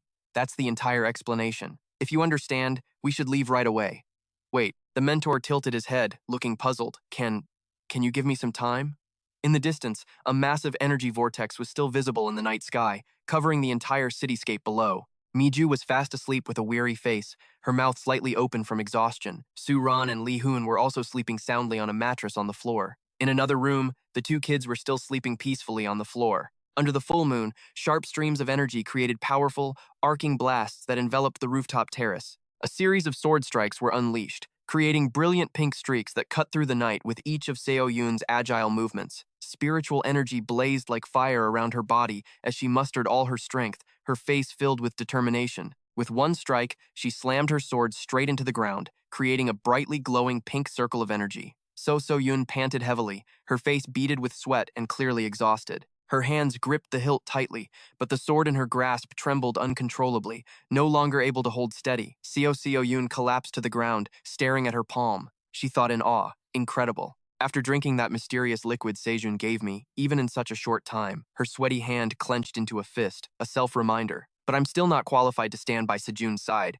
Seo Yoon's shadow stretched across the ground as someone's footsteps approached. I want to train a little more, if only I could, but I don't even have the strength to move a finger. She turned around, a flicker of surprise on her sweaty face. Sejun gave a gentle smile, scratching his head awkwardly. Sejun, I didn't mean to eavesdrop. Seo Yoon turned back to him and asked, how long have you been standing there? For a little while. You should have called out to me. She sat down on the floor, listening. I didn't want to interrupt you. Seo Yoon stood up and asked Sejun, putting that aside. Why are you here at this hour? She touched her neck lightly, her face hesitant and flustered. You have something to tell me? Sejun said calmly. For a while. It seems I need to go somewhere. He stammered. I probably won't be able to come back until the apostle ceremony begins. Hearing this, her eyes widened and beads of sweat rolled down her cheeks in shock. What? Under the full moon and the dark night, their final conversation was rushed. When are you leaving? Probably, right now. Make sure you explain everything clearly to the group. Seo Yoon.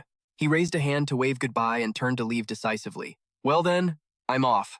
Sorry for interrupting your training. Her eyes were filled with sadness and thought. We've been through so much together. In a dark, endless space, the 2 figures grew distant. So why do I feel like the stronger Sejun gets, the further he moves away from us? Seo Yoon's hand clenched helplessly. I have a feeling that once this is over, I'll never be able to see Sejun again. Please, don't go. Unable to hold it back any longer, she shouted in desperation, trying to stop Sejun. Please don't go. Sejun. He glanced sideways, his eyes sharp and resolute. He stood with his back to her, looking at her with a conflicted expression. What's wrong? Sunday. Kim Sejun's face was filled with worry, dotted with anxious sweat. I wish you would just lean on us for once. You're always the one being a shoulder for others to lean on. Seljun, you. You never rely on anyone because you think you're so strong. The sadness on her face was heart-wrenching. Seo Yoon looked at him with regretful eyes, her lips pressed together as if trying to hold back her emotions. Even if I wanted to stop you, I know I can't. Just promise you'll come back safe. Kim Sejun looked at her, confused, but then his cold expression suddenly melted into a gentle, warm smile. Under the moonlight, they faced each other amidst the white petals. Of course. Where would I go and leave you all behind? Mentor's son was trying to hold a cup with both hands. Kim Sejun slowly walked into the room. The kid asked insistently, Is everything ready? Yes, I'm ready to depart. A brilliant purple light radiated from under Kim Sejun's feet. Mentor continued, "Then shall we get going?" His face was filled with determination. Kim Sejun would definitely become stronger in return. Yeah,